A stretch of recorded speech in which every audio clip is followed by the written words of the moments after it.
On the day of my transmigration awakening, I actually became the city's laughingstock, a D-class Fate player. Skill power relies entirely on luck, truly the trash among trash. Facing the public humiliation from my arch-rival, the A-rank knight, I activated the 100% Lucky King system. All probability-based skills instantly reached their maximum 100% effect with me. During the graduation ceremony, I used the lowest level Green Swamp to inflict a 160% slow plus suffocation, and drained my opponent's mana with the Nanshan art. Even my gamble skill, Destiny Holy Light, blasted out double damage plus advanced armor break, stomping an A-rank genius and shocking the entire audience. The 4 Divine Beast Universities all extended olive branches to me, but I chose the most deadly one, Vermilion Bird Academy. Beast Tide? It was just perfect to pave my invincible path. And when I faced the SSS level Beast King, the never-before-seen 4th form of the Fate Weaver is finally about to be revealed. Chapter 1, The Useless Fate Player. Chen Wuming, Occupation, Fate Performer. The guild leader gave Chen Wuming a strange look. Grade D. A wave of derisive laughter swept through the room. Hearing such an impressive-sounding job title, I thought it must be some incredibly awesome profession, but turns out it's just a D rank. Chen Wuming, oh Chen Wuming, what does it matter if your academic grades are so good? Your professional rating is only D level, you'll end up being nothing but a good-for-nothing in the future. The ceaseless sound of mocking laughter assaulted Chen Wuming's nerves. D-grade? How could this be? Teacher, what exactly is the profession of a Fate Weaver? Why have I never heard of it before? Chen Wuming's homeroom teacher, Li Chunhua, also sighed softly. In the 500 years since humans discovered professions, there have only been 2 Fate Weavers. A Fate Weaver's skills are not limited by weapons or professions, making it an all-rounder class. That shouldn't be incredibly powerful then? Why is it only D rank? Judging solely from this aspect, it's indeed powerful, but the Fate Weaver has a fatal occupational trait. The skills they unleash possess 4 distinct levels of potency. Li Chunhua fixed her gaze on Chen Wuming on the stage, her eyes filled with deep regret. The first type is the weakest, with only 1/10 the power of a normal profession. The second type is slightly better,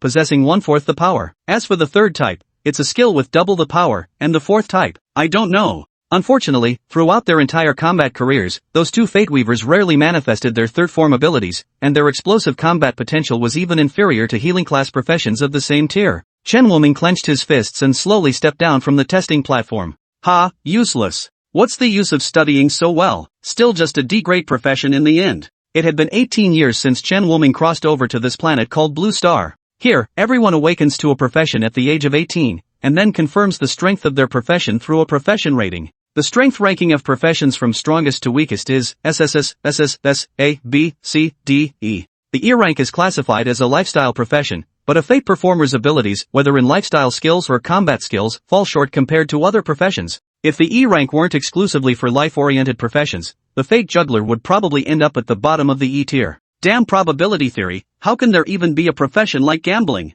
He had heard every word spoken by the homeroom teacher Li Chunhua just now. Isn't this just a gambling addict's profession? And the probability is ridiculously low. Couldn't something good happen just once when I finally get to time travel? Lana, Occupation, Elementalist, SS rank. The crystal ball used for the test erupted with a dazzling crimson radiance, a phenomenon that only occurs with the emergence of a top-tier profession. The guild leader exclaimed excitedly, it's actually an SS rank Elementalist profession. Lana, on behalf of the Overlord Guild, I invite you to join us. If you're willing to join us, our guild leader will personally mentor you. The entire room erupted in an uproar. The leader of the Tyrant Guild? I heard he's already awakened his profession once and is now the strongest in Whitebone City after the city lord. He's actually going to personally mentor Lana now? Oh my god. Lana's pale blue eyes showed no emotion as she politely expressed her gratitude. Thank you, but I currently have no intention of joining a guild. The guild leader merely nodded with a hint of regret. After all, an SS-grade profession is considered top tier even within the entire human alliance, and their Tyrant Guild truly struggles to retain such a prodigy. Congratulations, Lana. As Lan Na stepped down from the stage, Chen Wuming congratulated her with a word of praise. The Blue and Chen families were affiliated through marriage. Chen Wuming and Lan Na were also childhood sweethearts who grew up together and shared an extremely close relationship. However, the entire Chen clan was later wiped out during a city defense battle. Only Chen Wuming remained as the sole survivor. Thank you. A faint smile appeared on Lana's initially cold face. She wanted to exchange a few more words with Chen Wuming, but noticed her family members' gazes turning their way. I'll take my leave now. If you need anything, remember to find me. Chen Wuming silently watched Lan Na's retreating figure. 18 years of emotional connection let him instantly grasp Lan Na's meaning. Suddenly, a tall figure blocked his line of sight. Chen Wuming frowned and raised his head. The person arriving was none other than his arch-rival Shi Qiong. This guy wants to pursue Lana, but he keeps getting ignored by her every time. Yet it just so happened that he had the closest relationship with Lana, and that's how he ended up on their radar. Chen Wuming, you're just a D rank and yet you dare to aspire to reach Lan Na, aren't you being a bit delusional? I'm telling you, I'm an A rank shield knight, you worthless trash, better watch yourself around me from now on. Shi Qiong felt a great sense of vindication, having always been overshadowed by this Chen Wuming in the past. Now I can finally put some pressure on Chen Wuming. He instinctively turned his head to look in the direction Lan Na had left, wanting her to see his mighty appearance. It's a pity that Lana doesn't care about him at all. This made him somewhat annoyed inside. Chen Wuming mocked, stop looking, Lana won't like a big dumb guy like you anymore. He bypassed Shi Qiong and patted him on the shoulder. If I were you, I'd probably spend my gym time reading more books instead of filling my brain with muscles. Don't you agree, chicken tender man? You. Shi Qiong was so enraged by Chen Wuming's words that smoke practically billowed from his nostrils. Chen Wuming, you stop right there. Chen Wuming turned around and saw Shi Qiong charging toward him. He instinctively raised his hands to block. With one punch, Chen Wuming felt his arms go numb from the shock, nearly losing all sensation. Ha, Chen Wuming, is that all you've got? Shi Qiong burst into laughter. No one around stepped forward to help Chen Wuming. Usually, they were already quite uncomfortable being suppressed, and now that Chen Wuming had become a useless waste, Lan Na was still treating this kid so well. They feel resentful. Even Shi Qiong's A-class profession was beneath his notice. How utterly arrogant. Shi Qiong, what are you doing? Li Chunhua came running over at this moment. Seeing the homeroom teacher approaching, Shi Qiong didn't take any further action. But he just laughed and said, Chen Wuming, since you're now just a useless waste, and you probably won't even pass the college entrance exam, you'd better learn a trade as soon as possible. Alright, I almost forgot you're a trickster, even your life skills are useless. Looks like all you can do in the future is busk on the streets or beg like a beggar. Ha ha ha. Many people couldn't help bursting into laughter. It was mainly because the deeds of the Fate Weaver profession were simply too astonishing. The last Fate Weaver we heard about had learned a rain-praying life skill, intending to water some fields and earn some meal money. The rain turned out to be less than a piss, and he was immediately kicked out by the master of the house. System loading 100%. 100% European Emperor activated. All probabilities, as long as the host desires, become 100%. Chapter 2, Purchasing Skills. Absolute luck at 100%? Paired with his own Fate Weaver. Wouldn't that be a match made in heaven? Chen Wuming was overjoyed. His transmigrator's golden finger has finally arrived. Shi Qiong, since you keep calling me a waste, then at the graduation ceremony 1 week later, do you dare to compete with me? The graduation ceremony is when universities come to their school to recruit students. If he can make his talent seen by them, perhaps he too can go to university. Just you? Shi Qiong sneered coldly. Since you want to embarrass yourself in front of so many people, I can certainly grant you that wish. Then he turned to homeroom teacher Li Chunhua and said,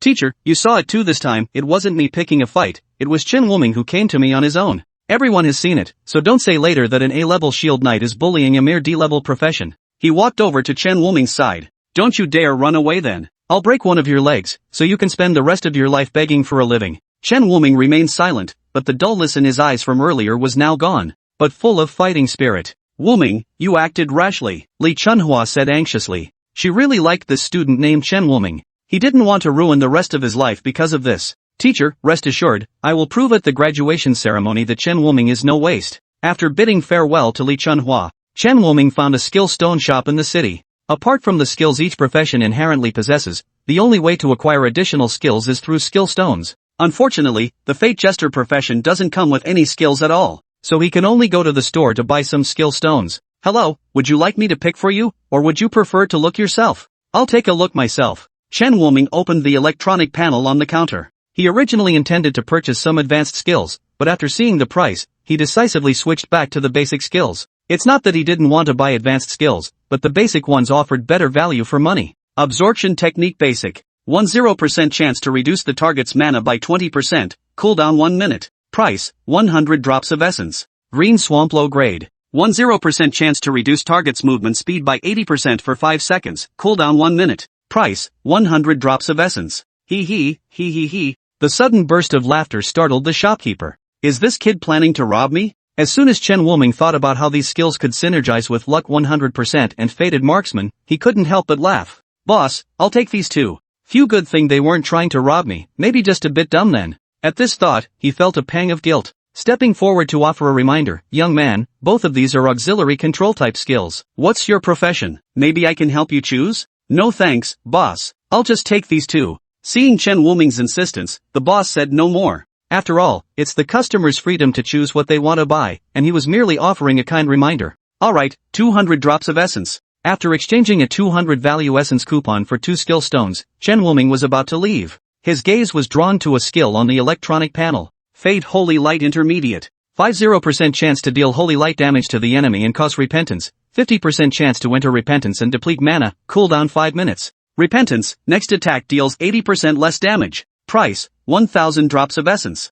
The boss noticed Chen Wuming's gaze and explained. This is the Holy Light of Destiny, with no class restrictions, but this skill might get you killed in battle. I don't really recommend choosing it. I want this one. What? I finally managed to summon my conscience to explain it to you, and you still want to buy it? The boss was speechless, he'd never seen such an eccentric person before. After paying, Chen Wuming happily left the skill stone shop with 3 skill stones in hand. As soon as he stepped outside, someone stopped him. Brother Wuming, I have something to tell you. The person blocking him was Lan Na's younger brother, Lan Hong. Lan Hong? What brings you here? Chen Wuming asked with a smile. His relationship with Lan Hong was actually pretty good, thanks to Lan Na's presence. However, this kid wouldn't usually come looking for him without good reason. This is what Sister Na asked me to give you. A skill stone emitting a faint red glow was thrust into Chen Wuming's hand. He looked down, his eyes wide with shock. Furious Dragon Breath. Deals massive dragon breath fire damage in a wide frontal area, leaving nothing alive. The introduction is brief and domineering. But these 3 question marks left Chen Wuming utterly baffled.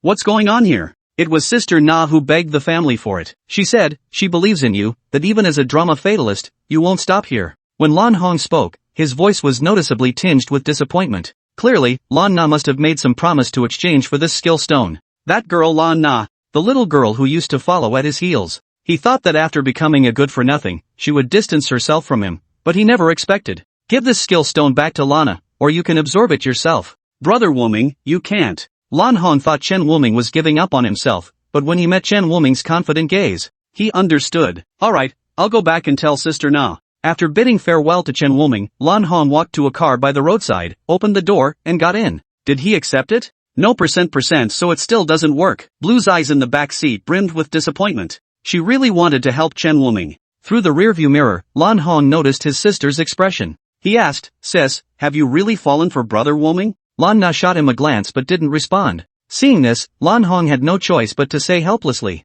Alright, I won't ask anymore. Sis, do you really think the Fate Weaver profession is just D rank? For others it might be D rank, but I believe in him. 1 week later, at the graduation ceremony, Principal Li Zhonglei, Vice Principal Kai Wenshu, heads of major guilds, and university admissions directors have all arrived. They had all heard that an elementalist had emerged from this place. They came to recruit, and to see if there were any other promising talents. It's been a week since the career discovery event. Everyone has gained a certain understanding of their profession. The graduation ceremony aims to test their practical combat abilities. Begin! 11 dueling platforms instantly rose in the central arena. The 11th platform's area was more than 10 times larger than the previous 10 combined. There are 10 arenas ahead for defending challenges, where 1v1 battles take place. As long as you can hold the arena, you will be rewarded with 10,000 drops of essence liquid in 1 intermediate passive skill stone. The final arena is an elimination battle. The last 100 standing will receive a reward of 5,000 drops of essence and 1 low-tier passive skill stone.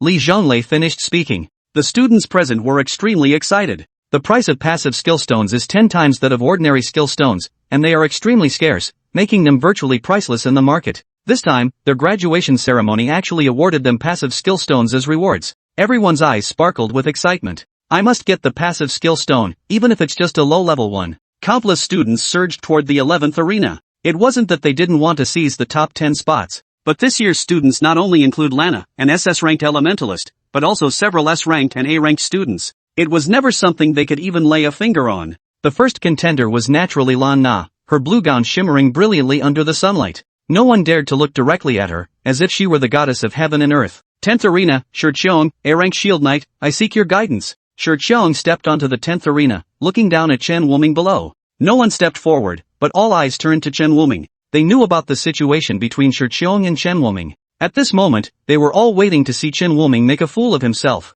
In the entire crowd, only Lan Na was looking at Chen Wuming's position with concern in her eyes. Nameless. Chen Wuming gave a faint smile. During this time, he had completely mastered and familiarized himself with the system's ultra-lucky 100% ability. It can be said that at this moment, he is invincible among his peers. Chen Wuming, D-rank Fate player. Challenge the 10th arena, Shiqiong. Chapter 3, The European Emperor's Divine Might begins to manifest.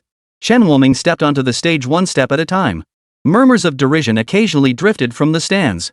Look at that Chen Wuming is actually walking up step by step. Doesn't he even have any skills? Even if he had advanced skills, what difference would it make?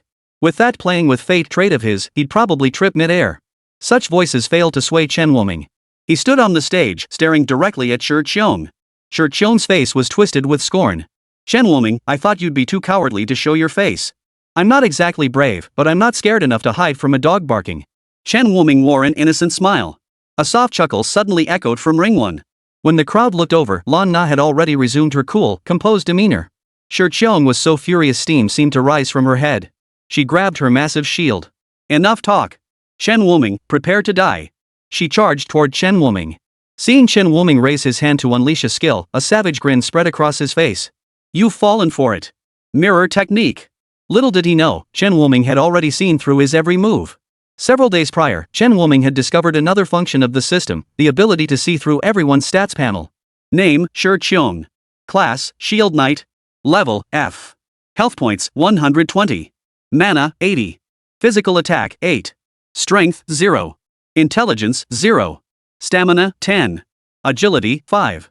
Skills, Mirror Technique Basic, Trade Strength for Blood Basic Passive. Mirror Art Basic. Reflects the next damage taken within 5 seconds, dealing 80% damage to the enemy. 3-minute cooldown. Blood for Strength Basic Passive. Reduces physical attack by 20%, increases health by 20%.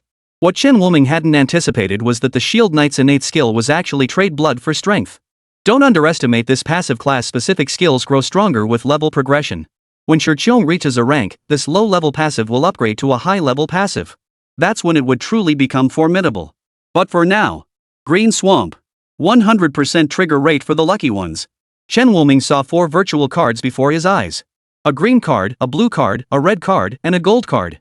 The gold card was revealed. Triggered Fate Weaver ability, golden card. Green Swamp reduces enemy movement speed by 160% and inflicts suffocation effect. Suffocation increases skill cast time by 50%. Shi Qiong, charging forward, felt his feet suddenly halt.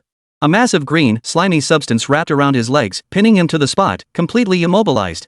What's happening? The mirror technique isn't working. This is Green Swamp? Damn it, how can its effect be this powerful? The mirror technique only reflected damage-dealing skills. Green Swamp was purely a control effect, naturally beyond its scope. Chen Wuming wasn't idle either. You cast mirror technique, huh? Let's see how you cast it when you're out of mana. Na Shu Ju. 100% trigger rate for the lucky. Activates Fate Manipulator ability, golden card. Naxiju reduces enemy mana by 40% and burns 5% of their mana per second for 5 seconds. Shi Qiong was dumbfounded, watching his mana deplete inexplicably. He panicked. Damn it, how could there be a Nashu Eju too? What the hell did Chen Wuming learn? What happened to the promise that Fate Manipulators only unleash trash skills? What kind of dog's luck does that Chen Wuming have over there? 2 probability-based skills triggered consecutively, and they must be from the Fate Manipulator's third form, otherwise, they wouldn't be this powerful. No, I can't wait any longer. Seeing the glow emanating from Chen Wuming's hand, he guessed it must be an attack skill. Gritting his teeth, he pulled out a potion and downed it decisively, instantly resetting the mirror technique's cooldown. Mirror technique. But what happened next left him utterly stunned. His instant cast mirror technique now had a charge gauge. Chen Wuming, I'll kill you. Divine Light of Destiny. Triggered Fate Manipulator ability, golden card. Doubles Fate's holy light damage and enhances its penance effect, reducing the enemy's next attack by 160% damage and applying Advanced Armor Break. Advanced Armor Break reduces Constitution by 20% for 10 seconds. A beam radiating divine light descended from the heavens, striking Shi Qiong directly. The spectators watched the scene with gaping mouths. Is that the intermediate skill, Fate's Holy Light? They never imagined Chen Wuming would gamble on using this high-risk skill when holding such a dominant advantage. And it actually worked. Wasn't he afraid of failure? Wait, isn't he a Fate Manipulator? How could he possibly defeat Shi Qiong? She's an A-rank Shield Knight. How could he, a mere D-rank Fate Manipulator, possibly stand a chance? As the beam dissipated, Shi Qiong lay prostrate on the ground. He lay motionless on the ground, unconscious. Sacred energy still radiated from his body intermittently. The referee stood frozen for a moment before declaring, Ring 10, Chen Wuming, victor. The entire arena fell silent. None had anticipated Shi Qiong's defeat in such a manner. Chen Wuming patted his chest and let out a long sigh of relief. A narrow victory, indeed. Referee. Audience. Do you even realize what you're saying? Did Shi Qiong even move the entire time? You carried Shi Qiong off in just a few seconds, and you call that a narrow victory? It wasn't until the healing-type practitioner carried Xiong off the stage. The entire arena erupted in thunderous applause. All eyes were fixed on Platform 10. Everyone expected Chen Wuming to lose, but no one anticipated this outcome. Oh? That kid on Platform 10 is interesting. What class is he? His name is Chen Wuming. I hear his profession is merely a D-rank fate manipulator. A fate manipulator? Hearing this, the prominent figures on the podium all frowned. They were all aware of the exploits of the two former fate manipulators, and now they found themselves uncertain. Director, do you think we should? A professor from Qinglong University asked from the back. No need. The director of Qinglong University waved his hand dismissively. He was indeed somewhat tempted by Chen Wuming. But the profession of fate manipulator. Let's see how it goes first. After resting for a moment and regaining his composure, Chen Wuming stood up. Platform 10, Chen Wuming, D-rank fate manipulator, ready for your challenge. But now, it was clear no one was paying him the same attention as before. They had all witnessed the battle between Chen Wuming and Xiong. Though everyone knew fate manipulators had an extremely low success rate with their skills. What Chen Wuming had just used wasn't an ordinary skill, it was a probability-based skill, and he had actually managed to cast it successfully. This left them somewhat uncertain. No one's challenging you? Then I will. A dark figure darted forward, a long spear in hand. Li Hu, an A-rank Gale Spearman. It's Li Hu. I heard Storm Spearmen have slow resistance. Surely he won't be afraid of Chen Wuming's Green Swamp this time? Poof. The low-level Green Swamp only has a 10% chance. I don't believe Chen Wuming can trigger it every time. Exactly. He must have just gotten lucky triggering the Green Swamp and the Fatemonger's third card earlier. He won't be that fortunate this time. Chen Wuming immediately opened Li Hu's panel. Name, Li Hu. Class, Gale Gunner. Level, F. Health, 100. Mana, 100. Physical attack, 10. Strength, 0. Intelligence, 0. Stamina, 5. Agility, 10. Skills, Gale Triple Spear Basic, Counter Thrust Intermediate, Gale Power Basic Passive, Spear Proficiency Basic Passive. Whirlwind Triple Thrust Basic. Deliver 3 rapid thrusts. The second and third thrusts deal 110% and 120% damage respectively compared to the first thrust. 1 minute cooldown. Counter Thrust Intermediate. Stabs backward with a thrust, applying a low-level armor-piercing effect. Basic Armor Break, reduces enemy constitution by 10%. Gale Force Low-level Passive. Shift like a ghostly shadow, increasing agility by 5 points and reducing slow resistance by plus 20%. Spear Mastery Basic Passive. When wielding a spear, weapon attributes increase by 10%, and spear skill effects are enhanced by 10%. Chapter 4, All 4 Divine Beasts Universities Want Him. When Chen Wuming saw Li Hu's stats panel, he couldn't help but stare in surprise. This guy actually possessed 2 skills and a passive ability, one of which was even an intermediate skill. After all, his own Fate's Holy Light was merely an intermediate skill. Chen Wuming, everyone says fate manipulators are D-rank professions, with combat abilities inferior even to some lifestyle jobs. But you give me a different feeling. Li Hu pointed his spear at Chen Wuming, his eyes blazing with fighting spirit. Come on, let me see if you, Chen Wuming, are really a worthless piece of trash. The match began. Chen Wuming struck first, flicking his wrist to unleash the Green Swamp. Too slow. Li Hu vanished before his eyes. Chen Wuming's scalp tingled with dread as he instinctively flicked a card behind him. Sparks flew as Chen Wuming was knocked back several meters. Yet Li Hu, reappearing where he had stood, showed no trace of triumph in his eyes. Shock filled the depths of his eyes. He had held nothing back in that strike. And he had seen it clearly, that card. It was a gold card. The legendary gold card of the Fate Manipulators. Certain special classes possess unique attack methods. For instance, elementalists can channel various elements to strike. The Fate Manipulator's unique attack method is cards. Yet in recorded history, the highest tier card wielded by any Fate Manipulator was merely a red card. And that was only on a handful of occasions. Despite Fate Manipulator's poor reputation, no one has ever questioned the power of red cards. Li Hu's hand gripping the spear began to tremble involuntarily.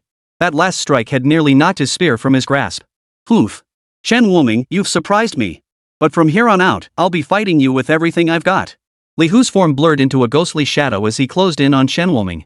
His movements were nearly impossible to track with the naked eye. Chen Wuming smiled. His Green Swamp technique truly couldn't hit Li Hu. But the Fate's Holy Light was a lock-on technique. Fate's Holy Light. Triggered Fate Manipulator ability, golden card. Fate's Holy Light damage doubled, penance effect enhanced. A sacred aura instantly enveloped the stage. Li Hu's expression darkened as curses raced through his mind. Damn it, another golden card. Where the hell did this shady card come from? All or nothing. Whirlwind Triple Strike. A pillar of holy light slammed into the arena, its blinding radiance forcing everyone to shut their eyes. When they opened their eyes again, Li Hu lay sprawled on the arena floor. His spear was seized by Chen Wuming, a single drop of blood rolling down Chen's shoulder along the shaft. Boom! Holy! Chen Wuming actually won! He won! Defeating 2 A-class professionals in a row? Holy crap, how did he pull that off? The crowd erupted into chaos. When Chen Wuming defeated Shi Qiong, they dismissed it as mere luck. But now, after Chen Wuming had once again defeated Li Hu, the A-ranked Stormgunner, everyone was stunned. Lan Na on stage 1 was also stunned, her mouth slightly agape. Wuming, he's incredible. The referee rushed forward to check. Only after confirming Li Hu was not in mortal danger did they breathe a sigh of relief. Platform 10, Chen Wuming, victory. This time, his voice carried a hint more excitement than before. How could he not be excited? A D-class professional had just defeated 2 A-class professionals of the same rank in consecutive matches.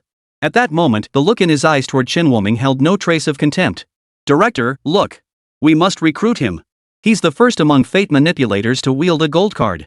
I'd been wondering if his previous opponent had just gotten lucky with a red card victory. Now I realize that wasn't a red card at all, it was a gold card. The legendary gold card with special abilities. This kid must possess some extraordinary talent or else he's a reincarnated koi fish.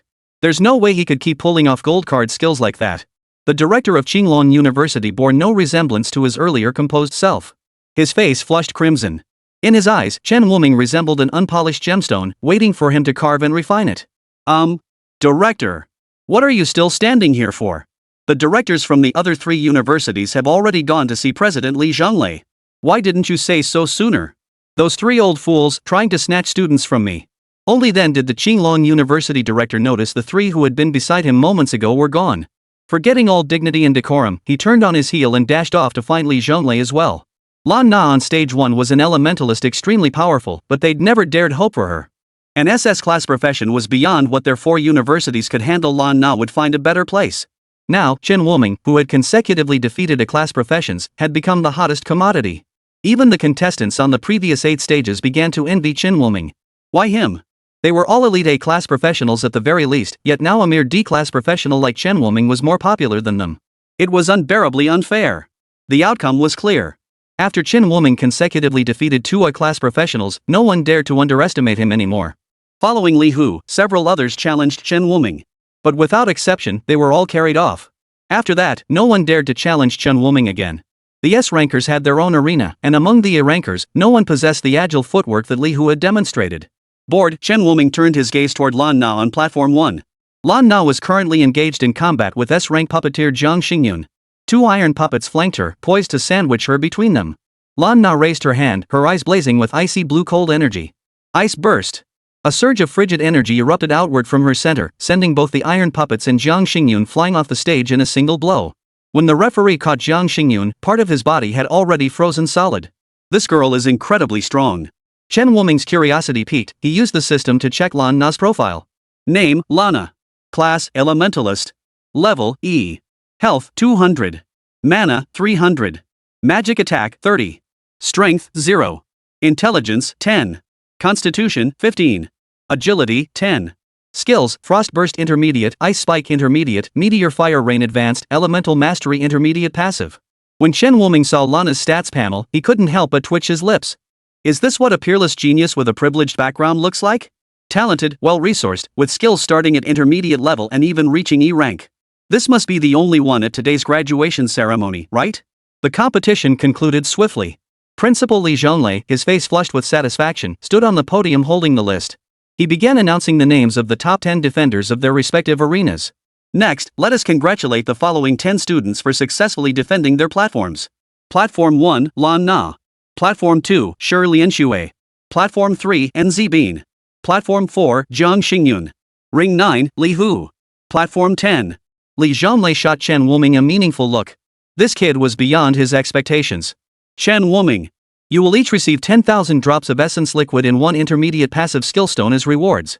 Furthermore, following discussions among the 4 Divine Beasts universities, you will be permitted to select your preferred university. The announcement sent shockwaves through the crowd. In previous years, schools selected students. This year, students were choosing schools. Chapter 5, Choosing Suzaku University. They're letting the top 10 students choose their schools this year? Didn't they fight over it last year? Maybe that's exactly why they're letting students choose this year, because of last year's chaos? Students buzzed with speculation, recalling last year's chaotic scramble for spots at the 4 Divine Beasts universities. In truth, this year nearly ended in conflict too. They all wanted Chen Wuming. To ordinary people, Chen Wuming's fate manipulator was merely a D-rank profession.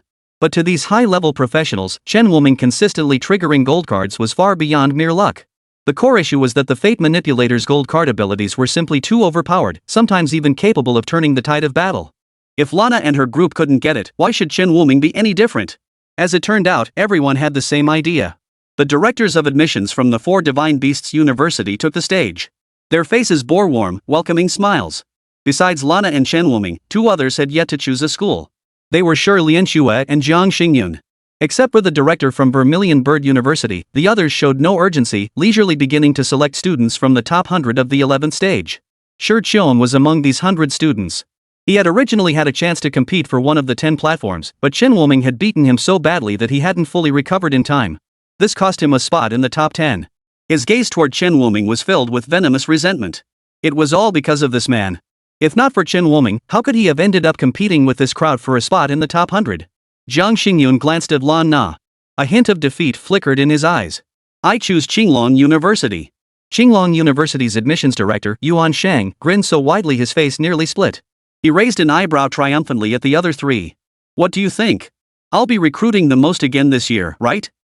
Only one more than us for now. There are still 3 left. Tu Fu, the admissions director of White Tiger University, snorted coldly. Jiang Xingyun ranked 4th because he had been injured during his challenge against Lana. Otherwise, with his strength, he would have definitely been 3rd.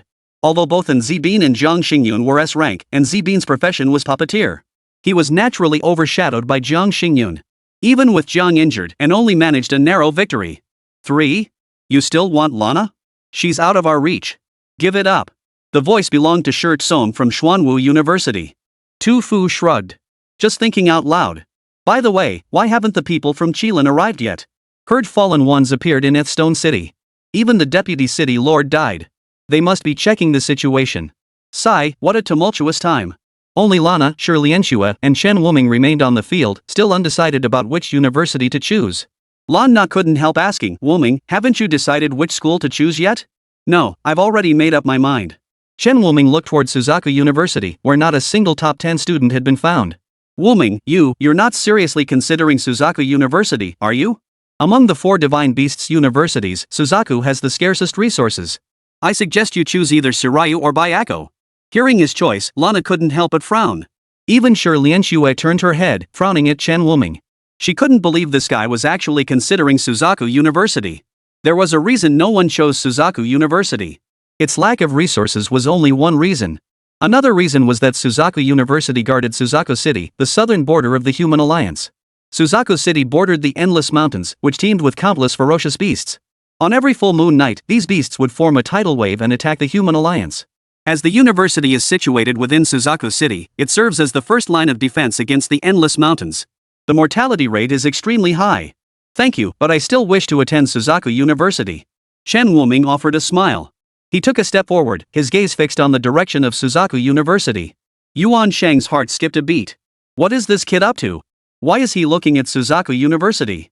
Student Chen Wuming wishes to enroll at Suzaku University. The moment these words left his mouth, the admissions directors from the other 3 universities flushed crimson with embarrassment. Seriously? You could have picked any one of us 3. What's the point of choosing Suzaku University? The person representing Suzaku University for this recruitment drive wasn't actually the admissions director, but an ordinary faculty member. She was so overwhelmed she was on the verge of tears. She had already braced herself for the possibility of not recruiting a single top student. But unexpectedly, all 4 of them including Chen Wuming chose her. Alright. Chen Wuming, I will personally inform the principal to allocate the maximum resources for your cultivation. Lan Na stared blankly at Chen Wuming, whose gaze was unwavering. Now she understood why he had chosen Suzaku University. Years ago, Chen Wuming's parents had sacrificed their lives while defending Suzaku City against the beast tide. He must now wish to follow in their footsteps. Wuming, I support your choice, but you must prioritize your own safety. Lan Na clenched her fist toward him. I never thought a mere D-rank fate manipulator like you would dare apply to Suzaku University. The speaker was Shi Lianxue. Shi Lianxue's appearance was unlike ordinary people. She had white eyes and white hair. Even her speech carried an icy tone, devoid of any emotional fluctuation. Compared to Lana's cool detachment, Shi Lianxue radiated an icy indifference that seemed to push others away. Shi Lianxue stepped forward, her voice icy as she declared, Shi Lianxue, Suzaku University. Chen Wuming scratched his head. How did she end up just like him? Another reason he chose Suzaku University was to acquire skill stones more efficiently. Though dangerous, the beast tide also brought opportunities. Among them were many rare ferocious beasts whose skill stones often came with extremely stringent conditions. However, fate manipulators could absorb skill stones from any profession without restriction. That was precisely why he was heading to Suzaku University. Well. The Suzaku University instructor was so overwhelmed he could barely speak. Even Shi Lianxue, the second-ranked student, had chosen Suzaku University. The deans of the other 3 universities grew even more grim-faced. They hadn't secured any of the remaining 3. Students Chen Wuming and Shi Lianxue, if you choose Xuanwu University, I can guarantee you'll receive a high-grade skill stone the moment you step onto campus. Shi Tsong was reluctant to concede so easily, so he upped the stakes. Director Shi, you. The Suzaku University professor's eyes widened in shock. They couldn't believe Shi Tsong would throw all caution to the wind and resort to blatant bribery to poach students. Shi Tsong replied calmly, Professor, I'm merely stating Xuanwu University's offer. The choice remains with the students. Hearing this, Yuan Shang and Tu Fu's eyes lit up. Right. Why hadn't they thought of that? When it came to thick skin, Shi Tsong was in a league of his own. White Tiger University can also offer you 1 advanced skill stone plus 1 intermediate passive skill stone. Humph, can you even compare to our Qinglong University? We'll offer 3. As long as you choose Qinglong University. When it came to financial resources, they truly couldn't compete with Qinglong University. Shi Tsong and Tu Fu both looked utterly helpless. They just didn't have the money. The teachers from Vermilion Bird University looked utterly disheartened. They had it practically in the bag, only to have it snatched away. With such generous terms, even a fool would know which choice to make. But Chen Wuming. He chose to be that fool. I'm deeply grateful for the favor shown by the 3 directors, but I still wish to attend Suzaku University. My parents died when I was young. They fell in battle at Suzaku City. I wish to carry on their legacy. Chapter 6, Attacked by the Fallen. Seeing that he had spoken so earnestly, the 3 could only let it go.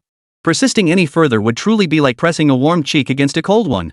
After the 4 Divine Beasts universities finished selecting students, Chen Wuming noticed that Lan Na, who had ranked first, had been completely overlooked. He decided to inquire about it. Shi Lianxue, standing nearby, noticed his movement. Couldn't help but speak up, Hey, you didn't know she was going to Qilin University, did you? Qilin University? Chen Wuming looked utterly bewildered. You don't know about Qilin University? Shi Lianxue raised an eyebrow and explained, Qilin University is the highest institution of learning within the Human Alliance, independent of the 4 Divine Beast schools. It's directly administered by the Human Alliance. But when she mentioned this highest institution, Chen Wuming didn't see a shred of respect in her eyes. Could there be something fishy about this Qilin University? Should he warn Lan Na about it? After all, they were childhood sweethearts who grew up together. Don't bother trying to warn her. She's not some clueless fool like you. Shi Lianxue shot Chen Wuming a cold glance before turning away and joining the Zhuke University contingent. Chen Wuming scratched his head innocently.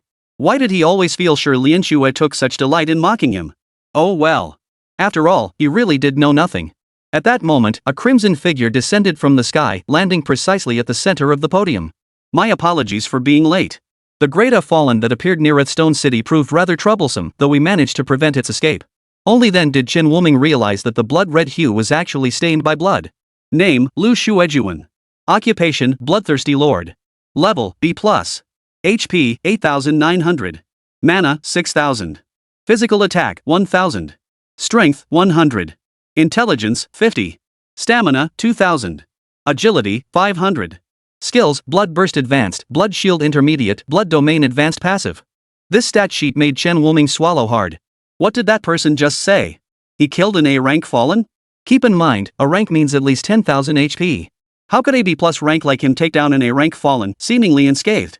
Lu Shuejuan seemed to sense something and glanced over this way.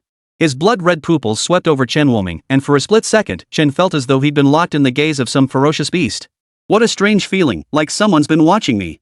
Lu Shuejuan muttered to himself before turning to the person before him. So, who is the student from Qilin University this time? The directors of Qinglong, Baitu, and Xuanwu exchanged glances. They all saw the helplessness in each other's eyes. The madman sent by Qilin University to Whitebone City to retrieve the student was none other than this lunatic. Here, Lan Na. SS rank elementalist, already at E level. She's the most outstanding student in Whitebone City this year. Lu Shuejuan stepped before Lana and chuckled softly. SS rank elementalist? Interesting. That woman should take quite a liking to you. Let's go. He wasted no words. A blood sphere enveloped him and Lana, and they vanished from the spot. The other schools also departed with their students in their own ways. When it was Zhuke University's turn, the female teacher named Lin Xiaohui summoned a giant eagle without batting an eye. My profession is an A-class bird and beast summoner. Everyone, hop aboard. For students encountering this profession for the first time, it sparked considerable curiosity. Those who had chosen Suzaku University swiftly climbed onto the giant eagle's back. The eagle was large enough that there was no worry about space. While they were still basking in the joy of being selected for Suzaku University, many teachers below, seeing their students about to depart for Suzaku University, shed tears. Among these students, many did not grasp the significance of Suzaku University. Their minds remained rooted in the confines of their school. Little did they know that Suzaku City, where Suzaku University stood, was a place of extreme peril. When they finally witnessed it for themselves, they would understand the feelings of those teachers. Let's go! At Lin Xiaohui's command, the giant eagle flapped its wings, kicking up a cloud of dust. Carrying dozens of students, it soared into the sky. On the way to Suzaku University, Chen Wuming examined the rewards for successfully defending his challenge. Besides the 10,000 drops of essence, there was the intermediate passive skill stone. These skill stones were all drawn from the chest. No one knew what kind of stone they would get until it was revealed. But Chen Wuming possessed a system. It took him a long time to find the one that suited him best. This is a perfect match for me. Power of Destiny Intermediate Passive. 10% chance to increase skill effect by 100% when using his skill. Combined with his Fate Weaver's golden card ability, this passive could amplify skill effects by 300%. At the same level, only tank classes could possibly survive his Fate's Holy Light. Add in the damage reduction from Fate's Light's penance effect, and anyone hit by it is just asking for it. Hey, what are you laughing at? You look like a fool. You're good looking, so I'll let it slide. You? Sure, Lianshue's eyes widened. This was the first time anyone had dared to tease her like this. She clenched her teeth, about to speak. The giant eagle beneath their feet suddenly let out a piercing cry. Everyone, get down. Enemy sighted. Lin Xiaohui sprang to his feet, his eyes blazing with alertness. They had barely traveled 100 miles from Whitebone City when someone came looking for them. Who else could it be besides those fallen? Rats lurking in the shadows, come out now. A dozen or so humanoid creatures of various forms, some with beast-like faces, others with fangs or horns, appeared around the giant eagle, surrounding them. Who'd have thought this little birdie was so alert? A mere C rank can spot us. But so what? You won't escape. TSK. Sure, Lianshue, ranked 2nd in Whitebone City, paired with that peculiar kid ranked 10th. Blame yourselves for choosing Vermilion Bird University. The fallen joined forces, casting a vast net that enveloped the entire space. The students atop the giant eagle all turned deathly pale. Everyone, don't worry. I've already requested reinforcements from the school. Lin Xiaohui tried her best to reassure the students. But even she wasn't certain if the university's elite forces could arrive in time. Gritting her teeth, a 5-star formation materialized before her. Lin Xiaohui bit her finger, letting a drop of blood fall onto the formation. Bestial blood sacrifice. Hold on tight, everyone. Bestial blood sacrifice intermediate. Utilizes one's own vital blood essence as a catalyst to unleash the summoned beast's latent potential, enhancing all attributes by 20%. After the effect expires, the summoned beast enters a weakened state lasting 1 hour, with a 2-hour cooldown. Beneath her feet, the giant eagle's body trembled. Its pupils gradually turned blood red as its aura surged once more, charging toward the net. Just as it was about to collide with the net, a small firebird appeared beside Lin Xiaohui. The firebird flew straight toward the net. Fire Phoenix, incinerate. Fire Phoenix advanced. Special summon beast skill, summons a Fire Phoenix avatar capable of unleashing its original abilities. Consumes massive mana, cooldown, 1 day, can store up to 3 uses. With Lin Xiaohui's thunderous shout, the little firebird ignited itself into flames, tearing open a gap in the massive net. It charged out, carrying everyone with it. What?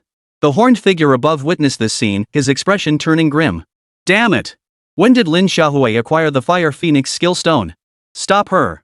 At her level, that skill can only be used once. We must eliminate them before the Suzaku University forces arrive. Chen Wuming frowned, watching the relentless fallen pursuing them from behind, then glanced at the skill stone in his hand. Lin Xiaohui, who controlled the giant eagle's flight ahead, was already visibly weakened. Tearing through that massive net had likely drained her of all her mana.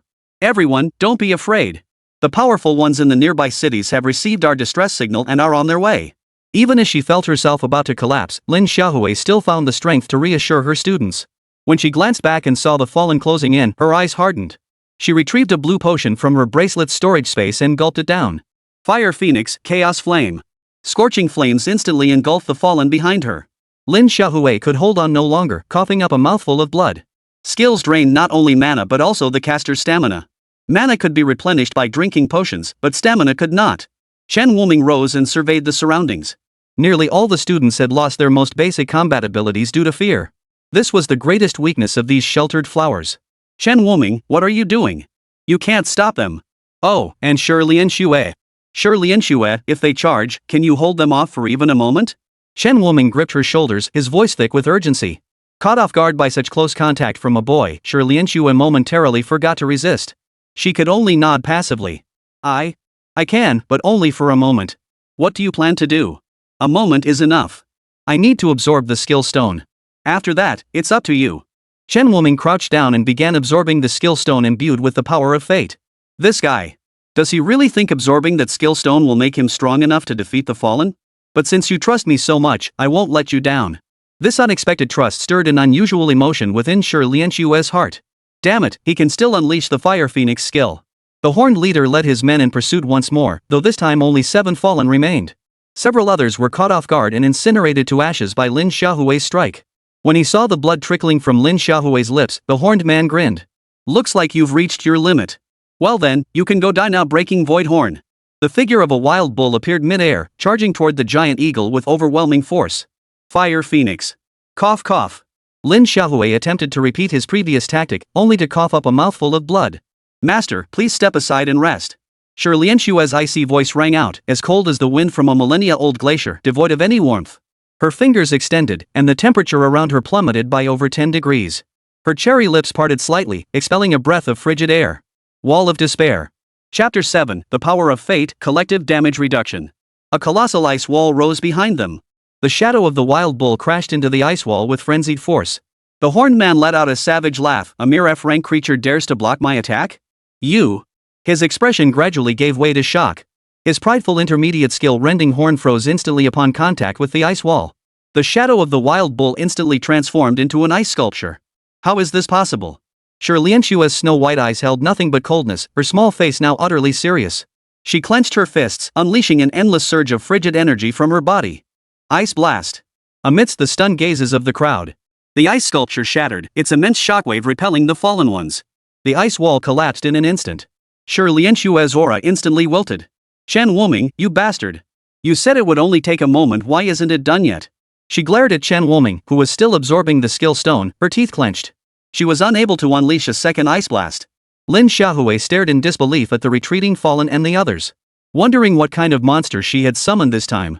No, even if it means dying, at least I must protect Shi Lian Xue and Chen Wuming. She silently resolved within herself that even if it meant sacrificing her life to summon her, she would accept it. Life sacrifice was an innate skill possessed by every summoner, akin to a shield knight trading strength for blood. However, for summoners, a life sacrifice meant summoning a creature beyond their own power at the cost of their own life. It carried a severe backlash, and one wrong move could mean instant death. It was never used unless absolutely necessary. Cough, cough. I never expected the intel to be wrong. Besides the top-ranked Lana, the second-ranked Shi Lian Xue has actually reached E-rank too. The horned man bore several new wounds. Even he hadn't expected to be wounded by a mere E-rank brat. Time's running out. Those bastards are closing in. We need to take them out fast. The horned man nodded at his companion's words. Let's take care of that little brat first. Despair ice wall. Once again, the ice wall rose. But this time, they wouldn't be careless. The horned one and the other fallen prepared to unleash their most powerful skills. But someone was faster than them. Divine Light of Destiny. Trigger Fate Weaver ability, golden card. Triggered Fate power, skill effect plus 100%. Divine Light of Destiny damage plus 200%, enhanced penance effect, reduces enemies' next attack damage by 240% and applies advanced armor piercing effect. Golden light flashed across the heavens. A beam of holy light dozens of meters thick descended, enveloping all the fallen within its grasp. Ah! The agonized screams of the fallen echoed within the holy light. What is this? Shi Lian Xue turned in surprise. A golden card appeared in the youth's hand. Divine Light of Destiny deals holy damage. Most of these fallen carry an aura of evil. Bull's bloodline. 1,000-ton strike. A wild bull burst forth from the holy light, its body still radiating an aura of sanctity. Its eyes blazing crimson, it charged headlong into the wall of despair. Break! The horns collided with the wall of despair, erupting in a deafening crash, yet the ice remained unshaken. Ha, 240% penance? Let's see how you break this. Green Swamp, Nashueju. 2 debuff spells struck the Minotaur, instantly making its movement sluggish. Even his mana reserves plummeted instantly. Damn it, what the hell is this thing? He stared in horror at his depleted mana pool. He pulled out a blue potion and downed it, only to have his mana drained again within seconds. The Soul Binding spell already reduced mana by 40% under the effect of the Fate Weaver's Golden card. The Power of Destiny doubled that reduction, bringing the total mana drain to 60%. Compounded by the Golden card's special effect, which burned 5% of his mana per second. Compounded by the suffocating effect of the Green Swamp, he ran out of mana before he could even cast a skill. Without high-grade potions, recovery was utterly impossible. Damn it! How could these students possess Fate's holy light? Why is its effect so overwhelming? The remaining Fallen rushed out of the Fate's holy light's range. Though Chen Wuming's abilities were formidable, the level gap was simply too vast. As an F rank, he couldn't truly harm them. Shi Lianxue urgently asked, Chen Wuming, can you still hold off the rest? No way. They're all on cooldown. Chen Wuming shrugged, then a smile touched his lips. But, our reinforcements have arrived. Ahead of the giant eagle, the sky was tinged with a deep crimson. A searing heat washed over the area. Whoever dares touch my Suzaku University people, I'll wipe them out. Before anyone could see her, the crimson clouds transformed into an endless cascade of flames, coalescing into a vermilion bird that plunged toward the Fallen behind them. Screech! A piercing cry split the heavens, bearing down with a sky full of fiery clouds. Quick, join forces to defend! The horned man's pupils suddenly contracted as he roared in fury. The remaining Fallen unleashed their most powerful abilities, bombarding the fiery vermilion bird in the sky. In mere moments, their attacks shattered completely. The fire vermilion bird dimmed only slightly before crushing them toward the ground. Students aboard the giant eagle swallowed hard, staring in disbelief at the scene unfolding before them. Those once overwhelmingly powerful Fallen had been utterly helpless against this single strike. Teacher, the one who attacked was? That's Director Kuruoying from our Suzaku University's admissions office. Lin Xiaohui's eyes burned with fervor. Whitebone City was the final recruitment stop for this year's admissions. Originally, the university had sent Kuruoying, but signs of a beast tide gathering outside Suzaku City, where Suzaku University was located, had emerged. All high-tier combat forces had been dispatched to eliminate the beasts, which is why teacher Lin Xiaohui was sent instead. However, after Kuruoying finished clearing the beasts, she discovered Lin Xiaohui still hadn't returned. Immediately after, she received Lin Xiaohui's distress call. Under attack by a C-rank Fallen. Lin Xiaohui requests assistance. Kuruoying rushed over without pausing to rest.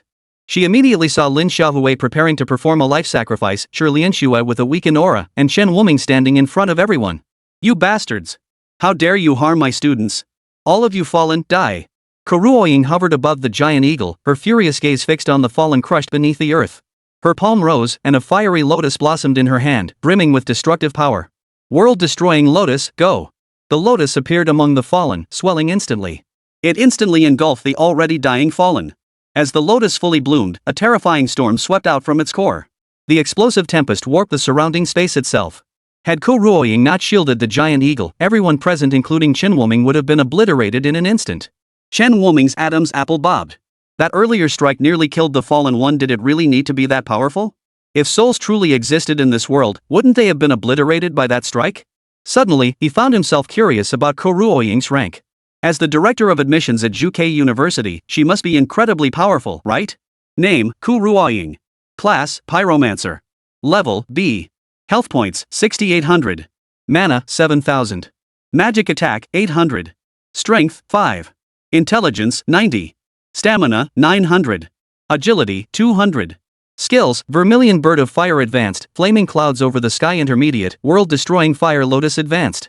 Flame Body Intermediate Passive. Flame Body Intermediate Passive. Flame attack damage plus 50% and inflicts burn status on enemies, reducing their fire damage taken by 80%. Burning, depletes 3% HP per second. Whoa! An A-rank flame manipulator? And her levels already B rank? That spell attack. It's almost on par with Lu Shuejuan's physical attack from Qilin University, right? Chen Wuming stared at Kuruoying's stats panel. He couldn't help but marvel. This was practically a pure damage-focused mage, with B-tier damage approaching B+ levels. Are you all okay? Kuruoying landed atop the giant eagle, scanning the students from Whitebone City. A hint of disappointment flickered in her eyes. In the face of danger, only 2 students had dared to step forward. What are your names? Director Ku, I'm Chen Wuming. Shi Lianxue. Though still weak, Shi Lianxue spoke with her usual icy demeanor. Kuruoying nodded with satisfaction. The powerful individuals who had rushed over from nearby cities saw that the crisis had been averted. They exchanged greetings with Ko-Ruoying before hastily departing. The human alliance was severely lacking in elite combat power. They couldn't afford to waste any more time. Director! Lin Xiaohui forced himself to stand, his face still pale. You've worked hard this time. Thank you for protecting the children. Now, get some rest. We can discuss any matters once you return to the academy. Though Ko-Ruoying was ruthless when facing the fallen, her tone softened considerably when speaking to Lin Xiaohui. Everyone, hurry up. The Fallen's operation failed. Their people will definitely notice. I'll take you back to Suzaku University first. Ko-Ruoying waved her hand, enveloping the giant eagle in a ball of flame as it soared rapidly towards Suzaku University. Shortly after their departure, 7 or 8 masked figures suddenly appeared at the site of the battle. That's Ko-Ruoying's aura. Should we pursue? No need. Suzaku City won't last much longer anyway. Recalling their upcoming plans, each of them flashed a sinister grin. Chapter 8, a Miri-grade mutant crimson rockhound. Along the way, Chen Wuming and his companions encountered no further obstacles, arriving safely at Suzaku City. Yet upon their arrival, every student except Shi Lianxue was stunned. The outer walls of Suzaku City were covered in crimson, radiating a sinister aura. This didn't resemble a university town at all. It felt more like a frontier fortress guarding a dynasty's borders against foreign invaders. Ko-Ruoying, however, was not at all surprised by their reactions. Every visitor to Suzaku City was stunned by these crimson walls. That's just the blood of ferocious beasts. Nothing to see here. Our school is inside the city. Let's go in first. Inside the city walls, a completely different scene unfolded. The city's inhabitants seemed utterly unaffected by the horrors outside. They went about their lives in perfect order, showing no concern whatsoever that ferocious beasts might attack. One student couldn't help but ask the shopkeeper by the roadside. Sir, don't you live in Suzaku City and fear the beasts outside? Why should we be afraid? The shopkeeper countered, we have the Suzaku guards from Suzaku University protecting us. What is there to fear? You must be freshmen at Suzaku University this year? Here, take this. The shopkeeper turned and brought over a box, handing it to the student. The student looked down to find a box of fierce beast jerky. In Whitebone City, a single packet of this stuff cost 10 essence potions, not exactly cheap. Yet this shopkeeper, whom he'd met only once, was handing him an entire box. Sir, this. I can't accept this. Just as the two stood in an awkward stalemate, Lin Xiaohui walked over. Take it. You can share it later. All right then. With the teacher giving the nod, the student had no choice but to accept. Once they returned to the group, Chen Wuming couldn't help but ask, Teacher Lin, is it really okay for us to accept the boss's gifts?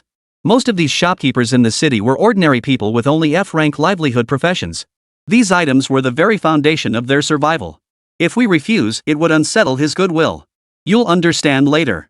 Among all the university cities, our Vermilion Bird City maintains the most harmonious relations. Lin Xiaohui smiled mysteriously at this point. This was also their greatest source of pride. Many students looked curious. Why was Suzaku City's relationship the most harmonious? Lin Xiaohui didn't explain it directly. He'd let them discover the answer for themselves later. At the heart of Suzaku City lay the grounds of Suzaku University. Guards clad in fiery red armor patrolled the 4 roads leading to Suzaku University. They are the Vermilion Guard, composed entirely of students ranked at least D-grade. Their primary duties are maintaining order within the city and defending the walls against beast attacks. Ko-Ruoying explained as she led the students into Suzaku University. The architecture of the university reflected its name, adorned with patterns and hues reminiscent of the Firebird. Ko-Ruoying didn't take them to classrooms or dormitories, but instead led the students to the mission hall. Xiaohui, you explain things to the students. I'll go report this matter to the principal first. Understood, Director Ku. After Ko-Ruoying departed, Lin Xiaohui stepped forward. Compared to Ko-Ruoying, the students felt far less pressure around Lin Xiaohui. So someone asked, Teacher Lin, why did Teacher Ko bring us here? Is there something special about this place? I forgot to mention earlier, Zhuke University differs from the other 3 sacred beast universities. We place little emphasis on book learning here. What matters most is combat experience. This mission hall is where you'll accept tasks. Completing them earns you Essence Elixir, which can be exchanged in Suzaku University's treasury for whatever you desire, be it skill stones, beast meat, or treasures that enhance martial prowess or intellect. Of course, to exchange for better items, you must join the Vermilion Bird Guard and diligently raise your rank within it. Lin Xiaohui tapped the bracelet on his wrist, and one by one, identity tokens appeared before everyone. These are your identity tokens. Take them to the logistics instructor to receive a bracelet like the one on my wrist. It contains a virtual space to store your items.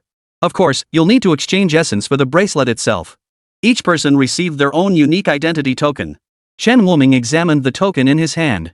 It felt cold and smooth, seemingly crafted from some special material. His identity information was engraved upon it. Chen Wuming. Regular student.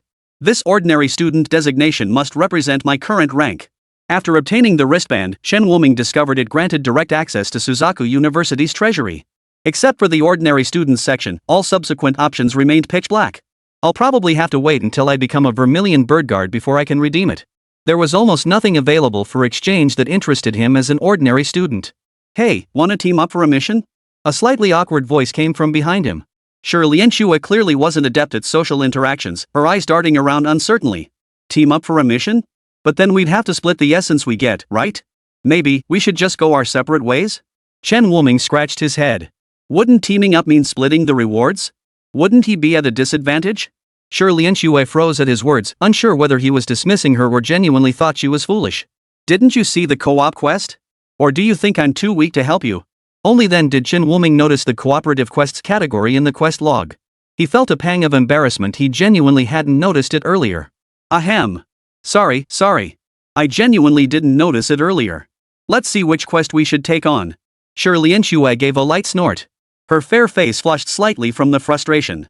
Finally, the two selected an E-rank cooperative mission to clear out the ferocious beasts near an E-rank secret realm outside the city. E-rank secret realms were small worlds connecting Blue Star to the beast realm. Only E-rank beasts could enter them, though other creatures faced no restrictions. The reason it was a cooperative mission was that several E-rank beasts often guarded the vicinity of E-rank secret realms. Normally, at least 3 to 5 E-rank professionals were required for such a mission. Though these beasts lacked great intelligence, their physical strength was formidable. However, both Chen Wuming and Sure Lianxue possessed strength far surpassing their rank, so they chose to proceed directly without inviting others. The mission states the Guardians are 3 E-rank Crimson Rock Demon Hounds. My attributes counter theirs, so I can hold off too. Can you handle one? As soon as she asked, Sure Lianxue realized how foolish her question sounded. Judging by the blow Chen Wuming had just landed on the fallen one, even E-rank Crimson Rock Demon Hounds might struggle to withstand it. Upon reaching their destination, Sure Lianxue's expression darkened. What's wrong? The intel was off. Look at the Crimson Rock crystal atop the middle demon dog's head. Chen Wuming looked where Sure Lianxue indicated. The crystal atop the central dog was purple, while the others were red. The purple crystal indicates a mutated Crimson Rock Demon dog. It possesses strong magic resistance. My skills deal magic damage, making it difficult to take down. Hearing Sure Lianxue's explanation, Chen Wuming frowned and cast a probe spell at the mutated Crimson Rock Demon dog. Species, Crimson Rock Demon Dog Mutant. Level, E. HP, 400. Mana, 100. Physical attack, 25. Magic attack, 10. Stamina, 10. Agility, 5. Skills, Crimson Demon Flame Basic, Crimson Demon Rock Body Intermediate Passive. Scarlet Demon Rock Body Intermediate Passive. Reduces magical damage taken by 50%. A straightforward yet devastating effect for spellcasters. Most E-rank practitioners lack significant damage boosting abilities, so this 50% reduction leaves them with almost no damage output. For others, this mutated Crimson Rock Hound might be unstoppable. But Chen Wuming was different. Armed with 2 debuff skills, his eyes lit up upon seeing the Crimson Rock Demon Hound's pitifully low mana pool. Li Hu could dodge his green swamp because he was human and knew the skill's mechanics. But this lowly E-rank beast possessed no such intelligence. Leave this one to me. Chapter 9, Sure Lianxue Betrayed. Without waiting for Sure Lianxue, Chen Wuming charged forward. A golden card flew toward the mutated Crimson Rock Demon dog in the center. The mutated Crimson Rock Demon Hound was momentarily stunned. All 6 eyes of the 3 Crimson Rock Demon Hounds turned to stare at the attacker. Upon realizing it was merely a lowly F-rank human, their eyes flashed with ferocity as they charged toward Chen Wuming. Sure Lianxue, help me. You idiot, why are you so impulsive? Let's be clear, if you can't beat that mutated Crimson Rock Demon Hound, I'm not staying to help you. I'll save you when you're on the brink of death. Sure Lianxue stepped forward, 2 ice spikes drawing the attention of the 2 Crimson Rock Demon dogs flanking them. Alright, now it's just you and me. Chen Wuming chuckled darkly. He raised his hand, unleashing the Green Swamp and Nasuju in quick succession. The mutant Crimson Rock Demon dog paid no heed to these attacks, charging straight at Chen Wuming, intent on brute forcing its way through. It opened its jaws, gathering crimson demonic flames within its mouth, poised to unleash them. But halfway through the gathering, the flames vanished. Its jaws hung open in stunned silence. Where was its crimson demon flame? Heh, out of mana, huh? Let's see how you breathe fire now. Chen Wuming materialized a golden card in his hand and hurled it wildly at the mutant Crimson Rock Demon Hound. Red Demon Rock Body, huh? Reduce spell damage, huh? I, Chen Wuming, don't need skills, I can kill you with basic attacks alone. Golden cards pierce the mutant Crimson Rock Demon Hound's body one after another, rapidly depleting its 400 HP. Now it realized its own Crimson Demon Flame couldn't be unleashed this human brat before it was undoubtedly the culprit. Unable to breathe fire, it resorted to biting. Duong. The mutant Crimson Rock Hound leapt about a foot into the air before landing back on the ground. Amplified by the golden cards and the power of fate, the green swamp's slowing effect reached terrifying levels. The mutant Crimson Rock Demon Hound couldn't move at all, forced to stand there and endure Chen Wuming's relentless assault. At least until the green swamp's effect wore off.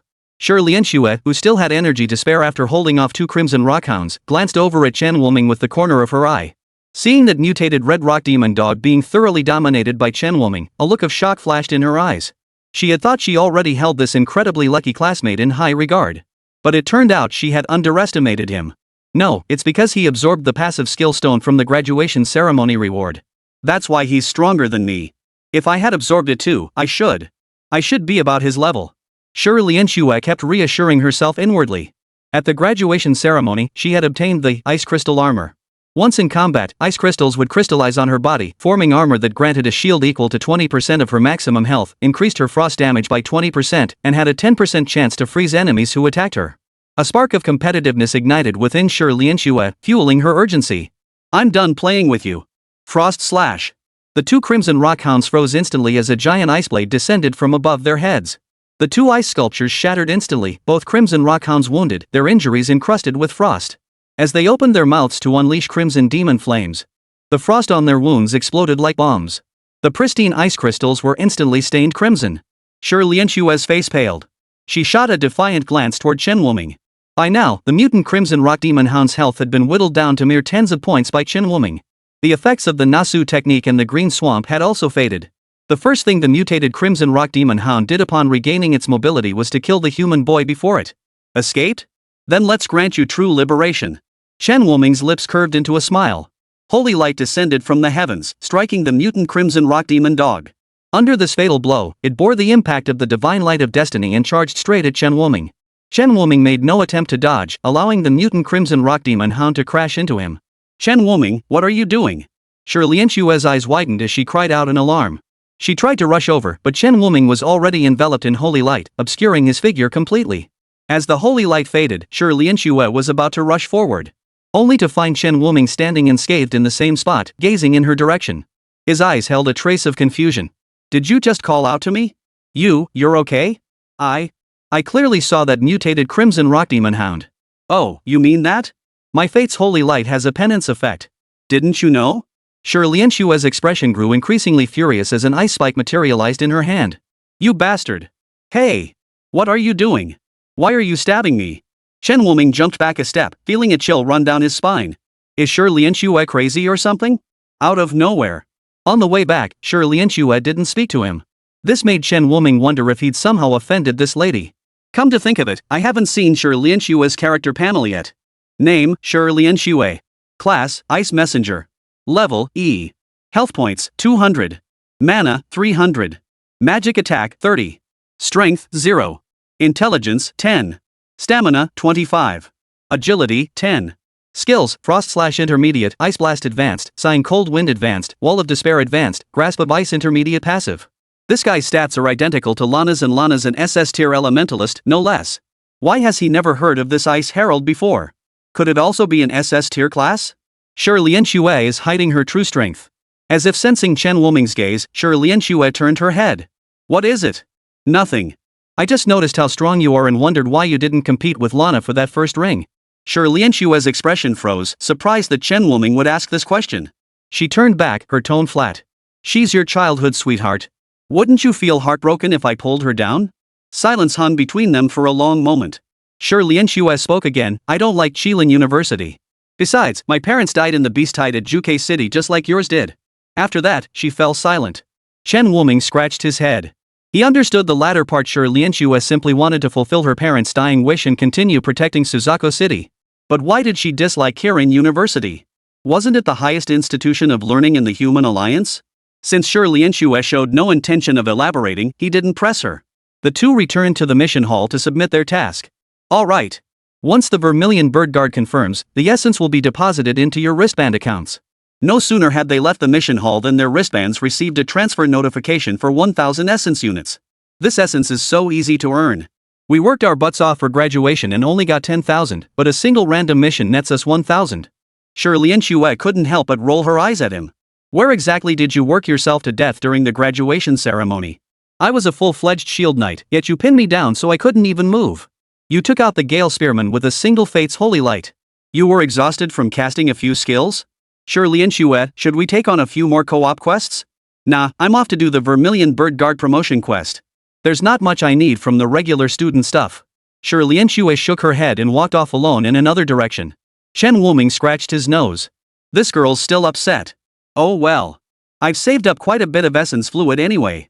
Might as well find a place to level up. The Suzaku guard required at least an E rank. Though his combat prowess was formidable, his level held him back. He hadn't even met the basic requirements for the Vermilion Bird Guard. Juke University had dedicated facilities where students could absorb essence to level up. The meditation chambers were built with walls made entirely of tranquil stones, known for their calming properties. A pound of calming stone costs hundreds of essence potions. I didn't expect Suzaku University to use this stuff for meditation rooms. They're not as broke as the rumors say. What Chen Wuming didn't know was that Suzaku University's wealth was confined solely to combat enhancement resources. Other resources were scarce, making these meditation chambers the most expensive location in all of Suzaku City. After paying 100 essence points, Chen Wuming finally stepped into one of the meditation rooms. No wonder it's so lavishly built. A single entry costs 100 essence points. Extending the session for an hour requires another 50 points. This mission only allows me to extend for 20 hours. Chen Wuming felt like crying. He should have known such opulence wouldn't come cheap. But his mood quickly settled under the influence of the calming stone. At this point, I should focus on absorbing the essence to level up. Juke Guard Office. Sure, Lien Xue had barely arrived when she clashed with an E-rank Vermilion Bird Guard. You dare hit me? Do you know who I am? Zhao Hongxian clutched his stinging cheek, his eyes blazing with fury as he glared at Sure Lien Xue. Who among Suzaku University students didn't know Zhao Hongxian, the young master Zhao? In just 1 year at Suzaku, he'd reached E-rank Suzaku Guard, his strength pushing relentlessly toward D-rank. He had merely approached the new freshman because she was pretty, intending to offer a friendly warning. But the moment he reached out, he was slapped. How could he possibly accept this? A trace of disgust flickered in Sure Lien Xue's cold, beautiful eyes. If you dare come near me again, next time it won't be a mere slap landing on your face. Sure enough, no matter where you go, there are always annoying people. Compared to these irritating people, that bastard Chen Wuming didn't seem so unbearable after all. What are the requirements for advancing to an E-rank Vermilion Bird Guard? The student at the front desk glanced up at this icy beauty, cold to the extreme, and felt a sudden tightness in her heart. Well, that junior, first you need to reach E-rank, then complete an E-rank Vermilion Bird Guard mission. Thank you.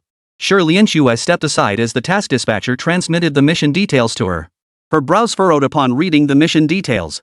She glanced up at the task issuer twice, said nothing more, and left the Vermilion Bird Guard office. Once she was out of earshot, Zhao Hongxian approached.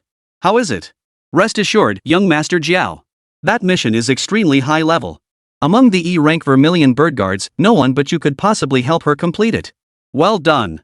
These 5,000 essence vials are yours. Thank you, young Master Zhao. Thank you, young Master Zhao. Zhao Hongxian sneered coldly. So you think you're too cool for me? If you hadn't come to me, I'd love to see how you'd complete that mission. Chapter 10, if anything happens to her, you go accompany her. 3 days later, the door to Chen Wuming's seclusion room swung open. Phew, finally reached E-rank. And it even comes with a special skill. Name, Chen Wuming. Occupation, Fate Manipulator. Level, E. Health points, 250. Mana, 250. Physical attack, 25. Magic attack, 25. Strength, 0. Intelligence, 0. Constitution, 20. Agility, 10. Skills, Green Swamp low tier, Nashua Ju low tier, Fate's Holy Light mid tier, Open Card mid tier passive, Power of Destiny mid tier passive. Open Cards intermediate passive. Each skill cast displays the Fate Manipulator card color above the skill, increasing damage by 50%. This is equivalent to revealing your Fate Weaver abilities to opponents, informing them of the skill's power level for that turn. For an ordinary person, an opponent might judge whether to endure the skill based on the card color. But on him, that's a pure buff passive. Every single one of his skills is a golden card. Which one do you think you can dodge? Chen Wuming was thoroughly satisfied with the passive ability gained from this upgrade. I didn't expect the upgrade to take 3 days. My essence potion balance is down to just a few hundred points now, Chen Wuming lamented as he checked his remaining essence potion supply. Wonder if Shi Lianxue made it into the Vermilion Bird Guard yet. With her abilities, it shouldn't be a problem. He slipped on the bracelet, intending to try contacting Shi Lianxue. The bracelet functions similarly to a phone from his previous life, enabling contact with friends. But the moment Chen Wuming activated it, multiple distress messages flooded in all from Shi Lianxue without exception. Chen Wuming, save me. I can't get back. If you see this, come rescue me quickly. I can't contact the school. Chen Wuming. Earlier, he had removed the bracelet to avoid interruptions while leveling up and hadn't paid attention to it. Shi Lianxue is calling for my help? Chen Wuming felt a sudden pang of unease.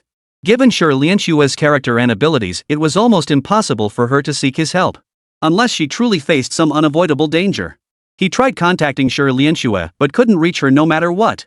No choice. I'll have to search based on the coordinates from the distress signal. Fortunately, the distress signal had recorded coordinates. Just as Chen Wuming prepared to head to the coordinates to find Shi Lianxue, a voice called out to him from behind. Wuming? Have you seen Lianxue these past 2 days? Students at the Vermilion Bird Guard office told me she went on a promotion mission, but she hasn't returned. The person calling out was Lin Xiaohui. 2 days prior, Kuruoying had instructed her to bring Chen Wuming and Shi Lianxue to meet the principal. But after searching the entire Vermilion Bird City, Lin Xiaohui could only find Chen Wuming in the meditation chamber. Upon learning Shi Lianxue had left the city for the Suzaku Guard promotion mission, she hadn't been overly concerned. She had witnessed Shi Lianxue's strength firsthand. This promotion mission posed no difficulty for her. But 2 days had passed, and Shi Lianxue still hadn't returned. Her anxiety grew, prompting her to seek out Chen Wuming, who seemed to have a closer relationship with Shi Lianxue. Teacher Lin, do you know where these coordinates are? Shi Lianxue's distress signal was sent from there. Chen Wuming hurriedly showed the distress message to Lin Xiaohui. The moment Lin Xiaohui saw the coordinates, her expression changed. Are you sure this is really Lianxue's distress signal? She grabbed Chen Wuming's shoulders, her voice trembling with urgency. Chen Wuming nodded. Oh no. Let's go find Director Ku immediately. Inside the office. Ku Ruoying stared at the coordinates with a grave expression. A beast fisher appeared at these coordinates 2 days ago. Now we can't contact Lianxue, she's likely been sucked into it. Director Ku, what exactly is a beast fisher? Is Shi Lianxue in danger? Ku Ruoying rose from her chair and activated the projection function on her wristband, playing a video. The footage showed an unfamiliar jungle. Occasionally, massive beasts would pass by, causing the earth to tremble. A beast fisher is a passageway to the beast world. Isn't the secret realm the gateway to the ferocious beast world? No. The secret realm is merely a small world connecting our blue star to the ferocious beast world. The ferocious beast fisher, however, directly links the two realms. It's filled with terrifying beasts beyond our comprehension. Ku Ruoying's expression darkened. Even I cannot guarantee survival if we venture there. Then what about Shi Lianxue? Chen Wuming glanced at the two women's faces. Lin Xiaohui's sorrowful expression spoke volumes. He understood. Thank you, Director Ko and Teacher Lin. I understand now. Chen Wuming turned to leave. Wuming, where are you going? To save her. That's the beast world. You'll die if you go there. And the rift could vanish at any moment, you might be trapped there forever. Lin Xiaohui grabbed Chen Wuming's arm, desperate to dissuade him. Die. Chen Wuming stared blankly at the dozens of distress signals flashing on his wristband. But back then, she couldn't reach anyone else, only I received her distress signal. Xiaohui, let him go. Kuruoying pulled a cloth bag from her bracelet and tossed it to Chen Wuming. Take this. With the principal gone, I need to hold down the fort in Suzaku City. I'm sorry I can't go with you. The pouch contained dozens of potions with various effects, purchased by Kuruoying herself using essence fluid. Thank you, Director Ku. Chen Wuming bowed slightly toward Kuruoying. Stepping out of the office, Chen Wuming headed toward the city gates. As he passed the Vermilion Bird Guard office, he overheard people discussing Shi Lianxue. I heard that new recruit Shi Lianxue actually went in, and she just happened to arrive right when the beast fisher opened. Sigh, if you ask me, if she'd just accepted young Master Zhao's advances back then, none of this would have happened. We haven't seen her for 2 days now. Probably sucked into the fisher. Such a shame, she was so beautiful. Excuse me, seniors, are you discussing Shi Lianxue? Chen Wuming played the role of a well-behaved freshman, his tone polite and respectful. Seeing Chen Wuming's courteous manner, the group didn't hold back, recounting everything that had happened over the past few days. I heard Shi Lianxue was pretty close with that Chen Wuming among you freshmen. But Chen Wuming seems to have gone to the meditation room. Wonder how he'll react when he comes out and hears this. That goes without saying. How could he dare go against young Master Zhao? He'll probably keep his head down and play it safe. Upon hearing this, Chen Wuming lowered his head and turned to leave. Oh, right. What's your name, classmate? If you tell us, we seniors can look out for you if anything happens. Thank you all, seniors. My name is Chen Wuming. He turned back, flashing a harmless smile. But the more you looked at that smile, the more unsettling it became. From their conversation, he learned that this Jiao guy had been hanging around the Vermilion Bird Guard office for the past couple of days, hitting on the new students. Oh no, he's Chen Wuming. He's going to the office. What does he want? A golden card appeared in Chen Wuming's hand as he slowly walked toward the office. His gaze immediately landed on Zhao Hongxian, who was chatting up a female student at the front desk. He approached and greeted him politely. Hello, are you Zhao Xiao? Zhao Hongxian was annoyed at being interrupted while flirting.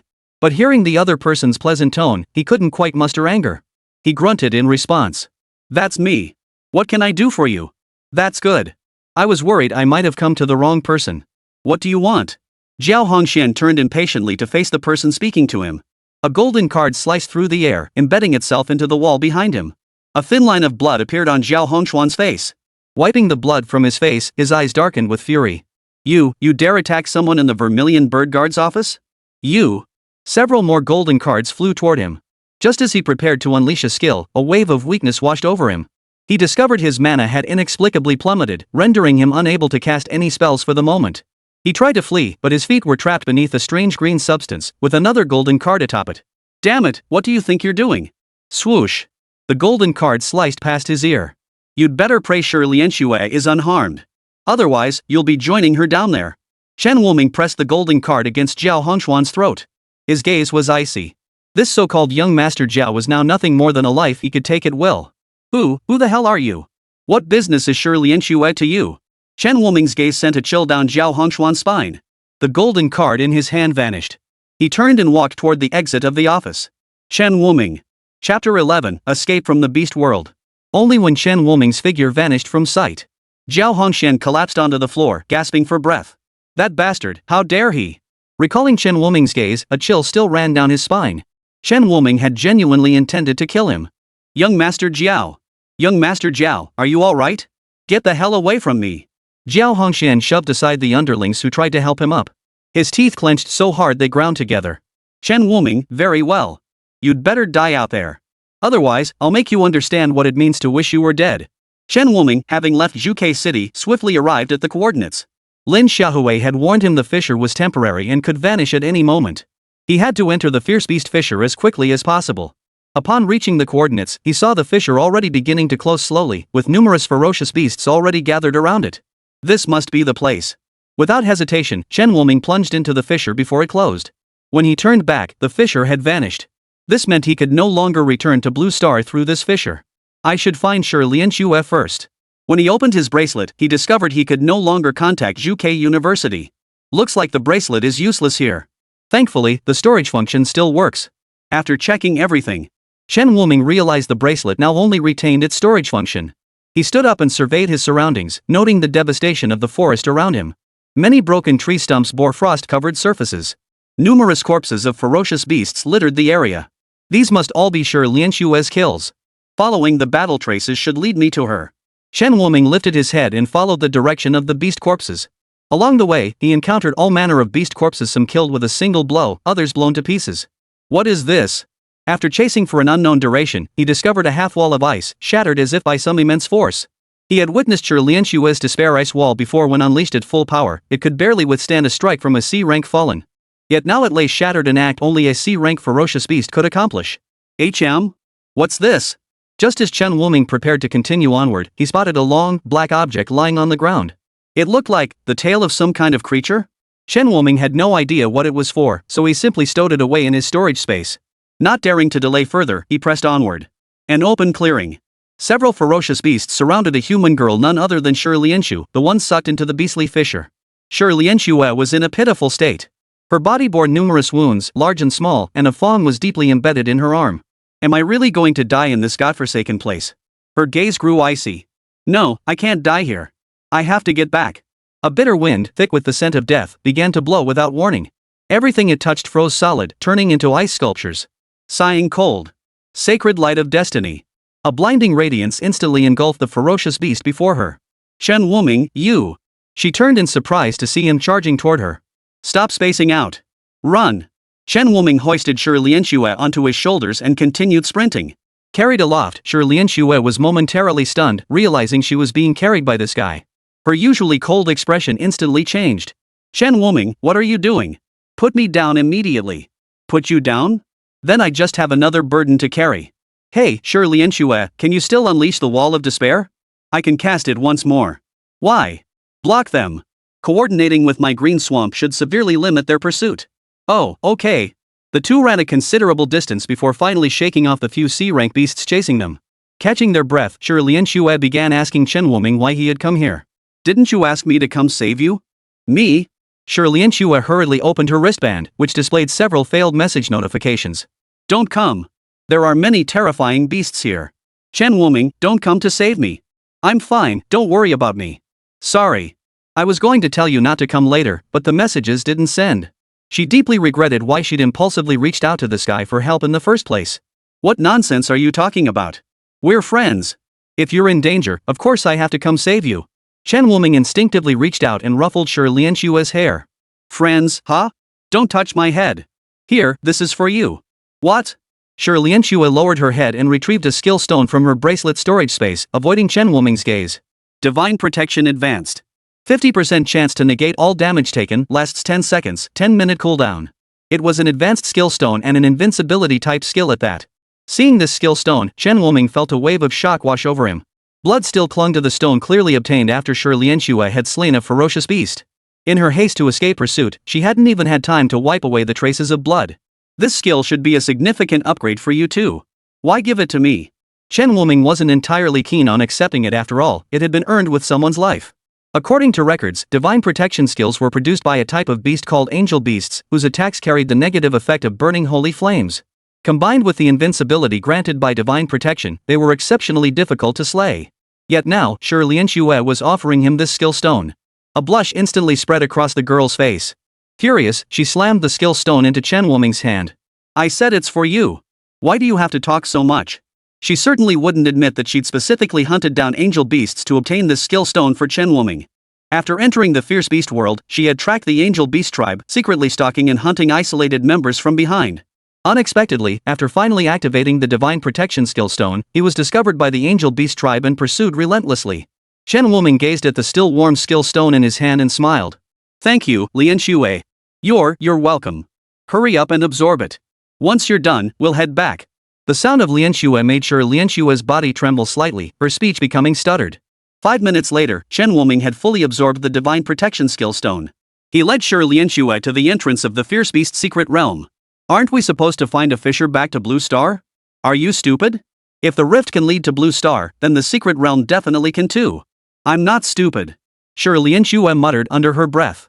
As they approached, they noticed several ferocious beasts with overwhelming auras loitering near the entrance. Chen Wuming casually selected one of the beasts and cast a detection spell. The stats panel that popped up nearly scared him out of his skin. Species, Demon Giant Elephant. Level, A. HP, 20,000. Magic Power, 8,000. Physical Attack, 3,000. Stamina, 8,000. Agility, 1,000. Skills, Earth Stomp Advanced, Tough Hide Advanced Passive. Tough Skin Advanced Passive. All damage taken reduced by 80%. Holy crap! What the hell is this thing? A whopping 20,000 HP, and what's with this physical attack and constitution? Tough Hide directly reduces damage by 80%. Our attacks probably won't even scratch it. Wuming, can we get past this? Hold on, I'll draw their aggro. You sneak into the secret realm while I distract them. That's too dangerous. No way. I have the divine protection you gave me. I'll be fine. Plus, I have this. Chen Wuming pulled a pale yellow vial from his bracelet storage space. See cooling potion? Shi Lianxue's words caught in her throat. The cooldown potion could reset the user's skill cooldowns, but only one bottle could be used per day. It was ineffective against stored skills. Do as I say. I'll draw them away. You slip into the secret realm while I distract them. I'll follow shortly. With that, Chen Wuming's figure shot forward. The golden card flew out, striking several ferocious beasts, yet it didn't even leave a white mark. The beasts lingering before the secret realm were successfully drawn in, completely oblivious to the human who had slipped inside after their departure. Lianxue's already inside. I'm done playing with you lot. Chen Wuming, about to be caught, abruptly changed direction and charged toward the secret realm's entrance. The colossal elephant, seeing this insignificant human daring to charge toward it, let out a piercing, earth-shaking bellow. It raised its front foot and stomped heavily on the ground. Ripples spread out from its center, rippling across the earth. Divine protection. Chen Wuming knew he couldn't withstand an attack of this caliber head-on, so he immediately activated divine protection. A faint golden light shield materialized around his body. When the ripples struck him, the shield merely rippled slightly, showing no sign of breaking. Immediately, identical ripples radiated outward from the shield, forcing the colossal elephant to stumble backward several steps. Before divine protection faded, Chen Wuming had already reached the entrance to the secret realm. Heh, see ya later. Chapter 12, Returning to the City, Teaching Jiao Hongxian a Lesson. After entering the secret realm, the two discovered it was a C-grade secret realm. C-grade ferocious beasts roamed everywhere. Chen Wuming and Shi Lianxue rushed through, using up a bottle of cooling potions and nearly all their recovery potions before finally escaping the secret realm. Phew! If it weren't for the potions director gave us, we might not have made it out. What a waste! Chen Wuming glanced sadly at his now empty bracelet storage space. His potions, all gone. Ha! Shi Lianxue couldn't help but chuckle. You look quite lovely when you smile. Why do you always wear that icy expression? Her face flushed instantly, and the smile vanished. Chen Wuming scratched his head. What are your plans after we get back? Do you need my help with your promotion task? My promotion quest was completed ages ago. It was just a beast barely reaching D rank. Shi Lianxue gave a cold laugh. That Jiao Hongxian fellow was still cautious about acting openly, so he hadn't directly assigned her a D rank beast. But this time, he'd caused her to be sucked into the beast's fissure. She'd make him pay for it. Actually, I already taught him a lesson before we came out. But it was me. I must personally teach that bastard a lesson. Chen Wuming nodded silently. If Shi Lianxue couldn't handle it later, he could always step in to help. Young Master Jiao. Young Master Jiao. It's bad. What's with all the fuss? What kind of sight is this? Is a beast tide coming or something? Jiao Hongxian glanced at this useless underling who spent his days shouting nonsense, his face full of contempt. No, young Master Jiao. It's Chen Wuming. He's brought Shi Lianxue back and they're heading this way. What? Jiao Hongxian leapt up from his chair. He stared at his subordinate in disbelief. Impossible. How could they return? That's the beast world. How did they make it back? Someone saw them emerge from the C-rank secret realm outside the city. Young Master Jiao, I suggest you hide somewhere first. Hide? Hide my ass. Jiao Hongxian was so furious he kicked his subordinate flying. He was the esteemed eldest son of the Jiao family of Zhuke City. If he were to be so easily scared off by two newcomers, where would he hang his head in shame? You lot, come with me. I'll see if they dare lay a finger on us Suzaku guards. Several henchmen clad in Vermilion Bird Guard armor immediately followed Jiao Hongxian outside. The moment they stepped outside, they collided head-on with Chen Wuming and Shi Lianxue returning. The moment Chen Wuming spotted Jiao Hongxian, he grinned widely, revealing 2 rows of pearly white teeth. Well, if it isn't our esteemed young Master Jiao. Why such a grand welcome for our return? Chen Wuming, you got lucky last time ambushing me. You won't be so fortunate this time. The memory of Chen Wuming humiliating him in front of so many people still gnawed at Jiao Hongxian. He gritted his teeth in fury. He had to teach this guy a lesson with his own hands. Chen Wuming spread his hands helplessly and shook his head. Don't say that. I'm not the one here to see you this time. No sooner had the words left his mouth. Jiao Hongxian's body instantly froze into an ice sculpture as a massive ice blade landed precisely on his head.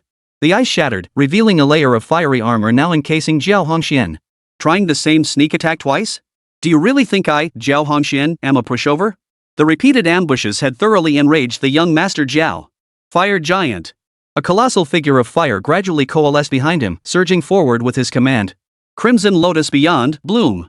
Lotus-shaped cracks appeared beneath Shi Lianxue and Chen Wuming's feet, containing terrifying fiery energy. You go first, or shall I? Chen Wuming asked with a carefree expression. I'll handle it myself. Shi Lianxue snorted coldly, frost forming beneath her feet, instantly freezing the lotus buds before they could bloom. This scene left everyone around them stunned. Flames, could they be frozen? Sighing cold wind. She opened her mouth, expelling a blast of frigid air that instantly engulfed Jiao Hongxian and his group. Jiao Hongxian didn't even have time to react before he and the fire giant behind him froze solid. No one had anticipated Shi Lianxue's power to be this formidable. Jiao Hongxian wasn't even a match for her in a single move, and those E-rank Vermilion Bird Guards didn't even have the strength to resist. Let's go inside. Shi Lianxue didn't even bother to glance back at him as she strode into the office. If he had been defeated by Shi Lianxue, a newcomer, Jiao Hongxian would have accepted it as a fair loss. But to be treated with such utter contempt now? His pride felt like it had been thrown to the ground and crushed underfoot. Jiao Hongxian's otherwise handsome face gradually twisted. The rage in his eyes nearly solidified into tangible form. Shi Lianxue, don't you dare look down on me.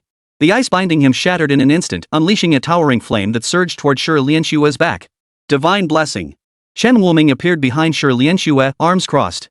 He simply absorbed Zhao Hongshuan's attack head-on. Golden.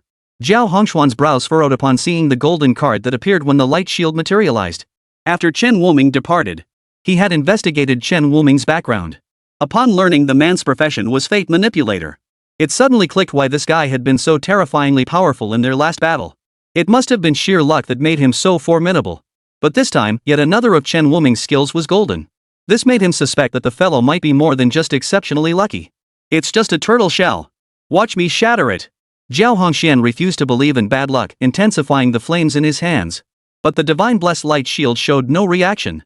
Instead, an identical pillar of fire surged toward Zhao Hongxian. Zhao Hongxian had no time to defend himself and was instantly charred black. Though unharmed, his disheveled state was a sight the onlookers had never witnessed before. Chen Wuming's lips curled into a smirk. This was the divine protection enhanced by his fate manipulator. Triggered fate manipulator ability, golden card. Triggered fate power, duration plus 100%. Divine protection, 100% damage absorption for 20 seconds, plus 50% damage reflection. Cough. How is this possible? Why is this happening? What kind of skill is this? Zhao Hongxian stared in utter disbelief. Never in his wildest dreams did he imagine he'd be helpless against a freshman. Just as he prepared to strike again, a furious shout from behind halted his movement. Zhao Hongxian, that's enough. The one approaching was none other than Kuruoying, her eyes filled with disappointment. This Zhao Hongxian was a student she had personally admitted to Suzaku University. She never imagined he would end up like this. Teacher Ko, it's them. Silence. I know everything you've done. From this day forward, you are no longer a Suzaku guard, nor a student of Suzaku University. And you too. Her gaze turned coldly toward the Suzaku guards who had joined in the bullying. As Suzaku guards, your duty is to protect Suzaku City. Instead, you bully your fellow students here. Your status as Suzaku guards is permanently revoked, and each of you will have 10,000 units of essence fluid deducted. The Suzaku guards who had stood beside Zhao Hongxian trembled slightly. They were merely ordinary students who had worked hard to become Vermilion Bird guards, gaining access to better resources. They never imagined that today they would not only lose their Scarlet Bird guard status but also be fined 10,000 essence elixirs.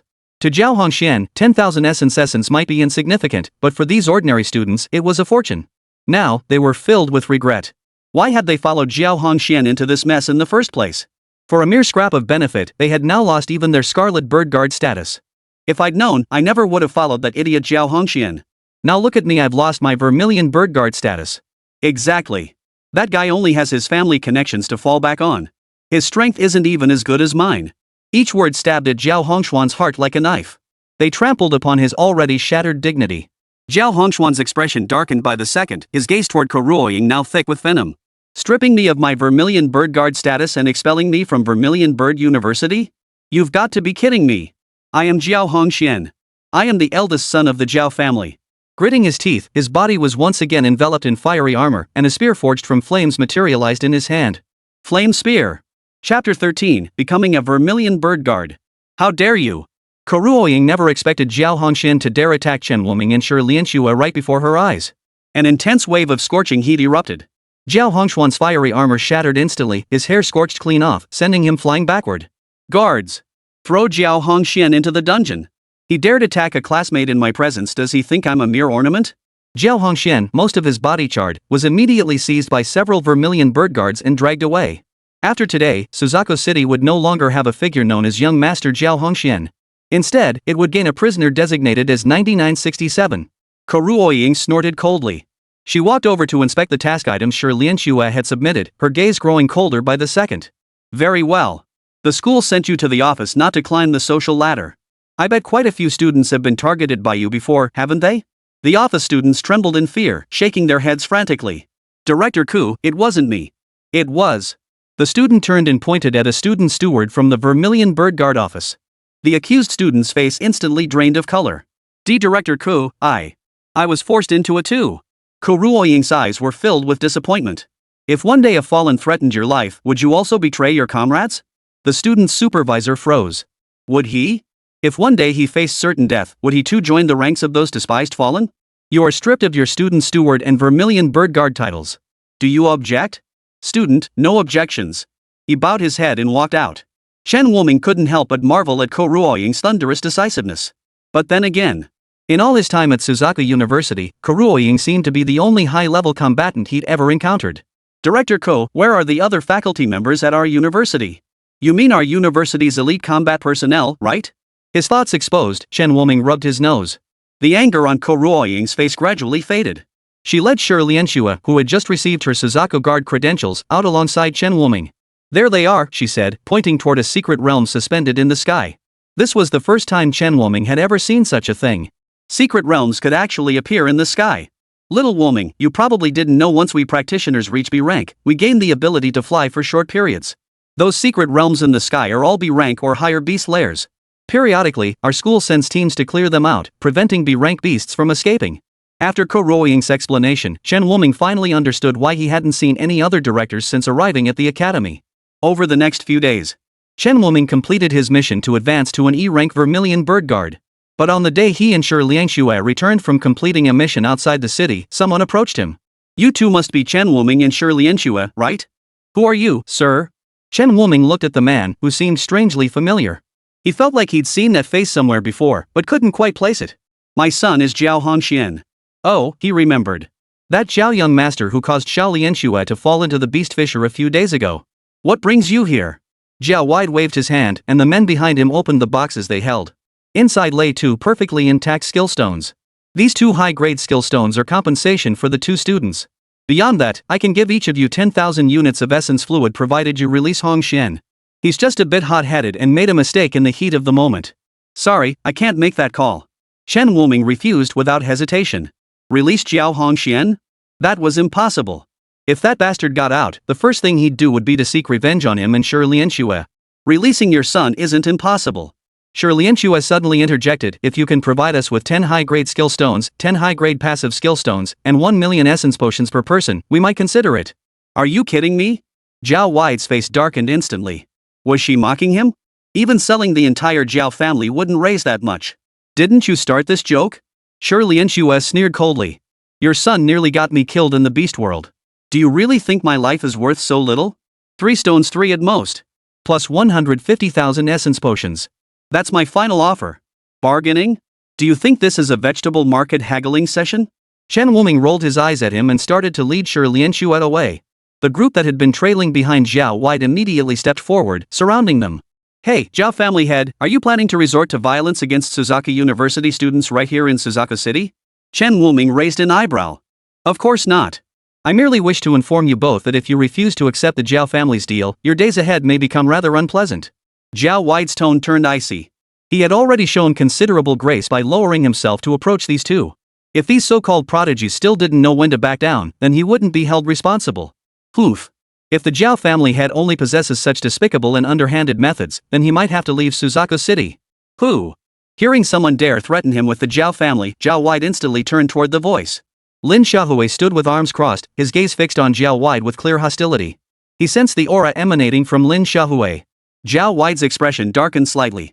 So it's Professor Lin Xiaohui from Suzaku University. Congratulations on successfully breaking through to C+ rank. Today was just a minor misunderstanding. I'll be on my way now. Though it was a congratulation, there was no sincerity in his tone. After Jiao Wide and his entourage of Jiao family members departed, Lin Xiaohui let out a soft snort. That Jiao Wide is getting more and more out of hand. He's even threatening my Suzaku University students now. She walked over and looked at the 2 of them. Are you both okay? We're fine, Professor Lin. Did you achieve C+? At the mention of grades, the corners of her mouth lifted involuntarily. That's right. If I hadn't broken through to C+, Jiao Wide might have kept pestering me. Are you 2 both Suzaku guards now? Perfect timing. Haven't you 2 picked up your Suzaku guard armor yet? The 2 shook their heads. Chen Woming had only recently become a Vermilion Bird Guard himself and hadn't gotten around to claiming his armor yet. As for Shi Lianxue, since becoming a Vermilion Bird Guard, she'd been on missions with Chen Woming every day, leaving her no time to collect hers either. Alright then, follow me. I'll take you to the school treasury to collect your Vermilion Bird Guard armor. Chen Woming looked puzzled. Why not keep them at the office? Wouldn't that be more convenient for us to collect? You don't seriously think our Vermilion Bird Guard armor is just ordinary battle armor, do you? As he spoke, Lin Xiaohui's eyes brimmed with pride. Once the 2 had collected their armor, Chen Woming finally understood why it had been stored in the school treasury. Vermilion Bird Guard armor. E-grade. 10% all attribute boost. A mere piece of clothing granting a 10% stat boost? That's nearly on par with the bonuses from ordinary low-tier passive skills. What do you think? This armor actually has stat bonuses? It's incredible. Lianshue's eyes sparkled with delight, thoroughly enamored with the armor she wore.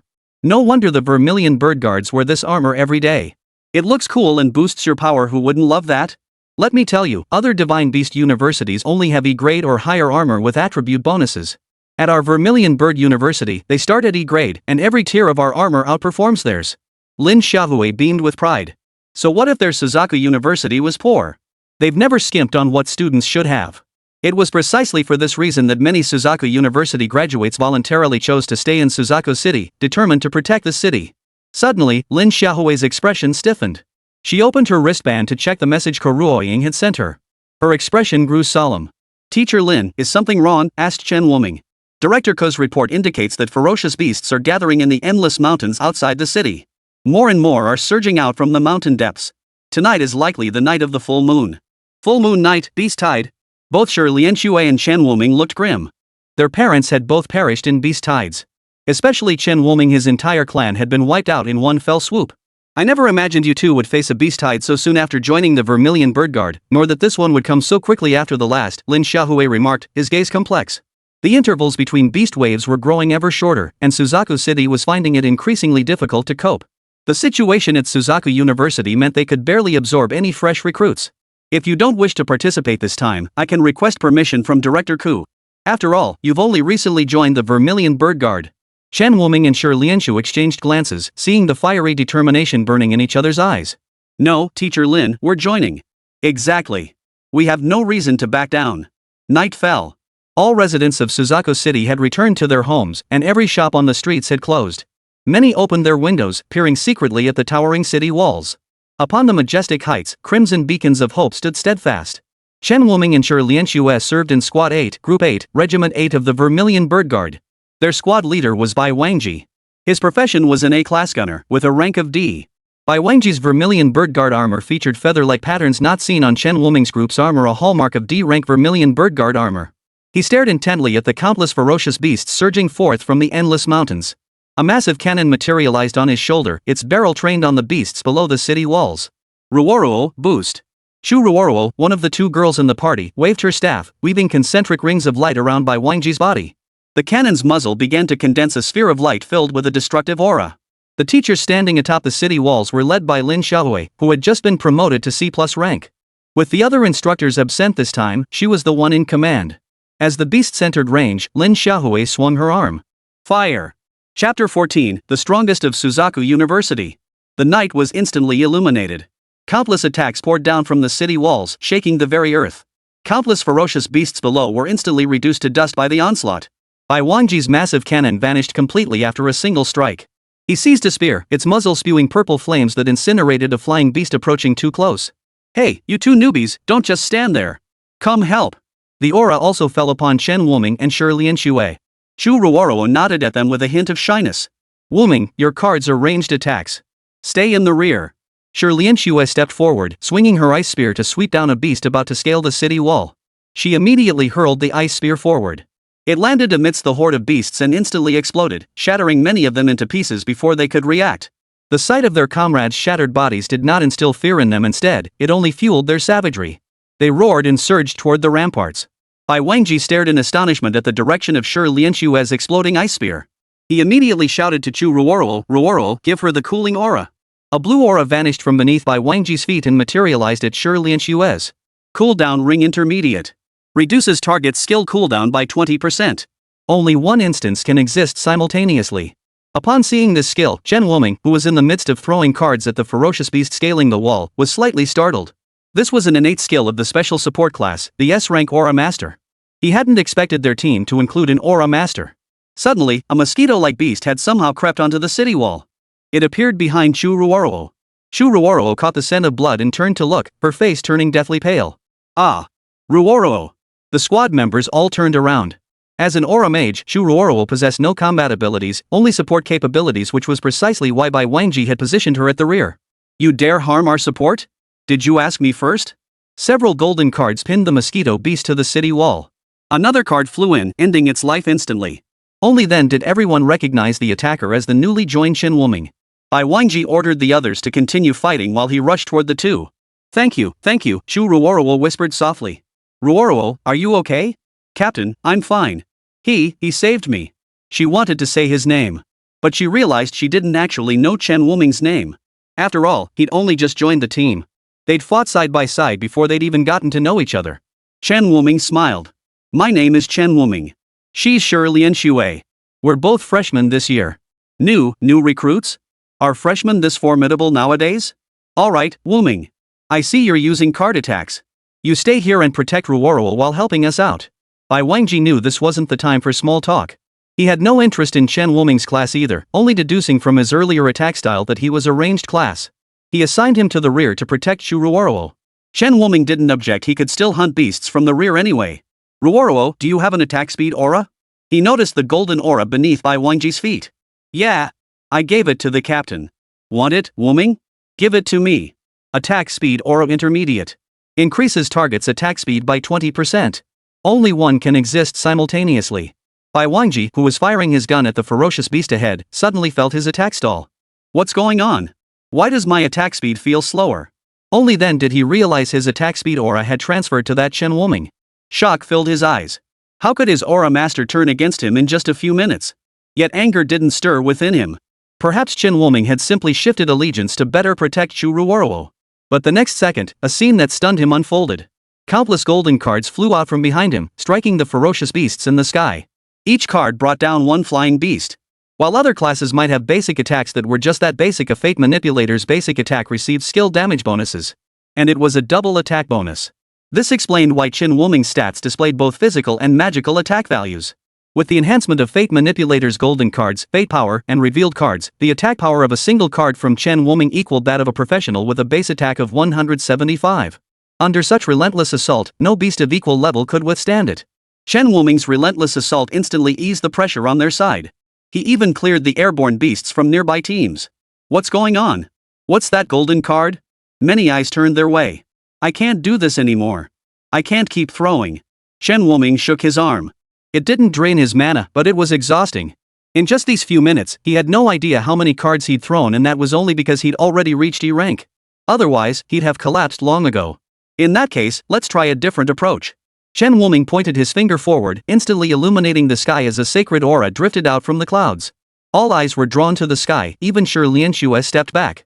She knew Chen Wuming was about to unleash his ultimate move. Divine Light of Destiny. Hey, Wuming, have you lost your mind? You.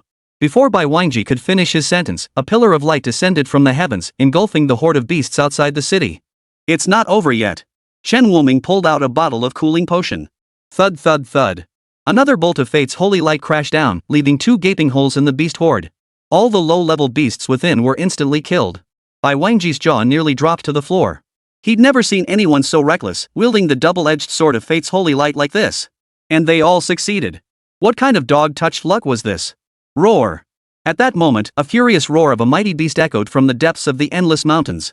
Several figures appeared atop the walls of Zhuke City. Their bodies were covered in injuries, with the middle-aged man in the lead bearing a gruesome wound across his chest. Principal, are you all right? Lin Xiaohui approached them. So these are the school's principal, vice principal, and department heads. Chen Wuming narrowed his eyes, scrutinizing the information of the leading middle-aged man. Name, Long Zhentian. Occupation, Dragon Transformed Being. Rank, A+. HP, 68,000. Magic Power, 54,000. Physical Attack, 8,000. Strength, 1,000. Intelligence, 500. Stamina, 20,000. Agility, 10,000.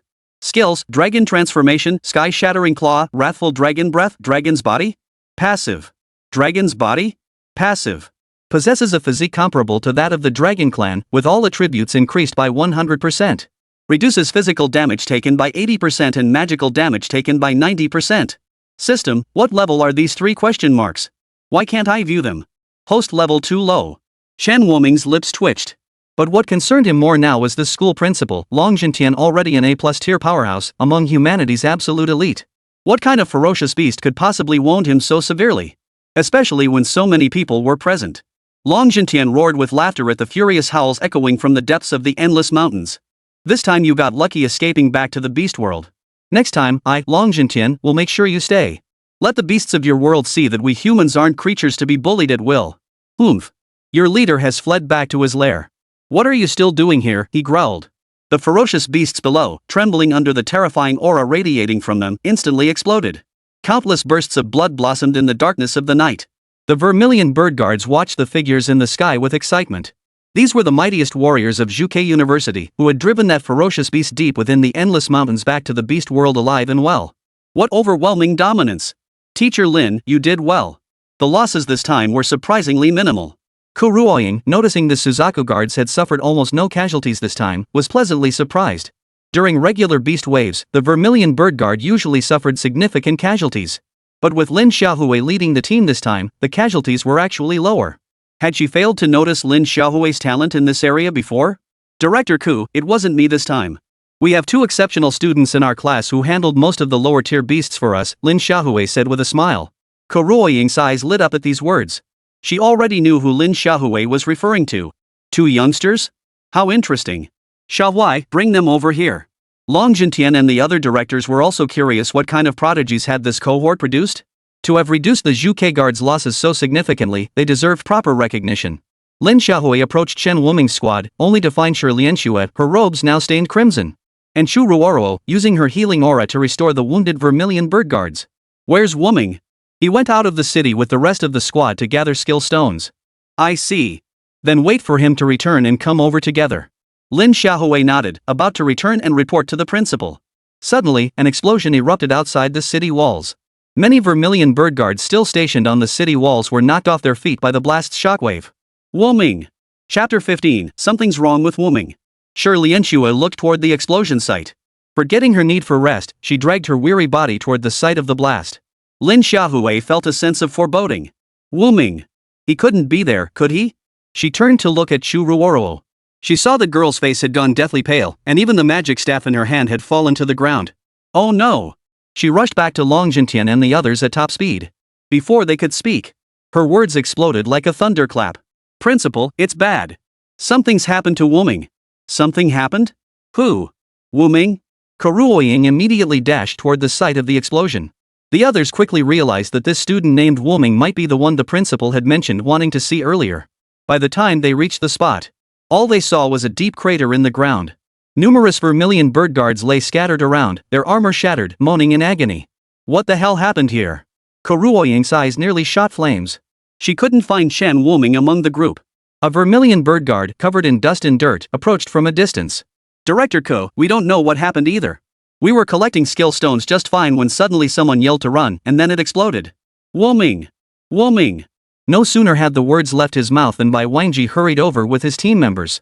Seeing the principal and all the directors present, before he could even greet them, Shi Lianxue rushed straight to his side. Where's Wuming? Where is he? Wasn't he with you all? Lianxue, calm down. Kuruoying stepped in to pull Shi Lianxue away, but her gaze remained fixed on Bai Wangji. Wangji, Wuming is your team member. Tell us where he was earlier. None of the Vermilion Bird Guards spoke, their gazes instead turning toward the deep crater blasted into the ground. That was precisely where Chen Wuming had been standing when the incident occurred. Even the shout to run had come from him. Had he not shouted, many more might have been injured? Shi Lianxue stared blankly at the gaping, empty hole. A golden card lay scattered on the ground. Damn it! Who the hell played me like that? If I catch that bastard, I'll make him pay.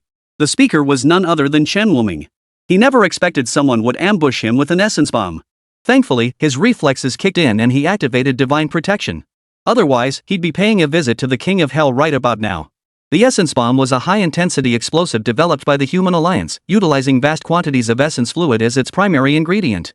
Its explosive force at close range was potent enough to instantly kill a C+ class practitioner.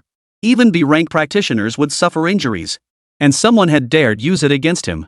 Chen Wuming gritted his teeth in fury. He had been picking up skill stones when he turned around and saw someone toss an essence bomb right at his feet. What infuriated him most was how swiftly it happened. He hadn't even caught a glimpse of the assailant's face. Hey, what the hell was that for?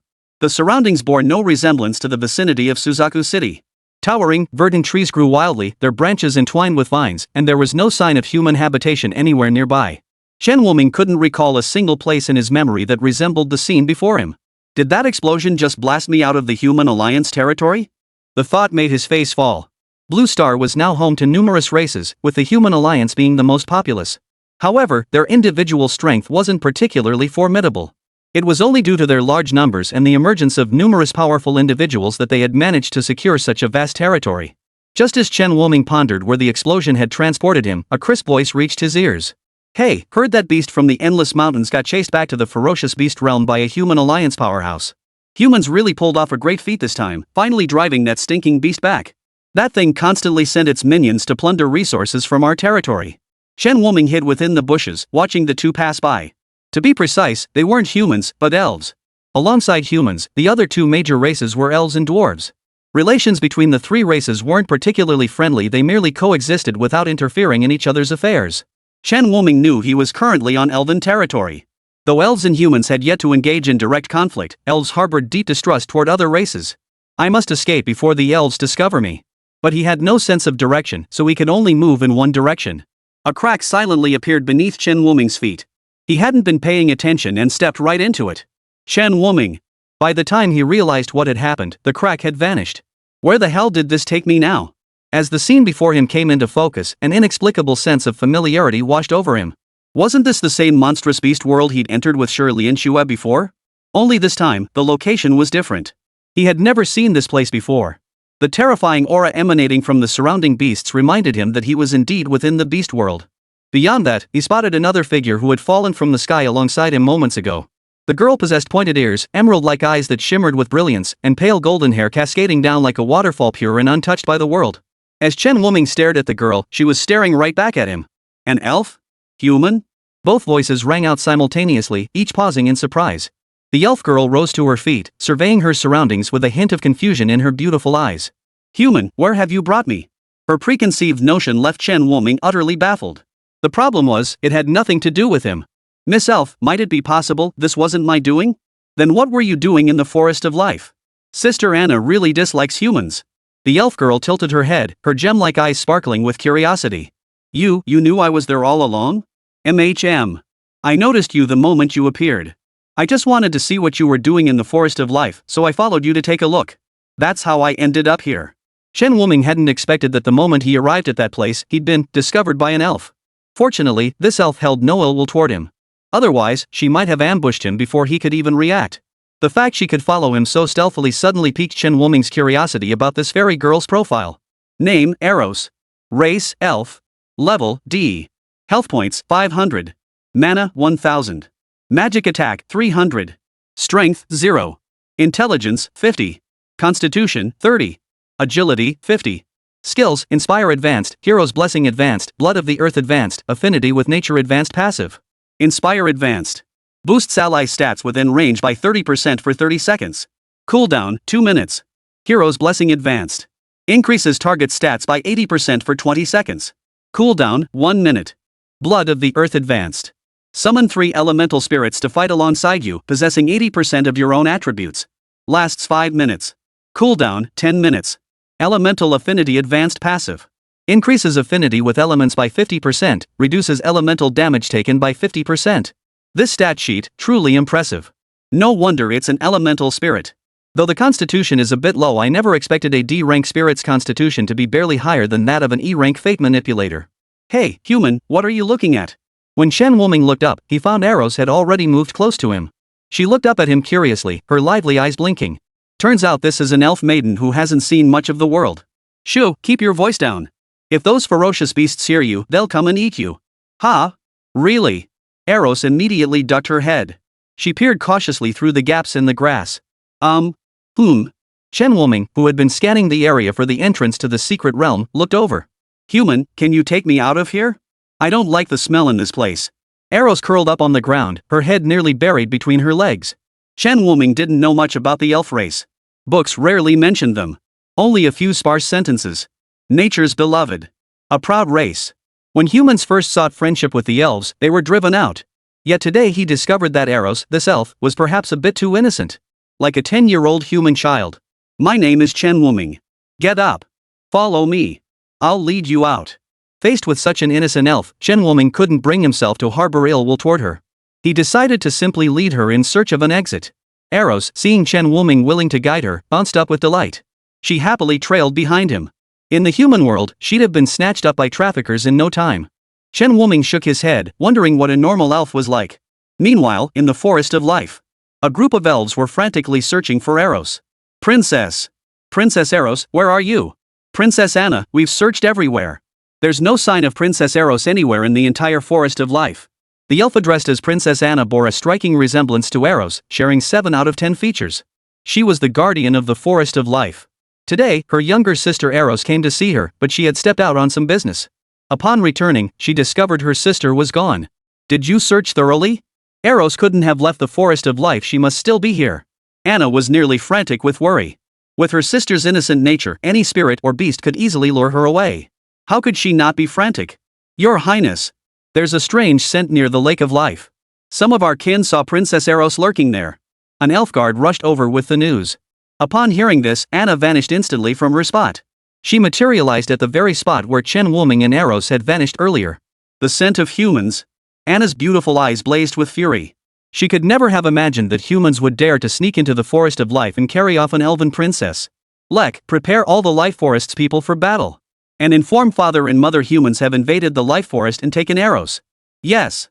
Chapter 16, then I'll call you Miller. What? Humans took Eros? The same shocked and furious cries echoed across the elven territories. None were more enraged than Eros's parents, the Elf King and the Earth Mother, who resided in the capital. Bastards! Are humans trying to start a war? The Elven King unleashed a terrifying aura. His pressure silenced every elf within 100 miles. The Earth Mother rose to her feet. No matter how benevolent she appeared, the blaze of fury in her eyes could not be concealed. Avon, have the children cease their actions. I shall personally visit the Human Alliance. Elven King Avon nodded grimly. This troubles you once more. If not for that damned rift. He slammed his fist hard onto the throne. The pressure from the feral beast fisher prevented him from leaving the realm of the Elf King, compelling him to remain in command. Leaving only his wife, Mother Earth Tissy, to go. Chen Wuming and Eros, still trapped in the beast world, remained utterly unaware that their sudden disappearance had plunged Blue Star into turmoil. This had pushed humanity and the elves to the brink of war. Human, can we really get out? Listen, my name is Chen Wuming. Stop calling me human all the time. Alright, human. When can we get out? Forget it. I have no idea when we'll get out either. There's no secret realm entrance anywhere near here. Chen Wuming conceded defeat to her. He guessed this beast world was roughly the same size as Blue Star, and he couldn't say for sure when they might find a secret realm entrance anytime soon. Human, are you looking for the secret realm entrance? I know where it is. Chen Wuming's footsteps halted abruptly. Eros, unable to stop in time, collided with Chen Wuming's back. Ouch. Human, why did you stop suddenly? Chen Wuming looked at her. Why didn't you mention the secret realm's entrance earlier? You didn't ask. Her reply was so righteous it left no room for argument. Frustrated, Chen Wuming flicked Eros's forehead. We need that secret realm entrance to get back. Eros, clutching her head with a pout, suddenly looked enlightened. Oh, I see. Humans are so clever. Chen Wuming. Let's hurry back. Suddenly, he didn't feel like keeping this elf company anymore. He wasn't sure if it was his own cleverness shining through, or if this elf was genuinely not very bright. Eros closed her eyes and sensed around. She immediately pointed in a direction. There's a D-rank secret realm over there. Alright, let's head there. The fierce beasts near a D-rank secret realm posed no real threat to them.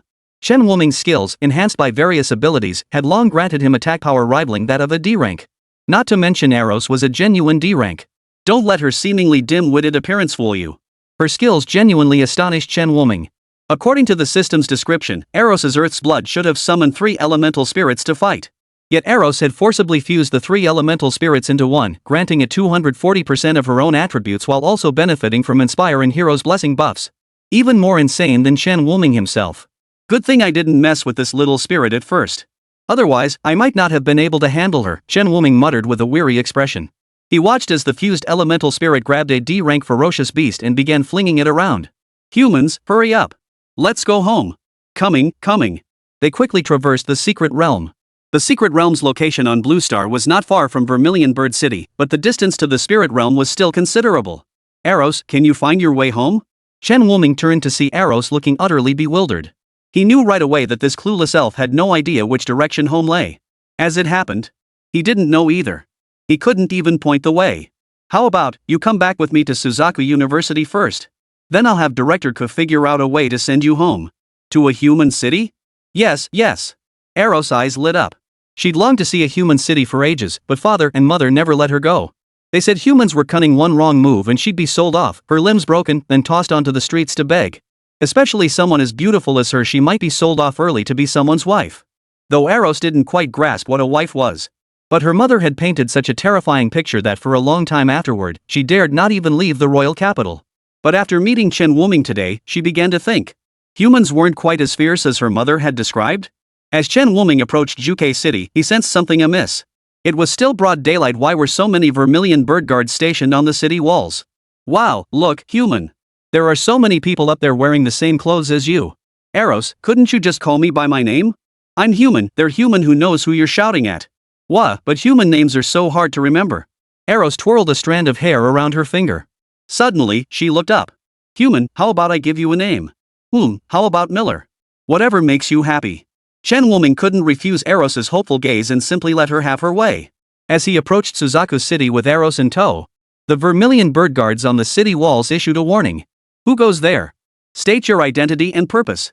Suzaku City is under martial law, please understand. Could it be that the beasts had attacked again after he left? That shouldn't be possible. Nevertheless, he revealed his identity. I am Chen Wuming, a freshman of this year's class at Suzaku University, an E-rank Suzaku guard. The Suzaku guard on the city wall paused slightly upon hearing that name. Chen Wuming? Wasn't that the freshman who was blown to bits just a few days ago? Ever since he vanished, a group of people had been frantically searching the explosion site for fragments of his body. In the end, all that remained was the golden card Shi Lianxue clutched in her hand. Beyond that, Long Jintian had detected a distinct aura, there one emanating from the dense vitality radiating from the forest of life. The immense force of the essence bomb's explosion had created a tiny fissure in the space. It was at this moment that Chen Wuming was sucked into the fissure, and the life force of the forest of life began to leak out. But Long Jintian and the others remained unaware of this. They merely assumed the elves had ambushed Chen Wuming. This incident enraged the entire upper echelon of Suzaku University. While they debated how to avenge Chen Wuming, the life forest closest to Suzaku City suddenly went on high alert. Rumors even spread that humans had abducted the elven princess. This enraged the anti-war faction led by the vice-chancellor. They hadn't even approached the elves to demand the return of their people yet. The elves were crying wolf, attempting to seize the opportunity to attack humanity. Thus, Suzaku City had descended into its current state. Miller, something feels off about Suzaku City. Eros felt a sense of foreboding. Her small hand secretly poked Chen Wuming's waist. Tickled by the poking, Chen Wuming quickly held her still. Stop it, I'm terribly ticklish. Don't worry. Though humans and elves haven't interacted much, we've generally kept to ourselves. They won't attack you. That had been true before, but the situation had drastically changed now. No sooner had he entered the city with Eros than they were surrounded by a group of Vermilion Bird guards. The leader, a C-rank Vermilion Bird guard, fixed his gaze on Eros behind Chen Wuming. Junior brother Wuming? You must be Chen Wuming? Chen Wuming nodded. That's me. The lead guard's expression darkened instantly. Junior brother Wuming was killed long ago by the elves. Speak. Who are you really? The Suzaku guards all aimed their weapons at them. I see. You're an elf in disguise, aren't you? Your goal is to infiltrate our Vermilion Bird City and coordinate with the elves outside for a pincer attack. The C-rank Vermilion Bird guard sneered at Chen Wuming. This guy is trouble. Chen Wuming sensed something was off immediately. Why did it feel like he was targeting him? Eros, hiding behind him, suddenly leaned close and whispered in his ear. Miller, he carries the aura of a ferocious beast. The C-rank Vermilion Bird guard across from him suddenly lunged forward, thrusting his spear. You bastard elf. Die. Chapter 17, The Vicious Art of Disguise. Stop. Upon hearing news of Chen Wuming's return, Shi Lianxue rushed out from Suzaku University only to witness the Suzaku guard attacking him. Her heart raced with panic. She quickly formed an ice bow and fired it at the Suzaku guard. But before the icy arrow could reach the guard, it melted mid-air. Black flames erupted from the spear tip, instantly engulfing Chen Wuming. Die. The C-rank Vermilion Bird guard revealed a cruel smile. Even the surrounding Suzaku guards were stunned. What was happening? Wasn't the plan just to detain him and hand him over to the school? Why did their leader take matters into his own hands? Team leader, stop this at once. Shut up. These two are spies for the elves. Grab that woman too.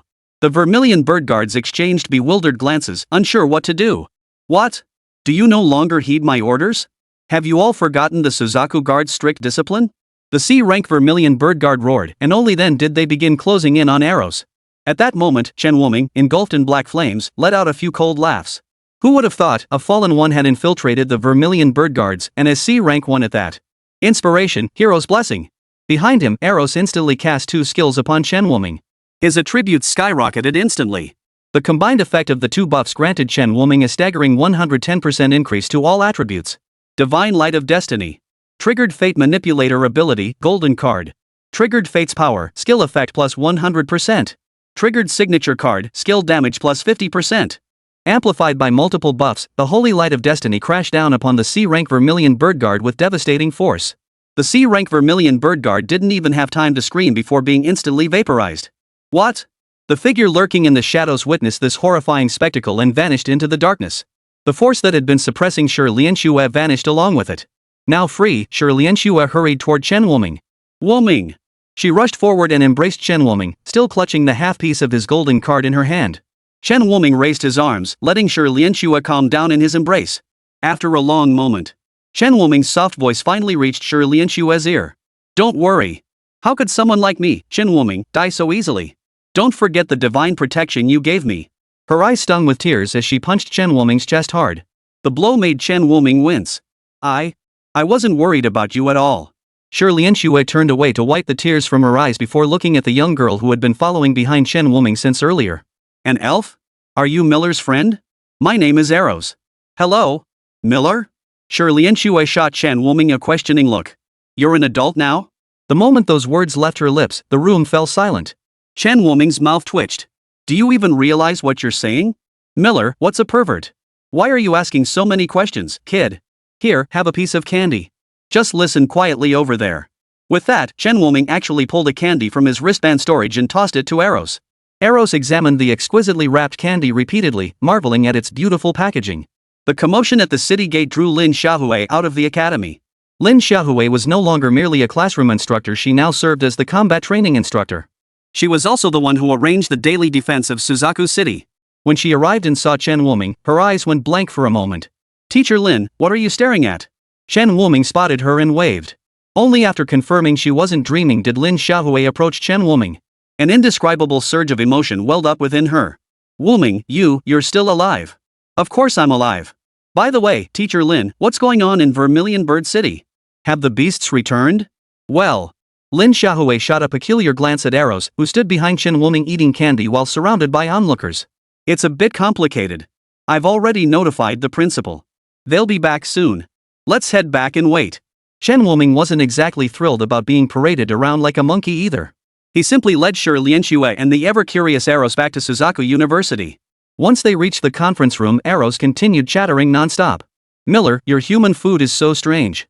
Unlike us elves who only have berries and roasted meat, but your stuff tastes really good. Miller, can I live here with you from now on? Mother said human girls move in with their husbands after marriage. So I... Stop. Hearing this, Chen Wuming quickly stuffed a freshly bought grilled sausage into Arrows's mouth. Not only was this elf driving him crazy with her chatter, but her words were getting increasingly off track. How did she even get to talking about marriage? If she kept going, wouldn't she start talking about having children next? Knock knock. The conference room door was knocked. It must be the principal and the others returning. Lin Xiaohui hurried over to open the door. This situation was indeed getting far too complicated. With even a C-rank Vermilion Bird Guard killed by Chen Wuming, she had no idea how to handle it. The door swung open. An elf woman burst in and embraced Arrows, who was munching on a grilled sausage. Arrows, are you hurt? Did the humans harm you? This woman was none other than one of Arrow's sisters, Anna, the administrator of the Forest of Life. Her emerald green battle armor was now slightly damaged, and golden strands of hair had escaped from beneath her helmet, cascading down to her chest. Yet she paid it no mind, her eyes fixed solely on her sister, Arrows. Sister Anna? What are you doing here? Seeing her sister in such a battered state, Arrows's eyes began to redden. Sister, who bullied you? The awkward expressions on the faces of Long Jintian and the others who had just entered were unmistakable. The ones who had bullied Anna were, of course, themselves. But at that moment, they looked even worse for wear than Anna. When Anna fought them earlier, she'd fought with reckless abandon. Even though they were both A+ ranked, killing each other was extremely difficult. Yet Anna's relentless assault had inflicted significant damage on both sides. Arrows, why are you here? The one who entered next was the Earth Mother of the Elven race. The most revered woman among the entire Elven race. It was she who halted the battle between the two sides. Immediately after, Long Jintian and the others received a message from Lin Xiaohui. Mother! Arrows saw her mother arrive and waved with a smile. All eyes turned to Chen Wuming. Wuming, tell us what really happened that day, and about that incident at the city gate, Director Ke said, his expression grim. Although Chen Wuming was likely to become the leader of the younger generation at Vermilion Bird University, killing his own comrades in front of everyone would be difficult to justify. So Chen Wuming briefly recounted how he'd been blown into the forest of life by an essence bomb, then fallen into the beast world alongside arrows. The crowd listened, stunned. What kind of plot twist was this? He was blown through a fissure into the forest of life, only to be discovered by the elven princess, and then both of them fell into the beast world together. So then, what exactly were we fighting just now? Kuruoying remained silent for a long while before uttering this question. The others all looked awkward. Fortunately, only they were involved, the tribal members below, and the Vermilion Bird Guards hadn't been drawn into it yet. Otherwise, tensions between the two tribes might have truly escalated. Then, Nameless, why did you kill the Vermilion Bird Guard? You should know he was your senior. But Miller is human. That man carries the scent of a ferocious beast. Arrow's sudden outburst caused everyone present to change expression. Only then did Mother Earth Taisai explain, Arrows possesses exceptionally keen senses, capable of accurately discerning another's race. So then, a fallen one has infiltrated our Vermilion Bird Guard? But how could that be? We personally select every student at Suzaku University. Especially Long Jintian and Vice Principal Su Yehua, their faces turned as dark as the bottom of a pot. They, 2 A+ ranked powerhouses, had allowed a fallen one to infiltrate their ranks and even attack their school's prodigy. Oh no, Teacher Lin, we... A Suzaku guard rushed in frantically, only to find the conference room packed with people. His words caught in his throat. Kuruoying shot him a glance. What's going on? Yes, sir. We discovered team leader Yuan's body outside the city. Yuan, who that was the name of the C-rank Vermilion Bird Guard killed by Chen Wuming moments ago. But Yuan, who should have been obliterated without a trace by that strike of fate's holy light. Why was his body found outside the city? Let's go check it out. The group rushed to the location of Yuan, whose body outside the city. Yuan, whose body was utterly mangled beyond recognition, with only the broken spear beside him confirming his identity. It was only the team leader, who knew Yuan who recognized the spear. Yuan, who had always spoken of using this spear to protect those behind him, which is why they remembered it. Principal, it must be the fallen one's disguise technique. Chen Wuming frowned in confusion. Disguise technique? A fallen one's disguise technique involves stripping the victim's entire skin and wearing it over their own body. Then, using a special potion, they make the skin adhere to themselves. It's a disgusting and vicious technique, Shi Lianxue said, her face darkening. This transformation technique brought back some unpleasant memories for her. So, my essence bomb might have been sabotaged by a fallen too? Chen Wuming frowned. Could it be that repeatedly unleashing his abilities had drawn their attention? Take Yuan, whose body back. Deliver this news to his family as well. Vice Principal, Yuan's family only has him. Su Yahua's expression froze, his lips twitching slightly. Director Meng, you must go personally and have this child buried in the school's Vermilion Bird tomb. The teacher named Director Meng stepped forward, cradling Yuan, who now devoid of his former features, in his arms. A pair of pure white wings unfolded behind him. Child, I'll take you home. Everyone watched as Director Meng led Yuan Hu back. At that moment, Shi Lianxue remembered something and spoke up. Teachers, when I tried to stop that fallen one, someone secretly restrained me, preventing me from reaching Wuming. Chapter 18, the knife wielder was one of their own. She still remembered that oppressive force, but her intense concern for Chen Wuming's safety had caused her to overlook it at the time. Hearing Shi Lianxue's words, Su Yahua's gaze grew icy. Well. So there are rats lurking in the shadows, sabotaging things behind the scenes. Old man, leave this matter to me. He was an anti-war advocate, yet someone had dared to harm his student within Vermilion Bird City. How could Su Yehua possibly tolerate this? Long Jintian's eyes flickered slightly as he nodded. Make sure you root out that rat. Rest assured. No one can escape the watchful eye of Su Yehua. Su Yehua's eyes suddenly transformed into vertical pupils. Everything around him became crystal clear. What kind of ability was this? Chen Wuming sensed an extremely cold aura emanating from Su Yehua. Name, Su Yehua. Occupation, Nightwalker. Rank, A+. Health points, 50,000. Mana, 40,000. Physical attack, 7,500. Strength, 800. Intelligence, 400. Stamina, 15,000. Agility, 15,000. Skills, Assassination Advanced, Shadow Step Advanced, Void Travel, Insight's Eye, Backstab Advanced Passive. Assassination Advanced. A silent strike dealing massive damage. Cooldown, 1 minute. Shadow Step Advanced. Move behind an enemy with stealthy footwork, gaining plus 20% dodge chance during movement. Cooldown, 5 minutes.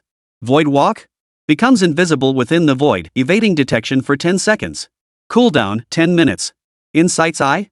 Vision is greatly enhanced, allowing observation of finer details. Lasts 10 minutes. Cooldown, 20 minutes. Backstab Advanced. Deals plus 200% damage when attacking an enemy from behind. Who would have thought the vice principal with those thick eyebrows and big eyes was actually an assassin? You'd never guess. Under the effect of Su Yahua's insightful eye, he quickly located the person who had previously suppressed Shi Lianxue. Rat, I've found you. His eyes blazed with fury as his figure vanished from the spot. Let's go check it out too. That man still has value alive. The others followed Long Jintian to Su Yahua's location. When they saw the person in Su Yahua's grasp, Chen Wuming and Shi Lianxue both froze in surprise. For the man was none other than Jiao Hongshuan's father, Jiao Wide. Jiao Wide, you colluded with the fallen to harm me. Chen Wuming was visibly angered. He never imagined the betrayal would come from one of his own. Though Jiao Hongxian was locked in the dungeon, his life was not immediately in danger. But this Jiao Wide actually wanted to take my life. With only a thread of life left, Jiao Wide glared fiercely at Chen Wuming. I never imagined even a C-rank fallen one couldn't stand against you, you brat. I should have struck directly back then, joining forces with that fallen one to kill you. Why did I hide in the shadows?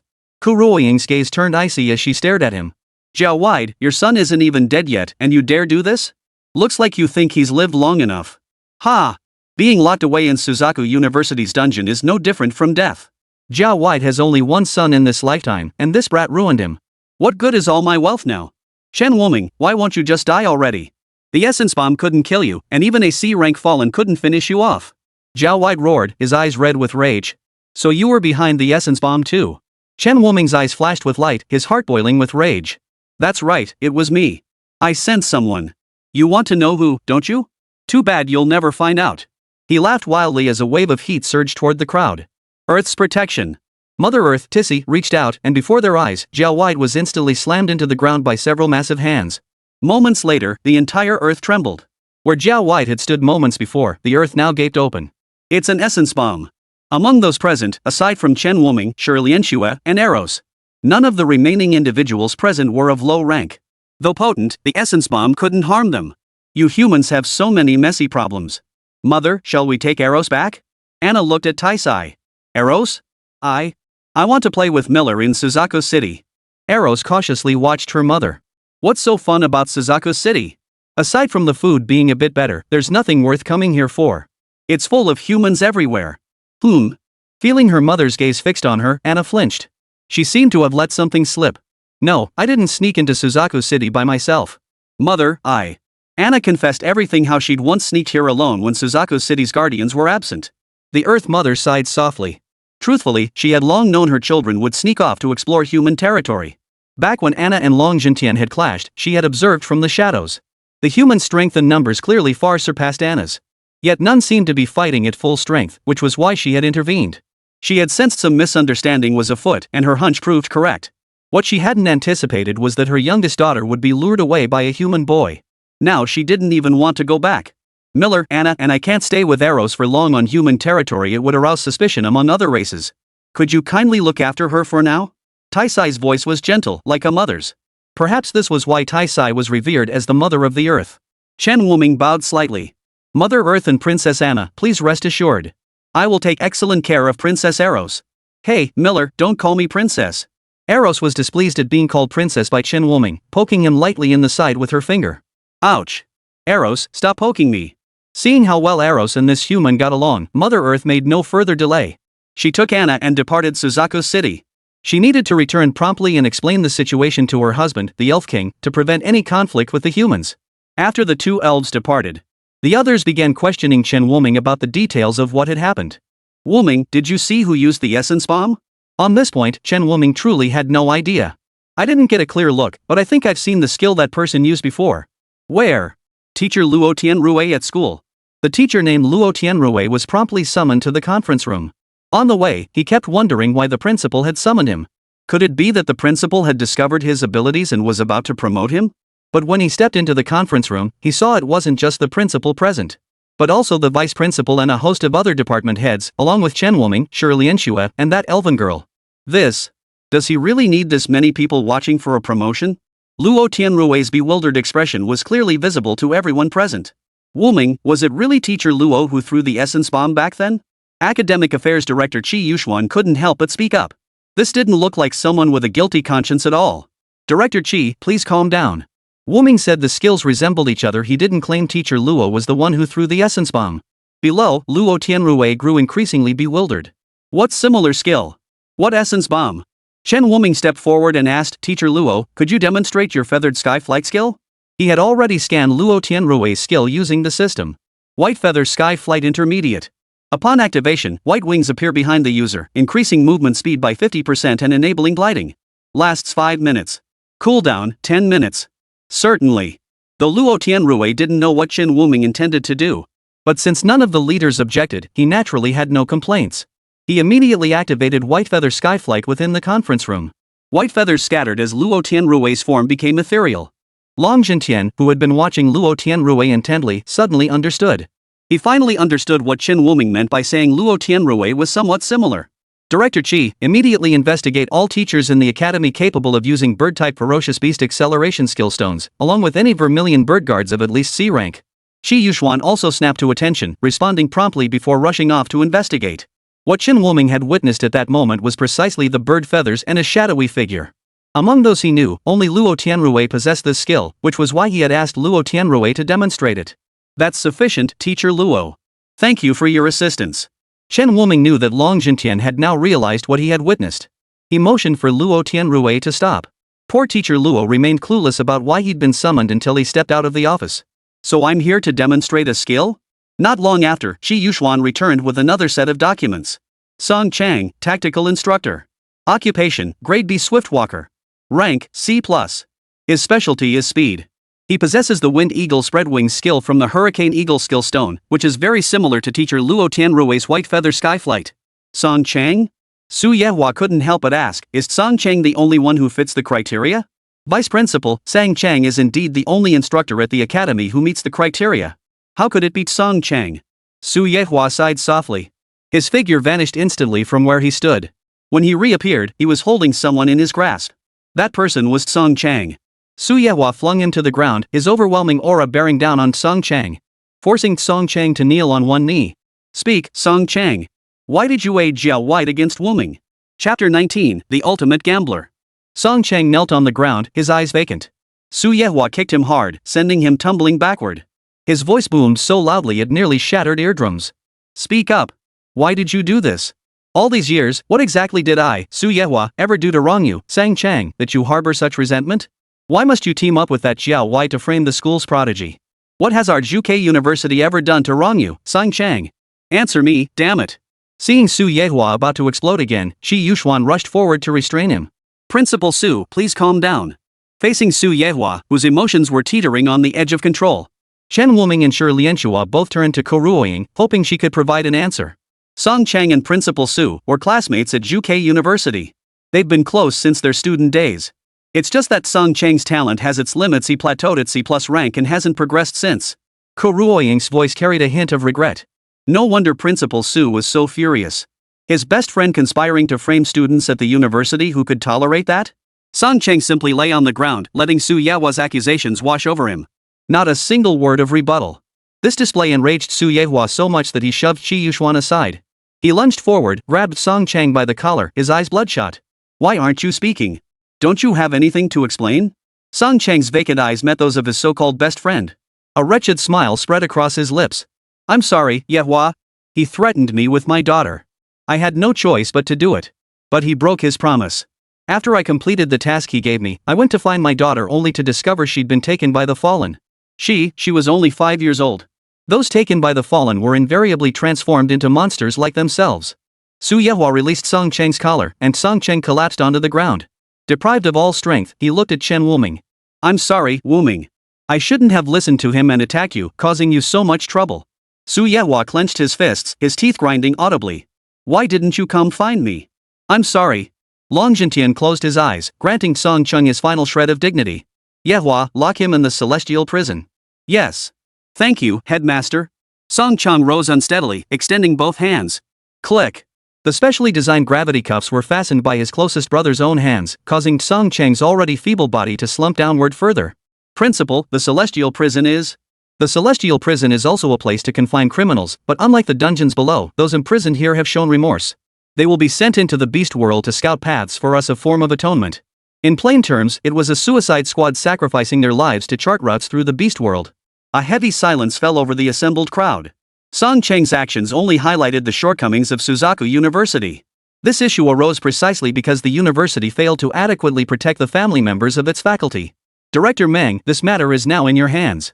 Director Meng, the same woman who had earlier delivered Yuan, whose body to the Vermilion Bird Mausoleum, was a woman with an exceptionally kind and benevolent expression.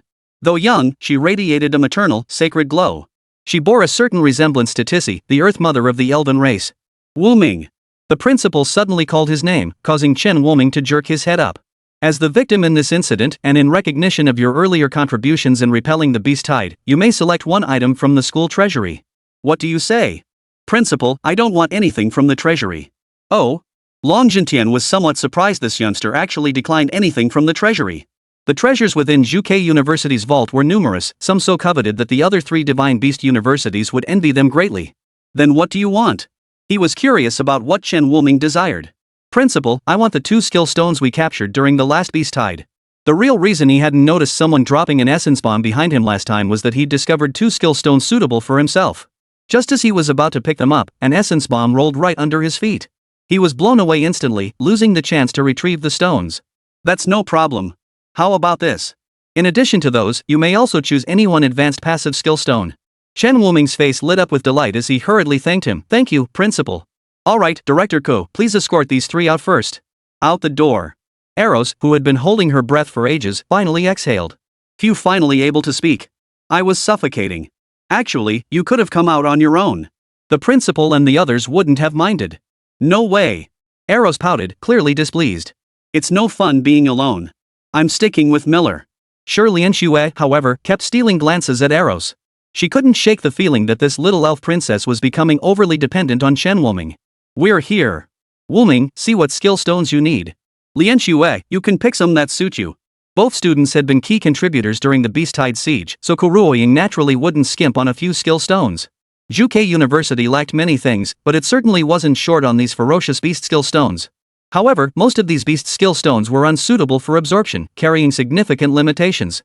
For Chen Wuming, the fate manipulator, these limitations were practically non-existent. Soon, they had each selected their skill stones. Chen Wuming glanced at Lian Xue's hand. Lian Xue, what did you pick? Not telling you, Lian Xue, unusually playful, covered her hand to prevent Chen Wuming from seeing. However, she caught a glimpse of the skill stone in Chen Wuming's hand out of the corner of her eye. A hint of surprise flashed in her eyes. Wuming, aren't you going to swap it out? No need. I feel like these 2 suit me just fine. Kuruoying followed the sound and looked over, clearly seeing the 2 skill stones in Chen Wuming's hand. She was utterly speechless. Fate coin intermediate. Flip a coin. Heads, deduct 20% of your own health and mana. Tails, summon a thunderbolt from above to deal area damage. Cooldown, 3 seconds. Blessing of balance advanced. Randomly blesses any target within a 100-mile radius. Blessed targets gain plus 50% to all attributes. 50% chance to receive light blessing, 50% chance to receive dark blessing. Lasts 3 minutes. Cooldown, 5 minutes. Light blessing, attacks ignite with holy fire, dealing plus 100% damage to evil targets. Dark blessing, increases damage taken by 100% and inflicts blindness for 10 seconds. You little gambler, you're hooked on betting, aren't you? Kuruoying couldn't resist giving Chen Wuming a sharp flick on the head. What kind of crappy skills did this brat pick? Nothing a normal person would use. Chen Wuming didn't get annoyed. He chuckled, Director Ko, don't you think these skills are pretty powerful? Powerful my ass. With all these skills combined with your fate playing abilities, one single mistake from you and we'd be burying you. What the hell are you playing at? Kuruoying couldn't fathom this kid's thought process. She knew they were powerful, what probabilistic skill wasn't? But that only matters if you get the positive effect. Regular classes wouldn't dare play like this, and you're a probability class using probability skills? Don't you want to die faster? Chen Wuming clutched the skill stone tightly to his chest. Director, I only want these 2. You? Fine, fine. She felt she couldn't persuade him anymore. She'd have to let the principal handle it later. But when it came time to choose passive skill stones, Kuruoying realized she'd freaked out prematurely. Because Chen Wuming picked up another high-level passive skill stone with a probability mechanic. Chen Wuming. Chapter 20, Monsters storm the city, White Tiger City calls for help. Chen Wuming quickly stowed all the skill stones into his bracelet storage space. He acted so swiftly that Kuruoying didn't even have time to grab any. Director Ko, please calm down. Wuming has incredible luck, I've never seen him fail yet, Lin Xiaohui rushed to intervene. But this only infuriated Kuruoying further. You know he's lucky? Do you have any idea how high a fortune manipulator with his luck could rise? But this kid won't stop until he plays himself to death. Do you know what that kid just picked up? That was a bizarre fate disc. One wrong move and disaster strikes. Lin Xiaohui froze. By the time she turned to look at Chen Wuming, the kid was already sitting on the ground, absorbing the energy. Once the absorption began, it couldn't be stopped. Forcibly interrupting it would cause irreversible damage to the absorber's body. This kid, really? Kuruoying was at a loss for words. He was practically a madman. I'll go tell the principal about this. Xiaohui, you watch over these three little ones. Sure. Lianxue stared blankly at Chen Wuming. Wasn't he afraid of dying at all? Clutching the skill stone in her hand, she couldn't afford to fall too far behind. The two sat on the ground, absorbing the skill stones. Before long, Chen Wuming had finished absorbing his. Name, Chen Wuming. Class, Fate Manipulator. Level, E. Health points, 250. Mana, 250. Physical attack, 25. Magic attack, 25. Strength, 0. Intelligence, 0. Stamina, 20. Agility, 10. Skills, Green Swamp Basic, Narcissus Technique Basic, Fate's Holy Light Intermediate, Fate Coin Intermediate, Balance Blessing Advanced, Open Card Intermediate Passive, Fate's Power Intermediate Passive, Eerie Fate Disc Advanced Passive. Eerie Fate Wheel Advanced Passive. When casting skills, 30% chance to increase skill damage by 100%, 30% chance to reduce skill damage by 50%, 30% chance to deduct 50% of current HP, 10% chance to drain all mana. This Eerie Fate chart is undoubtedly yet another ultimate gambler's skill. Those with bad luck might instantly lose all health and mana. But Chen Wuming isn't afraid. With his god-tier luck system, he can make any probability 100% if he wants it to be. That's precisely why he dared to recklessly absorb these skill stones. Wuming, you're being reckless. I know you're lucky, but this skill. Lin Xiaohui winced at the skill combination. Master Lin, rest assured I'll be absolutely fine. Chen Wuming declared with unwavering confidence. Though Lin Xiaohui had no idea where this confidence came from. Was it purely based on luck? Teacher Lin. Trouble. A Vermilion Bird guard patrolling the city walls approached Lin Xiaohui. Teacher Lin, the secret realm outside the city is in turmoil. It seems the beasts from the fierce beast realm are preparing to attack the city. What on earth provoked these beasts to attack again so soon? A cold gleam flashed in Lin Xiaohui's eyes. Just then, Lianxue finished absorbing the energy. She had absorbed one advanced skill stone and one advanced passive skill stone. Lianxue, what skill did you get? You'll find out soon enough. Let's go support them first. The two humans and the elf immediately rushed toward the city walls. Boom! At that moment, a deafening explosion echoed. The city gate facing the endless mountains was breached by a C-rank ghost-eyed demonox, sending all the Vermilion Bird guards propping up the gate flying backward. Despair Ice Wall. A wall of ice rose, halting the beast's advance. Yet within moments, the wall was riddled with holes. Lianxue's brows furrowed. The intensity of this attack exceeded her expectations. Ice Crystal Armor, Ice Giant. Frost transformed into battle armor as swirling snowflakes coalesced upon her form. Finally, it coalesced into a 100-foot-tall ice giant. Is this the new skill Lianxue chose earlier? Unexpectedly, the ice crystal armor could be used in conjunction with the ice giant, coating its surface. Within the colossus, Lianxue didn't pause. Instead, she wielded her mastery of ice to forge a massive glacial spear. The giant seized the spear and hurled it toward the city walls. Ice Blast. The colossal spear struck the ground, claiming the lives of a wave of ferocious beasts. An explosion echoed through the air. Countless beasts shattered into icy fragments drifting through the air. Balance Blessing. Triggered Fate Weaver ability, Golden Card. Triggered Fate Power, skill effect plus 100%. Blessing of Balance effect enhanced, increases target's attributes by 150%, grants additional shield equal to 100% of maximum health. A golden light shone upon Chen Wuming, his aura surging once more. Lin Xiaohui, who had rushed over, was left speechless. This kid is literally using his life to unleash skills. So many people could bless him, and he could even trigger the golden card that activated the Fate Manipulator's ability. Eros, buff me. Though Eros didn't understand what buff meant, she instantly grasped the situation when she saw Chen Wuming casting an enhancement skill on her. Inspiration, Hero's Blessing. 2 more buffs were applied to Chen Wuming. Chen Wuming felt his power surge to unimaginable heights. He pointed his hand toward the ferocious beast about to shatter the ice wall. Divine Light of Destiny. Triggered Fate Weaver ability, Golden Card. Triggered Fate Power, skill effect plus 100%. Triggered Signature Card, skill damage plus 50%. Triggered Mysterious Fate Disc, skill damage plus 100%. The Holy Light of Destiny, radiating an aura of destruction, descended. Under its divine glow, all the ferocious beasts vanished. A vast, empty plain was revealed. No one understood what had just transpired. They only sensed that annihilating aura descend, followed by the sudden disappearance of all the beasts. But it wasn't over yet. Chen Wuming ascended to the wall's crest, hurling golden cards into the fray. Occasionally, bolts of heavenly lightning would crack down, scorching the beasts until they were charred and sizzling, their flesh emitting a distinct aroma. Even the D-rank beasts lay utterly still after being struck by a bolt of heavenly lightning. Lin Xiaohui wiped the sweat from her forehead. She had this strange feeling that if Chen Wuming's fate's holy light had struck her instead, she'd be sprawled on the ground like a dead dog too.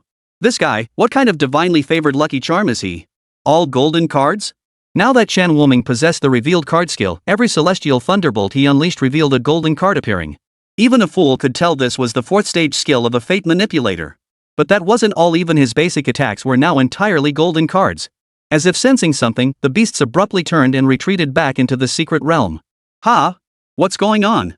Chen Wuming, who had been enthusiastically tossing fate coins, halted his actions. Weren't these beasts supposed to be mindless and fearless? What the hell does retreating mean now? Wuming, don't you find these beasts acting strangely? Lian Xue dissolved her ice giant and stood beside Chen Wuming, frowning as she watched the fleeing beasts. It's as if someone suddenly started commanding them. While high-level beasts possess some intelligence, they couldn't possibly command such a massive horde. It was like when Long Jintian and his elite forces went deep into the endless mountains to hunt that beast. Though it had fled back to the beast realm itself, it hadn't ordered the beasts beneath it to retreat. What's going on? Why are the beasts retreating? Kuruoying and several other directors arrived on the scene, but even they were baffled by the spectacle before them. Director Ko, I suspect someone might be manipulating these beasts from behind the scenes, Chen Wuming voiced his conjecture. The others nodded in agreement. I agree, but who could possibly control the beasts? The Fallen. Eros, who had remained silent until now, suddenly spoke up. Eros, you mean the Fallen can control these beasts? Well, not exactly control. More like a partnership, Eros replied. After hearing this, Chen Wuming felt a sense of foreboding. The Fallen One impersonating Yuanhu, Zhao Wei colluding with the Fallen, and now these ferocious beasts. Though many were present, an uneasy foreboding gripped his heart. It felt as though everything was waiting for him to walk right into the trap. We'll report this matter to the headmaster first. Teacher Lin, organize the Vermilion Bird Guard and repair the city gates. The group arrived at the city gates. Seeing the numerous Suzaku guards crushed by the demonite ox, a sense of sorrow filled many hearts. Lin Xiaohui, however, was utterly perplexed. Why could a mere C-rank ghost-eyed demon ox breach the city gates? This was a gate that even her full power attack couldn't break through. A 10,000-eyed eagle appeared on Lin Xiaohui's shoulder. Look for any suspicious clues nearby. She finally explained, this is a 10,000-eyed eagle. It possesses exceptional vision and observational abilities. I suspect something fishy about how this gate was destroyed. Suddenly, a sharp pain shot through Lin Xiaohui's head. She nearly lost her balance. Teacher Lin, what's wrong? My 10-eyed eagle is dead. When they found it, the 10-eyed eagle lay dead a mile outside the city gate, killed instantly by a blow to the head. Teacher Lin, did you find any clues? Lin Xiaohui strained to recall the last images the 10,000-eyed eagle had seen before its death. But only a brief fragment remained. I could only make out a man with white hair. Everything else was blurred. His attack was too swift. A man with white hair, far exceeding C+ rank. That was the conclusion they had reached. Yet Suzaku City had no one with white hair, only Lian Xue. Not to mention Lian Xue had always been by Chen Wuming's side, and she was merely an E-rank girl. Another mystery had been added to the puzzle. After Chen Wuming and the others reported this news to the headmaster, a familiar figure arrived outside the Suzaku City gates. Wuming. Save. Save White Tiger City. Chapter 21, Rush to aid White Tiger City. Li Hu collapsed before Chen Wuming. His body was covered in wounds, clinging to life by a thread. Li Hu?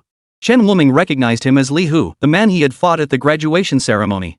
Though defeated by him, Li Hu had still claimed the 9th arena and ultimately chosen White Tiger University. Now he had come all the way to Vermilion Bird City seeking help. Something happened at White Tiger City? He escorted Li Hu to Director Meng Qinglan. Meng Qinglan was the only support-type practitioner among the directors, holding the S-rank profession of Holy Healing Angel and having reached a rank herself. Under her skills, Li Hu's injuries healed in no time. Only the mental exhaustion remained untreatable. Director Meng, before he lost consciousness, Li Hu told me something happened in White Tiger City. White Tiger City is far more powerful than our Vermilion Bird City. How could something happen there? Meng Qinglan's expression shifted slightly. As if recalling something, she abruptly left the room and rushed to find the principal. Shortly after, Long Jintian also approached. His gaze fell on the unconscious Li Hu as he asked Meng Qinglan, Director Meng, is there any way to bring him back to consciousness? I'll try. Pure white wings unfolded, and a melodious song filled the room. Battle Hymn of Willpower advanced. Boosts morale through song, significantly stimulates human potential, grants immunity to control effects, lasts 30 seconds, cooldown 10 minutes. Under the song's influence, Li Hu struggled to open his eyes. Principal Long, save White Tiger City. The city lord is dead. His gaze immediately fell upon Long Jintian standing beside Chen Wuming. Before leaving, he had seen Long Jintian's photo and immediately recognized him as the president of Zhuke University. Li Hu, calm down. Tell us what happened in White Tiger City. Only then did Li Hu reveal that the deputy lord of White Tiger City was a fallen one who had ambushed the lord. Our teachers from White Tiger University were also caught off guard and severely injured. White Tiger City is about to fall. Where's your old man, President Shi Mingqian? The president is tied up by an A-plus class beast. He's completely tied up. Long Jintian's face darkened so much it seemed water could drip from it. He never imagined that among the 4 divine beast universities, the first to face disaster wouldn't be the weakest, Vermilion Bird University, but rather the second-ranked White Tiger University.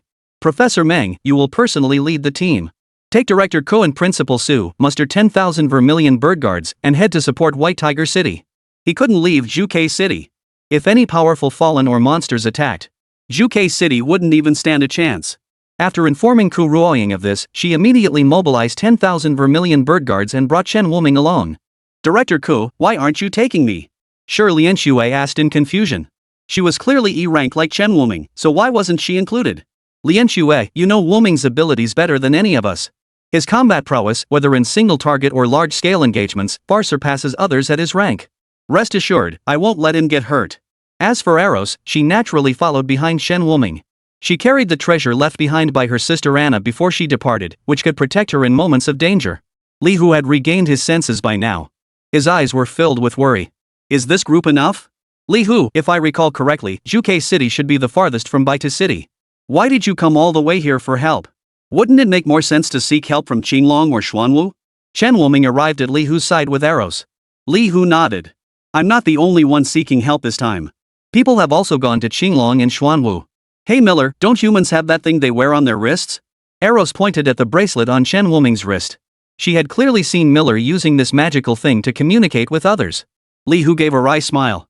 He showed his own bracelet, revealing a gaping hole in it. When we tried to use the bracelets to contact the outside world, we discovered that all the bracelets at White Tiger University had been destroyed. Even the bracelet's storage space.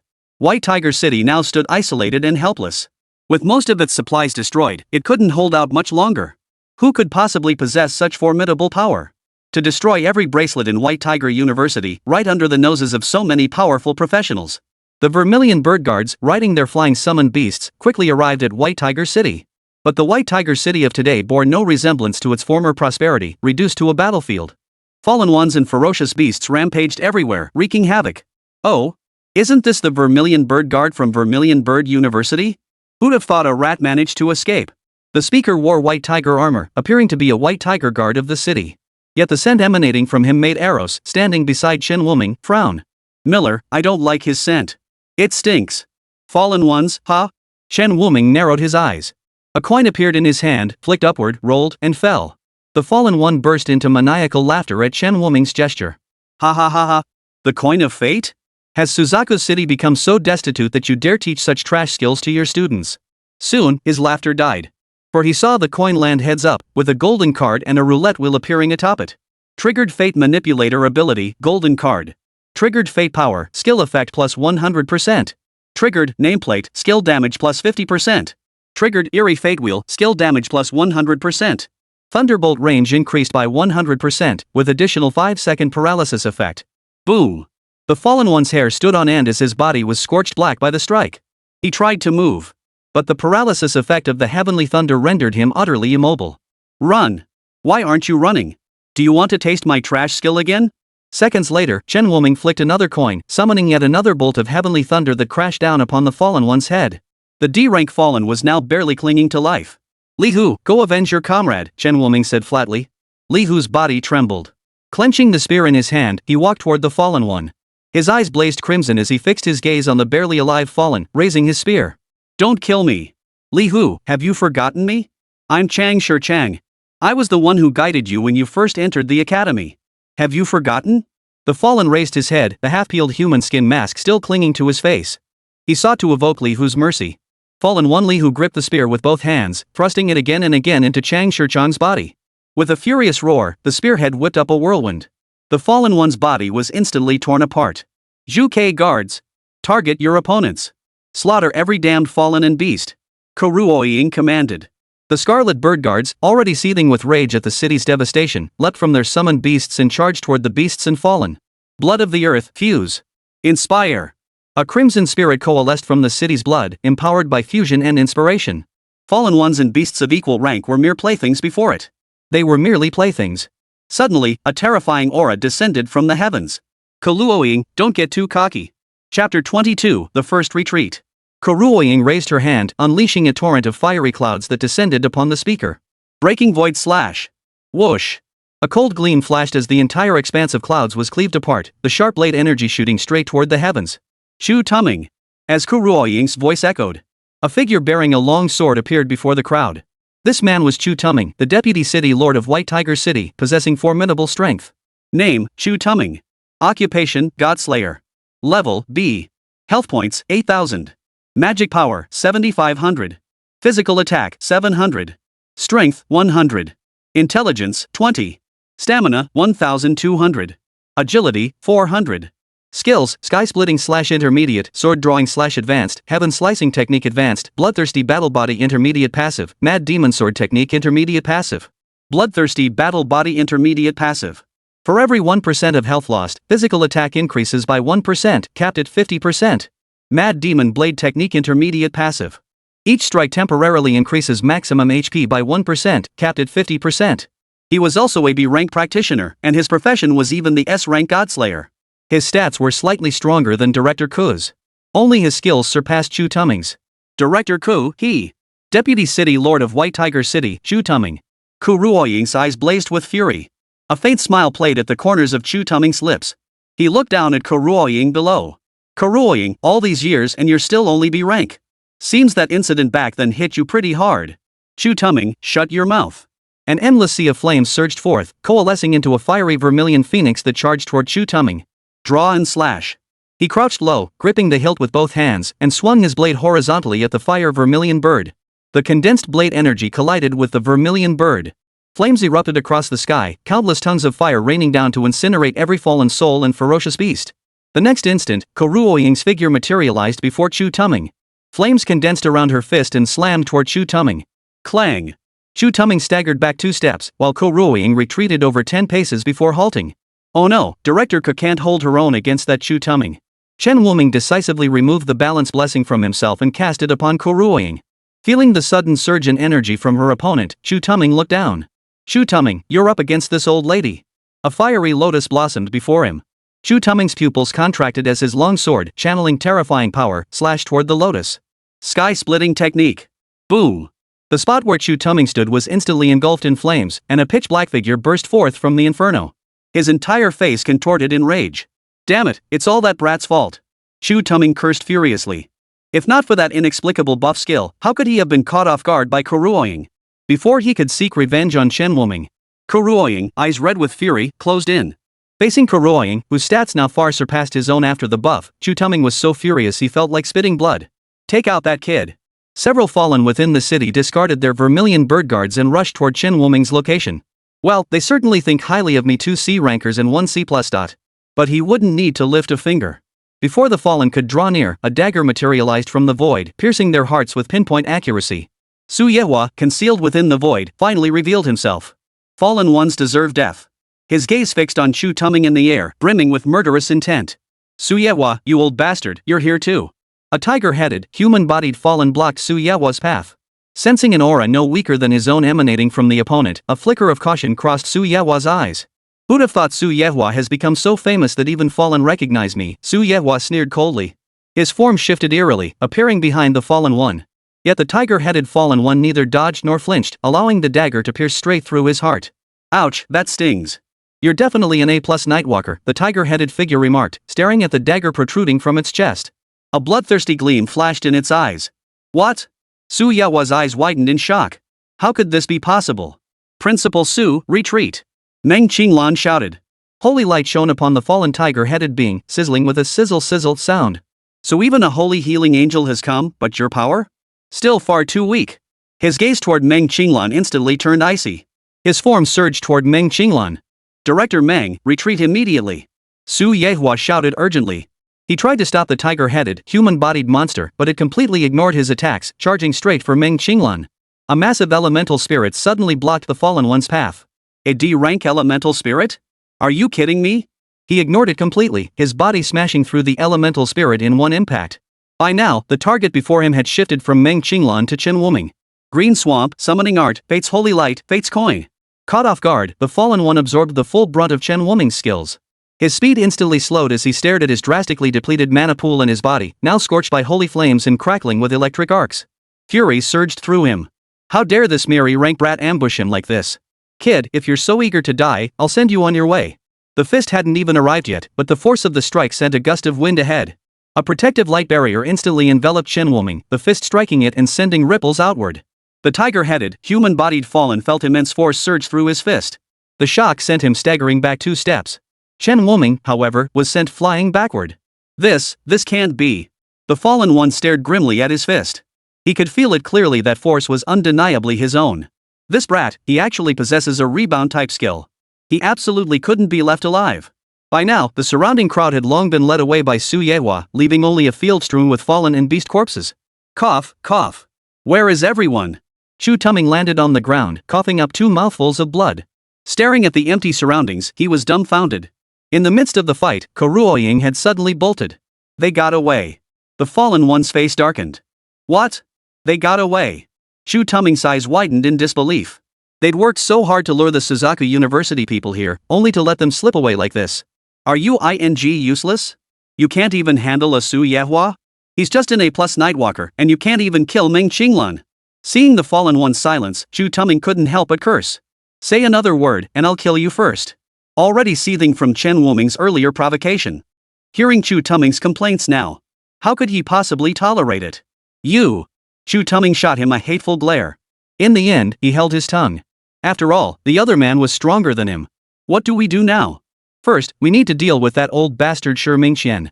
Those men will be back. At that moment. 100 miles outside White Tiger City. Meng Qinglan tended to Kuruoying's wounds. Before leaving, she had desperately inflicted severe wounds on Chu Tuming, but in the process, she herself had nearly lost an arm to his blade. Ruoying, why did you fight that man so fiercely? Even if your brother found out about this, he wouldn't be pleased. Meng Qinglan felt a pang of sorrow. The reason for such reckless courage was that Kulichuan, the lord of White Tiger City, was Kuruoying's brother. Kuruoying clenched her fists, her eyes blazing with fury. Ruoying, Qinglan is right. Calm down. Su Yehua looked somewhat dejected at that moment. His most prideful attack had failed to make even the slightest dent in that fallen one. He charged straight at Meng Qinglan. Had Chen Wuming not promptly instructed arrows to use elemental spirits as cover, allowing him to swap places with Meng Qinglan might have been the one to die this time. Principal Su, have you ever heard of a ferocious beast called the 9 Lives Tiger? Chapter 23, The Soul-Snatching Scholar and the Berserker. Earlier, he had examined that fallen one. Though clearly human, its species was recorded as a hybrid. Chen Wuming surmised this was likely due to the fusion of fallen and beast genes. 9 Lives Tiger? Su Yehua furrowed his brow. He'd never heard of such a beast before. Miller, I know this beast. Eros, standing nearby, raised her small hand and explained, Father told me the 9 Lives Tiger is a ferocious beast with incredibly resilient vitality. Legend says their flesh is even more terrifying than those dwarves, and they possess 9 lives. At the mention of dwarves, Eros pouted. Clearly, elves weren't particularly fond of dwarves either. 9 lives? Flesh more terrifying than dwarves? Meng Qinglan clicked her tongue. She had dealt with dwarves in her youth. That dwarf could go toe-to-toe with beasts of equal rank using only his bare hands and physical strength, without any weapons or skills. Quite terrifying. And this 9 Lives Tiger was even more terrifying than a dwarf? Then is there absolutely no way to kill it? Su Yehua was unwilling to accept defeat. He was so close to driving that pack of beasts out. But then this creature had to show up. Aside from overwhelming force, only sacred-type skills can inflict effective damage on the 9 Lives Tiger. As she spoke, her gaze fell upon Chen Wuming and Meng Qinglan. As a holy healing angel, Meng Qinglan naturally possessed divine-type skills. However, being a support-type class, she had few combat abilities, and her level couldn't overwhelm that creature. It was difficult to inflict significant effective damage on that tiger-headed, human-bodied fallen one. Me? Chen Wuming pointed at himself. His gaze grew vacant. He did possess the Fate Holy Light, but that was all he had. The gap was simply too vast. Beyond causing interference, the Fate's Holy Light could do little else. Just as the group stood there, their brows furrowed in worry. A faint voice reached their ears. Everyone, how about we go save our principal first? Li Hu felt that the principal of White Tiger University might still be salvageable. Su Yehua's eyes lit up. He slapped his forehead. Look at me. I was so focused on that guy I completely forgot about that old codger, Shi Mingqian. Principal Su, is Principal Shi Mingqian that formidable? Chen Wuming asked curiously. You know our president Long Jintian is a dragon ascendant, right? He's incredibly powerful. Chen Wuming nodded. Dragons, regardless of the world, were top-tier beings. What if I told you that old guy Shi Mingqian's profession is every bit as formidable as a dragon ascendant? Su Yehua chuckled. If he's on par with the principal, then as long as they could find him and help him escape, what was there to worry about? Su Yehua activated his inside eye, beginning to search for Shi Mingqian's location. Over there. Shi Mingqian was currently facing 2A+ Fallen and an A+ Abyssal Wolf, struggling to hold his ground. He wasn't about to lose. He was utterly unable to spare any hands to aid White Tiger City. Damn it! Shi Mingqian's heart raced with anxiety. Yet the Fallen and the Abyssal Demon Wolf offered him no chance to break free. Ha ha ha ha! Give up, Shi Mingqian. By now, your White Tiger City is practically reduced to ruins, the Serpentine Fallen sneered. Why don't you join us? With your talent, you might even break through to that legendary tier. Another Fallen one, its head shrouded in black mist, chimed in. Turn me into your half-human, half-monster abomination? Abandon my dignity as a man? Sorry, I, Shi Mingqian, am no such traitor to humanity. Shi Mingqian smashed the Abyssal Demon Wolf aside with a punch, his eyes filled with contempt. In his eyes, the Fallen were unworthy of his regard. Even if their strength matched his own. You're asking for death. The Serpentine Fallen being's eyes turned cold. Venomous Fang. Green poisonous gas transformed into claws and fangs, corroding everything it touched. Shi Mingqian snorted coldly, clasping his hands together. The illusory form of the White Tiger solidified behind him, the black character 4 King on his forehead gleaming brilliantly in the sunlight. Tiger roar to the heavens. The roar rippled through the very fabric of space. The Serpent Man Fallen's attack vanished without a trace under this strike. The roar echoed across the land as the surviving professors of White Tiger University unleashed their most powerful attacks. For a moment, the numerically superior Fallen, the side of the beasts, showed signs of defeat. But the tide swiftly turned once more. Facing the relentless tide of ferocious beasts, they exhausted all their potions and could only fight with their bare hands. World-destroying lotus. A fiery red lotus blossomed amidst the beasts, its origin unknown. It exploded into full bloom. With the combined blessings of Chen Wuming and Eros, Kuruoying's lotus shattered the threshold of Grade A, incinerating countless beasts in a single strike. What? The Serpentine Fallen one gasped in shock. How did people from Suzaku University get here? What the hell is that good-for-nothing Chu-Tumming doing? Looking around on the battlefield is quite dangerous, you know. A dagger pierced the Serpent Fallen's chest, his body instantly splitting apart and exploding into fragments. Su Yehua moved like a spirit in the night, stepping with eerie precision behind another Black Mist Fallen. Su Yehua? The Black Mist Fallen's expression changed, and he attempted to escape by transforming into a cloud of darkness. Holy light shines. Beams of golden light showered the earth, instantly revealing the Black Mist Fallen one's form. Overlord's heavy axe. A colossal axe materialized above his head. It crashed down, shattering both the axe and the fallen creature beneath it into pieces. The Abyssal Demon Wolf, currently locked in fierce combat with Shi Mingqian, witnessed the demise of the two Fallen and immediately felt the urge to retreat. The moment it turned, an elegant scholar holding a feather fan appeared before it. Though seemingly frail, the terrifying aura emanating from the scholar made it dare not underestimate him. Soul-severing strike. The scholar's feather fan fluttered lightly. The Abyssal Demon Wolf froze in place, utterly transfixed, as if its very soul had been struck. Seizing the moment, Shi Mingqian transformed into a white tiger and pierced straight through the Abyssal Demon Wolf's body. The other Fallen and beasts were swiftly dealt with by the reinforcements arriving one after another. Xing, if you'd arrived a moment later, you wouldn't have seen this old man anymore. The burly man wielding an axe, Yu Qingsong, and the scholar, Shang Dexing, exchanged a glance. Shang Dexing chuckled softly, Senior Shi, truth be told, even if we hadn't come, you'd likely have been fine. He looked up towards Su Yehua's position. Yehua, aren't you going to say something? A group of flying summoned beasts from Jukei University descended. Meng Qinglan nodded with a smile toward Shi Mingqian, while Ku Ruoying pretended not to notice. The atmosphere grew awkward for a moment. Dexing, how come you're even later than us? Su Yehua frowned at Shang Dexing. Shang Dexing shrugged and had two figures tossed out. They were none other than the bound Chu-Tumming and that 9 Lives Tiger Fallen one. We were blocked by a large group of Fallen on our way here. Luckily, these ones didn't seem to know it was me and Qingsong coming, so we drove them off. Then we spotted these two trying to escape on the way here, so we just grabbed them along for the ride. Shang Dexing spoke casually, as if these two were nothing to him. Even Yu Qingsong beside him showed no concern. Chen Wuming examined their profiles. Name, Yu Qingsong. Class, Berserker. Level, A+. Health, 60,000. Mana, 30,000. Physical attack, 6500. Strength, 800.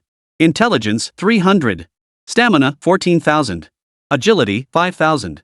Skills, Overlord's Heavy Axe Advanced, Thunderous Strike Advanced, Divine Punishment Axe Advanced, Ragnarok, Berserker Bloodline Advanced Passive. Ragnarok? Ignores all control skills, plus 100% attributes, inflicts shock effect with every attack. Shockwave, deals area damage equal to 80% of damage dealt. Bloodline of the Berserker Advanced Passive.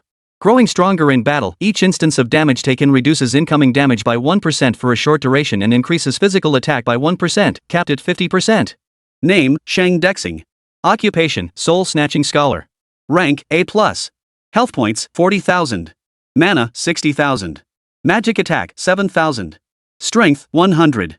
Intelligence, 900. Stamina, 10,000. Agility, 6,000. Skills, Soul Siphon Intermediate, Disembodied Strike Advanced, Soul Shattering Needle Advanced, Soul Binding Ritual Advanced, Frail Constitution Intermediate Passive, Merciless Scholar. Passive. Frail Constitution Intermediate Passive. Increases Spirit Resistance by 100%, increases damage taken by 50%. Merciless Scholar. Passive. The most ruthless of scholars, indifferent to all things. All attacks are converted to mental damage. These two are absolute monsters. No wonder that 9 Lives Tiger Fallen 1 couldn't escape, he was captured outright. You two were actually stopped? That's surprising, Su Yehua raised an eyebrow. Clearly, he too recognized the formidable prowess of their professions. Yu Qingsong's expression grew grave as he named the ones who had blocked his path. The Beast King Fallen has appeared. Chapter 24, The Arena of Life and Death. What? Not only Su Yehua, but even Shi Mingqian showed shock. Did they succeed? Not yet. Shang Dexing shook his fan and shook his head lightly, his eyes filled with indifference. Although fallen beast kings have appeared, their condition is highly unstable. Sometimes they possess human rationality, other times the savagery of ferocious beasts. I suspect this might be due to the beast kings possessing too much intelligence, preventing them from achieving a perfect fusion. From these scattered remarks, Chen Wuming could roughly grasp what a fallen beast king was. Ordinary fallen beings typically fused with certain ferocious beasts, gaining powerful physiques and beastly traits. More formidable ones, like the Serpent Man, Black Mist, and 9 Lives Tiger. They possess formidable bodies and beastly traits while also wielding some of the beast's innate abilities. The Beast Kings, naturally, were the royal bloodlines among the ferocious beasts, the pinnacle of existence. Legendary creatures like dragons and phoenixes were considered the kings among kings of the Beast Kings. Director Meng, but I've heard that beasts with higher bloodlines possess greater intelligence, they should be more arrogant. Why would they choose to fuse into human bodies? Chen Wuming was puzzled.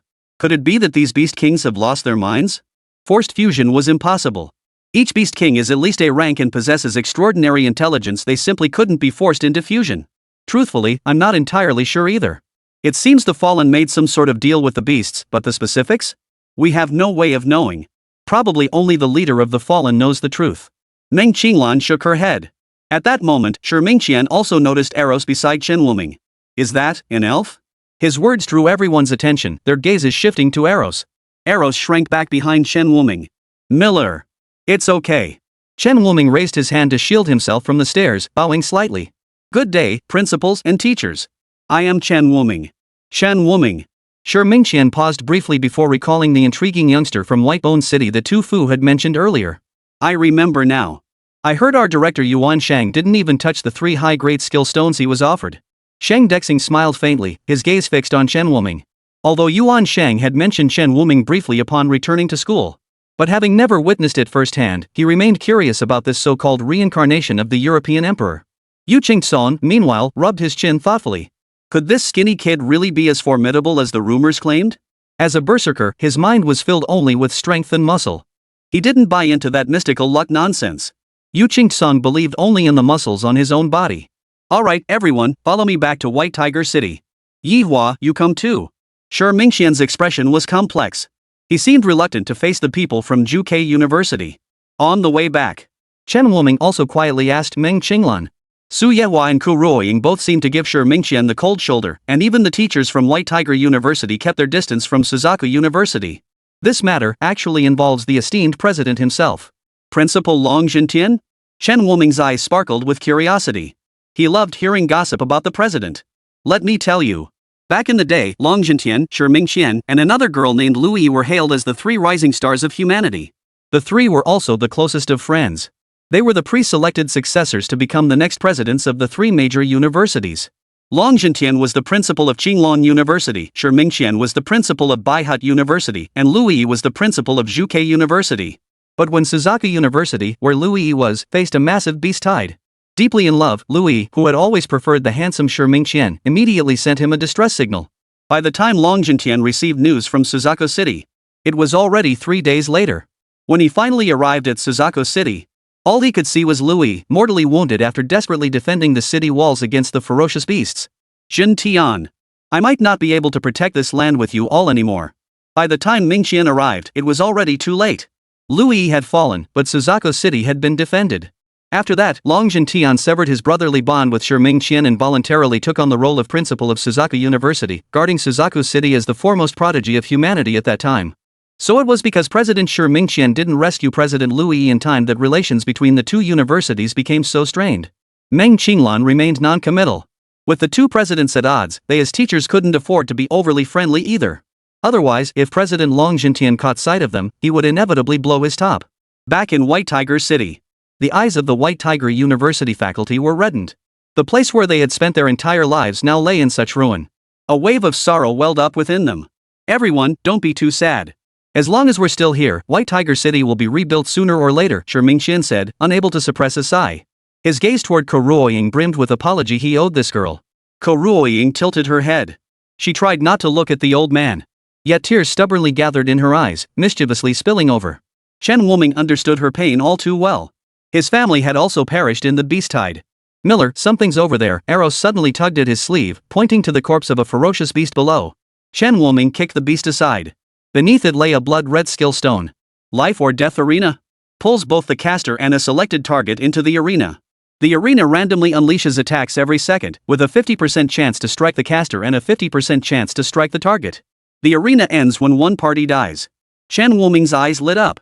This is a great ability. Once pulled into the arena, there's no escaping. Unless one dies, they can't leave. Of course, he wouldn't drag someone far stronger than himself into it. He wasn't stupid. Wuming, what are you looking at? Meng Qinglan called out. Nothing. Eros said that ferocious beast isn't dead yet. I'm going to finish it off. Chen Wuming replied before leading Eros to follow him. White Tiger City resembled a ruin, though the central White Tiger University remained relatively intact. Most of the city's citizens, injured White Tiger guards, and teachers were gathered here. Many citizens, upon seeing the Vermilion Bird guards arriving later, rushed forward to express their gratitude.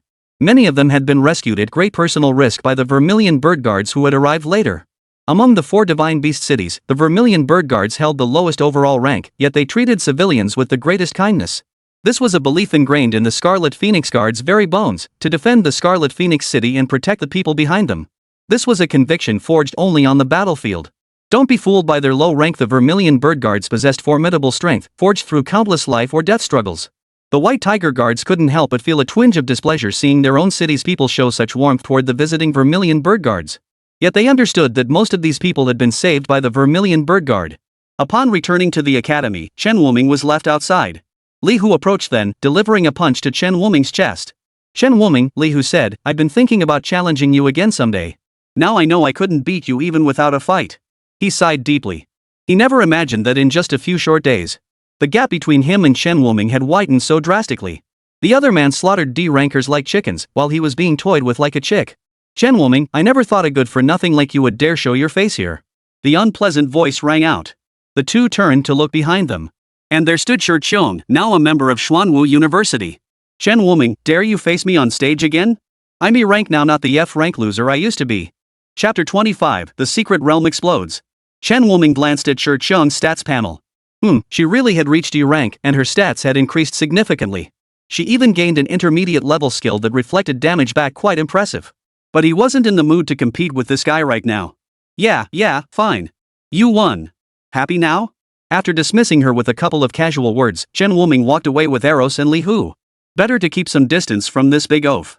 Shi Qiong's face flushed crimson with frustration. He hadn't expected this Chen Wuming to show him not a shred of respect. He was furious enough to stomp his feet. Chen Wuming, don't you dare look down on people like that. Last time I lost to you was just carelessness on my part. As the group walked farther away, Shi Qiong's shouts behind them grew inaudible. Eros asked, Miller, that guy's so loud. Why didn't you just punch him? Beating him wouldn't gain me anything. Besides, Suzaku University already has strained relations with the other 3 Sacred Beast Universities. Injuring Shircheom could stir up trouble. Chen Wuming shrugged. He wasn't stupid. How could Shircheom's few words possibly provoke him? Besides, they were probably about to head back soon. At this critical juncture, he didn't want to stir up trouble. Wuming, I need to help the other White Tiger Guards rebuild the city. I'll take my leave now. Li Hu's gaze fell upon the White Tiger Guards busy constructing the city walls. Chen Wuming made no attempt to stop him. As a White Tiger Guard, Li Hu should be helping rebuild White Tiger City. That left him and Eros aimlessly wandering around. As dusk fell, Kuruoying messaged him to assemble for their return to Suzaku City. Where the hell have you been? Hurry up, we're heading back. I was just wandering around with Eros. Just as Chen Wuming was about to board his flying summoned beast, an explosion erupted at the northern gate of White Tiger City. Flames shot skyward, and the blast wave instantly hurled debris and White Tiger Guards toward them. What's happening? Could it be the fallen have returned? Su Yehua vanished into the darkness. Stay here. I'll go check it out. Moments later, Su Yehua returned. He was holding a White Tiger Guard whose face was frozen in terror. What happened over there? It seems a secret realm of ferocious beasts exploded for some reason. He happened to be nearby, so I brought him over first. Chen Wuming looked at the White Tiger Guard, who was still reeling from the shock, and asked, Classmate, what exactly happened over there? The beast sanctuary exploded. Can you elaborate on exactly what happened? The White Tiger Guard paused before recounting what he had witnessed. I was patrolling near the secret realm to prevent any beasts from escaping. Suddenly, a dark figure darted into the secret realm. Before we could react, the entire place just exploded. No sooner had he finished speaking than several more explosions echoed from different directions. Kuruoying stood up. Her expression betrayed utter disbelief. Secret realms are supposed to be stable spaces. Why would they explode? Look up. Meng Qinglan suddenly pointed toward the sky above White Tiger City. A secret realm portal gradually took shape, its terrifying aura threatening to obliterate the entire White Tiger City. Chen Wuming's pupils dilated in shock. For within that secret realm, he sensed a creature he knew all too well. Demon Giant Elephant. He murmured, recalling the species of that creature he had encountered in the fierce beast world. What are you talking about, Wuming? Director Ko, evacuate everyone below a rank from White Tiger City immediately. Hurry! Chen Wuming shouted urgently. Though Kuruoying didn't understand the situation, she knew there was something peculiar about this kid, Chen Wuming. Without a moment's hesitation, she led all the Vermilion Bird Guards, along with nearby civilians and White Tiger Guards, out of White Tiger City. Principal Su, that's an A-rank secret realm. What? Su Yahua's pupils dilated. Eros. Eros raised her hand, bestowing both the blessing of courage and the blessing of heroism upon Chen Wuming. Balance blessing. He leapt onto the elemental spirit fused by Eros. Take me up. The elemental spirit carried Chen Wuming toward the entrance of the secret realm. Fate's holy light, Fate's coin. Beams of light and thunderbolts struck the secret realm simultaneously. The entrance, still incomplete, merely rippled faintly. Chen Wuming frowned deeply. This A-grade secret realm was far too sturdy, he couldn't budge it at all. Even Shi Mingqian probably couldn't handle it. Roar! A thunderous roar, like the bellow of an elephant, erupted from within the secret realm. A protective light shield instantly enveloped Chen Wuming. Divine protection. The intangible spatial fluctuations, upon encountering the divine protection shield enveloping Chen Wuming, reversed course and surged back into the secret realm. Once again, it encountered a power all too familiar. The demonic giant elephant within the secret realm realized it had encountered the same human from before. Shaken back 2 steps, it roared with fury, its trunk piercing through the unformed barrier and charging straight toward Chen Wuming. A mere class A beast dares to harm my student, Su Yehua? You're asking for death. A cold gleam flashed as a crimson streak shot upward. The nearly severed elephant trunk retracted instantly. This creature's hide is surprisingly tough, Su Yehua observed, examining the dagger in his hand. His strike, from a formidable A+ rank, had failed to sever the nose of this mere A-rank beast. Principal Su, this beast possesses a passive ability that reduces 80% of damage through its thick, leathery hide. Su Yehua was stunned upon hearing Chen Wuming's words.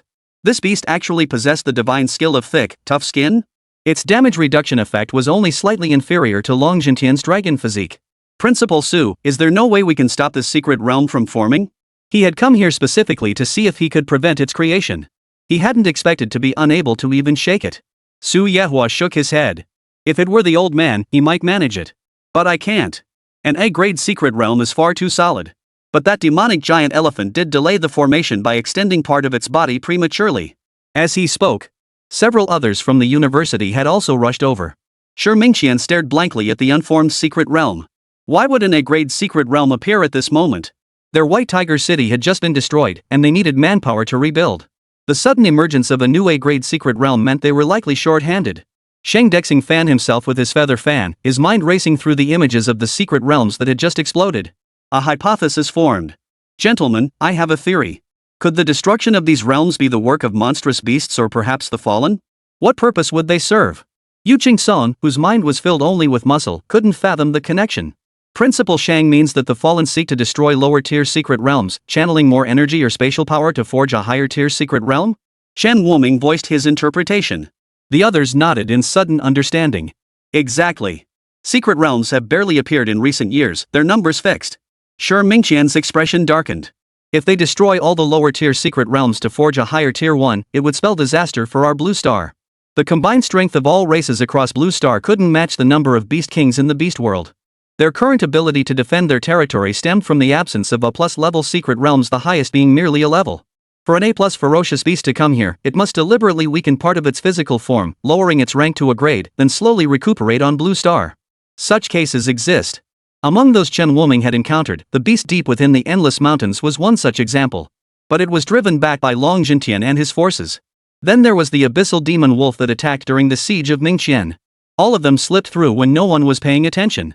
Principal Shi, can White Tiger City hold out with one more A-grade secret realm? Chapter 26, Alliance with the Elves. In response to Shang Dexing's question, Shi Mingqian could only offer a bitter smile. Originally, we could have held it. But Ku Lichuan and the vice principal. He stopped mid-sentence. He noticed Ku Luoying's expression had turned distinctly off. He shouldn't discuss this matter in front of her sister. Ah. I wonder if the Kirin faction will send reinforcements. Yu Qing-song gazed in a certain direction. That was where the entire human alliance's peak combat strength resided, the gathering place for humanity's most exceptional prodigies. Qilin is under immense pressure too. We can't rely solely on them. Alright then, Qing-song, you take my students back. While you're at it, pass on a message, I'll be staying here at White Tiger for now. Seeing no other option, Shang Dexing decided to remain behind. Currently, White Tiger City's elite forces were reduced to Shi Mingqian and a few directors, with barely any rankers remaining. If they all departed, White Tiger City might truly become indefensible. Rest assured, I'll bring your Azure Dragon children back safely. Shang Dexing turned to Su Yehua. Yehua, you should return too. This sort of thing will likely happen to the three of us as well. And you, little one. His gaze settled on Shen Wuming. As a soul-snatching scholar, his spiritual essence was exceptionally potent. He could discern something unusual about Shen Wuming, though it remained somewhat vague. You're quite something. After a long pause, Shang Dexing offered this assessment. He too found the student named Shen Wuming somewhat inscrutable. After bidding farewell to the others, Su Yehua led the group back to Zhuke City. Upon their return, he recounted the events that had unfolded in White Tiger City to Long Jintian. Upon hearing this, Long Jintian's expression grew grave. Those fallen ones actually possess such methods, destroying lower-tier secret realms, gathering energy to forge higher-tier ones? They had attempted to destroy secret realms before, but even with their power, they couldn't even destroy the most basic ones. How those fallen managed it was beyond comprehension. Starting today, intensify surveillance of the low-level secret realms near Zhuke City. Absolutely no one must be allowed to infiltrate. Since we cannot match the fallen in their ability to destroy realms, we must do our utmost to protect the lower-tier realms and prevent anyone from infiltrating them. Each secret realm now had an additional guard, at least a C-rank teacher. But this means our school is short-staffed, Su Yehua sighed softly. It can't be helped. To prevent what happened in White Tiger City from recurring, this is the only course of action. Long Jintian had no better solution for the moment and could only proceed thus. Chen Wuming, however, saw things differently. Suzhua City may lack humans, but that doesn't mean there aren't other races. Principal, what about forming an alliance with the elves? Chen Wuming suggested. An alliance with the elves? Long Jintian glanced at Arrows, who was sucking on a lollipop nearby. Would they agree? The elves despised humans and loathed beasts even more. Yet their territories held almost no beast lairs, only occasional beast fishers appeared. Would they ally with humans to jointly resist the beasts? Chen Wuming smiled. Principal, I'm not suggesting an alliance with the entire elf clan, I mean an alliance with Princess Anna of the Forest of Life. Exactly. Su Yahua's eyes lit up. Most of the elven tribe's territory remains untouched by beast invasions, but the Forest of Life is different. The Endless Mountains bordered three key locations: Vermilion Bird City, the Forest of Life, and the Iron Capital. If Suzaku City fell to the fallen and the beasts, the next targets would most likely be the nearby Forest of Life and Iron City. Beasts and fallen cared not whether their victims were human, they slaughtered indiscriminately. If possible, we could also bring in the Iron King of the Iron City. He shouldn't refuse our request. Long Jintian nodded. The dwarves and the human alliance have long maintained trade relations, so that part shouldn't be difficult. But as for the elves, All eyes turned to Eros. Elves dislike dwarves, especially those from the Forest of Life. Forging an alliance with them would be quite challenging. As for the reason, Chen Wuming recalled that a century ago, harmful gases emitted during dwarf armor and weapon forging drifted into elven territories, poisoning and killing young plants. Since then, relations between the two races had never been good, with minor conflicts flaring up from time to time. Eros, can you persuade your sister? Eros blinked. Knowing her sister Anna's fiery temper, she could already picture her sister Anna losing her temper. I don't know, Miller. Anna doesn't like humans, and she doesn't like dwarves either. Anyway, let's go give it a try. After tidying up, the two prepared to visit the Forest of Life to gauge Anna's mood. Eros carried a whole bag of delicacies, insisting, Sister Anna loves human food the most. If we bring her plenty, she might agree if she's in a good mood. Chen Wuming stowed all of it into his bracelet's spatial pocket. Before leaving, he had considered bringing Shi Lianxuo along. Having fought together so many times, they were quite familiar with each other. Lianxuo probably can't make it. Ever since you left for White Tiger City, she's been taking on missions like crazy. In just a few days, she's slain over 100 D and E rank beasts. She's already gone to the meditation chamber, Long Jintian said with a chuckle. In that case, I won't disturb her while she's leveling up. Chen Wuming had no choice but to depart with Eros. Along the way, fearing potential complications, Long Jintian suggested bringing Qi Yuxuan along.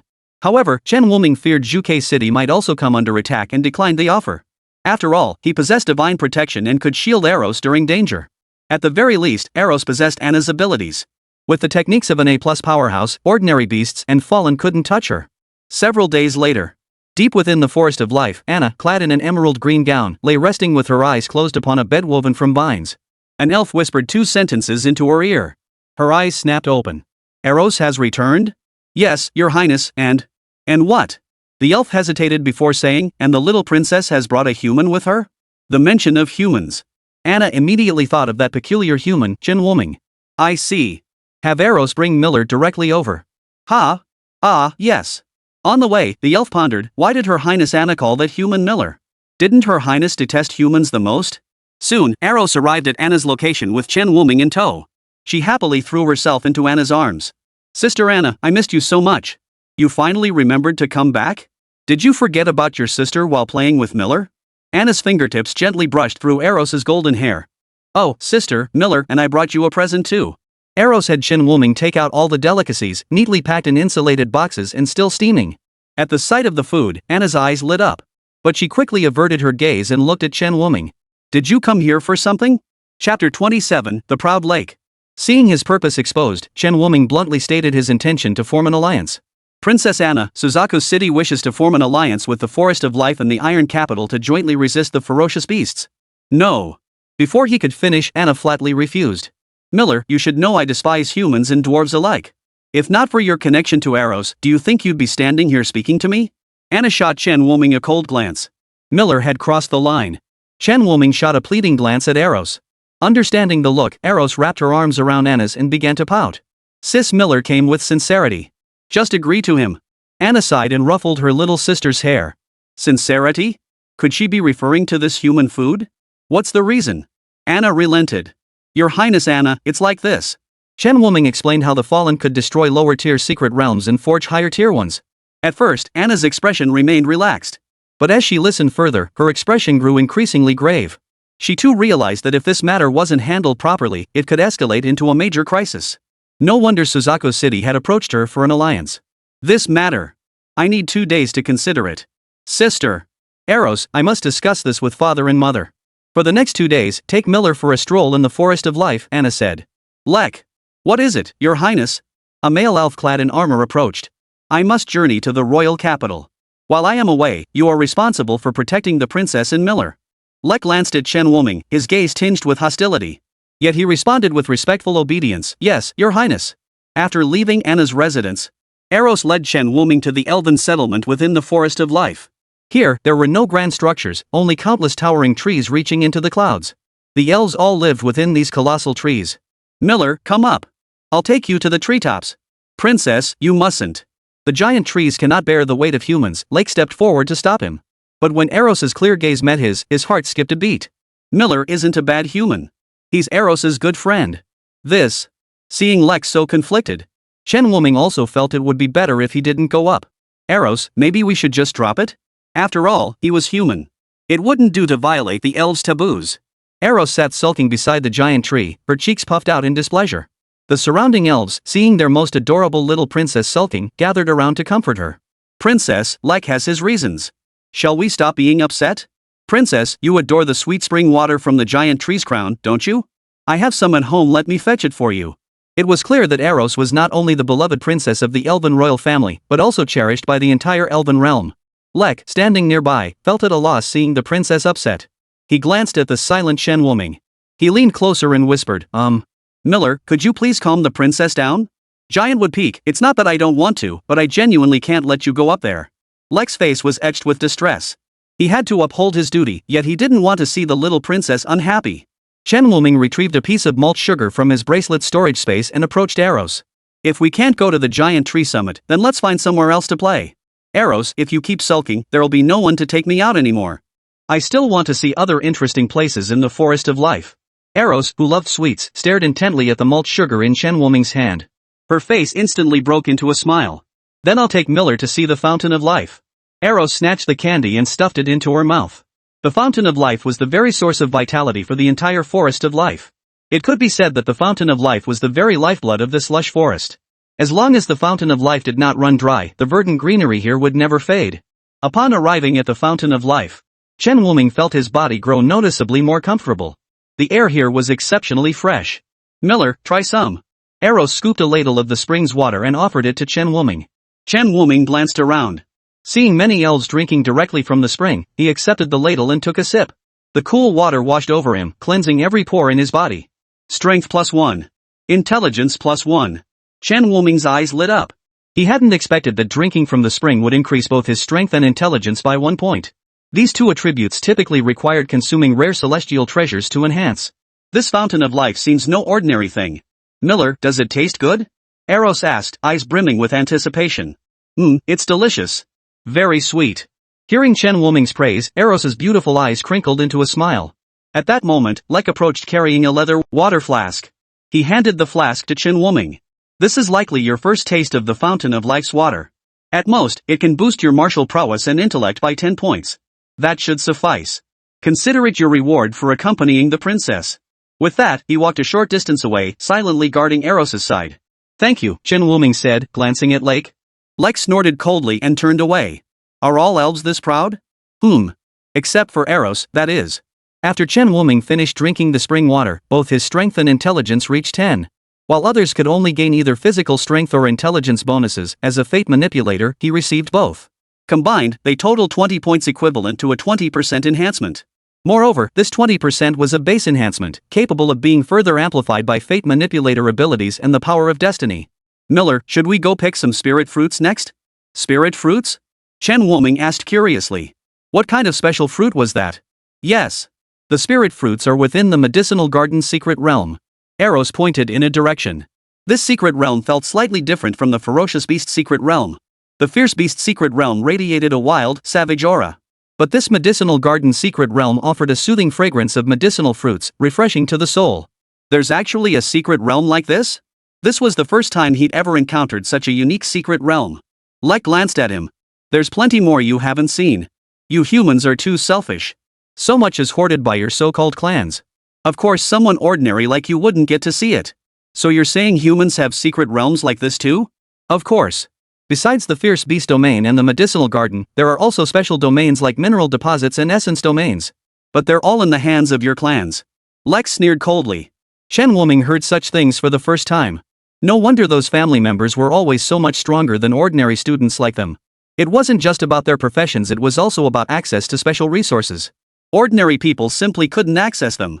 Miller, let's hurry. We should check the medicinal garden's secret realm for any lingering spirit fruits.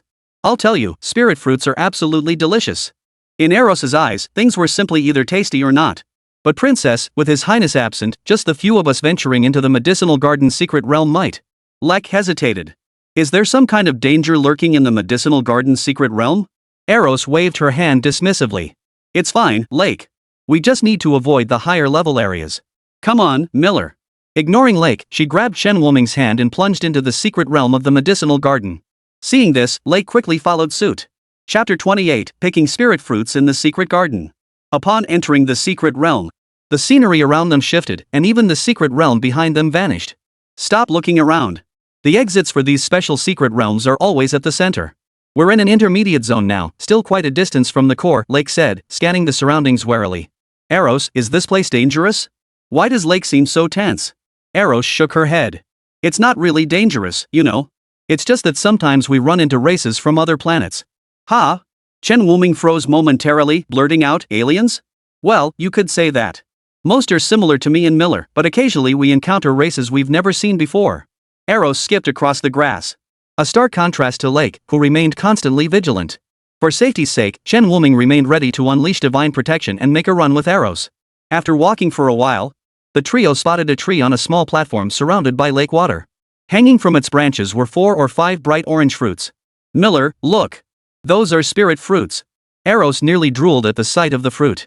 Several small boats were moored along the shore. These are specifically for crossing the river. Within this secret realm, everyone is suppressed, especially above this lake, where flight is strictly forbidden. What happens if someone tries to fly over anyway? A rare smile touched Lake's lips. You'll see for yourself. The medicinal garden's secret realm never lacks for fools. Sure enough, they waited a few minutes. A figure appeared nearby. Is this the spirit fruit described in the books? It's mine. Upon spotting the spirit fruit, he didn't halt his flight but instead charged straight toward it. Chen Wuming glanced over. This man was also an A-rank powerhouse. As the man soared over the lake, a colossal serpent burst from the water. Its gaping maw instantly swallowed the A-rank powerhouse attempting to cross the lake. Just gone like that? Chen Wuming stared wide-eyed. He was an A-rank powerhouse, after all. Couldn't he even put up a fight? What do you think now? We should row across instead. The small boat wasn't large, but it could just barely fit 3 people. After they reached shore, Chen Wuming noticed 3 others had also landed on the opposite bank. However, both Lake and the others tacitly refrained from action, each picking spirit fruits on their respective sides instead. Fighting isn't allowed where spirit fruits grow, or else the snakes will get angry, Eros explained. Snake? Was she referring to that giant python from earlier? Protect the princess later, Lake said, his gaze fixed on the gathering figures across the shore. Chen Wuming followed his gaze. The greed in their eyes was utterly unmasked. The medicine garden's secret realm imposed elemental suppression.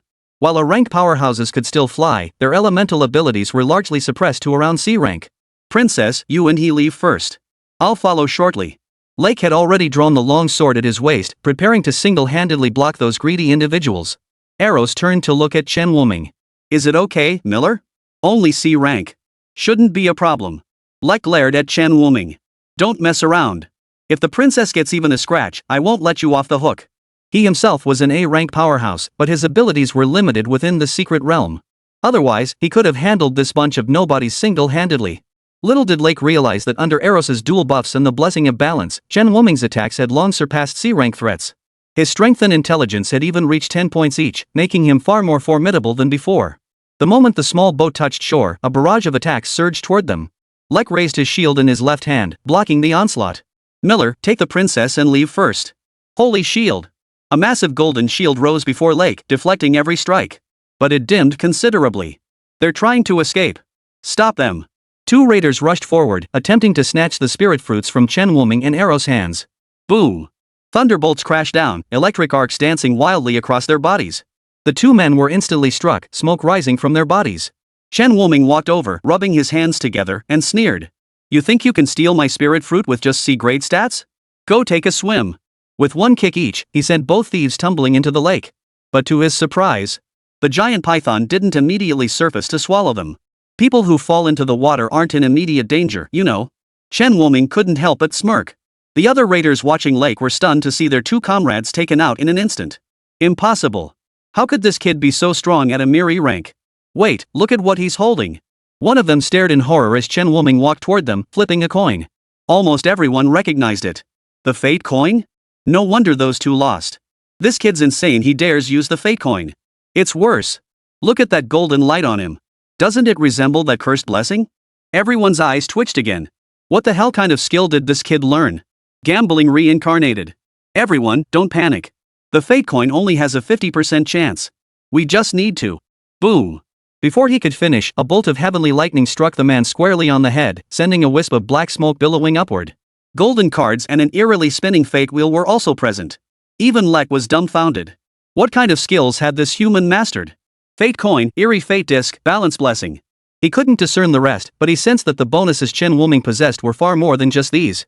Otherwise, the damage from that heavenly thunderbolt couldn't possibly have been so terrifying. Even a C rank couldn't withstand it. Remember, this guy was originally B rank. Even suppressed to C rank, he was still far beyond the average C rank. He was literally smoking from the strike. This kid's got something off about him. Old Ghost, take him out. The raider named Old Ghost instantly dispersed into a cloud of black mist, surging toward Chen Wuming. Chen Wuming realized he couldn't lock onto this guy. Fortunately, the fate coin was a simple area of effect attack, not a lock on skill. The coin soared once more. Ha! I refuse to believe you're that lucky to get 3 consecutive heavenly thunder strikes. Ah! The heavenly thunder struck down once more, instantly revealing Old Ghost's true form. But he didn't sustain much damage. Oh? He's actually unharmed? Chen Wuming raised an eyebrow. This was the first time he'd encountered such a situation. The opponent was merely paralyzed, suffering no actual injury. So what if you hit me? I'm not afraid of heavenly lightning. Miller, this guy's from the Ghost Shadow clan. He fears only sacred type skills, Eros warned. Chen Wuming understood. His finger shot out. Divine light descended from the heavens, enveloping the Old Ghost. A sanctified aura instantly filled the area. The Old Ghost's form had dissolved into the holy light at some point. The other looters all swallowed hard. How about, we run? Chapter 29, I'll just take a few glances at you. The other looters had all lost their desire to fight over the spirit fruit. This kid was too bizarre. Clearly just a weakling at E rank, yet possessing such monstrous attack power. Hey! The voice echoed like a demon's whisper in their ears. They didn't even dare to look back, simply running off. Chen Wuming's raised hand froze mid-air. He scratched his head. Why the rush? I just wanted to ask where you guys usually keep your stuff. He'd only intended to rob them. Lek lowered his shield, his gaze filled with surprise and doubt. Aren't you afraid of skill backlash? Those were all probability-based skills with negative effects. One misstep, and the tide of battle could turn in an instant. This human was utterly reckless. Miller has never failed yet, Eros remarked. Lake's gaze toward Chen Wuming grew strangely intense. Could this kid possess some kind of special passive luck? Chen Wuming walked to where the Old Ghost had vanished, finding only a faintly glowing stone on the ground. Eros, what is this? It's a space stone. Its function is similar to your bracelet, Miller. So this is the storage tool used by other races? How primitive. Chen Wuming tried it, but no matter how he fiddled with it, he couldn't penetrate his consciousness into the space stone. Don't bother trying. The space stone has an identity binding function. No one else can retrieve anything from inside it. What if the owner of the space stone dies? Then it's gone. Lek shrugged. Chen Wuming felt a wave of frustration wash over him. Why didn't you say so earlier? If I'd known, I would have held back a bit. Ouch, that hurt like hell. What's wrong with that kid? Oh right, how could I have forgotten about these two? The two unlucky souls had just crawled out of the lake when they saw Chen Wuming grinning at them. Their hearts sank. Their speech faltered. WH, what do you want? Don't be so scared. I'm a good guy. I won't hurt you. After a friendly chat, the pair willingly handed over 10 spirit fruits and a space stone to Chen Wuming. Lek watched, his mouth twitching. Humans, truly greedy. Chen Wuming ignored Lek's snarky remark and handed all the spirit fruits to Eros. Eros, these are for you. Miller, you're so kind. She clearly loved the fruit, biting into it the moment she received it. After chewing a couple of bites, Eros pulled out 2 more for Lake. Princess, I really don't need. Take them when I give them to you. Otherwise, Sister Anna will scold me when she returns. Lek fumbled to accept the spirit fruit, feeling both flattered and a bit overwhelmed. These were spirit fruits given to him by the young princess. He lowered his head in thought for a moment. He said to Chen Wuming, spirit fruits can also enhance martial prowess and intellect, though the growth is relatively slow. Chen Wuming pondered. What if he robbed the medicine garden's secret realm? He was confident he could handle anyone below a rank, but then he glanced at the adorably clueless Eros beside him. Better not. He didn't want to corrupt Eros. Lek would have to fight him to the death. So should we head back now? Chen Wuming asked. Lek looked at Eros as he followed Eros' lead. Lake, is there anything tasty growing in the medicinal garden's secret realm lately? Well, Your Highness, the larkspur flowers in the eastern part of the medicinal garden's secret realm are about to bloom, the purple cloud fruits are nearly ripe, and there's also the ice-heart blue lotus. Ice-hearted blue lotus. Eros' eyes lit up instantly. Let's go there. Ice-heart blue lotus? What is that? Chen Wuming's gaze held curiosity. Lek couldn't help but roll her eyes at Chen Wuming. How can you not know anything? What exactly are you here for? Lek, don't be so harsh on Miller. Eros murmured discontentedly before explaining, the ice-heart blue lotus is a type of lotus that grows in the frigid glaciers of the high-level zones. Its seeds are incredibly sweet. As she spoke, Eros practically drooled with anticipation. Her eyes held no regard for rare treasures, only the distinction between delicious and not so delicious. Lek, let's hurry over. Yes, princess. By now, the ice-heart Blue Lotus had gathered a diverse array of creatures. Elves, dwarves, humans, along with the ghost shadow tribe from earlier and some oddly shaped races. The majority were still elves, dwarves, and humans. 3 more have arrived. The crowd looked over. A human and 2 elves, one of them barely E rank. Lek, why'd you bring your little princess along? If she gets hurt, don't blame us. Someone clearly knew Lek. Their relationship was clearly strained, the tone thick with hostility. Shut your trap, rat. Unless you want to end up like your brother. Lake snorted lightly.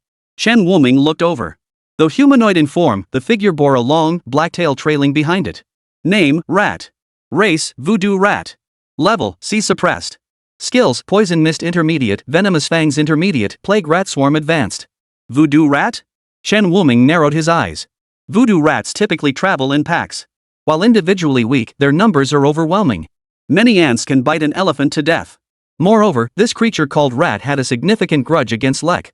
At the mention of his brother by Lake, the Ratman gritted his teeth in fury. Very well, Lake.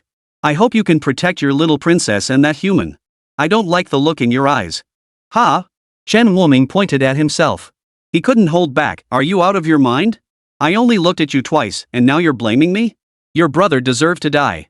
Even Hu Shu began to doubt himself. Seriously, how dare you, a mere E rank human, act so arrogant? Even with his rank suppressed, he was still a C rank. Hu Shu's face flushed crimson, his exhaled breath turning white. He was clearly furious.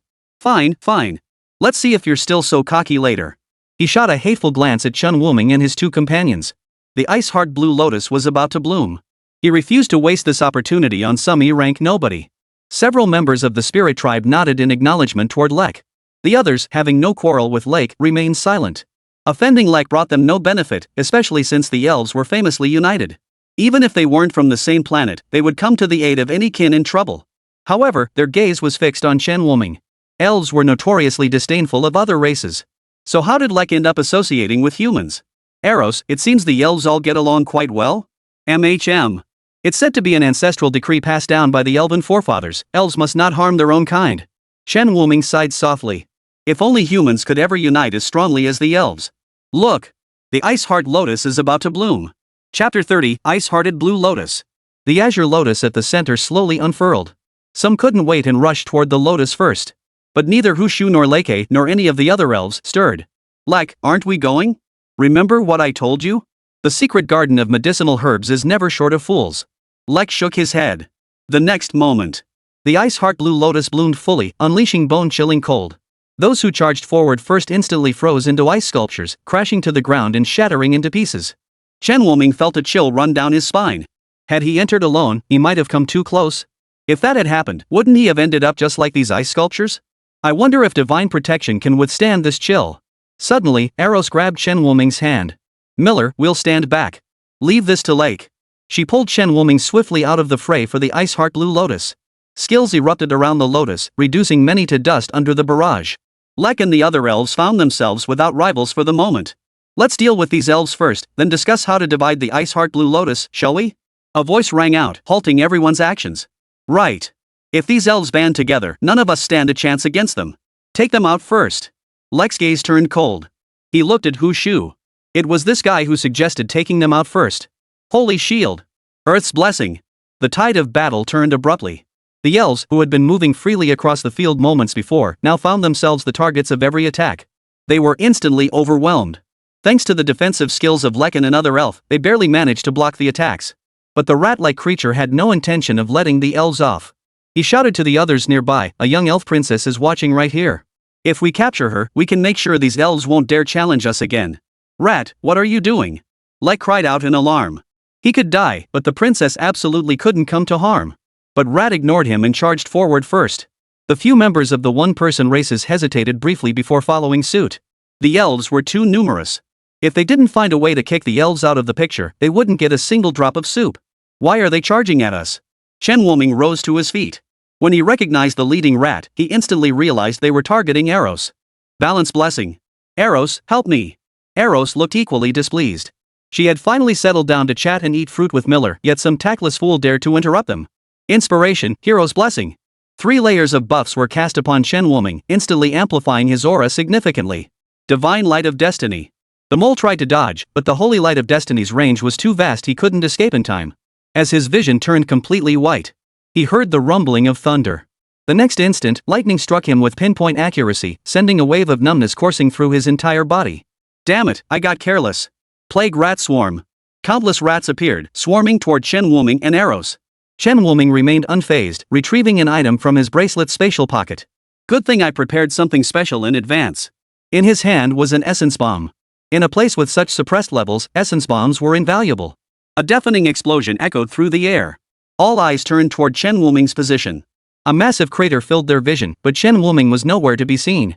Lek's lips turned pale, his pupils trembling. 8 directions storm. The terrifying force erupted, scattering everyone before him. Lake flew toward Chen Wuming's direction. Princess. Vera, the elf who had fought alongside Lake, retrieved the ice-hard blue lotus and followed after him with the other elves. The other races exchanged stunned glances, too terrified to intervene. They were indeed here to seize the treasure, but they never intended to kill the elf princess. Killing an elf was one thing, but anyone who dared harm royalty would be branded with a special mark. The elves would hunt them down for eternity. What the hell was that rat thinking? We agreed to just capture the elf princess, why did he have to kill her? What do we do now? Run! Are you waiting for the elves to come settle the score? Without a moment's hesitation, the group rushed toward the exit at the center of the secret realm. When Lake reached the giant crater, he discovered that lying inside was none other than Hushu. His tail had been blown off. Hushu! Lake froze in shock. How did this guy manage to mess himself up so badly with his own skill? Lak, are you done looting? Chen Wuming finally emerged from the side, accompanied by arrows. After tossing the essence bomb, he'd activated divine protection and fled with arrows. Not only did the rat creature refuse to flee, it actually picked up the essence bomb to examine it. It was sheer luck it didn't blow him to bits. Princess, you're okay. Lake's heart nearly stopped just now. If anything had happened to Arrows, he wouldn't have known how to explain it to Anna. Arrows brushed the dust off her clothes. I told you not to worry about me. With Miller here, I'll be fine. She exhaled, still trembling slightly as she patted her chest.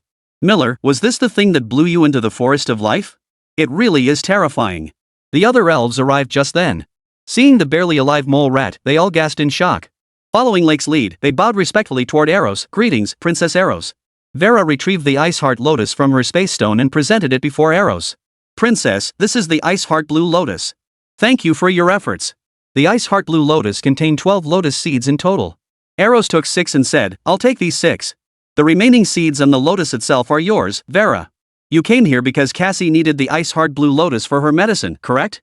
Vera shot Princess Arrows a grateful glance before rising to reply, yes, Her Highness Cassie intends to use the Ice Heart Blue Lotus to neutralize other medicinal ingredients. Vera held deep respect and affection for Princess Arrows. It wasn't just her royal bloodline, Arrows' character was genuinely endearing. She never made things difficult for them, the elven guards. Princess, he is.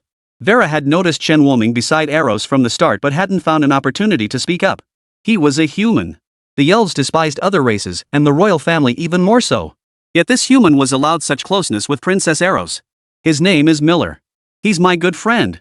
Chen Wuming offered Vera a friendly smile. Greetings, Lord Miller. I am Vera. Thank you for protecting Princess Arrows. Vera's tone was neither cold nor warm. She didn't particularly care for humans either, but she had to tolerate him because of his connection to Arrows. Besides, Chen Wuming had indeed protected Arrows just now. Otherwise, she probably wouldn't have said a word. Chen Wuming smiled, unconcerned. Humans had a well-deserved bad reputation, so it was already quite good that she hadn't expressed it outright. Miller, take these. Arrows placed 5 berries into Chen Wuming's hand. The other elves nearly gawked in astonishment. These were Ice Heart Blue Lotus seeds. Princess Arrows had just handed 5 to this human. She herself had only taken 6. Arrows giggled playfully, I'm saving 1 for Sister Anna, no sharing with Miller. Thank you, Arrows. But what exactly do these seeds do? Vera couldn't believe Chen Wuming didn't even know what the seeds of the Ice Heart Blue Lotus were for. You don't know that? I really don't know, Chen Wuming scratched his head. He had no clue about such high-grade stuff, he was just an ordinary E-rank practitioner. Like shot him a speechless look. Consuming the lotus seed of the Ice Heart Blue Lotus has a chance to increase skill levels. Chapter 31, Anna returns. Skill level boost. Thanks, Arrows. You're so kind. Here, take this. Chen Wuming happily popped a rainbow-colored candy cane into Arrows' mouth. Our dear little princess was also overjoyed to be able to help Chen Wuming. Licking the candy stick 1 lick at a time, the sweet taste filled her mouth. Vera watched with a look of utter bewilderment. As far as she could tell, he looked like a strange human trying to lure away their elven princess. Lek, is he really okay? He should be fine. He saved the princess before. Lek's mouth twitched. Why did he suddenly feel a bit embarrassed? Shen Wuming paid no heed, peeling open a lotus seed and popping it into his mouth. A delicate sweetness blossomed from the crushed seed. No wonder Eros loved lotus seeds so much, they were genuinely delicious. Consumed ice heart green lotus seed. Revealed skill upgraded to advanced. Open card, advanced passive. Each skill activation displays the Fate Weaver card color above the skill, increasing skill damage by 100%.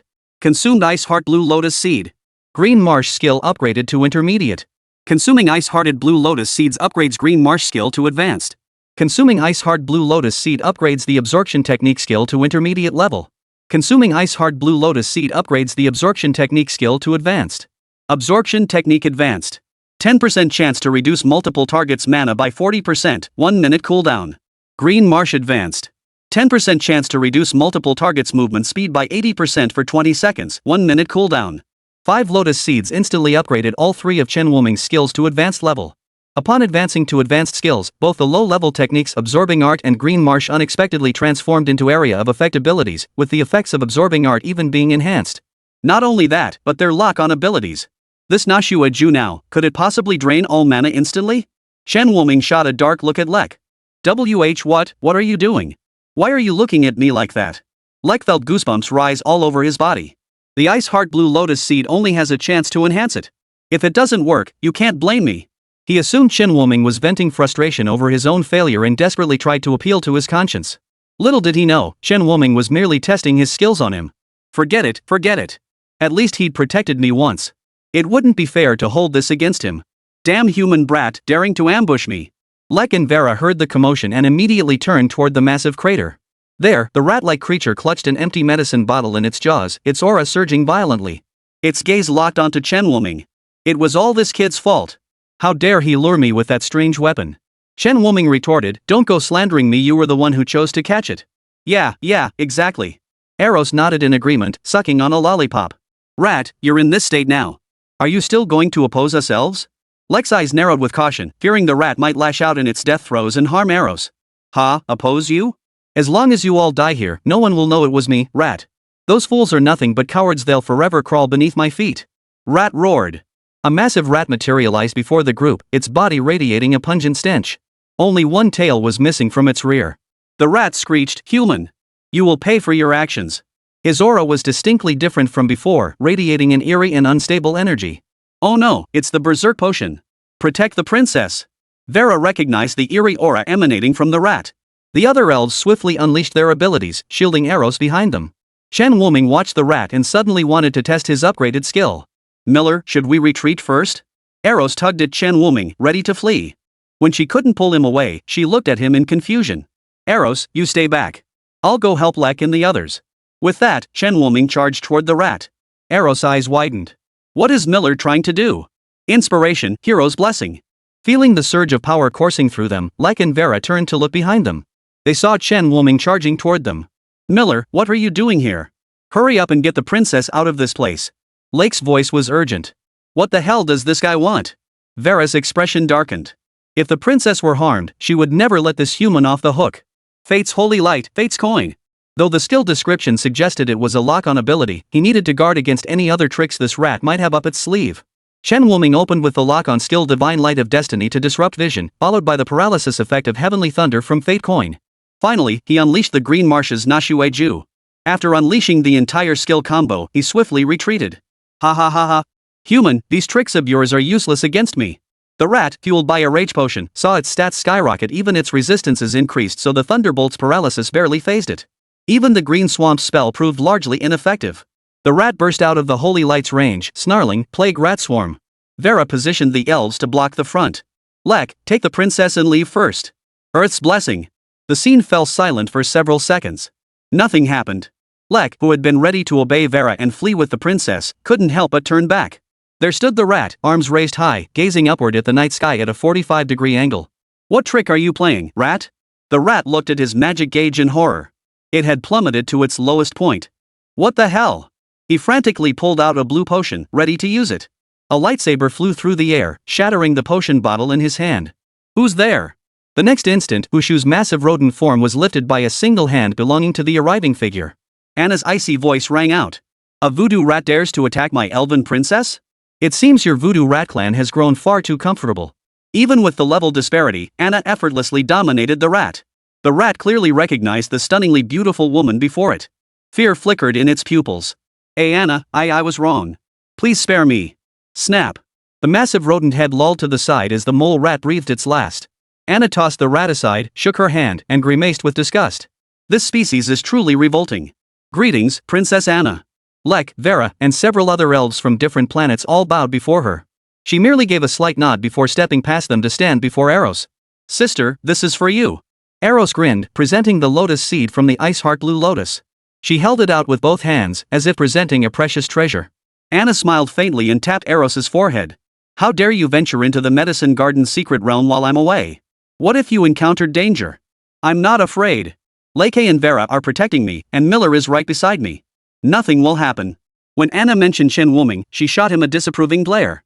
If it weren't for this kid, her dear sister wouldn't have ventured into the secret realm of the medicinal garden while she was away. Chen Wuming scratched his head.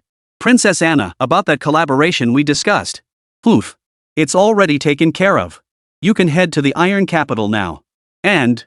Anna bent down, her gaze icy.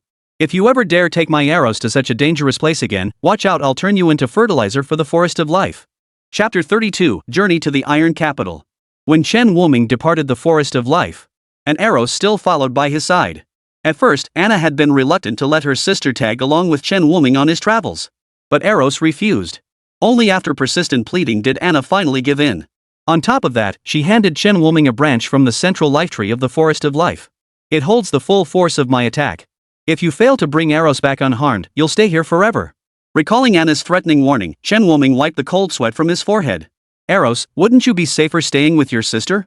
Why do you always follow me? Eros folded her small hands behind her back, looked up thoughtfully for a moment, and replied, because it's fun following you. I grew up in the royal capital. Only last year did I finally persuade father to let me visit my brothers' and sisters' territories. Having been sheltered in a safe environment since childhood, the adventurous life of constantly traveling with Chen Wuming appealed to her far more. Miller, are we really just going to walk all the way to the Iron City? What else can we do? Chen Wuming sighed softly. I thought the Forest of Life might have a secret passage or shortcut to the Iron Capital. I didn't expect we'd have to traverse the Endless Mountains. Fortunately, the Endless Mountains had been cleared by Long Jintian and his group earlier. Now, there weren't any powerful beasts lurking there. The two trekked through the Endless Mountains, occasionally catching whiffs of foul odors. Mostly the stench of decay from the corpses of beasts left unburied. Thankfully there's no water source here, Chen Wuming muttered under his breath, urging Eros to keep moving. Otherwise, these corpses would eventually contaminate the groundwater. After 3 hours of walking, Eros grew weary. Chen Wuming found a relatively clean cave where they could rest. Phew!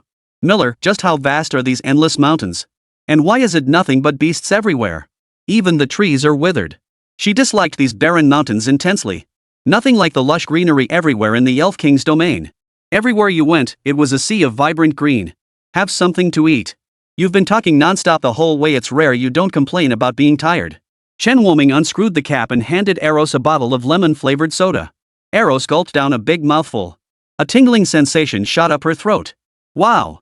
This is so good! Miller, you should try it too. She wiped her mouth and offered the bottle to Chen Wuming. Thanks, but I still have. Boom! Before he could finish, an Iron Man crashed down from the sky, smashing into the cave entrance. Yes, an Iron Man. To be precise, it was a creature of some unknown race clad in armor, shielding itself completely from the outside world. I admit defeat this time, but I'll come back for you next time. The Iron Man bounced to his feet and shouted toward the direction he had come from. Only then did it turn to notice Chen Wuming and Eros inside the cave. Who are you? That question should be coming from us, Eros pouted, detecting an unpleasant scent emanating from this Iron Man. Ah, sorry. Realizing he was the newcomer here, the Iron Man reached up and removed his helmet. Auburn shoulder-length hair cascaded down. Her slightly chubby face was framed by a pair of deep blue eyes. Hello, I'm Zoya from the Iron City. Zoya greeted them warmly. She plopped down in front of the two with a thud. Name, Zoya. Race, dwarf. Level, C. Health points, 1800. Mana, 800. Physical attack, 200. Strength, 80. Intelligence, 10. Stamina, 200. Agility, 50. Skills: Heavy Strike Intermediate, Earthshaker Advanced, Unbreakable will Advanced, Heavy Frame Advanced Passive, Iron will Advanced Passive. Unbreakable Resolve Advanced. Reduces all physical damage taken by 90% for 30 seconds. Cooldown, 1 minute. Heavy Frame Advanced Passive. Weight increased by 100%, Constitution boosted by 100%. Steel Will Advanced Passive. No matter how severe the damage, the will shall never falter, ignoring all mind control abilities. This is a pure tank. And what the hell is this heavy body thing? Chen Wuming couldn't tell if it was the armor weighing down the dwarf girl or if she was just that heavy dust even fell from the ceiling above her head. I'm Chen Wuming, from Suzaku City. My name is Eros. Eros blinked her eyes, looking at Zoya with curiosity. Though she disliked the smell of dwarves, she didn't particularly dislike Zoya. Instead, she was quite curious. Zoya, what brings you to the Endless Mountains? Me? I'm here to gather fangs and claws from fierce beasts for forging materials, and to gain some experience along the way. Zoya pulled a packet of jerky from her spatial stone, grabbed a handful, and stuffed it into her mouth. She then looked at the two people before her and asked, "Would you like some?" Chen Wuming was about to raise his hand to decline. He wasn't keen on eating food from strangers. But Eros snatched a handful and stuffed it into her mouth. Eros, you. Chen Wuming was dumbfounded. You really aren't afraid they might poison it, are you? Seeing Eros eat, Zoya flushed with a shy smile. I made this myself. Is it good? Not bad. Zoe, try some of this. Eros shared half of the shredded fish meat from her arms with Zoe. Zoya ate it without hesitation. Chewing thoughtfully, she remarked, I've never tasted anything quite like this before. The dwarves' territory was landlocked, and with their passion for forging, the water within their domain was largely polluted. Fish couldn't possibly survive here, making this Zoya's first taste of fish. It's actually pretty tasty. Right? Right? Eros's eyes crinkled with delight. It was as if they'd found kindred spirits. Two races meeting for the first time, once hostile toward each other, now shared food together. By the way, Eros, why were you and Miller in the Endless Mountains? My name is Chen Wuming. Chen Wuming sighed, unable to protest. Why did Eros keep calling him Miller? He had a name, damn it. Miller and I are heading to the Iron Capital to seek cooperation with the Iron King. Upon learning of the events in the human city of White Tiger, Zoya's expression also grew grave. No wonder the low-level secret realms near the Iron Capital have been disappearing lately, and occasionally some high-level ones have appeared. So that's why. The three had rested sufficiently. Chen Wuming stood up, confirmed there were no beasts outside, and said to Zoya, Zoya, you're from the Iron Capital, so you should know the way better. Let us there. Zoya reattached her helmet. She grabbed her heavy hammer and stepped out of the cave. Follow me. They moved swiftly through the endless mountains. Any beasts they encountered along the way were smashed away by Zoya with a single hammer blow. Truly simple and brutal. Thus, they smashed their way all the way to the gates of the Iron Capital. Though both fortified cities, the Iron Capital differed significantly from Vermilion Bird City. Its walls were forged from some kind of metal, studded with numerous metal cannon barrels. I'm back. Open the gates. Zoya bellowed at the city gate. The metal gates slowly swung open. Eros, Miller, let's go. She smiled at the two men and stepped through first. The other two followed suit. Inside the city, the dwarves who had originally come to greet Zoya looked somewhat uneasy when they saw Eros. An elf? Chapter 33, Visiting the Arena. More and more dwarf guards gathered around them. Eros frowned. The scent was too strong. Even Chen Wuming caught the scent, and now he understood why Eros wasn't too fond of dwarves. The smell on them was truly overwhelming. It wasn't just sweat, there was also a distinct burnt odor. He guessed it came from prolonged exposure to high temperatures. What are you doing? They're my friends. Zoya slammed her hammer onto the ground. Her fierce expression instantly sent the gathering dwarf guards scattering in fright. She glanced at Eros with a hint of apology. Sorry about that, Eros. We dwarves are just a bunch of uncouth brutes, no manners whatsoever. Come on, I'll take you back to clean up first. Chen Wuming and Eros were also covered in a sticky film at that moment. After days of trekking through the endless mountains, not only was Eros, the cleanliness-obsessed elf girl, feeling it, but even Chen Wuming was starting to find it unbearable. With Zoya's intimidating presence, the other dwarves dared only watch from behind. They dared not follow. What do we do now? Why don't you try following him? No way. The last guy who tried that's been bedridden for half a month. Zoya's home sat at the heart of the Iron City, a massive lump of steel. Its shape somewhat resembled the architecture of the human world. Alright, Eros, you come with me over here. Miller, you go to the room next door. Miller. Eros stared straight at Chen Wuming. Chen Wuming's eye twitched. You're going to bathe over there with Zoe. He couldn't very well ask him to help with that, could he? If your sister found out, she'd kill me. Zoya's bathroom was also modeled after human designs, featuring a black iron showerhead that emitted water and a bathtub crafted from refined steel.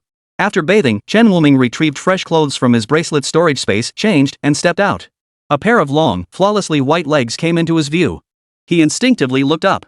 Eros was wrapped in a bath towel, her exposed skin appearing even more fair and luminous against the glistening droplets of water.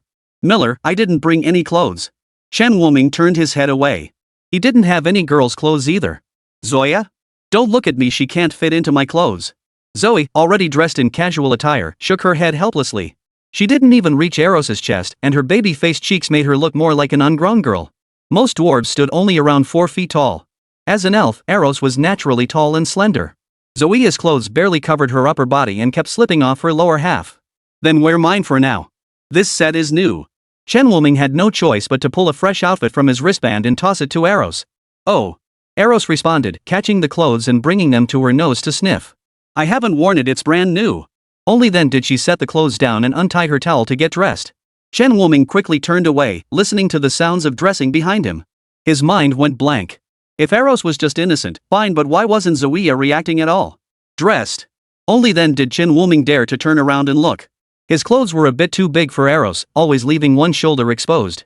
Her original figure also lost its distinctiveness under the garment's cover. But Eros seemed to like it quite a bit, spinning around in place. Miller, your clothes feel so comfortable. Chen Wuming sighed softly and looked at Zoe. Now take us to find the Iron King. Who knows when those fallen ones will come back to cause trouble again. It's best to deal with this sooner rather than later. Him. He probably isn't in Iron City right now. He won't be back until tonight, Zoya said, pouting. Her tone dripped with dissatisfaction. Chen Wuming detected an unusual undertone in her words and asked, Zoe, what's your relationship with the Iron King? Oh, he's my dad. No wonder. That explains why the dwarf guards at the city gate were so afraid of Zoea. She's the Iron King's daughter. So it seems you two share quite a connection, Chen Wuming observed, looking at the two girls before him, different races, yet equally noble in status. Fate? Zoya glanced at Eros. Her gaze held a hint of confusion. Eros is the princess of the Elven tribe, and you are the daughter of the Iron King. Zoya's eyes widened in shock at Chen Wuming's words. She hadn't expected this elven girl she'd gotten along with so well to be the princess of the Elven tribe. But her situation. It's different. Though I am the Iron King's daughter, my father has more than one daughter, and the dwarves have more than one Iron King. Zoea's eyes darkened. I'm sorry. It's fine. I've gotten used to it long ago. Even without him, haven't I still managed to survive? Zoya's expression shifted instantly as she addressed the two. Would you like to visit the arena? The arena? The arena in Iron City was enormous, occupying nearly half of the city's western district. As soon as they approached the area, Chen Wuming caught the overwhelming stench of blood and the cries of battle echoing from within the arena. Upon ascending the spectator stands, Chen Wuming finally understood the true meaning of flesh colliding with flesh. Dwarves clad head to toe in armor clashed their heavy weapons, sparks flying everywhere. No unnecessary tricks, only the purest form of brute force. Zoya, aren't you fighting today? A dwarf who knew Zoya spoke up. No, I have friends visiting today, Zoya replied with a smile, shaking her head. Knowing elves dislike the smell of dwarves, she deliberately chose a secluded spot to sit. Her gaze fixed on the bloody carnage within the arena, her eyes blazing with fervor. It was clear she longed to join in. Eros was also completely absorbed, watching the dwarves fighting in the arena with intense focus. Hey, isn't that an elf? A large hand reached out from behind, but Chen Wuming instantly seized it before it could touch Eros. He turned to look. A burly dwarf with a stubbly face and beady eyes peering out from beneath his helmet stared at him. What do you want? Chen Wuming asked sharply. This guy had the nerve to make a move on Eros the moment he arrived. Did he really think he wasn't there? The dwarf ignored him, turning his gaze instead to Zoea. Zoya is the Iron City. What do you think you're doing bringing elves and humans here? His tone held none of the respect expected from a dwarf guard, instead dripping with contempt for Zoea. Return to your seat, Moriton. They are my friends, and it's none of your business. Before Zoea could finish her sentence, the hammer in her hand came crashing down. Thud. Your temper remains as fiery as ever. Is this how you treat your elder brother? Moriton gripped the iron hammer with one hand, his expression icy. Heavy strike. A cloud of dust billowed. Moriton stumbled back several steps, fuming. Zoya, are you trying to kill me? And what if I did? If it weren't for you, Mom wouldn't have died back then. Chapter 34, Zoea's father. Zoea clenched her teeth, her gaze fierce as she stared at Moriton. The room fell silent. Several dwarf guards maintaining order rushed over at the commotion. But upon recognizing the quarreling parties as Zoea and Moriton, they halted. What does your mother's death have to do with me? I merely told him the truth, Moriton snorted. He didn't seem to care at all. But this enraged Zoe. Moriton. Enough. The thunderous command descended from above, a powerful aura pressing down on Zoe. Her face flushed crimson as she defiantly looked up. The towering figure gazed down at her with nothing but indifference in his eyes. Divine blessing. Chen Wuming stepped in front of Zoe. Divine protection's deflection effect sent the pressure surging back. Only then did a hint of surprise flicker across the dwarf's face in the sky, and he withdrew his oppressive aura. The next second, his expression returned to calm as he addressed Moriton. You may return first. Zoya, bring your friend to see me. As the man departed, Eros hurried forward to help Zoya to her feet. Zoya, that man is my dad, Father the Iron King you've been searching for. She gave a bitter smile. Come on, I'll take you to him. Zoya returned to change into that battered suit of armor before leading them into the Iron King's palace. Yet her face showed no trace of excitement at meeting her father. The Iron King sat enthroned, his gaze sweeping down upon them. Zoya greets the Iron King. Zoya knelt on one knee. Her deep voice echoed through the quiet palace. The figure on the throne propped his chin in his hand, his stern gaze fixed on Chen Wuming. Human, why do you not kneel before me? Why should I kneel? Chen Wuming replied flatly. He had come to seek cooperation, not to pay tribute, yet they dared demand his kneel. Oomph.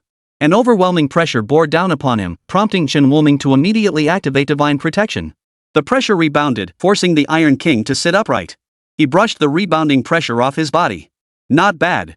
And you, elf? What brings you to my Iron City? Me? Eros blinked. Nothing's wrong with me. I'm just here to hang out with Miller. Iron King frowned, reaching out to try his old trick again. Iron King, if you wish to keep your throne, I advise you not to touch her. Zoea's voice rang out. A mere elf? Would the entire elf race come after me over her? Anger flashed across his face. And Zoya, is that how you speak to your father? Humph. Zoya gave a cold laugh and rose to her feet. Then, esteemed father, allow your daughter to enlighten you. Eros is the young princess of the elven race, the one and only princess. Do you still intend to treat her according to your own methods? The Iron King's body visibly trembled, a trace of gravity appearing in his pupils. The elven princess, of all people. His hand dropped. Then, what brings you two to my iron capital? Upon learning Eros was the elf princess, his demeanor softened considerably. The Iron King's gaze fixed on Chen Wuming as he posed the question. He could tell that this elven princess clearly regarded this peculiar human as her leader. Esteemed Iron King, I represent the human city of Suzaku and seeking cooperation with the Iron Capital. Chen Wuming explained their purpose. After listening, the Iron King laughed heartily. My Iron City boasts countless powerful warriors. Why should we cooperate with your Vermilion Bird City or the Forest of Life? His tone dripped with contempt. Let those fallen ones and beasts do as they please. Even if a few more rank secret realms appear, this Iron City will still handle them. Chen Wuming frowned. He hadn't expected Iron King to be so arrogant and irrational. The Forest of Life has countless powerful beings, yet they never considered fending off threats alone. But here in your Iron City, you're telling me you can handle it? Father, our Iron City already has 3 A-grade secret realms. If more appear, how can we spare any of our strongest warriors? If the fallen take advantage of this to attack us, how will we defend ourselves? Zoe stared at her father in disbelief. Such a simple, obvious truth. Could father really not see it? Zoya, mind your place. Iron King slammed his fist on the seat, sending a thunderous clap echoing through the chamber. He spoke again slowly. I had Wick investigate this matter long ago. With the might of Iron City, we have absolutely nothing to fear. Moreover, the mass emergence of A-grade secret realms will provide our city's warriors with abundant high-grade sustenance, rapidly enhancing the might of the Iron City. This collaboration? Let's just forget about it. The Iron King waved his hand, signaling the guards beside him to escort the 3 out. Father, you can't keep listening to that Wick. You mustn't heed his words. Zoe shouted, but Iron King merely turned his head impatiently. The trio was thus escorted out of the palace. Chen Wuming hadn't expected even the most difficult Anna to agree, yet the Iron King, a dwarf who usually maintained decent relations with humans, had refused. Were it not for the fear that the fall of Iron City would place immense pressure on Suzaku City and the Forest of Life, he would have turned around and left with Eros immediately. Zoya, who is this Wick? Why does your father trust him so much? If Wick were standing before him, he'd want to hurl a green swamp spell right into that bastard's mouth. How could they possibly block an investigation? Block my ass. Wick? He's the youngest son, born to the woman he loved most. Zoya slammed her fist into a palace pillar. A deep fist-shaped indentation instantly appeared. Wick is one of the few dwarves with elemental power. This means his achievements will surpass those of ordinary dwarves. His talent is extraordinary, and his father trusts him implicitly. Zoya's eyes grew distant, a vague ache stirring in her heart. Chen Wuming witnessed this scene, and his own heart felt heavy. This intense empathy was both a weakness and a strength of humanity. Let's head back first. I'll come back tomorrow to speak with Iron King. Chen Wuming retrieved clean gauze and healing potion from his bracelet. He took Zoe's arm. Miller, you handle. Don't move. Chen Wuming carefully wiped Zoe's fist before applying the healing salve. It absorbs better when the wound is clean. He really couldn't understand why she felt the need to smash things when she was angry. Doesn't it hurt? These pillars are made of incredibly sturdy material and you still manage to punch through one. Thank you. Zoe didn't quite know what to say. Having grown up among a bunch of roughnecks, Zoe had developed a rather carefree personality. She'd never seen such behavior before. Arrow stepped forward, took Zoe's hand, and comforted her. Alright, Zoe, let's head home first. Leave this to Miller. He'll figure something out. Just as the three were about to leave, a figure blocked their path. Zoe, where do you three think you're going? Chapter 35, Duel at Moriton. Moriton, what do you think you're doing? Zoe's expression darkened as she recognized the man approaching. Moriton showing up at this moment could only mean trouble. Especially since Iron King had just rejected Chen Wuming's proposal. What do I want? Moriton sneered coldly. I haven't settled the score with you yet for attacking me in the arena earlier. Kid, you only dare hide behind a woman? His gaze shifted to Chen Wuming standing behind Zoe. He had already learned that this elven girl was the elven princess, he couldn't touch her. But this human? He was merely an envoy sent by Suzaku City. As long as he didn't kill him, Suzaku City wouldn't come after him. Chen Wuming chuckled lightly. That's right. I have a woman protecting me. What? Are you jealous because you're ugly and have no woman to shield you? The word struck Moriton like a needle piercing his heart. Human. Moriton's face flushed crimson with rage as he lunged toward Chen Wuming. He's my friend. Try touching him. A heavy hammer struck Moriton, sending him flying several meters back. Zoya, very well. You dare attack your own brother for a human? Today, I'll show you what a true elder brother is. Just as the tension between them reached a boiling point, the Iron King's commanding voice boomed from within the palace. Have you two finished your little show? If you want to fight, get your asses to the arena. Moriton finally took a deep breath, forcing his anger down. His gaze fixed on Chen Wuming, seething with fury. Boy, if you've got the guts, meet me at the arena tomorrow at noon. Otherwise, get the hell out of Steel City. Zoya watched Moriton's retreating figure. Zoya exhaled in relief. Moments ago, she genuinely feared Moriton might lose control and attack Chen Wuming right there. If it came to blows, she doubted she could protect Chen Wuming. Sorry, Miller. I'll get you out of the city now. I fear Moriton won't let you leave if we delay any longer. What a load of crap about cooperation. If her father refused to agree, then she'd simply hold Steel City to the death. But Chen Wuming shouldn't die here. After all, he and Eros had come here with good intentions to seek cooperation. But it seems too late. Someone beat your brother to it.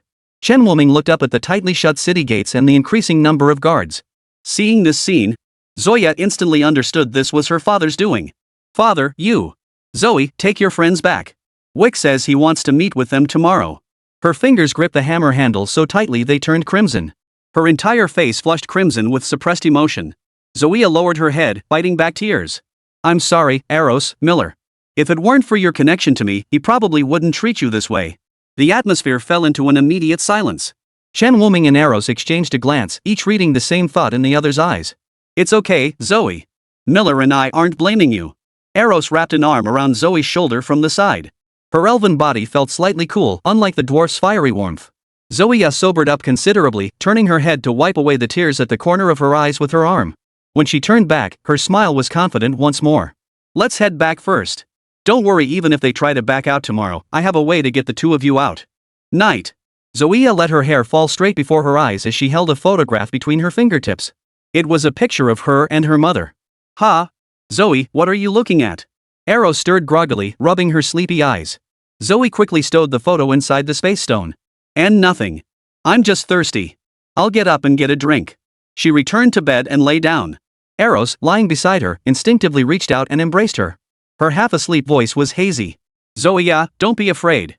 Miller and I are your friends. Zoe's eyelids, just closed, fluttered slightly. Soon, her breathing gradually steadied.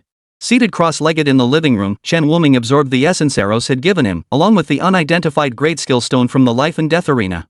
That Moriton was ranked C-grade like Zoe, though his strength was subtly stronger than hers. He was confident he could hold his own, but to be safe, he absorbed the life and death arena. If pushed to the absolute limit, he would have no choice but to kill Moriton. Dawn. A knock sounded at the door. Opening the door, a squad of dwarf guards stood stationed at the entrance. Looks like they really are afraid we'll slip away in the night, sending people this early, Chen Wuming yawned, glancing at the group of dwarf guards. After consuming so many rare treasures in the medicinal garden's secret realm and spending the entire night absorbing their essence, he had successfully advanced to D rank. Besides the life and death arena, he had also gained a new skill. Name, Chen Wuming. Occupation, Fate Manipulator. Level, D. HP, 800. Mana, 800. Physical attack, 100. Magic attack, 100. Strength, 10. Intelligence, 10. Stamina, 80. Agility, 80. Skills, Green Swamp Advanced, Art of Absorption Advanced, Sacred Light of Destiny Intermediate, Coin of Destiny Intermediate, Blessing of Balance Advanced, Mirror Twin Advanced, Arena of Life and Death, Open Cards Advanced Passive, Power of Destiny Intermediate Passive, Eerie Fate Chart Advanced Passive. Mirror Twin Advanced. Replicates any skill previously cast by the opponent, with 80% effectiveness. Only now did Chen Wuming begin to grasp the true meaning behind the Fate Manipulator's play, treating enemies as nothing more than a game to toy with. They were escorted into the arena by dwarf guards. Moritan was already seated in the arena, looking down at them. I thought you'd flee in the dead of night. Are you that eager to disgrace your dwarf clan? Chen Wuming replied with a faint smile. Feeling the aura emanating from Chen Wuming, Moritan raised an eyebrow. I never expected you to reach D rank, but the gap between D and C is far beyond what you could bridge. One could only wonder how Moritan would react if he knew that back when Chen Wuming was still E rank, he had already pinned a C rank opponent to the ground and beaten him senseless. Today's battle between the two had drawn nearly every dwarf in Iron City to watch, mixed among them a few other races who had come to Iron City to buy weapons and equipment. Humans were naturally present as well. When they saw Moritan's opponent this time was actually a human, they all froze. How did he get on Moritan's bad side? Which city is this guy from? Doesn't he know we need to maintain good relations with the dwarves? Chen Wuming paid no heed, his gaze fixed on the elevated seats in the arena's upper tier, bathed in sunlight and shadow. One was the Iron King, and the other was likely his youngest son, Wick. Miller, maybe. I should take his place. Zoea stepped forward, offering to fight in his stead. She felt that even if Chen Wuming had reached D rank, the gap between him and Moritan was still considerable. Truthfully, she had never witnessed Chen Wuming in combat, which fueled her uncertainty. Human, do you actually want her to fight in your place? Chen Wuming reached out to stop Zoe. Let me handle this. But, Zoe, trust Miller. He's incredibly skilled, you know. With Eros's assurance, Zoea managed to suppress her impulse and made her way to their special viewing section. Calling it a VIP section was a stretch. It felt more like being under surveillance, surrounded by dwarf guards. Miller, you can do this. Zoea unconsciously tightened her grip on Eros's hand. He walked slowly onto the stage. Chen Wuming calmly met the savage grin on Moritan's face. Oh, and human, I forgot to mention today is a life or death arena. Once you step onto this stage, crippled or dead, you're not allowed a single word of complaint. And you certainly can't let your backers seek revenge. Moritan's words sent shockwaves through the crowd. Wasn't this supposed to be a regular duel? How did it become a life or death arena? Moritan, you. Zoea, sit down. The figure on the high seat gave a cold snort, and a wave of pressure forced Zoea back into her seat. Chen Wuming silently raised his head, gazing at the king. Esteemed Iron King, what if your son were to die in the arena? Then it would be his own fault for lacking skill. Very well. Thank you for your answer. Chapter 36, Mirrored Twins. Moritan thought Chen Wuming was afraid and laughed loudly. Human, you're not scared, are you? Here's a deal, kneel and call yourself a worthless piece of trash, and I'll reluctantly spare you one arm. How about it? You're so confident you can defeat me? Chen Wuming extended his hand. A strange power coalesced in his hand, an invisible barrier instantly enveloping the arena. Iron King frowned from his high seat. He sensed a terrifying power, yet it wasn't directed at him. Is it an illusion? The arena of life and death activated. Moritan, unaware of what had transpired, continued his incessant chatter. Since you're going to die here today, you might as well leave your name behind. Next year, I'll have that Zoea send you flowers. Moritan. Zoya slammed her fist onto the seat, the bandages from yesterday still wrapped around her hand. She glared hatefully at the king seated on the high throne. This time, are you going to take another important person from me? Fine. Before you die, remember my name, Chen Wuming, human. Boom. The moment Chen Wuming finished speaking, a fiery dragon materialized out of thin air, lunging toward Moritan. What? He looked up and hastily raised his shield to block. The dragon swallowed him whole. When the flames vanished, Moritan's beard had been completely scorched away. I must say, you really are ugly. Chen Wuming finally understood why Moritan had grown such a long beard. You dare ambush me, human? Moritan roared, his muscles bulging in defined plates.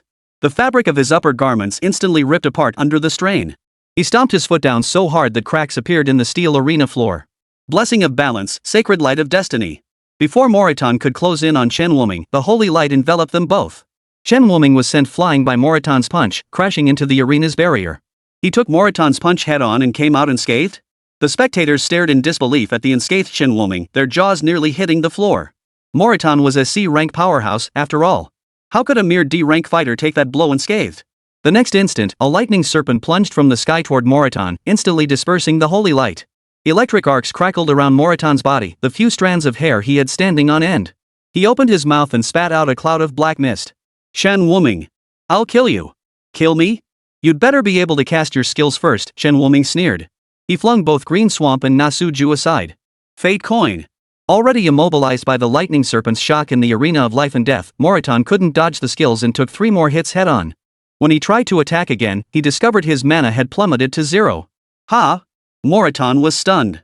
What the hell kind of skill does this kid have? His question was answered by a barrage of golden cards raining down from the sky, interspersed with the thunderbolts of Fate Coin and the relentless assaults of the life and death arena. Under the weight of multiple debuffs, Moritan was utterly immobilized. Damn it! Is this all you humans can do, resort to these underhanded tricks? Moritan roared in fury. This duel was utterly frustrating, he couldn't fight back at all. Chen Wuming paused his actions, watching him with a faint, mocking smile. Then how do you suggest we fight? If you've got the guts, let's settle this with a man-to-man brawl. Stop hiding behind your skills, what kind of man are you? He wanted to provoke Chen Wuming into closing the distance. Once close enough, wouldn't that frail human body be at his mercy? Zoya, watching from the sidelines, snorted at Moritan's words. Miller wouldn't be that foolish to. Fine. This time, Zoya froze. Eros, what is Miller doing? Even Eros, who spent every day with Chen Wuming, was bewildered. In her memory, Chen Wuming had never engaged in close combat, all his skills were ranged. Moritan's eyes widened in disbelief. He couldn't fathom how it had succeeded so effortlessly. A wave of disdain washed over him. They say humans are clever, but now it seems they're nothing special after all. The next second. The Chen Wuming before him mirrored his own transformation muscles bulging wildly, his aura surging past his own in an instant. Triggered Fate Manipulator ability, golden card. Triggered Fate power, skill effect plus 100%. Mirror Twin gains new ability, clone skills are enhanced, skill effect plus 50%. I never imagined Mirror Twin could be enhanced like this. Witnessing this bizarre spectacle, all the dwarves present rose to their feet. Even the Iron King seated on the high throne stared in disbelief at the unfolding spectacle. He, a human, how could he possibly? Panic flickered in Moritan's eyes for the first time. Impossible, impossible. Yet, what met him was Chen Wuming's Iron Fist. Combined with the arena's random attacks every second, even though Chen Wuming was relying solely on his physical strength, Moritan was beaten into submission, utterly unable to fight back. As time passed, Moritan's breath grew weaker and weaker, his body gradually shrinking. Stop this at once. Iron King intervened, unleashing an attack toward Chen Wuming. No one had time to react. Yet the next instant, his attack struck the arena floor and dissolved into nothingness. What just happened? Chen Wuming looked up coldly at Iron King. He could feel that earlier strike had it landed directly on him, he would have suffered at least severe injuries. He had already prepared to unleash divine protection, yet the life and death arena had neutralized Iron King's strike. Iron King, what is the meaning of this? Chen Wuming asked coldly. Enough. It's merely a sparring match. Stop at the right moment. He had already forgotten Moritan's earlier words about the life and death arena. At that time, he hadn't shown the slightest intention of stopping it. Now he was suddenly claiming it was merely a sparring match. Chen Wuming regained his footing and crushed Moritan, who lay like a dead dog, beneath his boot. My apologies, Iron King. Today, he must die. You dare! Iron King stood up, seething with rage. After all, Moritan was his son.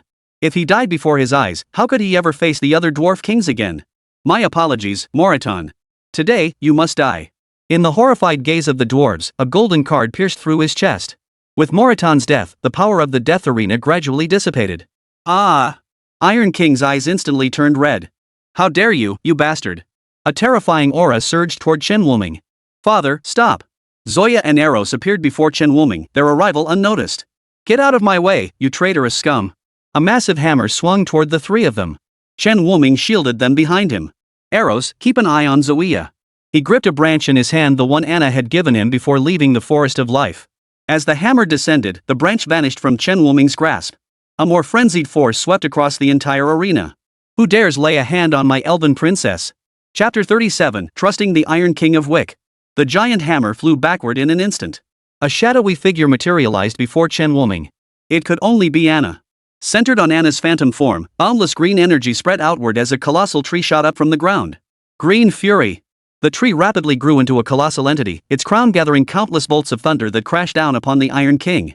In an instant, countless structures across the entire Iron Capital were destroyed. Shen Wuming, Eros, and Zoe were transported into the heart of the colossal tree. Eros, your sister's attack is terrifying. Shen Wuming gazed through the leaves at the steel capital engulfed in flames, his shock palpable. Green Fury is my sister Anna's most powerful attack, Eros murmured, her lips pressed together. She looked at Zoe with regret. I'm sorry, Zoe. I've left your steel city in such a state. Shen Wuming looked over too. He had only intended to block the Iron King, never expecting Anna's attack to be so devastating. The entire Iron City had suffered. Fortunately, Green Fury primarily targeted the Iron King. While the Steel City suffered damage, most of the dwarves remained unharmed. Zoe shook her head. This isn't your fault. I'm the one who owes you an apology. Had her father not broken the rules, Miller would never have resorted to such extreme measures. Zoe was clear-headed and rational. Minutes later, the giant tree gradually withered. The trio returned to the surface. Within a 100-mile radius centered on the arena, nearly all structures lay in ruins. Iron King, the primary target of the assault. His armor lay shattered, his aura noticeably weakened. Though both were A+tier powerhouses, Anna's strength was beyond his reach. The previous assault had nearly killed him outright. The Iron King's gaze toward Shen Wuming burned with hatred.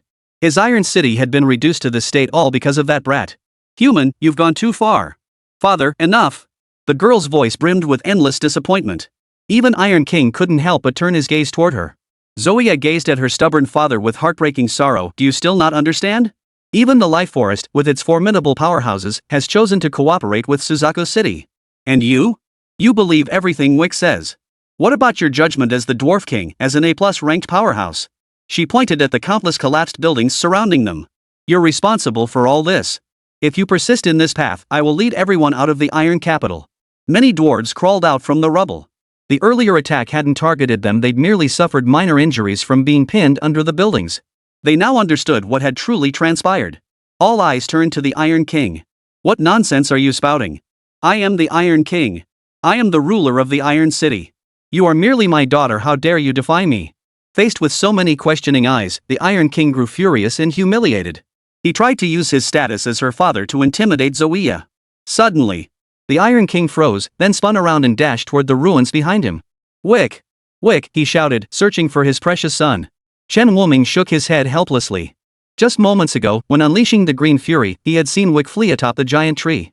Stop searching, Iron King. Your precious son fled long ago. He's no longer in the Iron City. No, impossible.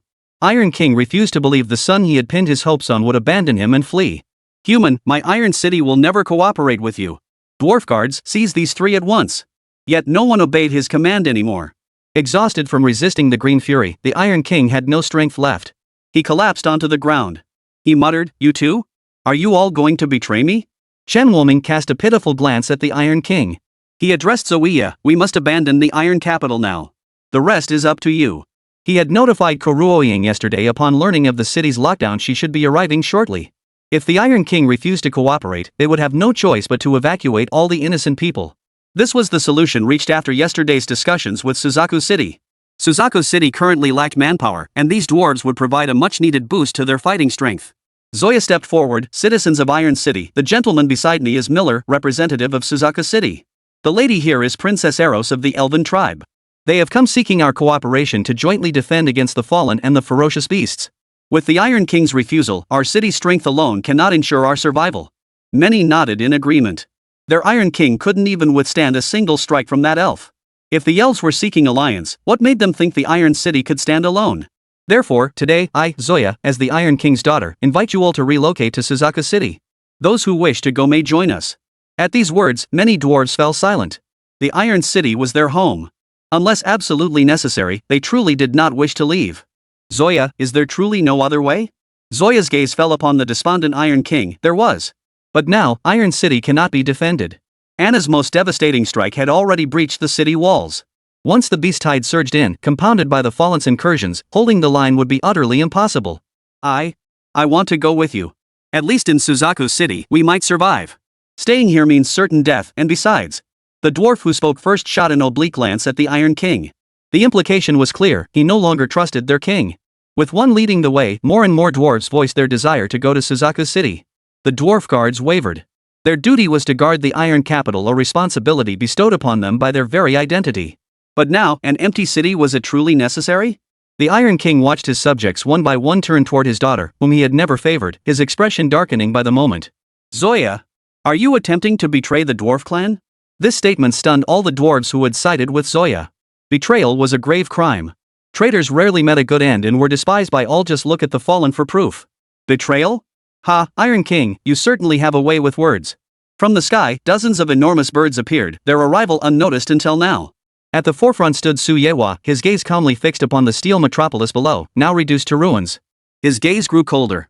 Karuoying had told him that Chen Wuming possessed a method left behind by Anna. It seemed the Iron King had taken it upon himself to strike against Chen Wuming and his group. Su Yewa of Suzaku City. The Iron King lifted his head to gaze at the sky. His hunched form straightened slightly. Su Yewa, what brings you and your Vermilion Bird guards from Vermilion Bird City to my Iron Capital? What for? Su Yewa's lips curved into a faint smile. To retrieve my students from Suzaku University, of course. After all, unlike you, we care deeply about those under our command. He glanced at the dwarves standing before Chen Wuming and the others. Is this all of them? Children, bring them all aboard. Let us take our comrades back to Vermilion Bird City. Su Yewa's use of the word companions proved that Vermilion Bird City recognized these individuals from the dwarf tribe as their own. Su Yewa. They are all citizens of my Iron City. Do you intend to provoke war between our two tribes by taking them away without permission? Iron King gritted his teeth, threatening Su Yewa with the specter of tribal conflict. At that moment, an icy cold voice descended from the sky. A war between our two tribes, you say? Then count my elven race in as well. Chapter 38, Taking the Dwarves of the Iron City. Eros lifted her head to gaze at the graceful figure in the sky. Kai waved excitedly. Sister Cassie. The figure's face softened into a gentle smile upon seeing Eros.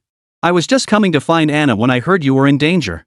Cassie gave a soft snort, and the unique aura of an A-plus class powerhouse pressed down upon the Iron King. Already wounded, Iron King couldn't withstand the pressure and collapsed to his knees. Iron King, is it? If you're not satisfied, come find me at the Elven tribe. She landed beside Eros, who immediately threw herself into her embrace. Sister Cassie, why are you here on Blue Star? I had some matters requiring Anna's assistance, so I made the trip. Cassie stroked Eros's small head affectionately. She turned to look at Chen Wuming, nodding with clear satisfaction. You must be Miller. Thank you for looking after Eros all this time. I need to take her back now. Ha? Cassie, I don't want to go back. Eros's little face instantly fell. Staying with Miller was so much fun, exciting when she needed thrills, safe when she needed security. Protecting Eros is my duty, but is there trouble with the elves? Chen Wuming inquired. Cassie shook her head. There's a minor issue, but it's manageable. Taking Eros back is Anna's wish too. We'd never harm her, you can rest assured. Chen Wuming wasn't worried the elves would harm Eros. She was the elf princess, after all. They'd be lucky to get away with spoiling her. This time, something might genuinely be amiss. Eros, be a good girl. Go back with His Highness Cassie now. I'll find you to play next time. Eros withdrew her gaze and said sullenly, since you say so, Miller, you must remember to come find me, okay?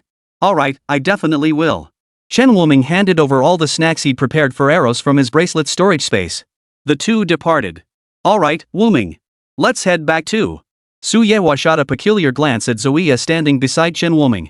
How did this kid manage to bring back a different alien girl every time he went out? Last time he went out, he brought back Eros, an elf princess. This one, surely she doesn't have some extraordinary status too? Iron King stared blankly at the deserted city below.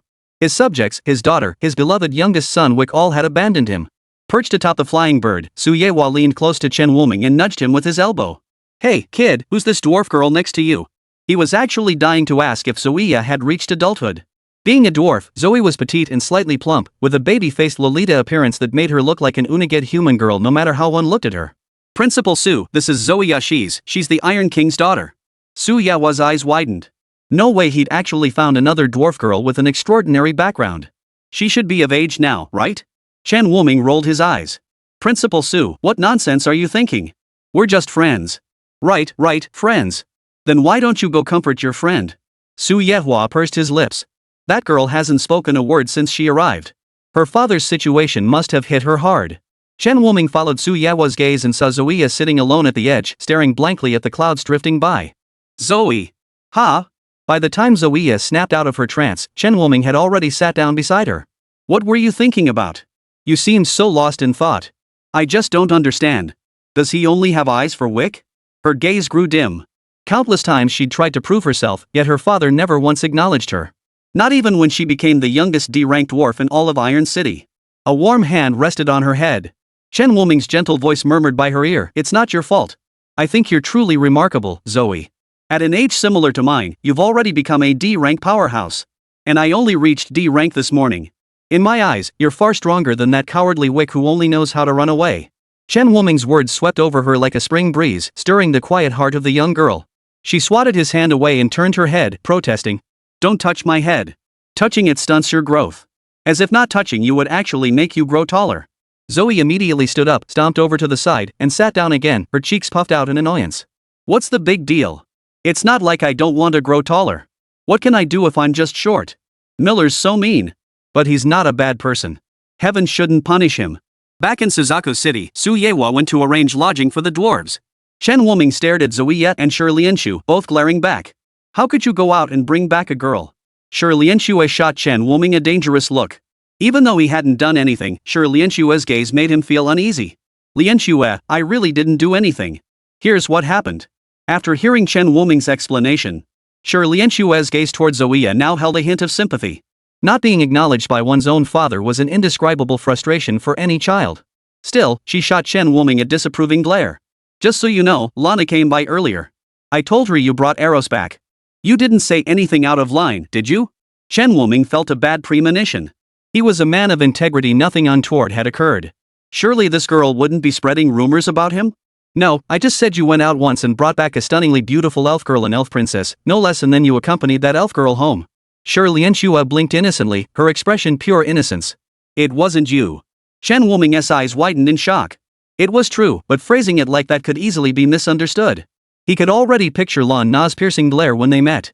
"You're going to be the death of me," Chen Wuming groaned, covering his face in frustration. "And you have the nerve to say that? You disappear for a whole month, and I can't even find you." Shi Lianshu shot him a disapproving glare before pulling Zoe's hand and walking off to whisper with her. Since meeting Chen Wuming, her temperament remained aloof, yet it had softened considerably compared to before. "Wuming, come here for a moment." Kuruoying beckoned him over. She led Chen Wuming into the conference room. Long Jintian had already heard Su Yewa's account. Seeing Chen Wuming approach, he smiled and asked, "Wuming, what do you think we should do with these dwarves?" "Me?" He hadn't expected being summoned here was just to ask this question. Shouldn't this be decided by higher-ups? Why involve him?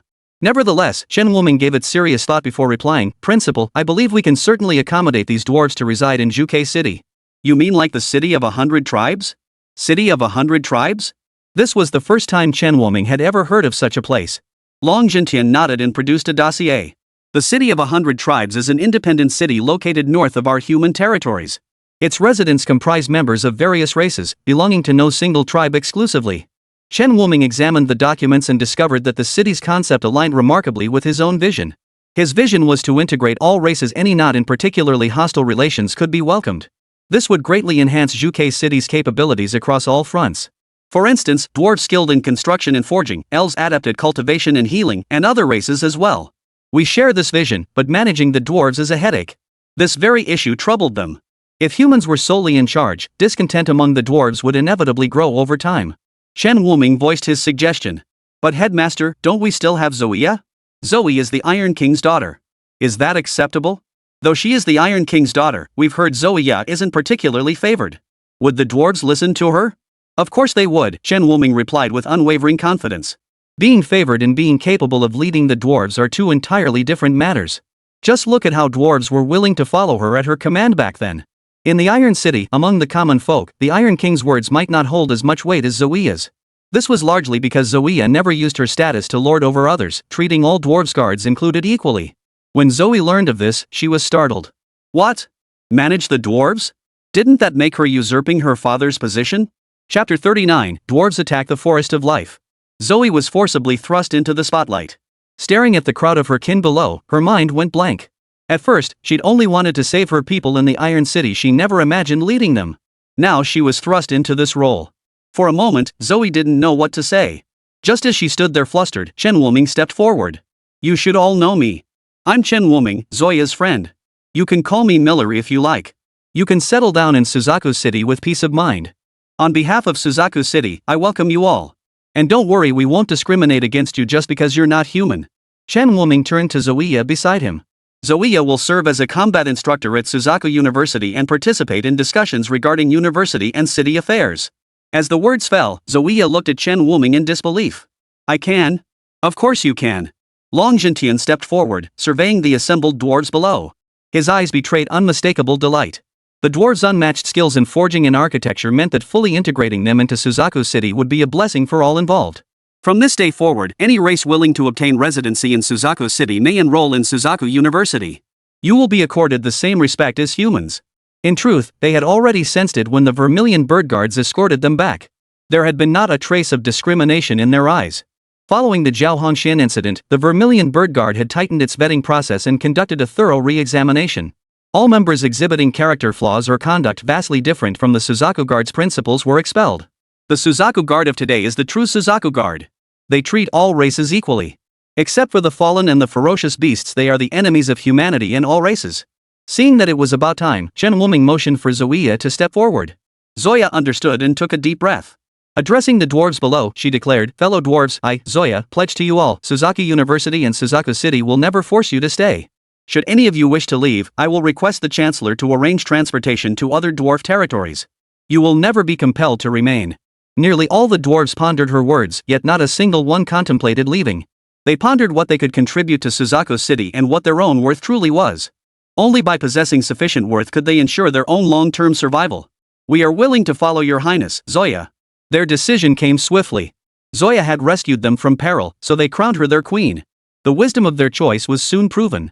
1 month later, news of the destruction of the Iron City and the death of the Iron King reached Suzaku City. Upon receiving this news, Chen Wuming and Shi Lianxue set out to find Zoya. But after searching for a long time, they still couldn't find Zoe. Just as Chen Wuming was contemplating leaving the city to search for her, Lin Xiaohui informed him, "She's been sitting on the rooftop ever since she heard the news. Would you like to go see her?" Chen Wuming had intended to take Shi Lianxue with him. But Shi Lianxue insisted that her presence would disturb Zoya. He pushed open the rooftop door and saw the short-haired girl sitting at the edge, dangling her legs as her gaze drifted into the distance, lost in thought. "Miller, do you think if I'd forced him to leave back then, he wouldn't have died?" Zoya didn't turn around, speaking to herself. "I heard that when the Fallen and the monsters launched their massive assault, he was the only one left in the entire Iron City. He just died fighting on his own territory." A gentle breeze swept past, carrying crystalline tears as they slid down her cheeks. Chen Wuming remained silent, sitting beside her and offering a tissue to wipe the tears from her cheeks. He didn't know how to judge Iron King as a man. Arrogant, foolish, yet in the end, he dismissed all who remained loyal to him in Iron City, choosing to defend his territory alone. He wasn't a good father, nor a good king, but he can't have died in vain. Zoe clenched her fists, her eyes flashing with stubborn resolve. Deep down, she had wished for the Iron King's death. He had killed her mother and harmed her friends. Yet he was still her father. Now that he lay dead, slain by fallen and beasts, she would avenge him. "Feeling better?" Gentle words drifted to her ear. Zoya snatched the tissue from Chen Wuming's hand and roughly wiped her face. She turned and headed downstairs, pausing briefly at the doorway. "Thank you for staying with me and listening to all this." In the days that followed, Zoe either trained outside or holed up in the meditation chamber absorbing essence. Chen Wuming, however, resolved to make a trip to the Forest of Life. Along with the news of Iron King's death came word that the Forest of Life had been attacked by dwarves. This development struck him as peculiar. The Iron Capital had fallen, and the closest dwarf city to the Forest of Life was Giant Sword City. Yet Giant Sword City had never had any dealings with the Forest of Life. Why would they suddenly attack it? He shared this matter with Long Jintian. "I find this strange too. I plan to send a squad of Vermilion Bird Guards to investigate. Since you're going, I won't send as many men. To avoid alerting the enemy, just you and Lianxue will go." Chen Wuming had already reached D rank, capable of completely overwhelming C rank opponents.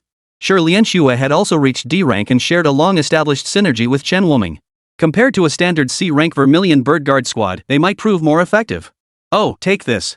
Long Jintian produced several round objects. Chen Wuming recognized them instantly. These were essence bombs. But these essence bombs seemed a bit small this time? Long Jintian chuckled cheerfully. "Don't let its size fool you, kid.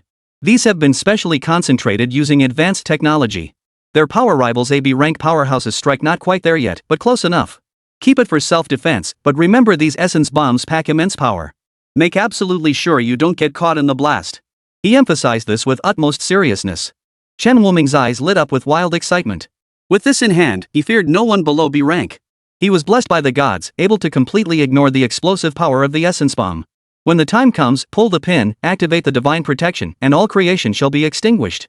Understood, headmaster. I got it. Long Jintian trembled at the sound of Chen Wuming's laughter. He sensed this kid was up to something again. And this time, it would be big trouble. After another round of instructions, Chen Wuming and Shi Lianxue prepared to leave the city. Just then, Zoe caught up to them. Miller, I'm coming too. What about your people? Chen Wuming didn't agree immediately, but asked instead. The dwarves had only recently arrived in Vermilion Bird City and needed a leader. If Zoya were gone for an extended period, unrest among the dwarves was highly likely. Zoya smiled reassuringly. Don't worry, I've made arrangements. Cox will keep an eye on things while I'm gone. The Cox she mentioned was the former captain of the Iron City Guard. Even back in the Iron City, Cox had held Zoya in high regard. He never looked down on her despite her lack of favor, proving himself a remarkably astute dwarf. Alright then, let's go together. Chen Wuming no longer refused and departed Suzaku City with Zoya. Along the way, he shared his suspicions with Zoe and Shi Lianxue. The attackers on the Forest of Life might not be dwarves, or rather, they are no longer dwarves, they are fallen ones. Chapter 40, He is not a dwarf. At these words, both Zoe and Shi Lianxue paled visibly. How could that be? How could anyone from my dwarf clan become a fallen one? Zoya retorted without hesitation. Miller, Lianxue, I mean no disrespect to humans, but the very notion of harming our own kind for power is utterly foreign to the dwarf mindset. This time, not only Zoya but also Shilikshu agreed. Zoya, you're right. Dwarves simply don't covet power. Humanity's fall was driven solely by the pursuit of power, the only thing the fallen could offer them. But dwarves have no need for it. For the dwarven race, physical prowess and the art of forging surpass all else. In terms of physical prowess, only the ferocious beasts and legendary races among all species could rival them. Coupled with their loathing for the ferocious beasts, there was no way they would ever consider uniting with them. I know, Zoya. Calm down. Chen Wuming didn't deny Zoya's words. He retrieved a sealed letter from his bracelet one Koruoying had entrusted to him before his departure. This was left by Director Ku's brother. Director Ku entrusted it to me. He hadn't opened it to read its contents. But from Koruoying's account, he had a rough understanding of the Fallen's membership. The Fallen included not only humans but also other races, a multitude of peoples, including dwarves and even elves. Almost every race had fallen among them. Compared to human Fallen, however, the dwarven and elven Fallen were far more adept at disguise. They were nearly indistinguishable in everyday life. Only when they bared their fangs would their true identities be revealed. Some Fallen hold positions of such terrifying power, with chieftains of weaker races themselves being fallen. The three stared at the secret letter, growing increasingly alarmed with each passing moment, their expressions darkening by the second. How could this be? How could there be so many fallen? Zoea's face paled. She couldn't fathom that fallen had emerged within her own dwarf clan. Wuming, look here, Shi Lianxue pointed to a line of text below. High-level fallen possess psychic abilities. Note, avoid all fallen above grade A. The text was even highlighted in red. Could it be they can control people's minds? Is that why they have such terrifying numbers of fallen? Chen Wuming felt his heart sink deeper with each thought. Up until now, he had only encountered one other psionic user, Shang Dexing. And Zoea's passive immunity to mental control. Is this how they turn dwarves and elves into fallen? A layer of white gauze blanketed the ground. A thick murderous intent surfaced in her eyes. Chen Wuming tucked away the secret letter, his expression grave. We must hurry to the Forest of Life. We cannot let the elves and dwarves go to war, it would only give the fallen an opportunity to strike. The two women nodded, and the trio quickened their pace. Within the Forest of Life at that moment, tens of thousands of elven guards had already assembled. Leading them were Lek and Vela, who had come from another planet. The dwarves' sudden attack had abducted many low-level elves from the outer regions of the Forest of Life. Anna, already furious over the Iron King's harm to Eros, was now enraged. Not only did she gather all the guardians of the Forest of Life, but she also had Cassie transfer a portion of the elves from her territory. This formed an elite guard of 10,000 elves. Those damned dwarves! We offered them cooperation in good faith. They refused, yet still attacked Eros. Now they've kidnapped our kin. Anna radiated an aura so terrifying it was almost palpable. Even Lek and Vera below dared not meet her gaze directly. Cassie frowned. Her hatred for the dwarves wasn't quite as extreme as Anna's, but she certainly didn't like them either. After all, it was she who had rescued Eros last time. Anna, I heard that Iron King has fallen in battle. He deserved it. He dared lay a hand on Eros dying was a mercy. Anna snorted coldly. The Iron King's death meant absolutely nothing to her. Anna, don't you find this whole situation strange? Cassie, more level-headed, pressed her chin with her hand and frowned. Little Eros mentioned that nearly all the dwarves from Iron City returned to Vermilion Bird City with that human child. But the dwarves who attacked the Forest of Life numbered at least 100. It's nearly impossible for Iron City to have that many dwarves. The next dwarf territory, Greatsword City, is quite a distance from our life forest, and the eternal river lies between us. Cassie, what are you getting at? Anna interrupted, her gaze fixed on Cassie. She forced herself to calm down, trying to keep up with Cassie's train of thought. Cassie lowered her hand and said earnestly, Anna, to be honest, I don't think the dwarves were behind this attack. Not dwarves? Anna pointed at a dwarf corpse below. He's not a dwarf, is he human? The body was only about 1.2 meters tall, with thick limbs, a round face, and that terrifying physique. It was undoubtedly a member of the dwarf race.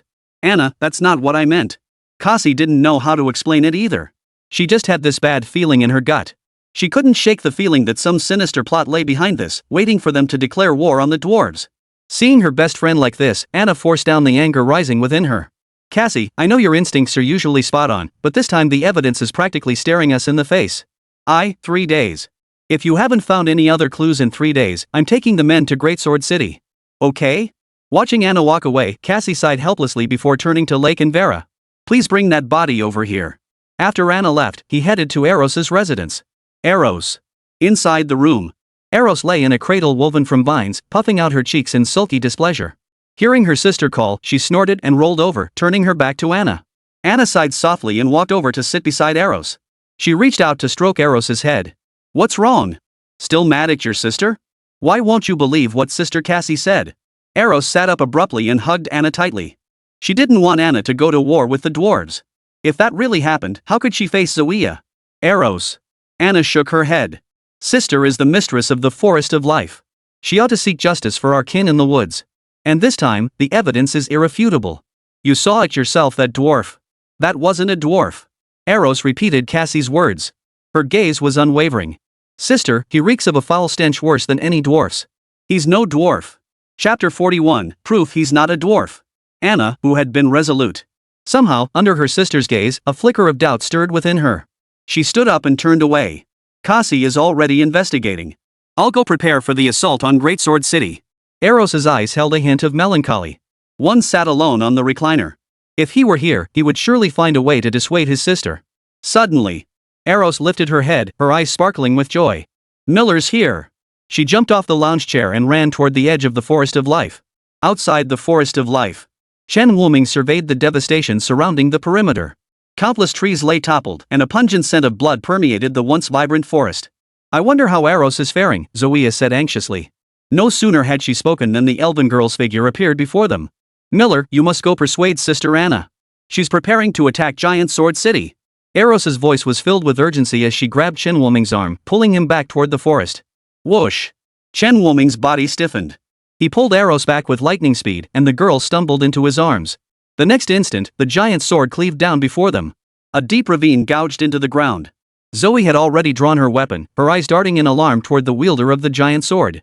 It was unmistakably a dwarf, his greatsword and armor bearing the standard insignia of Greatsword City. D rank, Shi Lianxue stated coldly. Such strength posed no threat to them, but the crucial point was that the opponent was a dwarf. In such a tense moment, a dwarf attacking Eros, the elven princess, wasn't this provoking Anna? Damn it, he's not one of us, Chen Wuming thought, his heart sinking. In the next instant, a light sword shot out from the Forest of Life, instantly piercing the dwarf's chest. A slender figure materialized, stomping the dwarf into the ground with a single kick. Recognizing the newcomer, Chen Wuming instinctively shielded Zoea behind him. Anna lifted her head, her eyes instantly filling with murderous intent. Miller, get out of the way. She had already spotted Zoea, shielded behind Chen Wuming. The instant she was targeted, Zoe felt her limbs grow unresponsive as an endless wave of murderous intent engulfed her. Princess Anna, please calm down. Chen Wuming tried to dissuade her. But Anna ignored him completely, lunging toward Zoea behind him. Sister, don't. Eros, step aside. Anna's brows furrowed slightly as she gently pushed Eros aside, her hand reaching for Zoea. Her slight delay in pushing Eros aside allowed a large hand to seize her wrist, halting her movement. Princess Anna, calm down. Something's off about this. Chen Wuming noticed Anna's dazed expression, instantly releasing his grip and retreating over 10 paces with Zoea in tow. His back was already drenched in cold sweat. He had sensed Anna's murderous intent directed at him just now. Before Anna could make her next move, Eros embraced her from behind. Sister, if you don't stop now, Eros won't speak to you anymore. Anna's body stiffened, and she halted the skill she'd been preparing to unleash. She stroked Eros's head gently, her gaze complex as she glanced at Chen Wuming. For Eros' sake, bring that dwarf behind you inside. Watching Anna's figure disappear, Chen Wuming wiped the sweat from his forehead. This Princess Anna was truly mad, striking without a word. If Eros hadn't stopped her earlier, he would have detonated all the essence bombs, hoping sheer luck might blast open a crack for him to escape with Zoe and Shirley. Eros, thank you for that. Zoya truly felt she was about to die just now. This legendary elf, Anna, harbored an utterly absurd hatred toward dwarves. Eros shook his head gently, his eyes growing dim. Over the years, sister's hatred toward outsiders has only deepened. Sometimes it feels like she's not even my sister anymore. She wasn't always like this. On the way, Eros told Chen Wuming and the others about Anna's past. When she was young, Anna loved taking her to the city of 100 tribes to make friends with all kinds of races.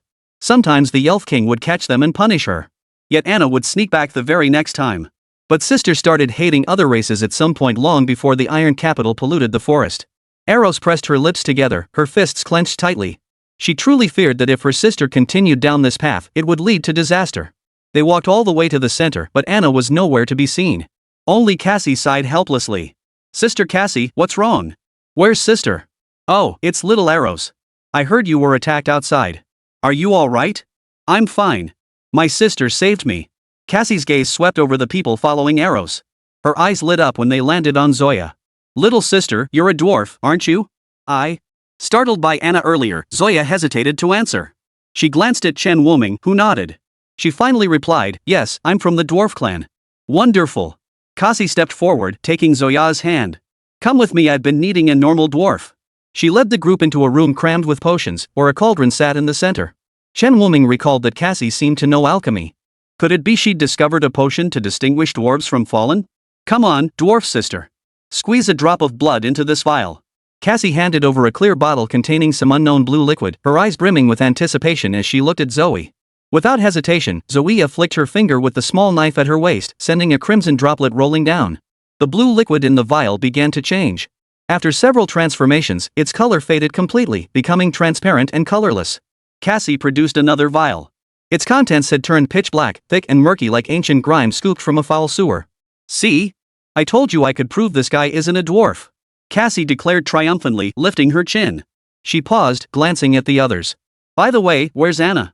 Chen Wuming and the others exchanged confused glances. Hadn't she returned before them just moments ago? We came back after sister did. But I stayed right here the whole time, didn't go anywhere. Cassie and the others stared at each other wide-eyed, reaching a conclusion. Anna never came back at all. As if struck by an idea, Cassie dashed out the door and called out. Vera! No one answered. She called again, Vera. Your Highness, what may I do for you? This time someone answered, but it wasn't Vera, it was another elf guard she had brought along. Daisy, have you seen Anna? Cassie asked urgently. A sense of foreboding gripped her heart. Daisy tilted her head. Didn't Her Highness Anna leave for Greatsword City with Lockvilla and the others long before Your Highness entered the alchemy chamber? What? Chapter 42, Elves Raid the Greatsword City? When did she? Cassie's voice trailed off. She recalled a skill Anna had once mentioned, Tree Spirit Clone. Sister Cassie, did she go to Greatsword City through the rift? Eros's eyes went blank. Stay here. I'll go stop Anna. Cassie turned and entered a fixed fissure. This fissure led directly to the Eternal River and was one way. Fixed rifts were artificially constructed portals with one-way teleportation capabilities. They could remain active for extended periods but required periodic maintenance by A+ tier powerhouses to prevent collapse. Zoe couldn't sit still. She stood up and said, I'm going to check it out too. You're a dwarf. Going might only make things worse, Shirley replied coldly. Yet she spoke the truth. Anna's entire expedition to Greatsword City targeted the dwarves. Zoe was not only a dwarf but also the daughter of the Iron King, the very ruler who had attempted to harm Eros. Anna's hatred for Zoe was no less intense than that directed at Giant Sword City. But, you stay here. Nameless, we'll take Eros with us. I fear His Highness Cassius might not be able to control Her Highness Anna. Miller, take me with you. I must go persuade my sister. Eros tugged at Chen Wuming's arm. Chen Wuming could only sigh softly. Sitting here waiting was pointless. He might as well go see what was happening. After all this time, he too grew concerned that impulsive Princess Anna might do something reckless. Daisy, stationed beside the fixed fissure, spotted Chen Wuming and the others approaching. She hurried forward to stop them. Where are you taking Princess Eros? Daisy, step aside. We're going to find my sister. But the princess. Daisy was at a loss. Before leaving, Cassie had specifically instructed her to keep a close watch on Princess Eros. But after so much time had passed, she too began to worry. Daisy, if you want to stay here, stay. Miller's protection is enough for me. Eros tugged at Chen Wuming's sleeve. Miller, let's hurry and find our sister. Oh dear. I hope His Highness Cassie won't blame me later. I really can't keep an eye on the princess.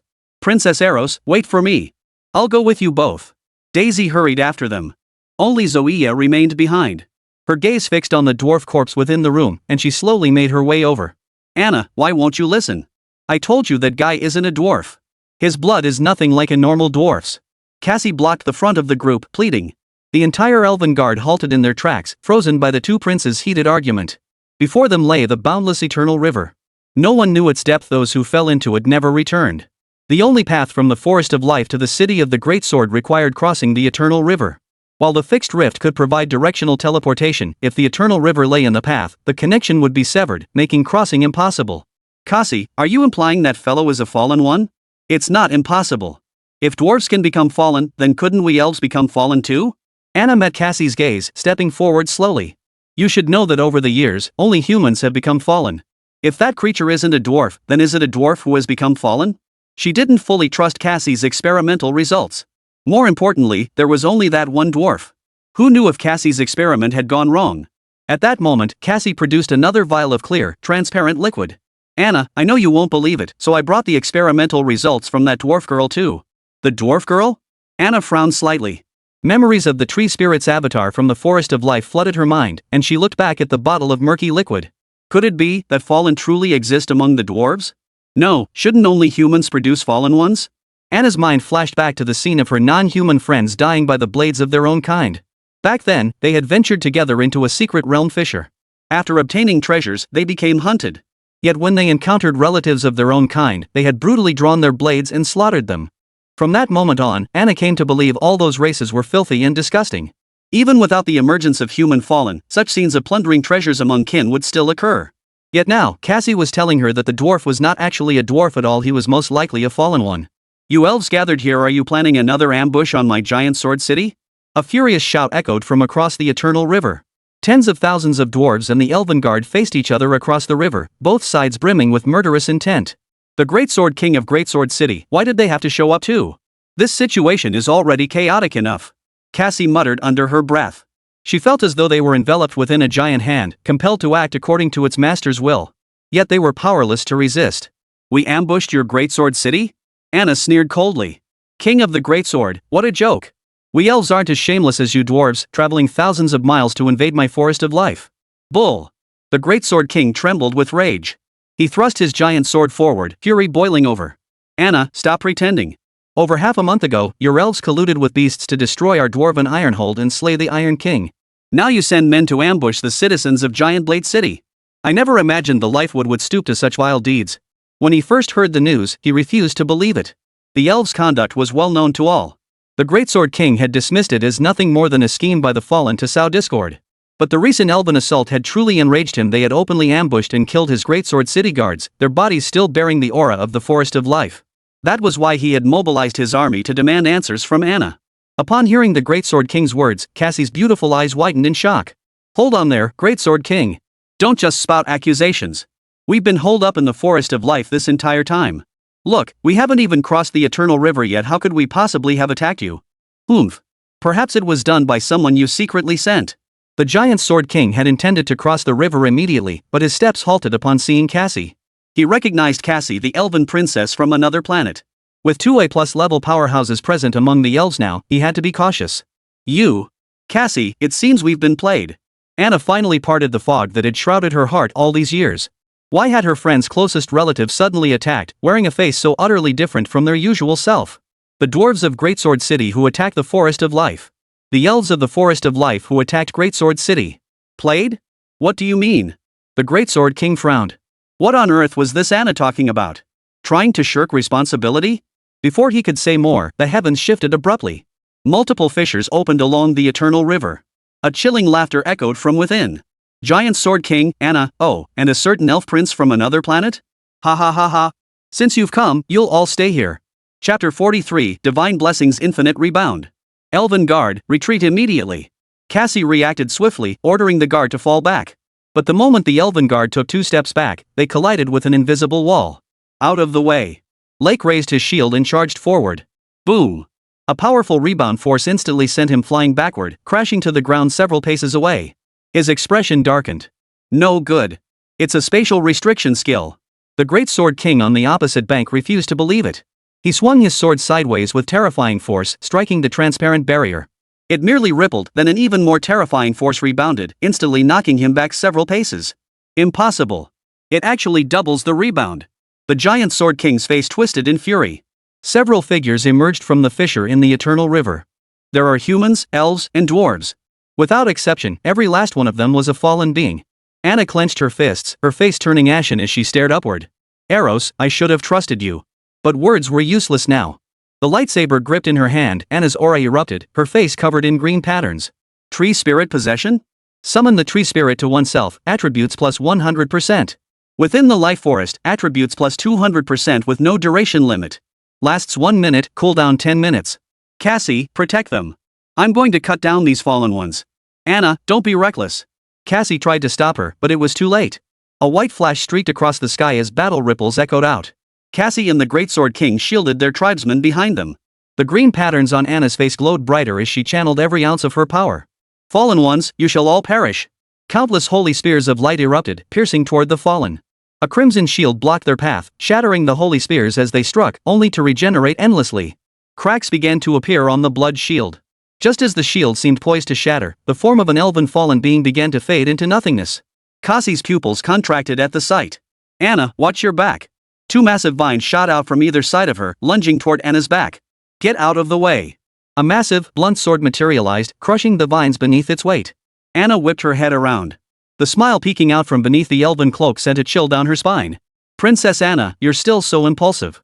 The dagger pierced Anna's abdomen without warning. She stared in disbelief at the fallen elf before her. The real pain in her abdomen told her this was no dream. As an elf, you chose to fall into darkness. Anna's gaze was complex. But your highness, you were born a princess. What about me?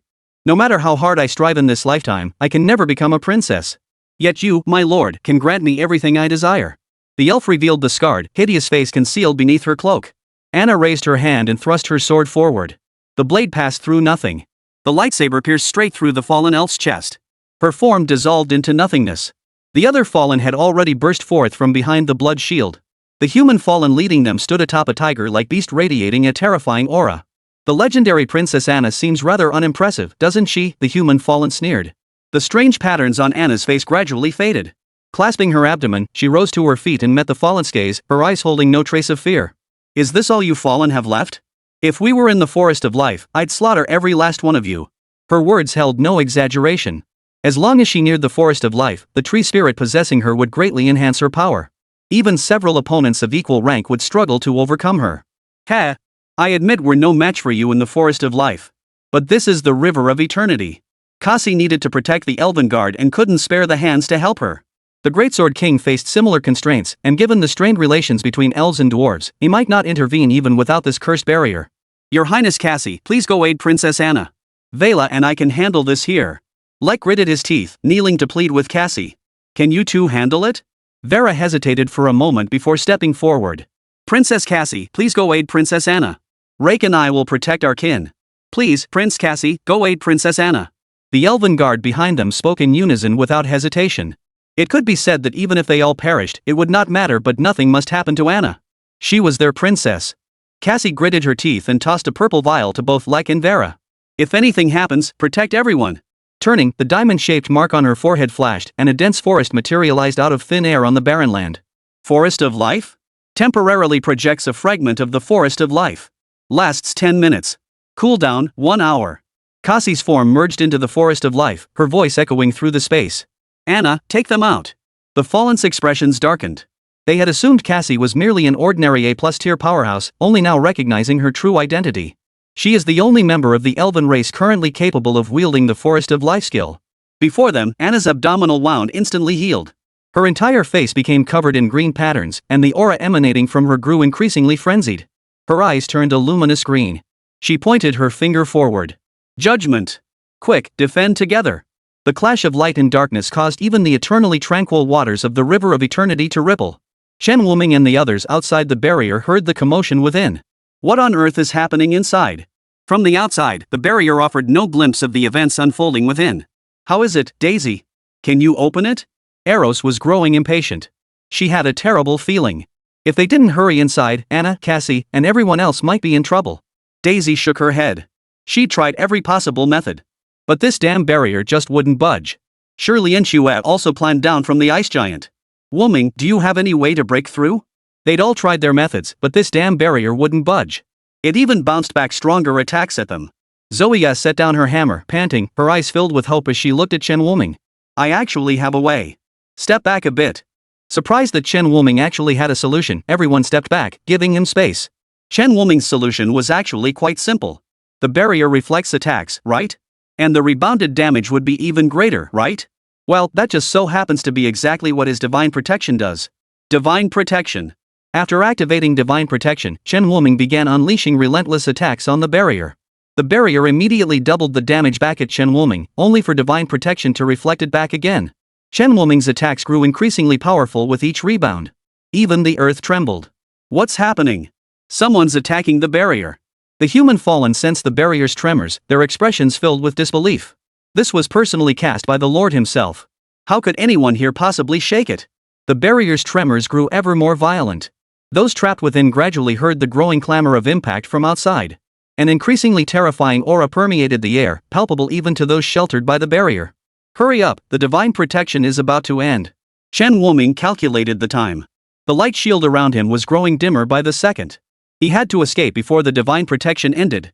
Without Divine Protection, he would be reduced to ashes in less than a breath. Crack. Chapter 44, Zoea's Uncle? Snap. Crack. Cracks began to form on the barrier, spreading relentlessly outward. Finally, the entire barrier was covered in cracks. The Great Sword King's gaze sharpened as his massive sword expanded 100-fold, swinging down with crushing force toward the barrier.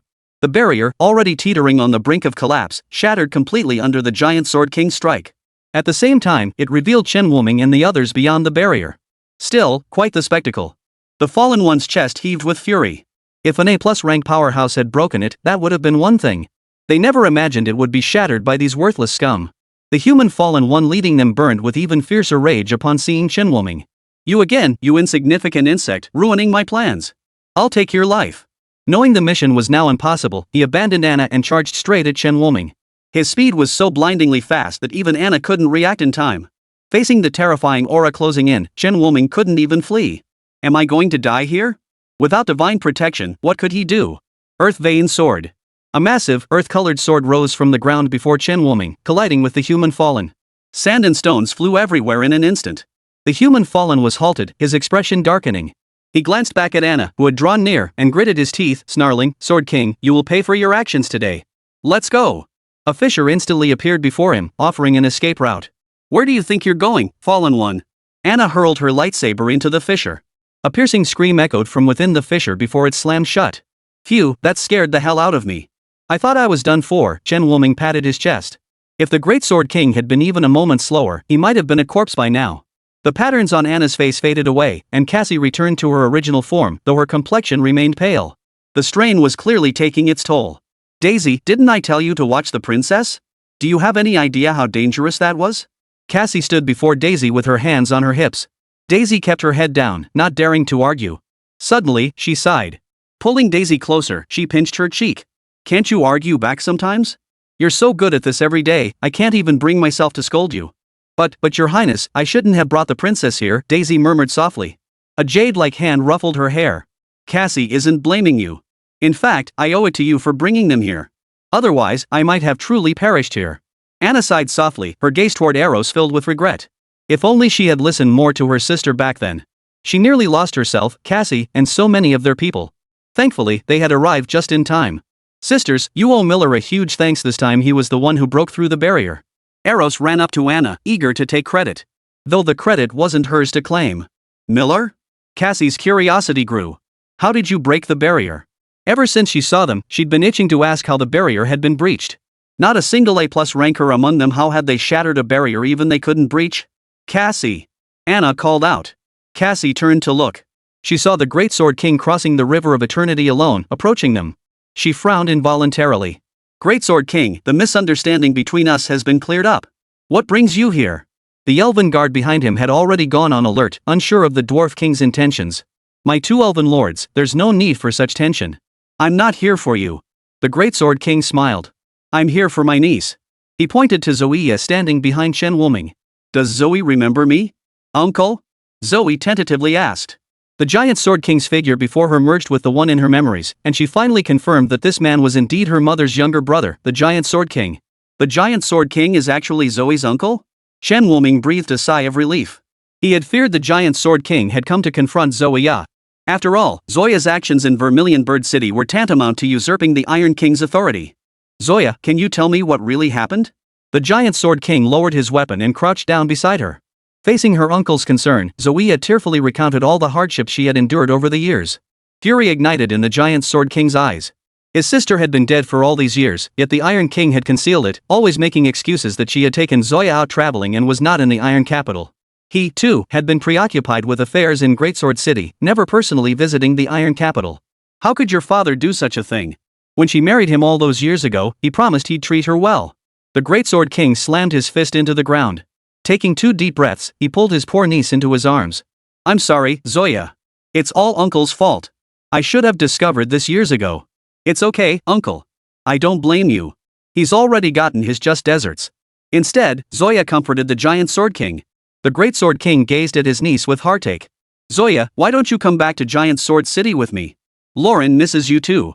Zoya's expression flickered with hesitation. She glanced back at Chen Wuming, Eros, and Shirlianshu. After a moment of silence, she still refused. Uncle, I want to stay with my friends. Friends? The Great Sword King froze, then looked up and saw Chen Wuming. His expression shifted to one of understanding. He smiled. No problem. You've never had many friends growing up. It's only natural you'd want to be with them now. Take this. He retrieved an iron token from his spatial stone. This is Giant Sword City's token. Whenever you wish to return, simply come back. After giving these instructions, King Greatsword rose to depart, offering a slight nod to Anna. Princess Anna, I failed to investigate this matter thoroughly. Please do not hold it against me. Anna, unusually, offered the dwarf a faint smile. I was also at fault. Without further words, both quickly returned to their respective domains with their clans. Upon returning to the Forest of Life, Anna and her entourage ordered Cassie to mass-produce bloodline detection potions. Anna, you're treating me like free labor. Cassie stirred the cauldron with obvious reluctance, his face a picture of displeasure. My dear Cassie, I've already borrowed all the human food from Miller's place. You'll get it tonight, so bear with it just a little longer. Human food? Cassie's eyes lit up. The thought of those delicacies made her mouth water. Alright, Anna, don't worry. Give me a few hours, and I'll definitely whip up enough potions for the entire forest. Due to the emergence of the fallen elves, Anna had sealed off the entire Forest of Life. This time, she would root out every last hidden fallen one. Fallen ones, I will eradicate every last one of you. She murmured, gazing at the fountain of life. Chen Wuming was the most frustrated of all. All his food reserves had been borrowed by Anna. Chapter 45, Uncovering the Fallen. Evening. Cassie emerged from the room, looking utterly exhausted. Anna, you'd better treat me well this time, or else. She gave a light snort, her gaze sweeping over the elves already assembled below. With a flick of her wrist, the liquid behind her shot toward the elves' foreheads. This is an improved version that doesn't require blood. The liquid shot into their foreheads, and immediately several elves began to change. Their original features gradually distorted, revealing hideous forms. The surrounding elves all paled in shock. They never imagined their companions, whom they interacted with daily, were actually fallen ones in disguise. Before the fallen could resist, the prepared elven guard raised their weapons and sent these fallen straight to hell without mercy. The hatred in their hearts for the fallen made them show no mercy, even to those who had once been their comrades. They obeyed Anna's orders without question. Several elves trembled violently, struggling to control themselves. As the elven guard drew closer, they turned to flee. But Chen Wuming appeared behind them without warning, 2 golden cards drawing 2 trails of blood. 2 hideous elf corpses collapsed on either side of him. If it weren't for you degenerates, I wouldn't be starving. Ever since his midday rations were borrowed from his wristband, he'd been forced to scavenge fruit alongside arrows. It made him question his existence. They were tasty, but he craved meat. Elves weren't vegetarians, but there was no meat to be found here. He was already planning a trip to the Endless Mountains to hunt some beasts for a barbecue. Anna surveyed the dozens of fallen elves lying dead, her expression unflinching. She turned her gaze toward Chen Wuming and the others preparing to leave. You brat, where are you off to cause trouble now? Chen Wuming immediately bristled at the accusation. Your Highness Anna, when have I ever caused trouble? They're the ones picking fights with me, okay? You took all my food supplies. Don't you think I should go to the Endless Mountains to catch some fierce beasts for grilling? At the mention of grilling, both Anna and Cassie's eyes flickered with a subtle, unspoken curiosity. Human barbecue, they'd heard, was delicious. They just hadn't tried it yet. The two exchanged a glance. Years of friendship allowed them to instantly understand each other's thoughts. Then bring back plenty. Chen Wuming froze, then whipped around. You two aren't treating me like a pack mule, are you? Arriving at the outskirts of the endless mountains in a less than cheerful mood, Chen Wuming furrowed his brow at the sight before him. Where are the beasts? Indeed, the beasts had vanished. The endless mountains had lost the once thundering roars of ferocious beasts. Instead, a lifeless stillness hung over the land. Wuming, don't you feel it's getting hotter here? Lianxue felt slightly uncomfortable. As an ice elementalist, she was highly sensitive to rising temperatures. Now that you mention it, it does feel a bit warmer. Zoya removed her helmet, her forehead already covered in beads of sweat. She flicked sweat from her hair, her tone tinged with irritation. This is weird. Why is it so hot today? Chen Wuming crouched down and touched the ground. It was indeed slightly warm, unusually so for the current weather. Miller, there's a strange smell over there. Arrows pointed toward the depths of the endless mountains. Could it be another fallen one? Chen Wuming wasn't entirely sure. But this matter was undoubtedly closely connected to the mass disappearance of the beasts. Zoya, accompany Arrows back to the Forest of Life to find Her Highness Anna. Lianxue, will go investigate. Chen Wuming made the arrangements. Arrows had initially wanted to go with them, but Zoya pointed out that Anna didn't trust her. If she went alone, she might not be able to persuade Anna to come, potentially putting Chen Wuming and the others in danger. Reluctantly, she followed Zoya back. Chen Wuming and Lianxue donned their Vermilion Bird armor. Their current armor was now D-grade, granting a 20% attribute boost. Let's go. We'll approach and take a look. As soon as the two ventured deeper, a wave of scorching heat hit them. Beads of sweat formed on Lianxue's small face as she looked slightly uncomfortable. Are you sure you can handle this? Or should you wait here for me? Chen Wuming asked with concern. After all, Lianxue was an ice elemental practitioner who disliked high temperatures. Yet the girl stubbornly shook her head. I'm fine. Let's keep going. After walking a bit further, they saw the ground littered with the bones of ferocious beasts. At the center of the bones lay a creature entirely crimson, a dragon? Not an eastern dragon, but a western-style lizard dragon. The red dragon licked its claws, seemingly having detected something. A pair of vertical pupils turned to stare in Chen Wuming's direction. Chen Wuming felt completely pinned down, a chill creeping up his spine. Terrified, he couldn't even utter a sound. Man and dragon stared at each other for a long moment. The red dragon rose to its feet, poised to approach Chen Wuming, when suddenly it lifted its head to gaze skyward. The next instant, it flapped its wings and vanished from their sight. Only then did Chen Wuming wipe the cold sweat from his forehead. An A-plus class dragon, truly terrifying. Woo! Wuming, did it just spot us? Lianxue stammered. She had clearly seen the dragon heading toward them. Why did it suddenly fly away? Yeah, it spotted us, but I don't know why it flew off. Chen Wuming took a deep breath. He'd been too impulsive this time. Next time, he couldn't afford such recklessness. At the very least, he couldn't bring Lianxue alone. He had divine protection and a chance to escape, but Lianxue didn't. We must hurry. If it turns back to hunt us down, we're finished. The two dared not linger, racing straight toward the Forest of Life. Halfway there, they encountered Anna, who had been summoned. Anna's brows furrowed deeply as she listened to their words. Dragons? How could dragons appear? They shouldn't be coming to Blue Star at this time. She murmured. It hadn't been long since that old man in Suzaku City drove back the one from the depths of the endless mountains. How could they have arrived here so quickly? Could it be that another rift of that magnitude had appeared? Anna's expression darkened with each passing thought. We should return first. A dreadful possibility crossed her mind, and she hurriedly led the others back to the Forest of Life, summoning Cassie along the way. Cassie, who had been happily eating, was abruptly interrupted. Still clutching a chicken drumstick, he came over. Anna, I'm not done eating yet. What's the rush? A second mutated A+ secret realm may have appeared on Blue Star. Clunk. The chicken drumstick fell to the floor. Cassie's pupils flicked in disbelief. A second mutated A+ secret realm? The secret realms on Blue Star have already drained most of the spatial energy. How could there possibly be enough energy to open a second one? Her mind raced, quickly recalling the reason Chen Wuming had come to the Forest of Life. The sanctuaries of Steel City, all destroyed. Anna sighed. It's likely not just Steel City. Miller mentioned when he arrived that their White Tiger City had also been attacked. So it seems the sanctuaries of other races might be in a similar state. Sis, what exactly is a mutated A+ secret realm? Isn't S above A+? Even Arrows had never heard of a mutated A+ secret realm. Much less Chen Wuming. But he sensed something significant. The dragon race could only have come through this so-called mutated A+ secret realm. Ordinary A+ secret realms simply couldn't contain their terrifying physical forms. By the way, Princess Anna, the dragon earlier was very strange. Chapter 46, Establishing a Two-Way Fissure. It spotted you, yet didn't harm you? That's strange. Ferocious beasts should attack humans on sight. Could something even more terrifying have descended? At this thought, Anna felt a chill run down her spine. Something more terrifying than an A-plus class dragon. The legendary S-class. If such a being descended upon Blue Star, it would spell disaster for every species on the planet. Anna, stop overthinking it. The spatial energy of the entire Blue Star couldn't possibly sustain an S-rank secret realm. You don't need to worry. Cashin offered reassurance. Yet her expression remained utterly unsettled. She'd intended to visit her best friend for a few days of leisure, but now things here seemed rather dire too. Anna, what are you planning to do? Should we request aid from your father?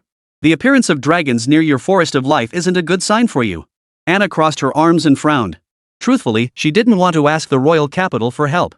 Each elven royal family granted fiefs essentially became independent entities. Asking the royal capital for help would imply her own inadequacy. She wouldn't do that unless absolutely necessary. So Anna turned her gaze to Chen Wuming. She had one more option. Miller. I want to establish a two-way rift between us and Suzaku City. What do you think? Ha? Chen Wuming's mouth fell slightly open. But didn't Eros' sister dislike humans? Why bring this up all of a sudden? Anna was so flustered by Chen Wuming's two-word response that she grabbed her lightsaber and pointed it at him, snapping, "Just say yes or no already." Fine. This should be no problem at all. I just need to speak with the principal. Chen Wuming took a step back and immediately contacted the school via his wristband. Why does Princess Anna have such a fiery temper? He rolled his eyes. News soon arrived from Long Jintian. I've long wanted to establish a two-way rift with the Forest of Life, but Princess Anna's presence always hindered it. Why did she suddenly agree this time? Has something happened? Long Jintian on the other end of the bracelet had already sensed something was amiss. Chen Wuming glanced up at Anna, seeking her opinion. Just tell them the truth. An A-plus dragon has appeared. This can't be hidden. It's better to let them prepare in advance. After sending the message, there was no reply for a long time. Just as he wondered if Long Jintian was busy, a barrage of messages flooded his inbox. Inform Her Highness Anna, in 10 minutes, Juke City will attempt to open the rift.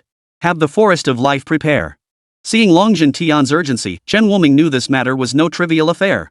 Last time, the elite warriors from Suzaku University had ventured deep into the endless mountains to ambush an A-plus class dragon. That was also the location of Blue Star's only mutated A-plus secret realm. Even someone as powerful as Long Jintian, despite leading so many elite fighters, had suffered significant injuries before driving it back. Now another dragon of the same tier had appeared. No wonder Long Jintian was so anxious. Anna and Cassie swiftly activated their abilities simultaneously in an open clearing, tearing open a spatial rift that connected to the fissure in Suzaku City. A rift materialized before their eyes. Immediately after, Kuruoying's figure materialized. Director Ku, why are you here? Chen Wuming waved at her upon seeing her. Kuruoying nodded in response. Then she smiled at Anna. Your Highness Anna, it's been a long time. Chen Wuming glanced back and forth between the two. Kuruoying seemed to be treating Anna with exceptional kindness. I didn't expect you've already reached a rank, Anna remarked after glancing over Kuruoying twice, a faint smile playing at the corners of her mouth. Isn't that old man from Suzaku City coming? The headmaster said it wouldn't be appropriate for him to come, so he sent me to discuss the next steps with you, Life Forest. Kuruoying pulled out a space stone and tossed it to Anna. Here. Actually, the principal knew all along about your secret visits to Suzaku City. The spatial stone was filled with all sorts of human food. Anna accepted it without hesitation, stowing it away. Back when she first became the Life Forest's administrator, she had indeed often sneaked off to Suzaku City to eat. She had believed herself to be sufficiently cautious. Little did she know that Long Jintian had witnessed everything. You haven't yet tasted the water from the fountain of life. I'll have Lek bring some back for you later. The group discussed the newly discovered A-plus mutant secret realm at length, ultimately deciding they must first pinpoint its exact location. Each mutated A-plus secret realm could only be accessed by one A-plus dragon-type beast within a certain time frame. At least for the short term, they needn't worry about new dragons appearing. However, the red dragon's whereabouts remained unknown for now. By the way, Princess Anna, isn't Zoya the Giant Sword King's niece? Have you considered collaborating with Giant Sword City? As soon as Kuruoying posed this question, Cassie pointed to the Eternal River on the map. Setting aside our relationship with the dwarves, the Eternal River alone makes cooperation with Giant Sword City impossible. Due to the Eternal River's unique properties, even a two-way rift couldn't span it. Only beings like her and Anna, who had reached A-plus rank, could cross it directly. Those below A-plus rank could only cross by building bridges. But if anyone were to be struck down on the bridge, they would be utterly annihilated. True. Kuruoying sighed softly. But now that Iron City is gone, only our two factions remain. Though the dwarves of Iron City, unable to match their strength, had settled in Suzaku City. Their top combatant, Iron King, is dead. What they lack now is elite fighting power. At that moment, Kuruo-ying's bracelet flashed. She opened it to check the message. Your Highnesses, the Red Dragon's whereabouts have been discovered. Suzaku guards spotted it flying toward the Eternal River. The Eternal River? What is that creature doing there? The group exchanged glances. Regardless, our primary objective is to slay or drive it away. After preparations were made, Anna from the Forest of Life, Long Jintian, Kuruo-ying, Meng Qinglan, and Qi Yuxuan from Vermilion Bird City set out to intercept the Red Dragon, while the others remained behind. After their departure, Cassie toyed with her crystal ball. She seemed somewhat restless. Noticing this, Chen Wuming approached and asked, Your Highness Cassie, is this crystal ball the legendary prophecy crystal? The prophecy crystal, rumored to foretell events concerning the survival of entire races. Yet no one had ever truly gleaned anything from it. Many races perished without ever receiving a single message from the prophecy crystal. The prophecy crystal? Cassie chuckled. Those are just legends. Who has ever truly seen anything within this glass? She casually tossed the crystal ball to Chen Wuming. Chen Wuming caught it quickly, but by the time he looked up, Cassie was already walking toward her room. There are plenty of these things anyway. You can play with this one. Are oracle crystals really just legends? Chen Wuming muttered. The next instant, his surroundings abruptly shifted, replaced by an unfamiliar purple space. A vision appeared before his eyes. It showed Anna, Long Jintian, and the others chasing after the Red Dragon. But the next scene that appeared made Chen Wuming's eyes widen in horror. No. Chapter 47, The Indescribable Prophecy. Crack. Cracks appeared on the crystal ball. As the cracks multiplied, it finally shattered, scattering into a pile of shards across the floor. Chen Wuming staggered back several steps from the blast of the crystal ball, the surroundings shifting back to the wooden cabin. Yet his eyes held profound shock and grief. What happened here? What was that noise just now? The commotion immediately drew Cassie back, who had just left. Close behind her were Eros, Shirlianshua, and Zoya. Cassie immediately spotted the colorless shards of the crystal ball scattered on the floor. Her expression grave, she approached Chen Wuming. Miller, did you see something in the prophecy crystal? Chen Wuming paused for a long moment before nodding. He opened his mouth to describe the images he had just witnessed, but found himself unable to speak. It was as if some force had sealed his lips, preventing him from revealing what he had witnessed. It seems you truly saw something in the prophecy crystal, Cassie sighed. The ancient elven texts had recorded it. What one sees within the prophecy crystal cannot be spoken to outsiders. It seems this is indeed true. Wuming, did you truly see something in the prophecy crystal just now? Shirlianshua was visibly shocked. Isn't the prophecy crystal just a legend? MHM. Chen Wuming nodded. Your Highness Cassie, we must stop Princess Anna and the headmaster from hunting down that red dragon, he said solemnly to Cassie. Though he couldn't reveal what he'd seen in the crystal, he could prevent its prophecy from unfolding through his actions. Why? I can't explain it now. Suffice it to say, that red dragon must not die.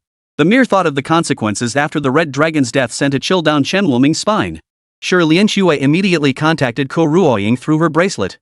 She asked Kuruo-ying to persuade Long Jintian and Anna to stop the hunt for the Red Dragon. After reading Shirlianshua's message, Kuruo-ying halted in her tracks. Director Ko, why did you stop? Qi Yuxuan noticed and halted as well. Did you notice something? Take a look at this. She showed Qi Yuxuan the message Shirlianshua had sent. After reading it, Qi Yuxuan fell silent for a long moment. Do you think it's real? Kuruo-ying nodded. I trust them both. We need to stop the principal and Anna immediately. All right. Let's hope that Kid Wuming isn't mistaken. Otherwise, once that red dragon crosses the river of eternity, chasing after it will be impossible. By the time the two caught up with Long Jintian and Anna, they were already locked in combat with the red dragon. The dragon clan truly lived up to its reputation as the pinnacle of ferocious beasts. Even facing two A-plus powerhouses simultaneously, they showed no sign of weakness. Roar! Furious flames surged toward the pair. Standing behind them, Meng Qinglan pressed her palms together. Golden light radiated out, instantly extinguishing the red dragon's flames. Spotting Kuruo-ying and Qi Yuxuan finally arriving, she frowned slightly. Ruo-ying, Yuxuan, where have you two been? Come help. Sis Meng, we can't kill it. What did you say? Meng Qinglan's gaze sharpened with alarm at Kuruo-ying's words. Ruo-ying, do you realize what you're saying?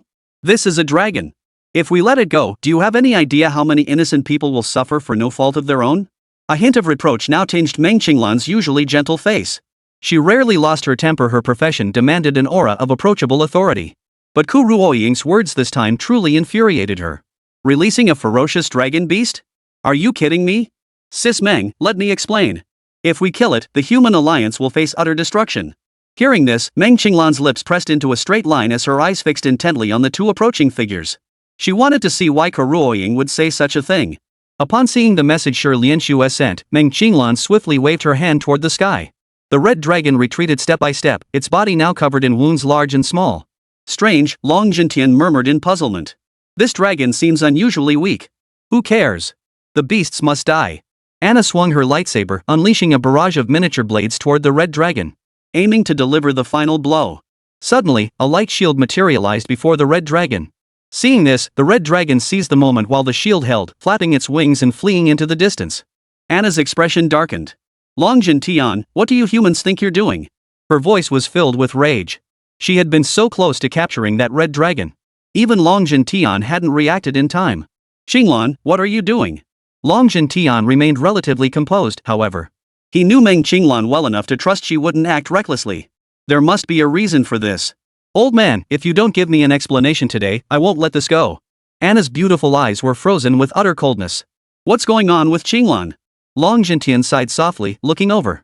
Kuruoying repeated Shi Lianshu's words once more. The group exchanged bewildered glances. The prophecy crystal? Did Wu Ming really see something inside that thing? The legendary prophecy crystal, every race held numerous reserves of it, yet no one had ever seen anything within it. Yes, Princess Anna. Princess Cassie should be on her way too. If you don't believe it, you can ask her later. Besides the message from Shi Lianshu, Cassie had also set out for this location immediately. Anna had been seething with anger, but upon hearing that even Cassie was coming, she instantly calmed down. Cassie had pored over countless ancient texts for alchemy, she must know something. Poof. Anna shot a reluctant glance toward the direction the red dragon had departed. She had no choice but to return to the Forest of Life with the others. On the way, they encountered Cassie, who had come looking for them. Looks like you didn't kill that red dragon, Cassie remarked upon seeing her friend's state, instantly guessing they'd been stopped. She breathed a sigh of relief. Cassie, did Miller really see something in that prophecy crystal? He wasn't just pulling our leg, was he? Anna still found it hard to believe. Caught off guard by the suspicion, Cassie turned her head away, clearly displeased. If you don't believe me, go ask him yourself when we get back. Upon returning to the Forest of Life, Chen Wuming held a crystal ball in each hand. Surrounded by the three girls, he smiled bitterly. I really can't see anything anymore. You girls shouldn't try. After discovering he could see visions through the oracle crystals, Cassie had gathered a pile of them, hoping he might glimpse something else. But no matter how they tried, the earlier vision never reappeared. Strange. Could this thing have a cooldown like a skill? Eros picked up a crystal ball, held it before her eyes, and peered into it with confusion. Yet all she saw was a murky purple haze. Miller, you'd better give me a proper explanation today. Otherwise, I'll hang you above the fountain of life for the spirits of the Forest of Life to gawk at. Chapter 48, The Four Divine Beasts University Competition. The voice preceded the person. That commanding voice, yet as gentle as a spring breeze, could only belong to Anna. Chen Wuming set down the crystal ball and rose to his feet. Your Highness Anna, Headmaster, and the three directors, you've returned. Eros is so close to you, so stop calling me Your Highness all the time. Am I really that scary? Anna snorted lightly. Then, what should I call you? Chen Wuming scratched his head. Miller, you could just call me Anna's sister like I do, Eros suggested from the side. Chen Wuming observed Anna's expression out of the corner of his eye. Unexpectedly, Anna's face darkened instantly. What? Is it that hard to say? No. Anna? First, tell me what's going on with that prophecy crystal. She pointed at the shards scattered on the ground. The prophecy crystal was incredibly hard, it couldn't have shattered just from being dropped. At the very least, it would take a C-rank being striking with full force to shatter it like this. Besides, who would be so idle as to attack a prophecy crystal?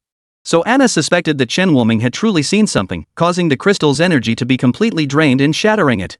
Anna, haven't you forgotten that the prophecy's details must remain confidential? Cassie reminded her. Anna frowned and rephrased her question, then tell me, what are the consequences of us slaying the red dragon? Humanity will face a great catastrophe. That was all he could say, further details were beyond his reach. That's all? Anna felt a pang of reluctance. Just that one sentence and she'd let a red dragon escape. Alright, Anna. I've already dispatched men to guard the vicinity of the Eternal River.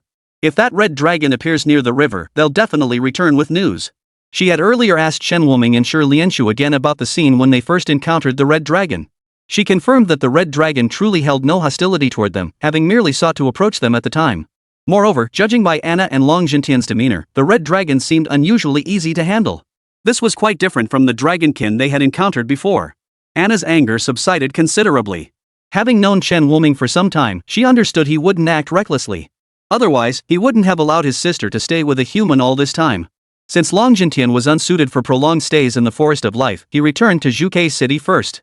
Several hours later, the elven guards stationed at the Eternal River returned. They delivered an unexpected report. Your Highness, that red dragon, it flew straight into the Eternal River. Shock still lingered on his face as he spoke.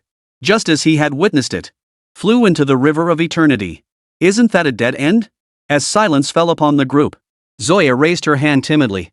Well, I once read in a dwarven tome that beneath the River of Eternity lies a special hidden realm. So you're saying the dragon headed for that hidden realm? It seemed the only plausible explanation now. But the Eternal River's peculiar nature made exploration impossible for them now. Descending directly risked being swallowed by the river, sinking to its bottom forever. Never mind. It's too late to chase after it now. Everyone should get some rest. Anna felt the situation growing increasingly complex, and she was beginning to feel overwhelmed. One night passed. The next morning, Chen Wuming received a message from Koruoying. The competition among the 4 great academies is scheduled for 1 month hence, to be held in Qilin City. This time, Qilin University will also participate. After discussion, we've decided for you and Shi Lianxue to join. The 4 Divine Beasts University's competition is starting? Shi Lianxue emerged from her room, strands of hair falling loosely across her forehead. Did Director Ku send you a message too? I suppose you're the only one who knew nothing about it. The girl flicked away strands of hair scattered by the breeze and shot Chen Wuming a disapproving look. Director Ko mentioned Qilin University will participate this time. What are your thoughts?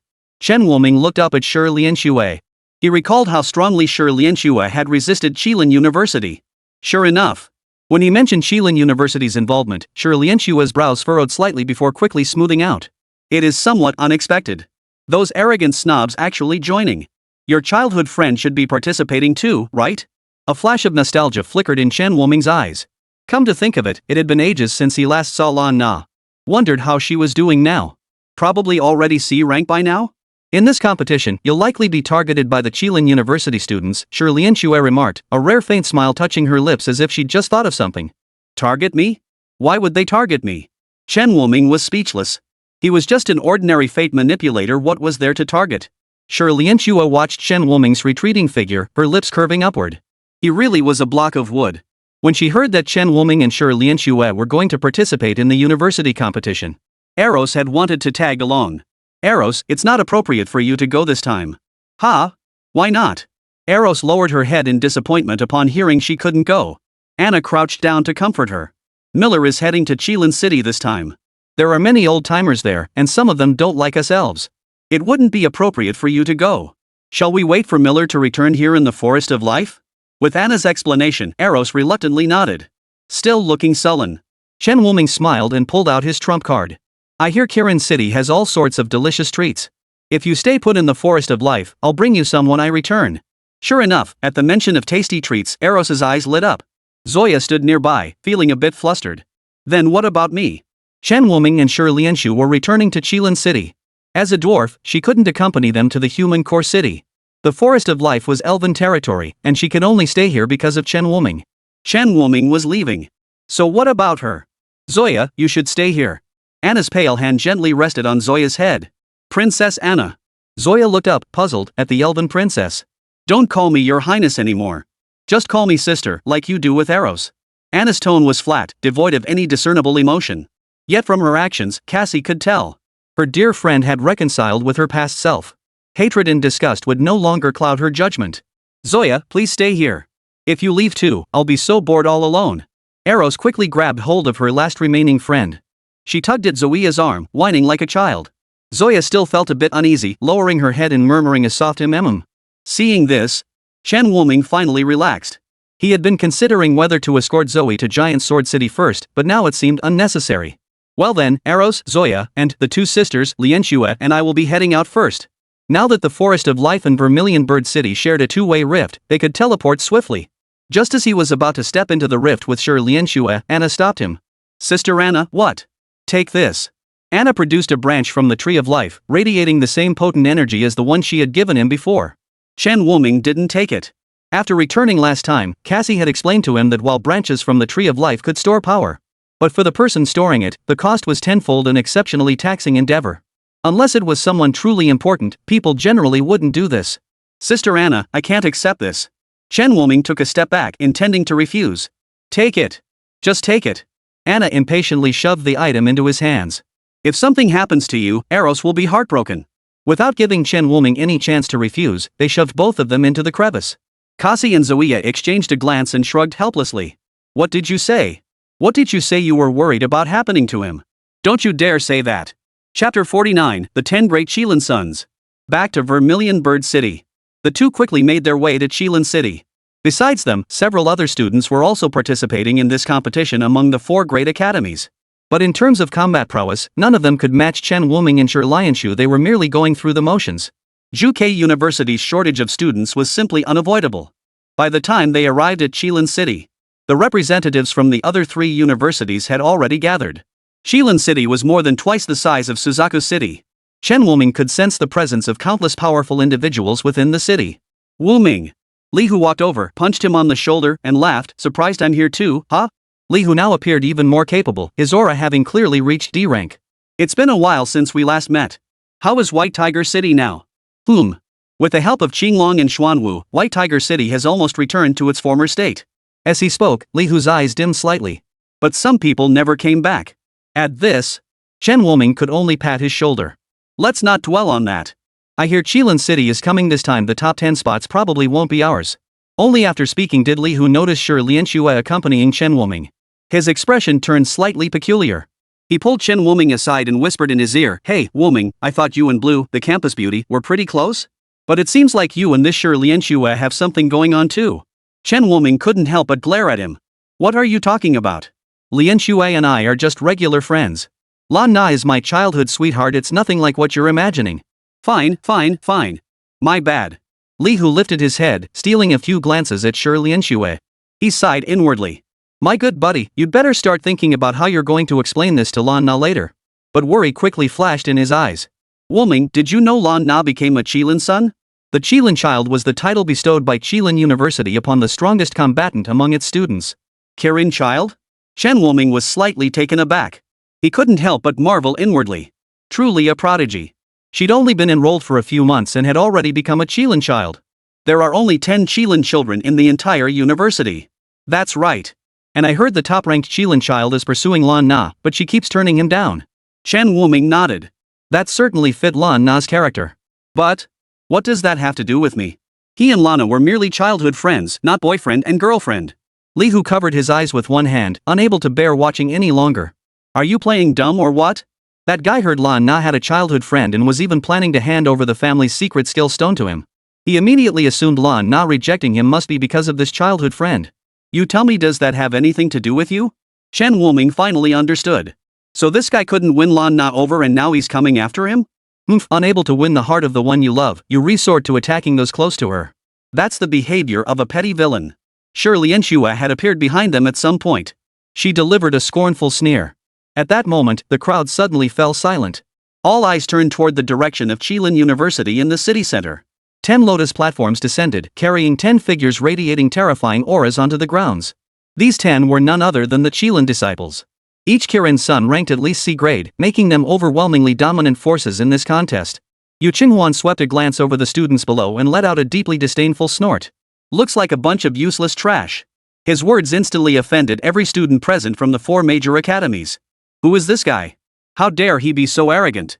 How dare you look down on us like that? What makes you so special?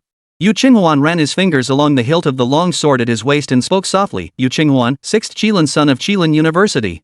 If any of you disagree, feel free to step forward and challenge me. At these words, the previously roaring crowd fell silent. Is this Yu Qinghuan really that strong? One sentence silenced them all? Chen Wuming stared at the arrogant youth. Name, Yu Qinghuan. Occupation, joyful swordsman. Level, C. Health points, 1300. Mana, 700. Physical attack, 180. Strength, 60. Intelligence, 15.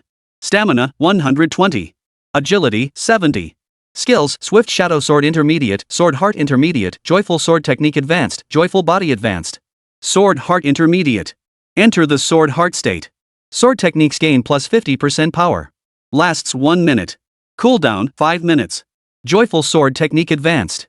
Each successive strike increases attack speed by 10%, with a maximum boost of 100%. Lasts 30 seconds. Body of Bliss advanced. Upon entering combat, movement speed increases by 50%. Every 10 seconds, this bonus increases by 10%, up to a maximum of 100%. Side effect, takes 20% more damage. Body becomes more sensitive than average. Oof. Doesn't seem as powerful as that Zoe girl, huh? But this body of delight seems kinda interesting. Chen Wuming stared at Yu Chengwan's stats sheet, lost in thought. A sensitive man. Interesting. Wuming, what are you looking at? Sure, Lian Xue nudged Chen Wuming, sensing something off about his expression. Oh, nothing. Just wondering why there's such a peculiar profession as a joyful swordsman. What's so strange about that? Your fate weaver is even weirder, Sure, Lian Xue retorted irritably. Whose class plays with probability every single day like yours? And it's even weirder with you, a probability-based class using probability-based skills. Chen Wuming couldn't think of a rebuttal and could only chuckle awkwardly. His gaze was quickly drawn to the final lotus platform. There, sitting atop it, was Lan Na, a face he hadn't seen in ages. Lana noticed his gaze too. The girl swept a strand of hair that had fallen across her eyes behind her ear, letting a rare, faint smile touch her lips. Kong Juanhao, whose attention had been fixed on her the entire time, was furious. He, the esteemed first Qilin's son, had humbled himself to pursue a freshman who had just joined the academy. Yet he'd suffered repeated defeats, never even earning a proper glance. He was determined to see for himself. What sort of prodigy could possibly win Lan Na's favor? When his gaze followed Lan Na's and landed on Chen Wuming, his attention was instantly drawn to Sure Lian Xue standing beside Chen Wuming. Kong Juanhao's expression froze momentarily. Instantly, he was drawn to Sure Lian Xue's icy demeanor that kept others at arm's length. This was a different kind of coldness from Lana's. Kong Juanhao vanished. The next moment, he materialized before Chen Wuming. He bowed slightly toward Sure Lian Xue beside Chen Wuming. I am Kong Juanhao, the first Qilin son of Qilin University. Might this lovely young lady be willing to make my acquaintance? Chen Wuming stared at him as if he were an idiot. Seriously, where did this idiot come from? Not interested. Get lost. Those four simple words landed like a hammer on everyone's hearts. Didn't she know Kong Juanhao was the top prodigy at Qilin University? He was arguably the most outstanding young talent among all humanity, yet she rejected him so decisively? But Chen Wuming couldn't hold back and burst out laughing. Though he'd seen plenty of scenes where Sure Lian Xue turned people down lately, this was the first time he'd seen someone practically beg to be scolded. What are you laughing at? Kong Juanhao felt awkward after being rejected. Hearing Chen Wuming's laughter now only made him furious. But when he recognized Chen Wuming's face, his anger abruptly subsided. A look reserved for observing mere ants. So you're that good for nothing, Chen Wuming? Chapter 50, The Treasure's Secret Realm. Only then did Chen Wuming give the so-called first Qilin son a proper look. Name, Kong Juanhao. Occupation, Evil Dragon Sovereign. Level, C+. Health points, 3500. Magic power, 2000. Physical attack, 400. Strength, 80. Intelligence, 30. Stamina, 300. Agility, 150.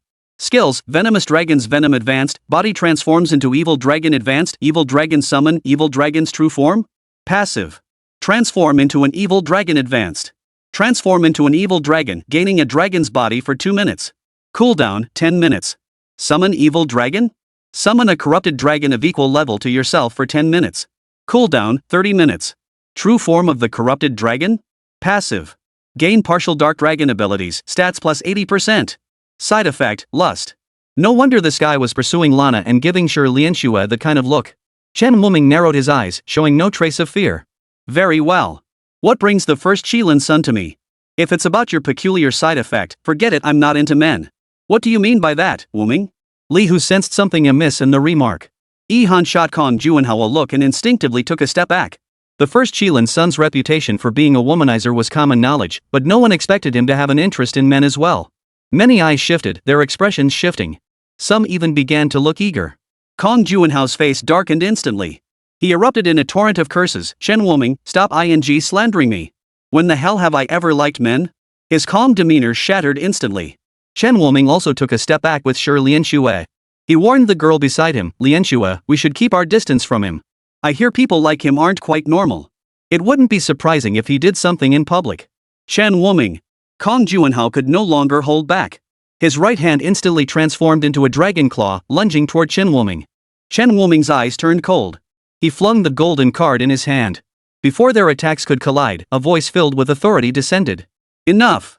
Chen Wuming's card was instantly scattered, and he himself was suppressed by the overwhelming pressure.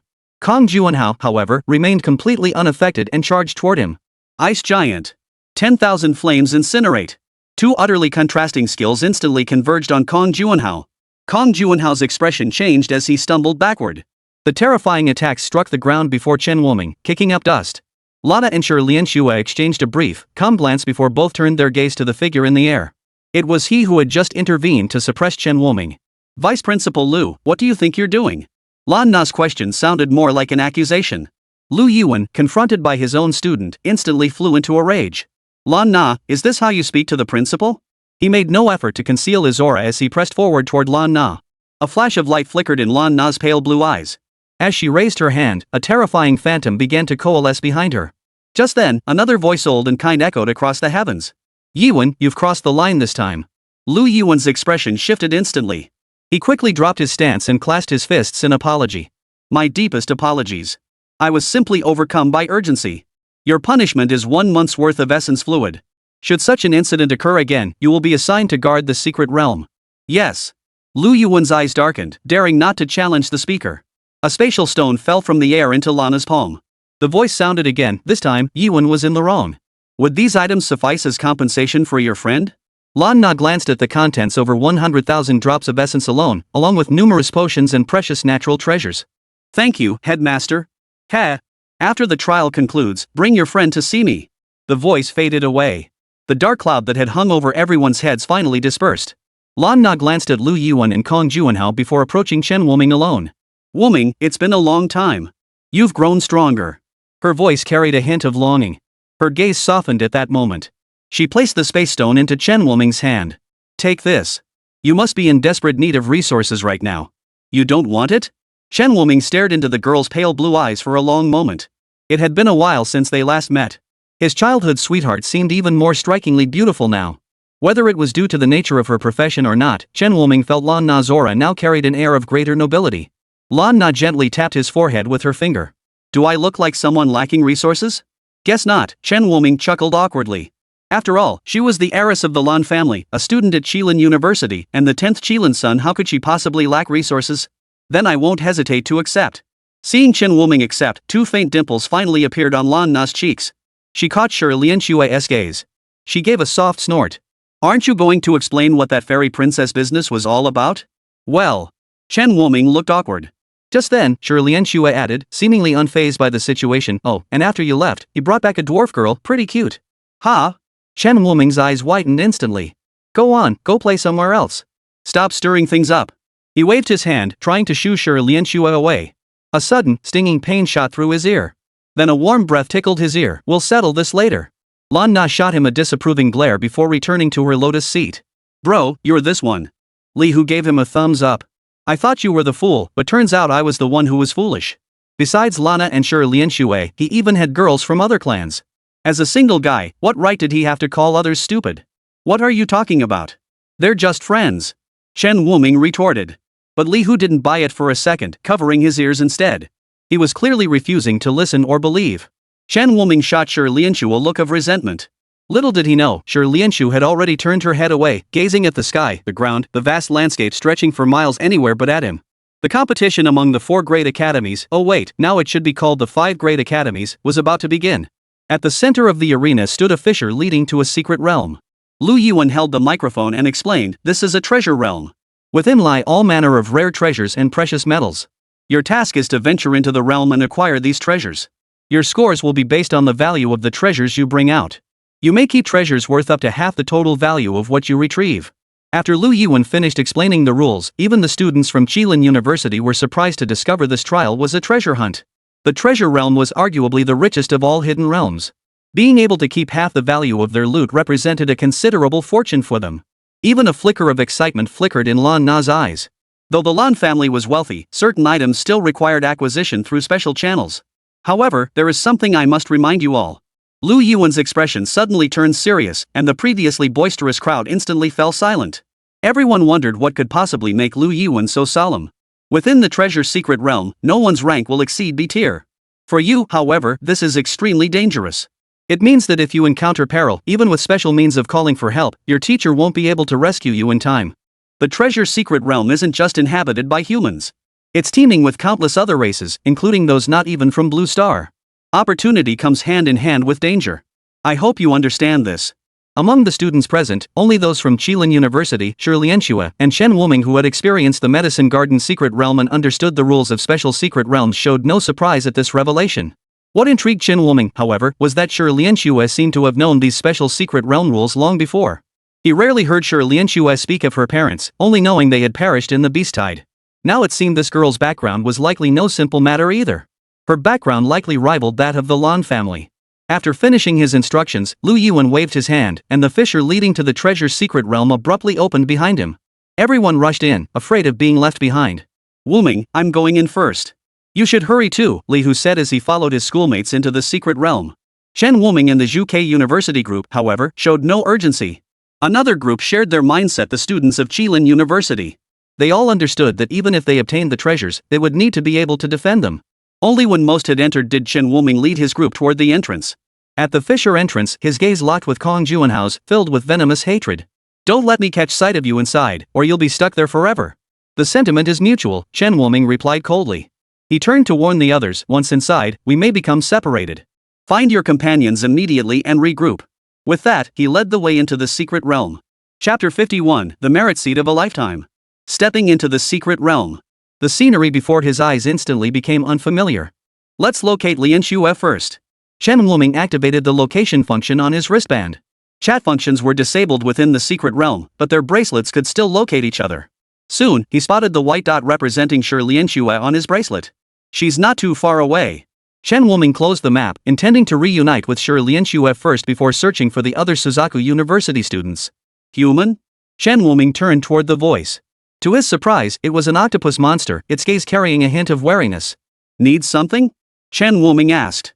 He really didn't want to fight this octopus right now. His top priority was finding Lianxue. Weak humans dare to enter the treasure's secret realm and compete with us for treasures? Your feeble species should stay put in your own territories. The octopus monster, clearly not of Blue Star origin, spat black slime from its mouth the moment it recognized Chen Wuming as human. Fate coin. The smooth surface of the coin reflected the shock in the octopus monster's eyes as rolling thunder crashed down. A savory aroma of cooked meat instantly filled the air. Just forgot to bring food. Wonder if octopus tastes good, Chen Wuming muttered under his breath as he stuffed the thoroughly cooked octopus monster's corpse into his bracelet space. Along the way, he gathered several more chunks of roasted meat. Finally, he found Lianxue. Lianxue was currently hiding behind a rock, watching the battle unfold ahead. Lianxue, what are you looking at?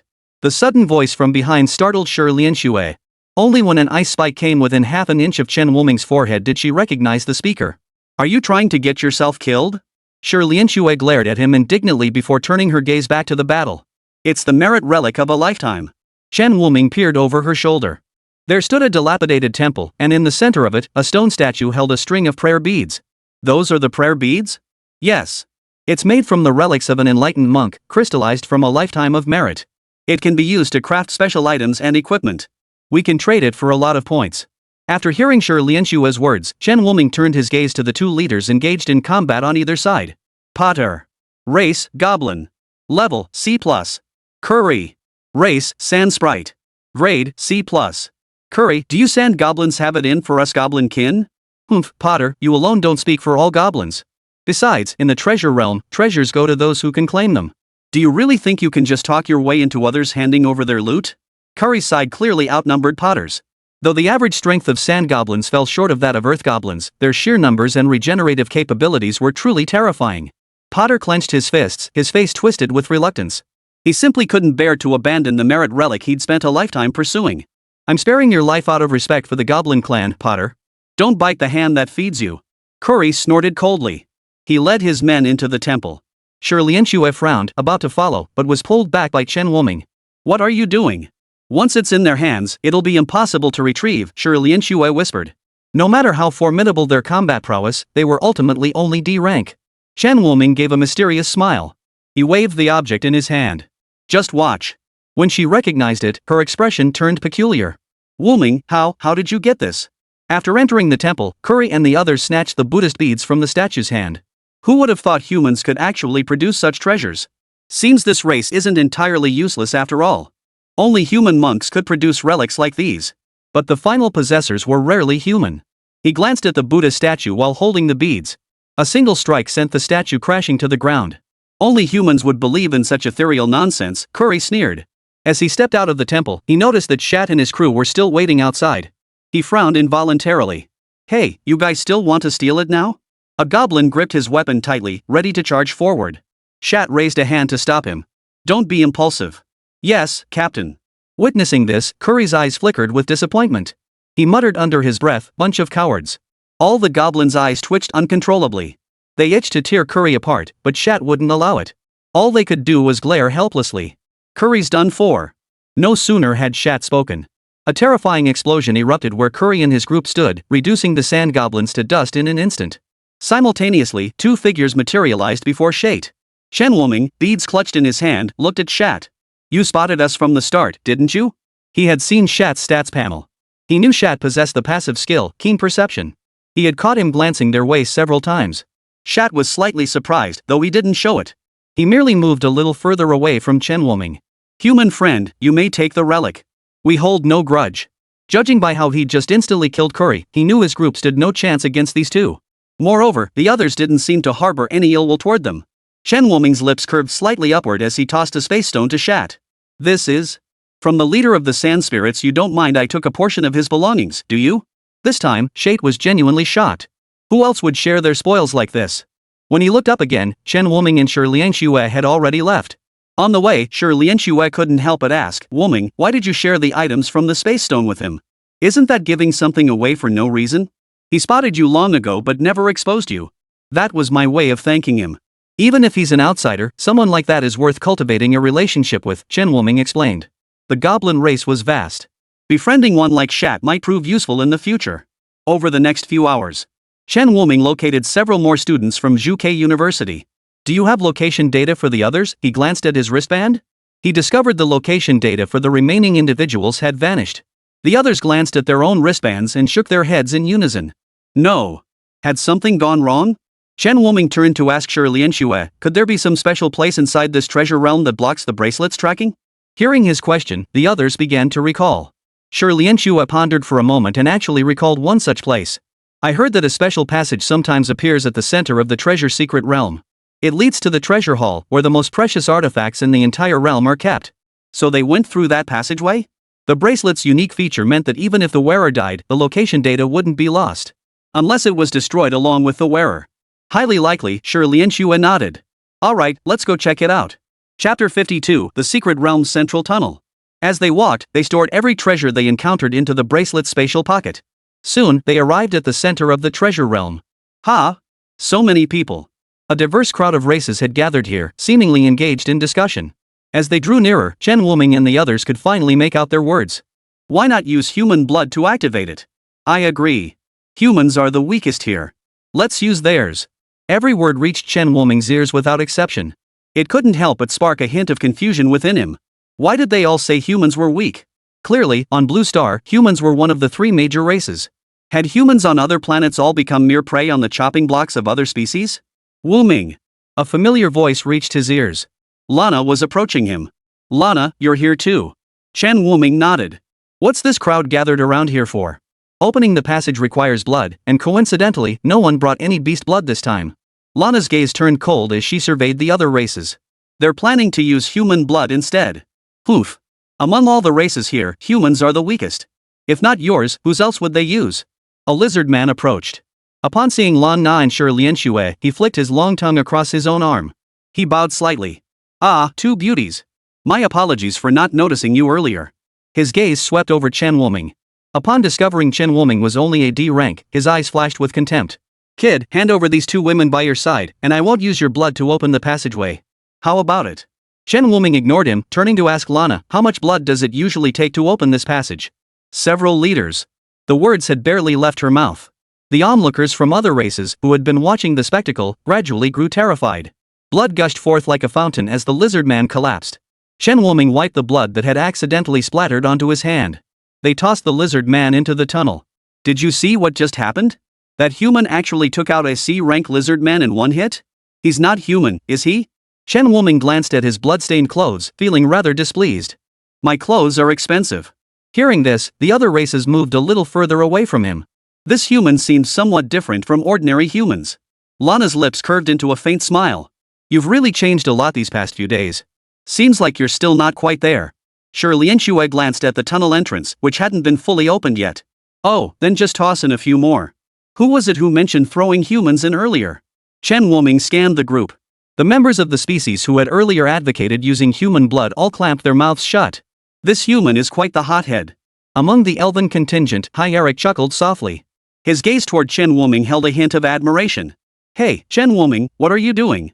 An untimely voice rang out. The speaker was Kong Juanhao. His expression darkened further upon seeing Lana standing beside Chen Woming. His voice turned grim. Lan Na, you're the 10th Qilin child. What are you doing standing with them? Come over here. When Lan Na remained unmoved for a long time, Kong Juanhao grew even more furious. He was the primary leader of this Kirin University expedition. Yet he had no leverage over Lan Na. So he turned his anger toward Chen Woming. Chen Woming, why did you attack the lizard man? Don't you know this is undermining the peace between humans and other races? At this, everyone stared blankly at Kong Juanhao. This was nothing like what they had expected. Not only was this guy not backing up his own kind, but now he was actually accusing him? Kong Juanhao, not only did you refuse to help Woming, but now you're siding with a lizard man to accuse him? Are you out of your mind? Even Lana struggled to contain her temper. She'd always known Kong Juanhao was lecherous and not the sharpest tool in the shed. But she never imagined he could be this utterly brainless. The other races who had been worried about facing Chen Woming's retribution couldn't help but feel a surge of relief upon witnessing this scene. Thankfully, there was always at least one human with a screw loose. Brother Kong Juanhao, we were merely chatting casually earlier. We never expected your fellow tribesmen to misunderstand us and kill our lizardman brother outright. You'll have to stand up for us, won't you? Kong Juanhao, who had been ignored ever since encountering Chen Woming, finally found his purpose in this moment. He pounded his chest and vowed, rest assured, I will give you all a proper explanation. After speaking, Kong Juanhao shot Chen Woming a look brimming with mockery. See? This is the first Qilin son. You, Chen Woming, still stand opposed to the majority.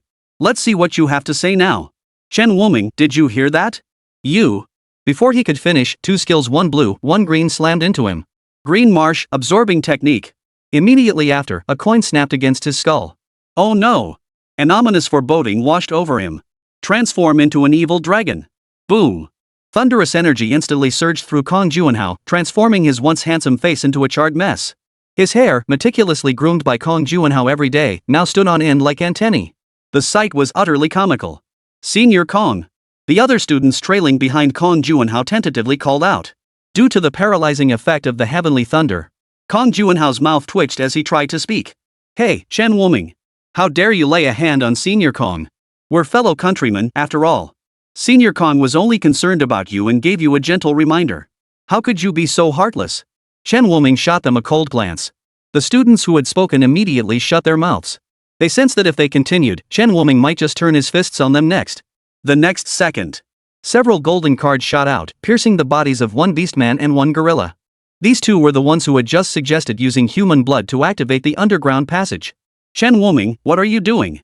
Both tribes erupted in fury. This Chen Woming was utterly brazen, resorting to violence at the slightest provocation.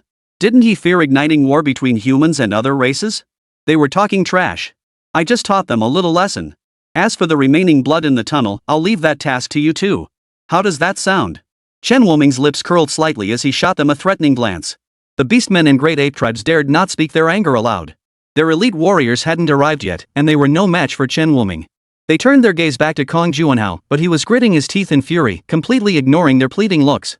In the end, they had no choice but to send those 2 tribesmen forward. Only when their lips turned white did the tunnel finally open. As they entered the passage, members of both tribes shot hateful glances toward the humans. Even Kong Juanhao was marked by their resentment. Once they found their own prodigy, they would teach the humans a lesson they wouldn't forget. Chapter 53, Searching for the Missing Companion. Chen Woming and his group entered the tunnel. At first, the surroundings were pitch black, but after walking a short distance, the view gradually brightened. This place felt slightly different from the outside. It felt like they were in an ancient city. Everything around them lay in ruins. There's actually spatial essence here. Someone discovered the treasure immediately upon entering. Spatial essence is the concentrated core of spatial stones, though it's extremely difficult to extract.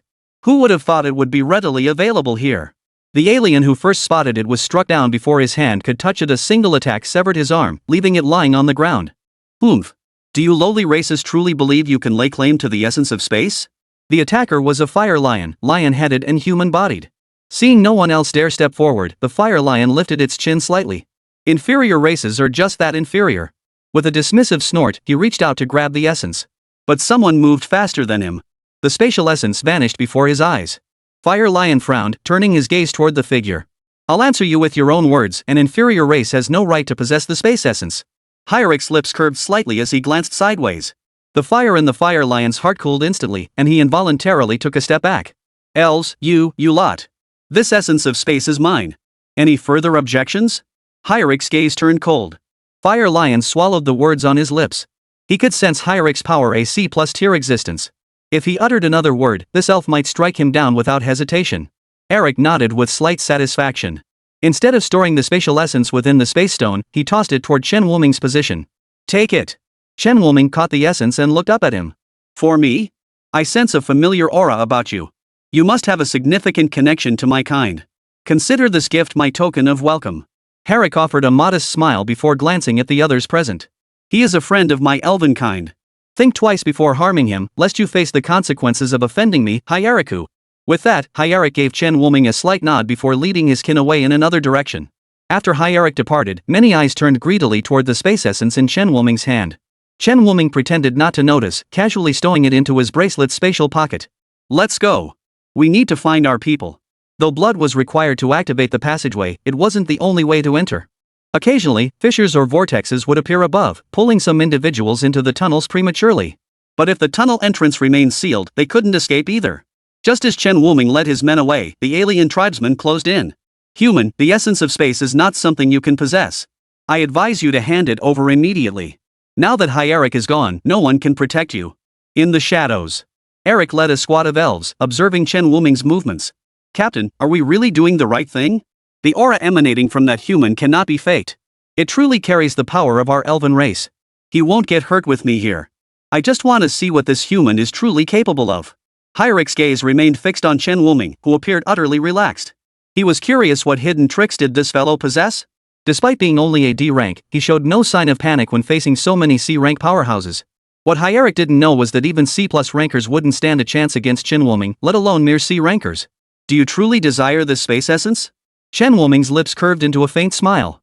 The others mistook it for fear, their arrogance swelling even further. No matter how arrogant he gets, he's still just a D rank waste. With so many of us here, I refuse to believe he'd dare refuse us. Chen Wuming turned and winked at Shi Lianxue. What do you say, Lianxue? Leave it to me. We can handle 3-2, the Suzuka University students chimed in. Their ranks weren't high, but their combat experience was exceptionally rich. They frequently faced beast attacks on their city that outnumbered and outleveled them.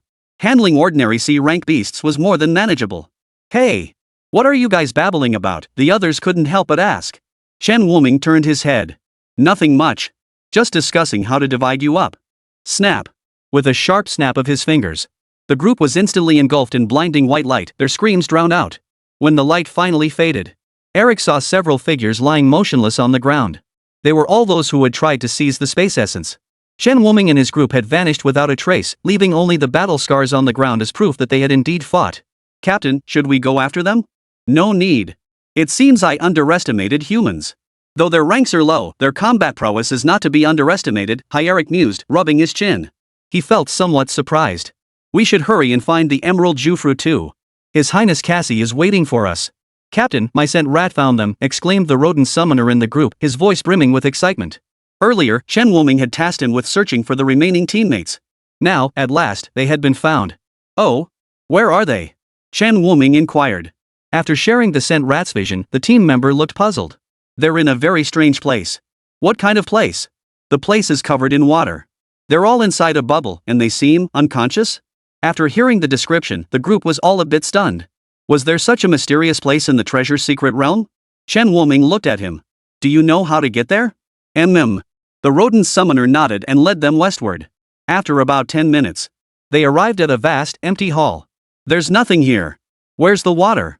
The team member who had led them there sensed the scent rat again. It's definitely here. My scent rat is right here. He tried to recall the rat, only to discover it couldn't find its way back. Chen Wuming noticed the change in his expression and asked, what's wrong? My tracking rat can't find its way back. I think I know where that is, Lianxue suddenly realized. A place that makes all creatures lose their way home, the illusionary realm within the treasure's secret realm, the Lost Waters. But, there's no water here, Chen Wuming scanned the surroundings. Forget about waters, there wasn't a single drop to be seen here. Lianxue nodded slightly, pointing to the crystal chandelier overhead. The Lost Waters are an illusion. That crystal chandelier is the entrance. As she spoke, she tossed a shard of ice crystal. Its smooth surface reflected a beam of light toward the chandelier. In the next instant, the chandelier erupted in a blinding radiance. The figures within the hall vanished instantly. Chapter 54, Lost Core. When Chen Wuming and the others regained their senses, their bodies were already submerged in a vast expanse of water, each trapped within a bubble. Is this the Lost Waters? The team member had also found his scent rat, though the creature's eyes held a look of confusion. Lianxue warned, the Lost Waters will steadily erode our sanity. Stay vigilant. We must locate the Lost Core swiftly to break this illusion. How do we find the Lost Core? One team member couldn't help but ask. Lianxue could only shake her head. This was her first time truly encountering the Lost Waters. Chen Wuming had already used a bubble to reach the missing team members. But their eyes were vacant, unresponsive to his shouts. They've completely lost themselves. Only by shattering the illusion can they be restored, Lianxue sighed softly at the sight. Divide into groups to search for the Lost Core. Remember to stay safe. Chen Wuming instructed before leading Lianxue deeper into the waters. The deeper they ventured into the waters, the darker the surroundings grew. He tentatively extended his hand outside the bubble. The real, icy chill made him question whether this was truly an illusion. This illusion feels so real. What are you doing? Before he could finish his thought, Lianxue's anxious voice reached his ears. He turned to meet her gaze. Quick, pull your hand back. Huh? Oh. Chen Wuming quickly withdrew his hand. A cloud of black mist immediately enveloped the spot where his hand had been. Only after sensing Chen Wuming had withdrawn his hand did it slowly dissipate. What is that? That's the lost black mist. Once it touches you, you'll be lost here in moments. This bubble protects us. Lianxue shot him a glare. How can you be so clueless? If even you get lost here, our entire Suzaku University team will be wiped out. The girl's tone was unusually angry. This seemed to be one of the rare times Chen Wuming had seen Lianxue get angry since they'd met. He knew this was Lianxue genuinely furious. It seemed that earlier, that dark mist had indeed been extremely dangerous. I'm sorry. You? Lianxue's eyelashes fluttered slightly as she muttered, what are you apologizing to me for? To prevent any further mishaps. The two of them quickened their pace once more. The surroundings rapidly darkened. It was almost pitch black. Chen Wuming scanned the surroundings warily. Could it all be that lost black mist? That would be terrifying. If the bubble shattered, he'd be swallowed whole in less than a second. Lianxue, how much longer until we get out? Chen Wuming called out. But after a long while, no sound came back from beside him. Could this black mist be blocking sound transmission? With that thought, Chen Wuming accelerated his pace. 10 minutes later. The surroundings brightened once more, and the water turned a brilliant, crystal-clear blue. But when he glanced to the side, he saw no sign of Lianxue. Has she not emerged yet? Chen Wuming looked up toward the black zone they had just traversed. Not a sound came from within. He couldn't even make out what lay within. Lianxue. He tried shouting, but still no response. A flicker of impatience stirred within him. He considered whether to return into the black mist and drag Lianxue out. At that moment, Chen Wuming caught sight of a sapphire blue crystal out of the corner of his eye. Is this the Lost Core? He hurried over to the crystal. Lianxue had said that finding the Lost Core would allow them to escape and restore everyone. With that thought, Chen Wuming pressed one hand against the Lost Core. Could it be that I have to destroy the Lost Core? His palm tightened slightly, and a golden card slipped through his fingers. He flung it toward the Lost Core.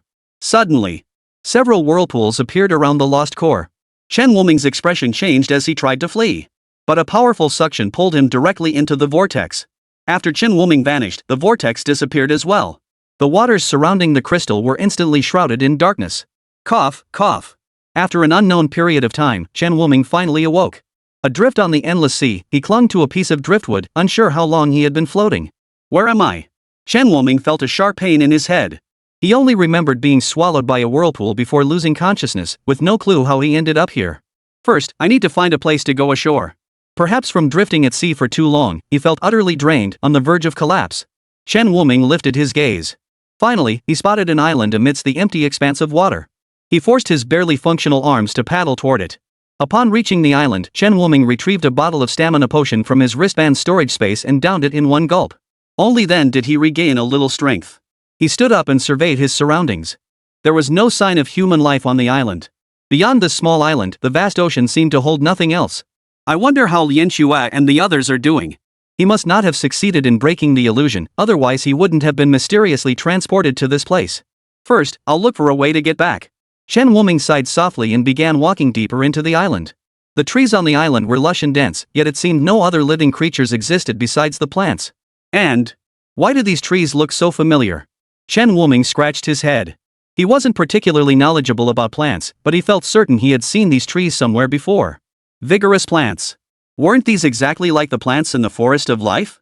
Could this island be connected to the Forest of Life? Rustle, rustle, rustle. The grass rustled with a whispering sound. Who's there? Chen Wuming tensed instantly, a coin clenched in his hand. A small head peeked out.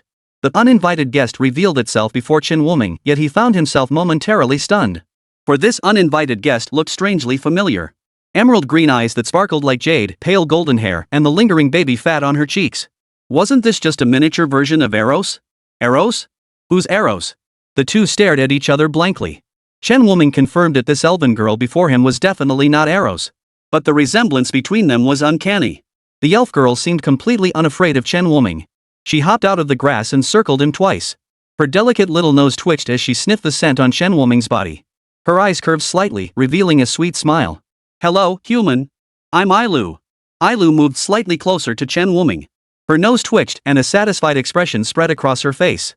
I like your scent. Hello, my name is Chen Wuming. Chen Wuming extended his hand. Ailu stared blankly at Chen Wuming's hand, seemingly unable to grasp his intention. But she pondered his words. After a long moment, she pouted and shook her head. No, that name is too hard to remember. Let Ailu give you a name instead. Suddenly, her beautiful eyes curved into a smile. How about calling you Miller? Chapter 55, The Strange Little Island. Chen Wuming's heart skipped a beat as he turned to look at Ailu beside him once more. Don't you like that name? Tears welled up in Ailu's eyes. It seemed as though she would burst into tears the moment he uttered a single word of refusal. I like it very much. But may I ask why you chose this name for me? Ailu pressed her finger to her lower lip deep in thought. I don't know. The moment I saw you, I just felt this name suited you perfectly. Purely mischievous and spirited. She was like a miniature version of Eros. Chen Wuming suddenly reached out and tugged at Ailu's little face. Miller, what are you doing? Cough, nothing. I just wanted to confirm something. Such a familiar touch, and so real. Was this still an illusion? Ailu rubbed her cheeks, now marked with red fingerprints, her face puffed up with indignation. Hey, Ailu, do you know where we are? Here? This is my home. Besides you, is anyone else here? At those words, Ailu's eyes visibly dimmed. No. Father and mother are gone. Everyone's gone. Chen Wuming was momentarily at a loss for words. He seemed to have touched a raw nerve with the young girl. Could you take me to see where you live? Ailu nodded. She led Chen Wuming to a massive tree at the center of the island. He noticed that the closer they got to the tree, the more vibrant the life force of the surrounding plants became. The Tree of Life? Ha! Ailu looked surprised. Miller, do you know it? I've seen it elsewhere. That can't be. Ailu murmured softly. Mother said there can only be one Tree of Life in the entire elven race or even the entire universe. Hearing Ailu's whisper, Chen Wuming began to observe his surroundings. Everything here felt strangely familiar. The Tree of Life evoked a sense of warmth within him, and the nearby arrangement of trees felt strangely familiar. Just like the Forest of Life. Could this be the former Forest of Life? Chen Wuming's gaze fixed on the Tree of Life ahead. He retrieved the branch of the Tree of Life that Anna had given him from the bracelet's spatial pocket. The moment the branch was removed, all the trees stirred without a breeze. The twig in his hand emitted a faint green glow, as if communicating with the surrounding trees. That's a branch from the Tree of Life? Miller, how did you get this? Ella's eyes widened as if she'd discovered a new continent.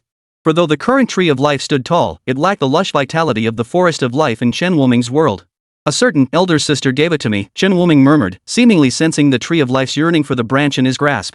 He loosened his grip, and the branch drifted upward on the wind until it merged with the Tree of Life. Instantly, a faint golden-green glow descended upon Chen Wuming.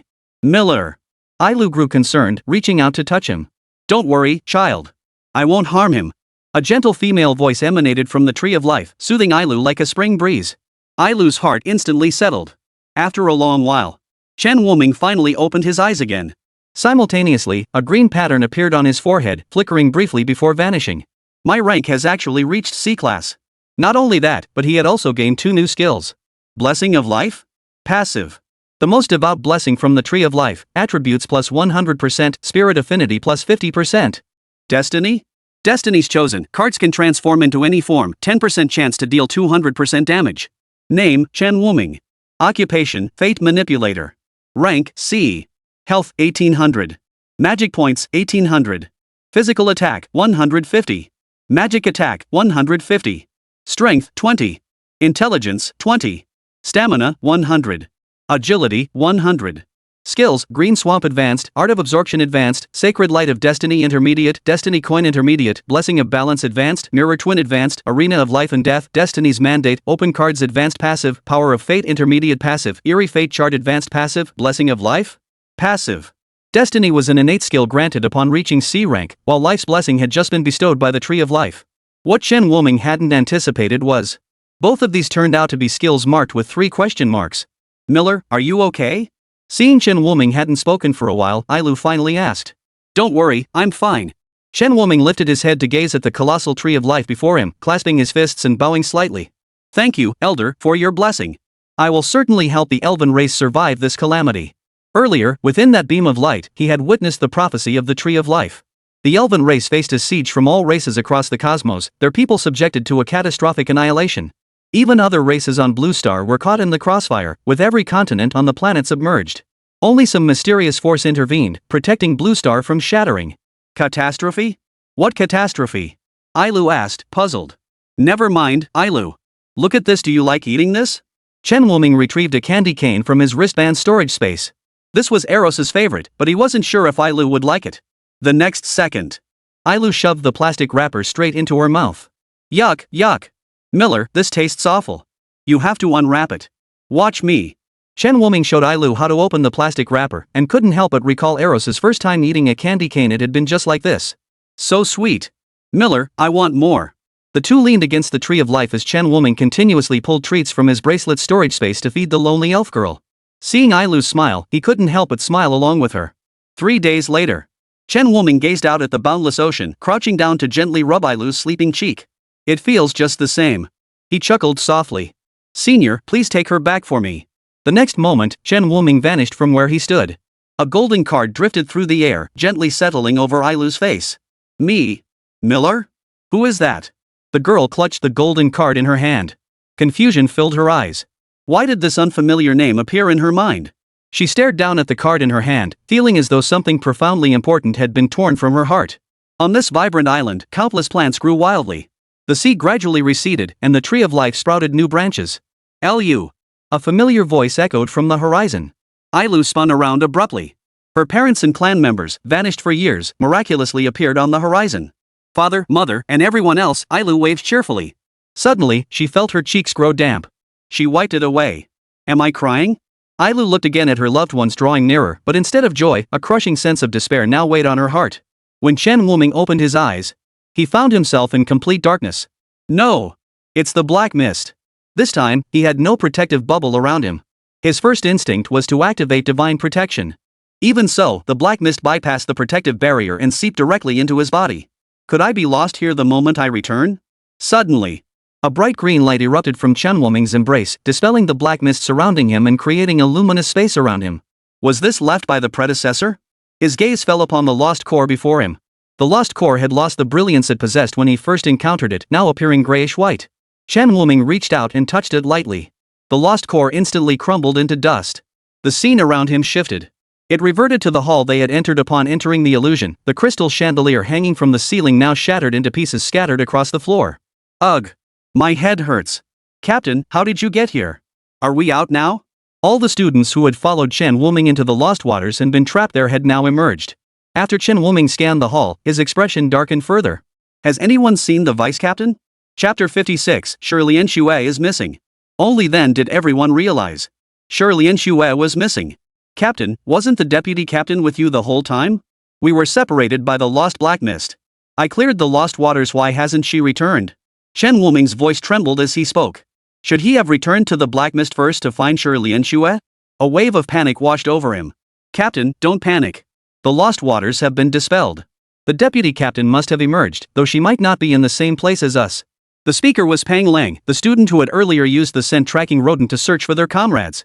Chen Wuming took 2 deep breaths to steady himself. You're right. She must have been transported elsewhere by that eerie black mist. Recalling his own earlier ordeal, Chen Wuming realized this wasn't impossible. He opened the bracelet's spatial interface to check Shi Lianshue's location, only to find the tracking system had failed. Only then did he remember they were still underground. There was no way to use the locator. Pang Lang, is your scent tracking rodent still operational? Chen Wuming inquired. Pang Lang cradled the scent tracking rat in his hands, attempting to rouse it. Perhaps due to its low power level and prolonged stagnation within the illusion, it now lacked the energy to function. No good, Captain. It needs to rest for a while. Pang Lang shook his head helplessly and tucked the tracking rodent away. Alright, let the sniffer rest for now. Let me know when it wakes up. They proceeded to thoroughly search the entire hall. Then they walked out. Unexpectedly, the moment they stepped outside, they encountered someone they'd hoped to avoid. Chen Wuming frowned as he watched Kong Juanhao and his group approach them. Captain, ignore him. Let's just go. All he wanted now was to find Shi Lianshue quickly. He had no time to waste on this guy. As it turned out, the more you despised something, the more relentlessly it seemed to pursue you. Kong Juanhao stepped forward, blocking Chen Wuming's path. Oh? Where do you think you're going? He glanced around and noticed someone missing from Chen Wuming's side. His tone dripped with sarcasm. Oh? Lost someone? Could it be your skills weren't up to protecting her? Ha? Where'd that aloof white-haired girl go?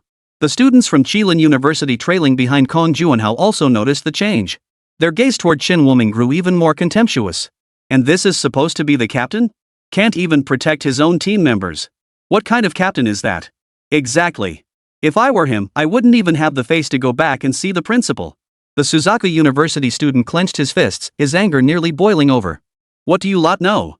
If it weren't for the captain saving us, we'd be dead already. Someone muttered in response, well, that's only because your captain isn't strong enough to keep you out of danger. Let's go. No need to argue with them. Chen Wuming reached out to stop Han Lang, who was about to retort. He paid no heed to their words. The truth was clear to them, and that was all that mattered. Let others say what they pleased. Chen Wuming led his team past Kong Juanhao. If before he had saved face for the other party, this time, he was outright ignoring Kong Juanhao. Accustomed to being the center of attention, Kong Juanhao's rage instantly overpowered his reason. Chen Wuming! A furious roar erupted. The dragon claw lunged toward Chen Wuming. The golden card in Chen Wuming's hand transformed into a shield, blocking the dragon claws. The clang of metal echoed. Heaven's mandate.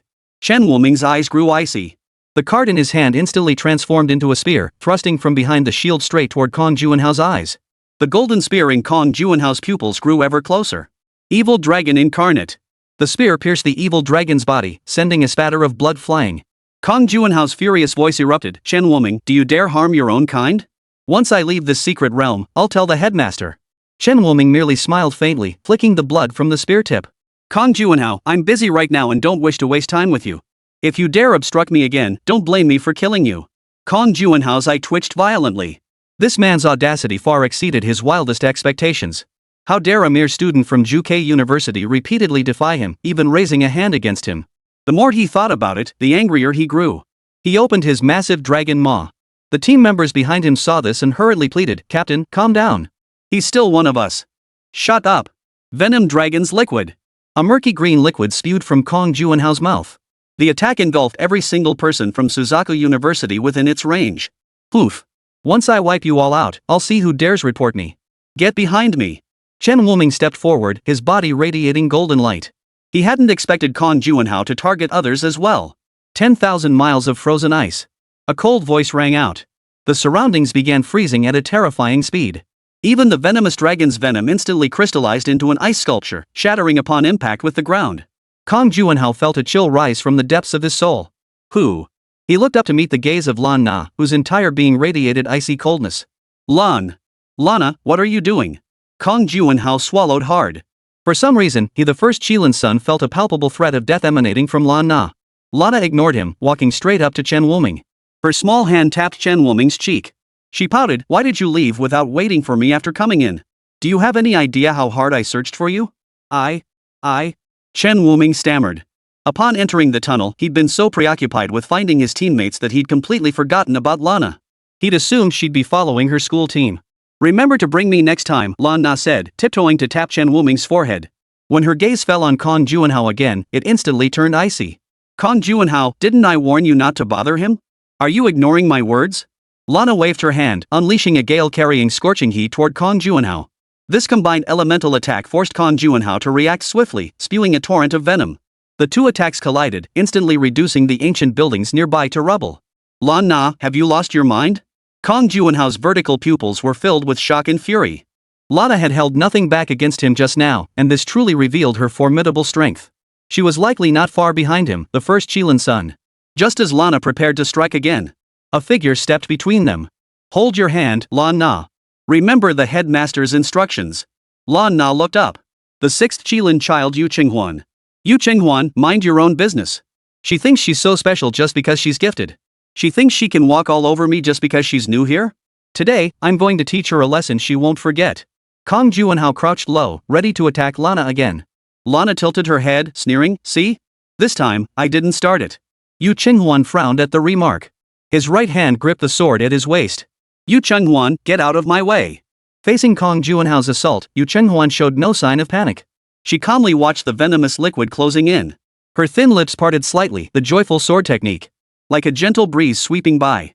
The venom dissolved instantly into countless shards of swordlight. Yu Qinghuan, you. Kong Juanhao's eyes widened like dragon's eyes. Chapter 57, Hierarch under attack. One sword mark after another appeared on his massive dragon body. Yu Qinghuan stood before him, sword in hand. Don't make me repeat myself. Despite his mounting resentment, Kong Juanhao dared not utter a single word of refusal. He never imagined that not only was Yu Qinghuan a freak, but even Lan Na's combat prowess could surpass his own. Apologies, I must take them away now. Lan Na, do not forget your mission.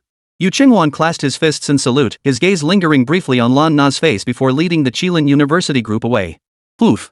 If the school hadn't specifically warned me, I'd have crippled that bastard. Lan Na muttered under her breath, scanning the area.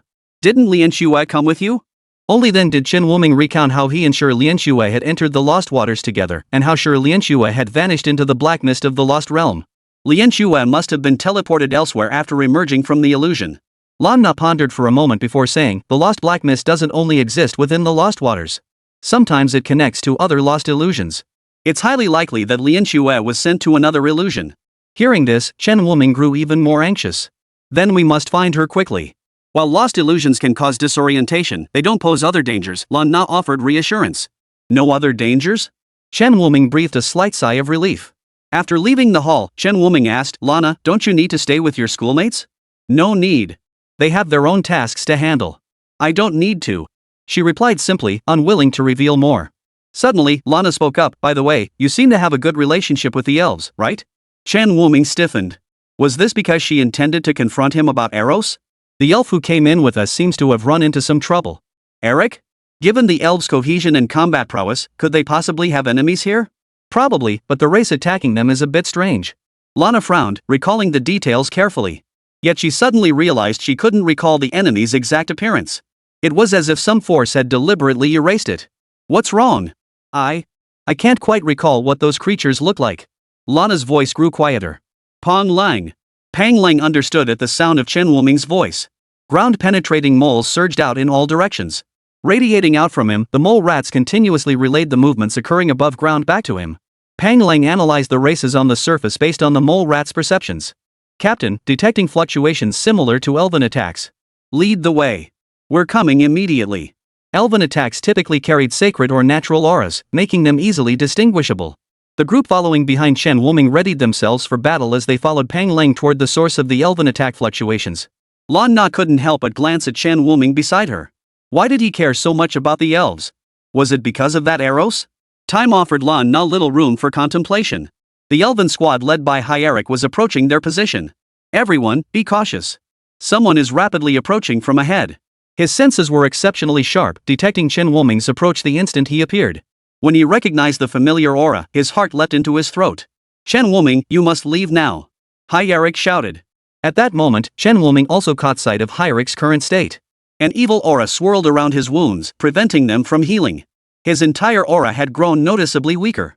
Seeing Chen Wuming still hadn't stopped, Hierarch's heart burned with frustration. Didn't you hear me? I finally found a human I can tolerate. Don't die here. His voice cracked with exhaustion. The malevolent aura continued to devour his strength, leaving him increasingly weak. With one eye barely open, he watched Chen Wuming draw nearer, a flicker of bewilderment crossing his gaze. From Chen Wuming, he sensed an overwhelming sense of kinship, as if he were facing the tree of life itself. Pang Lang, you lot take care of them. Lana, you come with me to deal with these people. Chen Wuming left several men behind to hide with Hyerik and his group. He and Lan Na advanced to meet them head-on. As he clearly saw the faces of these men, he felt a momentary daze. He instantly understood why Lan Na had claimed not to remember their appearance earlier, and why she'd called them strange. Dark elves. Chen Wuming murmured. In the memories bestowed upon him by the Tree of Life, they were among the most formidable races that had besieged the elven tribes. Shadow elves and elves shared the same roots and bore similar appearances, yet the shadow elves excelled in dark magic, creating a relationship of mutual opposition and interdependence with the elves. Two races that were once brothers had ultimately evolved into mortal enemies locked in a struggle for survival. Green Marsh. The dark elves charging at the forefront all looked up, their gaze fixed on the green, viscous, unidentified substance locking onto them. What the hell is that? The next second, these green, slimy things instantly wrapped around their ankles, leaving them unable to move. Green swamp? The dark elf gasped in surprise. This green swamp was different from what they usually encountered. Wasn't this just a low-level skill? They never imagined Chen Wuming's green swamp had been upgraded to a high-level version, its effects astonishingly potent. Heaven's will! Chen Wuming's hands transformed into hammer-shaped cards. One hammer blow after another sent them all flying back. So this is what it feels like to smash people. No wonder that Zoea girl loves using hammers. Zoea? A ghostly voice echoed from behind him, sending a chill down Chen Wuming's spine. He'd forgotten Lana was still following behind him. Lan Na approached him with a smile. Seems like my brother Wuming has made quite a few new sisters while I was away. The sound of her calling him Wuming brother sent a chill through Chen Wuming's heart. He sensed that Lan Na seemed to be harboring some overwhelming fury. You lowly human, you dare attack us? You're asking for death. Soul-devouring strike.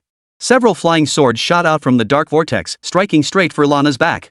Already seething over her childhood sweetheart being stolen by another woman, Lan Na turned coldly, raising her palm.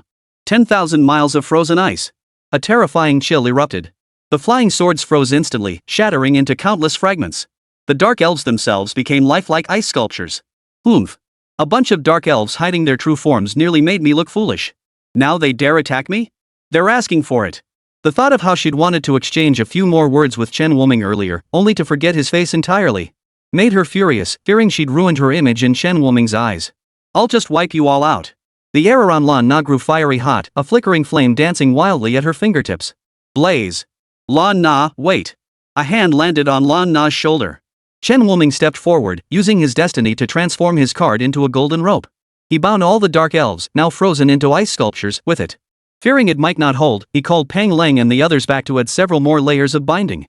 Empowered by destiny and a host of skills, the rope formed from his card was undeniably sturdy.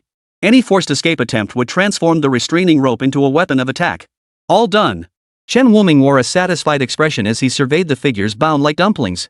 The leader of the dark elves slowly opened his eyes, only to discover his limbs were bound. He tried to struggle, but a sharp pain shot through his wrists and ankles. He collapsed instantly. Trying to cry out, he discovered several ropes stuffed into his mouth. Saliva dripped down his chin. MMMPH. Chapter 58, The Dark Elf, the Elf's Arch-Enemy. Oh, you're awake. Chen Wuming held a skewer in his hand, bit off a chunk of meat, and spoke while chewing. Those ropes are specially made. Don't even think about forcing your way out, it could cost you your life. I'll explain the rest after I finish eating. After addressing the dark elves, Chen Wuming returned to the campfire to grill meat with the others. The fallen dark elf's gaze lingered on Chen Wuming, filled with confusion. Why did she feel this inexplicable fondness toward this human? Brother Wuming, what do you plan to do with those dark elves? After receiving treatment, Hyrik's injuries had healed considerably. As he spoke, he glanced sideways at the dark elf nearby. Seems like they've been watching you the whole time. Are they plotting something? Chen Wuming tilted his head to look as well, but he noticed that the gaze these dark elves directed at him didn't seem to be one of hostility. Instead, it was an indescribable feeling. Could it be that the blessing of life bestowed goodwill upon elves, including the dark elves? If so, wouldn't that mean he could effortlessly turn an entire race against their enemies? At this thought, Chen Wuming chuckled. Perhaps they're memorizing the face of their enemy, planning their revenge for another day. Is that so? The more perceptive Lana, however, discerned something different in the dark elves' gazes. Her eyebrows arched slightly. Why did it feel like these dark elves held no ill will toward Wuming? Once they had rested sufficiently and filled their bellies, she approached the dark elves. Having been bound for so long and tormented by the tantalizing scent of meat, the dark elves now appeared listless and dejected. It wasn't that they didn't want to break free, but after hearing Chen Wuming's words earlier, they dared not move. The fallen dark elf lying on the ground had already served as a stark warning. The flesh around the wrists and ankles of the fallen one was torn open, clear evidence of injuries sustained while trying to forcefully break free from the ropes wrought by destiny. Chen Wuming frowned slightly as he looked at her. Didn't I tell you not to move? Yet you still tried to break free. You really aren't afraid of death. The dark elf lay silent on the ground, stubbornly turning her head away. Cecily. Eric strode angrily before the dark elf. While it's true our races must inevitably see one side perish, you actually collaborated with orcs. Where is your dignity as an elf? Wah! Though her words were muffled, the contempt in her eyes spoke volumes about what she thought of Eric's tirade. Brother Nameless, I'm counting on you. Chen Wuming raised his hand, and the ropes binding Cecily's mouth transformed back into cards, scattering to the ground. Cecily was stunned by the sight. What kind of technique was this, capable of transforming her own attack? She recalled that when this human had attacked them earlier, he'd transformed cards into a hammer, and now these ropes had appeared in the same manner. The moment her mouth was freed, Cecily's first words were, "Idiot! You!" Herrick's chest nearly burst with rage. He raised his sword, ready to strike at Cecily. Captain! Captain, calm down. Don't stop me. Let me cut down these bastards who dared insult my elven bloodline. After finally calming Herrick down, Chen Wuming asked, did they team up with the orcs to ambush you? We elves and dark elves have always been evenly matched, with comparable strength. Eric sighed softly. Two races meant to be sworn enemies, yet our skills deal only half damage to each other. How ironic. Had they not allied with the orcs, we wouldn't have fled in such disarray. But still. A proud expression crossed Hyric's face. While we struggle to harm dark elves, dealing with orcs is child's play. Though wounded and pursued by Celestia and the other elves, not a single orc survived. They'd eliminated every last one. Chen Wuming, however, was lost in thought. Skills having damage to opponents? Yet what he had seen in the memories of the Tree of Life wasn't like this. Could it be that some future event had befallen the elves or the dark elves, causing them to lose this trait? Hailrick, haven't you considered one crucial question? What question? Since you both belong to the elven lineage, and the damage having is such a fundamental trait, haven't you ever considered that your ancestors might have actually supported and aided one another? Impossible. The words came simultaneously from both Hyaric and Cecily. How could a bunch of dark magic users be friends with elves? Dark elves would even abandon their dignity and ally with orcs to fight us. Hatred flashed in Hyaric's eyes. The others present understood why Hyaric despised orcs so intensely. This race was greedy, brutal, and excessively lustful, constantly coveting elven women. Friction between them and the elves had been ongoing since ancient times. Cecily, don't you have anything to say? Chen Wuming crouched down before Cecily. Cecily had no intention of answering, but when she met Chen Wuming's gaze, her resolve wavered. Perhaps this human might be different from the others? It's true we wield dark skills, but being bound solely to them is a shackle bestowed upon us by our race, one we cannot refuse. Dark skills were more powerful than normal skills, even sacred skills, but their usage conditions were extremely harsh. Dark elves, however, were a special existence, one of the very few races capable of learning dark skills without regard to those conditions. The price they paid was a profoundly frail physique and the inability to wield any skills other than dark ones. Cecily's gaze toward Eric brimmed with envy. Do you think I want to cooperate with orcs, enduring their greedy, lustful stares? I too wish to live beneath the sun like you, to feel nature's blessings. But in your eyes, we dark elves are no better than vermin. Have you ever given us a chance? As Cecily roared, the black cloak concealing her face slowly fell away, revealing features every bit as beautiful as arrows. Tears streamed uncontrollably down her cheeks. She didn't know what had come over her today, but standing before this unfamiliar human, she simply had to speak her truth. As if this human could help them. Hyaric was rendered speechless. The situation of the dark elves was exactly as Cecily described. Their standing among the races was no better than that of rats. Those who wielded dark magic were viewed by other races as little better than fallen ones. Though bearing the name elf, they enjoyed none of the glory associated with elves. This forced them to survive by any means necessary. Eric, do you still think the dark elves are at fault? Faced with Chen Wuming's question, Hyaric found himself unable to muster any justification for condemning the dark elves. Putting himself in Cecily's shoes, if he had grown up among the dark elves, would he have done the same to survive?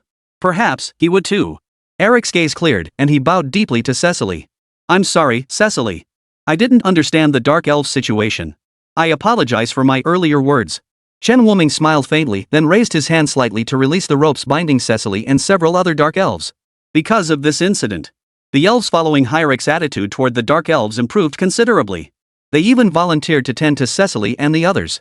After they finished eating, Chen Wuming approached them and asked, So, Cecily, can you tell me why you and the others attacked Halleck and his group alongside the orcs?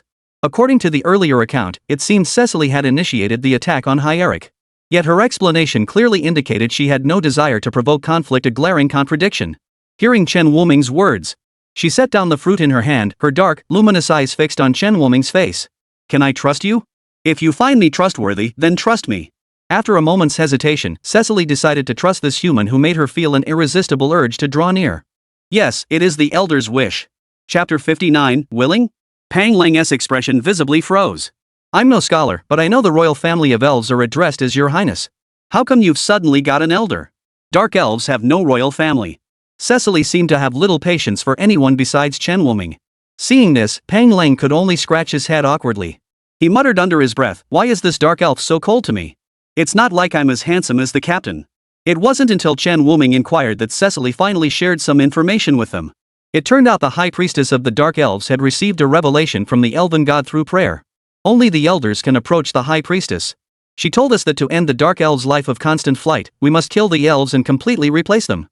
Cecily's hand on her thigh tightened unconsciously. Her body trembled slightly. I don't want to kill you either, but for my people.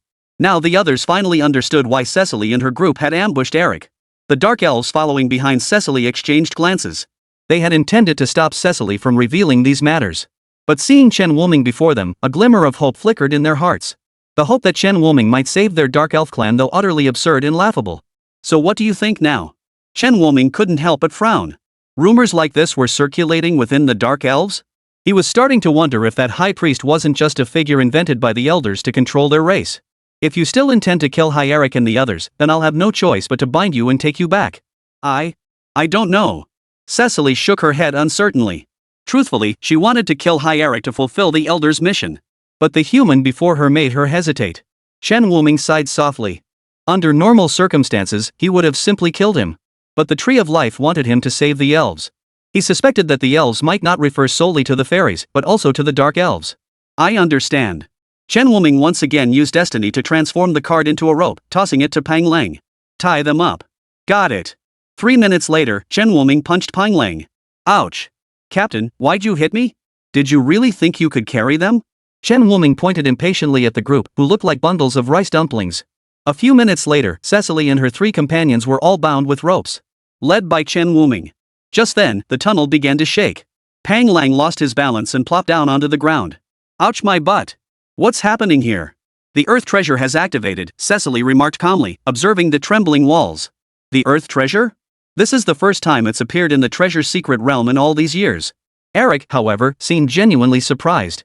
Captain, now that the Earth Treasure has opened, does that mean we can complete the task His Highness Cassie entrusted to us? An elf team member exclaimed excitedly. Eric nodded.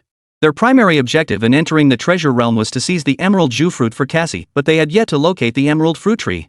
They never expected to encounter the Earth Treasure instead. Woo!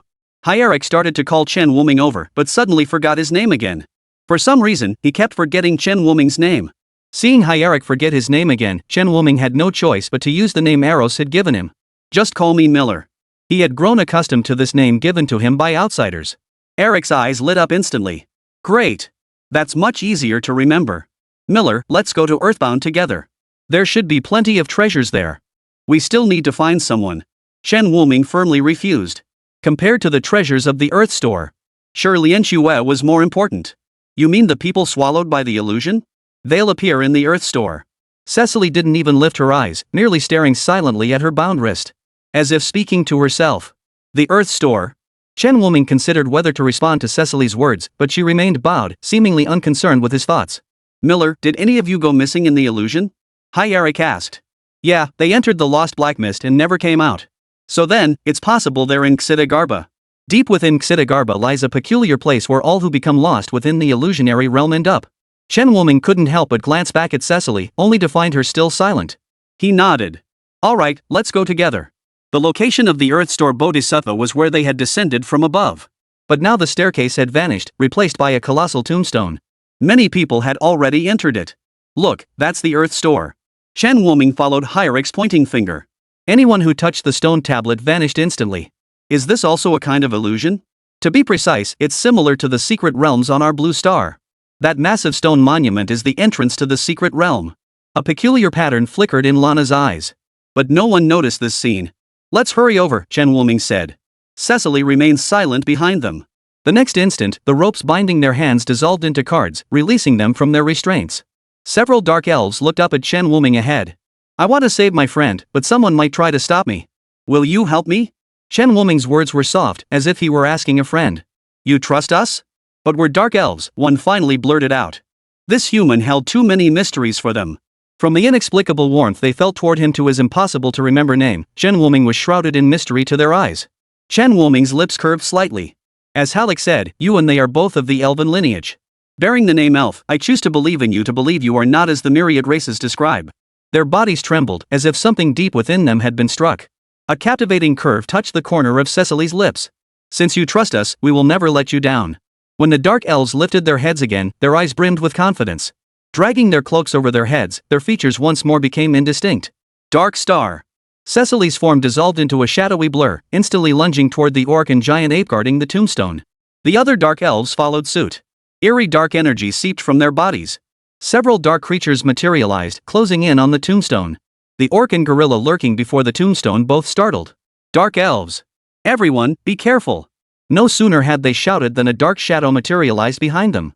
A violet flash flickered in Cecily's jet-black eyes. Nightfang. Chapter 60, Not Fated Enemies. A shadowy void instantly formed around them, filled with screams and the sound of blades piercing flesh. When the darkness receded, Cecily, cloaked in a blood-soaked black cape, offered a faint smile to Chen Wuming and the others above. Her pale violet skin made Cecily resemble a violet blossoming amidst a sea of blood. Dark elves? Those present recognized the race of Cecily and her companions, their tension mounting. Dark elves infiltrated this gathering? They even killed orcs and great apes. Don't they fear sparking a racial war? Cecily merely gave them a cold stare, offering no reply. Several dark elves formed a protective circle around Cecily. Whispering among themselves, do you think Miller will help us? Probably, after all, I really like his aura. You feel the same way? They all understood why their earlier actions had mirrored each other's. Their feelings were identical. Hold off on entering the Earthstore Temple for now. Let's deal with these treacherous dark elves first. The speaker was from the Sand Sprite clan. They too harbored deep animosity toward the dark elves. Or rather, most of the races present harbored deep hatred toward the dark elves. Partly because of the dark energy, and partly because of the very word elves. As one of the most powerful races, the elves naturally drew envy from many. Yet these races dared not provoke the elves directly, so they redirected their hostility toward the dark elves, using them as scapegoats for their resentment. Right, the Sand Sprite brother is spot on. These dark elves thrive on dirty, underhanded deeds. Once they're in the earthbound realm, they could stab us in the back at any moment. Nearly every race present united behind this stance. Chen Wuming raised an eyebrow. It seemed the dark elves had no shortage of enemies. Eric, do you see the dark elves' predicament? He turned to look at Eric. At that moment, Hieric's arms trembled, a suffocating pressure weighing heavily on his chest. His memories portrayed the dark elves merely as mortal enemies of his own elven kin, a wicked race wielding dark arts. Yet, it seemed they had never instigated conflict themselves, remaining remarkably peaceful instead. For a moment, Hyeric felt a deep ache in his heart. His gaze grew complex as he looked at Cecily and the others, who were targeted by everyone yet seemed accustomed to it. I understand now. We're the ones who wronged them. Thank you, Miller. I know what I must do. When Hyeric opened his eyes again, his gaze had hardened into resolve. His decision was made. The elves behind him felt the same. Watching their figures walk toward the dark elves, Chen Wuming finally understood why the Tree of Life had chosen the elves. Among all races, elves might not be the strongest, but their souls were undoubtedly the purest of all. Look! It's the elves! Are they going to deal with those dark elves?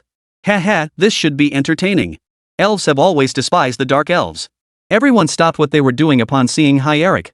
They did want to eliminate the dark elves, but the dark elves' dark magic was exceptionally potent. While they might be able to take down the few dark elves before them together, injuries were inevitable. But now that the dark elves' sworn enemies had appeared, they were more than happy to watch. Perhaps they could reap the benefits of the conflict and even recruit the elves to their cause. Hyeric, what are you doing? You don't expect to use us and then throw us away, do you? The three dark elves shielded Cecily behind them, their eyes fixed warily on Hyeric. In response, Hyeric bowed to them with his companions. My apologies. The three dark elves were stunned, and the other races present were equally bewildered. Hey, you elf! What the hell are you playing at? The Sand Sprite barely finished speaking when a beam of light pierced clean through his skull. You were the one stirring trouble at home from the start, weren't you? Hyeric gripped his bow, his cold gaze sweeping over every race present. With me here today, I dare anyone to take a single step forward. This inexplicable declaration left the other races utterly bewildered. Weren't they supposed to be mortal enemies? What kind of charade was this? Have you lost your mind, Hyeric? To turn against us for a few dark elves? Where is your elven pride? Orc warlord Hayden, who had rushed to the scene, learned his kin had been slain by dark elves. Hearing Halric's words, his rage boiled over. "Get out of my way, Hyeric, or don't blame me for showing no mercy," Hayden roared. His crimson battleaxe swung down, transforming into a searing flame that shot toward the dark elf behind Hyeric. Poof! Eric snorted coldly. 3 arrows shot from his bow like streaks of light, shattering the flames.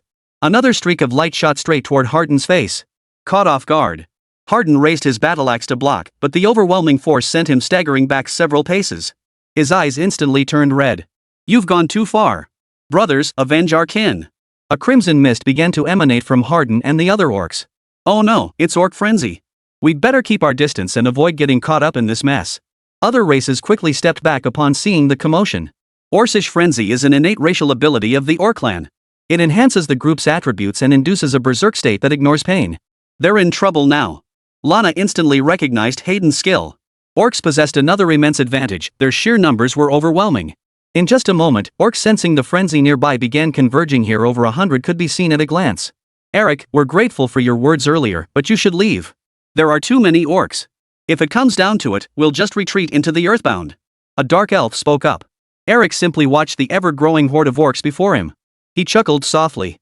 "Once you're inside the Earthbound, you won't even have anywhere to run. Besides, we have allies helping us, don't we?" No sooner had the words left his mouth. Powerful skills of various elements instantly struck the orcs. Fate Coin, Fate's Holy Light. Meteor Fire Rain, Frost Burst, Raging Tornado. Chen Wuming's divine aura of heavenly retribution and Lana's destructive energy, woven from various elements, erupted simultaneously.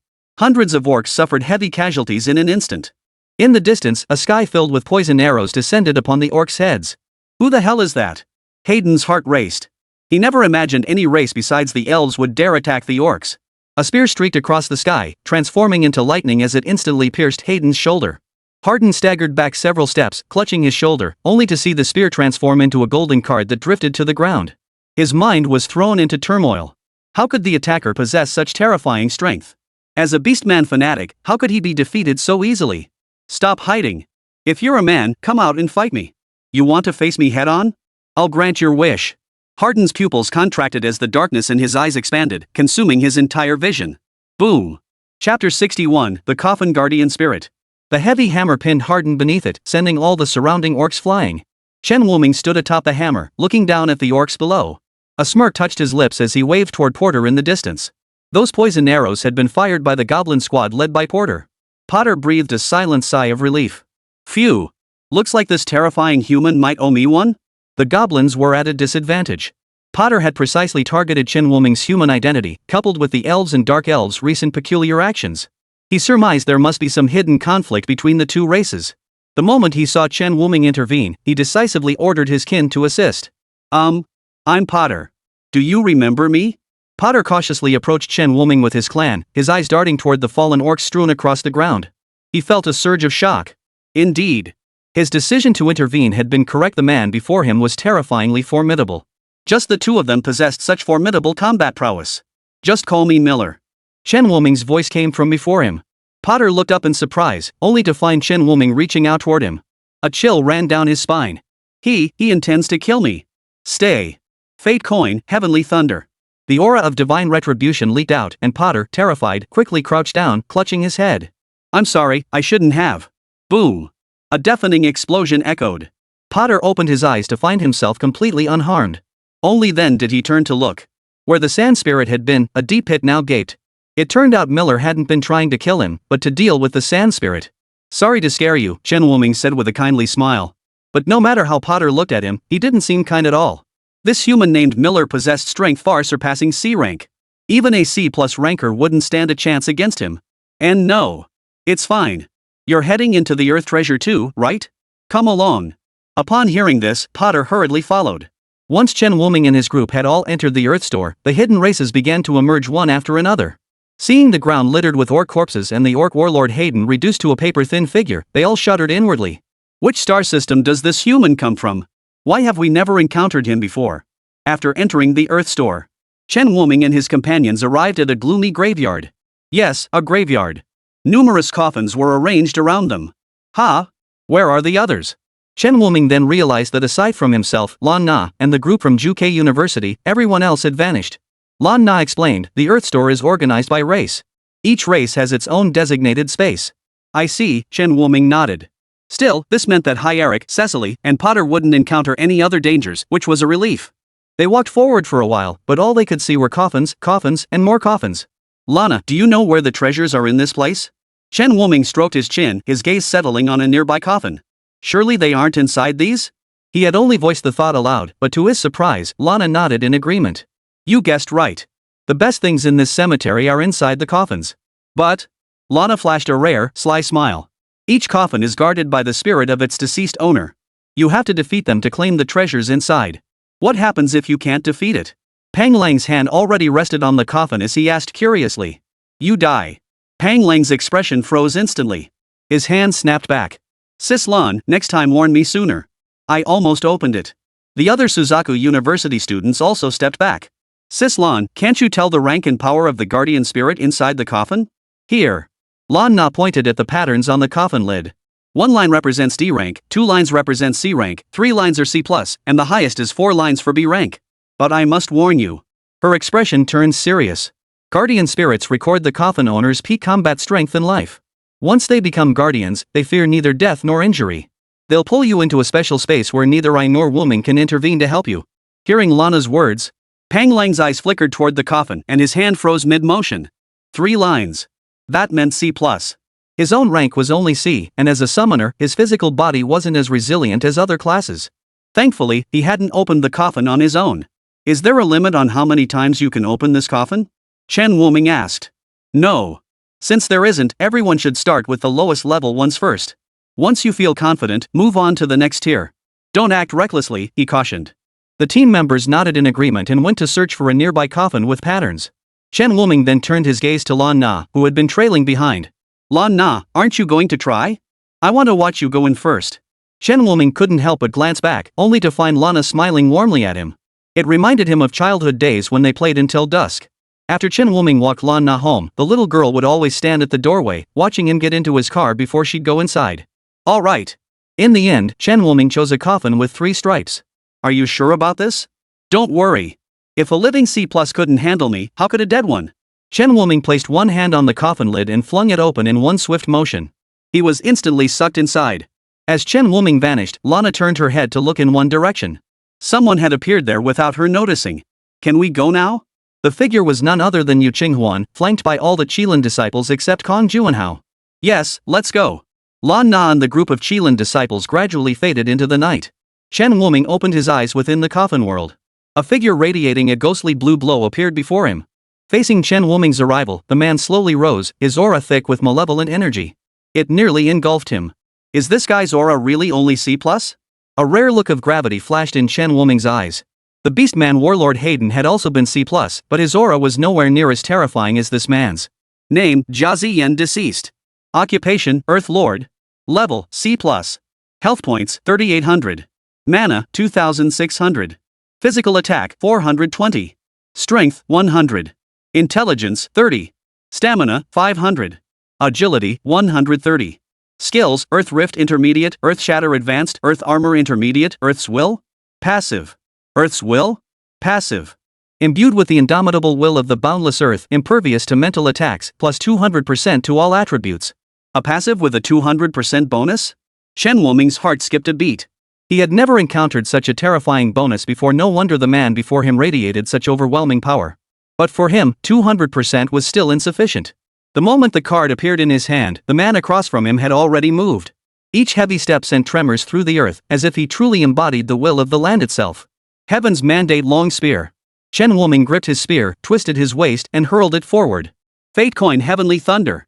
This time, the heavenly thunder did not descend from the sky but instead fused directly onto the spear. Carrying the destructive aura of divine retribution, the spear sliced through space, trailing a long, fiery tail as it lunged toward Jiazi Rock. Earth Armor, Earth-Splitting Strike. Jiazi Yan's body was covered in earth and stone. He raised his fists high and roared, smashing them fiercely against the incoming spear. Shatter. Chapter 62, Fusion Skill. The divine spear, which should have crushed all in its path, shattered under the man's single strike. Even Chen Wuming hadn't anticipated this. His eyes widened slightly as he stared in astonishment at the man whose hands were now a bloody mess. By all accounts, his strike combining the power of both the Heaven's Will and the Fate Coin's divine punishment should have been enough to severely wound a C+ tier powerhouse. Yet the man before him had sustained only minor injuries. What's going on? Shouldn't it only grant a 200% attribute boost? Chen Wuming checked the man's stats panel again. After confirming no error, he carefully recalled the skills the man had unleashed earlier. The earth armor was supposed to cover his entire body, yet when he used Earth Shatter, all of it had concentrated onto his hands. That's how he withstood the blow. So skill fusion has existed for a long time. His sudden idea to fuse the Fate Coin with Destiny was inspired by Eros's fusion of the 3 elemental spirits. That's why he tried it. A sudden clarity flickered in Jia Ziyan's previously lifeless eyes. Guardian, Wasteland. What? Chen Wuming was about to ask when the clarity vanished from Jia Ziyan's eyes. His body gradually dissipated, transforming into a ball of light that flew into Chen Wuming's hand. The next instant, Chen Wuming was propelled out of the coffin. Did that man just say Guardian of the Wasteland? He furrowed his brow slightly. He looked down at the object in his hand, a dull yellow fruit. Mystic yellow fruit. Consumption increases strength and intelligence by 10 points. Not bad effects. He glanced around again, noticing only 2 teammates sitting on the ground resting. Haven't the others come out yet? Spotting Chen Wuming approaching, the 2 immediately stood up. Captain, you're out. How do you feel? Chen Wuming nodded slightly. Apart from being somewhat drained, the 2 before him showed no other injuries. Hearing Chen Wuming's question, they immediately wore wry smiles. Captain, this is the first time we've encountered D-rankers with such combat prowess. We underestimated them at first, and it nearly cost us. They'd assumed their opponents were merely D-rank, so they casually unleashed a skill upon entering. But the Guardian Spirit had countered it directly with a fusion skill. If not for their overwhelming level advantage, neither of them would have made it out alive. Facing them felt like facing the captain himself. Yeah, I felt the same way. The 2 exclaimed in astonishment. They had thought Chen Wuming was already monstrously powerful, but these Guardian Spirits proved equally formidable. The difference was that Chen Wuming's power stemmed from multiple skills and class enhancements. These Guardian Spirits, however, had achieved a profound understanding of skills, enabling them to fuse abilities and unleash even more formidable power. Captain, I noticed their skills seem different from ours. Do you know what's going on? Both turned to look. They observed the Guardian Spirit's skills were exceptionally potent, far beyond what a D rank should be capable of. You've noticed too. Their skills are fusion skills. Chen Wuming pondered for a moment before deciding to demonstrate it himself. Just then, he spotted a mouse peeking nearby. He chuckled softly, watch closely. The card in his hand transformed into a heavy hammer, while the coin became an arc of electricity coiling around it. The 2 forces converged, birthing an even more colossal one. Chen Wuming turned his gaze toward an open field and hurled the hammer, now crackling with electricity, into the distance. The hammer struck the ground, and the overwhelming thunderous force instantly consumed the surrounding space, forming a zone of lightning. The 2 behind him gaped in disbelief at the spectacle unfolding before them.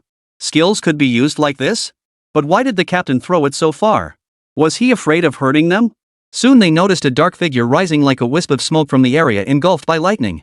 See, Captain. Could that be a ghost? Yeah, it really is a ghost. Whoa! The sudden shriek from his companion startled the other team member, Li Wu, who kicked Zhang Hao flying with one swift kick. What the hell are you screaming about? Zhang Hao looked utterly aggrieved. I'm scared of ghosts. Those are Ghost Shadow Clan members. Calling them ghosts isn't exactly inaccurate, Chen Wuming scoffed. These 2 were quite amusing. But he quickly sensed something was off. Lan Na had said each race had its own exclusive space. So this was the humans' domain. How had the Ghost Shadow Clan's people gotten here? Ahem. Finally out. Another coffin lid swung open and Pang Lang flew out. Didn't I choose a single one? Why did I get a C-rank Guardian Spirit after going in? He'd nearly lost his life just now, only barely defeating the opponent by sacrificing his summoned beast. Pang Lang kicked the coffin in front of him in frustration. The dust on the coffin lid shook loose slightly, revealing a second pattern. Pang Lang. Oh, Captain, you're out too. No sooner had he spoken than the others emerged from their coffins as well. But Lan Na was nowhere to be seen among them. Chen Wuming felt a vague sense of foreboding and hurriedly asked the first 2 to emerge, Li Wu, Zhang Hao, have either of you seen Lan Na? The 2 exchanged glances, their eyes filled with confusion. No, we haven't seen Sister Lan since we came out. Hearing their response, Chen Wuming's sense of foreboding deepened. He quickly inspected all the surrounding coffins. None showed signs of being opened, proving Lan Na hadn't entered one like the others. Where did that girl Lan Na go? Chen Wuming muttered to himself. Wasn't she supposed to wait for me after watching me go in? Didn't she say she'd wait this time? Chen Wuming pulled himself together, forcing himself to calm down. Ever since childhood, Lan Na seemed to harbor secrets, or rather, both the Chen and Lan families concealed something. And among all the members of both families, it seemed only he was unaware. Captain, it looks like Sister Lan has already left. Pang Lang and the others had also checked the nearby coffins, but still found no trace of Lan Na. Woo! A chilling wind swept in from all directions. Pang Lang and the others instantly grew alert. Who goes there? Show yourselves. Several shadowy figures, their faces indistinguishable, closed in around them. Each shadow possessed at least C-rank strength. 12 in total. Ghost Shadow Clan bastards. How did you get into human territory? Chen Wuming calmly fixed his gaze on the leading shadow, whose eyes glowed with an eerie green light. This was a trait exclusive to B-rank Ghost Shadow Clan members, the Nether Eyes. It was said the Nether Eyes could pierce directly into the depths of a person's soul, inflicting mental damage that was impossible to guard against. Human, did you kill my kin? The B-rank Ghost Shadow, Sak, fixed his gaze on Chen Wuming. This human gave it a dangerous illusion. Despite being merely C-rank. Answer my question first, why are you here? Chen Wuming snorted coldly. His skill was already primed and ready to unleash. A mere C-rank dares speak to me like this. Saker roared. The aura of a B-rank powerhouse instantly bore down upon Chen Wuming and his companions. Before the full force of that pressure could reach Chen Wuming, the surrounding coffins began to tremble. An ancient aura seeped out. It instantly dispersed Saku's oppressive aura. A voice, seemingly transcending time and steeped in the weight of ages, echoed within each person's mind. He clan, how dare you be so insolent? Chapter 63, The Colossal Stone Steel. An indescribable dread rose within Saku and the other Ghost Shadow Clan members. This voice sent shivers through their very souls. Elder, we'll leave immediately. Sak, without a shred of resistance, abandoned his kin and fled into the distance. But a massive hand shot out from the coffin, crushing him to death. The remaining Ghost Shadow Clan members didn't even have time to react. Screaming in terror, they dissolved into wisps of smoke and vanished. Captain, what was that just now? The others, already primed for battle, watched the scene unfold, their jaws dropping in disbelief. They couldn't believe their eyes. Chen Wuming, however, turned his gaze toward the coffin. The patterns etched upon it had lost their original radiance. 4 of the patterns were now twisted and distorted. Yet the aura just now was clearly beyond what a B rank could possess. Seems like the Earth Store still holds many secrets unknown to us. There should be no danger now. You may select additional coffins within your capabilities. Then we shall depart. The others nodded and went to find coffins matching their abilities. Chen Wuming did the same, selecting another C+ grade coffin. Within its space, he diligently studied the fusion techniques of guardian spirits. He sensed faintly that the humans of the past might truly have been immensely powerful. Yet now, they seemed to have lost so much. Even fusion skills were rarely used, and as an ordinary person, he had never been taught such things in school. Several hours passed. When Chen Wuming emerged from another coffin, his entire body was covered in gruesome wounds. A broken sword blade was even lodged in his chest, fading away at a visible pace. Cough. I nearly killed myself. B rank really is pushing it too far. Chen Wuming coughed up blood the moment he emerged. His final challenge was the B rank coffin, but the guardian spirit's power had undergone a dramatic transformation. A single casual strike shattered his fusion skill, and even the green swamp couldn't restrict the opponent's movements. He'd only managed to grind it down through sheer persistence, relying on the life and death arena and divine blessing. He'd even used up all but 2 of his concentrated essence bombs. But the rewards were exceptional. Chen Wuming smiled as he examined the potions in his hand. Alchemical potion. A potion concocted from multiple precious celestial ingredients. Consumption fully restores all injuries and grants plus 100 to both strength and intelligence. Captain, you're finally out. Pang Lang and the others, who had been waiting nearby, hurried over. But upon learning Chen Wuming had entered the B-grade coffin, they were beside themselves with worry. They had witnessed the scene earlier where someone inside the B-grade coffin had obliterated Sak with a single palm strike. Captain, your injuries. Their team lacked any healing specialists. I still have some recovery potions. Take them, Captain, Zhang Hao offered. The others quickly followed suit, retrieving recovery potions from their wristbands to offer Chen Wuming. I have my own. Keep yours. Chen Wuming's heart softened, strengthening his resolve to lead them out unscathed. Seeing the skeptical looks on their faces, he waved the alchemical potion in his hand. Here, good stuff. Keep watch around us while I recover. The sheer power emanating from the potion as its seal broke was enough for them to sense that the vial in Chen Wuming's hand was no ordinary item. But they quickly snapped back to alertness, scanning their surroundings warily. Pang Lang summoned every last one of his remaining beasts, sending them burrowing deep into the earth around them. The potion entered his mouth, and an indescribable force began repairing Chen Wuming's body at an astonishing speed. He could clearly feel his physique strengthening. After a stick of incense burned, Chen Wuming opened his interface. Name, Chen Wuming. Occupation, Fate Manipulator. Rank, C. Health points, 1800. Mana, 1800. Physical attack, 150. Magic attack, 150. Strength 120. Intelligence 120. Stamina 100. Agility 100. Skills: Green Swamp Advanced, Art of Absorption Advanced, Sacred Light of Destiny Intermediate, Destiny Coin Intermediate, Blessing of Balance Advanced, Mirror Twin Advanced, Arena of Life and Death, Destiny's Mandate, Open Cards Advanced Passive, Power of Fate Intermediate Passive, Eerie Fate Chart Advanced Passive, Blessing of Life? Passive. With both strength and intelligence at 100, my current enhancement is approaching the level of a golden card, Chen Wuming murmured softly. Only now did he realize. The golden card was actually the weakest ability granted by the Fate Manipulator. Whether it was the dual bonuses to strength and intelligence, the ability to bypass skill usage conditions, or the game-changing skills granted after the Fate Manipulator's upgrade all surpassed the golden card. Alright, we should be heading out. As Chen Wuming rose, his injuries had fully healed. He looked at the stunned Pang Lang. Pang Lang, is your scent tracking rat ready to go? Oh, yeah, it's ready. Pang Lang finally remembered and quickly released the scent rat. Captain, should we find Sister Lan first or the deputy captain? Find the deputy captain first. Chen Wuming spoke without hesitation. He had formed a rough guess about Lan Na's whereabouts. Yu Qinghuan, as the sixth Qilin son, had demonstrated terrifying combat prowess.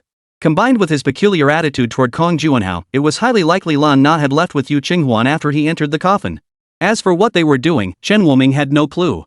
Guided by the scent rat's exceptional sense of smell, they arrived at a stone stele. Several people sat cross-legged beneath it, seemingly unfazed by their arrival. Captain, these people. Pang Lang quickly gathered his scent rat into his arms. This was his only sniffer rat left, he couldn't afford to lose it. This is your first time here, isn't it? A man with long hair and ancient attire spoke up. His gaze met Chen Wuming's. His eyes were as deep and unfathomable as ancient pools, revealing not a trace of emotion. Chen Wuming motioned for the others to stay calm and stepped forward to greet the stranger. We are indeed here for the first time. We didn't know this place was a human burial ground. The man in ancient attire scanned the group, his gaze finally settling on Chen Wuming. He smiled faintly. My name is Yi Chen. Might I ask your name, sir? Chen Wuming. Then I shall address you as Brother Wuming. Yi Chen rose, observing the scent rat Pang Lang held in his arms. Brother Wuming, are you here to find someone? Precisely as Brother Yi Chen stated. A friend of ours has become lost within the illusionary realm. Chen Wuming felt a strong curiosity toward the man in ancient attire before him. He secretly used the system to investigate Yi Chen's attribute panel. Name, Yi Chen. Occupation, Jianghu Knight Errant. Level, B. Health points, 7,000. Mana, 6,500. Physical attack, 680. Strength, 200. Intelligence, 30. Stamina, 1,000. Agility, 700. Skills, Foofing Sword Technique Advanced, Light Body Art Advanced, Piercing Heart Sword Advanced, Jianghu Chivalry? Passive. Jianghu Chivalry? Passive. Chivalrous Spirit, robbing the rich to aid the poor, saving a troubled land. Speed plus 200%. Effect doubles when drinking. Doesn't seem like a villain, but rather someone from a human dynasty? Illusion? Brother Wuming, did you encounter the lost black mist? Yi Chen quickly grasped what Chen Wuming and the others had encountered.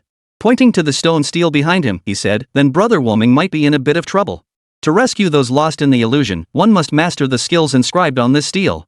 Only then can one enter the Earthstore illusion realm to save them. Chen Wuming and the others looked up, and the intricate inscriptions on the stele instantly flooded their minds. In that instant, Pang Lang felt his consciousness threatening to slip from his body. Don't look! Yi Chen urgently shook them. He pulled their attention back. What just happened to me? Zheng Hao stared blankly at Yi Chen. Just now, he felt as if he were about to soar to the heavens. Then Yi Chen had snapped him back. Phew! Thank goodness. You guys are new here, so you might not know. Yi Chen looked apologetic. My fault for not explaining clearly. As newcomers, you mustn't stare directly at the stele. You need to enter the secret realm beside it first to temper your spirit. Only then did they realize their own rashness. But just then, Pang Lang noticed that Chen Wuming hadn't made a sound the entire time. He turned to look and was startled. Captain. Chapter 64, Lana, the one who strikes fear into all. Chen Wuming's gaze was fixed intently on the stone tablet. Completely unfazed by their conversation, the pattern on his forehead glowed with emerald light. Captain, snap out of it. Wait. Pang Lang was about to shake Chen Wuming awake when Yi Chen stopped him. He spun around in alarm, about to confront Yi Chen, only to see utter disbelief in the other man's eyes. How could someone new here begin comprehending the stone tablet so quickly? That's impossible. Yi Chen was utterly stunned.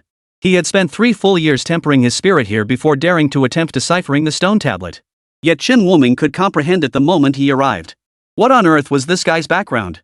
Brother Yi Chen, the captain. Don't worry. Brother Wuming's extraordinary talent is beyond comparison. He's already begun his comprehension. Yi-Chen took a deep breath. When he looked at Chen Wuming again, his eyes held a look of admiration. Let's go. I'll take you to the secret realm to temper your spirits first. With Chen Wuming now immersed in deciphering the stone tablets techniques, it would be inappropriate to disturb him. All eyes turned to Pang Lang. Pang Lang hesitated for a moment before placing his scent-tracking rat inside Chen Wuming's tunic. This way, he could be the first to know if anything happened to Chen Wuming. Rest assured, I won't harm Brother Wuming, Yi-Chen offered with an innocent smile. This instantly improved his image in Pang Lang and the others' eyes. This man in ancient attire made them feel remarkably at ease. Though his aura far surpassed theirs, he seemed unconcerned by their lack of strength. Then we'll trouble Brother Yi-Chen. Seeing that he had earned their trust, Yi-Chen couldn't help but feel his mood lift. Let's go. The spiritual realm has a capacity limit, only 100 people can enter at a time. There should still be spots available now. Yi-Chen, why did you bring a bunch of useless people again? Pang Lang and the others froze in their tracks. Wasn't this good for nothing talking about them? Chang Yao, why aren't you minding your own business? What business is it of yours to interfere with me? Upon seeing the newcomer, Yi-Chen showed no sign of giving him face. He lowered his voice to the others behind him. That's Chang Yao. He's from the same planet as me, a real pain in the neck. He came here and immediately staked out the spot closest to the stone tablet, not letting anyone else near it. The youth in brocade robes and jade-trimmed garments slowly approached Yi-Chen, a faint smile playing at the corners of his mouth. His demeanor was the polar opposite of Yi-Chen's. Yi-Chen radiated a heroic spirit, yet remained approachable. This Chang Yao, though dressed in splendor, radiated an arrogant, unruly air of a spoiled noble. Gossiping behind people's backs isn't really your style, Yi-Chen. Chang Yao cast a dismissive glance at Pang Lang behind Yi-Chen and sneered. The useless trash you brought before was at least passable. How come none of them are worth looking at this time? Let me make this clear, such trash isn't qualified to enter the spiritual secret realm. They're dragging down our human race's average level. He snorted lightly. Two armored soldiers following Chang Yao immediately stepped forward, their aura radiating at SC+ level. Gentlemen, you cannot enter the spiritual realm, the soldiers declared in voices as cold as ice, devoid of any emotion. Yi-Chen's face darkened instantly. These were the men he had brought along. Chang Yao was openly humiliating him in front of everyone. Chang Yao, don't push your luck. This isn't your great Yao dynasty. Yi-Chen's sword was already drawn from its scabbard at his waist. He was poised to strike the moment either soldier made a move. Their gazes locked, their auras clashing like needles against a needle. Those seated nearby, lacking sufficient strength, scattered in panic. Yi-Chen, Chang Yao, don't forget where you are. A cold, sharp female voice cut through the air. The words instantly shattered the tension between them. Seeing the newcomer, Chang Yao curled his lip, knowing his chances were gone. I'll let you off this time, the voice said before departing, not forgetting to add a taunt, but don't blame me for not warning you. With your talents, even 10 years of training might not be enough to comprehend the stone tablet. Oomph, a bully who picks on the weak. Only then did Yi-Chen sheath his sword, clasping his fists in salute toward the newcomer. Thank you for your intervention, Miss Lan. MHM. The figure was none other than Lan Na, who had vanished earlier. She merely gave a faint nod before saying, I'll take care of them. You should continue your study of the stone tablet. Yi-Chen's face clearly showed surprise. These people were actually acquaintances of this mysterious Miss Lan? But the disparity in strength. Very well, then I shall take my leave. Yi-Chen was perceptive enough not to pry further. Pang Lang and the others, however, appeared somewhat uneasy. It seemed Lan Na's status wasn't as straightforward as they'd imagined. Though the gap in status and power had always been vast, with Chen Wuming, Lan Na's childhood friend, present, they hadn't felt this tense. What's this? You don't recognize me after just a short separation? Lan Na chuckled softly at their nervousness. No, Sister Lan, it's just. Pang Lang had intended to mention their identity issue, but then reconsidered. Since Lan Na hadn't brought it up herself, wouldn't asking about it be a bit tactless? He shifted his tone instead. Sis Lan, the captain was very worried when you left suddenly. Upon hearing this, Lan Na glanced toward Chen Wuming. She glanced in Chen Wuming's direction, her eyes holding a trace of lingering affection. But she concealed it while none of the others noticed. There are some things you shouldn't know about. I'll explain it to him later. Lan Na turned around. Aren't you heading to the spiritual secret realm? Follow me. The others quickly followed. There's no danger within this realm. You'll simply experience illusion after illusion. Just remember not to get lost in them. Getting lost in them isn't a problem. If you haven't escaped the current illusion within a month, the realm will kick you out. But in that case, your spirit won't gain any tempering effect. After listening to Lana's precautions, they entered the spiritual realm one by one. Those who had intended to make things difficult for the group in hopes of gaining an advantage saw Lan Na present and immediately reined in their greed. Yi-Chen and the others might have dared to cause trouble, but facing Lan Na, they had no confidence at all. Watching them all enter the spiritual realm, Lan Na swept a glance at the restless crowd lurking nearby. They're under my protection. If anything happens to them, I'll hold Chang Yao personally accountable. Hiding far away, Chang Yao trembled at her words. He turned around in utter bewilderment. Wait, he was hiding this far away, how could he still be implicated? But he dared not speak. Only after Lan Na's figure vanished. Chang Yao finally muttered under his breath, what the hell does that have to do with me? Looks like we're on the same side this time, Yi Chen remarked from nearby, flashing an innocent smile. But in Chang Yao's eyes, he just wanted to beat the crap out of this guy. Young master, what should we do now? Should we leave first? The soldier beside him hesitated before speaking. Lan Na and the others were truly no match for them. Leave? Chang Yao shot him a disapproving glare. Do you have any idea how long it takes for the Earth Store to open? If we leave now, who knows how long we'll have to wait to get back in. After a moment's pause, he relented. Fine. It's just a few people. Stay at the Secret Realm's exit and make sure they don't get stripped naked. Chapter 65, Shi Lianshue's past.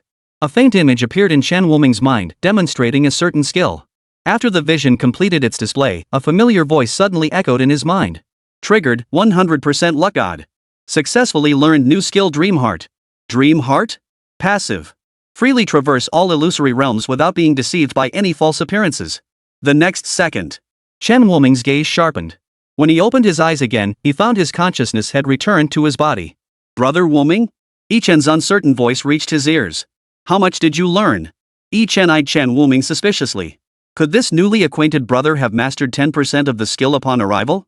He himself had only mastered 40% after years of training here. Chen Wuming shook his head upon hearing this. Seeing this, Yi Chen felt a little better. I've already mastered it. Oh, it's normal not to grasp it on the first try.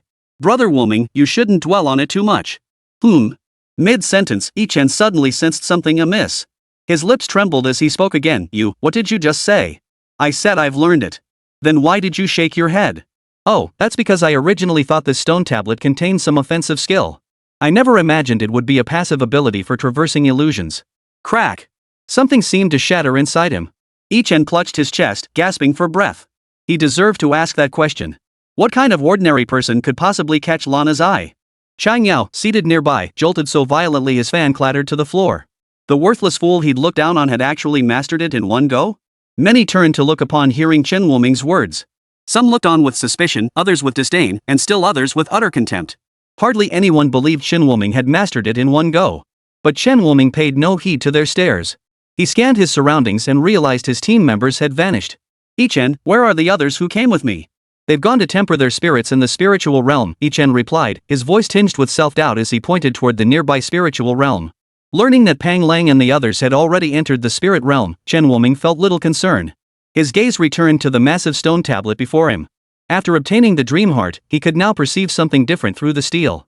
That was the Earth Treasure illusion hidden deep within the steel. Yi Chen. Yi Chen looked up to find Chen Wuming already standing before the steel. Chen Wuming placed one hand on the steel. Once Pang Lang and the others emerge, please watch over them for me. I'll go retrieve my companions first. With that, Chen Wuming vanished instantly. Those around him who had been waiting to see Chen Wuming fail were all taken aback. Chang Yao immediately stood up. He wasn't lying. He really did master that skill from the stone tablet in one go. At that moment, Chang Yao felt like a frog at the bottom of a well. The so-called good-for-nothing he had looked down upon possessed such extraordinary insight. Chen Wuming, having entered the Earth Treasure illusion, located Shi Lianshue's body within it. Her eyes remained tightly shut, her long lashes occasionally fluttering slightly. At times, her entire body would shudder slightly, as if tormented by nightmares. Chen Wuming had initially intended to carry Shi Lianshue out immediately. But the moment his hand touched her body, a flood of memories belonging to Shi Lianshue surged into his mind. Chen Wuming's pupils widened slightly as his gaze fell once more upon Shi Lianshue's fair, delicate face. He understood why Shi Lianshue had refused to attend Qilin University. Her parents hadn't perished in the beast tide at all, they had died during a mission for Qilin University. What kind of mission could possibly claim the lives of Qilin University's two strongest instructors? Let me see. A gleam flashed in Chen Wuming's eyes. The next instant, he entered Shi Lianshue's illusion. There he saw a giant bound by countless chains. Before the giant stood a man and a woman, their features strikingly similar to Shi Lianshue's. They must be Shi Lianshue's parents. Suddenly, the giant stirred. Its mountain-like frame trembled with every slight movement, causing the earth itself to shake. The man and woman immediately joined forces, launching a full-scale assault to subdue the giant. But their attacks had little effect on the giant. Frost began to form around its body. The chains froze and shattered.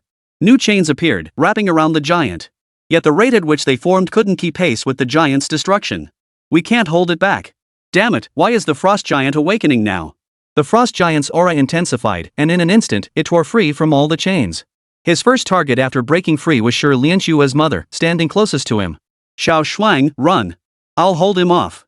Father Shi roared, unleashing countless chains that erupted from the earth and sky to block the frost giant's path. Only then did Chen Wuming notice the noticeable bulge in Shi's mother's abdomen. Could this be Shi Lianshua's brother or sister? But that can't be right. Shi Lianshua never mentioned this. And knowing her temperament, if she found out her mother died while pregnant, her hatred for Qilin University wouldn't be so simple. Before he could finish his thoughts, Shi's father's form crashed heavily to the ground, the heaven and earth chains shattered into pieces. Xiao Shuang, run, protect Lianshua. If we leave together. If you die, I'll remarry with Lianshua. I want to warn you. Shi's mother shattered the frost giant's attack once more with her whip. She hoisted her husband onto her back and began to run. Just then, her face paled. A sharp pain gripped her abdomen. She collapsed to her knees instantly. Xiao Shuang, what's wrong? Ignoring his own injuries, Shi's father crawled to Shi's mother's side. The frost giant was closing in on them. Shi's mother grimaced in pain. My stomach. Blood began to seep beneath her. Father Shi's heart sank with sorrow. I'm sorry, Xiao Shuang. It's all my fault. I shouldn't have brought you here. Shi's father's hand brushed against Shi's mother's cheek, wanting one last look at the love of his life. He staggered to his feet, his gaze fixed on the frost giant charging toward them with a furious roar. Shi Mu seemed to understand what her husband intended to do. She gently stroked her belly. Lianshua, forgive mom and dad. At that moment, two terrifying phantoms materialized behind them. Massive chains and whips coiled around the frost giant's body. This time, the frost giant could not break free. Seal the heavens and earth. Roar! The frost giant roared furiously, struggling to break free from its bonds. But the whips and chains only tightened their grip. Finally, it transformed into a ball of light and flew directly into Shi Mu's belly. The two exchanged a knowing smile. A terrifying chill erupted from within Shi Mu's belly. Everything nearby was coated in a layer of white frost. Shi father and Shi mother too transformed into two ice sculptures embracing each other. Snow pine. Summer frost. Chen Wuming turned to look. Figures clad in attire identical to Shi father and Shi mother hurried toward them from afar, bearing wounds upon their bodies. He recognized the leader Lu Xuejuan. This Lu Xuejuan was different from the one he had first met. Gone was the former elegance and air of superiority. Lu Xuejuan stared blankly at the ice sculptures embracing each other. His voice was hoarse as he spoke, "We're too late." Wah! Chapter 66, Illusion? The Past? The wail of an infant echoed from within the frozen form of Shi Mu's abdomen. Lu Xuejuan and the others hurriedly looked at Shi Mu's belly, confirming the sound was indeed coming from there. Xuejuan, we. The others hesitated, unsure whether to proceed. Lu Xuejuan's mind went blank for a moment. His gaze instantly sharpened. He reached out with both hands and pulled the crying infant from Shi's mother's womb. The little one opened its eyes the moment it emerged from its mother's womb. White hair, white eyebrows, white eyes. So this is how Shi Lianshua was born. But why did she tell me her parents died in the beast tide? Who told her that? At that moment, Chen Wuming sensed the location of Shi Lianshua's spirit. He quickly located the tiny figure representing her spirit. Shi Lianshua stood in the sky, watching everything unfold below, her fists clenched tightly. Wuming. Her eyes were already rimmed with red. Shall we go outside? Chen Wuming reached out to wipe away the tear at the corner of her eye. No wonder Shi Lianshua couldn't wake up back then. She must have blamed herself for killing her parents, wallowing in guilt all this time. But it's not your fault. If your aunt and uncle were still alive, they wouldn't want to see you like this either. Chen Wuming sighed softly, resting his hand on the girl's head. In the next instant, their figures reappeared outside the stone monument. Only Shi Lianshua was still clinging to Chen Wuming, burying her face deep into his chest. People are watching, Chen Wuming said, raising his hands awkwardly. Let me hold you a little longer. Shi Lianshua murmured in a muffled voice, indulging in a rare moment of petulance, just take pity on me. Fine then. Chen Wuming sighed helplessly, gently patting Shi Lianshua's back. Captain. Suddenly, a delighted voice shattered the quiet. Shi Lianshua shot a murderous glare in the direction of the voice. Peng Lang, who had been running over, froze in his tracks, feeling as though he'd been locked in the gaze of a ferocious beast. The others sitting cross-legged all turned to look. This kid really has no sense of tact whatsoever. What's wrong? Why are you all staring at me? Chen Wuming cleared his throat twice, gently pushing Shi Lianshua, her face still icy, slightly away. He walked over. Peng Lang, what's up? Oh, Captain. I successfully refined my spiritual realm. I only took 3 hours to complete the first layer of the illusion realm. Peng Lang snapped to attention and exclaimed excitedly. As he finished speaking, he suddenly sensed a chill emanating from behind him. He spun around just as an ice hammer loomed larger and larger in his vision, smashing directly into his face. Pang Lang flew backward through the air. Oomph. Chen Wuming glanced back at Shi Lianxue, only to find her tilting her head in a pout, looking thoroughly annoyed. After finally managing to get hold of this guy, she was interrupted. How annoying. The others emerged one after another from the spiritual realm. They witnessed Pang Lang plummeting from the sky. They all jumped in surprise. Holy crap, Pang Lang! How did you fall from the sky? Pang Lang clutched his face in pain. I just yelled when I saw the captain, and then I got knocked flying by someone I don't even know who. Hearing this, the others felt a surge of anger. Who the hell dared ambush you? That's just too much. I did it. A cold voice rang out. Chen Wuming had already walked over with Shi Lianxue. The expressions on the faces of those who had been ready to stand up for Pang Lang froze. Zhang Hao whispered, Hey Pang Lang, what did you do? How come the deputy captain got angry with you the moment he returned? I don't know either. Pang Lang thought hard for a moment. I think I saw the deputy captain hugging the captain. What did you say? Shi Lianxue raised her ice hammer again. A faint blush had already crept onto her normally pale face. Lianxue, stop. Stop. Chen Wuming rushed to intervene. That hammer blow would have flattened Pang Lang like a mole. Zhang Hao, Li Wu, and the other two exchanged contemptuous glances at Pang Lang. You got what you deserved, didn't you? You interrupted the deputy captain's business. You're lucky he didn't hammer you to death. Under Chen Wuming's soothing words, Shi Lianxue finally restrained her urge to hammer Pang Lang. Captain, should we stay here now? Isn't there still a skill to comprehend within this stone tablet? Zhang Hao inquired. When they emerged from the secret realm, Chang Yao's two guards stationed at the entrance had already informed them, and they knew Chang Yao wouldn't cause trouble for them now. You want to stay here? The others nodded in agreement. Captain, you don't need to worry about us. The people here probably won't attack us. With Lan Na's warning, no one should cause them trouble. Chen Wuming nodded. All right. What about you, Lianxue? I've already grasped it. Shi Lianxue glanced up at Chen Wuming before lowering her head again. You've mastered it? When did that happen? He was filled with questions. Hadn't he just rescued this girl from the illusion realm? How could she have mastered it already? I learned it in the illusion. Actually, if you'd come a little later, I would have found my way out on my own. Chen Wuming's eye twitched. Is this what a prodigy looks like? She could catch up to him just by relying on herself? That's cheating. Name, Shi Lianxue. Class, Ice Messenger. Level, C. Health points, 1500. Mana, 1800. Magic attack, 200. Strength, 10. Intelligence, 50. Stamina, 100. Agility, 60. Skills, Frost/Intermediate, Ice Crystal Armor Intermediate, Ice Blast Advanced, Sign Cold Wind Advanced, Wall of Despair Advanced, Ice Giant, Grasp of Ice Intermediate Passive, Dreamheart? Passive. It seems Shi Lianxue wasn't lying after all. But why didn't she just come out herself back then? Chen Wuming recalled the lingering look in Shi Lianxue's eyes back then. She probably wanted to spend a little more time with her parents, right? Lianxue, you mentioned the Earth Store illusion. No, it wasn't just an illusion. Shi Lianxue immediately dismissed Chen Wuming's words. Recalling what she had seen within the Earth Store illusion, she said earnestly, I believe it wasn't an illusion at all, it was something that actually happened in the past. Is that so? Clearly, the events within the illusion were not part of Shi Lianxue's memories. Otherwise, she wouldn't have been so attached to her parents. If the Earth Store illusion truly replayed past events like a movie, then such a feat would be akin to grasping the river of time itself and holding it before one's eyes, utterly defying the laws of nature. Perhaps Lan Na knows something? In that case, Pang Lang, you two stay here. I'll come back for you later.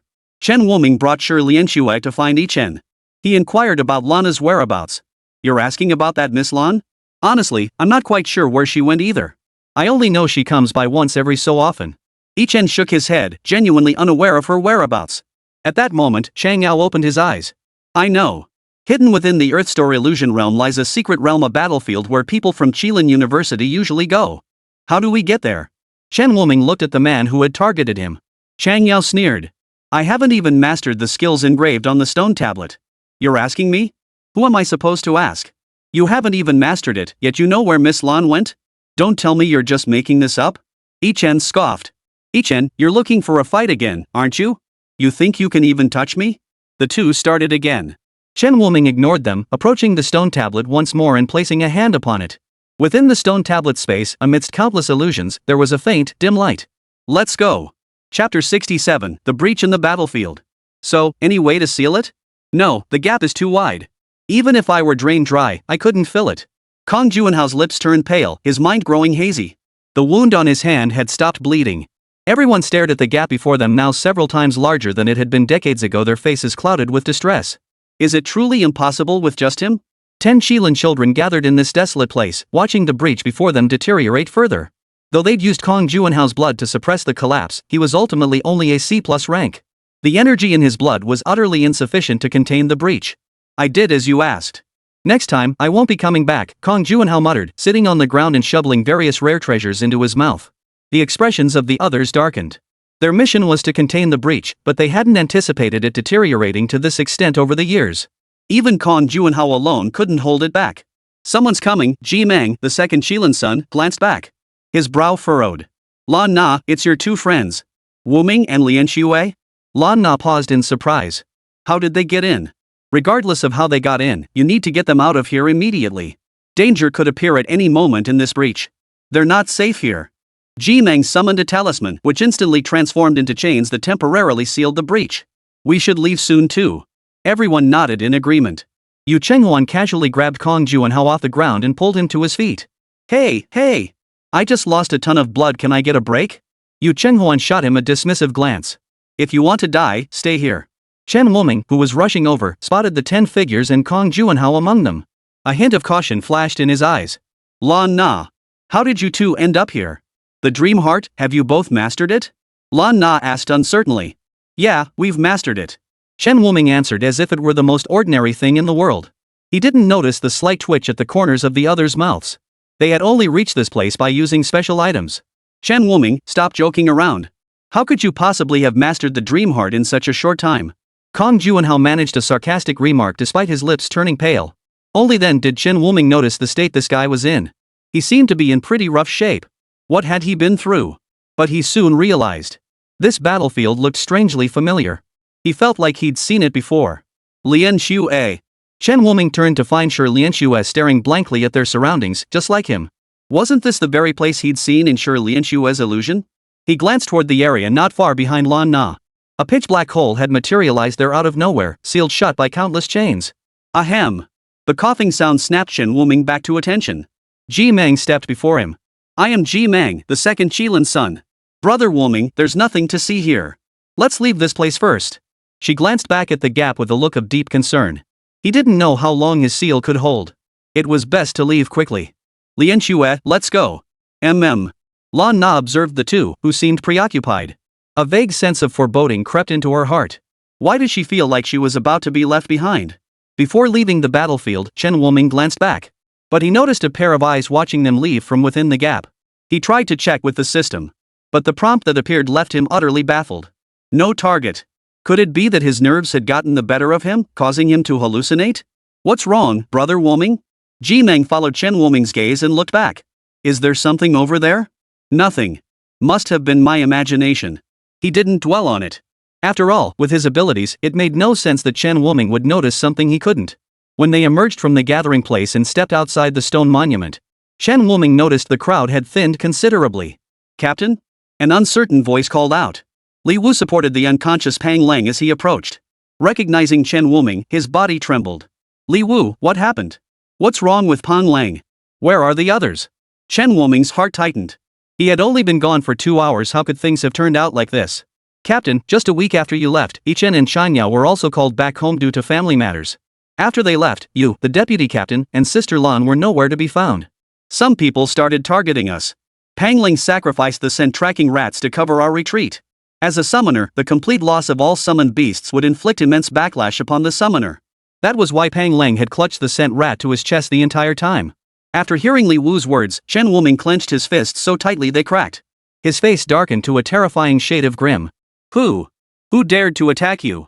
His C-rank aura radiated unmistakably. Several individuals witnessed Chen Wuming's true rank for the first time, their expressions shifting slightly. They remembered him entering as a D rank. How had he advanced so rapidly? I was delivering Yichen at the time and narrowly avoided that incident, so I don't know who those people were, Li Wu said, sounding somewhat guilty. Had he not left then, perhaps he could have offered some assistance. Where are the rest of them? Take me to find them. Chen Wuming took a deep breath to steady himself. The priority now was to help Pang Lang recover so they could track down that group. After being targeted by those men, we retreated outside Earth Treasure. But once outside, we were pursued by the Great Ape Clan, Li Wu said bitterly. Without Chen Wuming and Shi Lianshu's team, they were being chased from place to place. Alright, let's head out. Chen Wuming's gaze was eerily calm as he addressed Ji Meng and the others. My apologies, everyone. I have matters to attend to. With that, he departed with Shi Lianshue, Li Wu, and Pan Lang. Lan Na watched Chen Wuming's retreating figure and followed suit. You guys head back first. I have something to take care of too. Ji Meng sighed with frustration. Guess we have no choice. Let's go with them. He couldn't just leave Lan Na here alone, could he? But if he went back, the old farts at school would tear him apart alive. As soon as Chen Wuming stepped out of Dezang Temple, countless pairs of eyes turned toward him. Their pupils contracted, and they instinctively wanted to flee. Heaven's Mandate Heavy Hammer. Fate Coin Thunderbolt. Balance Blessing Dark Blessing. The golden card transformed into a hammer, instantly shrouded in black mist and crackling with electric arcs. The hammer, forged from the fusion of three distinct powers, radiated an aura of utter destruction. Even the group from Qilin University, fresh out of the Earth Store, were startled. Chen Wuming flung the hammer into the air. The entire sky darkened. The heavy hammer, radiating a terrifying aura, struck the ground. Countless bolts of heavenly lightning crashed down, filling the air with the acrid smell of burning. Where the heavenly thunder struck, nothing remained but scorched earth. Holy! Kong Juanhao stared dumbfounded at the scene before him. For a moment, he couldn't process what he was seeing. His hair stood on end. If that kid used this move on him, wouldn't he end up roasted like a dragon? Besides the Great Ape Clan, are there any others? There are also beastmen and sand spirits. Li Wu snapped back to reality at Chen Wuming's call, his eyes blazing with excitement. Admiration shone in his eyes as he looked at Chen Wuming. Who'd have thought orcs still lurked in this treasure realm? Since they're courting death, I'll teach them a lesson. A fierce glint flashed in Chen Wuming's eyes. He'd always considered himself not particularly violent. But some people just had to go and ask for it. First, lead us to your hiding place. We'll discuss the rest later. Chen Wuming turned back and said, we might need your help, Senior Ji Meng. Among the 10 great Qilin sons, only Ji Meng, the talismanist, possessed healing abilities. Though recovery potions existed, a professional healer's treatment was clearly superior. No problem. As long as you trust me, Wuming, I'll do everything I can to help you, Ji Meng replied with a light chuckle. The group headed toward the hiding place of Zhang Hao and the others. Shortly after they departed, the mighty A clan that Shanshan had summoned gazed upon the corpses littering the ground, overcome with grief and fury. Humans! You will pay for this. Chapter 68, Cleaning Up the Black Hands. After leaving the Earth Treasure for some time, Chen Wuming and the others found the injured Zhang Hao and his two companions in a hidden cave concealed by leaves deep within a dense forest. Li Wu, did you find Pan Lang? Captain? Zhang Hao asked about Pang Ling the moment he saw Li Wu. When he noticed Chen Wuming following behind Li Wu, his gaze froze for a moment before turning to delight. Captain, you're alive. Didn't you want me to survive? Chen Wuming replied with a smile. He began examining the injuries on Zhang Hao and the other two. Fortunately, none of their wounds were severe. Only Pang Ling's condition was relatively serious. A wave of relief washed over him. He turned and said, Senior Ji Meng, I'm counting on you. Ji Meng stepped forward from behind, conjuring a healing talisman to treat their wounds. At that moment, Li Wu also asked, Captain, where did you and the vice-captain go? You vanished for a full 2 weeks. Everyone thought you weren't coming back. 2 weeks. Honestly, it felt like only 2 hours passed, Chen Wuming mused, rubbing his chin. Time flows differently in that battlefield. 1 hour there equals a week outside. Lan Na sat beside Chen Wuming. Her body shifted closer to him almost instinctively. On the other side, Shi Lianshue noticed Lan Na's subtle movement. Lowering her head, she quietly shifted closer to Chen Wuming as well. Yu Chenghuan, seated across from them, twitched the corner of his mouth. He finally understood why Kong Juanhao despised this Chen Wuming so much. Kong Juanhao had been rejected by Lan Na time and again in his pursuit of her. Yet the moment Chen Wuming appeared, Lan Na had actively drawn close to him. To make matters worse, Chen Wuming was accompanied by Shi Lianshue, a presence every bit as formidable as Lan Na's. And to top it all off, the kid had this completely oblivious look on his face. It made Yu Chenghuan's forehead bulge, itching to punch the kid. Ahem. Yu Chenghuan couldn't bear to watch any longer. Clearing his throat twice, he said, I noticed earlier that you seem to have differing opinions about that battlefield. His perception was exceptionally sharp. He had noticed the change in Chen Wuming and Shi Lianshu's expressions when they saw the battlefield environment, though he hadn't asked about it at the time. Yeah, I've seen it. Wait, this isn't your first time here? How could you have seen it before? Yu Chenghuan shook his head. I saw it precisely this time, Chen Wuming replied with a smile. Hearing this, Yu Chenghuan's brow furrowed slightly. Was this kid playing games with him? What did he mean, this time? That would be when you appeared on the battlefield, right? Noticing Yu Chenghuan's displeasure, Chen Wuming clarified. It was indeed this time I saw it, but what I witnessed wasn't the battlefield you saw. It was the battlefield from 18 years ago. Hearing this, all 10 Qilin sons, including Lan Na, paled. This matter was known only to the Qilin children and teachers of Qilin University. How could Chen Wuming? Then Yu Chenghuan turned to look at Shi Lianxue. Shi Lianxue had shared the same expression as Chen Wuming back then. Could it be? You guessed right. Lianxue has seen it too. Yu Chenghuan sprang to her feet. She stared at the two of them in disbelief. Chenghuan, sit down. Don't startle her. Ji Meng, having finished the treatment, walked over. His gaze lingered on Shi Lianxue. More precisely, on her snow-white, flowing hair. As the first among the 10 to enter Qilin University, he naturally knew some of the more hidden truths. He just never imagined that the infant from back then would return to this place. Senior, do you know something about this? Yu Chenghuan quickly caught on. But Ji Meng didn't give him the answer he wanted. You're not ready to know about this yet. Let the principal tell you when we get back. Yu Chenghuan wisely refrained from pressing further. On the surface, Kong Juanhao was the captain of their Kirin University team this time. In reality, the one making the decisions was the second Kirin son, Ji Meng. Hey, Ji Meng, my mission should be done now, right? When are you getting me out of here? Kong Juanhao couldn't care less about staying in this place. The side effects of his evil dragon nature were taking their toll, and Lan Na and Shi Lianxue were clearly not fond of him. Staying here was pure torture for him. He just wanted to get out and have a proper talk with the broken her. Ji Meng shot him a glance but ignored the guy. Instead, he addressed Chen Wuming. Your team's Pang Lang has regained consciousness. I questioned the attackers, they likely weren't humans from our Blue Star. Only the 4 divine beast academies in Qilin University had entered this time from Blue Star. Though minor friction existed between them, they wouldn't strike from the shadows in critical moments. Chen Wuming had considered this too. But if it wasn't Blue Star humans, tracking them down would be considerably more difficult. Team leader. Pang Lang's weak voice reached them. Chen Wuming hurried over and pressed his rising body back down. You haven't recovered yet. Don't push yourself. Captain, don't worry. Though I suffered backlash, those people, cough, they're not much better off. It's just a shame about Sniff Rat. It's been with me for so many years. Pang Lang smiled bitterly, tears slipping from his eyes. Every summoned beast was a companion to its summoner. The Sniffer Rat had been Pang Lang's very first summoned beast, and their bond ran deep.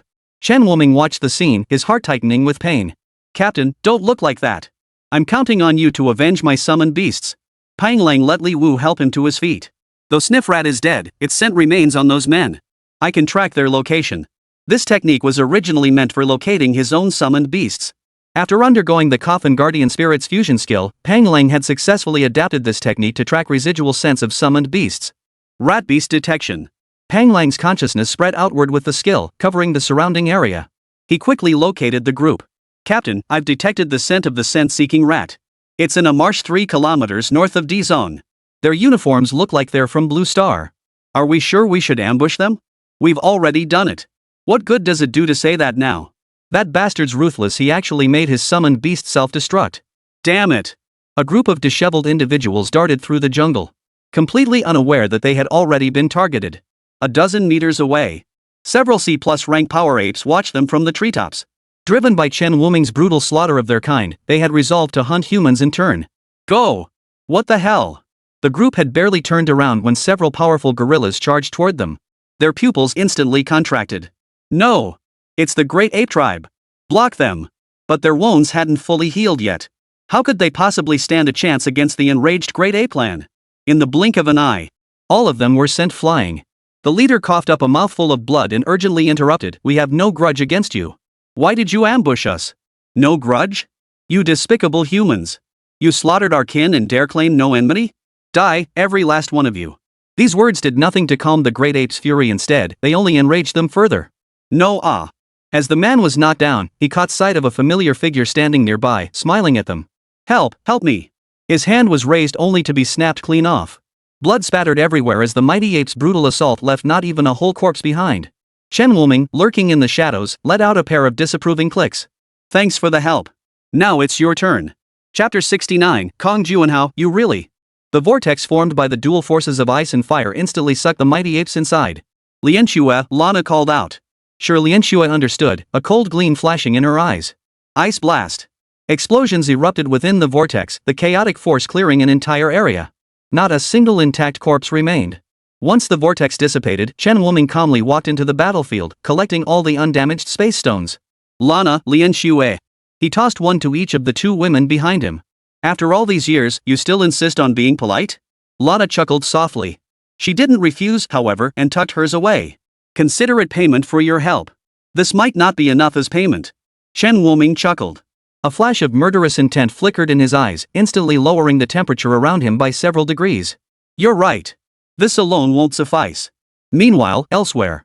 Yu Qinghuan gripped the sword at his waist, his gaze sweeping coldly over the orcs surrounding him. Haha, this one looks pretty decent. Seriously? You don't even spare the men? Look at how he's grown, who cares if he's male or female? The filthy remarks echoed around him, yet they failed to disturb his composure.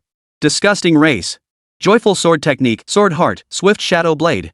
Yu Qinghuan's form split into multiple illusory shadows, darting back and forth among the orcs. Each flickering shadow left a trail of blood in its wake. Red roses blooming amidst slaughter became the orcs' death warrants. No matter how the orcs struggled or roared, they could not catch Yu Qinghuan's shadow. The other Qilin sons were just as relentless as Yu Qinghuan. They began a widespread slaughter targeting the race that had harmed Chen Wuming. Even Kong Juanhao, now recovered, joined in. Despite his deep loathing for Chen Wuming. Before setting out, he had told Chen Wuming, "I'm not doing this to help you. I just despise those bizarre races even more. You're at least human, my own kind. If you want civil war, fine, but when did it become their place to bully you?" On Kong Juanhao's battlefield. He unleashed his full fury upon the sand elemental before him. Transformed into a colossal demonic dragon, each of his strikes scattered several sand spirits. A bunch of sand, daring to bully my human race? Die. Venomous dragon's fluid. A torrent of murky venom instantly corroded the swarm of sand spirits. The entire land was left scarred and pockmarked, with countless patches of earth-colored sand scattered across the ground. An entire week passed. Chen Wuming, Shi Lianxue, Lan Na, and the other Qilin disciples fought relentlessly against the three races, the mad and mighty apes, the sand spirits, and the beastmen. During this time, they encountered members of the Black Tortoise University and White Tiger University, recruiting them to their cause. Even the elves, dark elves, and goblins joined the fray. The treasure secret realm, because of Chen Wuming alone, had escalated into a full-scale war between several races. Blood stained every corner. Of course, this blood belonged solely to the Great Ape, Sand Sprite, and Beastman races. The elves, skilled in healing and holy magic, combined with the dark elves, masters of assassination and dark arts, proved nearly unstoppable. Goblins excelled at stealth warfare, striking from the shadows with cold arrows. Their targets couldn't even locate the attackers. The human side, led by the 10 great Qilin sons alongside high-caliber fighters like Chen Wuming and Shi Lianxue, swept through the enemy like a storm. Damn it! I've been speaking to you politely out of respect for your race and in the name of peace, yet you dare harm my human kin. Kong Juanhao's eyes burned crimson. He pinned a B-rank great ape beneath him, repeatedly slapping it with his dragon claws. He cursed incessantly, "Damn you, you big-ass gorilla! You stinking apes! Show a little respect and you think you can fly high? You dare attack me? You think you're better than me, huh?"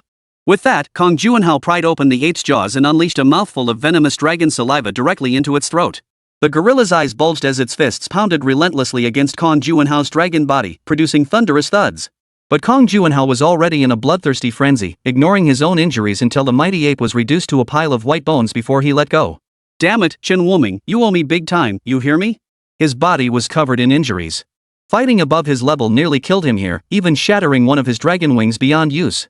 Chen Wuming, sensing the battle's energy fluctuations, arrived with his men. Seeing Kong Juanhao barely clinging to life, he froze in shock. Why was this guy pushing himself so hard? Back when he was being targeted by the Great Ape and the orcs, Kong Juanhao had actually been sticking up for them. He'd thought Kong Juanhao was a spineless coward. "What are you staring at? Hurry up and save me!" Kong Juanhao noticed Chen Wuming and barked impatiently. "Damn guy, no sense of the situation at all. What a peculiar fellow," Chen Wuming muttered, pursing his lips. "Eric, could you have your people tend to his injuries?" His prejudice toward Kong Juanhao lessened slightly. A healing specialized elf swiftly approached Kong Juanhao and began treating his wounds. Gazing at the ethereal elf radiating a sacred aura before him, Kong Juanhao's eyes widened instantly. He chuckled, "Hey, beautiful, got any contact info I could get?" Chen Wuming. Shi Lianxue. Alright, it's better to keep my biases about him. He never misses a chance to flirt. Once Kong Juanhao's injuries healed enough for him to move freely, they would reunite with the others. This time, the three races paid the price. They wiped out nearly 90% of those who entered the treasure secret realm, even killing over half of the B-rank powerhouses. Where the rest had fled to remain unknown. Well, are you satisfied now? Look at all these people taking your side. Kong Juanhao snorted coldly. Chen Wuming knew this guy was just a smartass, so he didn't bother arguing. He smiled. Well, thank you all.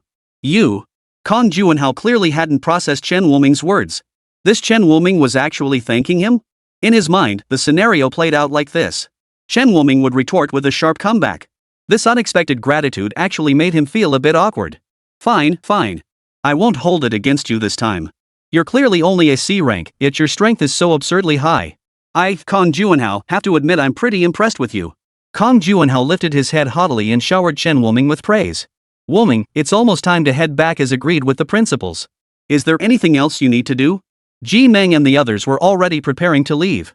Most of what needed doing had been completed. They hadn't been interested in the tournament's rewards anyway. Their sole purpose for entering the treasure secret realm was to stop the breach from widening on the battlefield. I don't have anything else to do either. Chen Wuming approached Hyeric and Cecily. Though their relationship had eased considerably, it was still somewhat awkward between the elf and the dark elf, especially since that easing had come through Chen Wuming. Glancing at the uneasy pair, he smiled. You're fundamentally the same race. What's there to be awkward about? There have been too many misunderstandings between you in the past. It's time you found a moment to properly resolve them. At that moment, he recalled the elders and high priest Cecily had mentioned. Cecily, if you trust me, please don't tell your elders or high priest about what happened in the treasure secret realm, especially the events involving me and the elves. Why not? Cecily tilted her head, her dark eyes filled with confusion. Her upbringing had taught her that the elders were the leaders of the dark elves, and the high priest was the only one who could communicate with the elven god. Yet something deep inside urged her to trust Chen Wuming. Her intuition whispered that he was right. Cecily's gaze met Chen Wuming's unwavering stare. For the first time, her trust in the elders wavered. Could it be the elders were truly hiding something from them? Chen Wuming wanted to salvage whatever he could for the dark elves. After all, there must be a reason why the favor granted by the Tree of Life could override the dark elves' inherent hostility. Cecily, please trust me, Chen Wuming said, placing a space stone in her palm. Closing her palm around it, he said, if anything happens, there's something inside that can help you escape and find me. Having done all he could, Chen Wuming felt he had exhausted his efforts. He followed Ji Meng and the others as they departed the treasure's secret realm. Chapter 70, Cecily's Choice. Cecily stood frozen in place, staring at the spatial stone in her hand, lost in thought. Cecily, Miller and I share the same hope. We want you to think this through carefully. Eric paused before continuing, one day, I hope our two races can become one true family. With that, he gave a light chuckle and departed with his kin. Cecily and her three companions remained at the exit. What do you think? Cecily turned to the three companions who had risked their lives to protect her along the way. Her mind was in turmoil. On one side was Chen Wuming, whom she felt inexplicably drawn to and whose trust her intuition confirmed. On the other side stood the elders who had taught them since childhood and the high priestess they had always revered as truth. The three exchanged glances, then simultaneously clasped their fists and knelt on one knee. Our lives belong to the princess. We obey your every command. Oh, you lot. Cecily suddenly smiled. She had already made her decision. The elders had told her that elves were the sworn enemies of dark elves, yet her journey into the secret realm had revealed. She had discovered it was not as the elders had claimed. Let's return. As soon as Cecily led the three out of the secret realm, a group of dark elves surrounded them from outside. The leader, leaning on a staff, had wrinkles piled deep across his face. Elder, Cecily addressed him respectfully. Yet her thoughts were elsewhere. The dark elf elder nodded slightly. How did the mission go? The mission is complete, Elder. The elder showed no hint of doubt at Cecily's answer, nodding with satisfaction. Truly worthy of being the princess of our dark elf clan, Cecily. You will be the pride of our people. On the way back with the elder. Cecily hesitated for a moment before asking, Elder, there is one thing Cecily does not understand. Speak. Have you never considered explaining our situation to the elves? Perhaps they might understand? Cecily. The elder's footsteps halted abruptly, his voice turning grim. Have you forgotten the teachings of the dark elves since childhood? Between us dark elves and the elves, only one can survive. Is that truly the case? Cecily's eyes dimmed slightly. She desperately wanted to believe the elder's words. Yet everything she had witnessed with her own eyes told her the elder had never been entirely truthful with her. Then, Elder, may I see the high priest? Cecily, you know our rules. Only elders may see the high priest. Seeing that Cecily wasn't dwelling on the previous question, the elder's voice softened slightly. So it was as she suspected. She touched the space stone hidden within her chest. Blue Star, Kirin City exit of the treasure's secret realm. When teachers from various schools saw their students emerge unscathed, they all breathed a sigh of relief. Lu Xuejuan came to retrieve the students from Qilin University. When Lu Xuejuan spotted Shi Lianxue following Chen Wuming, his expression flickered with surprise. But he quickly composed himself. How is it? Ji Meng shook her head. It's no use. We can't suppress it anymore. Lu Xuejuan had anticipated this outcome. He didn't blame them, instead offering reassurance. It's fine. A week here is only an hour there. We still have time. No rush. At that moment, Lan Na stepped before Chen Wuming. She poked his chest with a finger. Don't you dare go out and flirt with other girls again. I'll have Lin Xue keep a close eye on you. Chen Wuming scratched his head. Lan Na, what are you talking about? I never. Don't tell me you haven't. You bring a new girl back every time you go out. Someone might think you're going on blind dates, Lan Na retorted irritably. She felt both exasperated and amused by her childhood friend. He was always flirting around, yet he didn't even realize it himself. If you called Chen Wuming faithful, he'd bring home a new girl every other day. Call him a flirt, yet he never crossed the line, not even a hint of anything beyond friendship. That was precisely what frustrated Lan Na the most. He was as dull as a piece of wood, yet somehow always managed to attract butterflies. Where on earth did this guy get such charm? As Lan Na turned her head, her peripheral vision caught Chen Wuming. But wasn't she, too, drawn to him? Lin Xue, you'd better keep a close eye on this guy for me. I can't guarantee that, sure, Lin Xue pouted, rolling her eyes at the block of wood beside her. His strength was improving far too quickly for her to keep up. Though they were both C rank now. But in terms of actual combat prowess, they were worlds apart. Chen Wuming could easily overpower ordinary B rank fighters. Of course, that was without him utilizing the life and death arena. After all, once this skill is unleashed, it's a fight to the death. Most of the time, Chen Wuming wasn't particularly eager to use it. Captain, Director Ku is here. We should head back too, Pang Ling called out. Chen Wuming turned to see Kuruoying standing not far away, accompanied by Lin Xiaohui. As he approached, Lin Xiaohui's gaze went blank. Wuming, you're C rank now? She sensed Chen Wuming's rank increase and felt like crying. Truly, comparison is the thief of joy. A kid who'd been in school less than a year had achieved in mere months what had taken her years to accomplish. She herself was only a C+ rank professional. And she knew Chen Wuming's combat prowess was terrifying.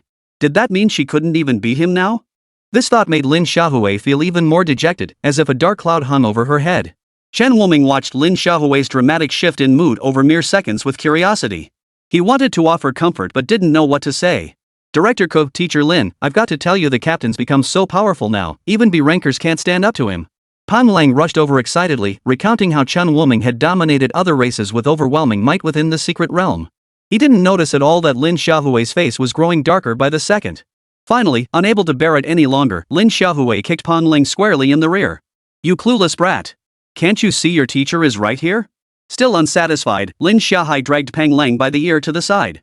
After listening to Pang Lang's vivid account, Kuruoying also learned that Chen Wuming had made enemies with other races within the secret realm.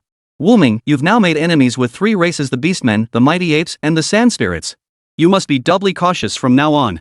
While they pose little threat to you on Blue Star, your stage extends far beyond this world. I fear they may strike against you in secret. Thank you, Director Ku. I understand. Chen Wuming had considered this very issue. On Blue Star, only the Beastmen existed, and they lacked such formidable combat strength. The races encountered in the Treasure Secret Realm were likely from other planets. For the time being, he needn't worry about them pursuing him. But now, he had a more urgent matter to attend to. Kuruoying, let's hurry back to Zhuke University. I need to discuss something with the president.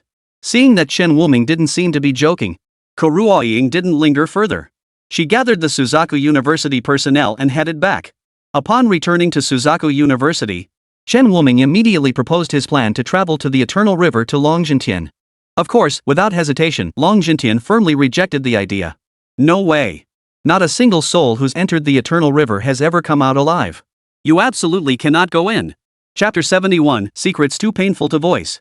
Wuming, you may have your way with everything else, for you are the most outstanding among our new students at Suzaku University. But you must not act recklessly in this matter. Longjintian said in a deep voice. When it came to Chen Wuming, he would grant any request, and Chen Wuming had always proven himself worthy, never acting recklessly. This time, he had even brought back every student who had ventured into the Treasure Secret Realm. But what was the Eternal River? It was a forbidden land. A forbidden land for all races. Even he himself might not return alive. Chen Wuming was merely a C rank. How could he possibly send Chen Wuming there? But Principal, I truly have urgent business, Chen Wuming pleaded, his voice tinged with urgency. It had been some time since the Red Dragon entered the Eternal River. According to the trajectory recorded in the Tree of Life's memory, the entrance beneath the Eternal River should be about to open. If they missed it, the events foretold in the prophecy crystal might come true. Despite Chen Wuming's persistent pleas, Long Jintian remained adamant in refusing to let him go to the River of Eternity. After leaving the office, Shirley and Shui approached him.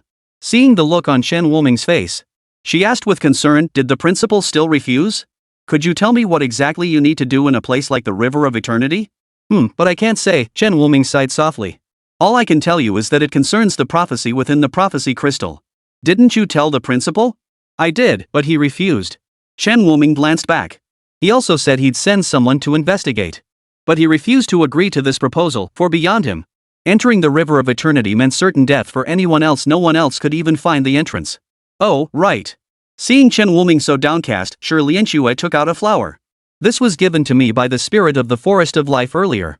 Eros found it and asked me to deliver a message." Pure white petals swayed in the breeze, their faint fragrance drifting into Chen Wuming's nostrils. The girl stood on tiptoe and pinned the white blossom in Chen Wuming's hair. "She misses you." The two stepped back into the Forest of Life through the two-way fissure. The two spirit guards stationed at the rift froze upon seeing Chen Wuming. They sensed that this human, who had been so close to the princess and the prince, seemed different now. He seemed more pleasing to the eye, radiating warmth that made them want to draw near. "Miller, you've arrived. I'll go inform His Highness and the princess at once." Before the elf guard could report, Chen Wuming raised his hand to stop him, smiling as he said, "No need. I'll go myself." After so many days, he had returned to this familiar place. Now, he felt as though the entire Forest of Life was welcoming him. Was it the effect of the blessing of life? Guiding Shirley and Shui with practiced ease, he arrived at the foot of the Tree of Life. There, they encountered a familiar figure. It was Hyerik, whom they had encountered in the treasure's secret realm. "Why is Hyerik here?" Shirley and Shui blinked in surprise. Only then did Chen Wuming recall, right, Hyerik mentioned he was helping Sister Cassie gather alchemy ingredients. Eric, who had been keeping watch beside Cassie, sensed the two figures behind him. The moment he turned his head, his gaze locked with Chen Wuming's. For a moment, he froze, his mind going blank. Was I seeing things? Could it really be Miller here? He rubbed his eyes, opened them again, and realized this wasn't an illusion, it really was Chen Wuming. "Me." Hyerik started to call out, but Chen Wuming immediately silenced him with a finger to his lips.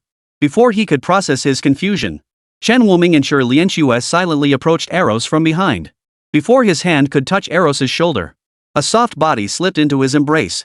"Miller, you're back. How did you know it was me?" Chen Wuming's hand froze mid-air. He scratched the back of his head awkwardly. Eros pressed against Chen Wuming's chest, listening to the rhythm of his heartbeat. "I remember your scent." That was something Chen Wuming had forgotten. Their first meeting had happened because Eros had caught his scent and followed him ever since. Eros's nose twitched slightly. "But Miller, your scent seems even better now." "Better?" Chen Wuming raised his hand to sniff, but unfortunately, he couldn't smell a thing. "Miller, you." Cassie scanned him up and down. For some reason, a strange feeling stirred within her. It made her want to draw closer to Chen Wuming. Though she hadn't disliked him before, she'd never felt this kind of closeness. "Sis Cassie, it's been a while.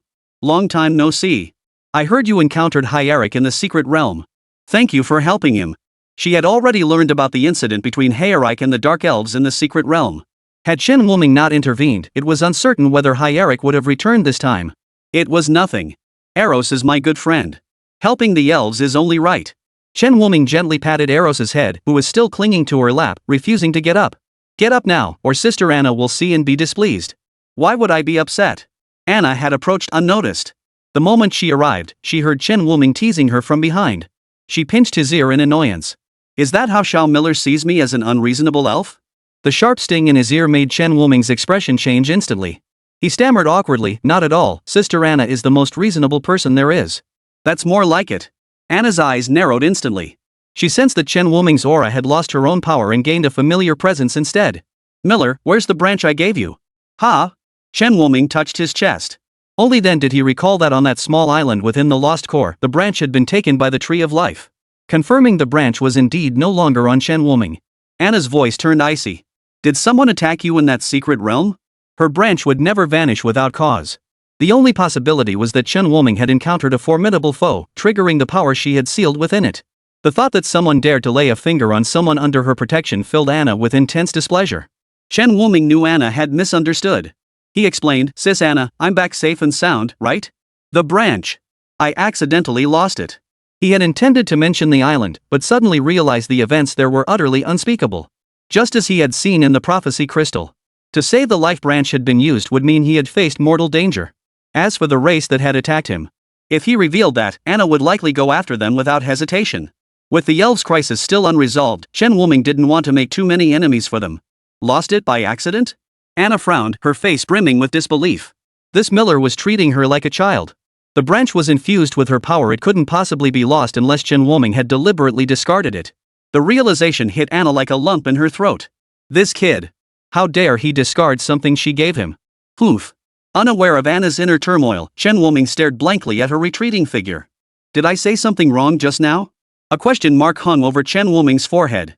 Miller, did you forget that the branch of life can never be lost? Eros whispered in Chen Wuming's ear. Chen Wuming. He'd completely forgotten about that. Anna probably thought he'd lost it on purpose. Sis Anna, let me explain. Chapter 72, Wuming's Clothes. Sis Anna, I really didn't lose it on purpose. Believe me. Then where's the branch?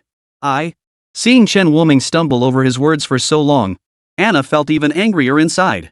She'd poured her heart and soul into sealing her power within the life branch, only for this kid to go to the secret realm and lose it without a word. Given a chance, he still couldn't explain. Get out. The next second, Chen Wuming was flung out of the room. A loud thud echoed behind him. He rubbed his face helplessly. This time I've really angered Sister Anna. Just then, a fresh branch landed on his leg. What's this? Chen Wuming looked up to see the leaves of the tree of life swaying, as if urging him to pick up the branch. You know certain things just as I do, but can't speak them aloud, right? He reached out and took the branch. It held a familiar sensation. It was remarkably similar to the one Anna had given him back then. But Chen Wuming didn't dwell on it, assuming it was simply the tree of life offering him comfort. He accepted it without refusal and tucked the branch away. He thanked the tree of life, thank you. But don't worry, I will stop those things from happening. On the windowsill, Anna propped her chin on her hands, watching Chen Wuming's actions below. It was strange. As an A+ level powerhouse, she couldn't make out what Chen Wuming was saying from this distance. What is he saying to the tree of life? But it's strange that the tree would lower a branch to him of its own accord. He's clearly human. Anna tilted her head, but the tree of life offered no answer to her question. When Chen Wuming returned to Cassie's side, Zoe heard the news and rushed over. Miller, you're back. Zoe's delighted voice rang out. Her face was smudged with something dark and sticky. Zoya scampered toward Chen Wuming, reaching out to embrace him like Eros had done, but hesitated and withdrew her hand. Hiding her hands behind her back, her smile remained unwavering as she stood before Chen Wuming, grinning foolishly. Chen Wuming looked at the chubby little dwarf girl before him. Instantly, her smile infected him too. Ah, you're back. He instinctively pulled out a tissue and gently wiped the grime from Zoe's cheeks. He didn't notice at all that Zoe's face had turned slightly red. Where'd you go? Why are you covered in dust? Chen Wuming asked curiously. Didn't the Forest of Life have forges and such? Zoya's appearance clearly showed she'd been off crafting equipment. Had. Zoya touched her face, where the scent of tissue paper lingered. It was Sister Cassie. She exclaimed excitedly, Sister Cassie helped me get a forge that doesn't pollute the environment. I've been crafting gear the whole time you were away. Zoe has been crafting gear for you all this time, Cassie chuckled softly, glancing sideways at Zoe, who dared not meet Chen Wuming's gaze. Zoya, hurry up and show Miller what you've made. Zoya reluctantly agreed, retrieving a set of clothing from her spatial stone and handing it to Chen Wuming. The fabric felt incredibly soft, nothing like the rigid hardness of conventional armor. A white base color was adorned with golden stripes that snaked across it like giant dragons. Nameless garment. Crafted from 10,000-year cicada silk softened through millions of hammer strikes, offering exceptional defense. Attributes plus 50%, mental resistance plus 80%. When he saw the mental resistance stat, Chen Wuming froze in surprise. How could a piece of clothing possess such attributes? Suddenly, he recalled Zoe's passive ability called Iron Will. Her voice softened. Zoe, show me your hands. Zoe's expression turned flustered as she quickly hid her hands behind her back again, averting her gaze. What's wrong? Why do you suddenly want to see my hands? It was strange. Very strange. He had sensed it before. Zoya clearly wanted to draw closer when she saw him, yet she pulled her hands back behind her. Something was definitely off. If you won't show me, then I won't take this dress. Chen Wuming said, reaching to hand it back to her. Zoe suddenly grew anxious, shaking her head repeatedly. No. Tears welled up in her eyes. For this garment, she had barely slept a wink in recent days. Through sheer willpower, she'd forged this golden cicada silka material only B-ranked dwarves could work into clothing. Yet she still worried Chen Wuming might reject her creation. Then could you please hold out your hand? Faced with Chen Wuming's gentle voice, Zoya hesitated for a moment before obediently extending her hand. Her once delicate arms were now covered in knife wounds. The wounds, scorched by intense heat, had become grotesquely distorted and frightening. Is it ugly? Zoe felt a pang of anxiety. To maximize the effectiveness of the golden cicada silk, she kept pouring her own blood over the wounds. But due to her limited power and the intense heat, the wounds quickly resealed. So she cut new wounds in different places on her arms, trying to ensure the forging process wouldn't lose the blood infusion due to the wounds closing. Chen Wuming stared at the wounds above, feeling an intense pang of discomfort. Is it really worth it for a piece of clothing? Chen Wuming sighed softly. Sensing his emotion, Zoya thought he was angry and hurriedly said, I'm sorry, Ugh. A jade green fruit was thrust into her mouth by Chen Wuming. Zoe instinctively took a bite. Sweet, refreshing juice instantly burst in her mouth, sending a tingling sensation throughout her body. Cassie winced beside them. A Bichuan fruit, a sacred healing fruit. You brat. If only he'd given it to her instead. Miller really is. Never mind. At least he gave it to Zoe. She glanced sideways at Hi Eric beside her. The meaning in her eyes was unmistakable. Miller had such a precious thing, yet you only brought back 3 jade ju fruits for me? Hirik felt a chill run down his spine under that gaze. He inwardly groaned. But it wasn't his fault. He had no idea where those Bichuan fruits came from. Me? Ugh. Don't talk yet. Finish eating.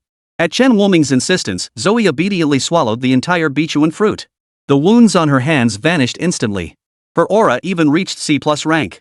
Miller, She had only intended to give Chen Wuming a garment. But he ended up giving her a Bichuan fruit instead. This only made Zoe feel even more embarrassed. It made her feel like someone deliberately playing the victim to beg for treasures. Chen Wuming gently ruffled the girl's hair and said softly, There, consider this my return gift. Reciprocity keeps friendships lasting, understand? Friendship lasts forever? Zoe repeated softly. What did those words mean? Did it mean she could be friends with Miller forever? The thought made her heart race. Zoe, your face is so red, are you feeling unwell?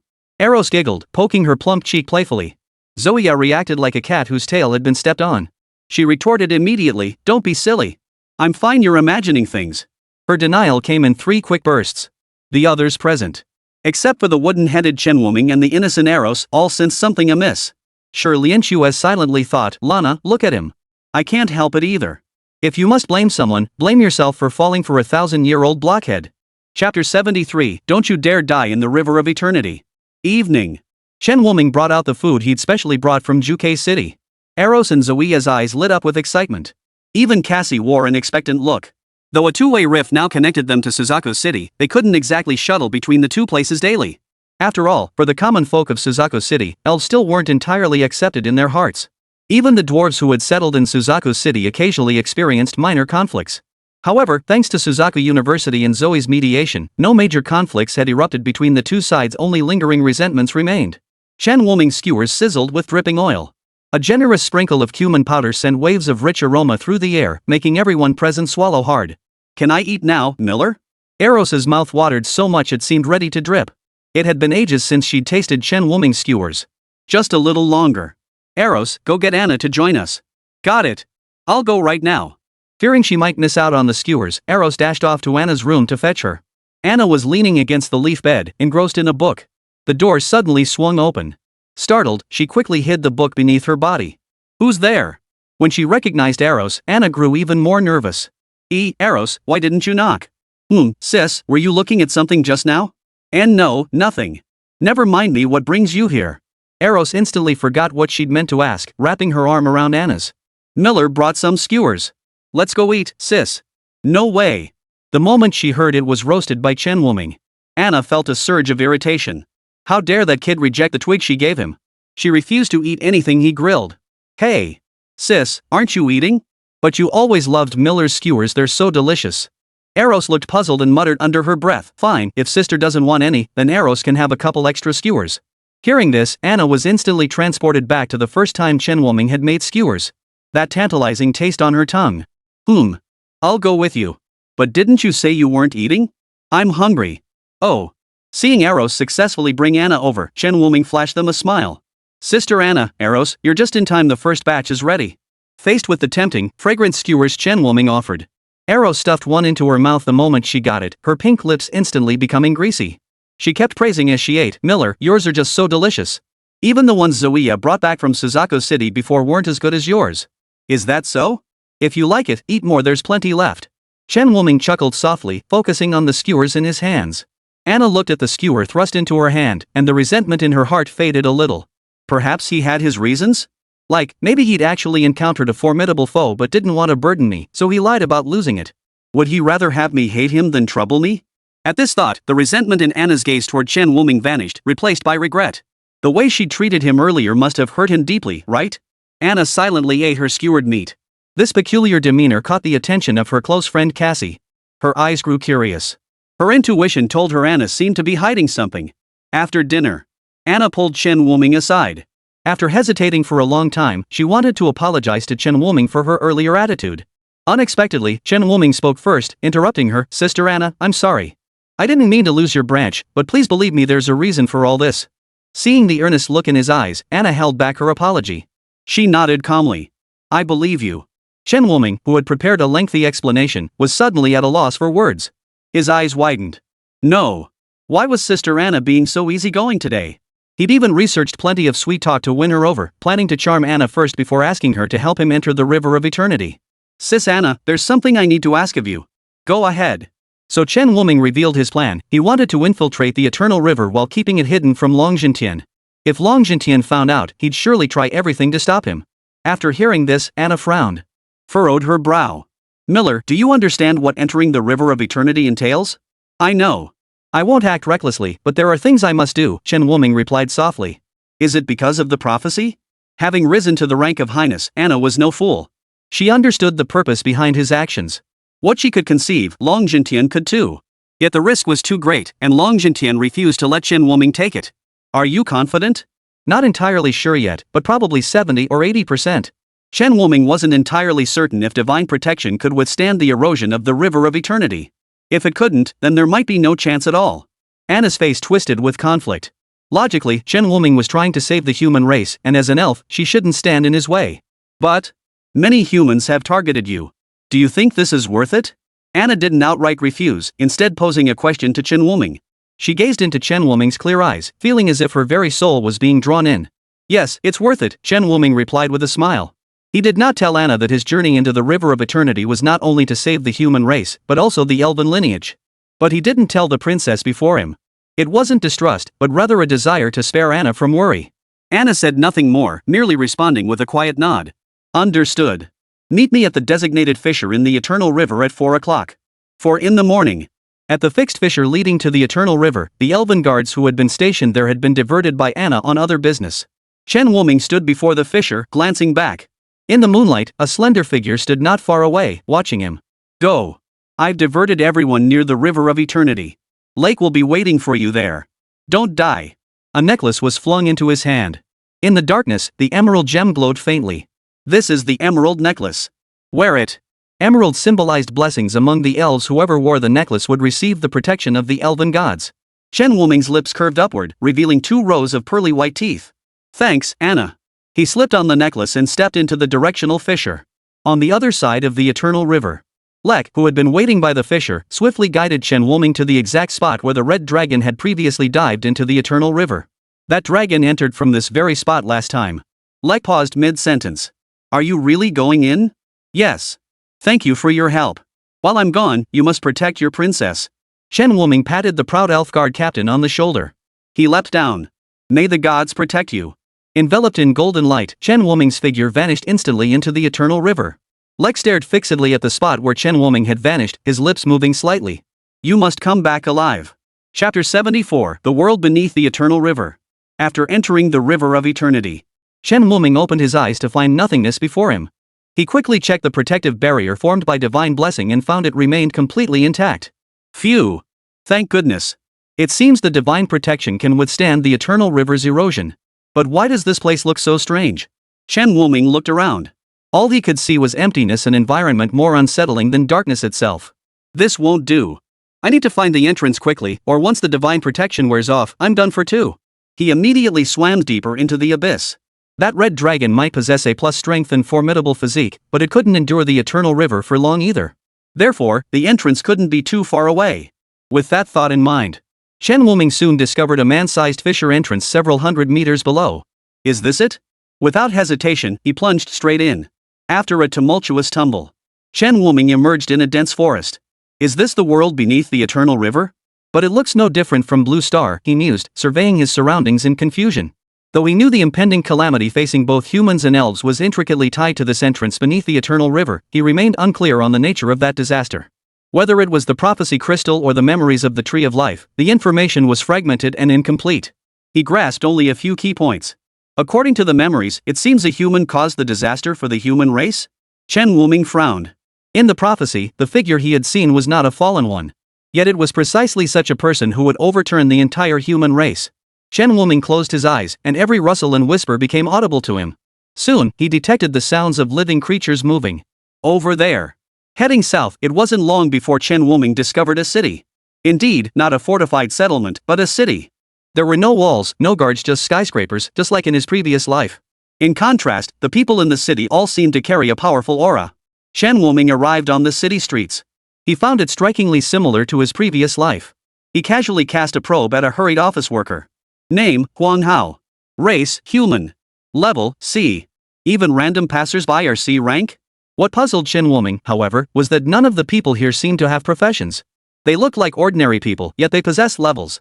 This place feels so familiar, yet so unfamiliar. Chen Wuming took a deep breath and crossed the street with the crowd. He scrutinized every passerby, searching for the future mastermind behind humanity's downfall. By evening, he still hadn't found the person he sought in this city. The city was too vast.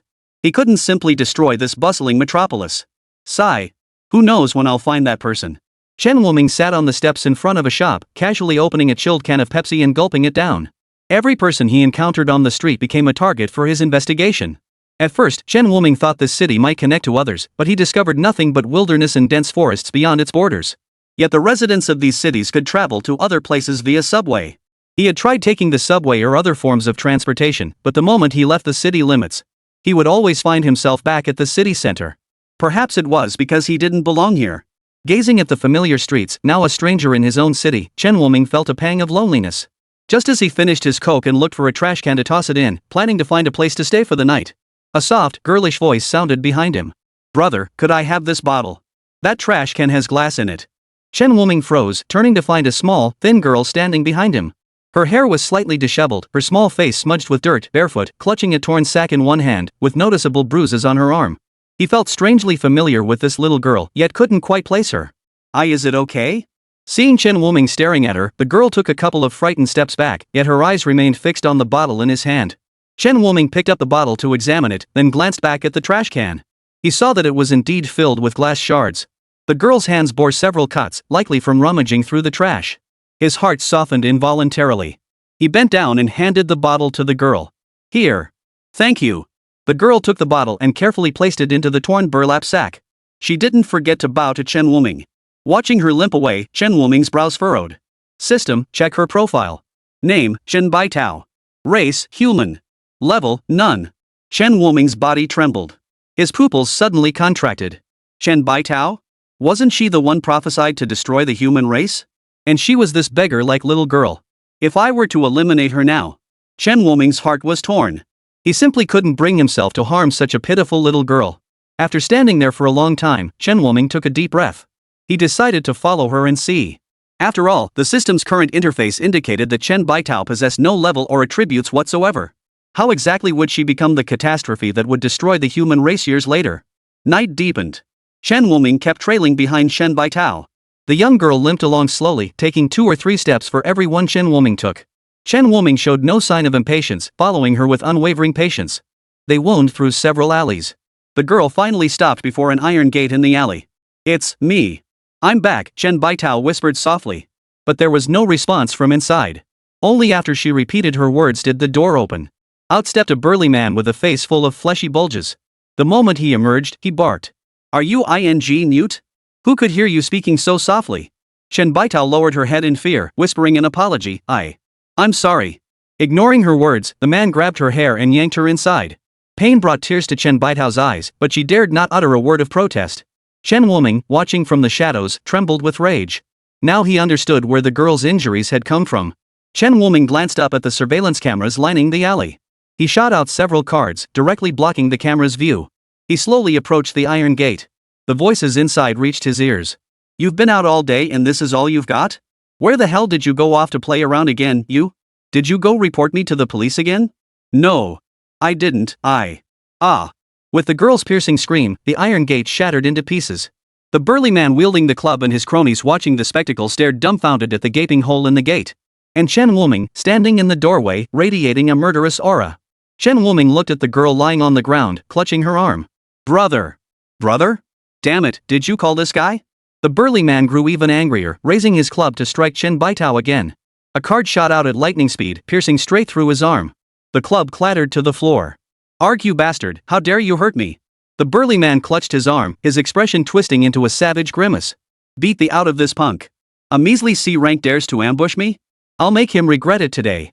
His accomplices snapped to attention, grabbing whatever weapons were nearby and charging toward Chen Wuming. Brother, run! Chen Baitao couldn't bear to see Chen Wuming hurt. Ignoring her own arm, she crawled to the burly man's side, clutching his thigh and begging, "No, this isn't his fault. Please, don't. Get out of my way." The burly man shoved Chen Baitao aside, his gaze fixed on the black weapon lying on the table. Before he could reach for it, the pistol on the table was sliced clean in half by a card. Immediately after, a voice like a demon's echoed from behind him. "You scum, go to hell." Chapter 75, The Evil Dragon Lurking in the Shadows. Several minutes later. Chen Wuming carried Chen Baitao out of that nightmarish room. One of the girl's arms clung tightly around his neck, while the other hung limply, drained of strength. Suddenly, raindrops began falling from the sky. The icy rain fell on Chen Wuming's face, bringing him back to his senses. He looked down at the girl in his arms. "We need to find a place to stay." He found a nearby hotel, booked a double room, and carried Chen Baitao into the elevator. However, as he stepped into the elevator, the hotel staff at the front desk kept glancing his way. Chen Wuming glanced at his ID card in his hand. He flicked it, and it instantly transformed back into a golden card. He pursed his lips. How remarkable. This world actually has my personal information. Back in the room with the door closed, he looked down at Chen Baitao, who had been curled up in his arms since waking. He whispered softly, "It's okay now. They won't come after you anymore." Glancing at the girl's limp arm, Chen Wuming retrieved a bottle of healing potion from his wristband. "Drink this." Chen Baitao looked at Chen Wuming with confusion. She couldn't quite grasp why this stranger, whom she'd only met once, would help her. Seeing her hesitation, Chen Wuming waved the healing potion in his hand. A gentle smile touched his lips. "What are you staring at? Drink this, then take a bath and get some good sleep. Everything will be fine tomorrow." Chen Baitao's body trembled slightly. Taking the bottle of restorative potion, she drank it down. Visibly, the wounds on her body began to heal, and her previously limp arm slowly lifted. "Brother!" When Chen Baitao finished the potion and looked toward the chair, she discovered Chen Wuming had already left the room. A white bathrobe and towel, prepared by Chen Wuming, lay on the bed. At that moment, Chen Wuming had arrived at the hotel's rooftop, though it was unclear when. Frowning, he gazed toward the city's edge. A thick fog seemed to shroud the area. This place felt strange. Though his level and power remained intact. But it seemed that aside from destiny and a few passive enhancements, none of his other skills could be unleashed. A strange place. It gives me an inexplicable sense of familiarity. And they even have my records. Ah well. At least I found Bai Xiaotao now. Though I don't know why an ordinary person like her would become the mastermind behind humanity's destruction in the future, preventing her from being further victimized and turning dark should be the priority, right? Typically, such transformations stem from villains suffering inhumane treatment in childhood. By stopping this, he should have completed his mission, right? Poof. Chen Wuming exhaled a breath of stale air. Oh right, I still need to buy her some clothes. He hadn't had any money when he first arrived. But while searching for Chen Baitao, he happened to spot a construction site hiring day laborers. He went to earn some extra cash. In no time, he finished a day's worth of work. He still remembered the foreman's beaming face and the resentful looks from the other workers.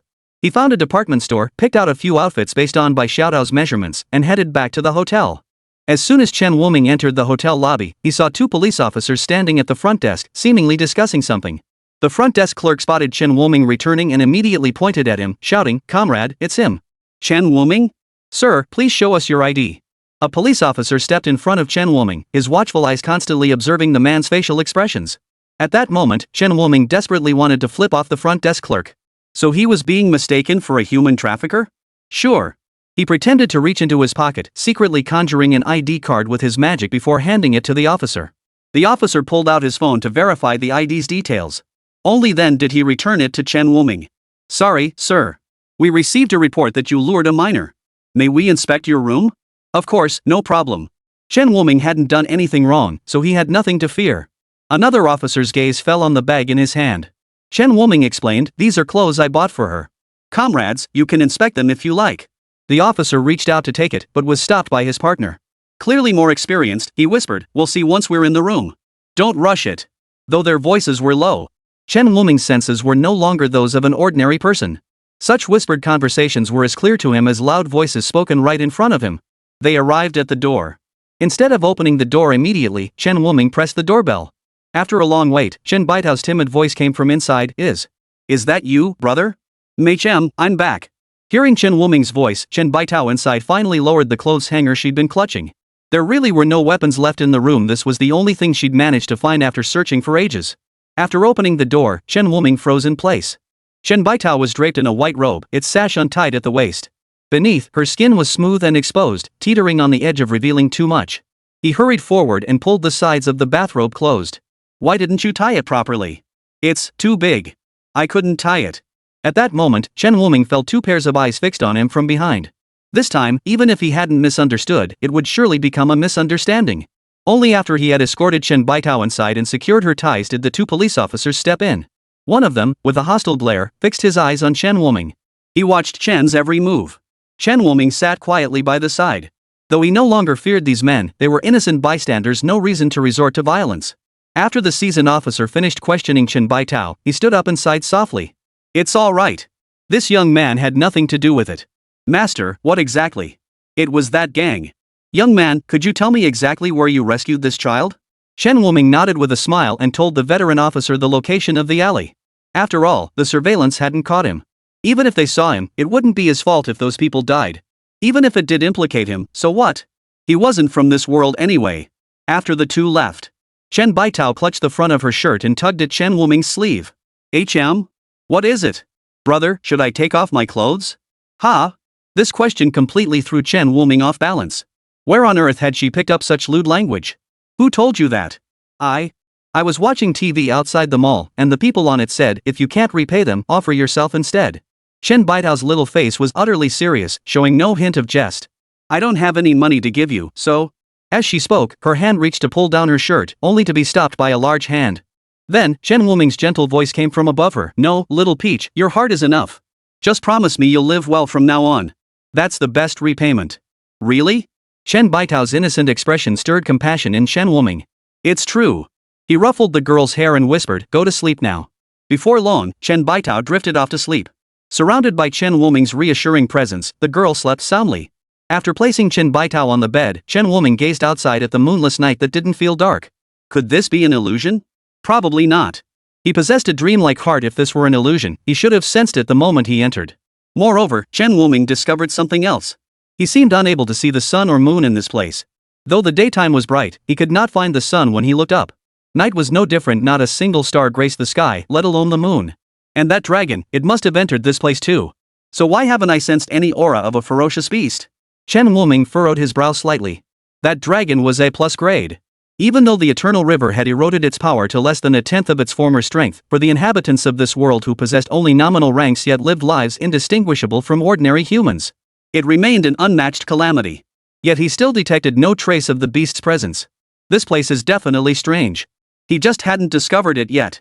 Shaking his head, he forced himself to stop overthinking. Chen Wuming lay down as well. The soft bed quickly calmed his mind.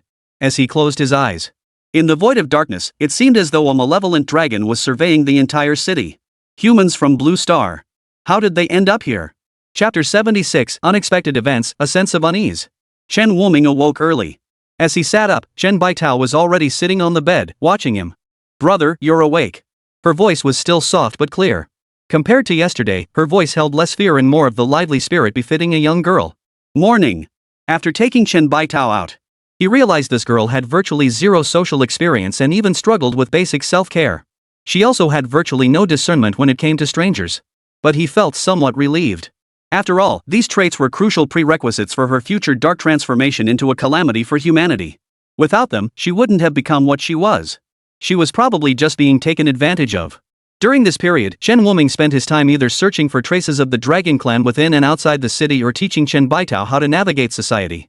Though there was still no sign of that red dragon, now that Chen Baitao had developed some discernment, she probably wouldn't end up like that in the future, right? 1 month later, Chen Baitao rushed to Chen Wuming, clutching her high school acceptance letter. "Brother! I can go to school now. Little Peach, you're amazing. You must study hard from now on. Brother, I want barbecue tonight. No problem. Chen Wuming smiled and ruffled Chen Baitao's hair. He had used his money power to persuade the principal of a prestigious private high school in the city to give Chen Baitao a chance. As it turned out, Chen Baitao didn't disappoint him. She earned her way into the school through her own abilities. That evening, the two sat at a barbecue restaurant beneath the house they'd purchased, enjoying grilled food. Lately, Chen Wuming had been using his destiny skill to work as a magician. He had recently discovered that destiny wasn't just about mimicking attack skills, it was like a deck of transformative cards. Leveraging this ability, he saved enough for a small apartment in just 1 month. He purchased the apartment under Chen Baidao's name. Brother, I'm starting school tomorrow. Do you think my classmates will like me? Will they laugh at me for not having parents? Will they bully me like they do on TV? Brother. Compared to when Chen Wuming first met her, Chen Baitao had become much more cheerful. She wasn't stupid, she was quite clever. But enduring prolonged torment at the hands of those people had gradually numbed her mind. With careful nurturing, Chen Baitao gradually regained her true self. Chen Wuming listened to the girl's story. He nodded in agreement, using a napkin to wipe away the grease from her face. A vague sense of unease stirred within him. 8 o'clock in the evening. The television in the barbecue restaurant broadcast a news report. At 6:05 p.m. tonight, a shootout erupted during the arrest of a gang trafficking young boys and girls for scavenging by the Longjiang Street police station. Several civilians and officers were injured, with one officer succumbing to his injuries on the spot. This was followed by the photo and details of the deceased officer. Chen Baitao flinched slightly upon seeing it. That man was the veteran officer who had visited the hotel last time. She had heard he was soon to be transferred to the archives department, finally relieved of dangerous field assignments. Chen Wuming frowned as he watched the news.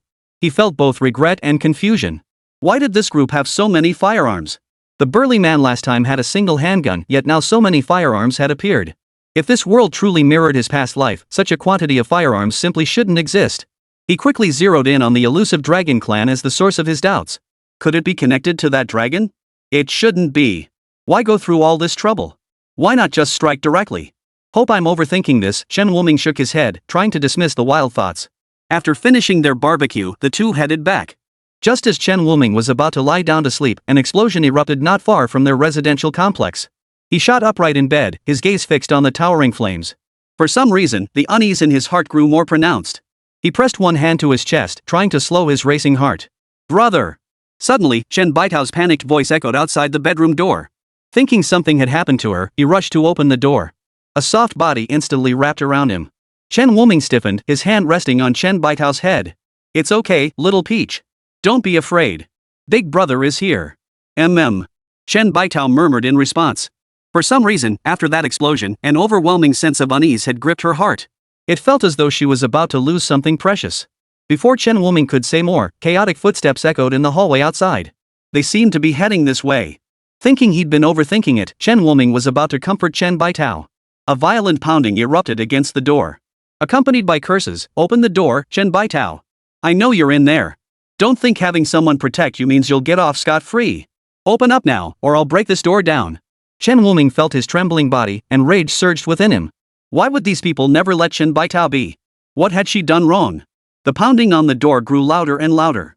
Even the reinforced security door was beginning to warp under the assault. Brother! Shout out, go back to your room and lock the door. I need to handle something. As if knowing what Chen Wuming intended to do, Chen Baitao clung to his sleeve, refusing to let go. She was afraid. Seeing this, Chen Wuming gently pinched Chen Baitao's cheek. Don't worry. Your brother is very capable. Haven't I told you that before? No. Then tell me, who is brother? Big brother is a superhero from outer space. He's incredibly powerful, and no one can hurt him. Yes, so shout out, be a good girl and go back to your room. No matter what happens, don't open the door. Wait for your brother to come back, okay? Okay. After escorting Chen Baitao to her room, he closed the door. Hearing the click of the lock from inside, he finally pulled the key from the door and stowed it away in his spatial pocket. The instant he turned away, Chen Wuming's gaze turned as cold as ice. I never intended to seek you out, but since you've come knocking for death, I'll see to it you're all dealt with. This world felt far too bizarre to him, and he had no desire to get deeply involved in its affairs. But now, with Chen Baitao involved, he had no choice but to act. Outside the door, several burly men stood panting, staring at the security door before them, a door that seemed on the verge of collapse yet remained stubbornly sturdy. Damn it, who the hell made this door? Don't let me find out, or I'll smash their place to pieces. This thing is way too sturdy, we can't even break it down. They'd even borrowed a soft-handled hammer from a construction crew, yet still couldn't break it. Forget it. Those two are right here. Let's try again. But before their hammers could swing down, the center of the security door twisted violently, then flew outward.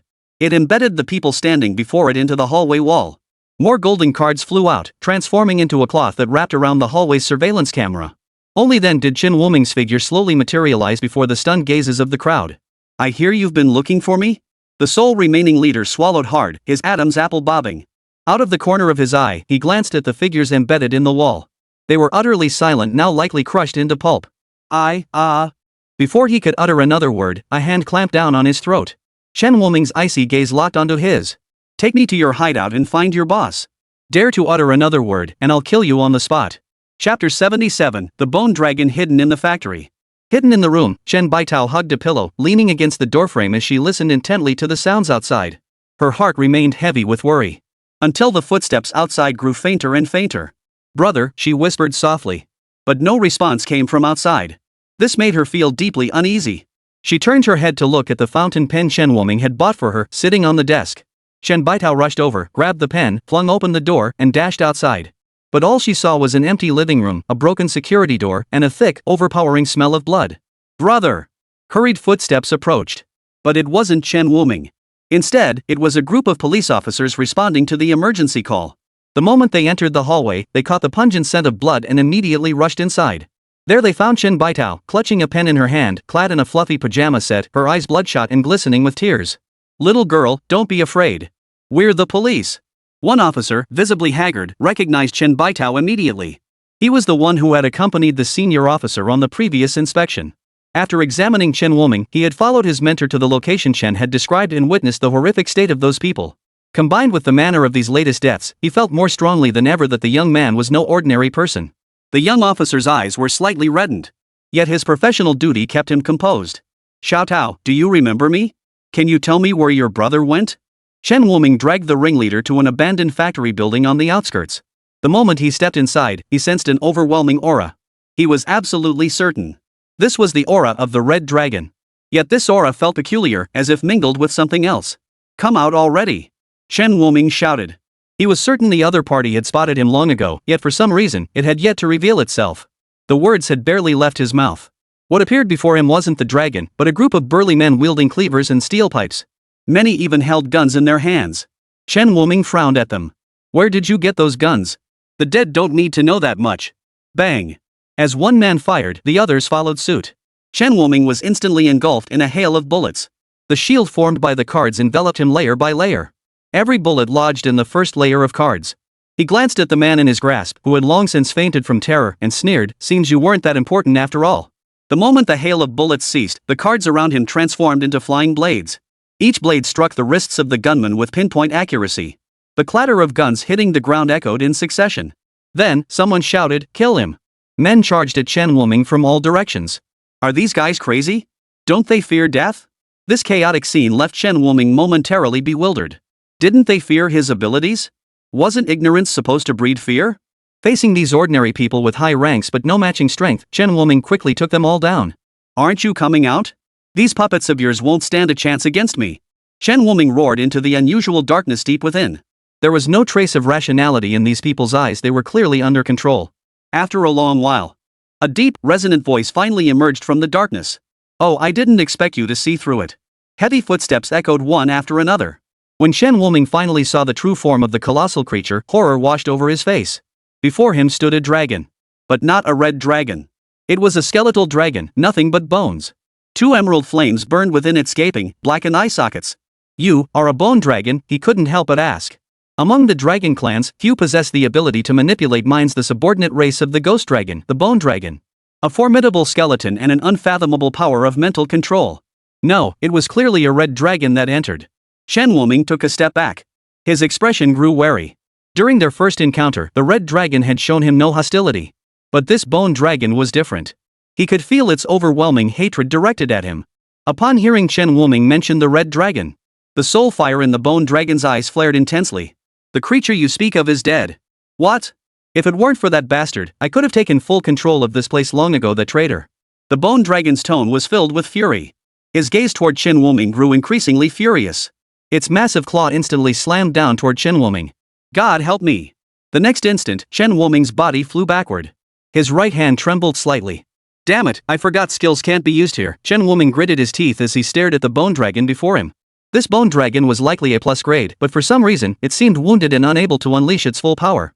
Otherwise, that single claw strike alone might have been enough to stop him in his tracks. Roar! Human! Realizing its mistake, the soul fire in the bone dragon's eyes instantly spread throughout its body, its skeleton engulfed in green flames. Without hesitation, Chen Wuming transformed his card into a rope, binding it around the bodies of those on the ground before sprinting toward the exit. He was no match for an A+ class bone dragon. But when he emerged from the factory, he discovered the bone dragon had remained below, not following him out. Could it be trapped here, forcing it to control others for help? Chen Wuming breathed a sigh of relief. Yet the excruciating pain radiating through his body made him suck in a sharp breath. It had been ages since he'd sustained such severe injuries. He quickly pulled out a bottle of recovery potion and downed it, which helped considerably. Still, that creature seems to harbor deep resentment toward the red dragon. What happened between them? Chen Wuming glanced back at the unconscious bodies he'd knocked out. Let's dump these guys at the police station entrance first. He had a hunch that once he found the place where the red dragon had died, he could unravel the mystery behind it all. He quietly dumped the group at the police station entrance before departing. He glanced up at the faintly lit sky. Today's Xiao Tao's first day of high school. She should be fine, right? Chen Wuming paused for a moment before deciding to go back and check. He couldn't quite shake his unease. Upon returning home, the police had already left by morning, and the door had been replaced with a new one. Chen Wuming knocked on the door. There was no sound from inside. He spoke softly, Xiao Tao is. Before Chen Wuming could finish his sentence, the door burst open. Chen Baitao, already dressed in her school uniform, buried her face in his chest, her shoulders shaking with sobs. Brother, I'll study really hard. Please don't abandon me. The hallway filled with the girl's sobs. Chen Wuming knew he'd been gone too long, causing this girl who'd finally found a home to worry. He gently rubbed Chen Baitao's head. Brother is fine, isn't he? You've done well, Xiao Tao. Even if you're alone from now on, you must live well, understand? Will you leave me? Facing Chen Baitao's reddened eyes, Chen Wuming couldn't bring himself to say it. They both understood the truth. He didn't belong here. He had told Chen Baitao that he had come for something important, and once it was done, he would have to leave. Receiving no answer, Chen Baitao's eyes darkened. But she quickly stood up straight. She twirled once before Chen Wuming, her tear-streaked cheeks breaking into a sweet smile. Brother, do I look pretty? Yes, you look beautiful. Our little peach is the most beautiful. Chen Baitao turned away, wiping away another tear threatening to spill from her eye. Well, I have to go to school now. I'll walk you there. After changing into clean clothes in his room, Chen Wuming walked Chen Baitao to school. Watching the girl's retreating figure as she walked and glanced back, the lines of his lips gradually smoothed. Time to head out and find where the red dragon died. After last night's bone dragon incident, Chen Wuming conducted several more tests. Confirming he could detect no dragon presence within the city, he headed toward the outskirts. There must have been some conflict between the bone dragon and the red dragon. Searching for signs of battle damage nearby should lead us to where the red dragon fell. Having made up his mind, Chen Wuming used the abandoned factory where the bone dragon was trapped as his starting point and began searching the surrounding area. Given that the bone dragon was now trapped in this abandoned factory and its unusual attitude toward the red dragon, it was most likely the red dragon's doing. It was likely nearby. Inside the factory, the bone dragon glared venomously at Chen Wuming outside. It yearned to crush Chen Wuming with a single swipe, but it was utterly unable to leave the factory grounds at this moment. What is that brat doing here again? Observing Chen Wuming's actions, the bone dragon suddenly realized he seems to be searching for something. Could it be? A sense of foreboding gripped the bone dragon. Has this human discovered something? Chapter 78, The Red Dragon's Message, Departure. This time, the bone dragon guessed correctly. It saw Chen Wuming heading toward the very spot where it had once battled the red dragon. Hey, human! What brings you here? The bone dragon called out urgently to Chen Wuming. Chen Wuming's footsteps halted. He looked up at the bone dragon, its skull-like head peeking out. His suspicions were confirmed. The red dragon must hold crucial clues. Now that he knew, there was no need to rush. He turned and smiled at the bone dragon. What's the matter? Don't want to kill me now? You came to my territory looking for me and injured my men. Isn't it only natural I'd want to kill you? The bone dragon snorted lightly. You're a human from Blue Star, right? Why risk death to come here? There's no treasure here. Then what are you doing here? Chen Wuming countered. The bone dragon momentarily didn't know how to respond to Chen Wuming's question. It couldn't very well admit it was here on a mission, could it? These ferocious beasts were indeed plotting something. A smirk touched Chen Wuming's lips. So what if they were clever? They were still only A+ class beasts far from matching human cunning. Blaming himself seemed a bit unfair. Never mind. Even if you don't tell me, I'll find the answer myself. Hey, human! Come back! Ignoring the bone dragon behind him, Chen Wuming walked off into the distance. Damn it! The bone dragon slammed its claw on the ground in fury, its entire body trembling. It wanted to stop Chen Wuming, but it couldn't leave this factory building. The moment one claw rose above the factory floor, it began hissing and spewing white smoke. Terrified, the bone dragon quickly retracted it. Following the marks on the ground, he discovered several mountains riddled with holes. Clearly, they had been reduced to this state by the aftermath of a battle. This must be where they fought. His gaze was quickly drawn to a flash of crimson. Within one mountain, half the body of a red dragon was embedded into the rock. Clearly, it had been torn apart by the bone dragon. At that moment, he suddenly wondered if he had stopped the principal and Anna and the others from harming Red Dragon back then, would things have turned out differently? Sorry, I was too late, Chen Wuming murmured softly as he approached the red dragon's corpse. Though the creature belonged to the dragon clan, he had sensed no hostility from the red dragon at that moment. Perhaps there was some secret behind this. The moment his fingertips touched the dragon's corpse, a flood of memories surged into his mind. You've finally come to this place. You may have already noticed this world is peculiar. It restricts the use of all skills, except for a few special ones. That girl named Chen Baitao protect her. I don't know why, but that is my mission. I've already trapped the bone dragon with my skill. What you must do now is see the stars for yourself. Chen Wuming froze in surprise. How did it know he couldn't see the stars after arriving here? Yet this memory seemed to contain all his doubts within it. Every outsider is blind to the stars. You must find a way to see them, for only then can you briefly harness their power to destroy the bone dragon. In his mind's eye, he replayed the scene, the red dragon entering this place, encountering the bone dragon, fighting desperately to severely wound it, only to be torn into itself. The half-corpse of the red dragon before him now coalesced into a crimson pill. This is my dragon essence. It can help you escape this place. Remember, the power of the stars can only be borrowed for 10 minutes. The voice faded completely, and the dragon core landed in Chen Wuming's hand. Stars? Is this some planet similar to my past life, or a special microcosm? Mist swirled around Chen Wuming like shrouds. He could barely see the path ahead. He even began to doubt whether entering this place had been the right choice. Never mind. For now, the red dragon doesn't seem to be an enemy. Chen Wuming took a deep breath and stored the red dragon's dragon core into his bracelet. Now he needed to find a way to see the stars. He looked up at the sky, feeling the sunlight but unable to see the bright star. Where exactly is the problem? Why couldn't outsiders use their skills? Why couldn't he see the stars? What exactly was he supposed to do? Chen Wuming's gaze grew increasingly bewildered. Suddenly, a burning sensation in his chest snapped him back to reality. What is this? Chen Wuming hastily pulled the object from his chest. It was a branch given to him by the Tree of Life. The branch now emitted a faint green glow, and the green glowstone necklace at center stone seemed to respond to the call of the life branch. Child, do not let your eyes be lost. Isn't all of this firmly etched in your heart? A gentle, familiar female voice echoed in his mind. Chen Wuming's heart trembled as he stood on the mountainside and looked down. Suddenly, the city felt strangely familiar. Memories from his past life flooded his vision, familiar streets, the corners he used to turn. Is this the city from my past life? A hot tear rolled down his cheek. When he looked up again, he saw the sun now hanging high in the sky. In that moment, Chen Wuming finally understood why he felt such familiarity here. This was the city where he had lived in his past life. Suddenly, the moon, which should have been hidden in the blue sky during the day, became clearly visible. As sun and moon shone together, a powerful force descended upon Chen Wuming.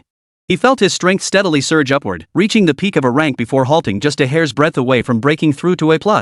The skills that had been restricted were now usable. So this is the power of a rank. Chen Wuming felt his body brimming with strength. For the first time, he felt his former self was as weak as an ant.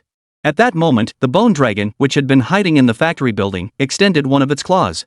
This time, its claw caused no burning pain. Can I go out now? The bone dragon was overjoyed. Its bony wings flapped, instantly reducing the entire factory building to shards. Ha ha ha ha. Didn't expect that, did you? I've finally broken free.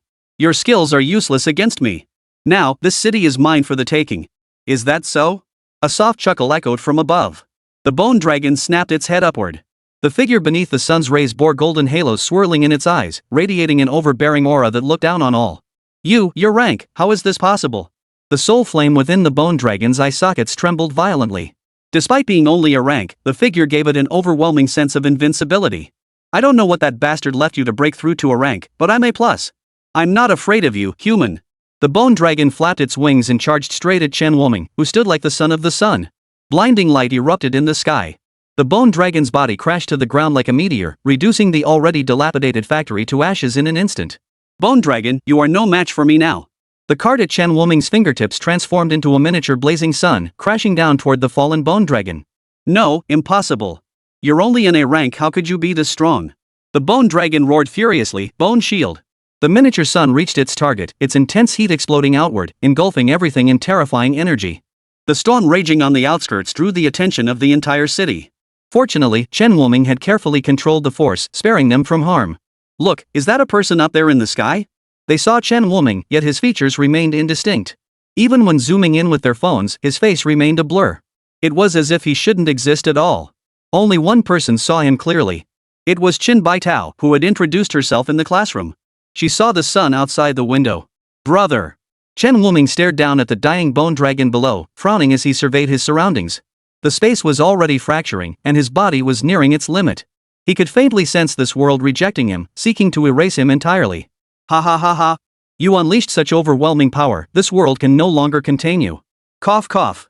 Perish with me. Mid-laugh, a spear imbued with two extreme forces pierced the bone dragon's skull. Both flames of life, symbols of its soul, were extinguished.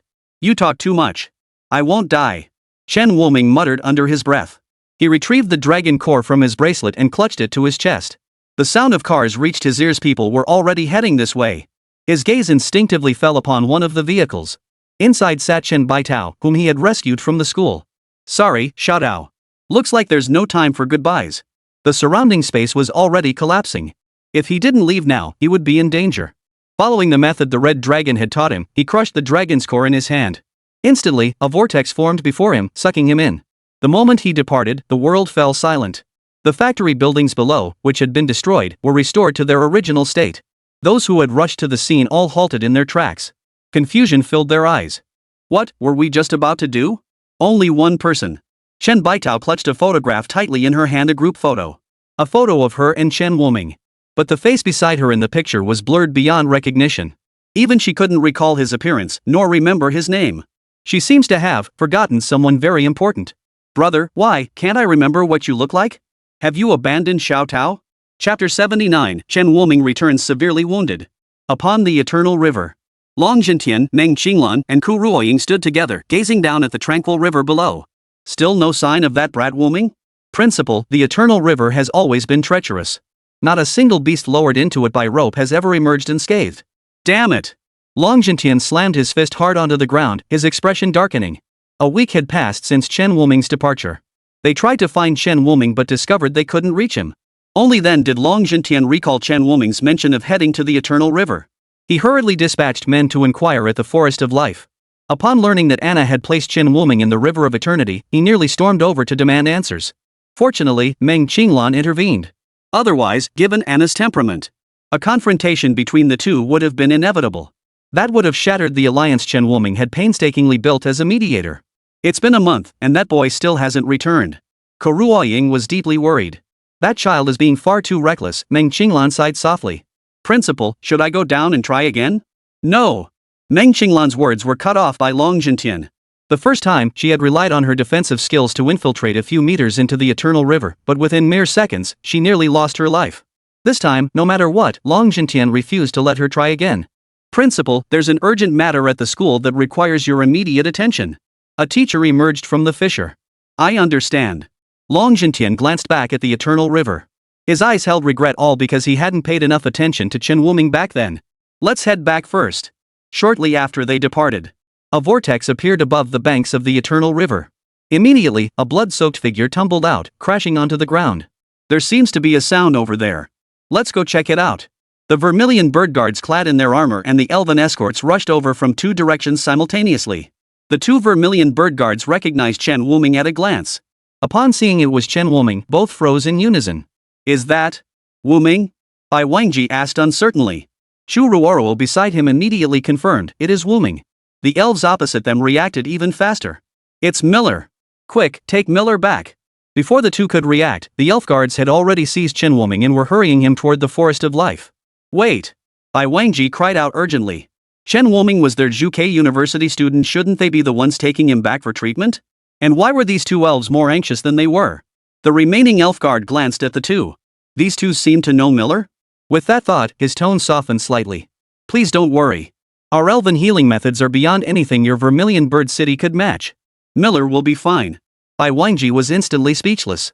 Beside him, Chu Ruoro quickly contacted the academy via her bracelet, reporting the news of Chen Wuming's return. Upon learning of Chen Wuming's return, Long Jintian could no longer sit still and headed straight for the Forest of Life. The elven guards stationed at the two-way fissure sensed a powerful aura approaching and turned to look. Seeing that it was none other than the president of Zhuke University himself who had arrived, they instantly understood the reason for his visit. Principal Long, His Highness is aware of your arrival. Allow me to guide you. An elf guard quickly stepped forward to greet him. Apparently Anna had arranged for her presence here in advance. Suppressing his inner anxiety, Long Jintian followed the elf guard to the entrance of a greenhouse. Your Highness, President Long has arrived. With that, the guard withdrew. Only then did Long Jintian notice that nearly everyone he knew was waiting here. He couldn't help but ask, where is Wuming? Still undergoing treatment, Anna replied, her voice devoid of emotion yet trembling with unspoken turmoil. If she hadn't forced herself to stay composed, her voice might have trembled. This was the first time she'd ever seen Chen Wuming so badly injured. Didn't that kid have an invincible skill? How could he end up like this? Eros clasped her hands over her chest, repeating silently, Miller will be fine. Sister Vera is amazing, and Miller is amazing too. He'll be okay. Let me go in and see him. Long Jintian also realized Chen Wuming's condition might be dire and wanted to enter. But he was stopped by Lake. Principal Long, please calm down. Miller is undergoing treatment and must not be disturbed. Though Long Jintian wanted to erupt in anger, Lake was absolutely right. He turned his head and plopped down, joining the others in waiting. Inside the greenhouse, Vera stared in disbelief at the physical condition of the human before her. Vera, how is Miller? Your Highness, Miller's body is nearly intact nowhere. It's been completely shattered, as if torn apart. But rest assured, a powerful force has shielded his body. Vera's palm touched Chen Wuming's chest. Waves of warm energy flowed from her into him, slowly repairing the damaged tissues of Chen Wuming's body. Cassie frowned slightly as she looked at Chen Wuming before her. What on earth had Miller endured beneath the river of eternity, and how had he emerged? It's all Anna's fault. She's so reckless. The river of eternity isn't somewhere Miller should have gone. Cassie pouted, pulling a vial of potion from her space stone and pouring it into Chen Wuming's mouth. After finishing, she glanced at the blood-soaked clothes clinging to Chen Wuming's body. Vera, once he's healed, have Lake bring Miller to me. I'll soak him in a potion to make sure there are no lingering effects. Yes. Several hours later, Cassie and Vera finally emerged from the greenhouse. Exhaustion was etched on both their faces. Cassie, how is Miller? Anna hurried over to ask. Despite her outward calm, she was inwardly frantic. If she hadn't been afraid of disturbing them, she would have rushed in long ago. All you care about is little Miller. What about your best friend? Cassie snorted impatiently, but added, don't worry, Miller's condition isn't serious for now, though he hasn't regained consciousness yet. Earlier, she had been extracting the essence from medicinal herbs in the greenhouse, an extremely energy-draining task. She had no desire to say more at that moment, turning instead to return to her room to prepare the potion for Chen Wuming. Hearing Cassie say Miller was fine, everyone breathed a sigh of relief. Vera, can we see Miller now? Yes, Your Highness. However, please avoid touching Miller if possible. Princess Cassie instructed Lake to bring Miller to her shortly. She needs to use the potion to repair his body. Only after receiving Vera's permission did they enter the greenhouse. The moment they entered, a pungent, metallic scent of blood mingled with the soothing aroma of medicinal herbs. The bed made of flower petals was already stained red over half its surface. Without careful observation, one might scarcely recognize Chen Wuming's current state. His skin was cracked inch by inch, and blood still seeped from beneath the scabs that had barely managed to stop the bleeding. When he was brought back, only Anna, Cassie, Vera, and the Elven Guard had seen Chen Wuming's condition. The others knew nothing of it. They only knew that Chen Wuming had been brought back, and that he was severely injured. But no one could have imagined the extent of his injuries. Even Anna, who had seen him before, felt her heart clench violently at the sight of Chen Wuming once more. Eros couldn't control her emotions, tears falling steadily down her cheeks. Sister, Miller, he'll be all right, won't he? Please rest assured, Princess. His Highness Cassie said Miller is merely unconscious and his life is not in danger. Lian Xue's trembling fingers reached out to touch Chen Wuming. But the moment her skin touched his, she felt that patch of skin collapse inward. As if it had been hollowed out. Her heart ached even more. Earlier, they had all learned that Chen Wuming had journeyed alone beneath the eternal river to prevent the human calamity foretold in the prophecy. Zoya held the weeping Eros in her arms, yet her eyes kept darting toward Chen Wuming. She fought back the tears welling in her own eyes. She vowed to forge the strongest armor imaginable to protect him. Each harbored different thoughts, yet without exception, they all desired to grow stronger for Chen Wuming. Your Highness, Princess Cassie has sent word that I may take Miller with me. Lek broke the silence at that moment. All eyes turned to him, making him feel uneasy. Only when Anna spoke up did he dare step forward to support Chen Wuming. As his hands touched her, he felt her skin collapse inward. Even more blood seeped out. But remembering Cassie's instructions, he steeled himself and lifted Chen Wuming into his arms. His heart was filled with utter shock. He had never seen anyone injured so severely before. The flesh beneath the skin had vanished entirely. Blood dripped continuously as they walked. Long Jintian clenched his fists, feeling as though a heavy stone weighed down his heart. Suddenly, he felt he shouldn't have done nothing. Though only Chen Wuming knew the prophecy and went alone to stop it. They couldn't just stand by and do nothing. Lianxue, watch over Wuming here. I'll go back for a moment. Ah, okay. Sure. Lianxue watched Long Jintian's retreating figure, sensing he was returning to accomplish something. Yes. Upon his return, Long Jintian immediately convened all the high-ranking officials of Suzaku University. It's decided. Suzaku University's treasury is open to Chen Wuming. We will provide him with unconditional support. Any objections? The room fell silent. Though they had harbored doubts before. But after learning of Chen Wuming's actions, even the deepest doubts were cast aside. I agree. I concur. Chapter 80, The Hidden Hand Behind the Scenes. Chen Wuming steeped in the potion for a full 49 days. Only then did he awaken. Am I still alive? He slowly opened his eyes. The world before him gradually came into focus. He inwardly cursed his fate. Though the dragon essence had indeed enabled his escape, he never imagined the repulsive force of that world would pursue him through the spatial vortex. Had it not been for his stamina enhanced by starlight and divine protection, he likely wouldn't have survived the ordeal. Miller, you're awake. Lake's excited voice rang out beside him. Only then did Chen Wuming realize he was inside a large cauldron, submerged in an unknown liquid that emitted the scent of medicinal herbs. Where am I? This is the Forest of Life, His Highness Cassie's alchemy chamber. I'm Lake. Miller, do you remember me?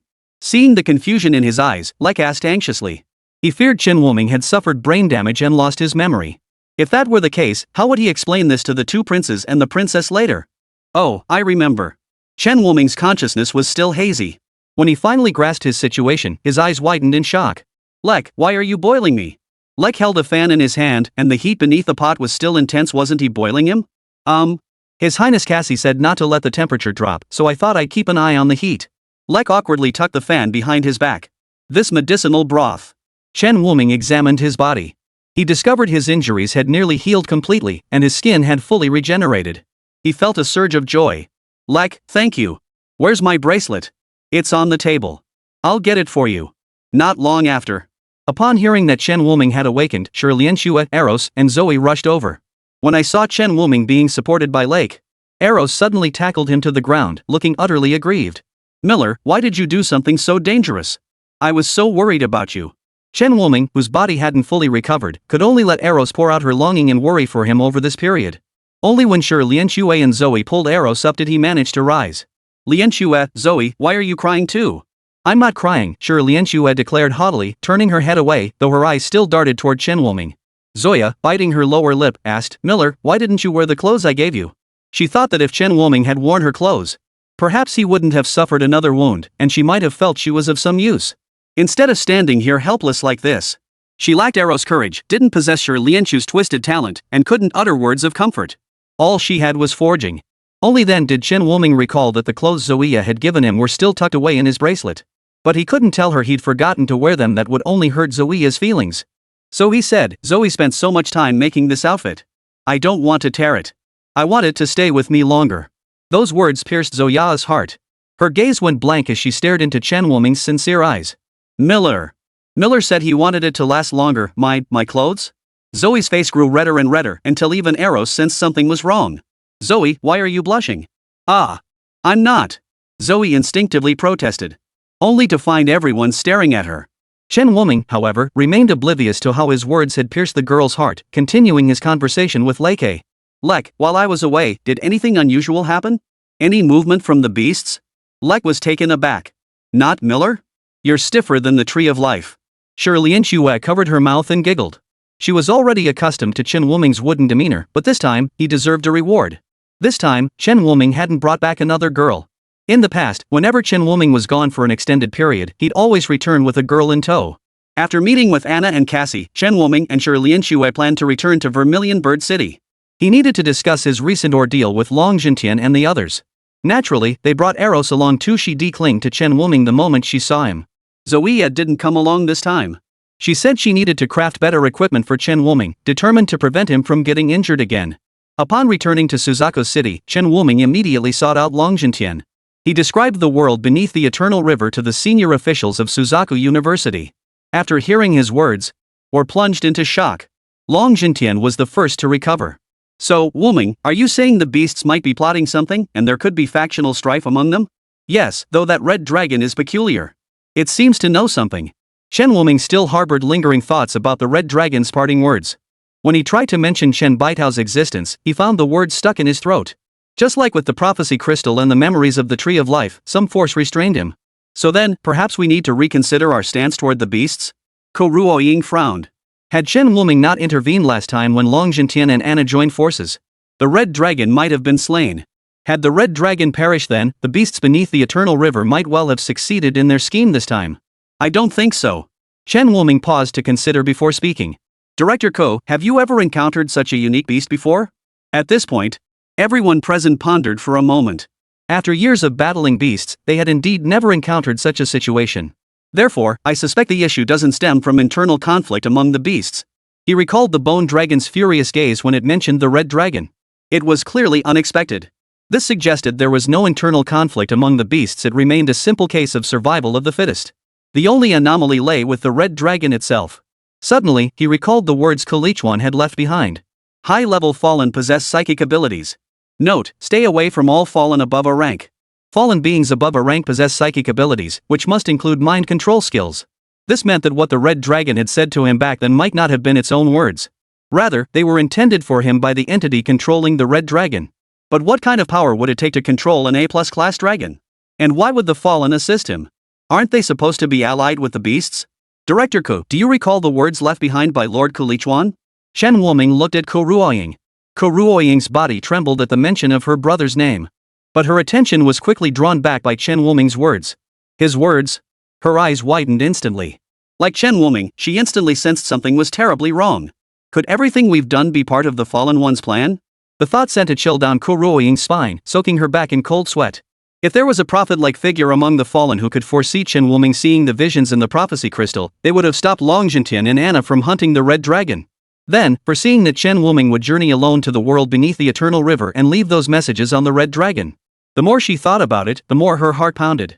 If this were true, if such a terrifying being truly existed among the Fallen, how could they possibly resist? Whatever they did, it would all be within the others' expectations. Noticing Ko Ruoying's pallor, the others immediately asked what was wrong. When Ko Ruoying shared her and Chen Wuming's theory, everyone sucked in a sharp breath. For a moment, they all lost their composure. This only deepened Chen Wuming's sense of the foggy uncertainty ahead. Each time he tried to avert the calamity foretold in the prophecy, it seemed as though everything was already under someone else's control. He couldn't escape it, couldn't see through it all felt like fate itself. Huff. Stepping out of the office, Chen Wuming exhaled a breath of stale air. Suddenly, he smiled. Fine. I'll meet force with force, water with earth. If you want to use me as a pawn, mark my words, one day I'll shatter this chessboard and make you all lose the entire game. Come to think of it, the new year is almost here. I probably won't be spending it alone this year. I should buy some things to bring over. Chapter 81, Giant Sword City under siege by monsters. New Year's Eve. Chen Wuming and the others sat in the trees, gazing at the fireworks over Suzaku City. A strange sense of calm washed over them. Is this what you humans call a holiday? Anna climbed up to the treetop with a cup of juice in hand. As she gazed at the dazzling fireworks, a hint of vibrant color flashed in her eyes. Yet she remarked, nothing but environmental pollution. Only you humans could come up with such things. Chen Wuming had long grown accustomed to Anna's sharp tongue and soft heart. He handed her a soft, steaming peach cake. The New Year is a very important festival for us, a time for family reunions. I see. But Miller, I don't recall ever seeing you go home for it. Are you not close with your family? Anna asked casually, sipping her juice. She completely missed the warning glance from her sister. Eros quickly stood up and whispered in her ear, Sis, Miller doesn't have a family anymore. Anna's expression froze in shock. She looked at Chen Wuming, only to find his eyes filled with utter calm. I'm sorry. I didn't know. It's okay, Anna. I'm used to it now. Chen Wuming sipped his happy water, a hint of nostalgia flickering in his eyes. He was almost forgetting how his family had died. Oh, it was also New Year's Eve that year, a rare snowy night. He had waited all night for his parents, only to receive the devastating news the next day. That patch of blood-stained snow buried all his loved ones. Your Highness! The Elven Guard rushed over anxiously. Your Highness, Giant Sword City is requesting reinforcements. They're under siege by a massive horde of ferocious beasts. What did you say? Uncle. The longevity peach in Zoeya's hand dropped to the ground. Beasts attacking Great Sword City at this time? Anna's brows furrowed. Organize reinforcements for Giant Sword City immediately. It wasn't that she wanted to help Giant Sword City, it was because Zoeya and Eros were close friends. She couldn't just stand by and do nothing. Sister Anna, I must go back too. Zoeya pleaded urgently. No, you stay here, Anna refused immediately. Zoya wasn't weak in combat, but she wasn't actually skilled at fighting. Her battle experience was too limited. Facing large-scale combat could easily lead to trouble. But, Zoe, just listen to Anna and stay here. Your uncle will be fine, Chen Wuming interjected. He had already set down what he was holding and stood up. Seeing Chen Wuming like this, everyone froze in surprise. Your injuries have only just healed, you can't take risks. Lianxue grabbed Chen Wuming's shoulder with one hand. She looked at Anna. Sis Anna, let me come too. My abilities are more advantageous in large-scale combat. Lianxue's level was now approaching C+ with infinite potential. Under Chen Wuming's guidance, she had ventured further down the path of skill fusion. The power of her unleashed skills far surpassed what it had been before. I'm fine now. No way. This time, several voices spoke in unison. Chen Wuming had no choice but to sit back down and pick up his happy water to drink again. Why won't you believe me when I'm clearly recovered? Seeing Chen Wuming give up his insistence, Anna breathed a sigh of relief. Alright, you'll lead the team to Lianxue this time. Like had been borrowed by Cassie a few days ago and hadn't returned yet. For now, Lianxue would have to lead the team temporarily. They watched as Lianxue led the team away. When they turned back to find Chen Wuming, they discovered he had vanished without a trace. Anna instantly realized the kid had probably slipped away. How can that brat be so immature? I told him not to go, yet he still went. Anna was nearly laughing in exasperation. Haha, don't I know my own body? Chen Wuming, trailing at the rear of the group, let a faint smile touch his lips. His body had long since recovered. But since Cassie hadn't returned yet, the others were worried something might be wrong with him and kept forbidding him from going out. Chen Wuming narrowed his eyes as he gazed toward Lianxue at the front of the group. Wonder if Lianxue will manage. I'll step in when she can't handle it. This time, the group encountered no outside interference and swiftly crossed the Eternal River. It would take several more hours to reach Giant Sword City from the Eternal River. Lianxue studied the map of Giant Sword City displayed on her bracelet. The Giant Sword City was a fortress shaped like a sword. While its walls might not match the fortifications of the Iron Capital in terms of sturdiness, but the fighting prowess of the dwarf guards within far surpassed that of the Iron Capital. When we arrive, we'll enter directly through the south gate to aid the city's defense. If the city has already fallen, we'll focus on rescuing survivors. Understood? Yes. As soon as they approached Great Sword City, a thick stench of blood filled their nostrils. The city walls were now surrounded by countless corpses of ferocious beasts. The beasts trampled over their fallen comrades as they charged toward the city walls. The dwarf guards atop the walls showed obvious signs of exhaustion. It was clear they had been fighting for an unknown length of time. Lianxue knew discussing plans further was pointless at this stage. You all head to the walls and defend the other gates. The south gate is mine. Ice Giant. She stepped forward, and a bitterly cold wind instantly swept across the battlefield. 100-foot-tall ice giant, wielding an ice blade, swung at the ferocious beasts charging toward it. Frost/ice explosion. Countless beasts froze solid in an instant, exploding into countless shards of ice as the blade descended. The gate, once blocked, was torn open by Lianxue. The elven guards behind her seized the opportunity and rushed toward the gate. Open the gates. I've brought reinforcements, shouted the dwarf who had gone to rescue the life forest. The city gates swung open swiftly. Move out. The ferocious beasts, seeing the gate open, tried to charge inside, only to be blocked by a massive wall of ice. You stay right here. Lianxue, standing atop the ice giant's head, her eyes flashing with icy light. With a flick of her finger, the surface of the ice wall erupted with a dense forest of ice spikes. Some beasts couldn't stop in time, instantly impaling themselves until they were mangled and bloody. After the elven guards entered the city, they immediately split into several squads according to Lianxue's instructions and took up positions atop each city gate. A torrential rain of arrows fell from above, pinning the beasts beneath the walls, preventing them from advancing even an inch. The dwarf guards, covered in wounds, held their weapons with trembling hands. Their eyes fixed on the elven guards, filled with utter disbelief. Were they helping them? The elves were helping them? Such a scene had only ever appeared in their dreams. Hey, big guy, stop gawking and get to work. Whoosh. An arrow whizzed past Zao's ear. Before he could react, an elf guard stepped before him, yanked him by the collar, and barked, "Big guy, if you want to die, get out of my way. Stop messing things up." With that, she drew her bow again, and an arrow streaked like a streak of light, striking down a ferocious beast. Zao snapped to attention, tightening his grip on the heavy sword as he swung it at the beast attempting to ambush him. He positioned himself in front of the elven guard. Focus on attacking the beasts below the city walls. I won't let them get near you. Kuei-li raised an eyebrow. Fine. Just don't get in my way. Arrow of light. A pair of holy wings materialized behind Quilly as her body rose slowly, the light emanating from the arrow in her hand growing ever brighter. The beast sensed the threat of this arrow and locked onto Quilly. Don't even think about getting near her. Zao swung his greatsword horizontally before him, unleashing heavy winds. The blade slammed into the air beside him, unleashing an invisible gravitational force that crushed the surrounding beasts. Weaker creatures were instantly pulverized into pulp by the impact. This big guy's got some decent strength. A flicker of surprise crossed Kuei-li's eyes, but she quickly shifted her gaze to the beasts regrouping below the city walls, preparing to scale them once more. The arrow, long drawn and charged in her hand, was released. Its terrifying penetrating force instantly pierced through every beast. Streams of light transformed into ropes of death, binding each beast in its path before exploding into a dazzling fireworks display. Big guy, nice work. Zao turned to find her smiling at him, and he couldn't help but grin back. Until Kuei-li fired another arrow, killing the beast lunging at him. Hey, don't space out on the battlefield. Chen Wuming, concealed in the shadows, kept his eyes on the battlefield, ready to intervene wherever needed. Lian Xue is at the south gate, so we shouldn't have to worry about that. As for the east gate. He glanced at Zuo and Kuei-li. Kuei-li was the deputy captain of the guard squad. She should be fine. Then I'll check the west and north gates. Before Chen Wuming could move, an unexpected incident occurred at the south gate. A colossal elephant had materialized out of nowhere, pinning the ice giant against the city wall. Chen Wuming's pupils contracted at the sight. He recognized the colossal beast. Demon Elephant. Chapter 82, Harnessing Destiny to blast the demon elephant to pieces. The very beast that had nearly killed him back then. A gruesome scar still marred the demonic giant elephant's trunk. That was the mark Su Yehua had left upon it. Sure, Lian Xue's ice giant was utterly helpless against the A-rank demon giant elephant, unable even to struggle. Damn it! How could an A-rank beast be here? Sure, Lian Xue gritted her teeth, trying to command the ice giant to move. But all she could hear was the sound of ice shattering around her. Suddenly, the demon elephant seemed to sense something, lifting its massive head. Its massive eyes spotted Sure Lian Xue, who looked like an ant atop the ice giant's head. No! I've been spotted. A chill ran through Sure Lian Xue's heart.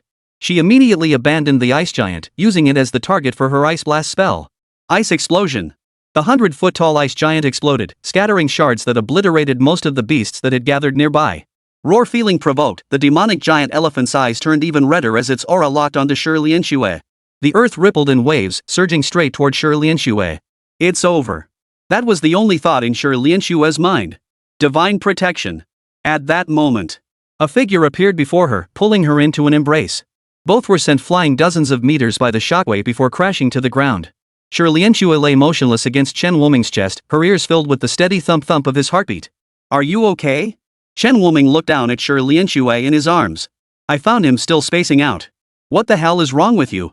How can you still be spacing out at a time like this? Ha! Sure Lian Xue snapped back to reality and scrambled to her feet. You? How did you end up here? Are you okay? She hurried to check Chen Wuming's condition. If he'd been injured again because of her, she truly wouldn't know how to explain it back home. I'm fine. Have you forgotten the divine protection you bestowed upon me? Chen Wuming chuckled. Divine protection only grants a 50% chance to avoid damage. I was worried about you. Sure Lian Xue gave a light snort. But seeing that Chen Wuming truly didn't appear injured, she relaxed a little. Recalling the scene of Chen Wuming holding her just now, she wanted to find a hole to crawl into. How had she ended up being saved by him again? And carried. But Chen Wuming paid no heed to this. His gaze fixed on the demonic giant elephant charging toward them, his expression grew grave. You go first. This beast is after me. The demonic giant elephant's aura visibly grew chaotic upon seeing him. It clearly harbored resentment toward him. And why wouldn't it? After all, he'd escaped its clutches time and again, nearly costing the beast its trunk in the process. Are you sure you can handle this? Sure Lian Xue had intended to suggest they retreat together. But noticing the unusual tension between Chen Wuming and the demonic giant elephant, she quickly changed her mind. A mere class of demonic giant elephant? It won't kill me. Chen Wuming scoffed. Golden cards swirled around him, coalescing into a suit of golden armor that fused to his body. I'll draw their attention. You head into town first. I'll catch up shortly. Chen Wuming, now transformed into a small golden figure, picked up the spear formed from the cards. Charged with the power of heavenly thunder, he hurled it toward the demonic giant elephant. A human-like sneer appeared on the demonic giant elephant's face. It curled its trunk and flicked the spear away. At that moment, a smirk curved the corners of Chen Wuming's mouth. You little bastard, dare to underestimate me. Balance blessing, dark blessing. A surge of dark blessing power coalesced upon the elephant's trunk. Its prideful hide was pierced by the spear. A gaping, pitch-black hole instantly appeared in its trunk. No matter how thick your hide, you can't withstand the debuff of the dark blessing. Chen Wuming lifted his head, wearing a smug expression. His taunting expression instantly enraged the demonic giant elephant. It closed in relentlessly. The earth trembled. Seeing Shi Lianxue return to the city walls, Chen Wuming conjured a string of essence bombs in his hands. Heh, you fell for it. These essence bombs, strung together by ropes formed from cards, were hurled by Chen Wuming. They latched onto the demon elephant's neck. Bye-bye. Chen Wuming chuckled, turning to flee. He didn't forget to cast a green swamp spell, binding the demon giant elephant's movements. Even this beast, as dim-witted as it was, sensed the threat hanging from its neck. It frantically tried to hook it off with its trunk, but the lingering power of the heavenly thunder still occasionally zapped it. Boom! Chen Wuming, now far away, snapped his fingers. The string of essence bombs detonated instantly, sending a small mushroom cloud skyward. The blast's shockwave swept all the ferocious beasts beneath the south gate away. The earth groaned in agony. Everyone at the south gate was drawn to the commotion. What was that? What just exploded? The terrifying blast had blown off half the demonic elephant's head. This thick-skinned, tough-as-nails beast couldn't withstand the concentrated essence bomb's power after all. Looks like I'll need to ask the headmaster for a few more of these when I get back.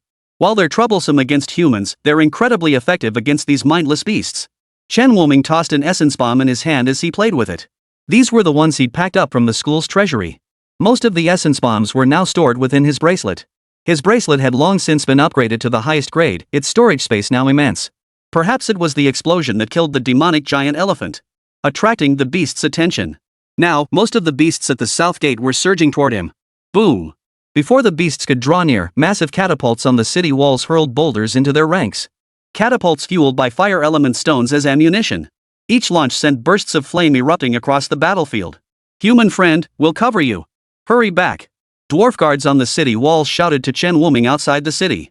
They directed the catapults to target the beasts closest to Chen Wuming. They attempted to clear a path for him. Chen Wuming didn't linger either. Wielding his long sword imbued with heavenly thunder power, he struck down every beast in sight. The catapults coordinated with his movements, forcibly carving out a path. Hundreds of ferocious beasts fell by Chen Wuming's blade, his own body drenched in blood. Shi Lianxue watched this scene, her thin lips trembling slightly. This time, it's not my blood, Chen Wuming said, sensing her distress, offering a word of comfort. He then asked the dwarf guard at the south gate, what of the other 4 gates? The east and west gates are secure. The north gate is farther away, but with the king there, it should be fine. Chen Wuming nodded. The army of beasts below the city walls was already showing signs of exhaustion. It wouldn't be long before they retreated. These potions were entrusted to me by Princess Anna of the Forest of Life. Distribute them to your wounded kin. The dwarf guard stared blankly at the spatial stone in his hand, hot tears rolling down his cheeks. Thank you all. I thank you on behalf of my people. Elves excelled at alchemy, while dwarves excelled at forging. Compounded by their historically strained relations with elves, this left them with an extreme scarcity of healing potions. Injuries were usually treated with diluted healing potions. Now, with such a vast quantity of healing potions in hand, he was overcome with emotion and burst into tears. Chen Wuming patted him on the shoulder. Go now. Don't delay your treatment. We'll keep an eye on things here. It'll be fine. Yes. Thank you so much. The dwarf guard, overjoyed, clutched the spatial stone and dashed toward the wounded camp. At that moment, the elven guard Quilly also approached Shi Lianxue to report the battle situation. Her expression froze upon seeing Chen Wuming. Her face was filled with question marks. Wasn't Miller in the Forest of Life? How could he? Ahem. Never mind me. Just report what you need to report. Chen Wuming cleared his throat twice. Kuei Li pressed her lips together lightly. It seemed Miller had snuck away. Who knew how furious His Highness would be when he found out? But Anna's matter wasn't something a mere deputy captain like her could meddle in. Both the east and west gates are secured, and the beasts have retreated.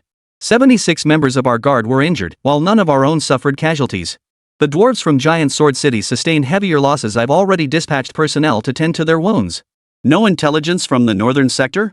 Quelly shook her head. None. Big Guy said the men he sent haven't returned, so he went personally. Big Guy? The dwarf standing beside Kuei Li flashed through Chen Wuming's mind. A pretty capable guy. Kuei Li nodded. That big guy was indeed quite strong. Chen Wuming had taken a look at him back then. He had already reached B rank, roughly on par with Kuei Li. However, Kueli specialized in long-range archery and tended to be impulsive, acting without much forethought. That's why Anna had handed command to Shi Lianxue this time. Besides, Kueli herself didn't particularly enjoy commanding anyway. Still not back? I'll go check. Kueli, you and Lianxue keep watch over these 3 city gates. He had a strong feeling something was amiss at the north gate. The northern gate, positioned like the hilt of a sword, was the easiest to defend and hardest to attack. Yet no intelligence had been received for so long something unexpected might have occurred. When Chen Wuming arrived at the northern gate, he discovered the place was eerily silent. No ferocious beasts were attacking the city, nor were there any cries of battle. Everyone lay motionless on the ground. Had he not heard snoring, Chen Wuming would have thought they were dead. What's going on here? At that moment, he spotted Zhao lying on the ground. Hey, wake up! He took a step forward. A wave of dizziness washed over him. Chapter 83, The Greatsword King and Lauren vanish. Chen Wuming's legs buckled and he collapsed instantly. After a long while, still no one came. He cautiously opened one eye. Ha! Have they left already? Chen Wuming scratched his head and sat back up. Rarely does one put on such a convincing act. The moment he approached, he sensed a large-scale illusion array here, but with his dream heart, he could directly ignore such effects.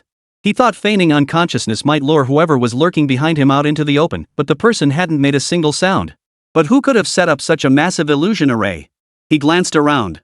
The situation at the north gate was significantly better than at the other 3 gates, with almost no casualties. All the ferocious beasts outside the city lay sprawled on the ground. Though a few people might have fallen from the ramparts while unconscious, cracking their heads open. Still, none of their injuries were life-threatening. Chen Wuming, possessing the dream heart, swiftly located the array's focal point and shattered it with a slight exertion of force. The dwarven guards who had been unconscious began to stir one after another. They looked around in utter confusion. What just happened? I feel like I just woke up from a nap. Wait, the beasts outside the city walls. They immediately grew alert and looked down at the city walls, only to find the beast still in a deep slumber, showing no signs of waking. What the hell is going on? Zhao, who had also just woken up, looked utterly bewildered. Only then did he notice Chen Wuming approaching slowly. Someone set up an illusion array here. Fortunately, these beasts are also trapped within it. Zhao looked at Chen Wuming with confusion. Who was this human before him? But he understood the gravity of the situation and immediately ordered the dwarf guards to clear away the beasts still unconscious below. Only then did he thank Chen Wuming. Thank you, friend. May I ask your name? Just call me Miller. I'm here to help you too. Miller. Zhao scratched his head, puzzled why a human would choose such a name. But it seemed rather easy to remember. Thanks, Miller.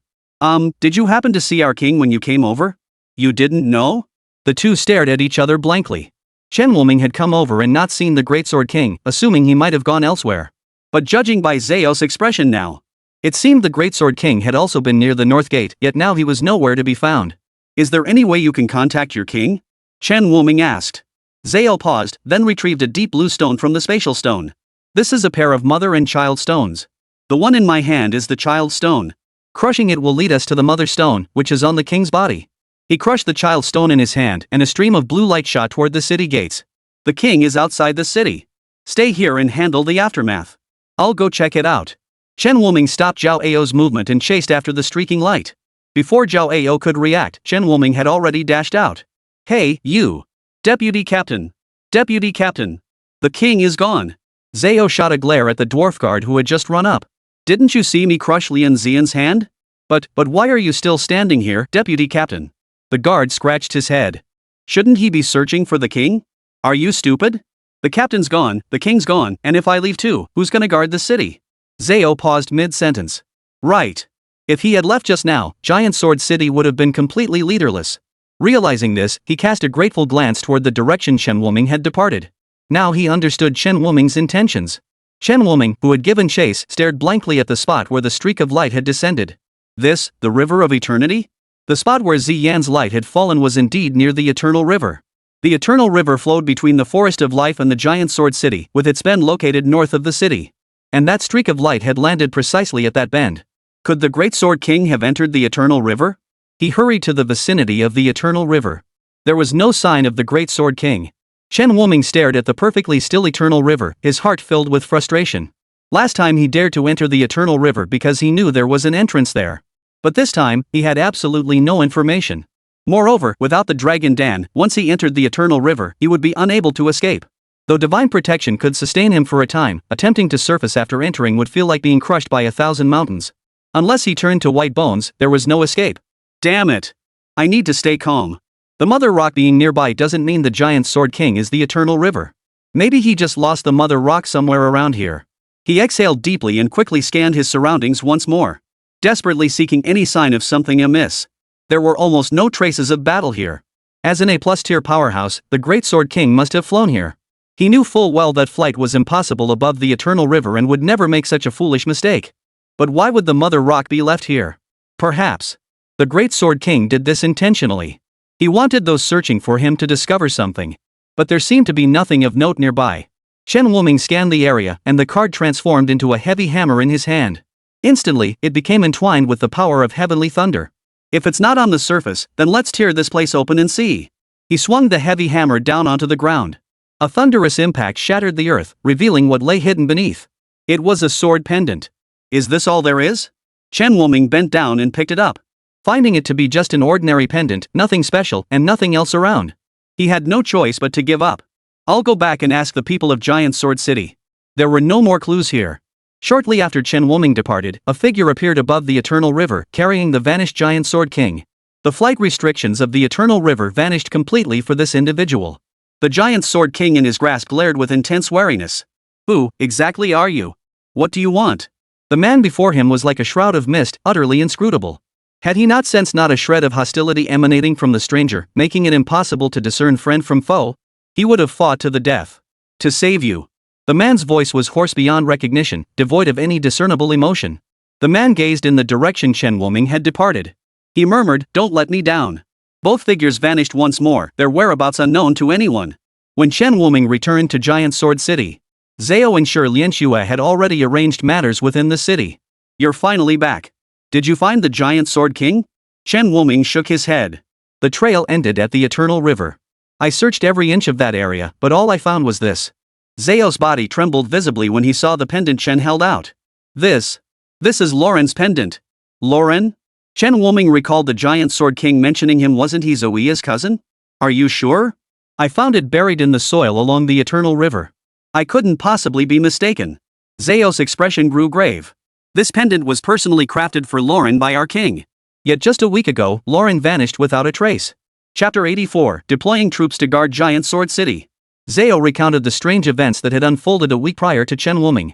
Giant Sword City had always remained untroubled, shielded by the Eternal River separating it from the endless mountains. The nearby beast lairs were also heavily guarded by dwarven sentinels. Under normal circumstances, such a massive beast invasion was utterly unthinkable. Yet Lauren vanished during a supply run to Heavy Armor City. King Greatsword personally inquired at Heavy Armor City.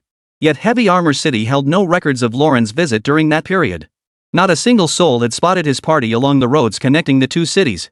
It's as if they vanished into thin air. No one saw them. Zhao's expression grew grim. Such an incident had never occurred in their Giant Sword City before. Miller, you've seen our mother-child stones. Lauren also carried a mother stone. But do you know what happened? When the king crushed the mother stone, there was absolutely no reaction. Chen Wuming frowned. Under what circumstances would a mother-daughter stone react like this? If the mother stone is destroyed, the child stone should shatter too. Unless Lauren has left this world entirely. What if he entered some secret realm or another planet? In the former case, it would point to the secret realm's location unless the entrance is damaged. Another planet. I wouldn't know. Chen Wuming stared at the pendant. Then the question arises, why was this pendant in that place? According to Zhao, the Great Sword King seemed quite concerned about Lauren. Plus, he'd previously told Zoya to go play with Lauren, suggesting their father-son relationship was fairly good. Lauren wouldn't have just carelessly discarded it. Plus, the pendant showed not a single scratch. Lauren must have treasured it dearly. Now not only has Lauren vanished, but the Great Sword King has disappeared too.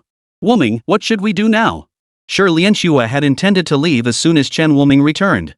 But if they left Giant Sword City now, another beast tide could wipe them out completely. After all, this was Uncle Zoea's territory. They couldn't just walk away no matter what. Chen Wuming turned to look at the city interior, where numerous dwarf guards still bore bandages wrapped around their bodies. He pressed his lips together. Lianxue, take Kueli and the others to help defend Giant Sword City. I'll go back and consult Sister Anna's opinion. He simply couldn't bear to abandon these dwarves. I'm fine with it, but what about you, Kueli? Sure, Lianxue hesitated. She knew elves didn't hold much affection for dwarves. I have no objections. You decide. The prince told me to follow your lead. Kaylee shrugged. She realized dwarves weren't so bad after all. Though they did smell a bit if only they'd bathe more often. Seeing Quilly agree, Zao hurriedly thanked them. Thank you. Don't stand so close to me. You stink. Kueli took a step back, her face full of disgust. Zao awkwardly scratched his head at the sight. Kueli means no harm. Don't take it personally, Chen Wuming chuckled. Not at all. It's truly my fault. Rest assured, I'll definitely arrange comfortable lodgings for you. Zhao didn't seem the least bit upset. He immediately began arranging lodgings for the elven guards who had helped defend the city. He specifically instructed his own people to return and bathe so as not to disturb the guests. If anything happens, contact me through the bracelet, Chen Wuming instructed. Sure, Lianxue tilted her head away, refusing to look at him. I'm not a child, nor am I as naive as Eros. I know what to do. Chen Wuming paused, a faint smile touching his lips. Alright, then I'll leave this place in your hands. I'll return as soon as possible. When Sure Lianxue finally turned her head, Chen Wuming had vanished. She bit her lower lip, silently berating herself for acting that way earlier. She didn't actually dislike being reminded and cared for by this guy. Just then, her bracelet buzzed with a message from Chen Wuming. Remember to check in with me every day so I can make sure you're okay. He keeps saying I'm not a child anymore. She muttered this under her breath, yet a faint smile slipped onto her lips without her even noticing. No one else was around. Chen Wuming moved swiftly, returning to the Forest of Life within hours. After hearing about the events in Greatsword City, Anna had instructed Quilly and the others to temporarily station themselves there. Part of the Life Forest's forces had recently been taken by Cassie to fend off the fallen. All she could do was have Quilly lead the elite troops to temporarily defend Giant Sword City. Upon learning the news, Zoea sought out Chen Wuming. Miller, I want to. You'll be safer staying here, Chen Wuming shook his head. Zoya lowered her head, twisting the hem of her robe nervously. Look at you forgot to wipe your face again. Wiping the dust from her face with a tissue, Chen Wuming's gentle voice murmured in her ear, I'll find your uncle and Lauren for you. Don't worry. Wait here for me. Chen Wuming sighed softly to himself. What was wrong with this girl? She'd been so warm when they first met. Why did she seem to want to hide herself more and more the longer they spent together? If this had been back when they first met. Thank you. HM. Just as Chen Wuming was lost in thought, Zoea's hand remained pressed against his forehead. A cheerful voice rang in his ear. I said, thank you, Miller. Then, that soft hand retracted as if it had been electrocuted. The tiny figure darted out of the room, leaving only a scarf behind. Is this the new gear Zoea crafted? He paused slightly when it reached his hands. This seemed like just an ordinary scarf? The stitches were a bit messy, clearly knitted by a beginner. Why would she give me a scarf? Chen Wuming wondered, but he tucked it away anyway. He was a C-rank professional now. Even if it snowed, he wouldn't feel cold. What use would an ordinary scarf be? But since it was from Zoea, he'd accept it. So, Zoea, did Miller take it? I think so. The two hid nearby, peeking at Chen Wuming's room and whispering to each other. Zoya's heartbeat quickened. Eros, do you think Miller will like it? As long as it's from you, Miller will definitely love it. Eros completely missed the implication in Zoea's words. But Zoea thought Eros was referring to her own feelings of liking him. The two, completely out of sync, chatted without a hint of awkwardness. Sitting on a branch, swinging her long legs, Anna watched the two whispering below with a sigh. My silly little sister. A hint of worry flickered in her eyes. We're one step closer to the prophecy's fulfillment. Miller, could you be the one foretold? Chapter 85. The Dark Elf arrives on Blue Star. After resting for several days in the Forest of Life, Chen Wuming set out once more for Giant Sword City, accompanied by a contingent of elf guards and the Vermilion Bird Guard. Now that the Iron Fortress had fallen, that place had become a stronghold of monstrous beasts. Pressure on Suzaku City had intensified. The deployment of a Suzaku Guard unit was granted solely out of respect for Chen Wuming. During his absence, no significant events unfolded in Greatsword City. Zao had even led men to search the Eternal River once more. Still, they found nothing. Still no word on the Great Sword King? Chen Wuming inquired about the Great Sword King's whereabouts the moment he arrived. Sure, Lianxue could only shake her head. No. Zhao Ao has led search parties multiple times, but aside from the pendant you brought back last time, nothing. You haven't told Zoya, have you? She already knows. How did you tell her? Knowing this, she'll want to come here, won't she? Chen Wuming lowered his eyelids.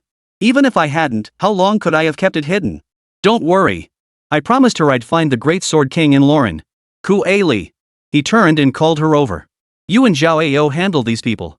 Sister Anna said you're to station yourselves at Giant Sword City until the Giant Sword King returns. Got it. Leave it to me. After that, Chen Wuming made another trip to the banks of the Eternal River. Zao was leading a small squad there, searching for fissures or entrances to hidden realms. He still couldn't believe his king had vanished so suddenly. Zhao, have you found anything here? Hearing Chen Wuming's voice, Zhao Ao looked up, his eyes heavy with exhaustion. He shook his head, his voice dry and hoarse. Nothing. We've practically turned over every inch of ground within several kilometers, yet not a single clue. Is that so? Chen Wuming gazed at the eternal river, his thoughts drifting. Could it be hidden beneath this? Zhao, Deputy Captain. Something's happening. Chen Wuming and Zhao Ao turned to see a dwarf guard escorting a figure cloaked in black. Who is he? Zhao frowned.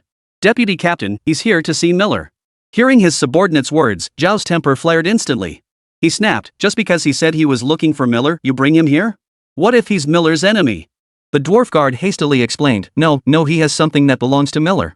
The cloaked figure's hand emerged from the shadows, palm holding a golden card. Cecily sent you? Chen Wuming recognized it instantly. It was hidden within the space stone he had given Cecily back then, so that Cecily could find him in the future. Me. Miller, save the princess. Before he could finish, a surge of dark energy struck from behind. Zhao, protect him. Chen Wuming reacted swiftly, shielding him behind him. Divine protection activated, and the dark energy slammed into the light barrier, nearly rippling its surface.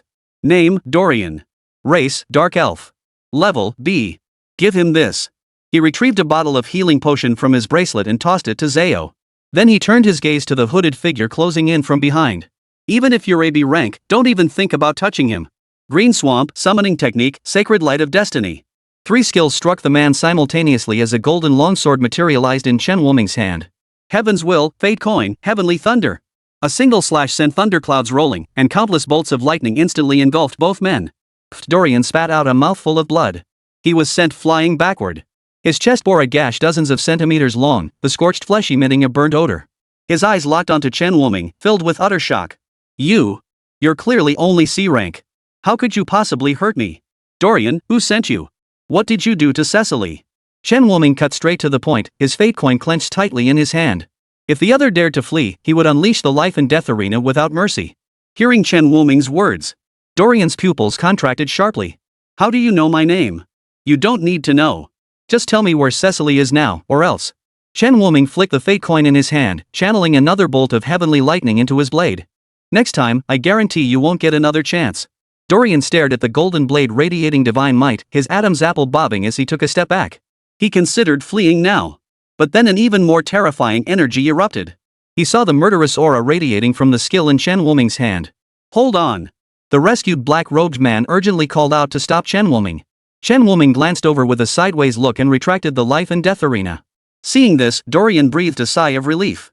His weapon-gripping hand was now drenched in sweat. Dorian, do you also believe the Elder's words? Have you forgotten how the princess has treated us all these years? If not for the princess, how could you and I have survived this long? Yet look at what you're doing now. The cloaked figure had now removed his hood, revealing his true face. A gruesome scar ran across his neck. When Zhao and the dwarf guards saw his true face, their weapon-gripping hands trembled, and they all turned their blades toward him. You're a dark elf. Zhao, lower your weapon. Chen Wuming's calm voice echoed. But Miller, they are. I know. Put your weapons down. Zhao hesitated, clenched his teeth, then raised his hand and shouted to the dwarves nearby, everyone, drop your weapons. Witnessing this, Dorian also discarded his weapon. He pulled back his hood, revealing his face.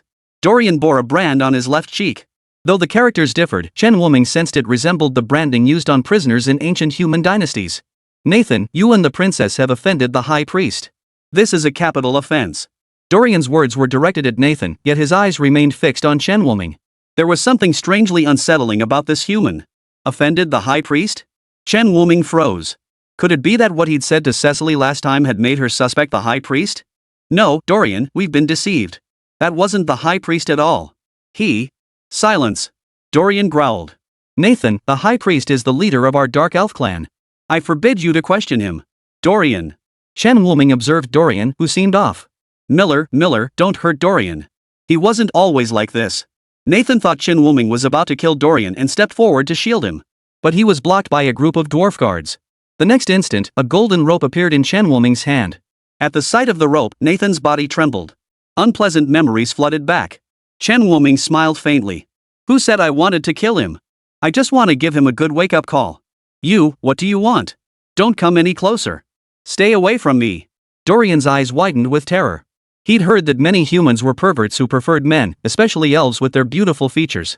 Dorian froze, then spun and fled. But Shen Wuming was faster. No, Chapter 86, Cecily Trapped. This is a dark elf? Aren't they cursed? Doesn't anyone who gets close to them suffer misfortune? That can't be right. I heard dark elves are hideously ugly and terrifying. The dwarf guards exchanged glances, as if they'd heard conflicting rumors. But the bound dark elf before them didn't look anything like that. And he seemed to be a tad more handsome than they were? Disperse, all of you. What are you staring at? Zao impatiently shooed the crowd away. Shen Wuming brought Quilly over, followed by several elven guards. A dark elf? The moment Kelly laid eyes on Dorian, she immediately drew her bow and aimed it at him. Stop. This is all a misunderstanding, Nathan, panicking, reached out to grab Quilly's bow. But the elven guard behind him pressed a sword against his back. Step back. They were highly alert.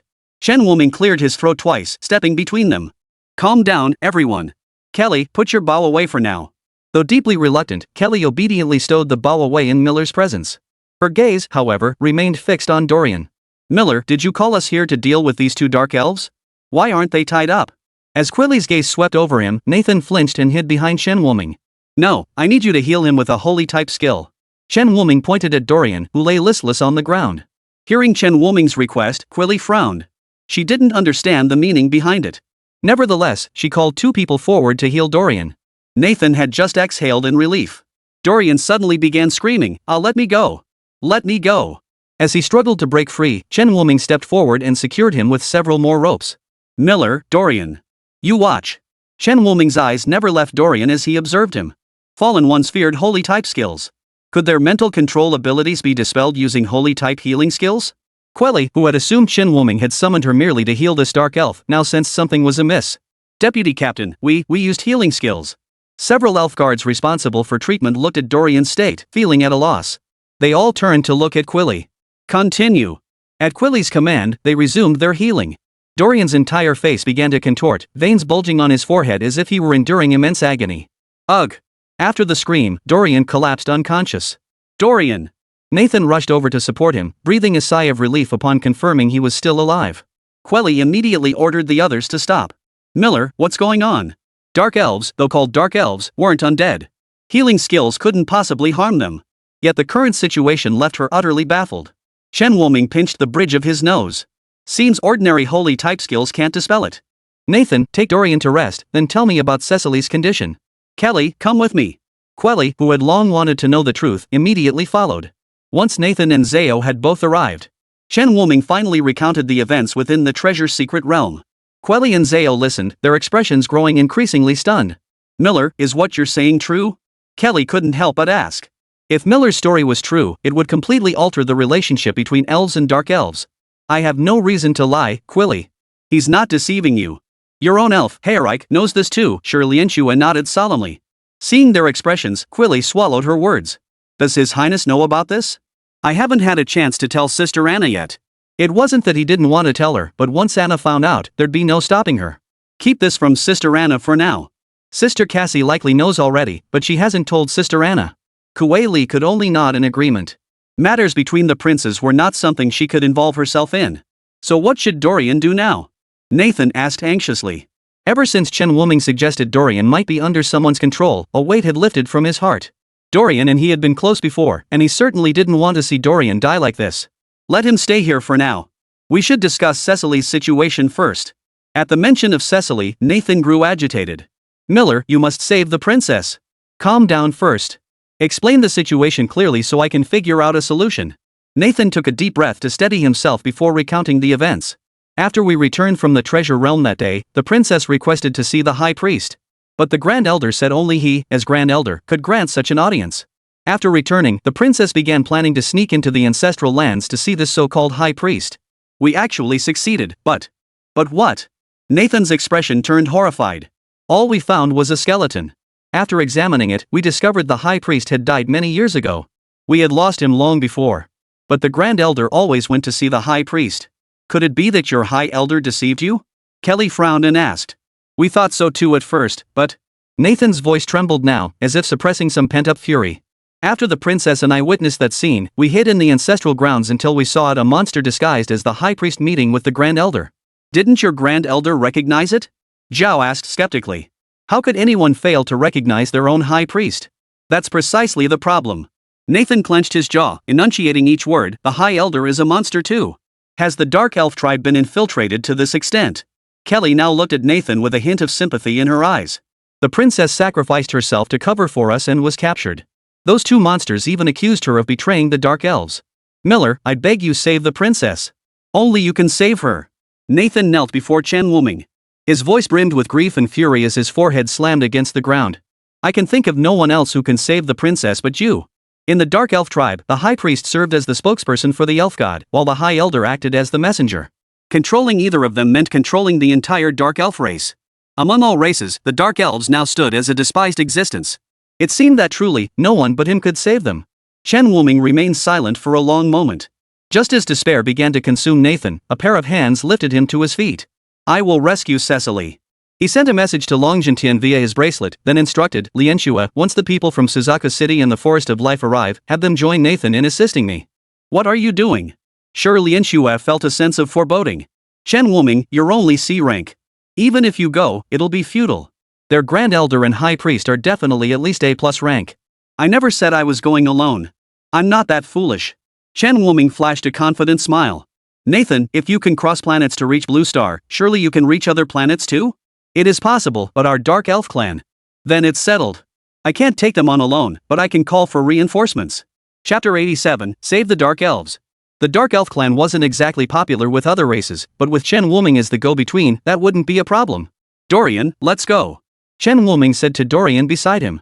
Though the elves hadn't fully lifted the mental control over Dorian's mind, his current state was far more stable than before. Nathan had also told Dorian the truth, yet he still refused to believe it. Chen Wuming knew that only seeing it with his own eyes would convince him completely. Dorian, you should be able to sense that Miller isn't an enemy. After all these years of friendship, trust me just this once. Before leaving, Nathan embraced him and gave his back a firm pat. Dorian felt a flutter in his heart. He couldn't help but look at this warm-hearted human, his eyes filled with confusion. Perhaps Nathan and this human were right after all? No. How could I doubt the Grand Elder and the High Priest? No more thoughts. I'll know once we return to the ancestral lands. Dorian shook his head fiercely, clutching a black crystal in his hand. You, stay close to me. The teleportation crystal can take us to the coordinate planet. Their destination was the planet where Cassie resided. Relying solely on Chen Wuming wouldn't suffice, he needed to seek reinforcements. The reason he wasn't seeking Anna. Chen Wuming wore a look of resignation. His sister Anna was too impulsive, unsuitable for this. In comparison, seeking out Cassie, the more level-headed elf princess, was a better choice. Moreover, Cassie's forces were undoubtedly stronger than Anna's on Blue Star. What surprised Chen Wuming, however, was that Dorian actually possessed the coordinates for Cassie's home planet. Facing Chen Wuming's probing gaze, Dorian felt a twinge of nervousness. What are you doing? Why are you looking at me like that? I'm not lying to you. Nothing. I'm just curious how you came to possess the coordinates for Cassie's planet. At Chen Wuming's question, Dorian fell silent. He seemed to be preoccupied with something. Let's go.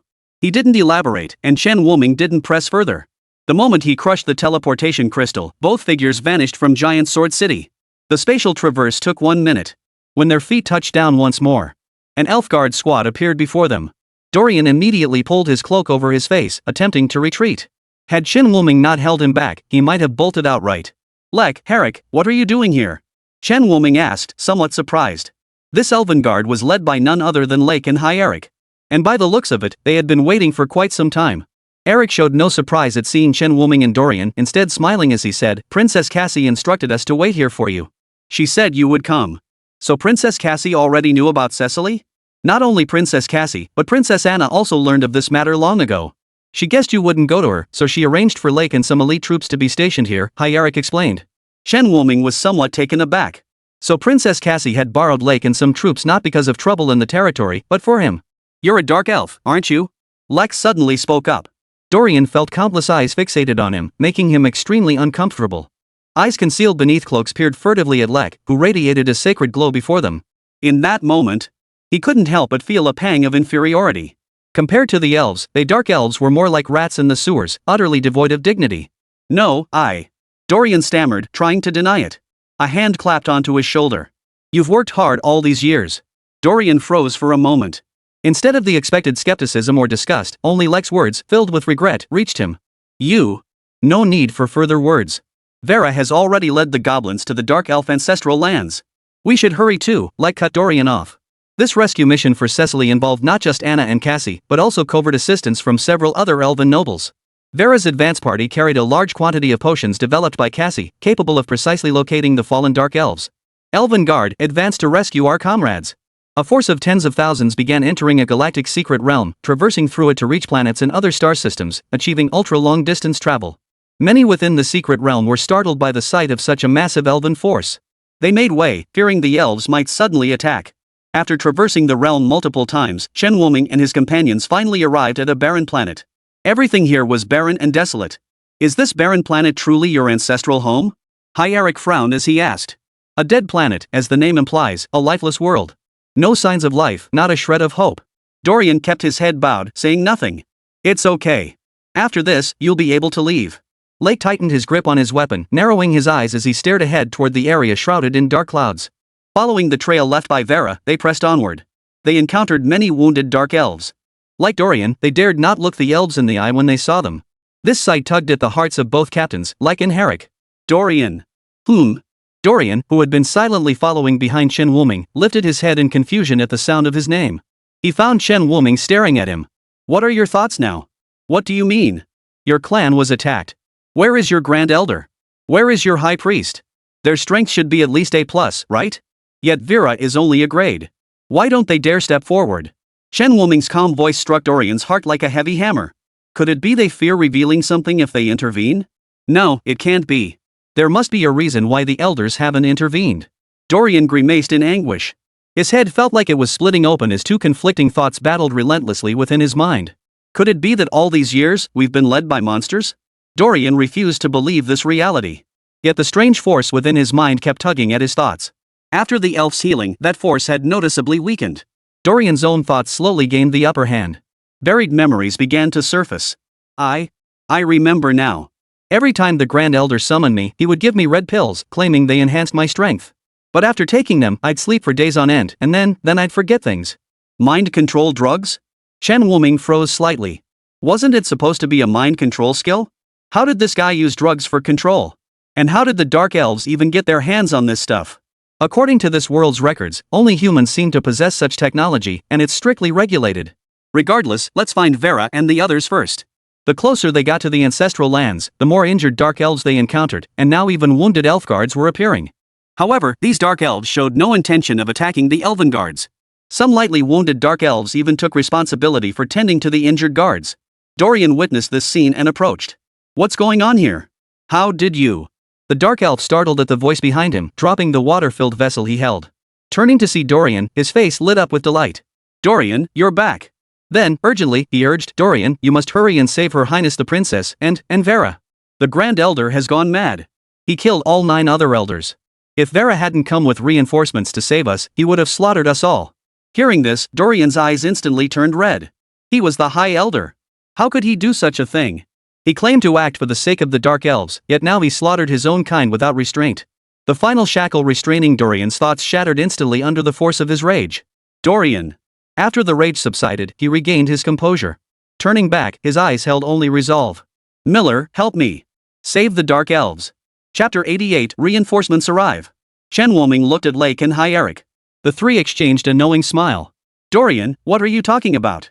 Isn't that precisely why we came here? Dorian finally smiled too, his eyes brimming with gratitude. After leaving some men behind to tend to the wounded elves and Dark Elves, they successfully entered the ancestral lands of the Dark Elves. They found the Grand Elder, but there was no sign of Vera and the other elves and goblins. Dorian stepped forward, demanding, what have you done to Vera and the others? Is this not Dorian? The Grand Elder, seated cross-legged on the ground, slowly opened his eyes. You, a member of the Shadow Guard, have sided with the elves. How laughable. I joined the Shadow Guard solely to better protect my people. What have you done instead? Seba, as the High Elder, you slaughtered our kin without mercy. How dare you face our ancestors? Dorian nearly roared. His form lunged toward the Grand Elder. The twin blades in his hands flashed coldly, poised to strike the Grand Elder Seba's head. A strange energy erupted from Seba's hands. Both blades in Dorian's hands shattered cleanly. He spat blood and flew backward. Watch out. Hyaric stepped forward to catch Dorian. He watched as strange black smoke evaporated from the broken edges of the blades lying on the ground. Seba. Dorian gritted his teeth, glaring at the Grand Elder he once held in the highest regard. Elder Seba, why did you do this? You killed the other 9 elders and our own kin. What exactly do you want? Facing Dorian's accusation, Seba slowly rose, leaning on his cane, his body trembling like that of a frail old man. Dorian, you wouldn't understand. He removed the black cloak worn by every dark elf, revealing his true form. His face was etched with deep furrows of wrinkles, his eyes clouded and dim. Dorian's body jerked. How did you become like this? He had seen Seba's face just last month, and he hadn't looked this aged at all. Shocked, aren't you? Seba coughed violently several times, taking a long moment to recover. I admit I killed them, but I only did it to secure a future for our Dark Elf clan. No one can save us, but they can. He slowly backed away.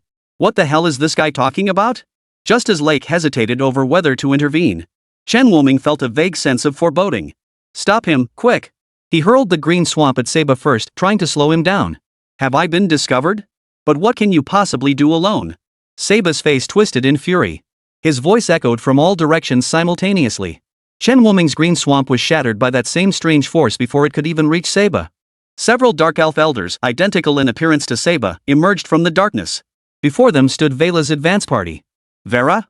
Vera lifted her head slightly. Upon seeing the newcomers, she shouted, "Run! This is a trap. That bastard isn't even here." Too late. One by one, the sea bass exploded into mist of blood. Dark sealing spell. A massive formation enveloped the entire ancestral land. Everyone watched in horror as their levels steadily dropped. Until they became ordinary humans. Captain, we can't get out. The elf guards near the edge attempted to break free immediately. But when the sea bass appeared, the area was already sealed off. Ha ha ha ha. Don't waste your energy. Unless you possess A+ strength, you'll never escape. Sepia's figure materialized overhead, holding Cecily in his grasp. Yet the light had vanished from Cecily's eyes. She was like a lifeless puppet. No one will ever find you. You'll die here. And I, Seba, will lead the Dark Elves to rule the world. As for you, Dorian, it's a pity you chose to believe the lies of these elves. Finally, he turned his gaze to Chen Wuming, whose face remained serene. Human, you intrigue me. I find myself reluctant to take your life. You are the first human I've encountered in all these years who has stirred such emotions within me. Therefore, you must die. Sebia's withered hand reached forward, and a massive stone monument plummeted from the sky. Be buried here. Boom. Miller. The spot where Chen Wuming had stood was instantly replaced by a stone monument. The surrounding elves were all pushed aside the moment the steel descended. Only Chen Wuming remained trapped beneath it. Poof. First time I've seen such a foolish human, Seba sneered coldly. The flutter in his heart finally subsided, and he breathed a sigh of relief. Me. Miller. Sebastian whipped his head around to see Cecily struggling. This is bad. Who the hell is this damn human? He's actually shaking Cecily's resolve. He dared not linger, snatching Cecily's hand and vanishing into thin air. Quick! Quick! Save Miller! Dorian charged forward without a word, continuously tossing things down. His face was filled with panic. Only because Chen Wuming had shoved him aside moments ago had he survived. Miller, you've got to be okay. At this moment, they had all lost their levels, unable even to use their skills. They could only keep digging with their weapons. At that moment, beneath the area crushed by the stone monument, a golden light appeared, and Chen Wuming's figure leapt out. Phew, that scared the hell out of me. I almost died. Chen Wuming patted his chest and exhaled. Everyone stared at Chen Wuming in stunned silence. Miller, you're not. Heh, did you forget my profession? Chen Wuming's lips curved into a smirk. Kirik and Lek exchanged glances, their eyes filled with shock. Only then did they recall the combat profession scorned as useless among humans, the fate manipulator. They learned and wielded skills regardless of all constraints. Even with his level reset to 0, Chen Wuming remained a fate manipulator. Unlike them, the elves. But how are we supposed to get out now? Lek asked, supporting Vera as he approached. It won't take long. Chen Wuming glanced at the time on his wristband. It should be about time. What do you mean? I mean our reinforcements have arrived. A blinding flash of light streaked across the sky. A meteor slammed into the formation, trapping them, shattering it instantly. Only when the meteor landed did the others recognize it. Wasn't that Seba, the one who had fled with Cecily? Sister Anna. Chen Wuming waved toward the sky. Immediately after, tens of thousands of elven troops surrounded the Dark Elf ancestral lands. One by one, bound fallen were hurled out. It took quite an effort to capture these fallen. Are you both alright? Anna shot a cold glance at Seba, who lay on the ground like a dead dog. Thankfully Sister Anna arrived in time. I'm fine. Seeing Chen Wuming and Anna's exchange, the others exchanged glances. What stage of the plan was this? How come they weren't informed? What about the Vera advance team? They were supposed to be the main force. Why were both princes here? Noticing their expressions, Cassie chuckled softly. Stop staring. It was all Miller's idea. He kept Nathan on Blue Star specifically to lead us here. Oh, and we're not the only ones returning this time. No sooner had the words left his mouth than several more meteors plummeted from the sky. Among them was that monster known as the High Priestess. Chen Wuming instantly recognized the woman leading the group. It was the mother of Eros and Anna Taisai, the Earth Mother. Chen Wuming was taken aback that even she had come. Taisai seemed to sense his surprise and offered a faint smile. Child, thank you for your contributions to the elven lineage. Afterward, if you have any requests, feel free to speak with Anna. We will do our utmost to fulfill them. This. Mother Earth, Chen Wuming wanted to say it was just a small gesture, but suddenly realized he didn't know how to address Taisai. Taisai noticed his awkwardness. She spoke softly, if you don't mind, just call me the same way you call Anna. Anna? Mother. Chapter 89, Seiba escapes, repeating old tricks. Even the smile on Chen Wuming's face froze. His expression gradually shifted to one of utter bewilderment. What happened to the solemn dignity of Mother Earth? Taisai covered her mouth and giggled softly. Alright, Anna, I was just joking. If I let Miller call me sister too, wouldn't that mess up your family hierarchy? Her gaze softened as she looked at Chen Wuming. You're Eros's friend. By your human custom, you may call me Aunt. Aunt Taisai, Chen Wuming called out obediently. He had already sensed Anna's reproachful glare and dared not utter another word. Earlier, Taisai had nearly slipped up. If she had, Anna might have torn him apart on the spot. Anna gave a soft snort. You know your place, boy. She strode up to Seiba and yanked off his cloak. But what was revealed beneath wasn't Seiba, it was an ancient dark elf who had long since passed away. He's not Seiba, Chen Wuming frowned slightly. He's the third elder, Dorian stated. Only then did they notice that Cecile was nowhere to be seen beside Anna. Sister Anna, where is Cecily? I brought her with me, didn't I? She's right. Anna was still puzzled, thinking Cecily should be by her side. But when she turned to look, the spot beside her was empty. Looks like you two were affected by Seiba earlier. The Dark Elf's High Elder really is something else. Tissy immediately saw that Anna and Cassie had been bewitched by Seiba. What do we do now? The princess will be in danger. Nathan was extremely anxious. They had thought they had rescued the princess, but it turned out the one leading them was merely an illusion. Lek, Vera, and Herrick, take the men and escort the Dark Elves back here.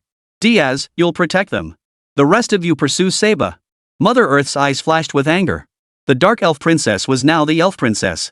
How dare Seiba kidnap their princess? This could not be forgiven. Cassie took out a leaf and dripped a potion from a vial onto it. Tree of Life, guide us to our precious one. In an instant, the leaf burst into dazzling light, transforming into a green beam that illuminated a path. Go! Sister Anna, take me. Chen Wuming seized Anna's icy palm. Miller, you. Caught off guard by the sudden grab, Anna felt a surge of irritation. But when she saw the unwavering resolve in Chen Wuming's eyes, her anger instantly melted away. Then hold on tight.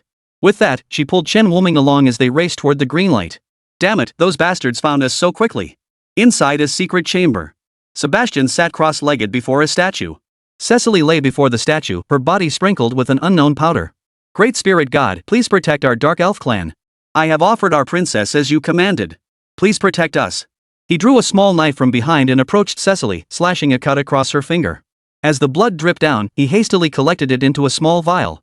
At that moment, Cecily, who had been unconscious, slowly opened her eyes. She felt the pain at her fingertip and the confinement of her limbs. Just as she tried to struggle, she heard the muttering behind her. With this vial of blood, I will surely gain greater power and save the Dark Elf tribe. Elder. Seb. Cecily's eyes flashed with fury. She never imagined Seiba would actually do such a thing. Miller, haven't you arrived yet? A faint heaviness settled in her heart. In this state now. Was there truly still a chance to escape? Suddenly, she remembered the spatial stone Chen Wuming had given her. There seemed to be something inside that might be useful. She lowered her head slightly to look at her chest. She could feel the spatial stone was still there. Hiding it here for safety back then had been a wise choice after all. Though Seiba had betrayed his duties as the Grand Elder, he wasn't the kind to stoop to such beastly acts. Those bastards seemed to be heading this way. How did they find my location so quickly? No, I must use the method the Lord gave me first. I can't let them capture me here. She listened as Seiba's footsteps grew fainter and fainter. Only when she was certain she could no longer hear anything did Cecily break free from the restraints binding her hands. Fortunately, Seiba wasn't Miller. He didn't possess those peculiar abilities. Cecily breathed a sigh of relief. She immediately pulled the spatial stone Chen Wuming had given her from her chest. How do I use this again? Cecily stared at the extracted essence bomb, her face creased with confusion. Miller mentioned something about pulling this pin and throwing it. Worried it might not be powerful enough, she decided to remove all the essence bombs inside. There were a full 10 of them. Hope this thing helps me escape. Cecily looked toward where Seba had departed. She didn't expect it to harm Seba, only that it might buy her some time. Earlier, Seba mentioned someone was coming? You'd better make some noise, or I won't be able to escape. Cecily yanked the pins out of all the essence bombs at once and tossed them down the narrow passageway Seba had fled through. Sebastian, still outside preparing to summon the master's power, suddenly felt the earth shake violently. It felt like something else was exploding. Damn it! Seba's face paled. He could already sense multiple powerful auras converging on his location. Over there! Seba, hand over the princess. Taisai, Cassie, Anna, and the 2 elven princesses in the air had already pinpointed Seba's location. Gritting his teeth, Seba crushed the peculiar meatball in his hand. A barrier instantly enveloped his location. All incoming attacks bounced harmlessly off the barrier. Not this trick again. Anna gritted her teeth in frustration. Don't worry, Anna. Leave it to me. Divine protection activated. Chen Wuming charged against the crowd toward the rebounding attacks. Miller, what are you doing? Taisai's expression darkened as she reached out to pull Chen Wuming back. Mother, wait. Anna, what are you doing? Miller will die. Blocked by Anna, Taisai's pupils dilated in shock as she hurriedly looked toward Chen Wuming. Too late. The next second. The imagined scene of a human body exploding did not occur. Instead, the rebounding attacks were deflected back upon striking divine blessing. With each successive bounce, the force grew stronger. The barrier trembled violently, yet the light shield surrounding Chen Wuming still only rippled faintly. How is this possible? Seba's lips turned pale with shock. Such a thing existed in this world? The rebounding attacks had long surpassed the limits of A+ grade, and the space around Chen Wuming showed signs of collapse. One last strike. Alongside the rebound attack, Chen Wuming secretly unleashed the Green Marsh and the Neisiju. Crack! The barrier shattered in an instant. Seba felt his feet catch just as he tried to flee, his mana reserves nearly depleted. Damn it! When did this happen? He glared viciously at Chen Wuming in the air. Why are you still alive? He was certain he had killed this human before him. How could he still be alive? The only response came in the form of an attack from the elf prince. A quarter of an hour later. Seba was bound with rope by Chen Wuming. Though barely a threat to someone of Seba's caliber, it was deeply humiliating. Speak, Seba. Where did you take Cecily? Sebastian merely glanced up at him before lowering his head again. Not a word. I don't need you to tell me. I can guess. Chen Wuming located the site of the explosion, filled with a familiar scent. Could Aunt Taisai lend a hand? Of course. Taisai raised her hand lightly, and the earth parted like an obedient child, revealing the dust-covered Cecily within. She had thrown her bomb too close earlier, collapsing the entire chamber. If not for her level-bound protection, she would have been buried alive. The earth was suddenly torn apart. Cecily flashed a look of wariness, gripping her weapon tightly. But when she saw that it was Chen Wuming, her weapon clattered to the ground. Miller! Chapter 90, Bringing the Dark Elf Back to Blue Star. Before Chen Wuming could utter a word, Cecily wrapped herself around him like a tangled vine. I knew it. I knew you'd come. Ahem. Cecily, there are people here. Upon hearing Chen Wuming's words, Cecily tiptoed to peer over his shoulder. Several figures radiating divine power stood there. She recognized them as elders from the elven tribe. Miller, I. Cecily felt a surge of nervousness. She hadn't yet learned that the elven clan had accepted them dark elves. Miller, please look after Cecily for now. Tissy instantly understood Cecily's thoughts and remained calm. Everything must proceed step by step. Upon returning to the ancestral lands, Cecily immediately caught the scent of blood. She instantly recognized it as the scent of her kin. Miller, how are my people? How are they? She tugged anxiously at Chen Wuming's sleeve. They're safe. Don't worry. It's just that. Chen Wuming's vision darkened. Before they arrived, many dark elves had already been drained of blood and killed by Seba. After hearing Chen Wuming's explanation, Cecily's eyes filled with tears. She couldn't understand why Seba would do such a thing. Miller, why do you think Seba did this? He wasn't like this before. He used to care deeply for our people. Even when life was hard and difficult, he always encouraged us. Cecily couldn't understand how the once kind elder could have become this monstrous creature. If Chen Wuming hadn't come to save her, would she too have been drained of blood and become like the others? Seeing the desolation in her eyes, Chen Wuming sighed softly. Just like people, one misstep leads to another, and everything follows suit. Miller, they're going to kill Seba, aren't they? Cecily still harbored a shred of kindness toward Seba. After all, Seba had contributed to the Dark Elves, educating them. But no one knew when he had changed. We won't kill him. We'll cripple him and imprison him. Do you think we're cruel? Anna spoke softly.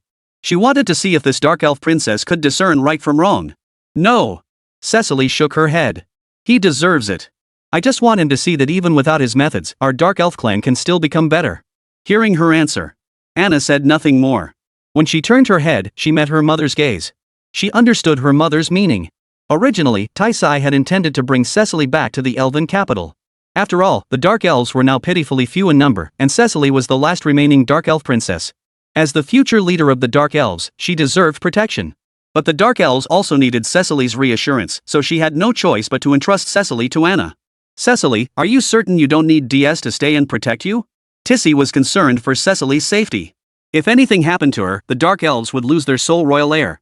Without a royal figure, elves or dark elves would lose some of their power. No, it's not necessary, and Taisai. I can manage on my own, and with Sister Anna here, I'll be fine. Cecily hastily refused. After all, he was the prince of the Firefly Forest. How could he possibly stay here to protect her? Cecily, you needn't worry. You are not only the princess of the dark elves, but also the princess of all elves. You are like my own sister. It is only right for a brother to protect his sister. Diaz appeared as a warm, approachable neighborly older brother, speaking to everyone in a gentle, soft voice. But Anna knew Diaz only appeared humble on the surface. Deep down, he was utterly mad, with a passion for battle above all else. Enough, mother. I'll protect Cecily. And you, Diaz, scram back to your Firefly Forest. Anna snorted, shooting Diaz a defiant glance. Diaz shrugged helplessly. His sister's temper remained as fiery as ever. Very well, Diaz and I shall be going now. Cecily and the dark elves are in your care and Cassie's. Taisai had observed the siblings' antics all along. She sighed inwardly. They'd been bickering since childhood. When would they ever act like proper royal heirs? After seeing off Taisai, Diaz, and the other elf princes, Cassie stretched lazily. Finally settled. Look at you, hardly the image of a princess. Anna shot her a disapproving glance. Cassie pouted. Oh, come on. There's no one else here. Besides, you're no different, Anna. You've been bickering with Diaz since we were kids. But you don't know how two-faced he is, all smiles to your face, backstabbing behind your back. He's just so annoying. Seeing the two best friends bickering, Arrow stepped in and pulled Chinwoming and Cecily away. Who are you? Once Anna and Cassie were out of earshot, Cecily immediately withdrew her hand. She stared at the elven princess before her, whose beauty was every bit her own. Hello, Cecily. My name is Eros. Eros stepped forward enthusiastically and embraced Cecily. Cecily felt a bit dazed, momentarily unable to react. She even forgot to push Eros away. Eros is just like this. You'll get used to it. Chen Wuming explained to her, Eros is an elf princess, just like you. Cecily clearly still felt a bit uneasy. Learning that the beautiful elf girl before her was an elf princess made her even more reserved.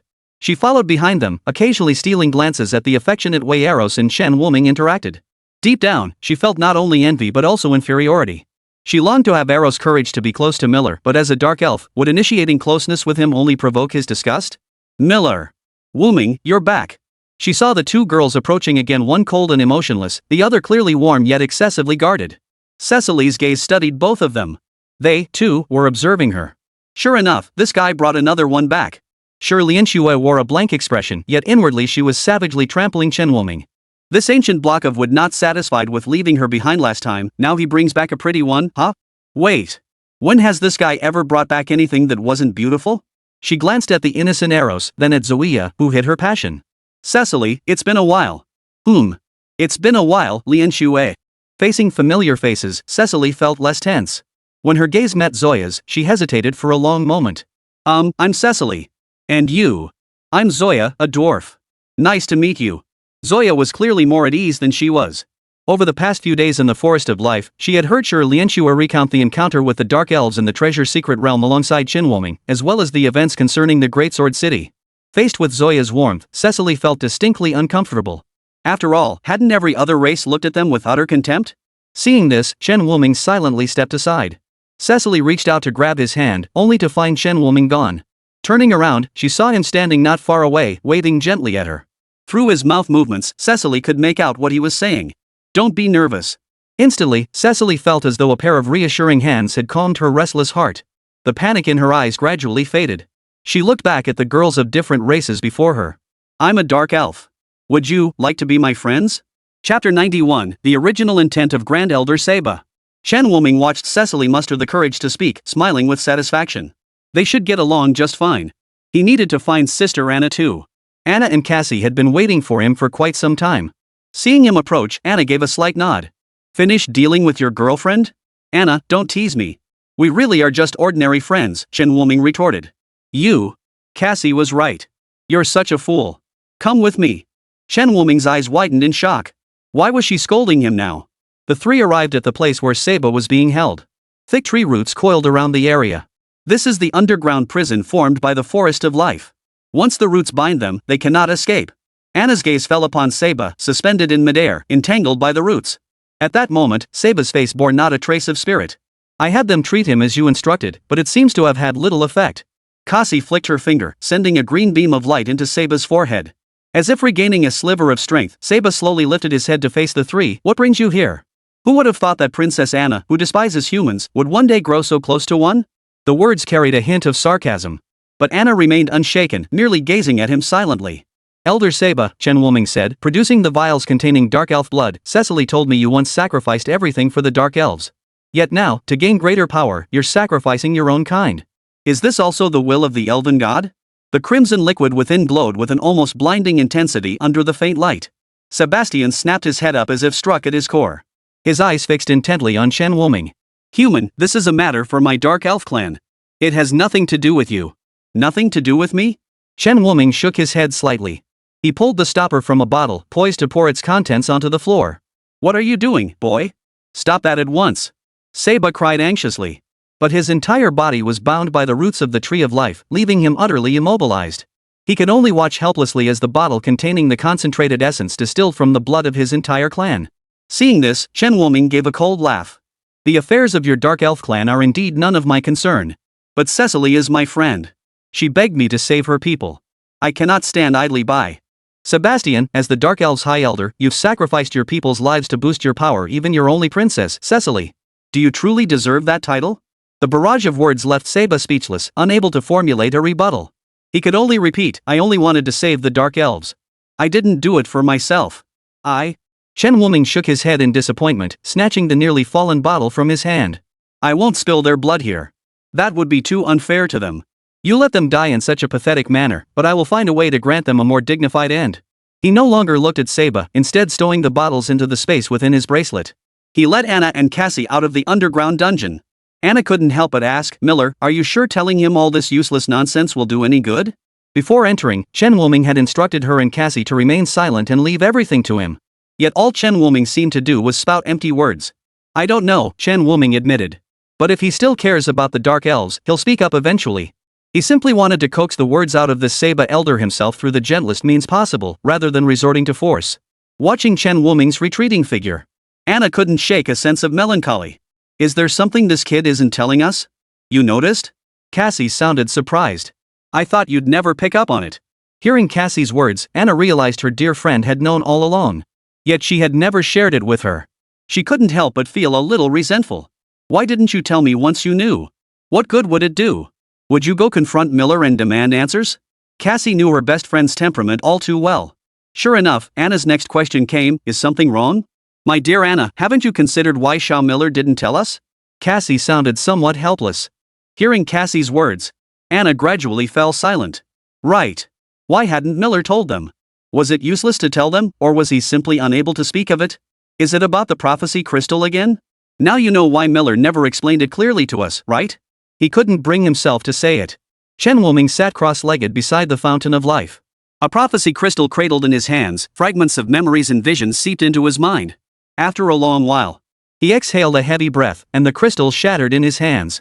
So it's true only by preventing an event from occurring can one glimpse the so-called future within the crystal again? Chen Wuming gazed calmly at the spring before him, its waters continuously surging forth.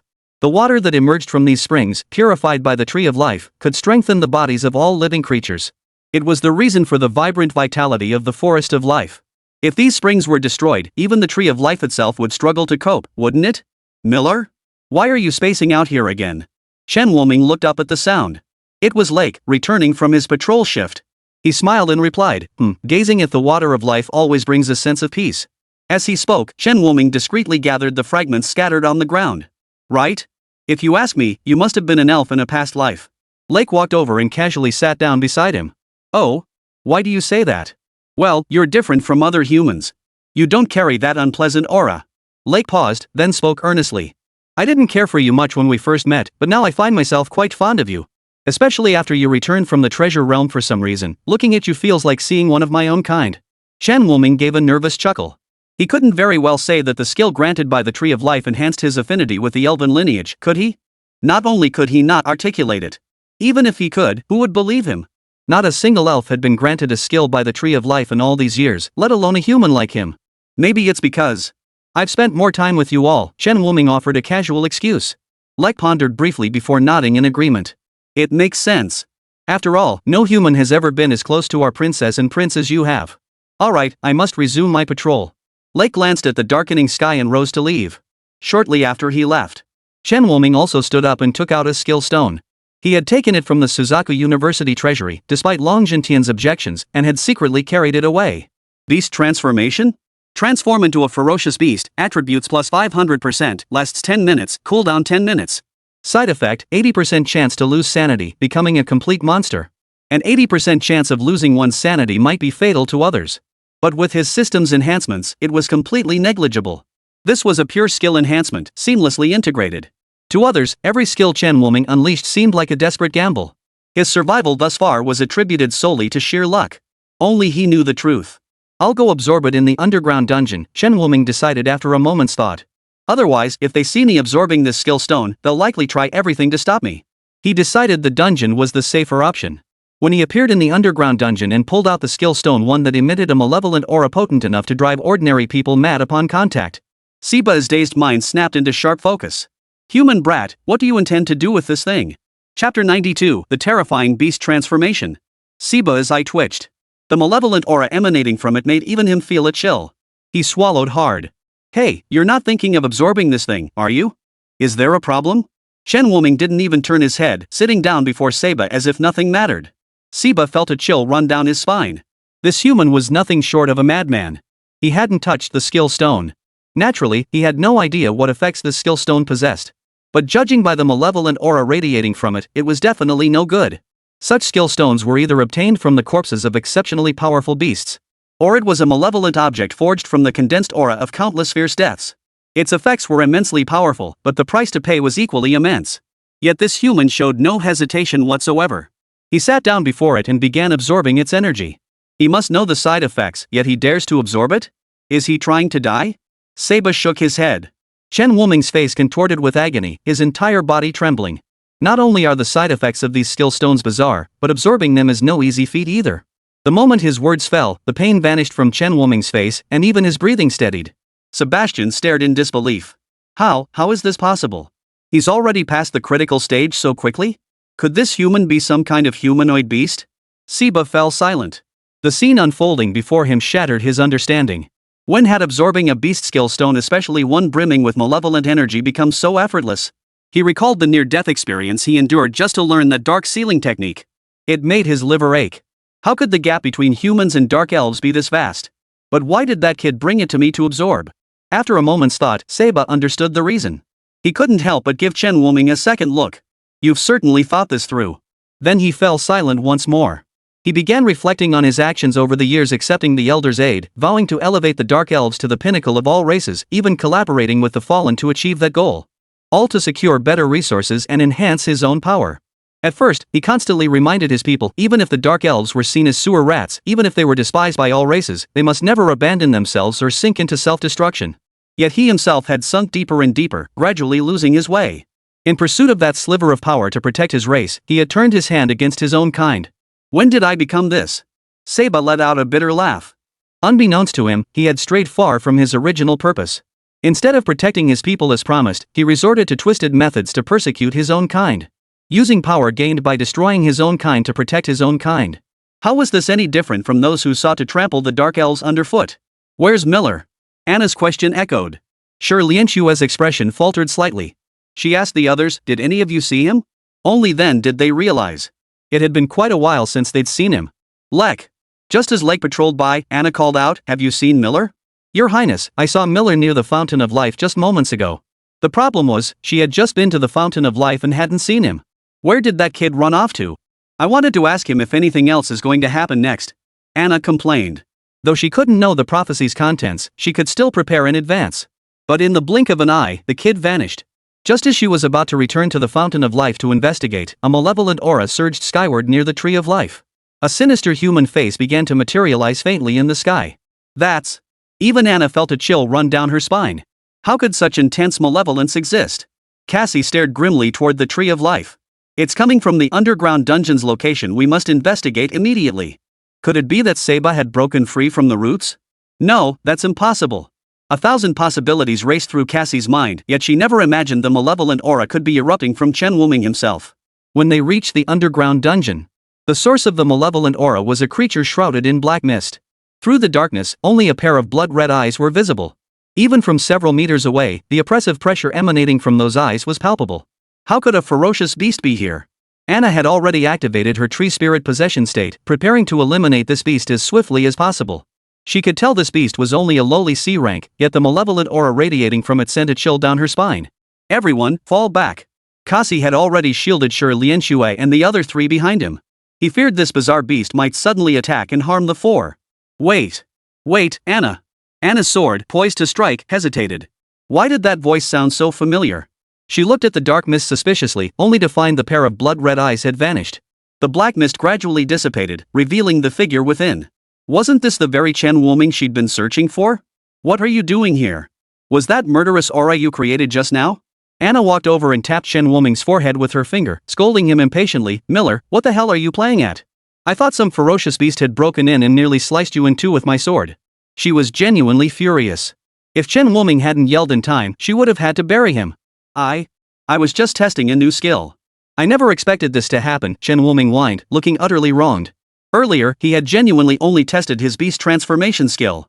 He hadn't anticipated that the malevolent aura accompanying the skill stone would also be transferred to his ability. The moment he unleashed it, a towering aura of evil energy erupted, causing the others to rush over.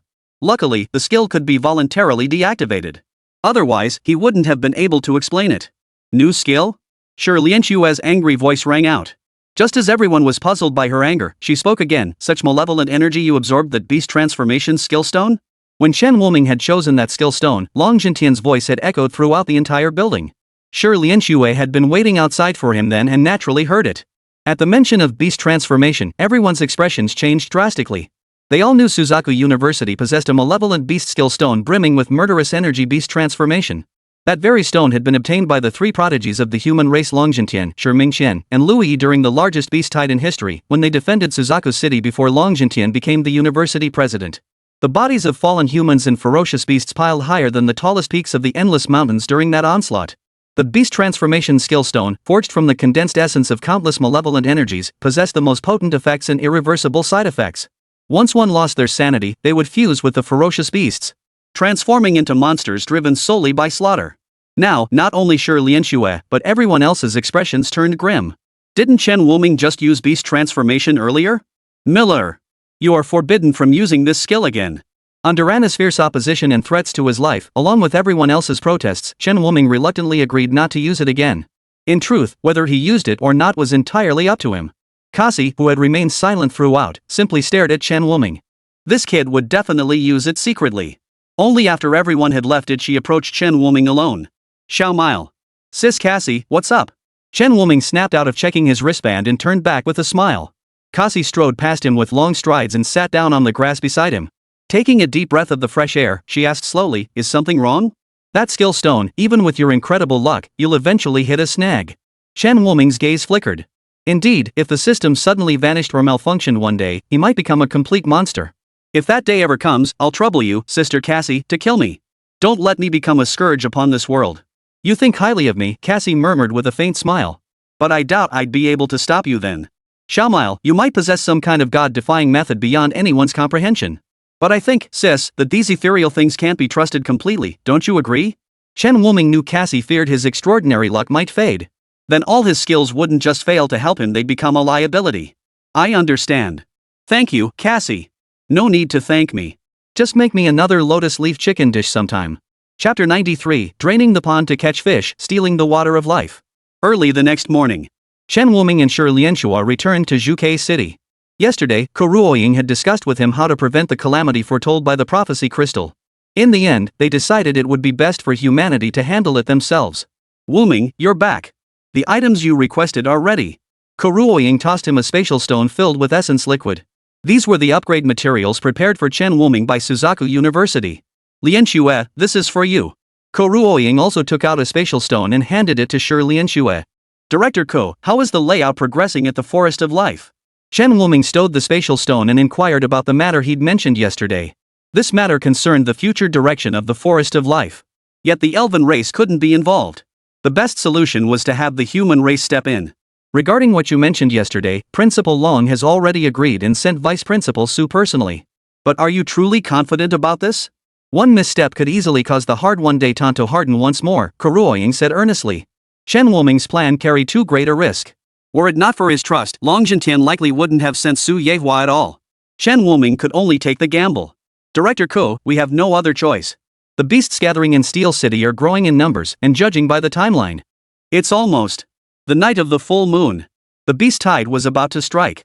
Without advance preparation, Suzaku City might not be able to withstand it. They still had no better countermeasure against the Fallen's ability to destroy secret realms and reassemble them. Alright, I understand. Before the full moon arrives, you two stay within Suzaku City and don't go out. Everything will be resolved once the matter is concluded. Kuruoying gave her instructions before heading to gather the members for the night operation. Night fell. Su Yehua, concealed at the edge of the Forest of Life, gave a signal. Countless figures materialized in the darkness, charging straight toward the Forest of Life. Their target was none other than the location of the Fountain of Life. The moment these figures stepped into the Forest of Life, Anna, who had been keeping her eyes closed, suddenly opened them. Her eyes held not only confusion, but also disappointment. Are you here for the Fountain of Life too? As soon as Anna stepped out of the room, several individuals radiating an A+ aura blocked her path. Each wore a mask, concealing their true features. Their auras were entirely unfamiliar to Anna. Princess Anna, please refrain from rash actions. We do not wish to harm you. Facing these strangers' words, a hint of self-mockery flashed across Anna's face. Don't wish to harm us? How laughable. You seek to seize our Fountain of Life, yet utter such words. You've disposed of all my guards, haven't you? They remained silent. With the blueprints Chen Wuming had provided and their formidable strength, defeating these guards had indeed been effortless. Please rest assured, Your Highness. We have harmed no elves. He repeated. Anna's eyes darkened. Under normal circumstances, if anyone dared to storm into the Forest of Life so brazenly, she would have fought to the death to stop them. But now, she couldn't muster the slightest strength to fight. The standoff dragged on. Until one of them retrieved a bracelet and saw the message sent by Su Yehua. Only then did they breathe a sigh of relief. He bowed his fist toward Anna. Thank you, Your Highness, for showing mercy. We shall be on our way. Wait. He turned to look back. Anna's expression remained cold and distant as a voice devoid of emotion echoed. Go back and tell him there's no need for him to come here anymore. The Forest of Life and Vermilion Bird City maintain only a cooperative relationship. His mouth opened slightly, as if to protest, but his companion nudged him sharply. Did you forget what we agreed before coming out? Sigh. Once these people departed and no trace of strangers remained in the Forest of Life, Anna felt drained of all strength, leaning against the Tree of Life to steady herself.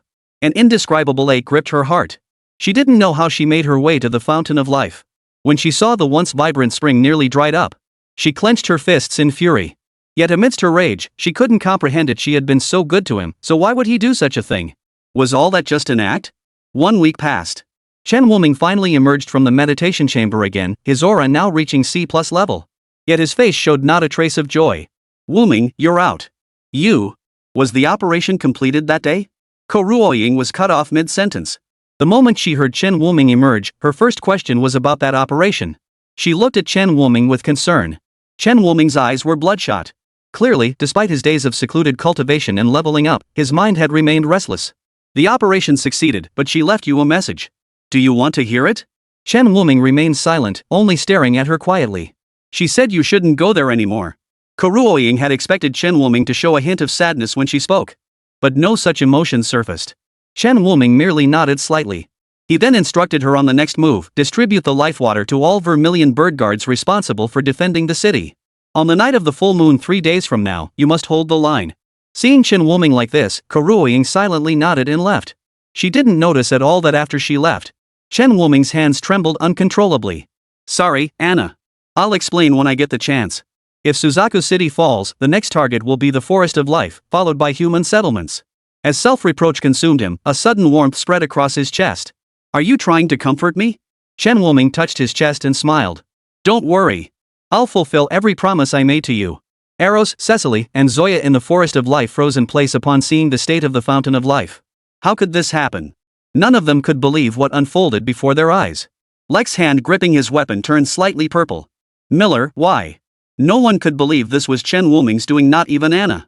She still hadn't caught her breath. After all these years, she had once again poured her heart into a human being. Only to receive this outcome. Your Highness. Enough. We still have an alliance with Suzaku City. Without them, we'll struggle to fend off the beasts. Anna cut off Lake's words. Her anguish was no less than anyone else's present. Cassie stood behind them, leaning against a tree. She shook her head slightly, looking up at the blue sky obscured by towering trees. What exactly did you see that made you do this? 3 days later. The night of the full moon arrived. As soon as the sun dipped below the horizon, Chen Wuming caught the scent of a strong, fishy stench. They're coming. On the horizon. A dark, dense mass of beasts charged forward, kicking up a cloud of dust. Not only that, but even the long-dormant Endless Mountains stirred. The Endless Mountains, long emptied by the Red Dragon, now bore their presence once more. Their target was singular, Suzaku City. The Forest of Life, once their primary target, was now abandoned by the beasts. Your Highness, it's strange. Those beasts aren't attacking us, and Elfgard ran to Anna's side, exclaiming in surprise. This had never happened before. After all, the pressure on the Life Forest's beast tide was no less than that on Vermilion Bird City. In fact, the Iron City faced the least pressure. They didn't come our way? Anna furrowed her brow slightly, sensing something amiss. Yes, they've all headed toward Suzaku City. Juke City? So that's it. Cassie realized, beginning to understand why Chen Wuming had drained the Fountain of Life dry.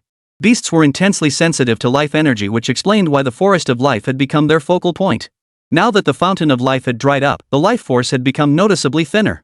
Although the Tree of Life was the source of vitality for the Forest of Life, its life energy did not disperse outward. But that doesn't make sense. Even so, the beasts couldn't completely ignore the Forest of Life unless... Cassie abruptly stood up, gazing toward the direction of Juke City. The more she thought about it, the more alarmed she became. The Water of Life. Chapter 94, Full Moon Night, 2 Great Dragon Clans. Chen Wuming stood atop the city wall. Behind him stood containers holding the Water of Life. The other Vermilion Bird Guards stood similarly, each with large containers holding the Water of Life behind them. The Water of Life radiated an intense aura of vitality, drawing all the ferocious beasts toward it. Kuruiying watched the approaching horde of beasts and felt a chill run down her spine. This beast tide was more than double the size of any they had faced before. Could they hold out? Using the Water of Life to lure the beasts was sheer madness. Giant city cannons, prepare to fire. A series of openings appeared along the walls of Suzaku City, revealing 30-centimeter diameter cannon barrels instantly trained on the beast horde below. These massive siege cannons, forged jointly by humans and dwarves of Suzaku City, were designed to minimize casualties. Fire! The space around the cannon barrels visibly warped. Hundreds of cannons fired in unison, causing even the city walls to tremble. The deafening roar echoed so loudly that even the women deep within the Forest of Life could hear it. Ammo infused with essence bomb technology detonated within the beast horde, sending countless severed limbs flying. Roar AB Rank A pounded its chest, attempting to catch the shell with its bare hands. In an instant, one of its arms vanished. Yet it proved effective. The shell was flung away, sparing many beasts from injury. Heaven's Wool Sledgehammer. Fate Coin Heavenly Thunder. A hammer surging with celestial thunder power smashed its chest caved in, followed immediately by the thunderous strike. It blasted a massive circular crater where the ape had stood. Within a 100-meter radius, the Vermilion Bird Guards on the city walls engage. The great city cannons take aim at beasts below B rank. Any beasts reaching B rank are to be handed over to the Vermilion Bird Guards. Commands echoed out, everyone standing ready for battle. The giant cannons, receiving their orders, immediately swiveled their barrels to target beasts farther away. Battle erupted simultaneously atop the city walls. Ice Giant, Ice Crystal Armor. A colossal ice giant descended outside the city walls. Wielding an ice blade, it sliced the beasts beneath its feet into shards of ice. Shi Lianxue stood atop the giant's head, surveying the beasts gathering relentlessly. Her fingertip pointed skyward, sending ripples of icy blue energy outward. Layers of frost enveloped her. Deathly cold wind. Her newly acquired skill, Deathly Chill, combined with Sighing Chill after reaching C+, froze all beasts within dozens of meters into ice sculptures.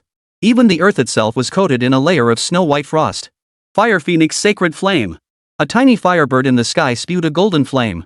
Once this flame touched the beasts, it could never be extinguished unless their limbs were severed. Lin Xiaohui shouted from the city wall, "Leave this side to me." Through massive accumulation of life water and essence potions, Lin Xiaohui had barely reached B rank, but this was already pushing her potential to its limit. She could advance no further. Fire clouds fill the sky. Fire Vermilion Bird Nirvana Flame. The sky-piercing flames collided with the black fire of the A-rank Netherflame Serpent, neither side gaining the upper hand. His 3 more Netherflame snakes appeared, surrounding Kuruoying. 4 against 1? No fear flickered in Kuruoying's eyes. Instead, boundless fighting spirit filled her gaze. World-destroying Fire Lotus. A lotus blossom radiating an aura of annihilation materialized in her hand. Unlike before. This time, the lotus was black. Explode. Terrifying flames instantly consumed everything. At the city gate of Zhuke City facing the endless mountains, nearly all the Zhuke guards had withdrawn. Only Qin Wuming, Meng Qinglan, and the 2 headmasters remained. Qinglan, how are the other sectors holding up? If Ing and the others can handle it, there's no problem. Meng Qinglan glanced at the battle status on her bracelet and replied. Ah. If only we had the Life Forest's assistance. Yi Hua. Su Yehua quickly covered his mouth and glanced cautiously at Chen Wuming beside him. He appeared utterly calm, completely unfazed. Noticing the vice principal's gaze fixed on him, Chen Wuming chuckled softly. It's fine, vice principal. Sister Anna and the others will understand. Besides, it's not time for the elves to leave the Forest of Life yet. His voice paused as he gazed into the depths of the endless mountains. After all, something hasn't emerged yet. From the depths of the endless mountains, within the mutated A+ secret realm, a colossal dragon's claw reached out. Is this Blue Star? How feeble. Countless fallen crawled beneath the terrifying dragon's feet. But the dragon didn't even glance at them, its vertical pupils fixed on a single direction. Interesting. The life force here is surprisingly sparse. Seems these elves aren't as clever as legend makes them out to be. Roar. Another dragon's roar echoed as a slightly smaller dragon flew in from the direction of the Iron City. Need some help? The colossal dragon merely glanced at it. Do you think I can't handle even these weakened elves? The other dragon, entirely black, offered no rebuttal. Like the Crimson Colossus, it fixed its gaze upon the direction of the Forest of Life. The vitality here was vastly different from the intelligence they'd received. Has something happened to the Tree of Life? Head to Vermilion Bird City. Just stall them. That old codger over there is no pushover. Once I've destroyed the Forest of Life, I'll be there to help you soon. All right. The Black Dragon did not refuse. With its strength, it couldn't truly destroy Longjintian, but it could certainly stall them and prevent human reinforcements from reaching the Forest of Life. The Black Dragon moved swiftly, reaching the gates of Suzaku City in no time. Of the 4 who had originally stood there, only Chen Wuming and Longjintian remained. Seeing only the Black Dragon arrive alone, Longjintian sneered, "You really did calculate it perfectly, kid. That crimson flame red dragon did indeed go to the Forest of Life by itself. Principal, are you sure you can handle it alone? Oof. It's merely an A+ black flame dragon. Don't underestimate your headmaster." Hearing Chen Wuming dare to question him, Longjintian instantly bristled with fury. "Today, I'll show you the true power of your principal." Transforming into a dragon. A fiery inferno instantly engulfed Longjintian. His human form vanished, replaced by a colossal dragon's body. "Boy, the city gates are in your hands now. Leave it to me." Chen Wuming turned his gaze toward the horde of ferocious beasts summoned by the Black Dragon below the city walls. He had stayed behind specifically to handle this situation. The Black Dragon's pupils contracted sharply upon witnessing Longjintian's transformation, its earlier disdain vanishing. The Longjintian couldn't maintain his dragon form indefinitely. It had to be taken seriously. Roar. The 2 colossal dragons soared into the sky, their terrifying collision sending shockwaves that even Chen Wuming could feel. Is this the power of an A+ class dragon? Chen Wuming looked down at the ferocious beasts below the city walls. But I don't seem to be too shabby either. Beast form. The sky, cloudless just a moment before, was suddenly shrouded in dark clouds. Even the moon's light was obscured. A sinister grinning face materialized within the dark clouds. Chen Wuming was now enveloped in black mist, only his pair of blood-red eyes visible. What is this? Longjintian sensed the commotion below. He glanced down. That single glance nearly sent him into a rage. That brat had actually stolen the beast transformation skill stone. He wasn't the only one who saw the Black Dragon across the way, and everyone in Zhuke City witnessed it too. That figure, shrouded in a murderous aura, lurked within the black mist. No one could make out his features. Fate-blessed holy light. What should have been a sacred light brimming with divine aura was now tainted with boundless malevolence. Every beast enveloped within turned bloodshot-eyed and began attacking indiscriminately, friend or foe. Even the Vermilion Bird guards were affected. Seeing this, Lin Xiaohui, stationed at the city walls, urgently commanded, "Pour the water of life over yourselves.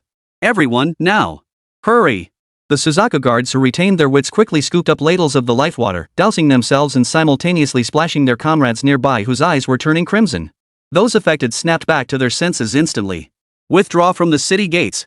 No one is to approach within 100 meters of the gates. To prevent further guards from being affected, Lin Xiaohui immediately withdrew the men from the area, leaving it entirely to Chen Wuming to handle. Seeing this, Long Jintian had no choice but to accelerate his attack. Tearing Heaven Claw. His claw tore several terrifying gashes into the black dragon's body. His eyes flashed with resolve. He must increase his speed.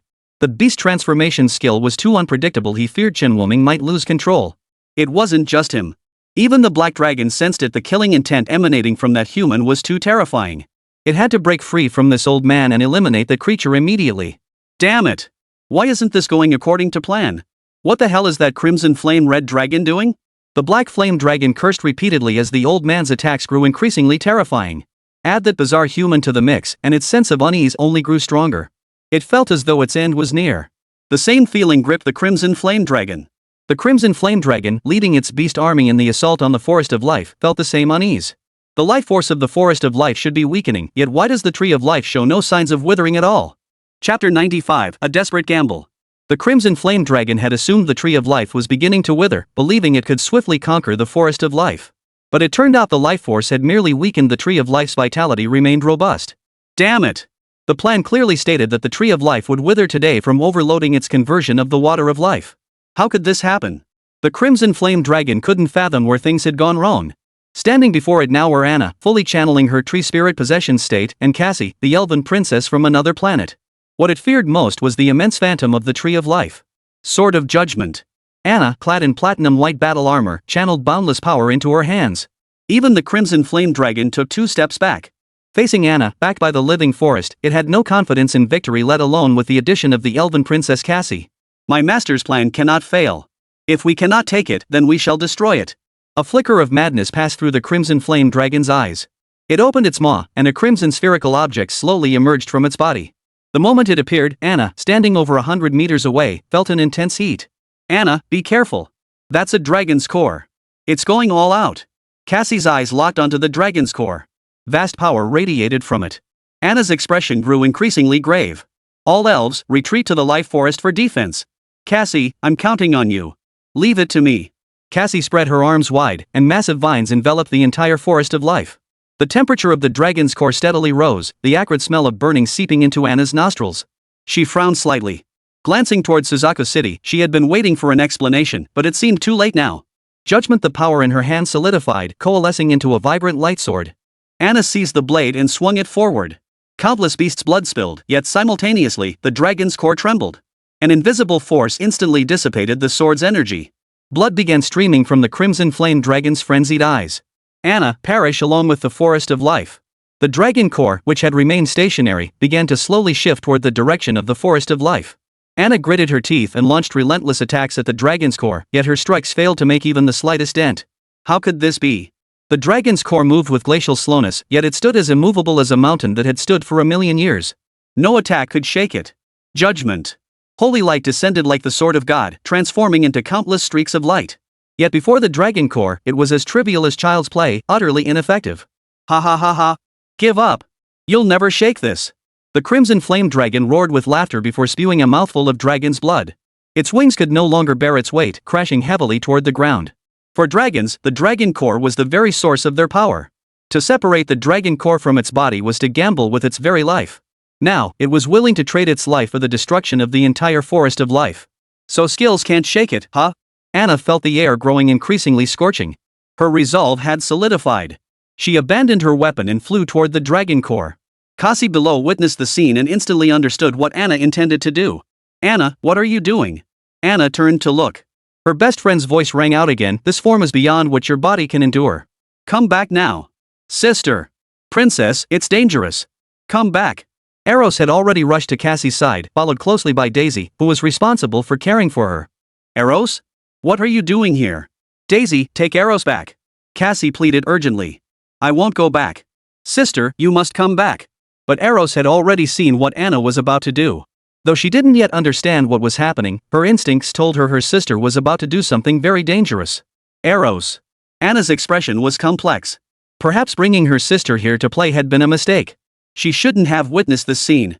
Her gaze hardened as she reached out barehanded toward the dragon core. The scorching energy swiftly carbonized Anna's hands, but by the time they touched the dragon's heart, her hands were already unrecognizable.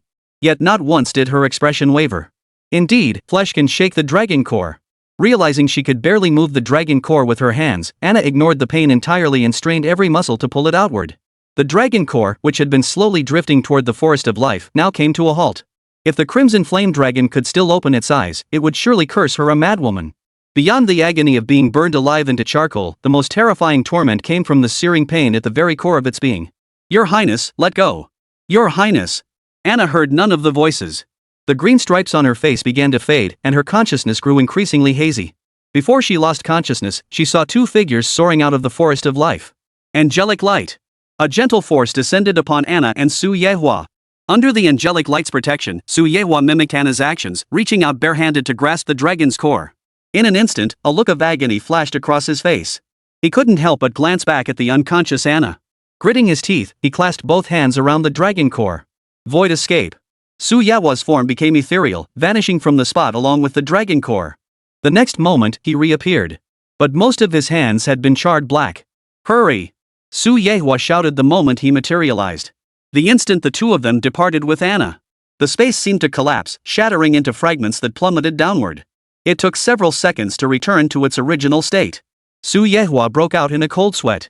That kid Wuming will be the death of me someday. Bringing the dragon pill into the void with me, only he could come up with something like that.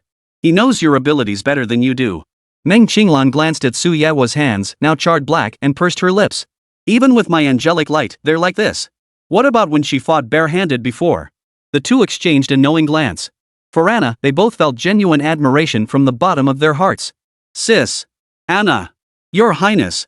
Three distinct voices rang out. Kasi frantically retrieved a healing potion from the space stone and fed it to Anna with trembling hands. Anna, don't be afraid. You'll be fine. I'm here. But Anna never showed fear until her dying breath. If anyone should have been afraid, it should have been her. Step aside. I've shielded her with angelic light. She'll be safe for now. Wah? Big sis. None wept more bitterly than Arrows, the younger sister. Especially when she reached out to touch Anna's hands, now unrecognizable. Behind them, the tree of life seemed to witness it all.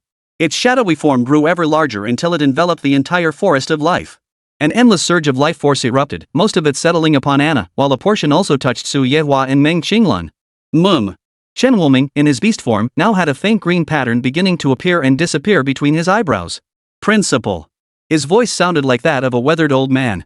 Long Jintian's body trembled at the sound. He instinctively looked down, only to see that his dragon transformation had reached its limit and dissolved. The black flame dragon was also in dire straits, one of its claws having vanished entirely. It too sensed the disappearance of the crimson flame dragon's aura, realizing something had gone wrong. That force just now was the dragon core, and now its aura has vanished. The black flame dragon knew this operation had failed. It saw no point in lingering. Taking advantage of Long Jintian's retreat, it flew away with all its might toward the endless mountains. Long Jintian did not pursue. Chen Wuming's condition was now the greater priority. Master, dawn has broken. The beast tide receded, revealing the blood-soaked earth. The dawn's first light washed over the faces of the survivors. Countless corpses of ferocious beasts and human limbs scattered across the field bore witness to the fierce battle that had raged here. The eyes within the black mist slowly closed. As the darkness faded, one figure moved faster than Long Jintian. Shi Lianshua's white hair fell loose, covering both her and Chen Wuming's faces. Thankfully, you made the right bet. Chapter 96, it was all part of the plan. Report, casualty figures for this engagement have been finalized. The Vermilion Bird Guard choked out, 73,560 critically wounded, 167,777 lightly wounded, 23,800 dead, and several thousand still missing. Though the city had been defended, no one felt joy. The cost had been enormous. And this outcome, which minimized casualties, was only possible because of the life-giving water. Among the fallen were not only members of the Vermilion Bird Guard, but also dwarves from the Iron City. At that moment, Su Yehua also returned to Suzaku City from the Forest of Life through the two-way rift. The exhaustion etched across his face made it clear that the previous night had been anything but easy. He had intended to report the situation to Long Jintian immediately upon his return. But he couldn't find Long Jintian anywhere. He casually pulled a Vermilion Bird Guard moving supplies and asked, "Where did the headmaster go?" The headmaster. The Suzaku guard looked confused. Seeing he didn't know, Su Yehua released him. After searching for a long time, he finally found Lin Xiaohui outside the city walls, directing the repair work. It was from her that he learned Long Jintian's whereabouts. The principal took Wuming to Qilin University. What on earth is he doing taking that kid to Qilin University at a time like this? Su Yehua's eye twitched. This morning, the first thing Anna said upon waking was that she wanted to see Qin Wuming. That's why he'd come back to find him, only to discover Long Jintian had already taken him away. Well, Wuming's body has developed some issues. Lin Xiaohui's eyes darkened. When Shi Lianxue brought Chen Wuming back last night, his body had already begun to change. None of them had ever seen anything like it before. To prevent any lasting damage to Chen Wuming, Long Jintian hadn't even rested before taking him away. Something happened to him? Su Yehua grew tense upon hearing of Chen Wuming's predicament. He asked for more details. After contacting Long Jintian to reconfirm that Chen Wuming was temporarily out of harm's way, he finally managed to breathe a sigh of relief. But Su Yehua soon found himself in a quandary. Anna had instructed him to return and find Chen Wuming, yet Chen had been taken away. How could he possibly explain this? Say that kid knocked himself unconscious again to protect Zhuke City? Su Yehua gave a bitter smile. If His Highness found out about this, who knew what he'd think? After all, they had just drained the fountain of life nearly dry under Chen Wuming's orders. And now Chen Wuming had vanished. What do you call that? Fleeing justice, right? But someone would have to explain it. Su Yehua returned to the Forest of Life once more, where Anna had already arrived at the fissure. Thanks to Meng Qinglan's treatment and the aid of the Tree of Life, her condition had improved significantly. Seeing Su Yehua return alone, she couldn't help but ask, where is he? After waking from her unconsciousness, she had questioned Cassie. Under her persistent inquiries, Cassie had finally shared the information she had just learned. Last night's full moon marked not only the reappearance of the two mutated A+ secret realms for the Dragon Clan, but also the peak of malevolent energy in the endless mountains over the past century. If the ferocious beasts launched a massive assault on the Forest of Life at this moment, the Tree of Life, overwhelmed by the torrent of malevolent energy, would desperately release its life water to counteract the erosion. The consequence of this action would be that the Forest of Life would be unable to recover for a short period. It would appear withered. Though merely an illusion, without the Tree of Life's blessings, the Forest of Life would become no more than an ordinary forest. Even Anna's tree spirit possession would be unable to sustain its effects for long. Upon hearing Cassie's analysis, Anna felt a pang of regret for having sent that message to Chen Wuming. After waking, she had hoped Chen Wuming would appear before her. But when she saw only Su Yehua approaching alone, her heart sank. Eros hurriedly asked, Principal Su, why didn't Miller come? Is he angry with Sister Shang? I'll go find him. Princess Eros, there's no need for you to go. Eros lifted her head, her face filled with confusion. Why? Faced with that gaze, Su Yehua swallowed hard, unsure how to explain. It was precisely because of this that he didn't want to come back. Having worked alongside him for years, Meng Qinglan instantly sensed Su Yehua was holding something back. And it was most likely something unpleasant. Principal Su, just tell us. You know that child. Sigh. Seeing Meng Qinglan had spoken up, he saw no point in holding back any longer. Wuming has some health issues. He's already at Qilin University for treatment, but he's fine now. You don't need to worry. He added that last bit specifically, afraid they might overthink it. The more one dreads something, the more likely it is to happen. Eros, Zoea, and Cecily, the three girls who had remained in the Forest of Life and were close to Chen Wuming, all showed signs of distress upon hearing about his health issues. Anna! Only when Cassie's frantic voice cut through the silence did they snap back to reality. Anna could barely stand, her spirit completely drained as she leaned against Cassie's embrace. Even with the aid of the Tree of Life, she had only just recovered. She still needed proper rest. Now, hearing of Chen Wuming's accident, her qi and blood surged violently. Meng Qinglan quickly checked Anna's condition. She exhaled softly, she's fine, just overexcited. Let Princess Anna rest first, her body hasn't fully recovered yet. Anna was supported by Cassie, yet her eyes were filled with swirling thoughts. After a long moment, she finally uttered, I owe him my life. All right. I'll tell Xiao Miller. Just rest well now. Cassie had endured more fright in these past 2 days than in her entire lifetime. Countless times, she thought her dearest sister was about to be laid to rest. Fortunately, she had found a good younger brother. After the two left, Eros clutched Meng Qinglan's hand, her little face serious. Sister Qinglan, can we go see Miller? Meng Qinglan, who was old enough to be a mother, couldn't help but smile at Eros's question. Don't worry, Princess Eros. He'll be fine. If you leave, your sister will worry.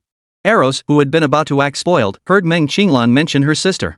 And recalled her sister's earlier state, she reluctantly abandoned the idea. Don't worry, Eros. Cecily and I will go check on him for you, Zoea reassured her. Meng Qinglan had no reason to stop the two of them. However, when Cecily prepared to leave, Dorian insisted on accompanying her. He claimed he had made many mistakes and intended to use the remaining time to make amends. Since one more person made no difference, Cecily simply brought him alone. Upon reaching Suzaku City, they immediately caught a whiff of blood far stronger than anything in the Forest of Life. Many within the city labored with wounds that hadn't yet healed. Suzaku City was already short-handed, and after this beast tide, the population had plummeted again. Even with the dwarves from the Iron Capital joining in, it still wasn't enough. It was in even worse shape than White Tiger City, which had been destroyed once before. Principal Sue, when can we meet Miller? Zoya asked, looking up. The current bird and beast summoners are all occupied. If you're in a hurry, I can have someone escort you there first. After all, they were members of the dwarf and dark elf clans, and Su Yehua remained courteous. He raised his hand to signal Lin Xiaohui to escort them over. But Zoe interjected, Principal Sue, you must be very busy here. We can help out. Cecily and Dorian both nodded in agreement. Even if they rushed over now, they couldn't help Chen Wuming. It would be better to assist him in properly restoring this city he had defended with his life. A faint smile touched Su Yehua's lips. Then I'll trouble the three of you. Chapter 97, Reinforcing the Seal once more. Beep beep. Don't stop me. Let me in. Lan Na's anxious figure appeared inside the hospital room. When she saw the familiar figure lying on the white hospital bed, her heart ached as if pierced by a dagger. Chen Wuming, who had long since regained consciousness, turned his head and raised a hand in greeting. Lana, what brings you here? What happened to you? I never expected that prolonged exposure would allow the malevolent energy to invade me too, Chen Wuming said with a helpless smile. Who could have guessed he'd been invaded by his own Sha energy? Fortunately, this aura wouldn't harm him. It had merely rendered him temporarily unconscious. It seemed he'd need to control the duration of his beast transformation going forward unless he found a way to resist the malevolent energy entering his body. Lana glanced at the liquid in the foredrip. She sat down beside the bed and said in a slightly reproachful tone, Why did you do something so dangerous again? Chen Wuming merely smiled. He gazed absently around the modern hospital room. For a fleeting moment, he felt an illusion that made him doubt whether he had returned to his previous life. Why is there a hospital room like this? And do I really need an foredrip? Chen Wuming stared at the four attached to his wrist in disbelief. He was, after all, a C-plus class professional. Would this kind of treatment meant for ordinary people really be effective? This is a ward for civilians, but foredrips are gentler than professional treatments. Given your condition at the time, it was definitely the better choice. Long Jintian walked in from outside. He carried a basket of fruit in his hand. Chen Wuming couldn't help but chuckle. Principal, you make me feel like you're visiting a hospital to pay respects to a leader. You little brat, this isn't for you. Long Jintian shot him a disapproving look. That brat nearly scared the life out of him. Playing around with beast transformation was bad enough, but then he went and knocked himself unconscious. Lan, you take this and eat it. Wuming seems fine now, no need to give him any. Lan Na smiled as she accepted the fruit basket and thanked him. She then took an apple and began carefully peeling it. She then handed it to Chen Wuming. Here, eat this. Thanks. Chen Wuming took the apple and raised an eyebrow slightly toward Long Jintian. Long Jintian. How had he never noticed before how childish this kid was? Just then, Ji Meng's voice came from outside the ward. Lana, we should be heading out. Lan Na paused mid-peel, and Chen Wuming's voice reached her ears. Do you still have a mission to complete? Yeah, the seal over there needs reinforcing. I'll head out first. Get some rest. Lan Na placed the half-peeled apple on the table. As she walked out, she turned back to remind him, Don't you dare do anything dangerous again, or I'll get mad. Chen Wuming watched the figures of the Qilin children fade into the distance. He knew she was heading to reinforce the seal on that battlefield within the treasure secret realm.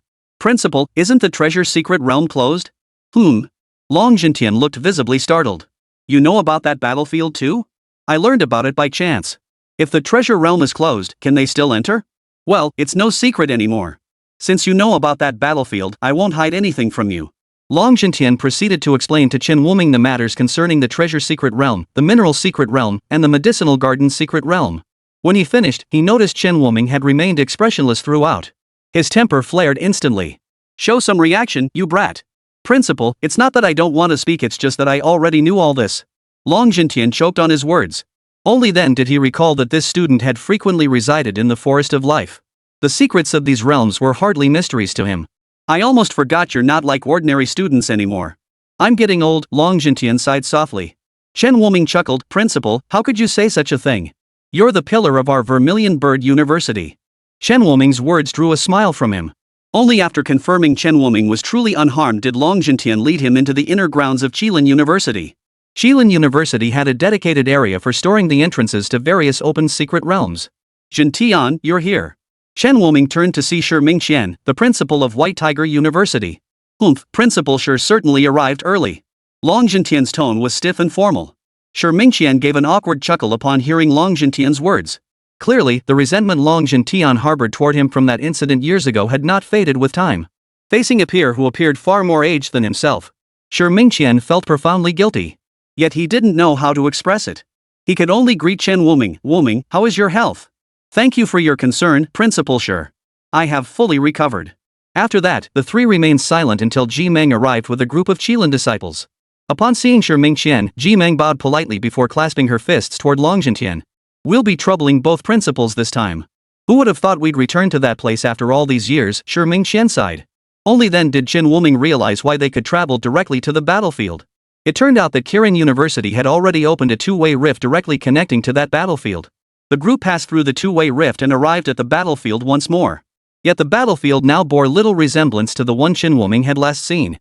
It had become a frozen wasteland. It was identical to what he had seen within Shi Lianshue's illusion. He grew increasingly aware of the peculiar nature of the treasure core illusion. It seemed to be genuine memory, not an illusion. The breach collapsed so quickly, Shi Mingqian remarked, his expression grave. Long Jintian frowned. Didn't you temporarily seal it last time? We definitely sealed it. Gazing at the breach, now more than double the size of its previous form, Ji Meng felt a chill run down her spine. How could his sealing talisman have failed? Chen Wuming couldn't help but recall the pair of eyes he'd seen before leaving last time. Could it be that guy's doing? There's no point in talking now. Let's reinforce the seal first. Transforming into a dragon. Transforming into an evil dragon. Long Jintian and Kong Junhao simultaneously activated their dragon transformation abilities. Yet Kong Junhao's demonic dragon shone as faintly as a grain of rice before Long Jintian. Both slashed their own arms, letting blood flow into the gap. The gap, which had been expanding, abruptly halted its outward spread.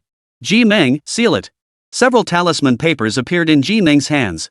The pendants on the chests of the Qilin disciples glowed, channeling streams of energy into the papers. Under the infusion of energy, intricate, dense patterns began to form on the talismans. Ji Meng dared not relax his focus for a moment, concentrating intently on drawing the talismans. Only when the talismans were fully inscribed did he roar, sending several sealing talismans flying toward the edges of the rift. The cage formed by the sealing power locked the rift tightly shut. With the continuous infusion of energy and dragon blood, the breach began to show signs of shrinking. It's working. Kong Junhao's voice was thin and strained from exhaustion. Not enough. Hold on a moment longer. Long Jintian kept his eyes fixed on the breach. Only when it had shrunk to a certain extent did he shout, Shi Mingqian, hurry. Coming. I need to build up my power. Shi Mingqian, transformed into a colossal tiger, roared as he slammed his paw onto the shrinking breach. Golden Spear White Tiger Seal. As the power surged through him, Shi Mingqian's form shrank steadily until he returned to human shape. The breach finally stabilized completely. A character 4 king appeared on the sealing talisman. This should hold for a while longer, right? Supported by Ji Meng, Shi Mingqian stood up, his eyes heavy with exhaustion. Having drained his own power to reinforce the seal, Shi Mingqian would remain in a weakened state for the foreseeable future. He might even face the risk of losing levels. Long Jintian glanced at Shi Mingqian out of the corner of his eye. You did well this time. Well, as the president of White Tiger University, I ought to do something for the kids. Shi Mingqian chuckled. That infuriating smirk made Long Jintian's temples throb, and he promptly looked away. He kept reminding himself, it's for the kids. It's for the kids. Can't hit him. Suddenly, from the gap that should have been sealed, a pair of bloodshot eyes appeared. This time, Chen Wuming saw clearly, his back instantly soaked in cold sweat. What he had seen last time wasn't an illusion. Yet everyone around him seemed oblivious, still chatting away. Snap. A massive hand reached through the breach, ignoring the seal entirely, and lunged toward the weakened Shi Mingqian. Watch out. Chen Wuming instantly stepped in front of Shi Mingqian and Ji Meng. God help us. Chapter 98, The Frozen Wasteland in the Gap. That massive hand seemed to know Chen Wuming possessed divine protection. Or perhaps he had been its target all along. It clamped down on him, gripping him tightly as it began to pull back. Only then did the others notice the giant hand's presence. Let him go. Elemental energy of devastating force slammed into the giant hand. The rage in Lana's eyes nearly solidified. Skills poured relentlessly from her hands. Sky-shattering claw. Blissful sword technique. For a moment, every attack converged upon that colossal hand. Yet it remained unshaken. They could only watch helplessly as Chen Wuming was dragged into the breach. Wuming! Lan Na's heart clenched as she rushed after him. Lan Na, stay calm. Long Jintian quickly grabbed Lan Na's arm, preventing her from reaching the gap. The shock in his pupils hadn't yet faded. How is this possible? It was clearly sealed. How could that hand? The seal above the gap remained perfectly intact, showing no signs of damage whatsoever. Despite such a flawless seal, only Chen Wuming had noticed the appearance of that giant hand. And they had all stood by helplessly while Chen Wuming was taken away. Lana collapsed onto the ground. The pain in her eyes lingered long after. Chen Wuming. He was taken away right before her eyes. Let's return first and notify the Qilin people something's gone wrong on this battlefield. Long Jintian's expression was grim. Chen Wuming was his responsibility. If something went wrong, he would be held accountable. But now the breach had been sealed beyond their ability to investigate. They had to return and find reinforcements. Lan Na bit down hard on her lower lip. A faint metallic taste exploded in her mouth, and she realized her lip had been bitten through. Wuming, don't be afraid. I'll come rescue you soon. She didn't want to leave, but reason told her staying here would delay the rescue of Chen Wuming. The moment Chen Wuming was dragged into the breach, all sound around him vanished. It felt as though he were suspended in the void of space. It wasn't darkness, but an indescribable void. Here, his 5 senses felt stripped away. Was this the gap? What exactly did that giant hand want to do? The next moment, he realized the giant hand restraining him had vanished. The surroundings had changed as well. A world of pure white. It felt strangely familiar. Why does this look so much like the scene I saw in the Lianshui illusion? Chen Wuming rubbed his eyes, then crouched down to touch the snow on the ground. Only after confirming this was indeed not an illusion did he begin to focus his mind and observe his surroundings. So this is the world mentioned in the gap. That means the ice giant from the illusion must have originated here. But relying solely on my own strength. The thought alone made his head spin. Back then, sure, Lianshui's parents had sacrificed their lives to defeat that ice giant. And he was merely a C+ rank. Bang bang. Just as Chen Wuming pondered how to return, the ground began to tremble rhythmically. It must be that ice giant. Chen Wuming quickly ducked behind a rock and buried himself in the snow. Without divine protection, he could only hope the ice giant wouldn't detect him. But he seemed to have underestimated his opponent. The sound was clearly heading straight for him. Thud. The heavy footsteps drew nearer. Chen Wuming's heart tightened. Why did it stop? Never mind. Let's see if I can beat it first. Beast form. A cloud of black mist rose, and crimson eyes locked instantly with the ice giant behind him. But Chen Wuming halted his movements almost immediately. Because he noticed a little girl sitting atop the ice giant's head. Their gazes locked. Who are you? Chen Wuming's voice in his beast form sounded different from usual, deeply weathered. She wore a fur-lined garment, her face adorned with 4 streaks of different colors. Was this makeup? The little girl's attire resembled that of an uncivilized primitive tribe. Yet Chen Wuming sensed no hostility emanating from her. Yet basic vigilance remained essential. Facing Chen Wuming's question, the little girl tilted her head, pondering for a moment before her face twisted in terror. The ice giant beneath her retreated several steps. After a long pause, she finally blurted out, "Don't eat me. I'm not tasty." Chen Wuming? He looked at the ice giant, now at B+ level. Who would eat whom? Still, he didn't want to fight the ice giant. While a B+ might not kill him, attracting other ice giants would make escape nearly impossible. Only after confirming once more that the girl posed no threat did he release his beast form. He turned to leave. But after taking just a few steps, he heard a thudding sound behind him. Turning to look, he saw the ice giant cautiously following behind him. But its massive frame was impossible to conceal. He twitched his lips. Why did this scene feel so absurdly comical? Dawan, I told you to keep it down. Look, we've been spotted. The little girl perched on the giant's head, whispering to the colossus beneath her. A hint of human-like resignation flickered across the snow giant's face. Even Chen Wuming halted his steps. Though the little girl meant no harm, having such a massive creature trailing behind him wasn't exactly ideal. He wasn't familiar with this place to begin with. Now he had this huge target to deal with. This little one seemed to be a native here, best to ask her. Chen Wuming approached the ice giant, cleared his throat twice, and said, "Little sister, may I ask you something?" Upon seeing Chen Wuming approach, the ice giant instantly assumed a highly alert posture. It sensed a dangerous aura emanating from this tiny human. If a fight broke out, it would die. With that thought, it took 2 steps back. The little girl perched on its head, who had just been about to stand up and greet it, tumbled straight down as the giant shifted. "Oh my gosh, I'm gonna die." She immediately covered her eyes. But the next second, a pair of hands caught her. "Are you okay?" The little girl peeked open her eyes and immediately saw Chen Wuming. I'm fine." She blinked her big, sparkling eyes at Chen Wuming. "Big brother, you look so handsome." Thanks." Chen Wuming was momentarily speechless at the little girl's bluntness. It was the first time he'd ever heard such a blunt statement. After gently setting her down on the ground, he asked, "Little sister, could you tell me your name? And where is this place?"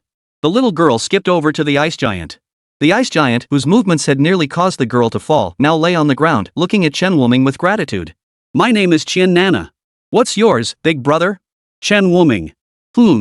China Nana seemed to want to say more, but when she looked up and saw the sky gradually turning from sunset red to pitch black, her little face suddenly grew serious. "Big brother, hurry up and come up with me. Before Chen Wuming could grasp what was happening, Daimaru's hand enveloped him and lifted him onto its head.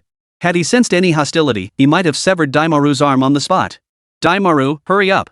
Let's go home. Shinanana's voice was filled with urgency. It was as if some great terror was closing in from behind. Chen Wuming glanced back. The sky here was patterned with diamond-shaped sections that gradually turned red, then black. It resembled a changing puzzle. Amidst the darkness, faint points of light seemed to exist. Shinana, what's going on? He wanted to understand the situation. But Shinanai seemed terrified of the darkness, urging the large horse beneath her to hurry onward without noticing his words. When Chen Wuming looked back again, he saw several enormous figures looming within the darkness. Those are. Chapter 99, The Unusual Planet of Rak. Big brother, get down. Suddenly, a small hand yanked Chen Wuming down, forcing his entire body flat against the ground. Beneath him, Dawan shifted from running on two legs to sprinting on all fours, moving so fast that Chen Wuming could feel the wind whistling past his ears. 10 minutes passed like this. Dawan's pace finally began to slow. Chen Wuming noticed the village nestled in the large pit ahead. Phew, thank goodness we made it back in time. Shinanai patted her chest, looking like someone who had narrowly escaped disaster. As Daimaru leapt down into the pit, Chen Wuming began to observe the village. Besides the houses where people lived, there were also some massive structures built with stacked stones. They looked like they were meant for ice giants like Daimaru. Looking up, the darkness from earlier had caught up, the sky overhead gradually darkening. Yet within this vast pit, it felt no different from daytime. The cliff walls here all emitted a faint glow. Shinana, is there any danger outside after dark? Big brother, you don't know? Shinana looked genuinely surprised, clearly unable to believe anyone could be unaware. After dark, huge monsters appear outside. Those monsters will eat us. Big monsters? Like Daimaru? Daimaru isn't a monster. As the two spoke, an old man approached with a group of tribe members. Several snow giants identical to Daimaru followed behind them. Grandpa! Shinanai rushed over and hugged him the moment she saw him. The old man affectionately ruffled Shinanai's hair, his slightly cloudy eyes turning to Chen Wuming. Young man, you're not from around here, are you? Chen Wuming instantly grew wary. Could this man be planning to attack him? As Chen Wuming began assessing their cultivation levels, the old man spoke again. Young man, there's no need to be nervous. Since Qian Nana brought you here, it proves you have no intention of harming us. Excuse me, old gentleman, but what exactly is this place? It is exactly as you see it, a planet covered in ice and snow called Rakstar. Though you likely haven't heard of it. The old man took Shinanai's hand and turned, saying, come with me, child. Chen Wuming hesitated for a moment before following. Everything here felt utterly unfamiliar to him. It was best not to act rashly. The sense of danger emanating from those colossal creatures outside still weighed heavily on him. He followed the grandfather and granddaughter into the house. Gazing at the fire burning in the hearth placed at the center, he felt a faint warmth. The cold on this planet was truly peculiar. He, a C-plus class professional, actually felt cold. Yet the ordinary villagers here seemed to withstand this bitter cold effortlessly. Pretty amazing, huh? The old man reappeared, clutching a bundle of wood likely for the fire. Which aspect do you mean, old sir? Chen Wuming replied vaguely. He didn't want to admit his thoughts had been read. The old man merely smiled, set the wood aside, and sat before the fire. At that moment, Shinanai came running out clutching two bowls, clattering alone. Beaming, she called out to Chen Wuming, big brother, come quick. Qian Nai has warm milk for you. Only then did Chen Wuming notice that both bowls held a solid, milky white substance. The bowls rested on a wooden stand, and he could even catch the faint scent of milk wafting from them. Big brother, why aren't you sitting down? Qian Nai asked, puzzled. Her large eyes looked at Chen Wuming innocently. Well, I'm sorry to intrude. Chen Wuming nodded lightly and walked over to sit down. The warmth grew more pronounced. Could this ordinary firewood truly produce such a remarkable effect? Nana has already told me about today's incident. I must apologize for her rash behavior. Seeing Grandpa Qian about to rise to apologize, Chen Wuming hurriedly said, no need for that, old gentleman. Qian Nana is still young. I wouldn't hold such a minor matter against her. But these words reached Qian Nai's ears. Her cheeks puffed out instantly. Qian Nai isn't little anymore. Big brother, why are you just like Grandpa, saying Qian Nai is little? The little girl continued warming the milk, her voice full of indignation. She even pushed a bowl toward the center of the flames with a stick. Humph, I'll warm mine faster and make big brother drool with envy. Facing her little antics, Chen Wuming pretended not to notice. Grandpa Qian smiled helplessly. Child, you were drawn in by that so-called gap, weren't you? You know about it, old master? Chen Wuming perked up. If Qian Nai's grandfather knew, didn't that mean others had come before him? Could he follow their path back home? All outsiders who stumble upon Rakstar arrive this way.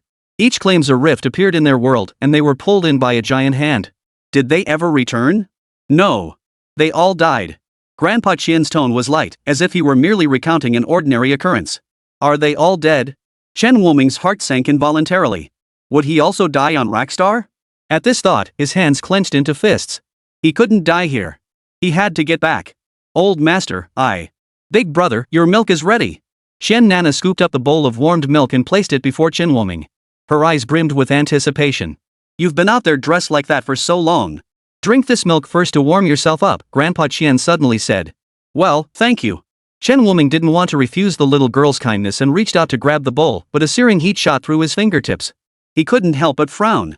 How could this temperature possibly burn him? What on earth is this? Now you understand how they died, don't you? Grandpa Qian sighed softly.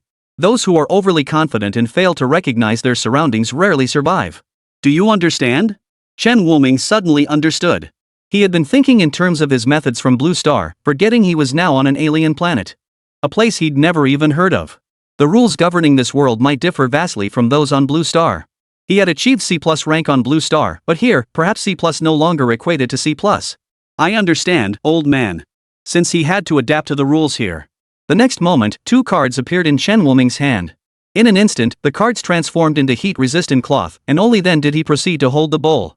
Both China Nana and Grandpa China Nana froze mid-motion at the sight. Shanana's eyes sparkled with wonder. Wow! Big brother, are you a magician? I've heard magicians can conjure anything with cards. You must be one, right? Can you teach me, big brother? Chen Wuming blew on the steaming milk, took a small sip, then replied, I'm not a magician. I'm a fate manipulator. He set down his bowl, and with a wave of his hand, the insulating cloth transformed back into playing cards. Watching the ever-shifting cards. The astonishment in Grandpa Qian's eyes lingered for a long time. He had seen many outsiders before. But someone like Chen Wuming? This was his first time. After finishing his milk, Chen Wuming felt a warm glow spread throughout his body. He stepped outside and looked up. The sky was filled with countless stars, completely different from the blue star he knew. And tiny, faintly glowing creatures flitted through the air. Big brother, what are you looking at? Qian Nana peeked out from under a blanket made of some unknown creature's fur. Nana, do you know what those little glowing things are? They're snow fireflies. They come out at night. I used to pester Grandpa to catch them in jars, but they turn into snow during the day. Don't you have them at your house, big brother? Chen Wuming gazed at the snow firefly resting on his fingertip, a flicker of memory passing through his eyes. Yes, but they're called fireflies. Unlike snow fireflies, they only appear in summer. Summer? Clearly, the concept of summer held no place in Chen Nana's understanding. Here, the land was blanketed in snow year-round, with no discernible seasons. Chen Wuming recalled the colossal figures he had glimpsed in the darkness when night fell. Nana, are those giants in the darkness like Daimaru? No way. Daimaru is a snow giant, but those are frost giants. Grandpa says they're the ones who ruined Rackstar. Chapter 100, Big Brother, don't be afraid. I'm here to save you. Qian Nana looked extremely angry. Only now did Chen Wuming take a proper look at Daimaru, who was resting in the large stone house nearby. Come to think of it, Daimaru did look different from the frost giant he'd seen before. The frost giant he'd seen back then seemed to lack any fur. Did the frost giant freeze the entire planet of Rack? Yes. But this large pit can help us evade the frost giant. Chen Wuming followed the direction Chen and I pointed. The surface of the crater appeared shrouded in a thin membrane, barely discernible without close inspection. Occasionally, a frost giant would pass by, glance at it, and then leave. We'll go up and take a look tomorrow. Chen Wuming exhaled a puff of white vapor before returning to the hut with Qian Nana. The next day, the sky lit up piece by piece like a jigsaw puzzle. Chen Wuming, Qian Nana, and Daimaru arrived at the edge of the great pit. Villagers from many settlements were also out with their snow beasts, searching for food. He also spotted numerous snow-white yaks, their bodies blending into the snowy landscape. Those are snow yaks, big brother. The milk you drank last night came from them, Qian Nana explained. She added that snow yaks were a vital resource for their tribe's survival and their primary source of warmth. Chen Wuming crouched beside the pit, reaching out to touch the membrane, only to find his hand passed right through it. Nana, does this membrane only block frost giants? Well, not exactly. Qian Nana scratched her head, trying to recall. Grandpa said it can also block bad people. Bad people? Did she mean outsiders like him? So anyone who stumbled upon this place by accident, if they harbored ill intent, they couldn't even enter Chen and I's village. Outside, they'd either freeze to death or be killed by the frost giants. He wondered if he'd ever find a way back. Chen Wuming straightened his lip line and pulled a scarf from his bracelet's storage space to wrap it around his neck. He never imagined he'd ever need such an ordinary scarf. Oh? Big brother, you have a scarf too? Shanana noticed this big brother was much smarter than the previous one. He even knew to bring his own scarf. Yeah, a friend gave it to me. Was it from your girlfriend? Chen Wuming's footsteps halted abruptly before he replied, no, just a regular friend. The two humans and the giant walked toward the edge of the pit. Chen Wuming realized this place seemed to consist solely of this expanse of snow-white landscape, with no sign of the secret realm's entrance or any cracks. How was he supposed to get back? Big brother, are you trying to find your way back? Xian Nainai had also noticed what Chen Wuming was searching for. Nana, do you know if your planet has rifts or secret realms leading to other worlds? Chen Wuming looked at her with a hint of hope. Unfortunately, Xian Nana knew nothing about it. Of course not, Nana was just a child. How could he have pinned his hopes on a child? He gave a self-deprecating chuckle. He should have asked Dorian for a few teleportation crystals back then, at least that would have given him some hope. Just as he was about to head back and ask Grandpa Chen again, a distinct splash of color caught the corner of his eye. Gray. It seemed to be heading their way. Roar Damon spotted the gray little creature and instantly grew wary. Yikes. It's a stone bat. Shinanana's puzzled gaze shifted to the bracelet on Chen Wuming's wrist and she instantly understood. Big brother, be careful. Stone bats love stealing things with spatial power. So it's interested in his bracelet, huh? Species, stone bat. Level, C. Description, prefers items imbued with spatial power, lives in colonies. Just a C-rank stone bat, social? When Chen Wuming saw the last two words, his gaze sharpened. He hurriedly glanced behind the stone bat, only to see a dense swarm of gray flying toward them. His scalp prickled with unease. Big brother, hurry up. Let's go back. As long as we get back to the village, they won't be able to follow us. Xian Nainai tugged at Chen Wuming's sleeve, urging him to run with her. No, that won't do. Many villagers were still herding cattle outside the pit. If this swarm of stone bats lashed out in anger and harmed other villagers, it would spell trouble. They had taken him and he couldn't bring trouble upon them. Chen Wuming quickly devised a plan. Dawan, take Nana far away from here. He shouted, charging toward the stone bats. What did their numbers matter? Against his beast form, sheer numbers were meaningless. Daimaru understood his command, snatching the struggling Nana and fleeing at top speed. Beast mode. This time, the black mist expanded to more than double the size of the beast tide. Those blood-red eyes looked even more terrifying. A thick aura of killing intent instantly enveloped the flying stone bats. The stone bats, which had been poised to attack Chen Wuming, instantly turned bloodshot-eyed. Their aura grew increasingly frenzied as they launched indiscriminate attacks. They attacked any living thing that came near them, including their own kind. As the instigator, Chen Wuming relentlessly attacked the stone bats with his skills. Within mere minutes, the tens of thousands of stone bats dwindled dramatically in number. Big brother, hold on. I'm coming back to save you. Chen Wuming's slaughtering motions paused. How did she run back? To prevent the killing intent from accidentally harming Qian Nana, he had no choice but to release his beast form. Simultaneously, most of the stone bats redirected their attack, charging toward him. Just then, Shinanai's indignant voice rang out from behind him. Big Maru, big head, little head, don't let the stone bats hurt big brother. Roar. With several furious roars, countless massive snowballs plummeted from the sky, burying many stone bats before they could even dodge. Shinanai also hopped onto Daimaru's head to come rescue Chen Wuming. Big brother, let's hurry. I called Kamaru, big head, and little head to help. We need to escape. She hadn't even noticed that the stone bats across the way were already dwindling in number.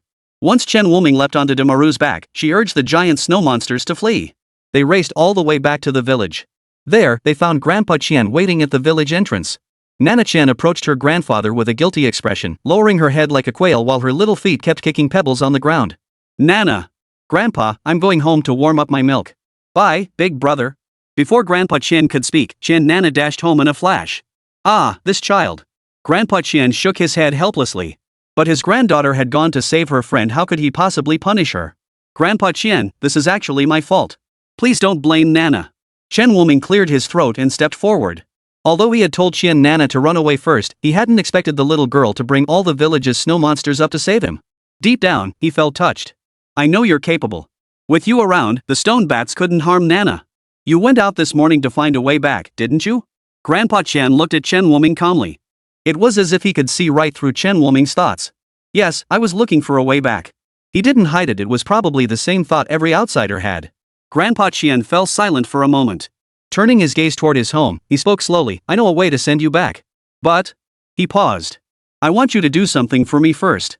Chapter 101, The Suspicious Golden Ring. Grandpa Qian, just say it. If you hadn't taken me in last night, I might have frozen to death out there. Chen Wuming was beginning to understand the words Grandpa Qian had spoken to him the previous evening. Today, he'd only been out briefly with Qian Nainai, yet his hands had turned bright red from the cold. This was absolutely impossible on Blue Star. Seeing Chen Wuming's condition, Grandpa Qian's expression softened slightly. I want you to take Nai out for me. No. China Nana had crept over unnoticed. Hearing Grandpa ask Chen Wuming to take her away, she shook her head fiercely. I don't want to leave Grandpa and Daimaru. I want to stay here with Grandpa. Truthfully, Chen Wuming had long anticipated what Grandpa Qian would say. For this elderly man, nothing mattered more than his young granddaughter.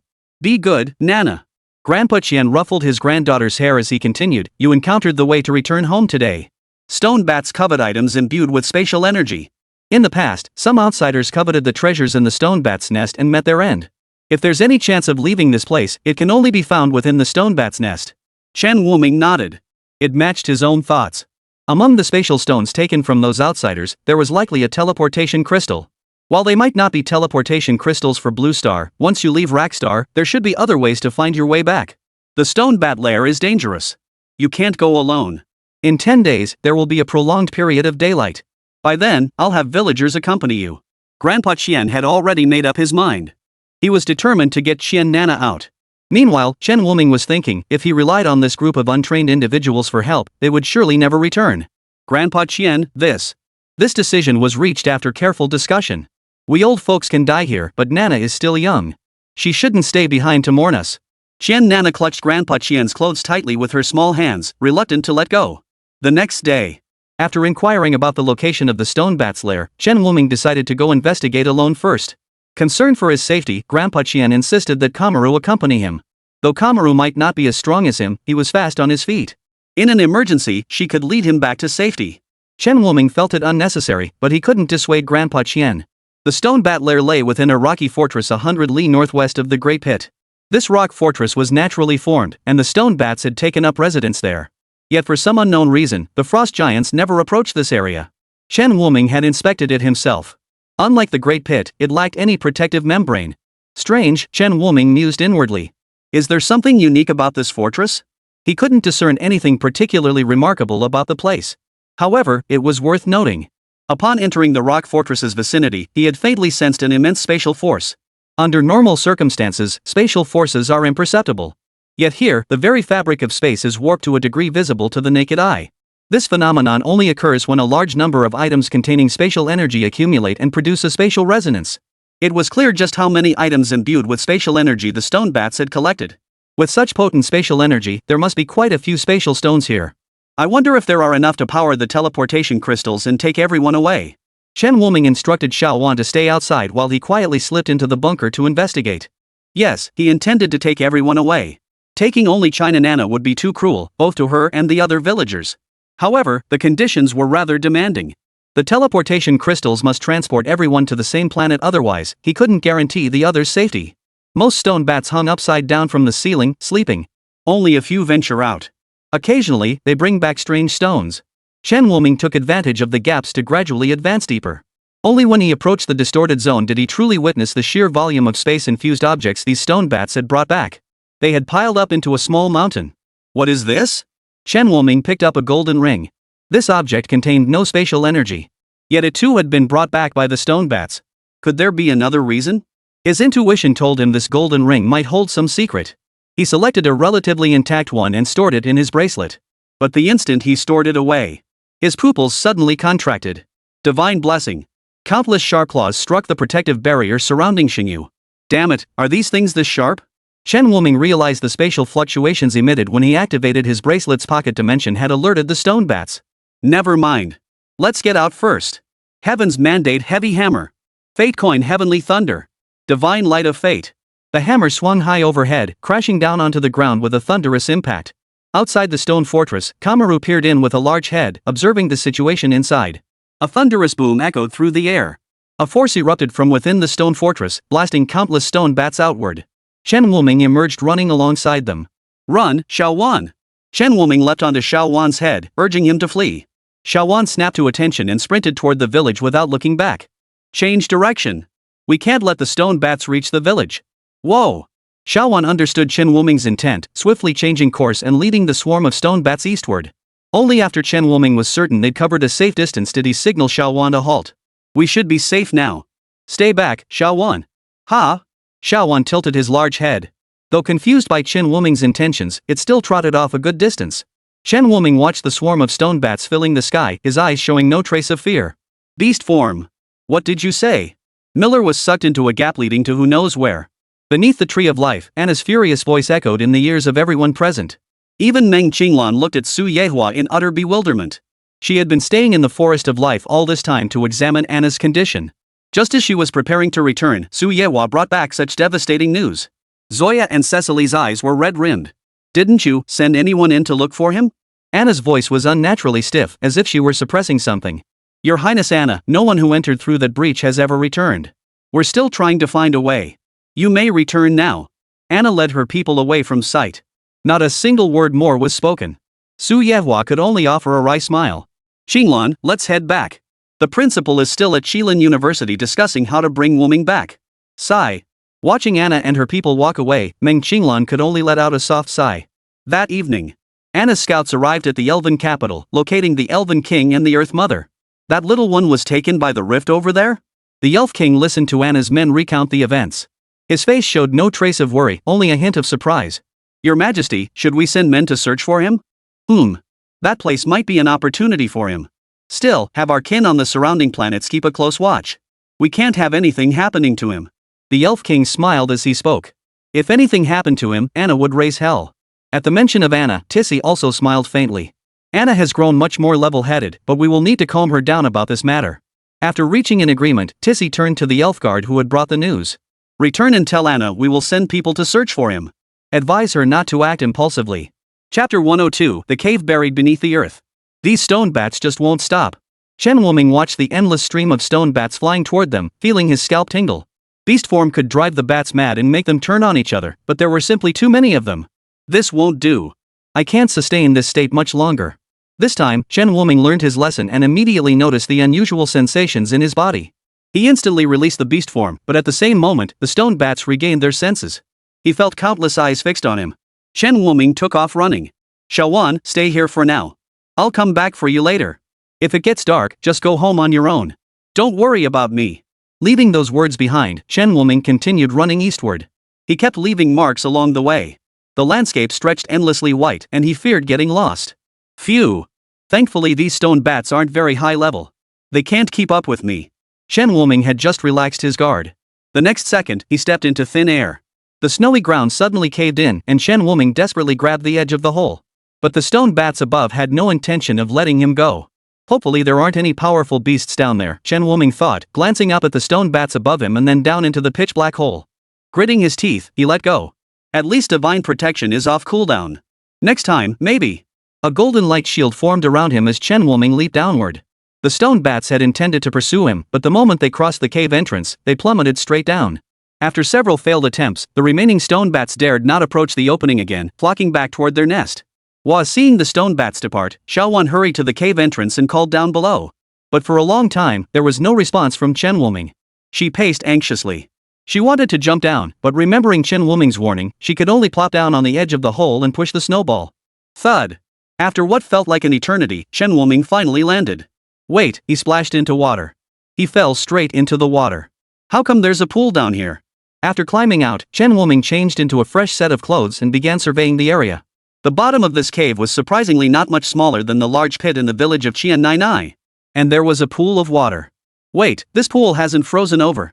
Chen Wuming realized belatedly. Even with Rakstar in this state, the water here showed no signs of freezing.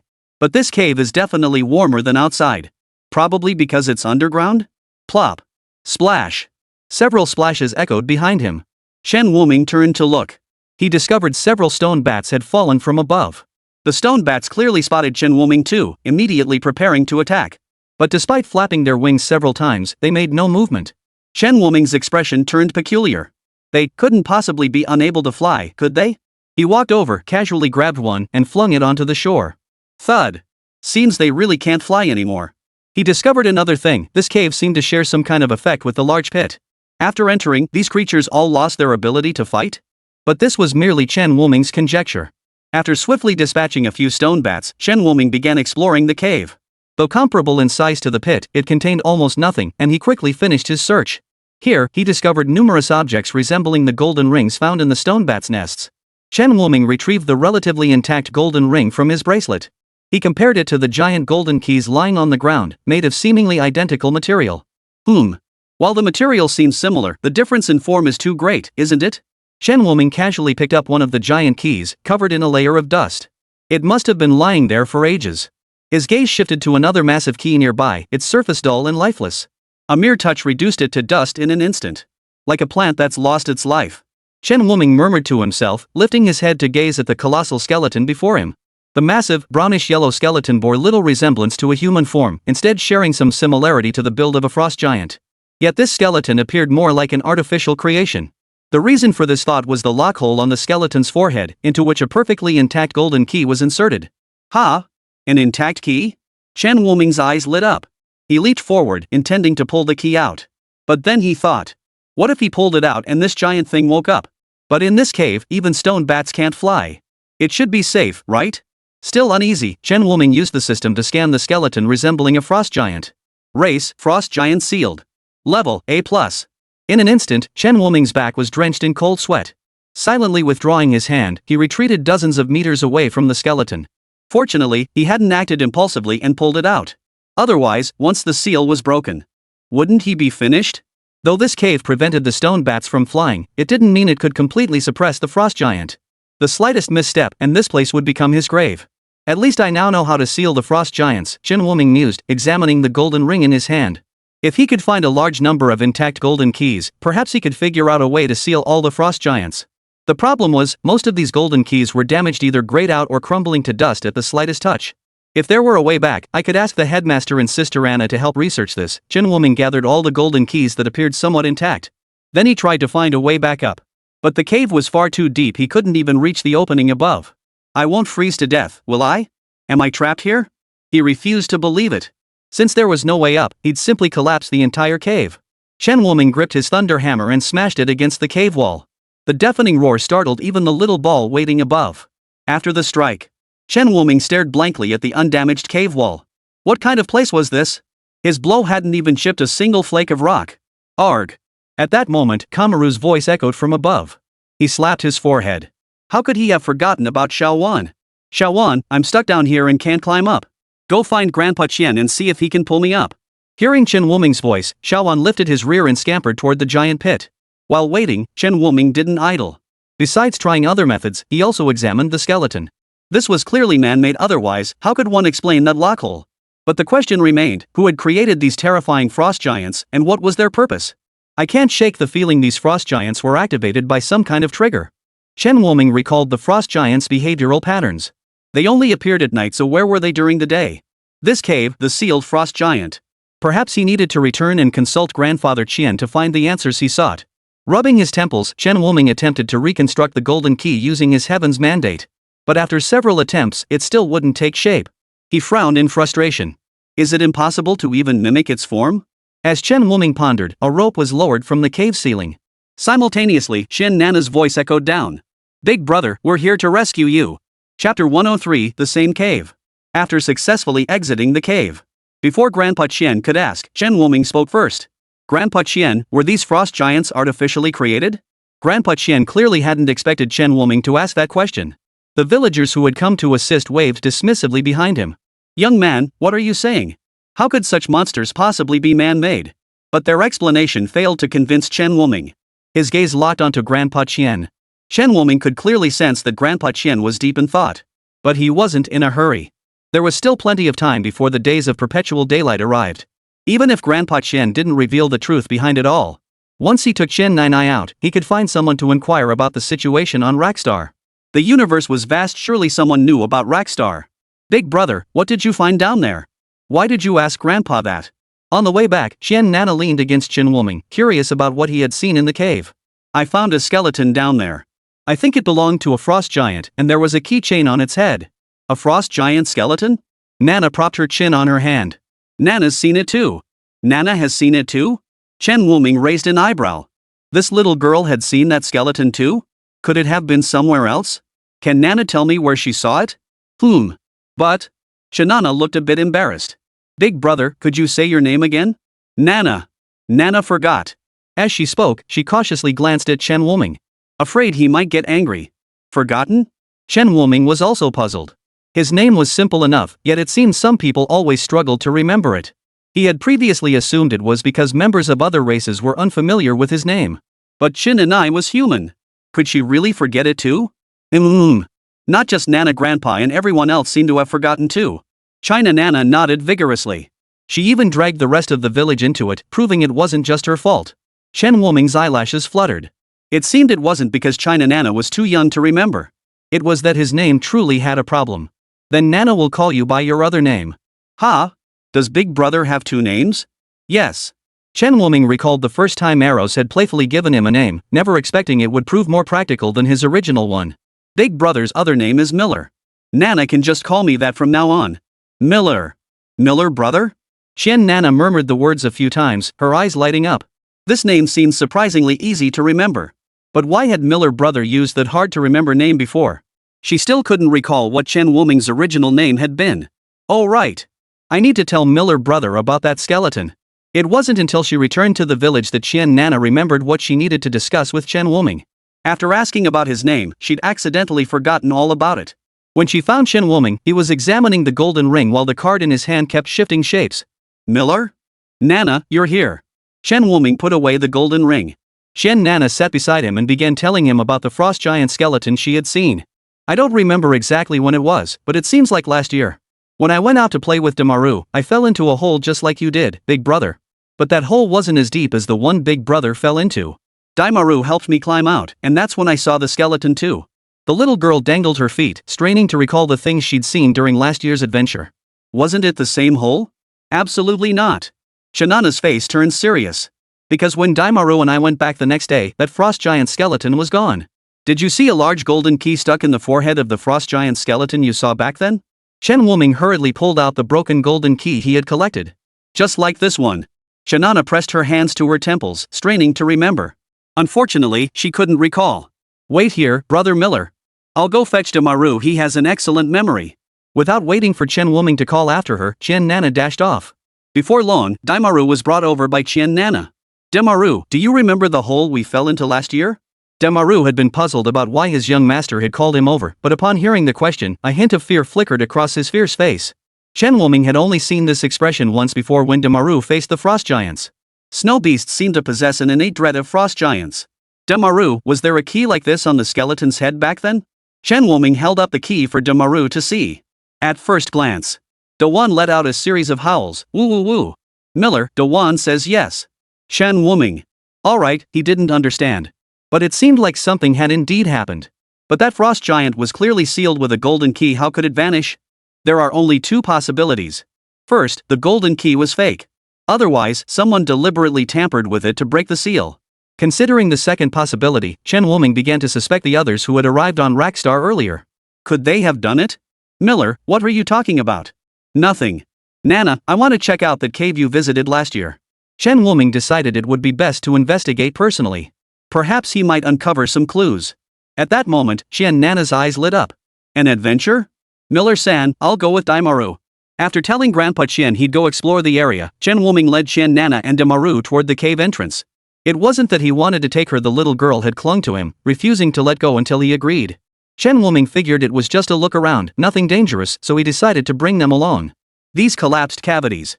The village had marked most of them to prevent villagers from falling in again. This saved Chen Wuming a lot of trouble. The two humans and one monster quickly located the opening. Why is it all white inside? Chen Nana peered down curiously. This cave differed from Chen Wuming's, entirely blanketed in ice and snow, indistinguishable from the outside. But according to Chen Nanai's description, the cave interior was surprisingly warm. Nana, you and Daimaru wait up top. I'll go down and take a look. Chen Wuming scanned the area, finding nothing amiss, then leapt down. A thick layer of snow had already accumulated inside. The temperature was similar to outside. He touched the cave wall here, it felt similar to the one he had fallen into earlier. But why was there such a huge difference? Wait, could those broken golden keys be here too? Chen Wuming immediately zeroed in on a spot and began digging downward. Before long, he discovered a pile of golden keys buried beneath the snow in this cave. Moreover, among them was a nearly intact golden key. He surmised this was likely the one left behind after someone had pulled it out last year. As for why it had been left behind instead of taken, Chen Wuming had no idea at the moment. Just as Chen Wuming felt a sense of relief, thinking this matter was finally making some progress. Shin and I's desperate cries for help echoed from above. Miller, save me.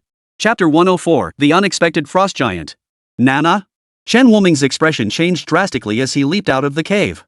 His gaze immediately fell upon Demaru, frozen solid like an ice sculpture, still frozen in a furious pose. He looked upward. The frost giant held Xian Nana in its grasp, gathering ice blue energy within its mouth. A frost giant? Impossible. Chen Wuming gritted his teeth, instantly hurling the green swamp and Nasu Ju spells. Boom! Freezing cold energy poured down, and Chen Wuming vanished from his spot at lightning speed. Every spot swept by the icy blue beam turned to shards of ice. It's still broad daylight, how could a frost giant appear now? Chen Wuming had no time to ponder. Two streams of energy gathered relentlessly in his hands. Fate coin Heavenly Thunder. Fate's holy light.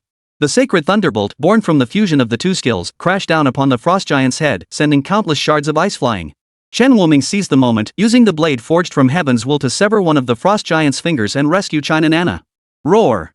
A frigid beam of energy surged toward them. Chen Wuming hurled the blade from his grasp. Using the momentum from the impact behind him, he propelled himself and Shin and I a considerable distance away. Miller Nii, Daimaru. Daimaru. China Nana pointed frantically at Daimaru, now frozen into an ice sculpture. Daimaru had been struck by the frost giant while trying to save her. Chen Wuming noticed the frost giant now advancing toward Daimaru. Now frozen solid and utterly defenseless, if the frost giant attacked him now, Daimaru would surely die. Race, frost giant. Rank, A. An A-rank frost giant, he was no match for it. Chen Wuming clenched his fists. Arg. Just then, little Maru came running over.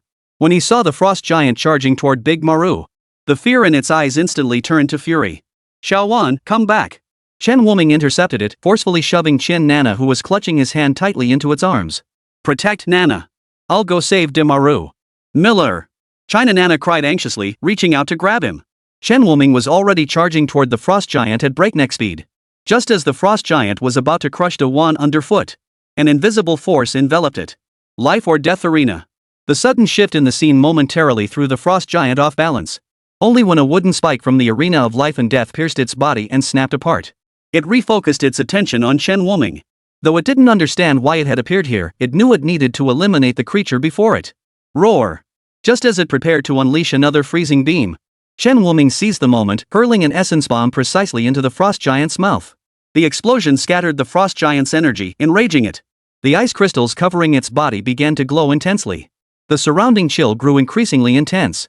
Chen Wuming could even see the arena floor of the life and death arena beginning to freeze over. Is it getting angry? Despite landing a successful blow earlier, he felt no sense of triumph, for he still hadn't truly wounded this creature. The level gap was simply too vast. The previous strike that severed the frost giant's finger had only succeeded by barely scraping through, thanks to the dark blessing from the balance blessing. Even if he activated his beast transformation and unleashed all his skills, he doubted he could kill this frost giant. Right. The key. Chen Wuming retrieved the key. He had originally thought that perhaps bringing this key back for study would allow him to create more keys to seal the frost giant. But now it seemed that moment would never come. The arena of life and death. One of them must die to escape, but the one who dies absolutely cannot be him. Roar! The frost giant's form swelled nearly a full size larger. Its appearance grew increasingly ferocious. It charged toward Chen Wuming. Chen Wuming clutched the golden key in one hand and the thunder-wrapped spear in the other. He fixed his gaze on the frost giant, counting down silently in his mind. Now! As the spear flew forth, erupting simultaneously with the lava spewing from the arena of life and death, the frost giant's charging stride faltered. The spear pierced its eye socket with pinpoint accuracy. Aoarg! The instant it lifted its head, Chen Wuming leapt upward, gripping the golden key handle with both hands and thrusting it into the frost giant's forehead. Open up! Outside the arena of life and death, Shinana and Kamaru waited in the snow. The little girl's nose had turned bright red from the prolonged exposure to the cold. Why isn't Brother Miller back yet? She scanned the surroundings, longing to catch sight of that figure once more. Woo-woo! What's wrong, Kamaru? Shinana turned her head, her gaze sharpening. The distant sky was beginning to glow red. Snow fireflies were already dancing in the air before her eyes. Wha? No, I can't leave Brother Miller behind. He won't find his way back. China Nana shook her head desperately. She would wait. She would wait for Miller to appear. The crimson glow of sunset drew nearer. Amidst the darkness, several massive figures visible to the naked eye had materialized, their gazes turning toward her in unison. They had spotted Qian Nana. Miller Nii, why haven't you come back yet? The sudden drop in temperature made Qian Nana's clothes unable to fully protect her, and her body began to shiver. When the crimson light fell upon her, Kamaru knew delay was impossible. He swept Kanna into his arms and placed her atop his head. She shot an apologetic glance at her brother, Daimaru. He wanted to save them, but the young master's life was more important. At that moment, a figure materialized out of thin air, rolling twice in the snow. Simultaneously, another massive skeleton materialized, though this one was already shattered beyond recognition. This skeleton is so damn hard, it wasted so much of my time. Chen Wuming rose, brushing snow from his clothes, unable to suppress a muttered complaint. He had assumed he could leave after sealing it. But the life and death arena hadn't declared the frost giant dead. Only after using all his essence bombs to barely destroy the skeleton could he finally escape. Miller! It's getting dark. We should hurry back. Xian Nana's face lit up the moment she spotted Chen Wuming, but her expression quickly turned anxious as she called out. Hearing Qian Nana's voice, Chen Wuming turned to look. Darkness closed in and a massive shadow approached them. His expression darkened. Damn it, I forgot to check the time. Alright, let's head back. Xiaowan lowered her head, waiting for Chen Wuming to catch up before sprinting toward the village. But soon it heard Chen Wuming's voice. Maru, grab this. A golden rope was flung into Maru's paws. Following the rope with its eyes, it saw that it had bound its brother, Big Maru, tightly. Chen Wuming leaped onto its head, wrapped his scarf around Shinanana's neck, and urged, come on, let's hurry back. Woof. Gratitude filled Xiao Wan's eyes as it gripped the rope tightly. Her legs raced across the snowy ground, leaving the darkness far behind. Miller? China Nana spoke softly, noticing Chen Wuming staring intently at the golden key, now looking somewhat dull, that he'd pulled from the frost giant's forehead once more. I'm sorry. HM? Why are you apologizing, Nana? Miller wanted to study this key, right?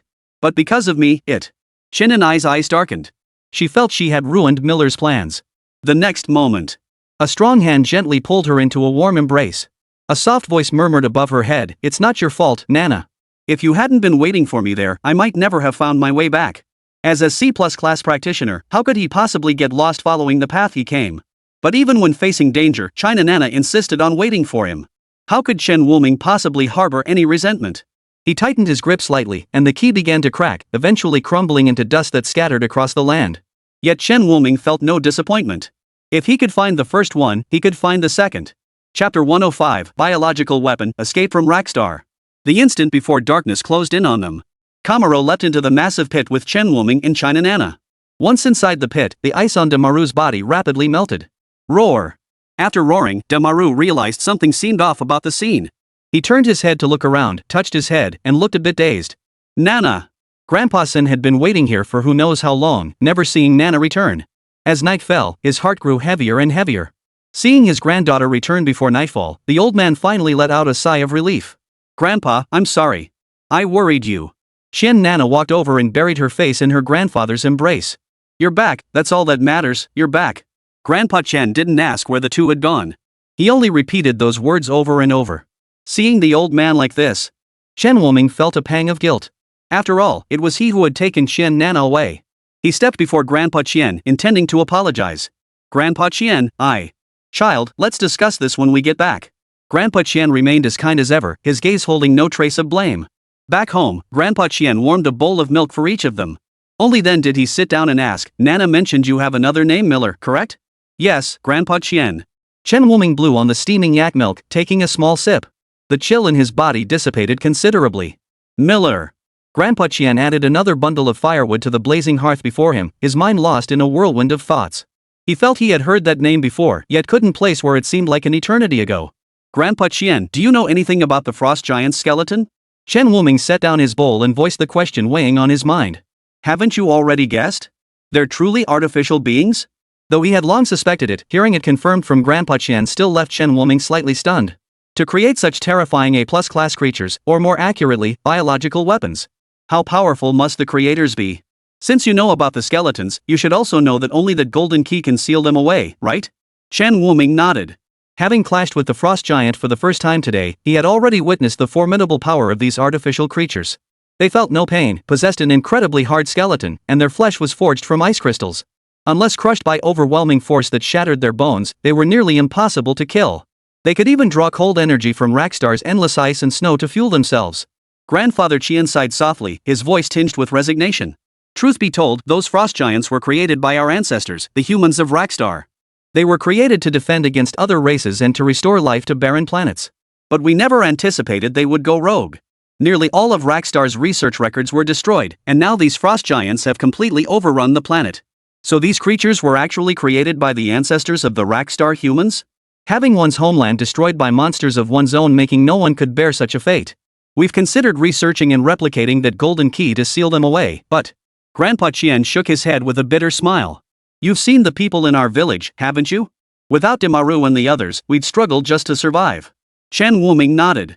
The rules of this planet felt troublesome even to him, let alone ordinary people like them. If he'd come out even a little later today, she might have turned into an ice sculpture too. Perhaps the day's adventures had been too thrilling. Chen Nana had now closed her eyes, fallen asleep sprawled across Chen Wuming's lap. Her lips murmured softly, "Miller, why aren't you back yet? Nana is so cold." She was recalling how she'd waited for Chen Wuming today. Nana seems to really enjoy being with you. Yeah, she's a good kid. Thanks to her, I made it back in time today. Chen Wuming gently brushed away a strand of hair that had playfully curled around Chen Nana's nose. Grandpa Qian watched this scene and suddenly smiled. What exactly was he worried about? It was a blessing that Nana could leave Rakstar with this boy. This planet was beyond saving. Grandpa Qian. Chen Wuming's sudden voice snapped Grandpa Qian out of his thoughts. I mean, if I could find a way to take you all away with me, would you consider joining Nana at my place?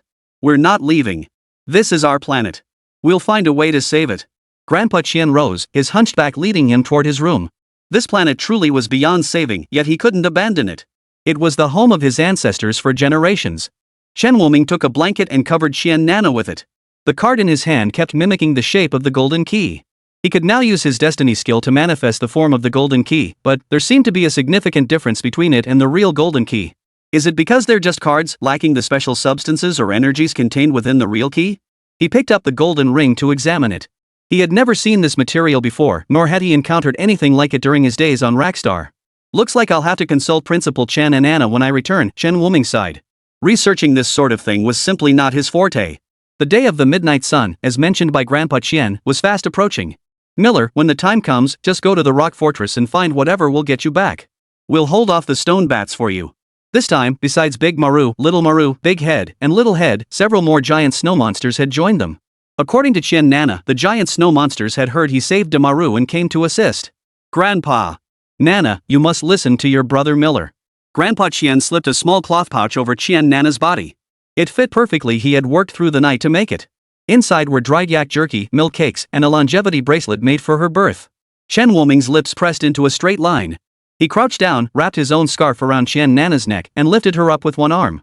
Grandpa Qian, rest assured. I'll protect Nana. Grandpa Qian gave him a grateful look. Several villagers stood atop each giant snow monster, each holding a specially crafted bow.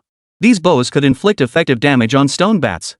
It was also their primary weapon for surviving on this dangerous planet. Big Maru, Little Maru, distract the stone bats. Roar! Demaru and Xiao Maru dashed to the rock fortress, plunging their massive paws into the snow. Roar!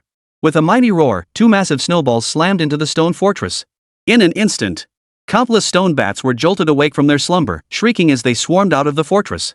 A dark, countless swarm of stone bats pressed down so thickly it was almost suffocating. Whoosh, whoosh, whoosh. Several more massive snowballs slammed into the swarm, instantly knocking down hundreds of stone bats. But 100 bats were but a drop in the bucket for the entire swarm. The enraged swarm pursued the giant snow monster. Countless arrows shot from the giant snow monster's head, sending wave after wave of stone bats crashing to the ground. Chen Wuming seized the moment, scooped up Chen Nana, and dashed toward the stone fortress. Brother, Grandpa, and the others will be okay, right? Yes, with Daimaru and Kamaru protecting them, Grandpa and the others will be fine. Chen Wuming's voice trembled slightly as he spoke. Even if he managed to escape while distracted, he wasn't sure if he could evade all the stone bats swarming the entire rock fortress. But he couldn't bring himself to tell that to Chen Nana. Having been here before, he quickly located the pile of space stones. Found it! Chen Wuming exclaimed with delight. After checking just a few, he found a teleportation crystal. Teleportation crystal. Coordinates, Yao Xing. Yao Star? Chen Wuming frowned. The name seemed vaguely familiar, but he couldn't quite place it. Look for a few more. Brother, they're back. Chen Nanai's face was deathly pale, her small hand clutching Chen Wuming's sleeve trembling violently. Chen Wuming's body jerked. They're back already? Could it be? Damn it! A surge of rage welled up within Chen Wuming. He wanted nothing more than to go out and wipe out every last one of those stone bats, but he couldn't do that. Nana, let's go. Chen Wuming grabbed Xian Nana's hand and crushed the teleportation crystal in an instant. A split second before the stone bats returned, both figures vanished from the rock fortress. Chapter 106, Escaping to the Great Radiance Empire. Woo woo. Chen Wuming appeared with Qian Nana in a wild field. The howling of wolves instantly filled their ears. Who the hell set the coordinates for this teleportation crystal in the middle of nowhere? We're surrounded by wolves the moment we arrive. Chen Wuming was already in a foul mood. Now, seeing this pack of low-level wolf beasts closing in, his pent-up frustration finally found an outlet. Brother, I'm scared. Qian Nana seemed to grasp the situation. She buried her small face into Chen Wuming's shoulder. A wave of warmth washed over him. Chen Wuming gently stroked Qian Nana's back a few times, reassuring her, "Don't be afraid, Nana. Big brother is here." He swept a cold glance around the pack of wolves. The strongest among them was merely C rank. Divine Light of Destiny. Boom. Grand Radiance Empire, Imperial Palace. Report. Your Majesty, combat fluctuations are detected from the mountain of ferocious beasts south of the city. A mere combat fluctuation has you so flustered? What exactly are you city guards for? Emperor Yao, seated upon the imperial throne, was thoroughly displeased. These people were becoming increasingly insolent, reporting every minor combat fluctuation to him. Wouldn't that drive him to distraction? The reporting subordinate trembled. He hastily explained, "Your Majesty, hear me out. If this were an ordinary battle fluctuation, I would never dare disturb you. But within the aftermath, I detected a sacred aura and its intensity surpasses C+. Sacred type skills?" Emperor Yao's brow instantly furrowed. Could it be the elves have arrived? But why would they sneak toward the Fiend Beast Mountains without any notification? Father, allow your son to lead men and investigate. Very well. Yaoer, go investigate what's happening there. If it is indeed the elven tribe, do not engage them unless absolutely necessary. Yes, father. Chang Yao acknowledged, leading his guards out of the city. When they reached the site of the battle, they found only a field strewn with wolf corpses and lingering traces of sacred energy. Have they already left? Chang Yao frowned slightly. The entire Yao Star, save for certain forbidden zones, was under the jurisdiction of the Great Yao Empire. Yet the empire itself possessed no sacred skills whatsoever. Recent reports from other planets indicated the elves had appeared in this vicinity for reasons unknown. But if they had come to Yao Star, they should have notified us. Why are they hiding? Your Highness, spatial fluctuations indicative of a teleportation crystal have been detected, a guard reported, rushing to Chang Yao's side. Teleportation crystals? Chang Yao stroked his chin. That doesn't add up. Other planets say the elves arrived through secret realms, never heard of them using teleportation crystals. Unless. Then they're not elves. Chang Yao's thoughts halted. Someone had secretly infiltrated Yao Star.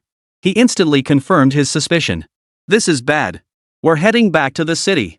Meanwhile, Chen Wuming and Qian Nana had already entered the city. Their attire drew curious stares from passers-by. Qian Nana nervously tugged at Chen Wuming's fingers. Brother, why are they staring at us like that? Because we're dressed differently from them. Chen Wuming had noticed this too. He led Qian Nana to a tailor shop.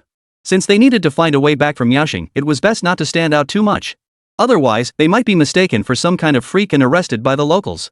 As for how he'd entered the city. As everyone knows, money can buy anything. He slipped each gate guard 500 drops of essence and slipped right in. After changing clothes, Chen Wuming personally braided 2 small pigtails for Qian Nana. He'd learned this in his previous life. Back then, he'd imagined having a cute daughter someday, never expecting to end up in this world instead. Wow, big brother, you did such a great job.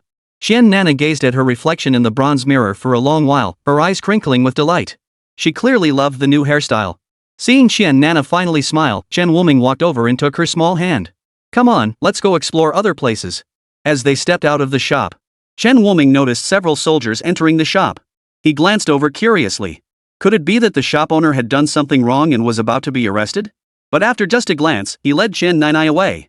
Several soldiers entered the shop and asked the proprietor, "Have you seen anyone come in wearing unusual clothes? Different?" The shopkeeper didn't quite grasp the meaning of the question. Someone dressed differently from us.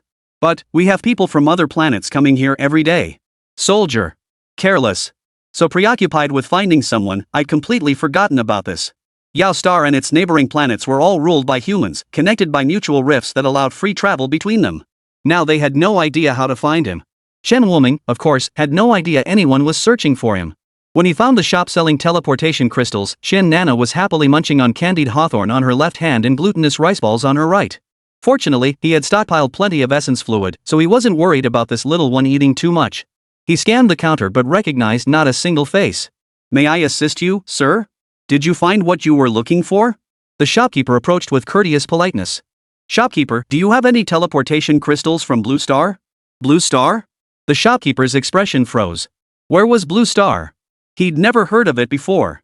Seeing his confusion, Chen Wuming listed several other planets he knew. But the shopkeeper just shook his head helplessly each time. I'm sorry, sir, we don't have any of those. Oh. Chen Wuming felt a pang of disappointment. He hadn't expected that no one here had ever heard of the planet Blue Star. Just as he was about to leave to ask elsewhere, the shopkeeper called out to him. Wait a moment, sir. If you're truly determined to find these planets, I can offer a suggestion. Chen Wuming turned back. You know about the treasure realm from a while back, right? The shopkeeper whispered into Chen Wuming's ear after making sure no one was nearby. There are quite a few people from other planets in the treasure realm, and many planets we don't recognize. If you seek out those who've been to the treasure realm, they might know. The treasure realm? Chen Wuming snapped back to attention.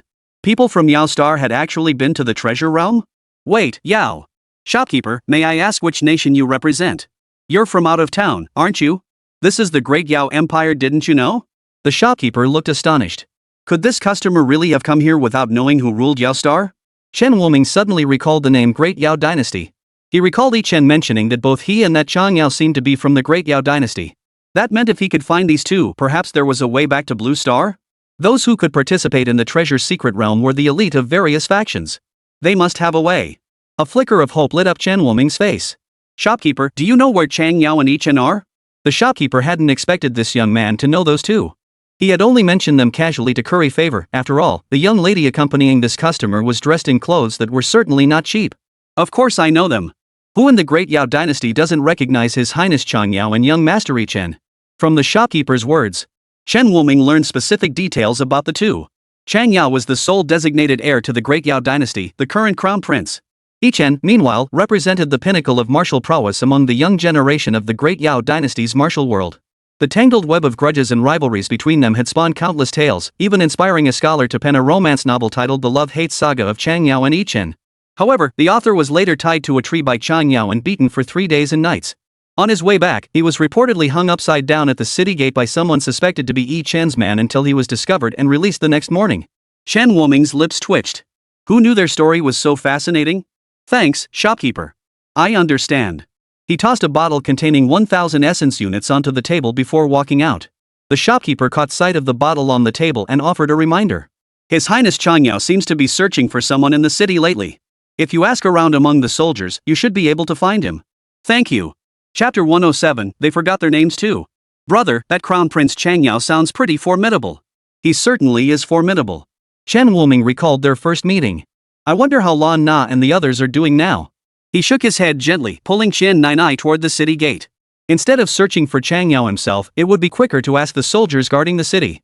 He arrived at the gate. Just as he was about to ask where Chang Yao was, the city gate slammed shut with a loud thud. From the ramparts came the shouts of the guards, attention! A pack of ferocious beasts has broken out of the mountains. Everyone be on guard. The citizens below the walls, hearing of the approaching beasts, wore panic on their faces as they rushed toward the inner city. Rows of disciplined troops climbed the ramparts in orderly formation. Brother, the beasts are coming. Chen Nanai gripped Chen Wuming's fingers tightly, her voice trembling with fear. Nana, don't be afraid. Chen Wuming offered a reassuring word. Just then, he spotted Chang Yao's figure. Standing atop the ramparts, Chang Yao glared down at the horde of beasts below. Damned beasts! How dare they invade the Great Yao Empire in broad daylight? As he spoke, a figure clad in white flashed over the ramparts. In the blink of an eye, several beasts lay fallen. Instead of wasting breath on empty threats, why not slay a few more beasts? Yi Chen held a sword in one hand and a flask of liquor in the other. He gulped down several mouthfuls of fiery liquor. Yi Chen's face flushed crimson, his gaze growing hazy as his form became increasingly ethereal. His sword danced faster and faster, its flashes of steel sending spatters of blood flying. Roar! Perhaps sensing Yi Chen's unusual nature, a ferocious beast with a powerful aura lunged toward him. Suddenly, a flash of cold steel appeared. It sent the ferocious beast reeling. Yi Chen, don't think you can hog all the glory. I'm the crown prince of the Great Yao Dynasty, this is my stage. Chang Yao gripped his spear, unleashing terrifying force that forced the beast back with a single thrust. I'm not you. I never sought the spotlight. Back to back, the beasts surrounded them. The two, who despised each other, moved with the seamless coordination of longtime comrades in arms. Cover the crown prince and young Master Yi Chen. Shoot down every low-level beast. Soldiers on the city walls unleashed a frenzied assault on the beasts below. As time passed, more commanders arrived to confront the higher-tier beasts. Chen Wuming stood with Qian Nainai on the upper floor of a nearby tavern, watching the scene below. Brother! Xian Nana suddenly tugged at Chen Wuming's sleeve. Chen Wuming knew the little girl wanted him to lend a hand. He had already been prepared to assist those two. Stay right here, Nana. Don't wander off. Chen Wuming's speed allowed him to leap onto the city wall in just a few strides. Hey, who are you? This place is dangerous. Get down immediately. A B-rank commander spotted Chen Wuming's leap and urgently called out. Chen Wuming whipped around and flung a card toward him. You? The commander's pupils dilated in shock as he frantically grabbed his weapon to block. The golden card transformed into an arrow as it neared him. It whistled past his ear. Thud. The sound of flesh being pierced echoed. He spun around to see a beast's skull pierced clean through by an arrow. The commander broke out in a cold sweat. When exactly had this happened? He hadn't even noticed. Thank you, young master. But before he could offer his thanks, Chen Wuming's figure had already sprinted toward the city gates. His destination was none other than where Chang Yao and Yi Chen were positioned. The two had charged too far ahead, leaving the other commanders struggling to keep pace. Chang Yao and Yi Chen also sensed the violent energy surging behind them. They both turned to look back. Chen Wuming wielded heavenly thunder in his left hand and a long sword in his right. With every swing of his blade against the ferocious beast, a bolt of heavenly thunder crashed down. The brutally aggressive combat style sent shivers down their spines. What commander is this guy? He seems even more reckless than me. Chang Yao scratched his head, genuinely unable to fathom where this fierce warrior had come from in their great Yao dynasty. Are you stupid? Yi Chen shot him a disapproving glare. This is... Yi Chen, about to blurt out the answer, suddenly faltered. Strange. Why can't I remember his name? Forget it. I didn't notice him before he arrived. We've strayed too far, the others won't be able to reach us now. After Yi Chen pointed it out, Chang Yao realized it too. Earlier, they'd been so preoccupied arguing over the kill count with this guy that they'd completely overlooked him. Oomph. It's all your fault, you jerk. You had to show off, making me lose my cool. The two grumbled as they turned around and headed back toward the city walls. Seeing their crown prince retreating back, many commanders breathed a sigh of relief. Your Highness, we'll escort you back. Chang Yao ignored them, turning instead to Chen Wuming. You should come back too. We've already killed most of the high-level beasts. Leave these low-level ones to the city guards. You all retreat first. I'll be there shortly. You. Chang Yao, let's fall back first. Yi Chen had recognized Chen Wuming, though he couldn't recall his name. In his memory, this man hailed from the same place as Miss Lan Na, and his strength was absolutely formidable. Yi Chen, are you out of your mind? Chang Yao retorted impatiently, haven't you seen all these ferocious beasts? What if he runs out of mana? Before he could finish, a terrifying force erupted from behind them. The spot where Chen Wuming had stood moments before was now shrouded in black mist. A shocking aura of malevolence erupted. Chang Yao and Yi Chen both jumped in fright. Holy, what the hell is that? Chang Yao cursed, dragging Yi Chen and the commander backward at breakneck speed. Yi Chen was also utterly bewildered. How did that guy turn into a monster in the blink of an eye? As the black mist spread, the sky-piercing aura of malevolence corrupted the minds of 60% of the ferocious beasts below the city walls. These beasts, their minds clouded, began attacking everything living around them. The commanders who had ventured outside the city walls retreated the moment they sensed something was amiss. That's why they avoided suffering undeserved calamity. This time, the form within the black mist grew more solid, and the mist's reach expanded further. Chen Wuming sensed it too. Each time he activated beast transformation, the skill seemed to grow increasingly powerful. What on earth is that? The sentry gazed at the colossal figure shrouded in darkness, fear creeping across his face. His weapon-gripping hand trembled slightly. Divine light of destiny. A sacred light tinged with malevolent energy flooded the land, instantly dissolving countless weaker beasts. Chang Yao's eyes widened in astonishment. A divine skill. Is he the one you've been searching for across the entire city? Yi Chen also noticed Chang Yao's reaction. At first, he too had wondered why the elven tribe had come to Yaoxing in secret. Now it was clear they weren't elves at all. Chang Yao's mouth twitched. How could this guy be dressed exactly like them? Where was he supposed to find him now? Before long, Chen Wuming released his beast transformation and returned to the city walls. The numerous slain beasts below radiated an intense aura of malevolence. Chen Wuming addressed the commander who was about to send men to handle the corpses. Wait until that aura dissipates before going. Otherwise, it will cloud their minds. The commander's movements froze instantly. Cold sweat beaded on his forehead as he stammered, yes. Thank you for the warning. Yi Chen and Chang Yao exchanged a glance before approaching Chen Wuming. Thanks, brother. Haven't we met before in the treasure's secret realm? Yi Chen was certain they had met before, but the name eluded him. He was a B-rank practitioner after all. Even if he wasn't a photographic memory, surely he wouldn't forget someone in less than a year? Brother Yi Chen, how could you forget me after only a few months apart? Chen Wuming chuckled. And Prince Chang Yao, didn't we have a disagreement? Don't you remember? Both men laughed awkwardly. Ichen spoke first. Well, it's not that we don't remember you. It's just that we seem to have suddenly forgotten your name, brother. Chen Woming's heart sank slightly. So it was true after all. Humans from other planets seemed unable to remember his name. Just call me Miller. Miller? That's an easy name to remember, though it doesn't quite sound like a human name. It sounds more like something from the elves. Chapter 108, Golden Bee Beast. Chen Woming didn't bother explaining much to them. He found it strange himself why couldn't anyone remember his name? Right, I need to go pick up Nana first. He could already see Nana's small hand waving frantically from the rooftop tavern. A faint smile touched his lips. Brother Ichen, Brother Changyao, I'll be stepping away for a moment. The sound of their argument paused. They saw Chen Woming heading toward an inn. They exchanged a glance and followed after him. Xian Nanai spotted Chen Woming approaching the restaurant and excitedly ran downstairs. But when she reached the bottom, her arm was grabbed by a drunken young man. Hick! Little girl, are you lost? Want Big Brother to help you find your mom and dad? Xian Nana felt a surge of fear and tried to shake off the young man's hand. But the young man seemed convinced of his own intentions. He grinned foolishly. Don't be scared, little girl. I'm not a bad person. I'll take you to find your family. He dragged Shin and I to her feet, both of them swaying unsteadily. Brother, help me. What? What the hell are you yelling about?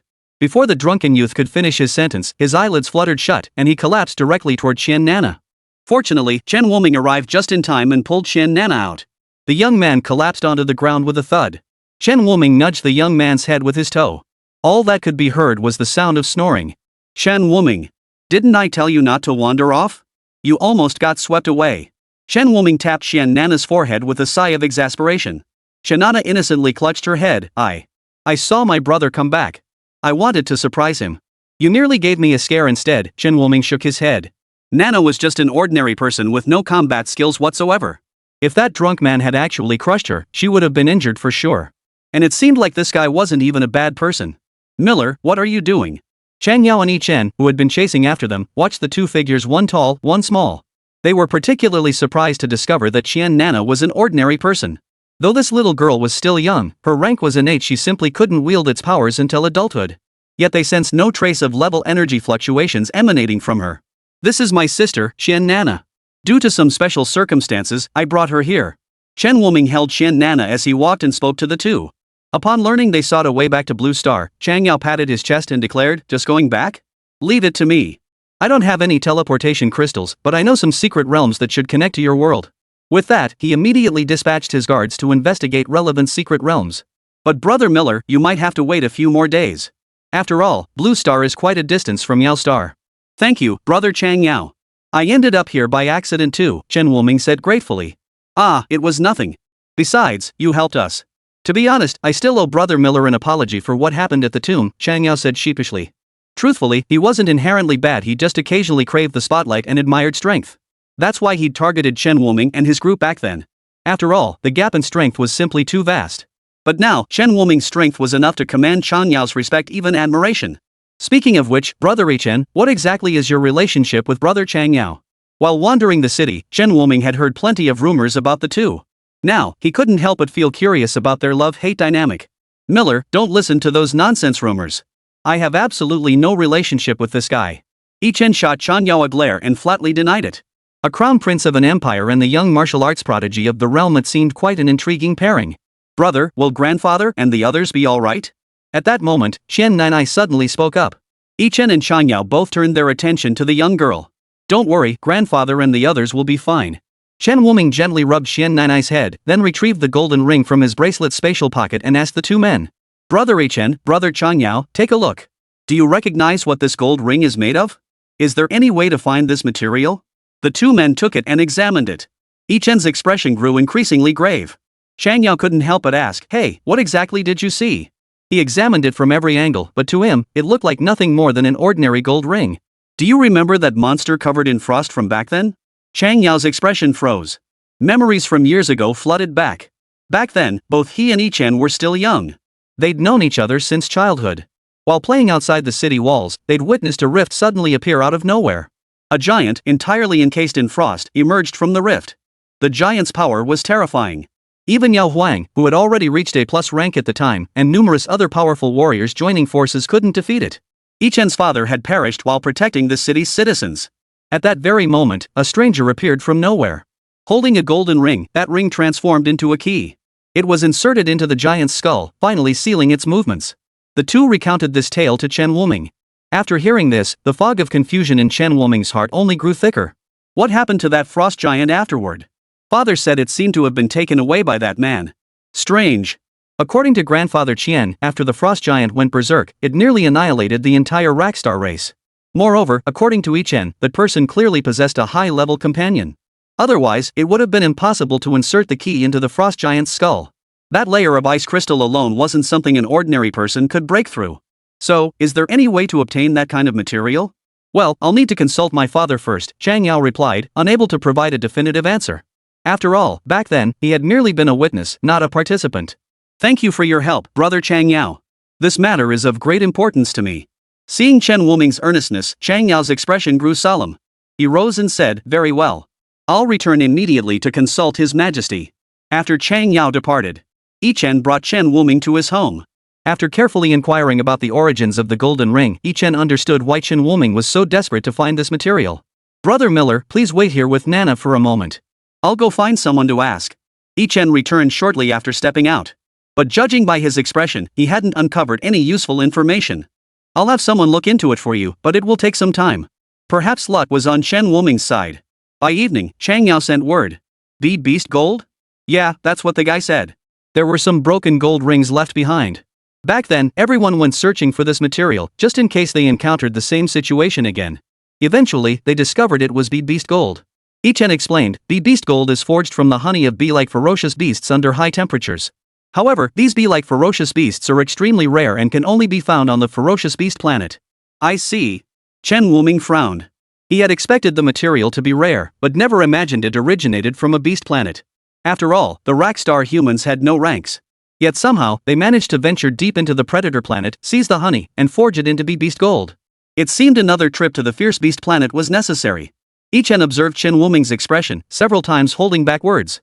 Brother Ichen, what is it you wish to say? After a moment of silence, Ichen spoke up. If I'm not mistaken, Brother Miller's sister should be a member of the Rakstar race, right? Correct. Then is it worth it for Brother Miller to risk his life traveling to a planet infested with ferocious beasts to obtain honey for a group of people whose fate is unknown? Chapter 109, Hey, what are you doing here? Chen Wuming merely stroked Xian Nainai, who was sound asleep in his arms, offering no reply. Knowing he wouldn't get an answer, Ichen didn't press further. He glanced up at the sky outside, then rose and left. It's late. Brother Miller, you should get some rest. After Ichen left, he attempted to contact the others on Blue Star using his bracelet. Whether due to the vast distance or some other reason, his message failed to send. I'll wait until Chang Yao brings the map tomorrow, Chen Wuming thought, refusing to lie down. Instead, he retrieved the essence serum and began absorbing it. He had absorbed quite a bit of essence over this period, yet it seemed he still lacked the crucial breakthrough, consistently failing to advance to grade B. Although the profession rank is in some ways tied to the level cap of the practitioner. But the rank system for fate manipulators is actually a complete mess. No one has ever witnessed where his level cap lies. The night passed as Chen Wuming absorbed the essence fluid. The next day, Chang Yao brought the map. Brother Miller, I had people investigate the planet connected to the secret realm overnight. The closest route from Yao Star to your Blue Star is to first go to Vitality Star, but what? Chang Yao looked troubled. Vitality Star belongs to the elves. Most of them aren't too fond of outsiders entering their planet. Elves, huh? I was wondering what the fuss was about. Chen Wuming waved his hand dismissively. He was a man blessed with the gift of life. Not just elves, he'd go to a dark elf planet if he had to. As long as they weren't mind corrupted by the fallen, none would attack him first. Huh? Chang Yao froze at Chen Wuming's words. What on earth was he talking about? What do you mean, as if it were nothing? We're talking about the elves here. Brother Miller, you might not fully grasp this.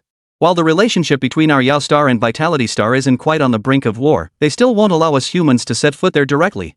Actually, that's not necessarily true. Ichen suddenly spoke up. The elf princess of Vitality Star doesn't harbor particular hostility toward humans. If we could find her and explain our situation, she probably wouldn't refuse. The problem is, how do we find her? You're the crown prince, how should I know?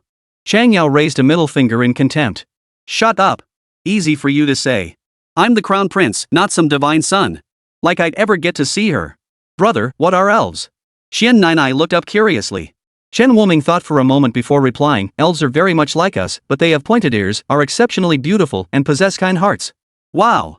Hearing Chen Wuming's description, a vivid image of a beautiful, enchanting elf seemed to appear before Qian Nanai's eyes. Excitedly, she tugged at Chen Wuming's clothes. Brother, does that mean we'll get to see elves soon? Chang Yao replied awkwardly, probably not just yet. Why not? Fairies don't really like us humans. But you said fairies are kind. Chang Yao momentarily didn't know how to answer the little girl's innocent question. It's okay. Just take me there. I can go on my own. I have some connection with the elves. They probably won't give me a hard time. Well, alright then. After a moment's hesitation, Chang Yao agreed to Chen Wuming's request. Still, he handed her a Yao Star teleportation crystal. He also cautioned, if they give you trouble, just come straight back. I'll figure out another way to get you home. For someone he'd barely met, Chang Yao had already done more than enough. Thank you, brother Chang Yao. After escorting Chen Wuming and Qian Nainai into the Medicine Garden's secret realm, Chen returned to his residence. Passing by the room where Chen Wuming had stayed, he spotted 2 earth-colored fruits on the table. Xianawang fruit? He instantly realized these were left behind by Chen Wuming. He couldn't help but smile. Brother Miller, there's no need to go to such lengths. It was merely a small favor. He took one of the Xianawang fruits to give to Chang Yao. Chang Yao was equally astonished. Xianawang fruit? It was just a minor matter, yet he gave each of us one? I told you before to rein in your temper. Back at the tomb, you nearly injured Brother Miller's friend. Luckily Miss Lana arrived just in time. Chen shook his head. But I've changed a lot now, haven't I? Chang Yao suddenly felt a pang of guilt. He'd gone out of his way to help Chen Wuming precisely because he felt embarrassed about his earlier rash actions toward him. Yet before leaving, Chen Wuming had actually left him a gift. It made him feel rather awkward. Never mind. It's not your fault. The flaws in your royal clan's methods for enhancing power are simply too great. At least your other personality has been completely suppressed. The Chang Yao Chen Wuming had encountered in the human cemetery had been driven by another personality, the rage personality. Chen had followed him all along precisely to prevent Chang Yao from doing anything reckless. It wasn't until they returned that Chang Yao managed to suppress that rage-filled persona. This explained why Chang Yao was being so courteous to Chen Wuming this time. After entering the Medicinal Garden's secret realm, Chen Wuming led Qian Nana along the route marked on the map toward the exit of the Vitality Star's secret realm. Miller? A familiar voice called out from behind him. Chen Wuming frowned in confusion. How could he know someone here? He turned to look. It was Daisy. But she looked rather disheveled now, as if she'd been injured. Daisy? What are you doing here? And in such a state? Chen Wuming hurried over, pulling out a bottle of healing potion to tend to her wounds. Thanks. Daisy snatched the potion and downed it in one gulp. Her wounds began to heal noticeably. She had used up all the potions she'd brought with her this time. Fortunately, she had encountered Chen Wuming. Phew, I feel much better now. That hurt like hell. Daisy raised her arm, sighing with relief. I came to help His Highness Cassie find some medicinal herbs, but those beastmen discovered me and chased me all the way here. Her gaze turned puzzled. But Miller, why are you here? A while back, Princess Cassie mentioned a human had gone to Lakstar and sent many tribesmen to stake out the area. You? Daisy's tone halted as she glanced at Chen and I, hidden behind Chen Wuming, whose body showed no sign of level. Her pupils dilated. Her expression turned utterly incredulous. Wait. Miller, were you the one who went to Lakstar? Chen Wuming nodded non-committally. No wonder. I kept wondering why so many of our kind would go for a single human. If it was you, that makes perfect sense. Daisy looked as if a light bulb had gone off in her head. Curiosity piqued, she crouched down, her eyes scrutinizing Chen and I. So this is the human from Lakstar? Sister, you're so beautiful. Qian Nana hid behind Chen Wuming's thigh, peeking out with half her face, her eyes sparkling brightly. She had never seen such a beautiful sister before. Thank you. You're adorable too. Daisy's eyes curved into crescent moons at the compliment. Who wouldn't want to be praised by an adorable little girl? Then, a rough voice shattered the pleasant moment. Quick! That elf is right there. Grab whatever she's holding. Hearing the shout, Daisy sprang to her feet, glaring back at the relentless orcs pursuing them. You watch over Nana. I'll handle these guys. Chen Wuming stepped forward. The golden card in his hand transformed into a golden longbow. Several streaks of light shot forth, and the thunderbolts descending from the dark clouds instantly reduced the orcs to charcoal. He curled his lips. In a place with such level restrictions, who could possibly be his match? Daisy stared blankly at the orcs collapsing in an instant. She couldn't help but marvel at Chen Wuming's rapid growth. Sis. Big bro is so awesome, right? Qian Nana clung to Daisy's hand like a little fangirl, her eyes sparkling as she looked at Chen Wuming. Miller really is impressive. So, do you like him, sis? I do. Ha? Chapter 110, huh? Miller, what were you doing here? Daisy realized her words could be misinterpreted and started to explain. But then China Nana chimed in, Nana loves Big Brother just like Big Sister does. That scared the living daylights out of me. Daisy breathed a sigh of relief. She'd misunderstood Nana's meaning. Nana was just a little kid, how could she possibly think of that? But the very next moment, Shanana's question left Daisy momentarily speechless. Will you and brother get married someday? Like mom and dad? Daisy hadn't processed it. The previous question had nothing to do with this one, right? Why did she suddenly think about marriage? But if she were to marry Miller? Daisy gazed at Chen Wuming's back as he stood shielding her, a faint glimmer of hope flickering in her eyes. Even though he's human, maybe it wouldn't be so bad if things turned out like Nana said? No, what am I thinking? No, sis and Nana just like Miller the same way we like our friends, not like how mom and dad feel about each other. Daisy pinched Chinanana's cheek playfully. As Cassie's personal bodyguard, she would never entertain such thoughts in her lifetime. Her foremost duty was to obey His Highness Cassie's commands and eliminate any foes who stood in his way. Oh. China Nana tilted her head. What are you two whispering about behind my back? Chen Wuming approached holding several space stones, tossing them toward Daisy. Daisy caught them quickly, but before she could speak, Chen Wuming said, weren't you gathering herbs for Cassie? These are all collected by that group of beastmen. Hand them all over to Cassie. Daisy examined them. She discovered many of them were the herbs Princess Cassie had specifically asked her to find, and a smile spread across her face. Thanks, Miller. By the way, where are you headed? I'm heading to Vitality Star. I heard we can return to Blue Star from there. Daisy's face lit up. Life Star? I'm heading there too. Let's go together. Oh, but aren't you supposed to deliver something to Cassie? Chen Wuming froze. He recalled Cassie's planet being quite close to Blue Star, right? He'd just been there with Dorian's help. It was called Mango Star, wasn't it? Ha? Miller, you didn't know? Daisy looked slightly surprised. Vitality Star is also under Princess Cassie's jurisdiction. Aren't all fairy lords limited to ruling just one territory? Chen Wuming scratched his head. He wasn't very familiar with the details of the elven fiefdoms. He'd instinctively assumed each elf prince could only hold one fiefdom. Besides, weren't Mang Star and Vitality Star a bit too far apart? Not exactly. Daisy patiently explained, the number of fiefdoms is usually determined by importance and the prince's abilities.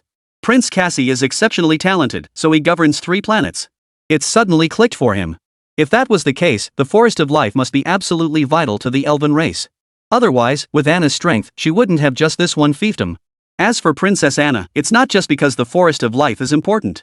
As if reading his thoughts, Daisy smiled and added, another reason is that Blue Star doesn't belong to our elven race. That's why there's more than one prince on Blue Star. Even our elven king and Mother Earth reside here. Blue Star was in a state of 3 great races standing in opposition, with countless tribes waging war. Moreover, ferocious beasts and fallen ones run rampant. Chen Wuming understood this well. Alright, I'll take you back first. With Daisy leading the way. He no longer needed to consult maps for directions along the way. Many elves encountered along the way regarded him with curiosity, though their gazes held no hostility. These elves all sensed an inexplicable warmth emanating from Chen Wuming. However, Daisy served as Cassie's bodyguard. They dared not approach. It wasn't until Daisy led Chen Wuming and Qian Nana to the exit of the secret realm that they were stopped by 2 elven guards. Captain Daisy, the elf guards looked troubled. Though this human gave them a comfortable feeling, and he was someone their captain had brought along. But this was against protocol. If anything went wrong, they would be held responsible. Rest assured, Miller is a friend of His Highness Cassie. A friend? The elven guards exchanged glances. No way. How could a mere C+ human possibly be friends with their highness? Daisy couldn't force Chen Wuming inside either.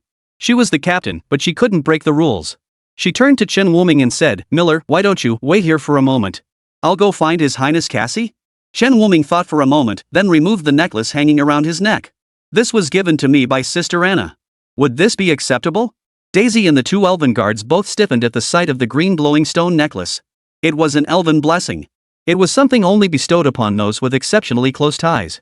Only members of the royal family possessed the authority to bestow a green glowstone necklace. The expressions of the 2 elven guards shifted instantly. They bowed their hands toward Chen Wuming. We apologize for our rashness. Please, come inside. Daisy hadn't expected Chen Wuming to be wearing a green luminous stone necklace. At least it saved her the trouble of seeking out His Highness.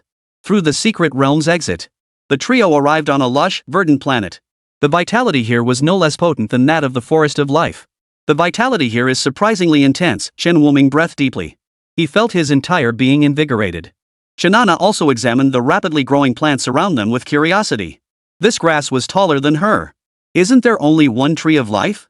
Yet Vitality Star possesses a life force comparable to that of the Tree of Life. Of course there's only one. That's why the Forest of Life has Princess Anna stationed here. As for the vitality, look over there. Daisy pointed a finger toward the colossal tree silhouette stretching skyward ahead. That's... Chen Wuming felt a sense of familiarity yet couldn't quite place it. Exactly what you're thinking, that's the shadow of the Tree of Life, Daisy declared proudly. This was the Tree of Life they held in such pride. This is merely the tip of the iceberg. You'll understand more in time. Alright, I'll take you to find His Highness Cassie. Then you can return as well. Daisy checked the spatial stone to confirm the herbs were intact before leading the two toward the center. When they arrived, Chen Wuming saw Cassie wearing a familiar white coat, fiddling with something in the alchemy cauldron. Wasn't that the white lab coat of Blue Star doctors? His mind was filled with questions. Had elven alchemy started emphasizing sterile conditions too? Your Highness, I'm back, Daisy said respectfully. Oh, it's Daisy. Just place the herbs on the table over there. Did anything happen during your trip to the secret garden? Cassie didn't even lift her head, completely absorbed in the herbs simmering in her cauldron. After placing the spatial stone on the table as instructed, Daisy led Chen Wuming and Qian Nana to sit opposite Cassie. Your Highness, look who I brought with me. Cassie merely glanced up. Oh, it's just Xiao Miller. He lowered his head again. 3 seconds later. She snapped her head up, staring at Chen Wuming in utter disbelief. Xiao Miller? What are you doing here? Chapter 111, The Books of Lack Star. Aren't you on Rackstar? The moment the words left her mouth, Cassie realized she'd slipped up. She quickly covered her mouth.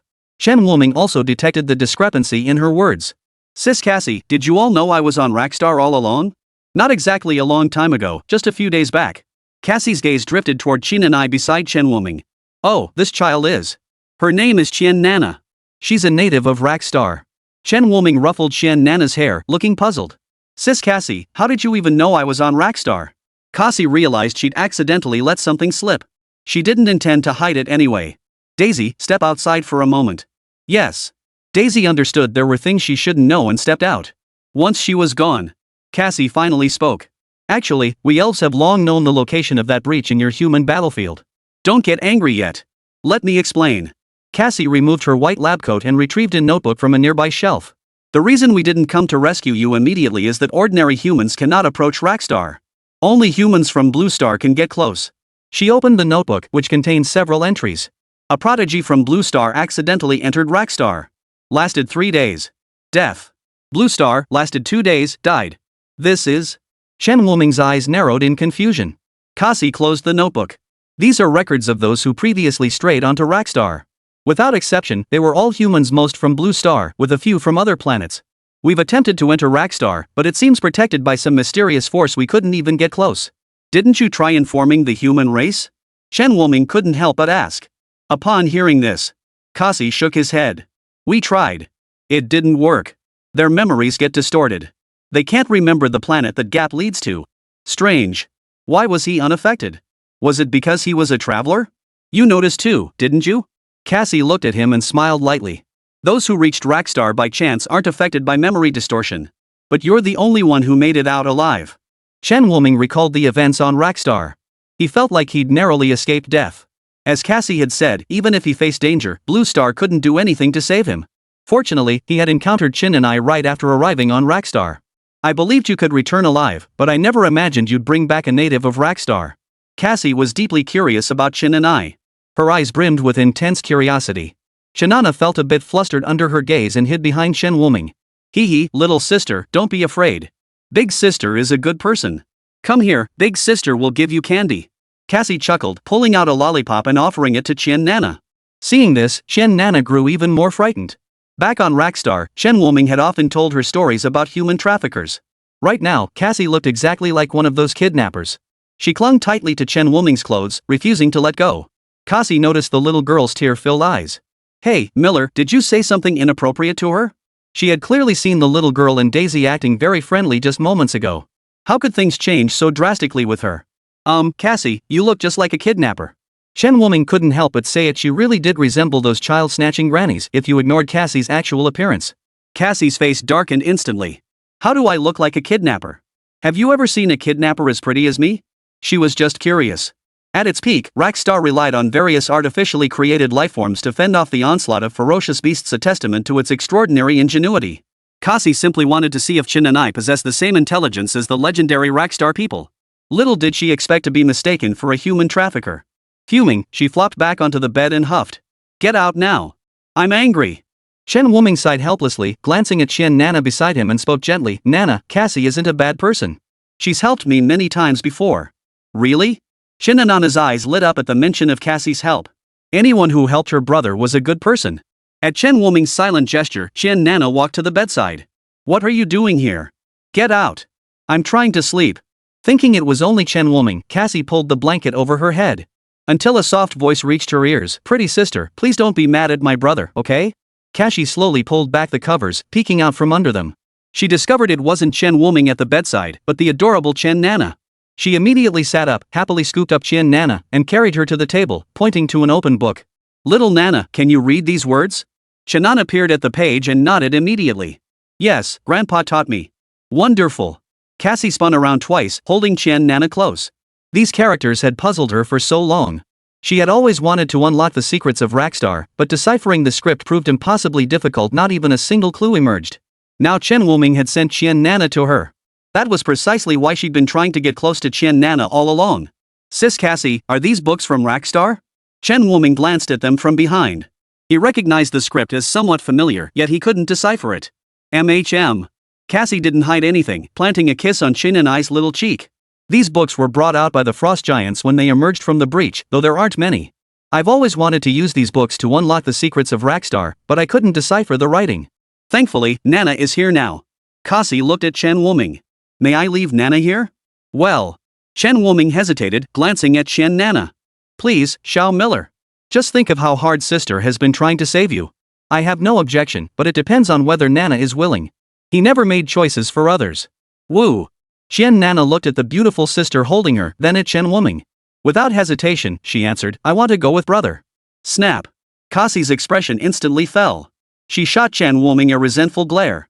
What kind of secret does this little Miller have that everyone's clinging to him so tightly? Chen Wuming shrugged helplessly. Sis Cassie, you saw it yourself. If Nana doesn't want to, there's nothing I can do. Sigh. Cassie let out a soft sigh. She couldn't possibly force Nana to stay. But big brother. Qian Nana suddenly wrapped her arms around Cassie's neck, her pleading eyes fixed on Chen Wuming. Can I stay with sister a few more days? Clearly, the little girl wanted to help Cassie translate what was being said. Wow, Nana, you're just the best.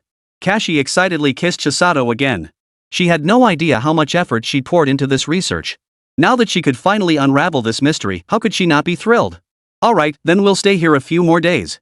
Chen Wuming's lips curved slightly upward, showing no objection.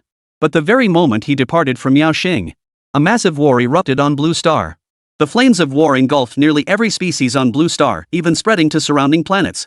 A war report was racing toward Vitality Star. Chapter 112, Another Prophecy Bearer. Have the Fallen on Blue Star gone mad? Upon receiving the intelligence from Blue Star, Cassie's chest heaved with fury. Chen Wuming, hearing the roar, entered the room. Sister Cassie, what happened on Blue Star? The Fallen suddenly launched a war. Elite forces from numerous races on Blue Star have fallen, and many minor races have been annihilated. Chen Wuming's eyelids twitched. How could this happen? This scene was clearly not in the prophecy. Sister Cassie, do you have a prophecy crystal? Quick! His voice was urgent. Knowing Chen Wuming's abilities, Cassie quickly produced a prophecy crystal. A few minutes later, the crystal shattered. Chen Wuming stared in utter disbelief, muttering, how could this happen? Xiaomiller, what did you see? What exactly happened? The prophecy has changed. The room fell into sudden silence. Both Chen Wuming and Cassie wore expressions of uncontrollable shock. The future revealed by the prophecy crystal. It was impossible to alter unless someone who knew the future intervened. Yet now, Chen Wuming, who knew the prophecy, was far away on Vitality Star. How could it possibly change? Sister Cassie, do you see what I see? Both saw the gravity in each other's eyes. A second seer has emerged, and he stands against all races. Someone sought to overturn everything Chen Wuming had accomplished. This, she absolutely cannot allow. Soon, Cassie mobilized vast numbers of elves, intending to subdue Blue Star by force. But urgent reports poured in from the elves' homeworlds, reporting invasions by fallen and monstrous beasts. Following the misunderstanding at Great Sword City last time, the potions brewed by Cassie had purged most of the fallen within their clan. Unexpectedly, fallen from other races had allied with the ferocious beasts to encircle them. Did they figure it out? Cassie looked up at the elven guard delivering the report. Your Highness, the feral beast sanctuary has suddenly erupted with hordes of beasts and fallen. We're outnumbered. Smack. She slammed her palm on the table, her brows furrowed. That man had actually counted the entire elven race into his plans. Miller, take Vera and Daisy with you immediately. Use the teleportation crystal to return to Blue Star for reinforcements. Sis Cassie, what about your situation here? Cassie's eyes flashed with cold fury. They think I'm a pushover? Well, I'll make them pay for it. She was genuinely furious.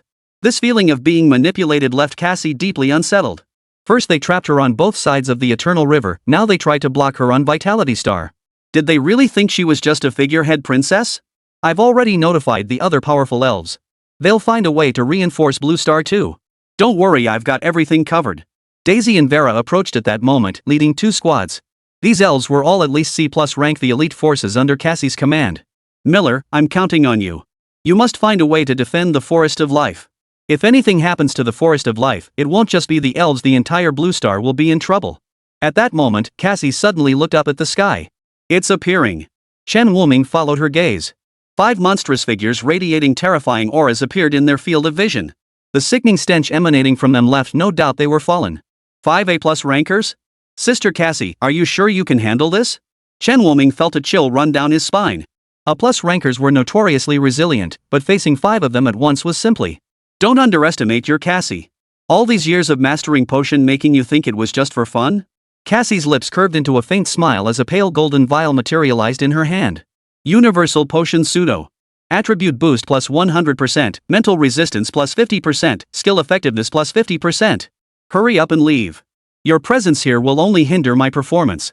Chen Wuming lowered his eyelids, cradling Qian Nana in his arms and letting her cling tightly to his neck. Be careful, Cassie. His and Chen Nana's figures gradually faded into nothingness until they vanished. Vera and Daisy bowed to Cassie, while Heya and the elven guards behind them crushed their teleportation crystals, their forms vanishing. I never imagined that even today, when I believed everything was under my control, I would be outmaneuvered. But I'm not as fragile as you might think. She raised the pale golden potion, and a colossal surge of power instantly engulfed Cassie. A pair of pale golden, translucent wings unfolded behind Cassie, her eyes glowing with a golden light. She stood unflinching against 5 opponents of equal strength. At that moment, Cassie resembled an angel descended from the heavens. Hundreds of thick vines erupted from the ground, flanking her on both sides. The immense shadow of the Tree of Life grew ever larger, its terrifying life force descending upon Cassie.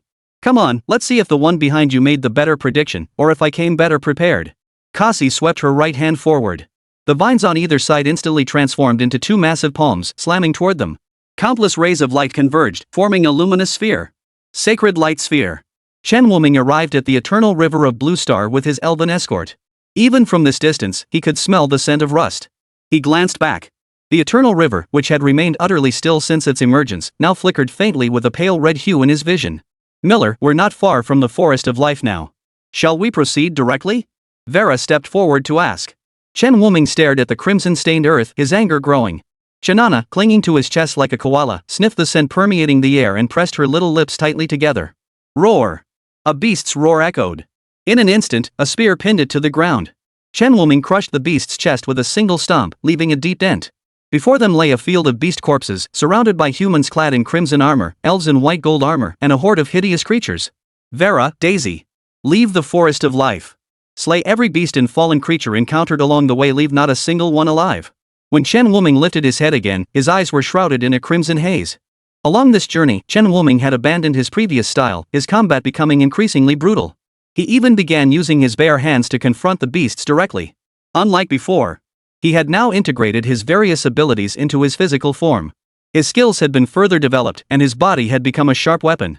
He advanced, slaughtering all in his path. The path from the River of Eternity to the Forest of Life lay strewn with the corpses of beasts and the fallen.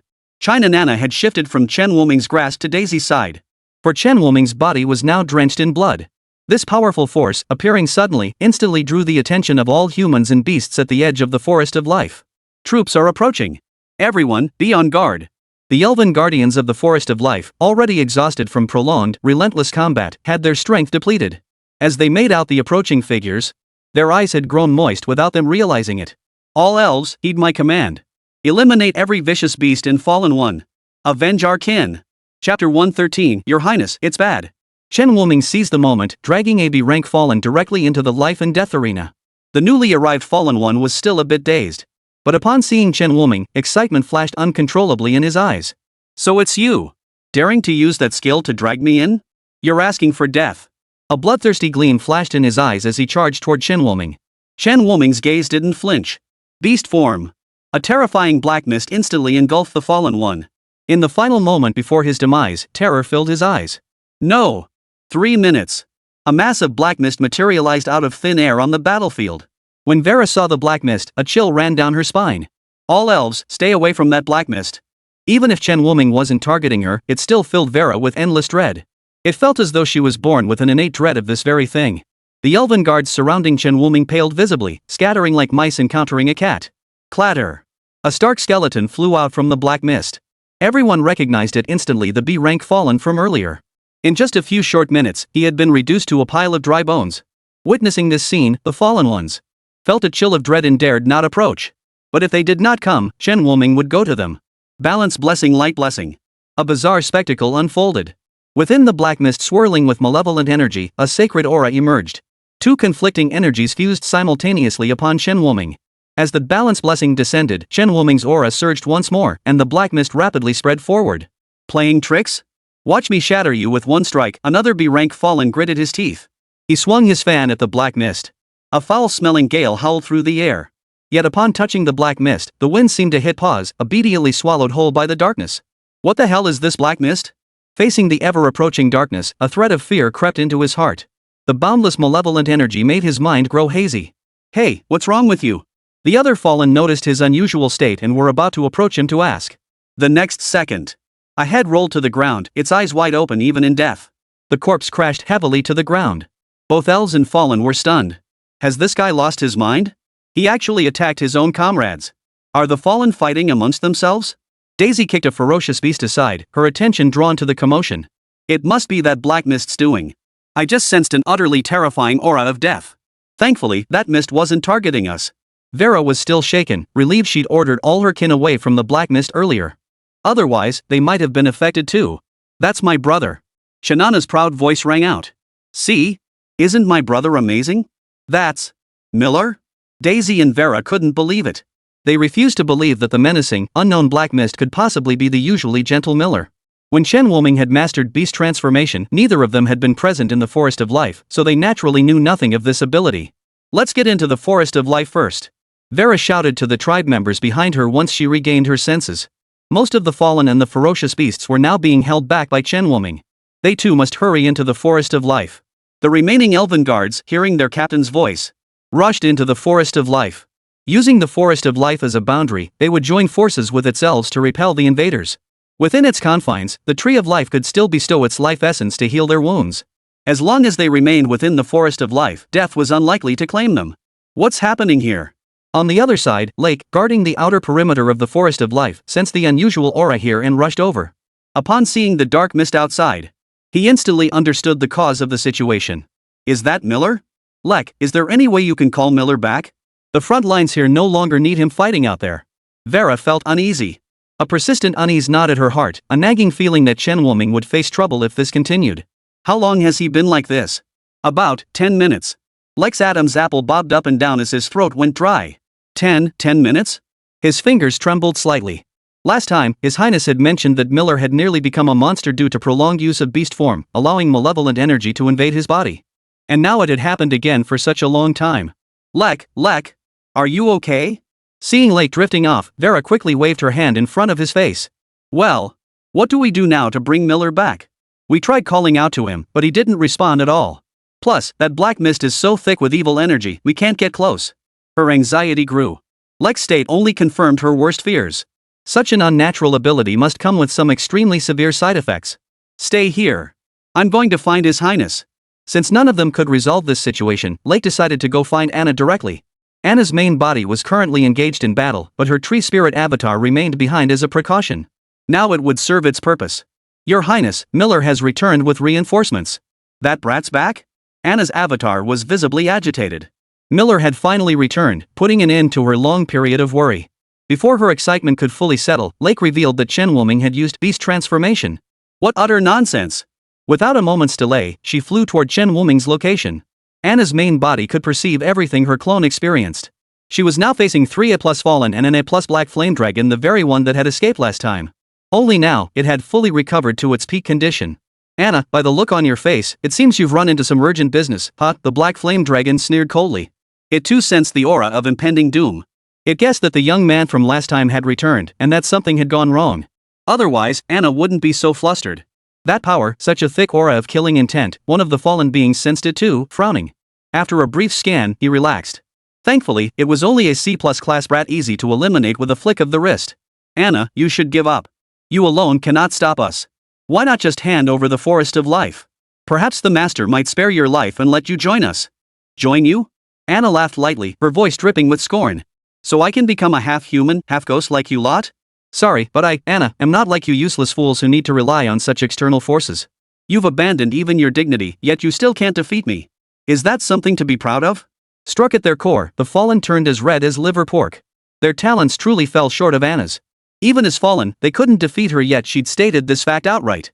You filthy, don't get too cocky. Heaven's wrath starflame. Facing the scorching heat wave, a flicker of gravity crossed Anna's eyes. A dazzling green glow erupted from the mark between her brows. The life essence of the Tree of Life surged into her body. Tree of Life, grant me the power to protect my kin and drive out the intruders. A shadowy form of the tree gradually materialized behind Anna, causing the skies to darken. The black flame dragon and the other two fallen turned pale with shock. Everyone, stop holding back. Use every trick you've got, or we'll all die here. Chapter 114, How can you keep acting so recklessly? Miller. Anna's clone had already arrived. Seeing the black mist, now countless times larger than before, a hint of solemnity flashed in her eyes. That malevolent aura was enough to make even a B+ tier powerhouse hesitate. Those with weaker willpower might be reduced to mere puppets of slaughter. Your Highness! Princess Anna! The elves greeted Anna with respectful cries as she approached. Vera noticed the faint green glow emanating from Anna and instantly realized this was not her true form. Yet the duplicate remained bound to the original, making little practical difference. The only limitation was that the duplicate could not remain outside the forest of life for too long, lest it dissipate. Your Highness Anna, Vitality Star is under attack by beasts and fallen. We're temporarily unable to spare any forces, so we came with Miller to provide initial support. How long has Miller been like this? Anna merely nodded before inquiring about Chen Wuming's condition. With Cassie taking so long to arrive, she could guess that trouble had struck the other elves' territories. But Chen Wuming resorting to beast transformation again, that was what truly troubled her most. It's been nearly 20 minutes, Your Highness. Miller. Anna frowned deeply, unsure how to stop him. Last time, Chen Wuming had stopped the beast transformation on his own. She didn't know if forcibly intervening might have adverse effects on him. Therefore, she dared not act on her own. Miller, what are you doing? Hurry back. But at that moment, Chen Wuming didn't hear her voice. Only one voice echoed in her mind. Kill. Slaughter them all. The figure in the black mist began to move, its blood-red eyes sending a chill through everyone present. What kind of being was that? After suffering multiple casualties, the fallen's inner fear finally halted their advance. What the hell is that monster? Our combined attacks couldn't even kill it. Chen Wuming's body within the black mist had actually suffered countless ravages. Had it not been for the Tree of Life continuously infusing him with life energy through the branch he carried, he would have collapsed long ago. The fallen began to retreat. The lower-tier beasts, lacking sentience, knew only mindless slaughter. They posed little threat to either Chen Wuming or the spirits of the forest of life behind him. Damn it! He's coming this way! One fallen screamed, turning and fleeing immediately. The others snapped to attention. They followed suit. Whoever stayed behind would be cannon fodder. In an instant, as Chen Wuming moved, the fallen scattered in all directions. Their mission was important, no doubt. But their lives mattered more. If they died, everything would be for naught. If the mission failed, they could always try again next time. Hey, from this distance, that monster probably can't catch me, right? A C+ rank fallen one relaxed slightly, glancing back over his shoulder. That single glance nearly scared him to death on the spot. An arrow wrapped in malevolent energy sliced through space, piercing his heart in an instant. How could this happen? Chen Wuming's eyes glowed crimson as he remained frozen in the act of drawing his bow. Made a killing. His breath came in short gasps, yet his eyes blazed with excitement. He had been so close to losing consciousness again. Thankfully, he'd timed it perfectly. Though the voice in his mind kept tempting him to keep killing. Chen Wuming knew clearly that if he kept up the beast form, his body wouldn't hold out much longer. Fortunately, he'd scared off all the fallen. He had heard the shouts behind him earlier, but chose not to respond. Was to reinforce the illusion among the fallen that he truly was a monstrous creature. Chen Wuming glanced back and chuckled. Sis Anna, I'm back. Seeing he was unharmed, Anna's lips curved upward slightly. But the thought of this brat using that crappy skill again made her face darken instantly. Daisy sensed the anger radiating from the prince beside her. Taking Chin and I's hand gently, she said, Nana, shall I take you to meet some pretty sisters first? Okay. China Nana glanced back at the angry Anna and the returning Chin Wuming. But what about my brother? Your brother has something to discuss with this lady. Let's go back inside and wait for them. After Daisy coaxed Chin and I away, Anna grabbed Chin Wuming by the ear and dragged him inside. Hey! Anna, let go of me. The sharp pain in his ear made Chin Wuming wince. You little brat. Did you forget what I told you last time? Are you trying to get yourself killed?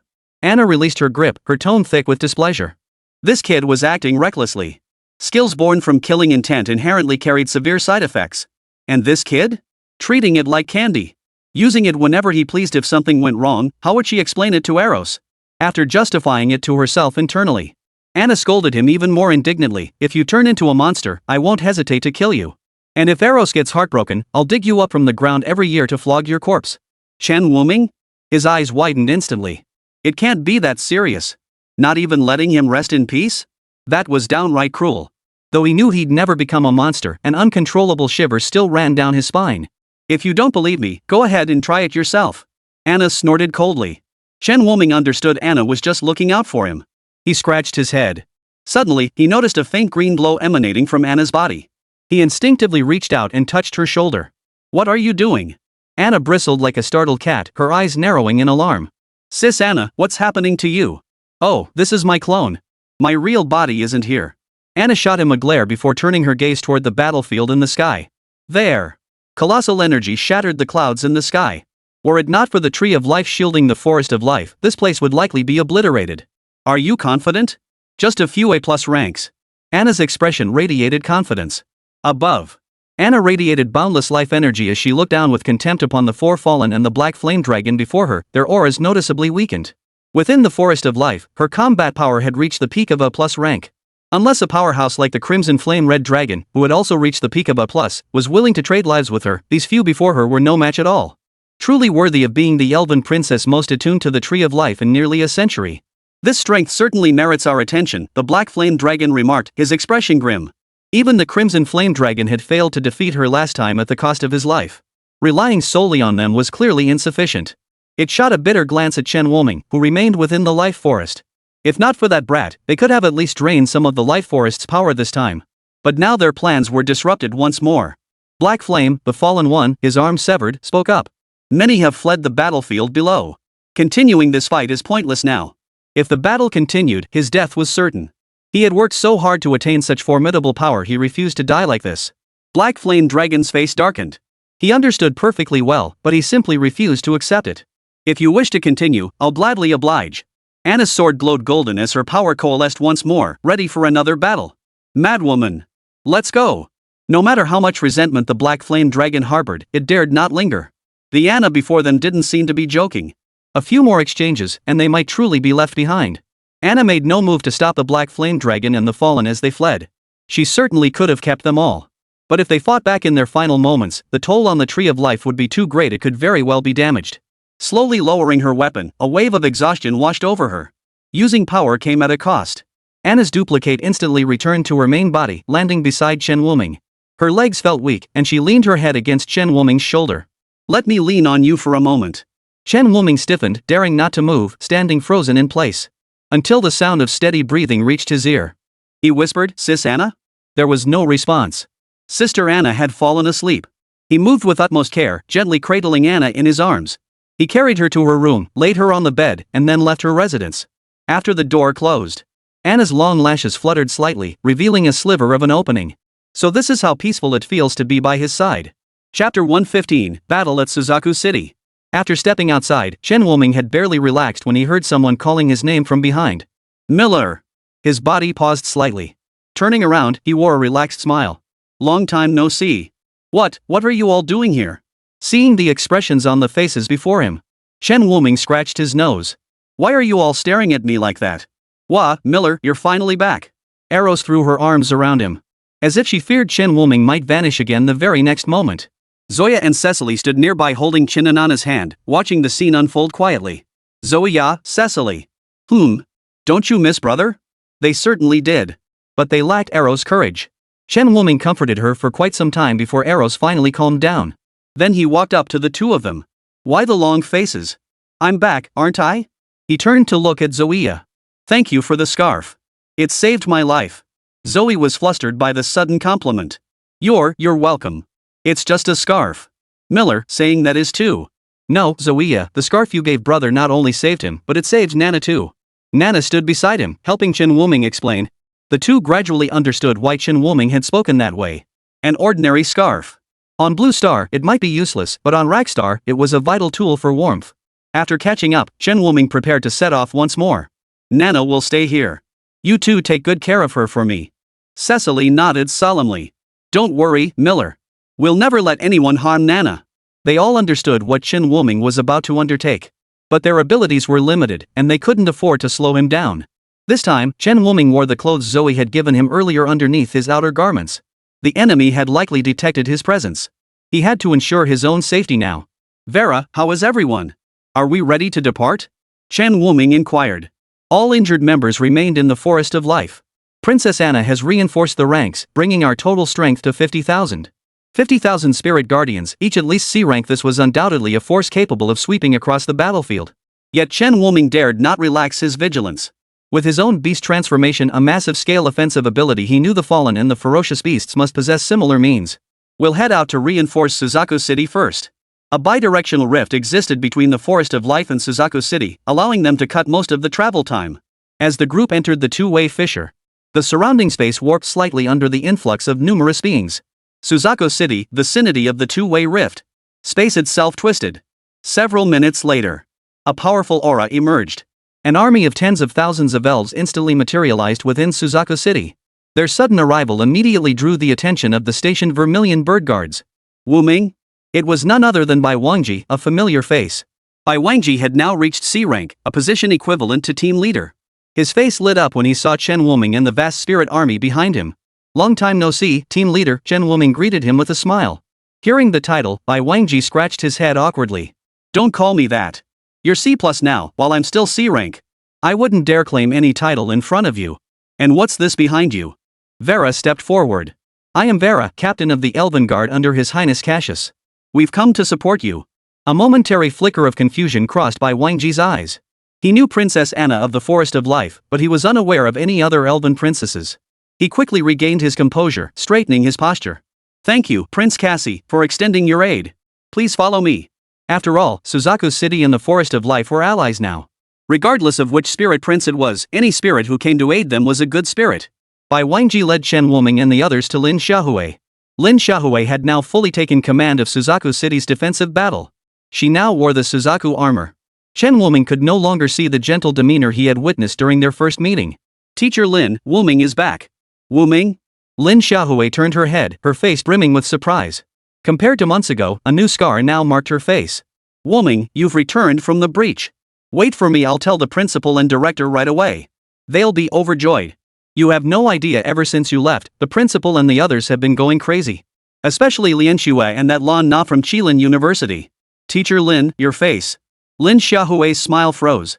Her hand, reaching for the bracelet to contact the principal, froze mid-motion. Instinctively, she raised her hand to cover the scar on her face. She forced a smile. I was accidentally injured by a fallen. Director Meng said that blow carried the aura of the fallen, and even she couldn't heal it. It's just a small scar. Don't worry about it. Chen Wuming remained silent. He knew Lin Xiaohui didn't want him to worry. A small scar. No matter how old a girl was, beauty always came first. A scar that would remain on her face forever, how could she not care? Teacher Lin, I brought back 2 captains from the elf tribe to help defend the city. Lin Xiaohui's grateful gaze turned toward Vera and Daisy. Thank you both. The principal and director are being held up by powerful foes, and the Vermilion Bird Guard is in dire straits. It's fortunate you arrived. After gathering the details, it became clear. Originally, the defense of Suzaku City was commanded by Director Qi Yuxuan. However, he was severely injured during a rescue attempt against the Fallen, forcing Lin Xiaohui to take over. Suzaku Guard, attention! Ferocious beasts have scaled the right ramparts and are charging toward the city. Evacuate civilians immediately and stop the beasts. Hearing this command, Lin Xiaohui, Chen Wuming, and the assembled elves all paled. Vera, take half the guard squad to secure the ramparts. Daisy, you and I will lead the rest to eliminate the beasts that have breached the city. Without hesitation, Chen Wuming led Daisy and the others toward the right section of the city wall. Visibly, one ferocious beast after another leapt down from the ramparts. Dozens of Suzaku guard corpses crashed heavily onto the ground before Chen Wuming. His eyes instantly turned red. Heavens will arrow storm.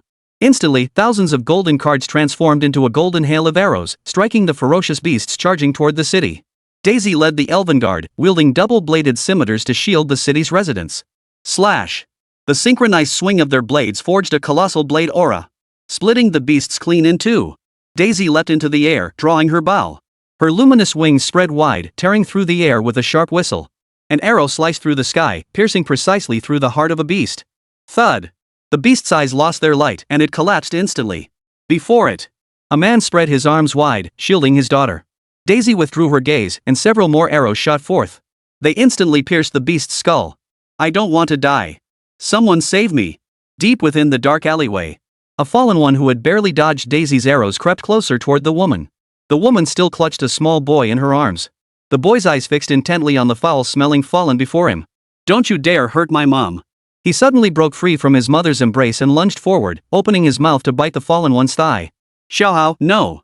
The woman scrambled to her feet, wrapping her arms around her son and shielding him with her body. She closed her eyes tightly, awaiting death's arrival.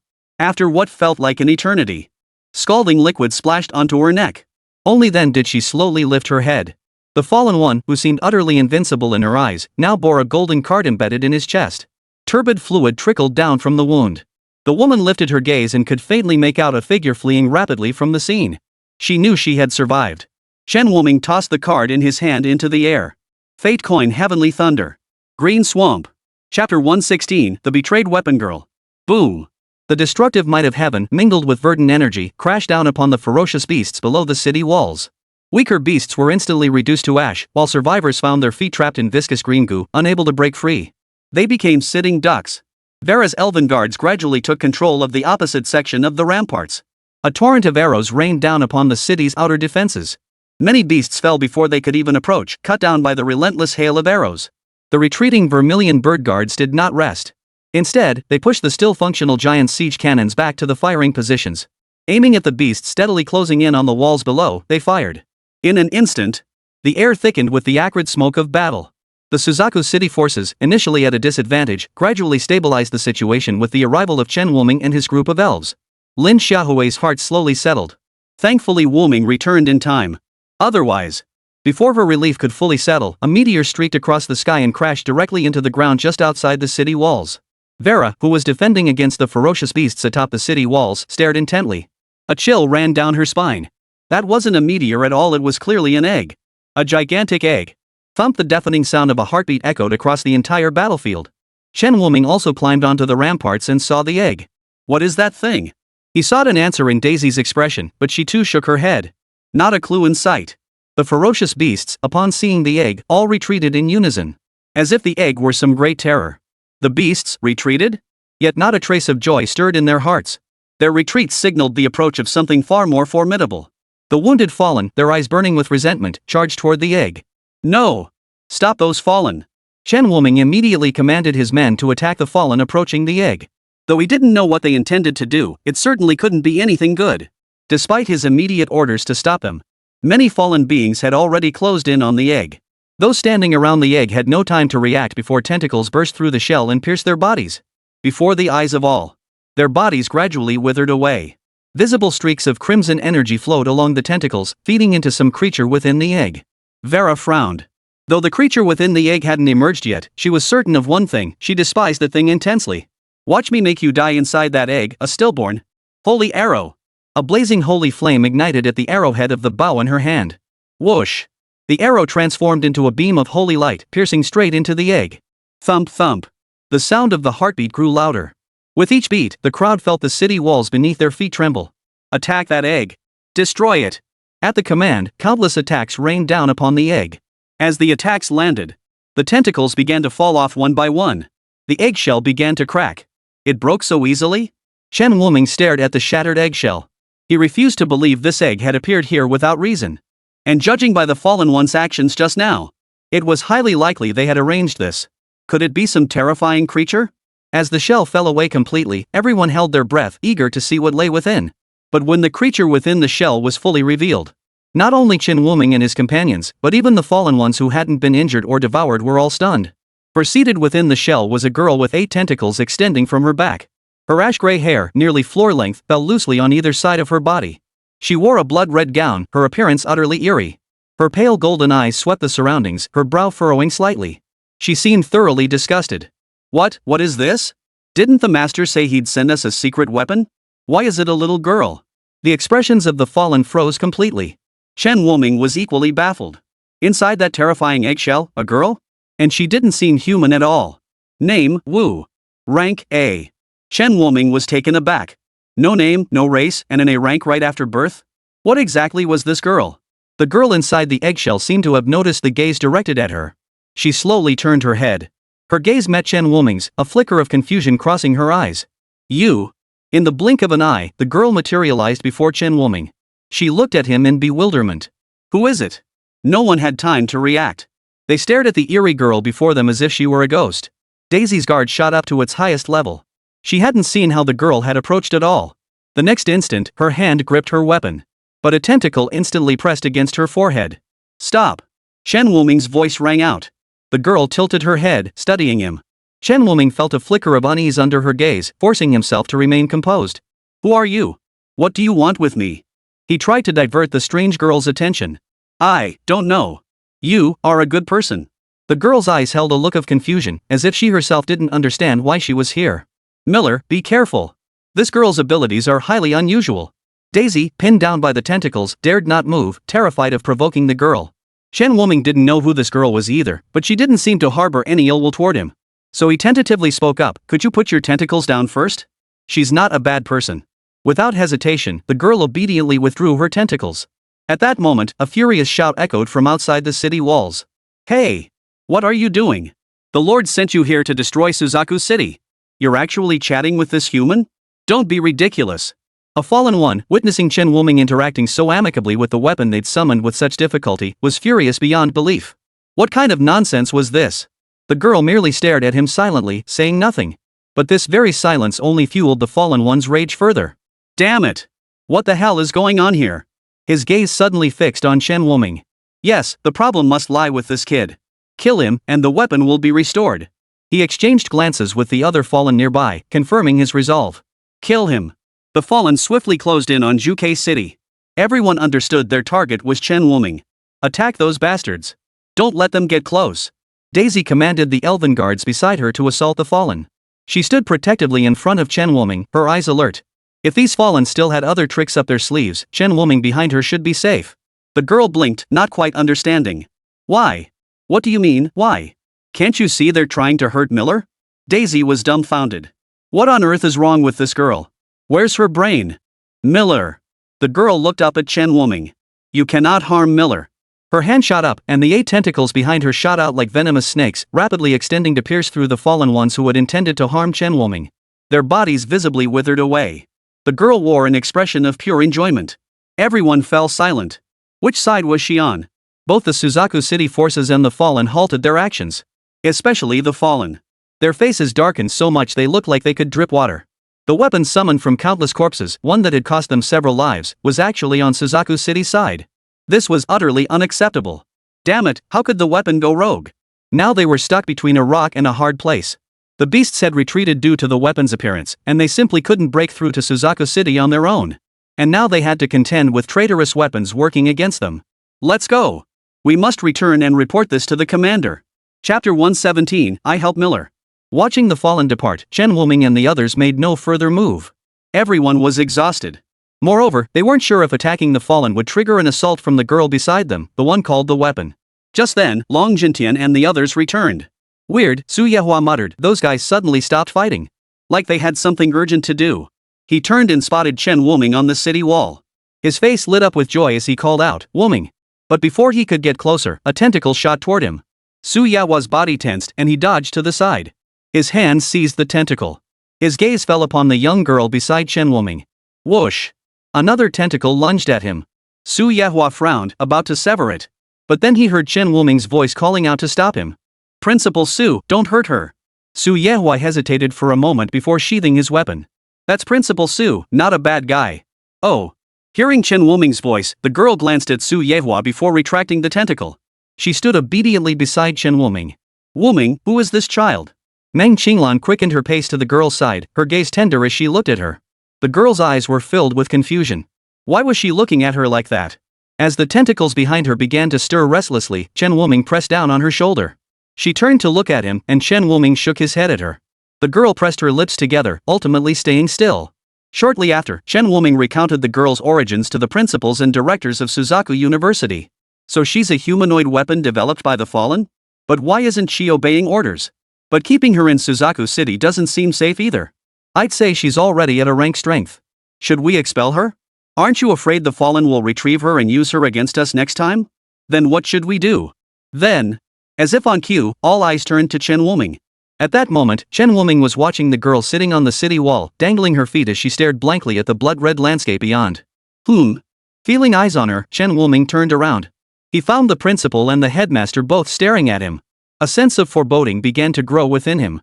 Principal, directors, what are you looking at me like that for? Wuming, this child seems quite fond of you, doesn't he? The voice belonged to Meng Qinglan, her tone soft and gentle. But to Chen Wuming, it sounded like she meant no good. Director Meng, if you have something to say, just get to the point. This is making me feel uncomfortable. Well then, I won't beat around the bush. Meng Qinglan cleared her throat. After our discussion, we've decided to entrust this child to your care. How does that sound? Me? Chen Wuming felt increasingly like a nanny. Why am I babysitting every day? It's the only option. If the Fallen take her back, she might become a weapon against us next time. We'll just have to inconvenience you for now. The girl seemed to sense the discussion about her and turned her head, her beautiful eyes locking onto Chen Wuming. Alright, fine then. Chen Wuming couldn't bear the thought of her being taken back by the Fallen and subjected to who knows what. Still, he was deeply curious about why this girl had ended up in such a state. He asked, Director Meng, may I ask you something? Ask away. About this girl. Meng Qinglan had anticipated this question all along. She pulled Chen Wuming close and whispered a few words into his ear. Chen Wuming's eyes darkened slightly. His fists clenched involuntarily. Don't you dare bully Miller. The girl seemed to have sensed his emotional shift. She leapt down suddenly, her tentacles behind her poised to attack Meng Qinglan. Watch out. Su Yehua and the others instantly stepped in front of Meng Qinglan and Chen Wuming. Everyone, relax. She won't attack us. Chen Wuming pushed through the gap and stepped before the girl, gently rubbing her head. Don't be scared, he murmured softly. The principal and the director are good people. They won't hurt us. Good people? The girl peered over Chen Wuming's shoulder, finally retracting her tentacles. Seeing the girl finally calm down, Chen Wuming suddenly remembered. It seemed he hadn't seen Shi Lianxue since returning this time. Where's Lianxue? She's been stationed at Giant Sword City since you left. She even asked yesterday if you'd returned. Yesterday, huh? Chen Wuming glanced at his wristband. He had sent her a message after returning to Blue Star, but she still hadn't replied. Could something have happened? Bad news. A liaison teacher rushed over, his face etched with panic. Bad news, principal. Rescue signals from Qinglong City, Baitu City, and Xuanwu City. They report the Fallen have deployed humanoid weapons, and all their elite forces are tied up. Everyone's expressions darkened as they turned to the girl beside Chen Wuming. Weapons. Not just one. Chen Wuming's eyes nearly blazed with fury. These bastards are utterly depraved. He had already learned from Meng Qinglan that this girl, referred to as a weapon, was created by fusing a powerful ferocious beast with a human who hadn't undergone class advancement, essentially, someone who hadn't reached adulthood. Their original memories had been erased, and they were controlled through special means, turning them into emotionless killing machines. The girl beside him, however, was an exception. For some reason, she remained beyond their control. Weapon.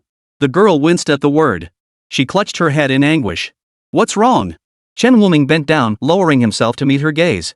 She slowly opened her eyes. The pain seemed to have vanished, replaced by a moment of clarity. Miller, I want to help you. Help me? You mean with the weapons? Chen Wuming asked. She nodded. They're bad. I help Miller fight. The girl struggled earnestly to express her meaning. She wanted to help Chen Wuming fight those weapons. Alright, thank you. But if you can't handle them, retreat behind me, understand? The girl didn't respond, so Chen Wuming took her hand and boarded the flying beast with her. Soon, they arrived at White Tiger City. There they saw the boy known as the Weapon. The White Tiger City Weapon possessed a pair of massive fleshy wings and had already reached grade A. The moment the Zhuke City group arrived, he spotted them. His gaze fixed on the girl beside Chen Wuming. Delicious. A predatory gleam flashed in the boy's eyes. He abruptly abandoned his attack on White Tiger City and flew toward Chen Wuming's location. Everyone, be careful. Director Ka stepped forward, unleashing a scorching cloud of fire that descended like a thunderous wave. Woo woo. Fleshy wings flapped, generating a massive gust that scattered the fiery clouds. Whoosh. A tentacle pierced through one of his fleshy wings. Ah. A wretched cry instantly echoed across the sky. Yet the cry lasted only seconds before another tentacle coiled around one of his wings. With a violent tug, rip. One of his fleshy wings was torn clean off. The girl remained utterly expressionless, her movements uninterrupted by the agonized screams of her fellow creature before her. Isn't that a weapon from Suzaku's city? Hey, stop it. The Fallen, seeing their own weapon fighting, tried to intervene. But the Suzaku City group had already positioned themselves in front of them. We are your opponents now, Shi Yuxuan sneered coldly.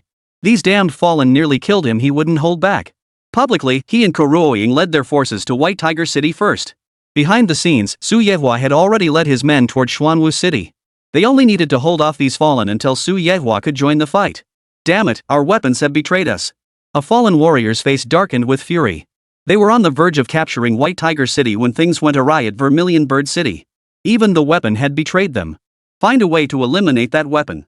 We can't let her ruin our plans. Several Fallen whispered their plans in the shadows. Just as they were about to launch a surprise attack, the scene before them suddenly shifted. Where do you think you're going? Chapter 118, Rage Unleashed, Instant Annihilation of a Peer-Level Weapon. Who's there? Their expressions darkened.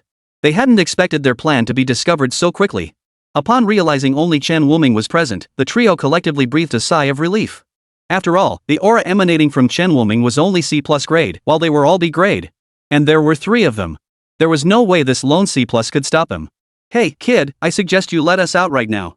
Otherwise, don't blame me for being rude. He's just a C+ piece of trash. Why waste words? Kill him outright.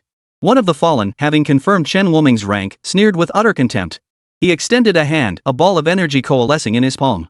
In an instant, it struck toward Chen Wuming. You underestimate me? Then you'll pay the price. A flash of golden light flickered in Chen Wuming's eyes as he charged forward. Ha, fool. A mere C rank dares to try blocking my attack head-on. Though the Fallen one disdained using full force, he grew slightly more serious to end the fight swiftly. Ghost slash. Shat. His arm fell to the ground. Chen Wuming had appeared before him at some point, gripping a long sword shrouded in dark aura. The Destiny Blade, imbued with the blessing of balanced darkness, was no easy target for bare flesh to withstand. Ah, my arm. You've angered me, boy. Boom. The other 2 Fallen reacted, launching attacks at Chen Wuming simultaneously. What? A layer of golden light shield blocked all their attacks. The next second, an attack far more powerful than their own slammed into them along the original trajectory. The terrifying force of the strike sent both of them flying backward. This kid is too strange. No sooner had the words left his mouth. Lava erupted from the ground without warning, shooting straight toward his groin. Caught completely off guard, his face instantly turned the color of liver. By the time he leapt away, the air was already thick with the scent of grilled meat. Watch your surroundings, something's off about this place. They realized it. But it was too late.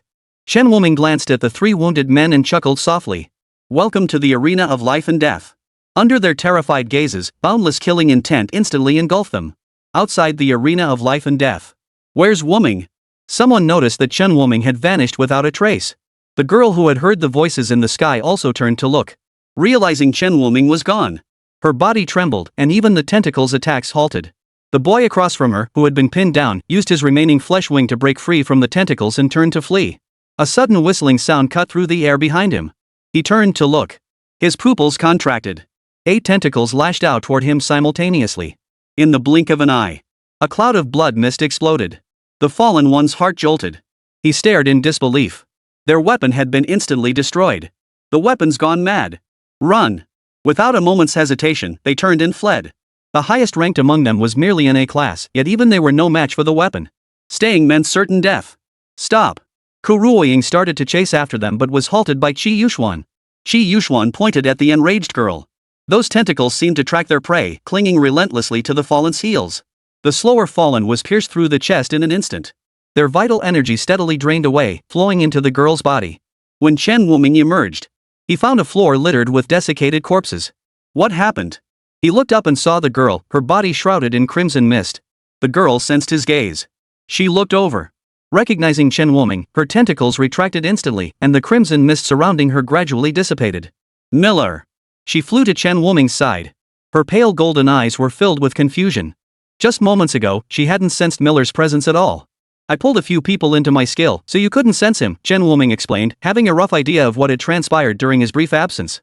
He offered a soft reassurance, don't worry about me. I'm not as weak as you imagine.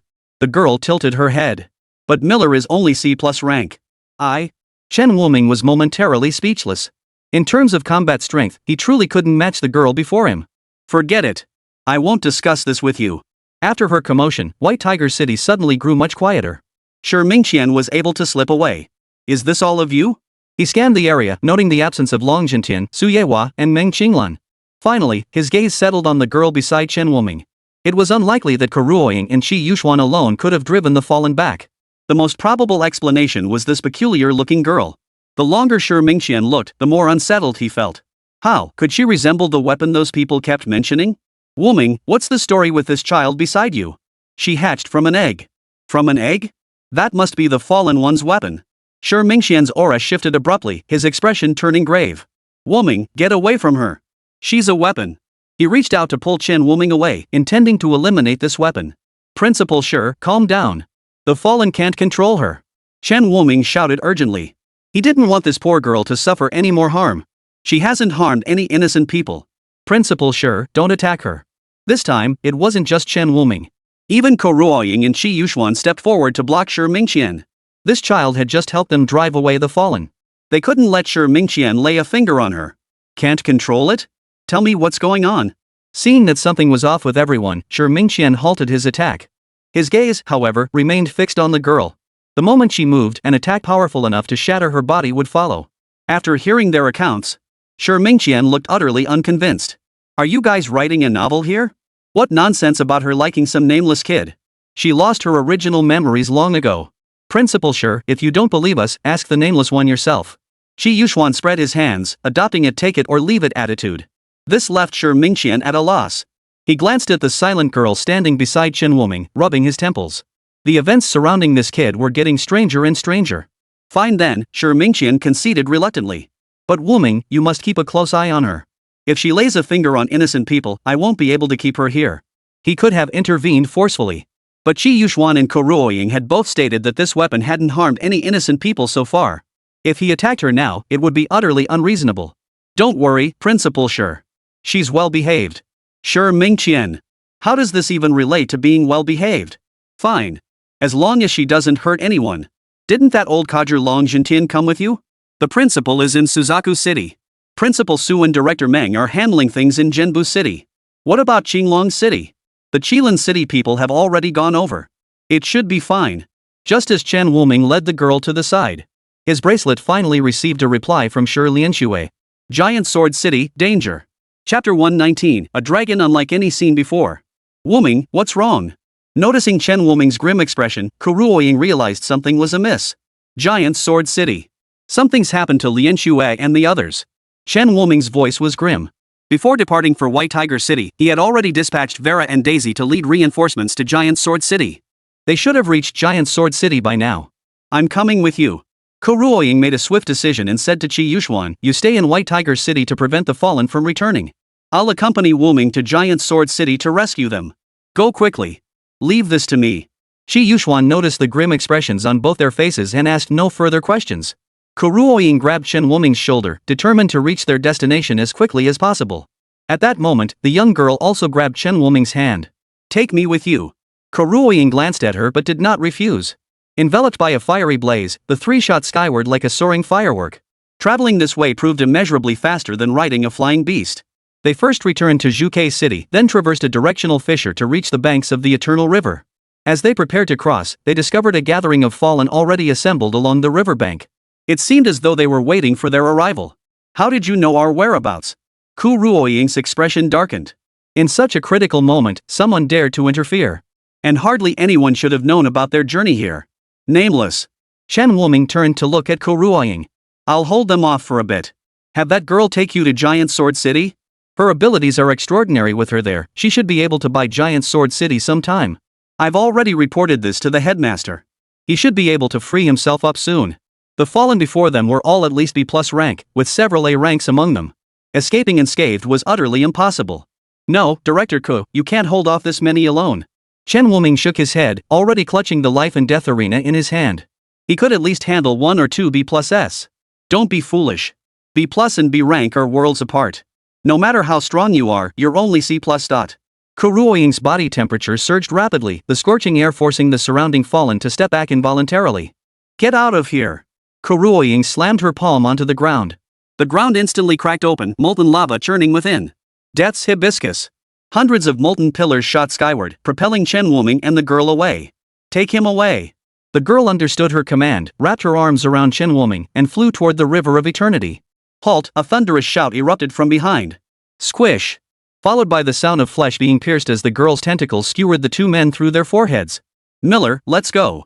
Chen Wuming withdrew his gaze, took a deep breath, and pointed in a direction. Please, hurry. The fallen attempted to pursue the pair, but a fiery lotus blossomed behind them. World-destroying lotus. Damn it! Temperatures exceeding 10,000 degrees instantly melted several fallen who were too close. No one expected Kuruoying to fight so desperately. Kuruoying braced herself against the ground with one arm, its surface covered in cracks from which dark red lava flowed. If an ordinary person had allowed such lava to run freely over their arm, the pain would have made them jump. But Kuruoying watched the two figures crossing the river of eternity, a look of relief finally spreading across her face. I believe you'll help Giant Sword City weather this storm. The faces of the fallen were dark and grim. They never imagined that despite mobilizing so many forces, the two had still managed to escape. You fools don't know when to quit. If you're so eager to die, then die first. Judgment. Just as the fallen one moved to strike, a lightsaber snapped him clean in two. A figure then appeared, swiftly scooped up Kuruoying, and vanished. The remaining fallen stood frozen for a long moment before snapping back to reality. Plan altered. A fourth individual has appeared. Report to the master immediately. At that moment, a figure clad in black materialized. He merely gave the group a dismissive glance before flicking his finger. A thunderous bolt struck down among them, reducing everyone including the A-rank fallen one to ashes in an instant. With a lingering glance toward the forest of life, he vanished once more. Anna felt as though a gaze was fixed upon her. She turned to look, but found nothing there. Was that just my imagination? She shook her head and carried Kuruoying back into the forest of life. Chen Wuming remained unaware of this interlude. Guided by the weapon girl, he swiftly arrived at Giant Sword City. The southern city wall of Giant Sword City had completely collapsed. Countless ferocious beasts and fallen stood atop the ruins. They all turned their gaze toward Chen Wuming. Countless corpses of dwarves, elves, and humans lay scattered among the ruins. A foul stench hung heavy in the air. They had been dead for a long time. Roar! Chen Wuming's heart ached faintly. Among these corpses were many he had known. Yet now, they were nothing but cold, lifeless corpses. Miller! The girl couldn't understand why Chen Wuming's emotions were so turbulent. Yet seeing his expression, a sensation called pain seemed to stir within her heart. Chen Wuming watched as the beasts and fallen charged toward him. He disliked war and disliked killing, but if he didn't kill, more innocent people would die. Beast form! He shoved the girl aside with one hand. A soul-chilling black mist instantly engulfed the entire ruin. The colossal creature concealed within the darkness finally revealed its true form. A dragon, entirely black. Unlike ordinary dragons, this black dragon possessed neither wings nor thick limbs. Roar! A dragon's roar echoed across the heavens and earth. Its crimson eyes blazed with fury. Fate coin heavenly thunder. Its jaws opened wide as terrifying energy coalesced into thunderbolts, scorching dozens of ferocious beasts to charcoal. Hundreds of golden cards, shrouded in malevolent energy, swirled around Chen Wuming's dragon form, coalescing into a set of dark gold armor that enveloped his body. It's that bizarre brat. He can transform into a dragon too? A fallen one recognized Chen Wuming. The dark mist was his telltale mark. He's only C+ rank. Even transformed, he's no match for us. Attack together. Don't let him ruin the plan. Several A-rank fallen immediately launched themselves toward Chen Wuming. Though they couldn't fathom how he'd made it this far, a mere C+ kid was no threat. Don't you dare harm Miller. But they forgot Chen Wuming hadn't come alone. The girl stood within the black mist, completely unaffected. 8 tentacles extended, slamming down toward them.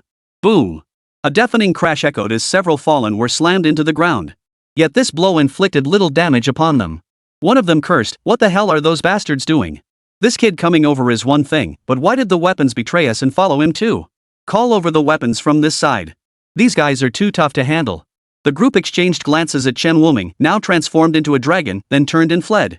The girl wanted to pursue them, but glancing back at Chen Wuming, she obediently remained within the black mist, helping to slay beasts or fallen approaching him. With their combined efforts, all the beasts in the southern city were reduced to cold corpses. Just as they were about to press forward, a tail lashed out toward Chen Wuming. The girl's 4 tentacles simultaneously struck out, deflecting the tail. The collision of raw power sent dust and debris swirling through the ruins. Only then did Chen Wuming turn his gaze to the weapon opposite him, now unrecognizable as human. Do you know him? A hint of confusion flickered in the girl's eyes, yet she recognized the aura emanating from the figure. He is a weapon, just like me. Chapter 120, The Vanishing Elf Guardians. If she still resembled a human, then this weapon across from her was a monster. His entire face seemed to have melted, twisted beyond recognition. The two arms were claws from different creatures, and the two legs were one thick and one thin. It looked utterly bizarre. Behind him trailed several fallen who had departed earlier. Zero, kill her. The weapon known as Zero turned its gaze toward the girl, a flicker of conflict crossing its eyes. But under the fallen one's command, he advanced toward the girl. Yet his desire to attack was clearly weak, and he was forced back by the girl several times. Zero, what are you doing? The fallen one gritted his teeth. What on earth was going on today? How could the once obedient Zero have changed so drastically? Wait, look at that weapon over there. Doesn't it look familiar? Someone pointed it out, and the other fallen finally noticed the girl-like weapon beside Chen Wuming did look familiar. Holy, isn't that one? Wasn't she still in testing? Why send her out? Their words reached Chen Wuming's ears. One. But the system clearly said she didn't have a name? Could it be that a code name doesn't count as a name? At that moment, the fallen also realized Zero was no match for one and turned their attention to Chen Wuming. This won't do. Zero will lose for sure if this continues. You two go help Zero. The rest of you follow me, we're taking care of this guy first. Chen Wuming noticed their movements. His heart sank. He glanced back at the girl. His beast transformation was nearing its limit. Against 3A rank fallen ones, he had no chance of fighting back. The best course now was run. Seizing an opening, Chen Wuming released his beast form. Before hitting the ground, he grabbed the girl and sprinted toward the inner city of Giant Sword City. Damn it, they're trying to escape. Quick, chase them. Kuling, however, stood frozen in place. Furious, they cursed again. Damn useless piece of trash. You chicken out at the first sign of trouble. What the hell good is your strength if you can't even use it? Zero trembled at the insults, not daring to retort. But it wasn't entirely his fault. Their weapons were all monsters fused with ferocious beast genes. Among ferocious beasts, there existed a strict hierarchy based on bloodline. The bloodline within E was far nobler than his own, and facing E filled him with an innate, primal fear. Forget him. Chase them. We can't let them escape. Several fallen immediately gave chase. Meanwhile, in the inner city, the commotion had long since caught the attention of Shi Lianxue and the others. But they couldn't leave the city to rescue them. Has backup arrived? Why is it so quiet now? Could it be? Ah. Before Zhao Ao could finish his sentence, Kueli kicked him. Big guy, if you say another word, I swear I'll kick you out. Sorry, I didn't mean it that way. Zhao Ao knew he'd said the wrong thing and cautiously glanced at Shi Lianxue. When the commotion erupted in South City earlier, if not for Kueli holding her back, Shi Lianxue would have charged straight in. That aura was all too familiar to Shi Lianxue. That terrifying aura of killing intent, only he possessed it. Nameless, you'll be okay, right? Right now, Chen Wuming was using divine protection to shield the girl from attacks. Originally, he was dragging her along, but she complained he was too slow, so she grabbed him and flew off. At first, he had used her own body to shield him from the attacks. Only after he finally demonstrated his skills did he allow him to take position behind her. They're here. Archers, prepare. Kueli had been observing this situation in the distance. Spotting Chen Wuming's figure, she immediately shouted. Cover Miller's entry into the city. The elven guards stationed here drew their bows, aiming at the fallen pursuing from behind and firing arrows. Yet before the arrows could reach the fallen, they shattered mid-air. Kueli's expression darkened. 5A rank fallen. Zao, help! Kueli drew her bow, and an arrow wrapped in flowing light shot forth. Meanwhile, standing atop the ice giant summoned by Shiliangsu, Zao charged toward the fallen. Blunt edge. Zao raised his massive sword and flipped his wrist. The air itself seemed to grow heavier, a gravitational force pressing down upon the fallen, slowing their momentum. It's you again, you damned dwarf. The fallen gritted their teeth, eyes blazing with fury. If not for this dwarf's damn wide area slow skill, they would have breached the greatsword long ago. Streaming light arrow. The arrow began to split, transforming into 5 separate projectiles that shot toward the fallen, twisting into tassels that wrapped around them. Run! Zao leapt backward, dodging the ice giant. At that moment, Shi Lianxue commanded the ice giant to charge toward the group. Ice blast. The entire ice giant transformed into a timed bomb, detonating the moment it embraced the fallen ones. Though the blast didn't inflict fatal injuries on them, the delay allowed Chen Wuming and his 2 companions to retreat back into the inner city. Damn it! By the time they broke free, it was too late. 2 of them, unwilling to accept defeat, attempted to force their way back in, only to be repelled by a hail of attacks. No matter how formidable their strength, Giant Sword City still held over 10,000 guards, along with the 2A rank powerhouses, Kuei and Zhuao. Seeing no way forward, they had no choice but to retreat for now. Kuei and the others breathed a sigh of relief. Miller, she is.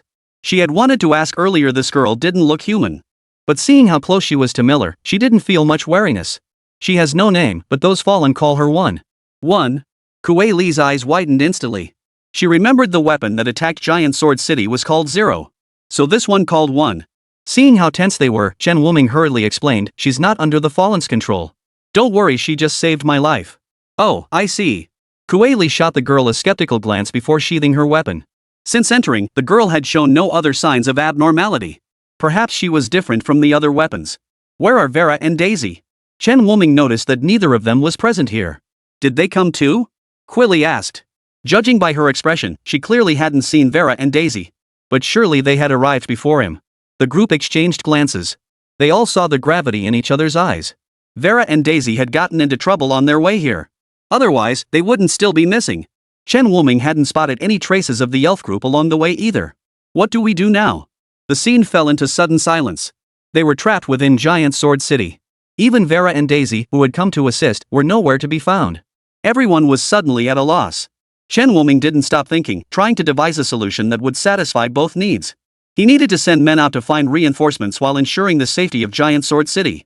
But with war raging everywhere, who could spare the time to help him?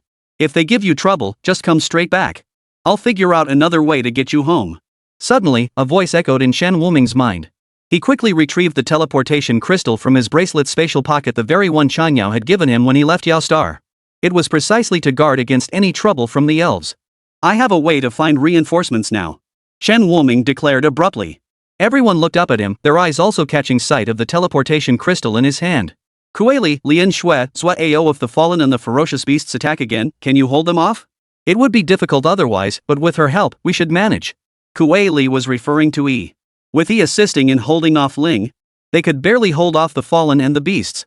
Chen Wuming nodded, bent down, and stared intently into Yi's eyes as he asked earnestly, I have a favor to ask of you. The girl's eyes brightened slightly before she nodded firmly. I'll help Miller. Chapter 121, Reinforcements from the Great Radiance Empire. Alright, then I'll leave this place in your hands, Chen Wuming said gently. Straightening up, he added, I'll return as soon as possible. Wait for me. With that, he crushed the teleportation crystal. His form began to fade into nothingness. Meanwhile, within the Imperial Palace Hall of the Yao Star Imperial City, the assembled officials of the Great Yao Dynasty and Emperor Yao stared dumbfounded at the figure materializing in the center of the hall. Who are you? Before Chen Wuming could speak, a group of guards surrounded him. He was utterly bewildered. Why did the teleportation crystal Chan Yao gave him pinpoint this location? Why do you possess the teleportation crystal I entrusted to Yaoer? Emperor Yao's eyes, fixed upon the dragon throne, blazed with icy fury. The teleportation crystal, which could pinpoint the Imperial Palace Hall, had been given only to his son, Chang Yao. Chen Wuming hadn't expected Chang Yao to actually give him the teleportation crystal his father had entrusted to him. Your Majesty, I come from Blue Star. This teleportation crystal was given to me by Crown Prince Chang Yao. Yao gave it to you? Emperor Yao frowned slightly, beckoning a guard with a wave of his hand. Go fetch Yao and ask him what's going on. Yes, Your Majesty. Before long, Chang Yao was brought before them. Father, why did you summon me? He had been pondering how to fuse skills when summoned. When he saw Chen Wuming standing in the Grand Hall, Chang Yao gasped in surprise. Brother Miller? What brings you here? Just as he suspected. Seeing that Chang Yao recognized this man, the guards surrounding Chen Wuming quickly stepped back. Brother Chang Yao, this time I may truly need to ask for your help, Chen Wuming said with a bitter smile. He recounted everything that had transpired on Blue Star. These degenerates have gone too far. They forcibly fused the genes of children under 18 with ferocious beasts to create biological weapons. They don't hold us in the slightest regard. The court officials in the Grand Hall were filled with righteous indignation. Your Majesty, grant me permission to lead troops to aid Blue Star and protect our people. A military commander stepped forward, his rank aura radiating unmistakably. Your Majesty, though I am a civil official, I cannot stand by while these monsters harm our people. With one leading the charge, more and more ministers began to step forward. Father, Brother Miller saved both my life and Yichen's. Yichen is involved too? Emperor Yao pondered briefly. A resolve solidified within his heart. Miller, you saved Yaoer and Shaochen. You are a benefactor to the Great Yao Dynasty. This is what we shall do. He tossed a tiger token to Chang Yao. Gather 100,000 soldiers and depart immediately for Vitality Star. Use the secret realm there to travel to Blue Star. The rest of you half shall remain to defend Yao Star, while the remainder shall accompany me to reinforce Vitality Star. Emperor Yao snorted coldly. Do those fools really think we're idiots? Once the upgrade star falls, it won't be long before they reach our Yao Star. In an instant, the Great Yao Empire issued several imperial decrees. Hundreds of thousands of troops began traversing the secret realm. Other races watched the Great Yao dynasty's display of force with their scalps tingling. Are those all people from the Great Yao Imperial City? Which planet are they planning to attack? The elves guarding the secret realm's exit on Vitality Star were utterly terrified by the sight. Halt! Does the Great Yao Empire intend to wage war? 2 elven guards rushed forward to block their path. But their pupils contracted sharply when they saw the leader of the group. The Emperor! We come with no hostile intent, only to aid your highness in overcoming this crisis. Emperor Yao made no attempt to force entry. The two hesitated. They saw Chen Wuming. Are you Miller? Chen Wuming approached and exchanged a few words with them. The 2 elven guards exchanged troubled glances at the hundreds of thousands of troops, visibly conflicted. Miller, we can let you in, but what about this massive army? They dared not let him through. Such a monumental matter. If Emperor Yao suddenly turned against them, dying 1,000 deaths wouldn't be enough.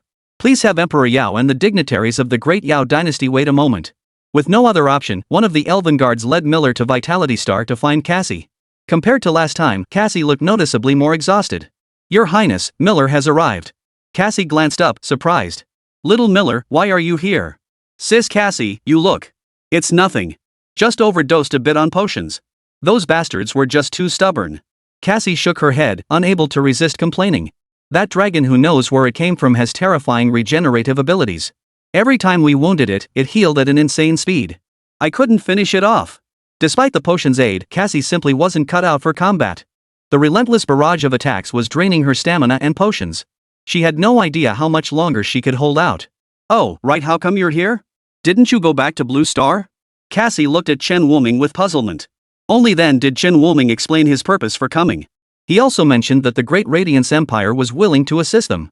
Cassie's eyes lit up. You saved Chang Yao and Yichen? Those two are the future of the Great Yao Empire. This is fantastic. With the Great Yao Empire's support, things will be much easier for us going forward. Xiao Miller, you're truly amazing. With Cassie's permission, Emperor Yao swiftly arrived at Vitality Star with his army. The moment they arrived on Vitality Star, a look of pure enjoyment spread across their faces. Truly a planet of elves, the air is simply divine, Chang Yao couldn't help but exclaim. Enough. This isn't our destination. Let's move on. Yichen glanced around briefly, a flicker of envy in his eyes before turning away. You're right.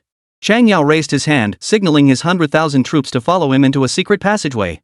Emperor Yao, I must express my deepest gratitude to the Great Yao dynasty for your assistance this time. Your Highness, you speak too humbly. Miller saved my son's life.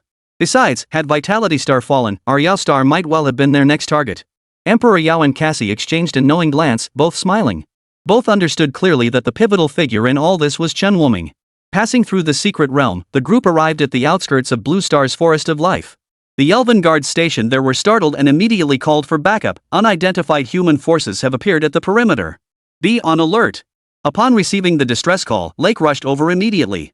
The sheer scale of the army before him sent a chill down his spine. There were even several A-rank soldiers among them. This is bad. I must report to His Highness. This was beyond his ability to handle. Lek. Before he could find Anna, a familiar voice called out. Miller? Didn't you go to Giant Sword City? How? Before Lek could finish, his expression darkened. Something had happened at Great Sword City. Looks like you figured it out. I went out to seek reinforcements. No time to explain now, I'm heading to support Great Sword City. Chen Wuming wasted no words, leading his army straight to Great Sword City. Anna also learned of the situation here. Where did that kid find this army? She frowned, gazing at the distant force radiating a bloodthirsty aura. This didn't resemble any human army currently existing on Blue Star. Instead, it carried the imposing aura of armies from ancient dynasties. Chapter 122, The Great Radiance Military Spirit. We're here. Chen Wuming gazed at the giant sword city, now surrounded by hordes of ferocious beasts and fallen. An indescribable rage surged within him. Brother Miller, you helped us last time. This time, we'll help you. Chang Yao patted Chen Wuming's shoulder and stepped forward. Gripping his spear, the aura surrounding him shifted. Behind him, soldiers of the Great Yao Empire mirrored his stance, raising their weapons. Soldiers, stand ready. Chang Yao roared.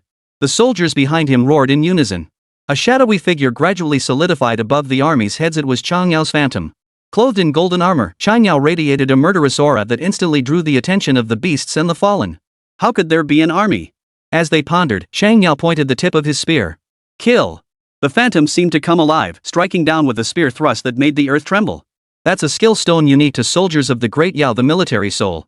It allows them to channel all their power into their commander. Yichen patted Chen Wuming's shoulder. Behind him followed a group of masked figures, all martial artists from the Great Yao dynasty. We're in. The masked figures closed in on the beasts and fallen with lightning-fast strides. Slashing and hacking, blood spattered everywhere. Chen Wuming saluted them from behind. Thank you all. Shang Yao and Yichen seemed to sense something, flashing smiles behind them. Heaven's mandate fire lotus. A searing heat washed over him from behind, and Shang Yao couldn't help but turn to look. Shang Yao? Where did this fire lotus come from?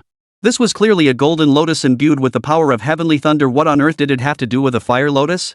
The golden lotus flew into the ferocious beast and exploded. Celestial thunder instantly struck down, blasting a hole in the earth. Can't mimic the elemental properties? He tried to replicate Director Ku's explosive fire lotus, but it seemed impossible. I wonder how Director Ku was doing. As he passed by the river of eternity, he saw no sign of Ku Ruoying, only several charred corpses. All of them were fallen. But Director Ku should be safe by now.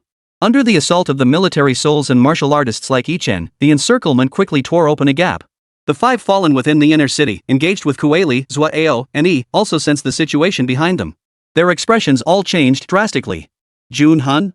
How could such a skill appear on Blue Star? What's going on? The Lord never told us this would happen.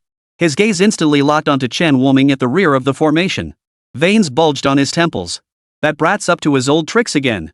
We underestimated him. Who would have thought he'd have a teleportation crystal? One of the fallen spoke, his face darkening.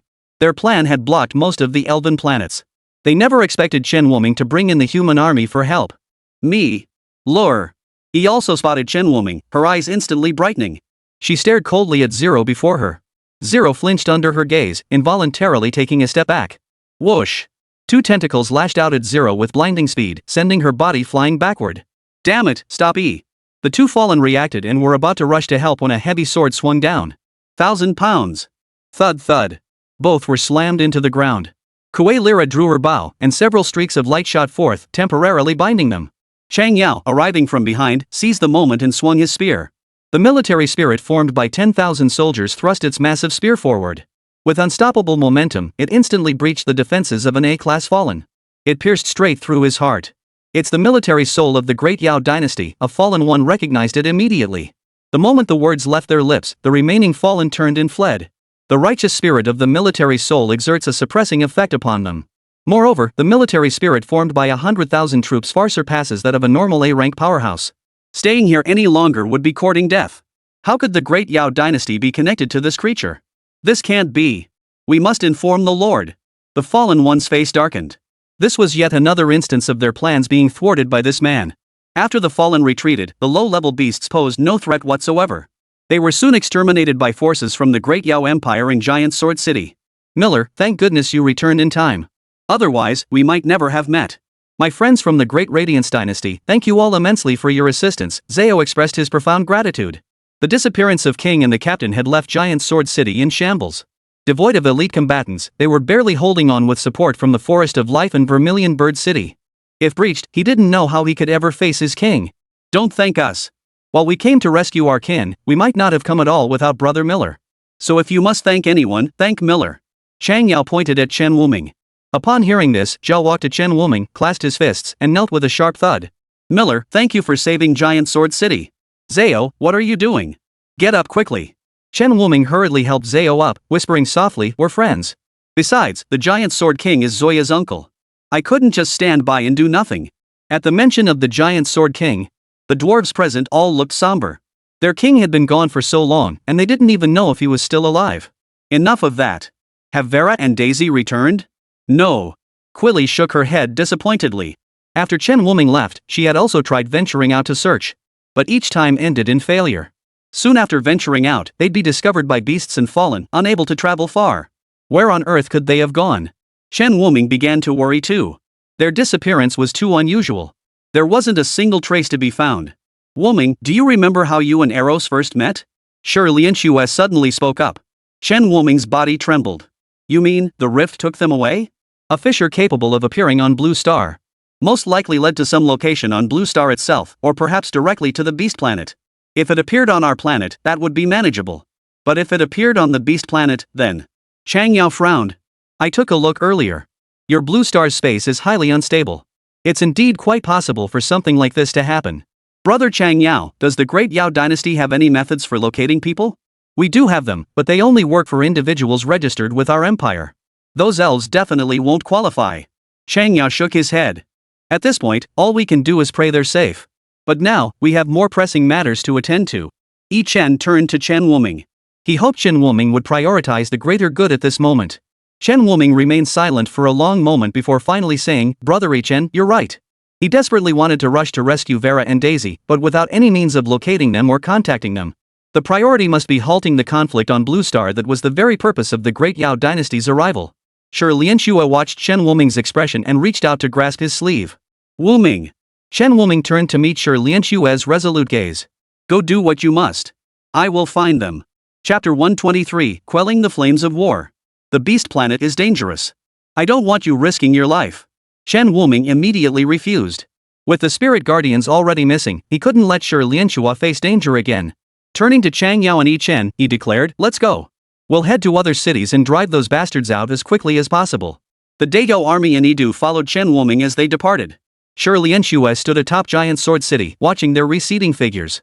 She said to Kueli, Giant Sword City is in your hands now. Where are you going, Lianxue? Kueli asked, momentarily stunned. I'm going to find Daisy and Vera. But didn't Miller tell you to stay here? Sure Lianxue smiled at her reassuringly. Don't worry. He's powerful, but I'm no pushover either. I have my own ways to protect myself. With that, she summoned the ice giant and stepped onto its head, departing. Lianxue. Kueli couldn't even stop her in time. Stomping her foot in frustration, she huffed, why must every single one of these humans act so recklessly? She summoned her elven guards. Returned to the Forest of Life and explained the situation to His Highness. Zhao stood behind her, his gaze fixed intently on her retreating figure. What are you staring at? Kelly didn't even turn around. Caught staring, Zhao scratched his head, looking slightly embarrassed. I was just worried you might act impulsively. I'm not that stupid. Kueli shot him a disapproving look. The thought of having to spend who knows how much time with this big oaf made her lips curl slightly. Well, at least he wasn't unpleasant. Chen Wuming led the Dao army, sweeping through nearly every city in their path. Occasionally, an A+ class would break out, only to be swiftly intercepted by powerful forces from nearby cities. Within mere months, the flames of war on Blue Star were completely extinguished. Countless beasts and fallen perished at their hands. He had also contributed immensely to this battle. On multiple occasions, she shielded Chen Wuming from sneak attacks by great powerhouses with her own body. At her request, Chen Wuming gave her a new name. Taking his surname, she became Chen Lengran. Lung. Ran. The girl lifted her head, silently repeating her new name several times. Don't you like it? I like it. She gazed at Chen Wuming's face, trying to mimic others' smiles, yet unsure how to control her own expression. Chen Wuming gently rubbed her head. It's okay. You'll learn slowly over time. Okay. Ahem. Chang Yao approached at that moment. Brother Miller, the conflict on Blue Star is nearly resolved. Father Emperor has also sent word that matters on Vitality Star have been settled. We must prepare to return. Brother Chang Yao, please convey my gratitude to your father upon our return. We owe this victory entirely to the Great Yao Dynasty. Should you ever need assistance in the future, I shall do everything in my power to help, Chen Wuming said gratefully. Chang Yao shrugged. We're so close now, no need to be so formal. Oh, Miller, there's something I need to discuss with you. Yi Chen interrupted Chang Yao, relaying the information he'd obtained recently to Chen Wuming. Sure Lianxue has gone to the Beast Planet. What? Chen Wuming nearly shouted. It felt like defending your homeland, returning victorious only to find your house burglarized. When did she go? Right when we left Giant Sword City. Months ago. Chen Wuming hurriedly opened his wristband. He began reviewing the messages. He'd received quite a few messages during this period, but he'd often been in the thick of battle and hadn't paid much attention. Scrolling back, he indeed found several messages sent by Sure Lianxue when she left months ago. I'm heading to the Beast Planet to find them. Don't worry about me, I'm no less capable than you. Chen Wuming's clenched fist relaxed slightly. All this time, he had tried his best to shield everyone behind him. But he forgot about Sure Lianxue's competitive spirit. She certainly didn't want to be a burden. Miller, need a hand? Chang Yao patted his shoulder, concern evident. Chen Wuming shook his head. There are too many unforeseen dangers on the Beast Planet. I'll go alone. Before they could say more, a commander rushed over. Your Highness, the Emperor has sent me to escort you back. Chang Yao had no choice but to lead Yi Chen away first. Chen Wuming returned to Vermilion Bird City once more, then traveled through the two-way rift to the Forest of Life to meet with the women. Everyone had leveled up during this time. Under Anna's insistence, Eros had diligently leveled up and now reached C+ rank. With the aid of the Tree of Life, Zoea and Cecily had reached B and B+ ranks respectively. Upon hearing Chen Wuming intended to go to the Beast Planet, the others all objected. No way. The situation on the ferocious Beast Planet is far too dangerous. Your only C+ rank going there would put you in grave peril. Vera and Daisy are both a rank. They'll be fine. Brother, please don't go, Chen Nana pleaded, clutching Chen Wuming's hand with a look of deep concern. Faced with everyone's pleas, Chen Wuming felt a wave of warmth wash over him. But he still had to go. He couldn't bear to let Shi Lianxue venture alone. Besides, Shi Lianxue had only been a C+ when she left. Must you go? Anna approached.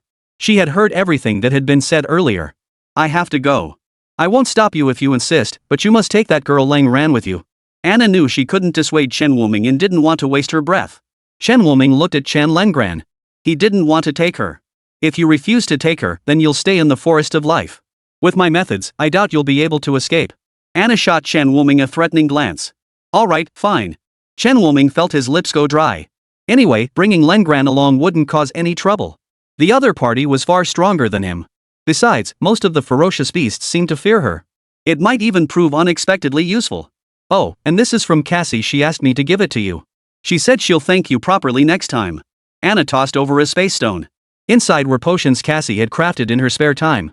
Among them were potions that temporarily boosted attributes, healing elixirs, antidotes, and even potions to maintain sanity. Clearly, she was worried he might overuse his beast transformation and lose himself. Alright, when I return, I'll find Cassie myself. Chen Wuming smiled as he stowed the spatial stone away. That evening. Before setting out, Chen Wuming approached the base of the Tree of Life. He pressed one hand against the tree's trunk. Ancestor, they too have discovered one who can foretell the future. This time, I'm unsure whether I successfully thwarted their plans or merely stumbled into their trap. Are you truly certain you made the right choice in selecting me? After speaking, he gave a self-deprecating chuckle. I hope I'm overthinking this. I'm heading to the planet of the ferocious beasts now. May I find them on my first try? The branches of the Tree of Life swayed gently in the breeze, as if responding to his words. Chen Wuming gazed at them, then smiled. Thank you, Senior. I will bring them back safely. He had already mapped out the route. Chen Lengren waited for him behind. Miller, where are we going? Remember that C-rank secret realm I mentioned this morning? That's where we're headed. Chen Lengren nodded, grabbed Chen Wuming's hand, and flew off in one direction. Chen Wuming had initially worried that Chen Lengren's beast genes might prevent her from entering the C-rank secret realm. His worries proved unnecessary. Chen Lengren passed through the secret realm without any resistance, arriving on a ferocious beast planet. Upon arrival, Chen Wuming immediately activated the location function on his wristband. Not here? He frowned. Things weren't going as smoothly as he'd imagined. The bracelet's locator only functioned when both parties were on the same planet. Once beyond that range, it couldn't pinpoint another person's location. Moreover, outside of Blue Star, even sending messages was impossible. Lang Ran, scan this planet for any traces of Vera and Daisy. If there's nothing, we'll move to another planet. Before departure, he had instructed Chen Lengran to memorize the sacred aura of the spirit. Chen Lengran was highly sensitive to sacred auras, likely due to having fused with some kind of ferocious beast's genes. She carefully sensed the surroundings and shook her head. Nothing. Alright, let's move on to the next planet. Chapter 124, First Arrival at the Trade Planet. Chen Wuming didn't hesitate. He led Chen Lengran to search for the secret realm's entrance. He had two objectives for visiting the Beast Planet. One was to find Shi Lianxue, Vera, and Daisy, and the other was to see if he could encounter any bee-like beasts to collect honey for crafting bee-beast gold. He also needed to revisit Rackstar. Next time he went, he would definitely help Chen Nai seal all the frost giants. Miller, be careful. No sooner had Chen Lengran spoken than a tentacle suddenly plunged into the nearby grass. A massive python was flung into the air. A B+-grade tiger-striped python. This beast planet truly is dangerous everywhere. Chen Wuming had been constantly observing his surroundings, yet he still missed this one. It seemed he'd need to acquire a reconnaissance-type skill stone or one that enhanced perception upon his return. Several hours later, the two discovered an entrance to a secret realm AB Grade 1. No idea where this secret realm leads. Let's go in. What? The ferocious beasts guarding the entrance spotted the two approaching. Just as it was about to bare its fangs, Chen Lengran shot them a glance. Terrified, they tucked their tails between their legs and fled howling. This only deepened Chen Wuming's curiosity about the ferocious beast genes within Chen Lengran. What kind of beast could exert such overwhelming dominance over ordinary beasts? Thanks to Chen Lengran's presence, they encountered beast attacks only rarely. After searching several more planets without finding any trace of Shi Lianxue and the others.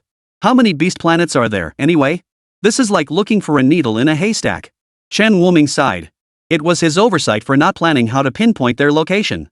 The bracelet was a highly effective tracking device on Blue Star, but its usefulness became severely limited beyond its borders.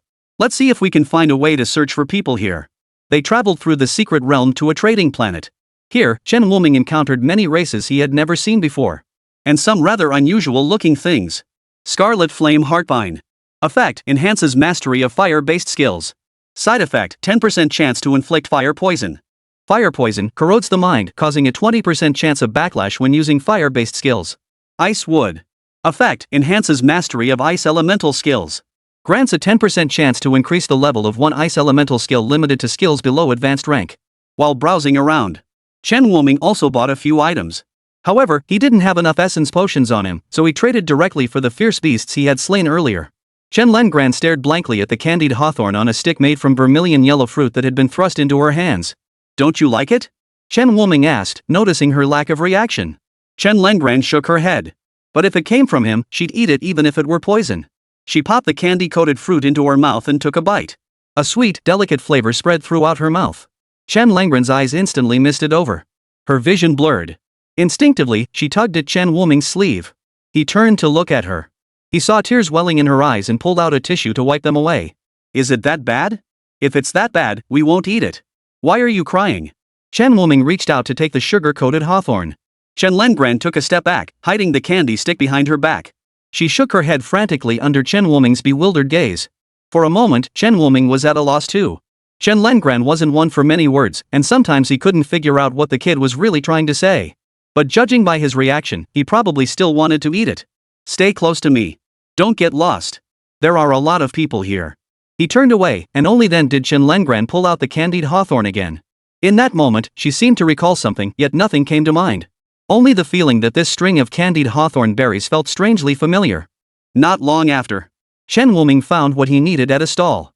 Beast-seeking compass. Function: locate specified beasts across star domains. How much for this, boss? I'll take this one. Chen Wuming frowned, glancing at the person who had snatched the fiendish beast compass. The man was a beast man, two fangs protruding from his mouth as he stared defiantly at Chen Wuming. What? You want it? Chen Wuming ignored him, pulling Chen Lengran aside as they walked away. This trading planet was vast, there would be plenty of other items. No need to start a conflict over a single fiendish beast compass, too much of a waste of time. Hey kid, scared? But it seemed the other party had no intention of letting him go. The beastman blocked Chen Wuming's path, watching him with mockery. A trash C+ dragging around some rank moron whose species I can't even tell, wandering around here aimlessly. Hey kid, you remind me of someone. The beastman's face drew closer, his foul breath making Chen Wuming grimace involuntarily. Don't they brush their teeth? Suddenly, the beastman snapped to attention. I remember now. You're that human kid from Blue Star who slaughtered my orc clan. Many heads turned to look. The incident at the Treasure Secret Realm had involved races from numerous planets, so word had spread far and wide. The orc tribe's elite who entered suffered heavy casualties, making it particularly memorable.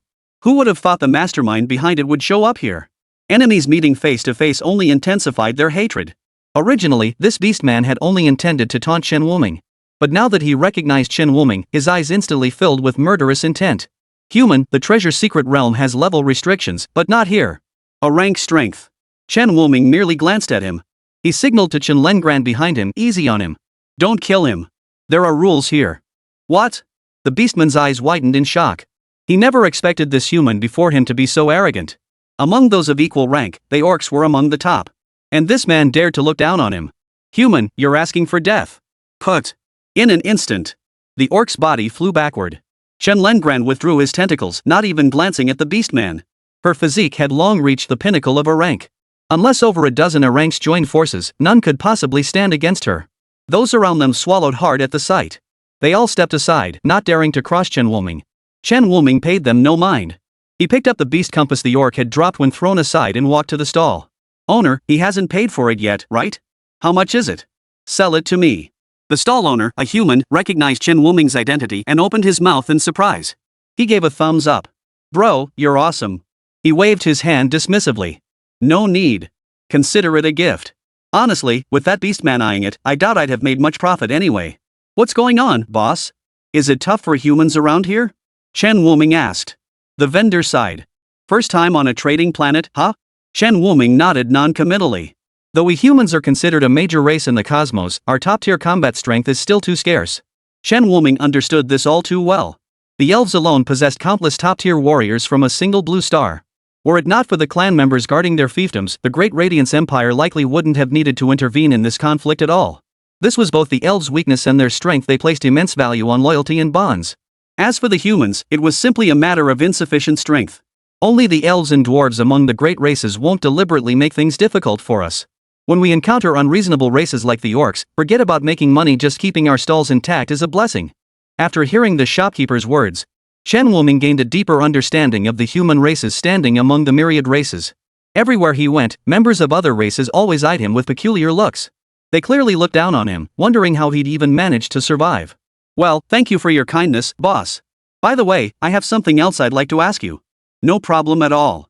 Fellow countrymen abroad deserve a helping hand. Ask away. If I know the answer, I'll tell you. The shopkeeper responded warmly, inquiring about Chen Wuming's concern. Chen Wuming asked if there was any way to locate people on the Fierce Beast planet. Young man, that's a tough one. The boss pondered for a moment, then pointed to a tall building nearby. Go ask at the Fairy Pavilion. They should know, though it'll cost you a pretty penny. Chapter 125, Gathering Information at the Fairy Pavilion. I see. Thank you, boss. Chen Wuming thanked the shopkeeper and headed toward the Fairy Pavilion with Chen Lengran. Ah, it's rare for the human race to produce such a prodigy. I hope he can find his friends safely. The shopkeeper turned back to resume his hawking. He looked down and saw a vial of potion. It was the potion Cassie had given Chen Wuming. The shopkeeper chuckled softly, discreetly stowing away the potion before launching into his sales pitch. Passers-by, don't miss out all good stuff here. Chen Wuming stepped into the fairy pavilion and spotted the fairy standing outside the door. The fairy was diminutive in stature, bearing a slight resemblance to an elf, but with a pair of small wings on its back that allowed it to hover in midair. Hello, are you here to inquire about information? Yes, my friends went missing on the Beast Planet. I wonder if you might be able to find them here. The female fairy glanced at Chen Lengran standing behind Chen Wuming. No problem, as long as you can afford the price. Following the female fairy into the fairy pavilion, she led Chen Wuming and his companion to a secret chamber. Lillian, they want information about the Beast Planet. With that, she flew away. Chen Wuming looked over. Seated within the chamber was an alluring fairy, who was also smiling warmly at them. Speak. Who do you seek? My friend. Names and their belongings. Shi Lianshu, Vera, Daisy. Chen Wuming didn't have anything belonging to Vera or Daisy, but he did have the talisman Shi Lianshu had given him. Is this acceptable? Lillian took the amulet and glanced at it twice. It will do. Please wait a moment.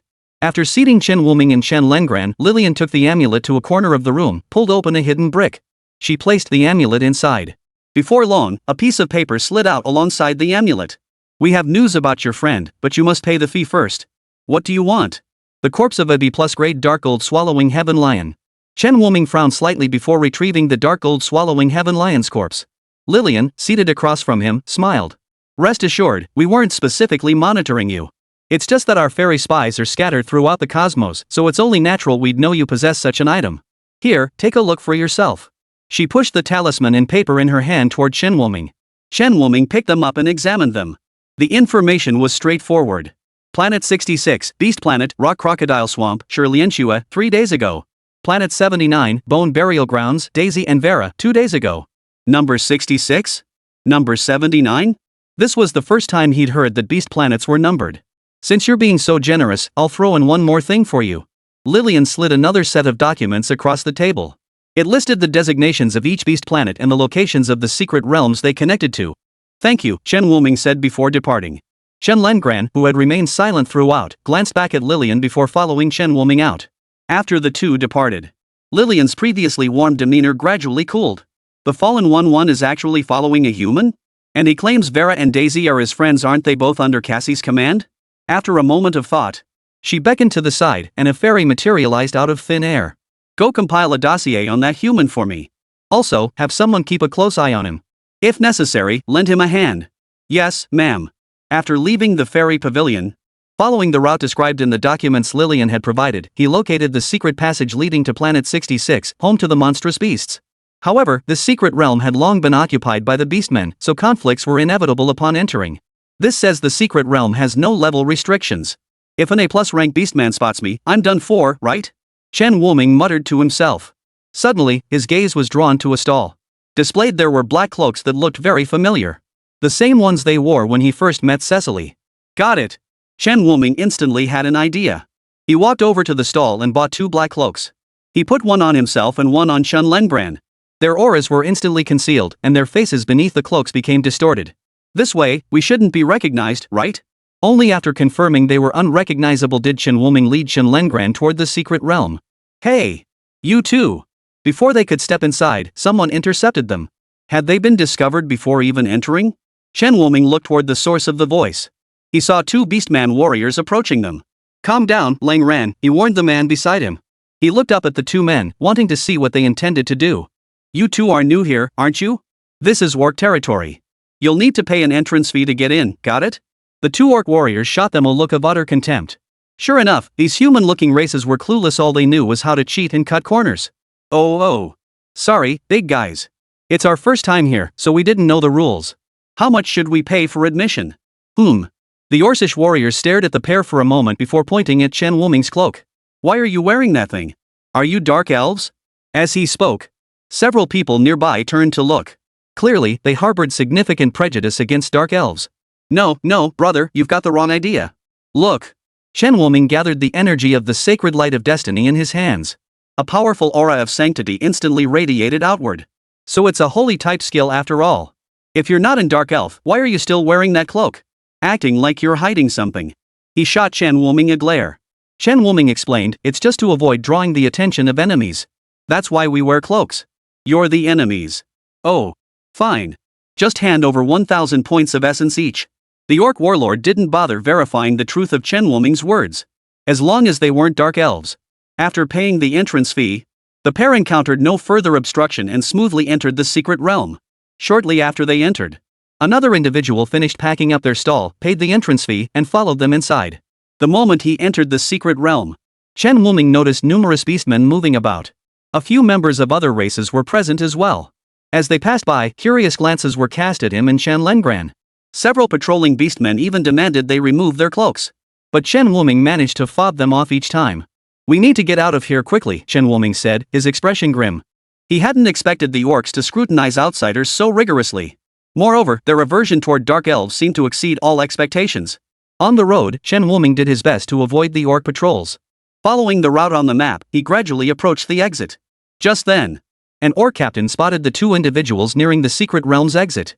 Hey, you 2. Take off your cloaks. But instead of stopping, the 2 only sped up. The orc captain's expression darkened. Stop them. Quickly. Chapter 126, Lianxue falls into a coma. Damn it, why are these orcs acting like dogs? Why are they searching so thoroughly? Chen Wuming led Chen Lengran away without looking back.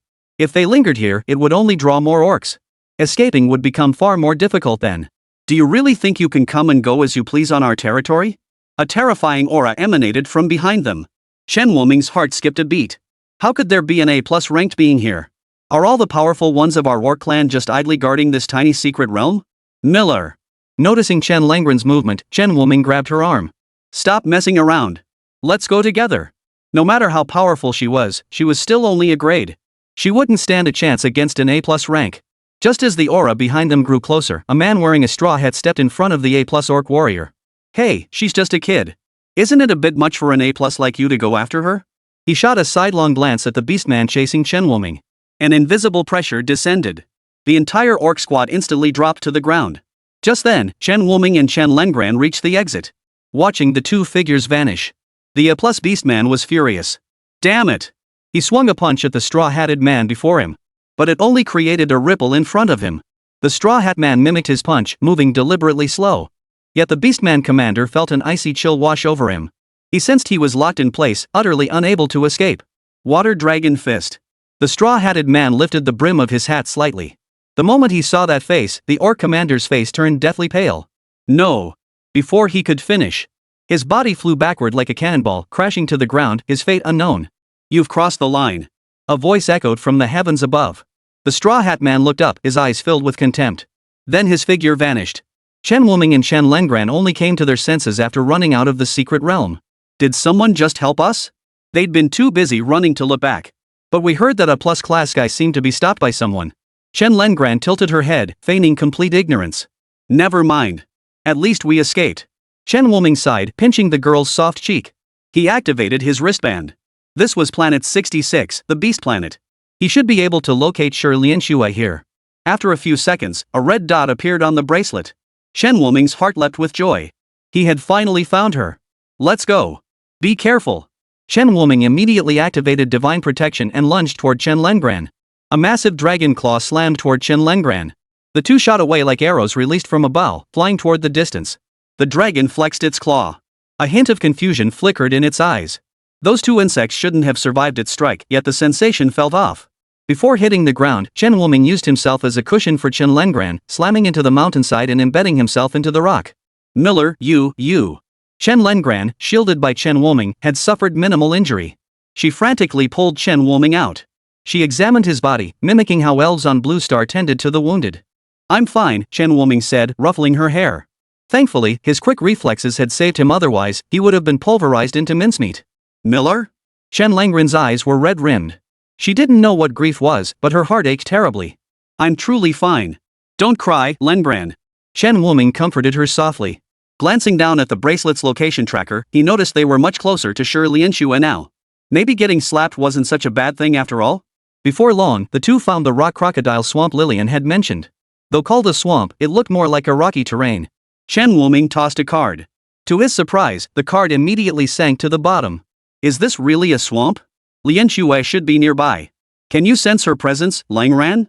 Chen Lengran shook his head. Right, you're only sensitive to sacred energy. Chen Lengran activated the locator on his bracelet to begin searching. But this place seemed to be nothing but swampland. Rock crocodile swamp. Where are the rock crocodiles? His gaze fell upon a rock not far away. Only after leading Chen Lengran over did he realize. This wasn't a rock at all, it was clearly the corpse of a rock crocodile. Looks like it died recently. Follow the trail from the body, and we should find Lianxue. Indeed, this approach was correct. They discovered some ice shards, these must be the traces of Shi Lianxue's battle. Chen Wuming's heart leapt with joy. This time, they had finally found the right place. Finally, the two found Shi Lianxue unconscious inside the cave. The cave entrance was completely sealed off by the Wall of Despair. Had Chen Wuming not been familiar with Shi Lianxue's abilities, they might never have found her. Lianxue. The unconscious Shi Lianxue faintly heard what seemed like someone calling her name. She tried to open her eyes, but her eyelids felt heavy, weighing her down so she couldn't fully wake up. When Chen Wuming touched her skin, he felt only one thing: bitter cold. The cave ceiling was already covered in a layer of frost. What's going on? Chen Wuming's expression darkened. No matter how he called out, Shi Lianxue showed no response. Her body temperature continued to drop. Roar! The crocodile's roar echoed from outside. Chen Wuming scooped Shi Lianxue into his arms. Lengran, we need to move. Layers upon layers of rock crocodiles had already surrounded the cave entrance. As they opened their jaws to roar again, 8 tentacles shot forth. Instantly piercing the lead rock crocodiles, they swept sideways, sending many flying through the air. Chen Wuming carried Shi Lianxue as Chen Lengran followed behind, leaving the area immediately. He had to find the secret realm entrance quickly and travel to another planet to seek help for Shi Lianxue. The previous secret realm was definitely out of the question. Who knew if that horde of beastmen was lurking at the entrance, waiting for him? Moreover, that secret realm only connected to the trade planet and the beastmen's planet, neither of which possessed any healing capabilities. Lengran, we're heading north. There's a secret realm there that leads to the elven planet. Chen Wuming's heart raced with urgency, his footsteps quickening. Chen Lengran, who was following close behind, asked, Miller, I can fly. No way. It's too dangerous here. Flying would make us easy targets. Chen Wuming refused decisively. Shi Lianxue's condition couldn't be delayed by anything else. Along the way, they encountered several more blindly aggressive beasts, which Chen Lengran simply swatted away. The northern secret realm connected to the elf planet Linxing. This secret realm was clearly in much better condition than the one occupied by the beastmen, teeming with people from various races. But just as Chen Wuming attempted to cross the secret realm toward Linxing, he was stopped. Excuse me, please remove your cloaks.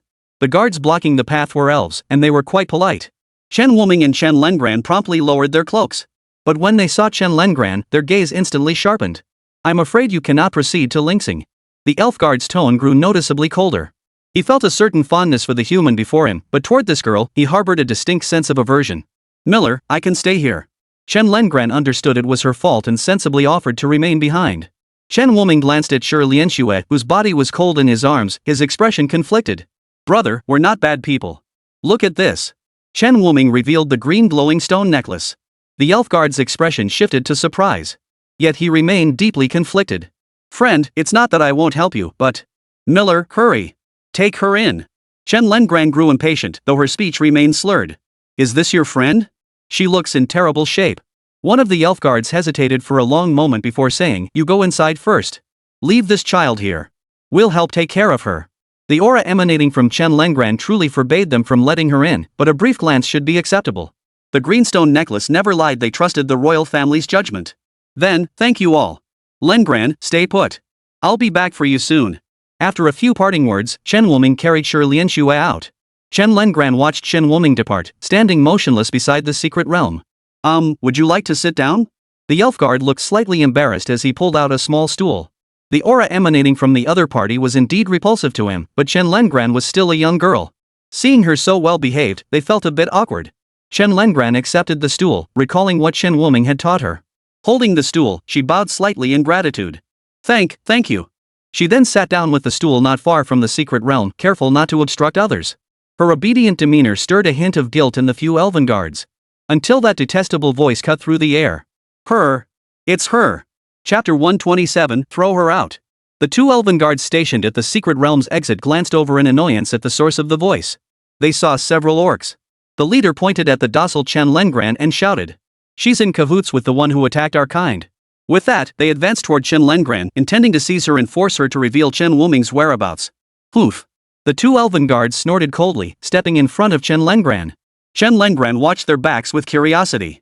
What do you orcs think you're doing? This is our territory. The orcs hadn't expected these two elven guards to actually stand up for this girl, causing them to halt in their tracks. She's got nothing to do with you elves, right? No, she isn't. But someone asked us to watch over her. I don't care what you orcs want to do, but you can't touch her. The elf guard stared coldly at the orcs, who clearly outnumbered them, showing no sign of backing down. He already felt guilty about this child being so docile, and now someone was picking a fight? They clearly didn't take him seriously. The orc had been about to argue back when a companion whispered something in his ear. His anger vanished instantly, replaced by a sneer. So now you elves are protecting a monster? And you call yourselves the most sacred race? Yet the two elven guards showed no flicker of emotion. The orc couldn't help but feel a bit disappointed. Please leave, the elf guard said coldly. Seeing the guards poised to call for reinforcements, the orcs dared not cause further trouble. They retreated a considerable distance, continuing to observe Chen Lengran. One orc, after exchanging a few words with the leader, departed. Presumably to summon reinforcements. All of this was observed by the elven guard. Rennie, I suspect they're planning trouble. Go notify the deputy captain and the others first. How we elves conduct our affairs is none of their business. Who are they to tell us what to do? Chen Lengran slowly retracted the tentacle she had extended. Had those orcs dared to attack just now, she could have annihilated them all in an instant. Were it not for Chen Wuming's admonition to refrain from unnecessary violence, those orcs might now lie scattered across the ground as corpses. Her eyes, reflecting the light, glowed with a faint golden hue as she calmly observed the two elven guards who had stood up for her, etching their images firmly into her mind. Above Linxing, Chen Wuming used the green glowing stone necklace to locate the captain of the elven guard squadron stationed on the forest star. Shi Lianxue now lay in the greenhouse. Several elves skilled in healing examined her and shook their heads. We're sorry, but her condition stems from her own profession. We cannot intervene. Could this cause harm to her body? Chen Wuming asked. He hadn't expected even the elves to be unable to awaken Shi Lianxue. Please rest assured. Based on our examination, this appears to be a symptom caused by certain special human professions feeding back onto the practitioner. Hearing this, Chen Wuming felt relieved. This wasn't a bad thing, it was actually a good thing. The elf captain, Shini, who had accompanied them, spoke up. Miller, I know I shouldn't ask this, but I still want to know, where did you get that green glowing stone necklace? As captain of the Elven Guard, he had the duty to uphold the royal family's dignity. What if this human had simply picked up the green glowstone necklace?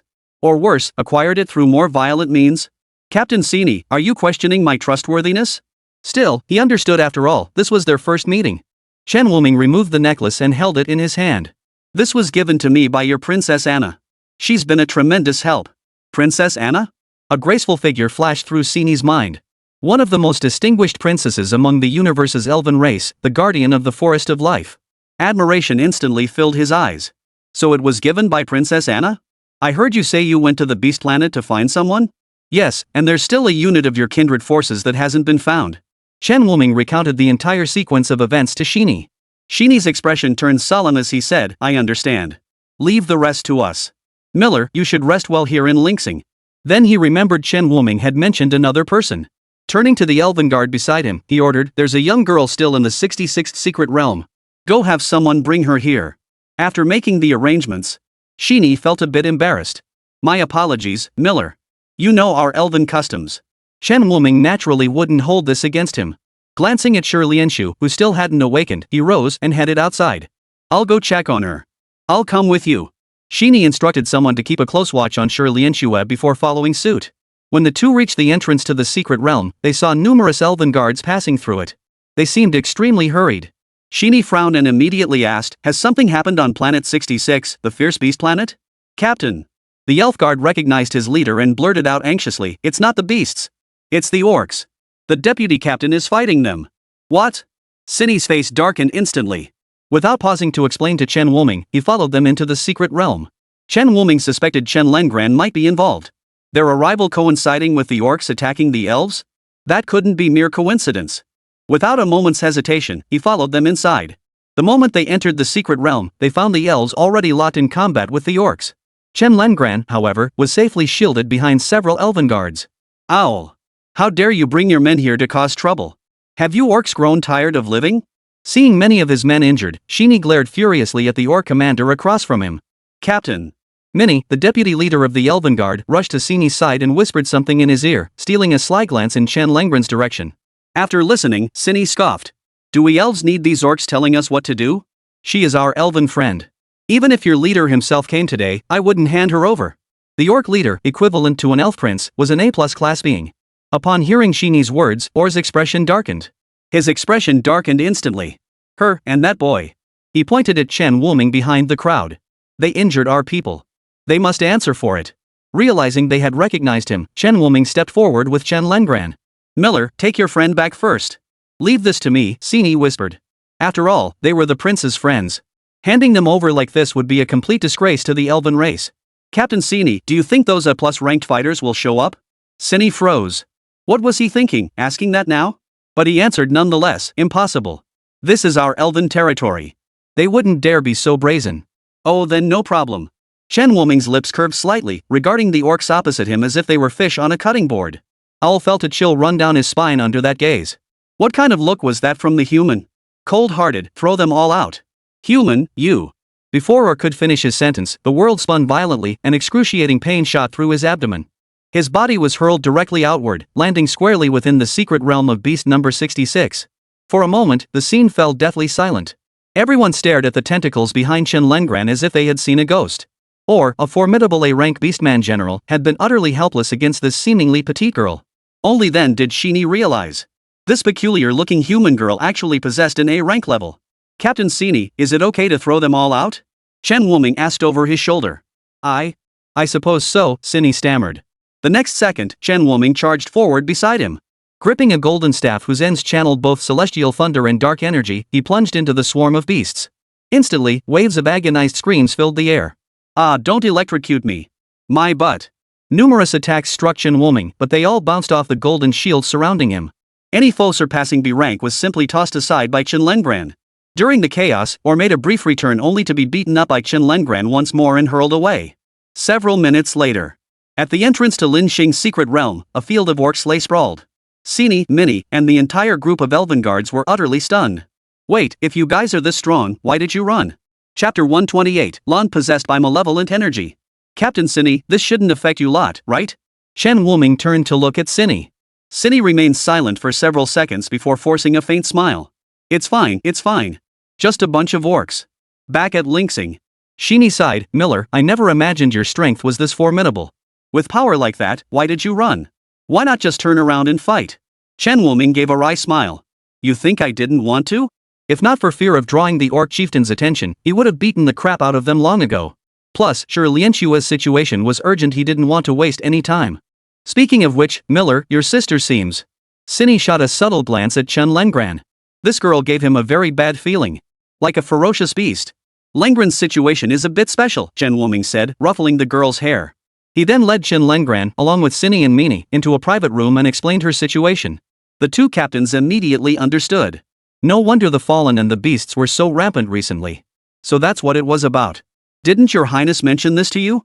Hearing Chen Wuming's words, the two sighed helplessly. Our prince has been missing for months now. If it weren't for the large number of our Linxing clan members, we might have been overrun by the fallen and the beasts last time. They managed to hold them off without his highness? Does that mean there's someone on Linxing capable of fighting an A+ powerhouse? Remember how Cassie single-handedly held off several A+ powerhouses back then? They couldn't break free. Yet Linxing managed to hold out even without the elf prince present. And judging by appearances, Linxing seems to be in excellent condition now, showing no signs of damage whatsoever. With their formidable strength, finding Vera and Daisy should pose no problem. Chen Wuming felt a slight sense of relief. Curious, he asked, your highness has been gone this long, hasn't anyone questioned you? Not exactly, Cinny gestured toward the potions on the table. His Highness Cassie came by recently to deliver these. His Highness Lon has a condition. Whenever it flares up, he attacks everyone around him indiscriminately. So whenever an episode is due, he always finds a secluded place to be alone. He only returns after it passes. Shinny's eyes darkened. Previously, he'd return within a month after an episode. This time, His Highness has been gone for several months. Even the magic potion His Highness Cassie brought to suppress the symptoms, we don't know how to administer it to him. Magic potion to suppress the illness? Chen Wuming glanced at the vials of potion, which looked vaguely familiar. Your Prince Lon was once possessed by malevolent energy? How did you know? Minnie jumped to her feet, utterly astonished. They had never revealed this matter to any outsider. Minnie, calm down. Shinny said, though her gaze toward Chen Wuming was equally filled with confusion. Seeing this, Chen Wuming. He retrieved Cassie from the spatial stone and handed her to him, then placed the potion for maintaining sanity on the table. Cinny and Minnie stared in astonishment at the identical potions. For a moment, they were both speechless. Me? Miller, you've been possessed by evil energy too? Minnie stammered. He hadn't expected Chen Wuming to suffer from the same affliction. The realization that he had just questioned the other man left a bitter taste in his mouth. He had witnessed His Highness's episodes multiple times, that agonized expression etched into his memory. Sorry, I thought. Chen Wuming brushed off the accusation and stowed the medicine away. My situation differs from His Highness's, but if he returns, I can examine his condition. Really? Minnie's eyes widened instantly. Chen Wuming nodded with a smile. Though he couldn't cure this condition, he was at least accustomed to using beast transformation daily and living alongside Shachi. Controlling it slightly was still within his capabilities. Captain, Vice Captain, His Highness has returned. Just as they spoke, an elf knocked at the door. His Highness has returned. Miller, you should come with us. His Highness will surely want to see you. Stepping outside, Chen Wuming found a handsome young man standing before him. This must be Lan En, right? Under the man's puzzled gaze, Chen Wuming led Chen Lengran forward. Your Highness, I am Miller from Blue Star. Your Highness, Miller is a friend of Princess Anna. Cinny explained briefly, and Lan En immediately wore an understanding expression. Turning to Chen Wuming with a smile, he said, Miller, I've heard of you. I'm deeply grateful for everything you've done for the elven race. She is. Lane keenly sensed the unusual aura emanating from Chen Lengran. His slender fingers twitched slightly as an invisible force gathered silently. Your Highness, she is Miller's sister, Chen Lengran. As for her situation, Cinny glanced around. Numerous elves now stood nearby. He felt it best not to let too many people know about this matter, lest it cause panic. Lane recognized that Cinny had something to say. Dispersing the energy in his hands, he waved for the surrounding elves to withdraw. I heard a friend of yours is in trouble. Take me to her. I'll see if I can help. Upon returning, Lon had already heard that a human was receiving treatment here. Upon seeing Chen Wuming, he felt compelled to assist her. After all, she had become like this for the sake of the elves. Doing nothing would be unacceptable. Chen Wuming's heart lifted at Lon's offer of assistance. He led him to the greenhouse where Shi Lianxue was staying. The moment they entered the greenhouse, a chill swept over them. Behind Lon, a gentle force instantly blocked the chill from entering. He looked toward Shi Lianxue, who lay in the center of the greenhouse. He asked the two elves who had been keeping watch, how is she? Your Highness, the two elves reported respectfully upon recognizing Lan En, her body temperature continues to drop, but she is not in mortal danger. Based on our observations, her profession should successfully strengthen her body within 3 days. Lan En understood immediately what was happening. He stepped forward and extended a hand, sweeping a faint green light over Shi Lianxue's body. A hint of surprise flashed in his eyes. Impressive technique. He couldn't help but study Shi Lianxue a little longer, forming his own conclusion. During the physical examination, he discovered that this human girl's profession had been evolved and artificially so. Your Highness Lan En, how is she? Chen Wuming asked, his voice tinged with anxiety. Rest assured, your friend is safe. She'll awaken in a few days. After that, Lanin instructed his elven subordinates to prepare some ice elemental herbs to boil and feed to Shi Lianxue before departing. Shini also said she had business to attend to, instructing Minnie to accompany Chen Wuming. Spill it. What's the deal with that girl? Lanin took a sip of the potion Cassie had given him. His body instantly felt much more comfortable. Shini now walked beside Lanin. He recounted the entire story of Chen Lengran once more. A pitiful child, Lanin murmured, his brow furrowing slightly. Those bastards are getting more and more depraved. Oh, Your Highness, there's one more thing. Shini then recounted the incident where Chen Wuming seemed possessed by malevolent energy and requested assistance. Upon hearing this, Lanin raised an eyebrow. Interesting. I didn't expect him to share the same condition as me. I'll go ask him tomorrow. Chapter 129, Planet 79, the Beast Planet. Lane arranged a room for Chen Wuming and Chen Lengran to stay in. Originally, 2 rooms had been prepared. But Chen Lengran refused to be separated from Chen Wuming. With no other choice, Chen Wuming had to bring Chen Lengran along. He didn't need sleep anyway. He usually spent his nights absorbing essence fluid, striving to level up as soon as possible. C+ rank was still too weak. Miller, what are you looking at? Chen Lengran, seated beside Chen Wuming, asked, eyeing the compass in his hand. This is a fiendish beast compass. It's used to locate fiendish beasts. This was the very same fiendish beast compass he'd purchased on the trading planet earlier. He thought to himself. Now that Lin Xing was helping search for Daisy and Vera, he could prepare to hunt the bee-like beasts. Grandpa Qian and the others were ordinary people who knew how long they could hold out. He had to hurry. Resolved, Chen Wuming focused his mind into the compass. But what kind of bee-like monstrous beast should he seek? He pondered for a moment. A vision of a fierce beast with a tiger's head and a wasp's body emerged in Chen Wuming's mind. The tiger bee was an anomaly among bee-type beasts, possessing both tiger and bee characteristics. Similarly, their honey was of the highest quality. Honey made from their nests should yield superior results for the bee beast gold. The compass in his hands sensed his thoughts. The needle spun wildly. It finally settled on a direction. Only Chen Wuming felt that direction seemed vaguely familiar. Wasn't it the same way Lanin had sent people to find Vera and Daisy? After pondering for a moment, he decided to go ask about it tomorrow. Lang ran. Lang ran? Receiving no response, Chen Wuming turned to look. The girl had fallen asleep with her head on the table. Whether she'd heard his call or not, her long lashes fluttered slightly like butterfly wings. Seeing this, Chen Wuming didn't call out again. He walked over, gently picked up Chen Lengran, and laid her on the bed, tucking the blanket over her stomach. He sat back down, retrieved the essence from his bracelet, and began absorbing it. The next day, at dawn, Chen Wuming sought out Lan En and told him about the fiend beast compass. There is indeed a secret realm in that direction, Lan En advised. But it connects not only to the 79th fiend beast planet, but also to the 88th and 89th. You absolutely must not go to those 2. Why? Starting from planet 88, those are the primary habitats of high-level beasts. It'll be extremely dangerous. I understand. I'll go check it out first. Chen Wuming wasn't ready to give up so easily. The fiendish beast compass pointed toward the nearest location of the fiendish tiger bees. Even on a high-level beast planet, he'd have to figure out a way to get some honey. He led Chen Lengran into the secret realm. He noticed the secret realm had drawn a larger crowd. Moreover, the number of light points within his field of vision was significantly greater than in the previous secret realm, suggesting it connected to numerous planets. Glancing down at his compass, he followed the direction indicated by the needle.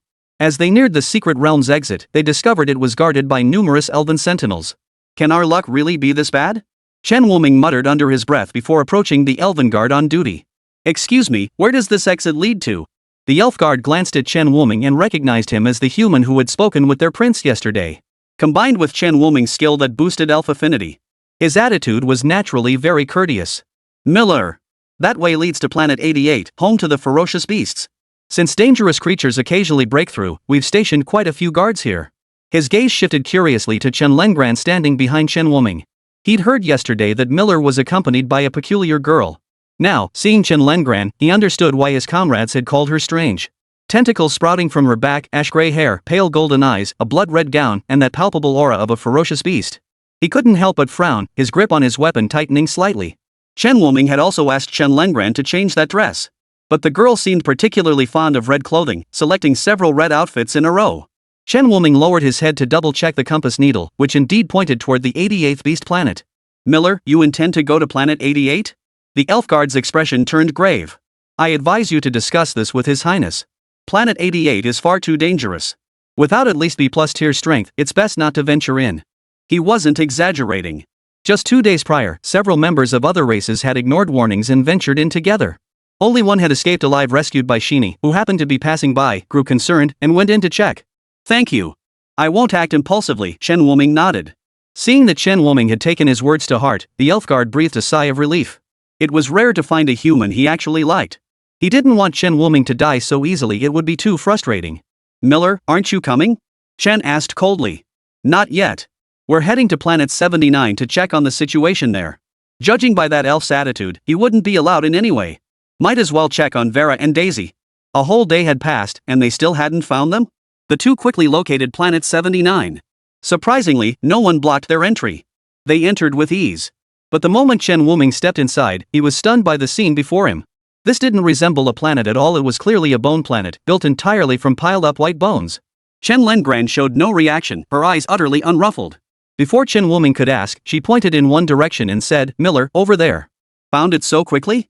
Let's go take a look." Chen Lengran led Chen Wuming as they flew toward the location. Before long, he sensed the lingering aftermath of a battle. Could they be entangled by a ferocious beast? Judging by the intensity of the fluctuations, the beasts across the way must be of considerable rank. As they drew nearer, Chen Wuming could finally make out the scene. Tens of thousands of black worms had surrounded a group of elves the very squad Lan had dispatched yesterday to search for survivors. He hadn't expected them to be trapped.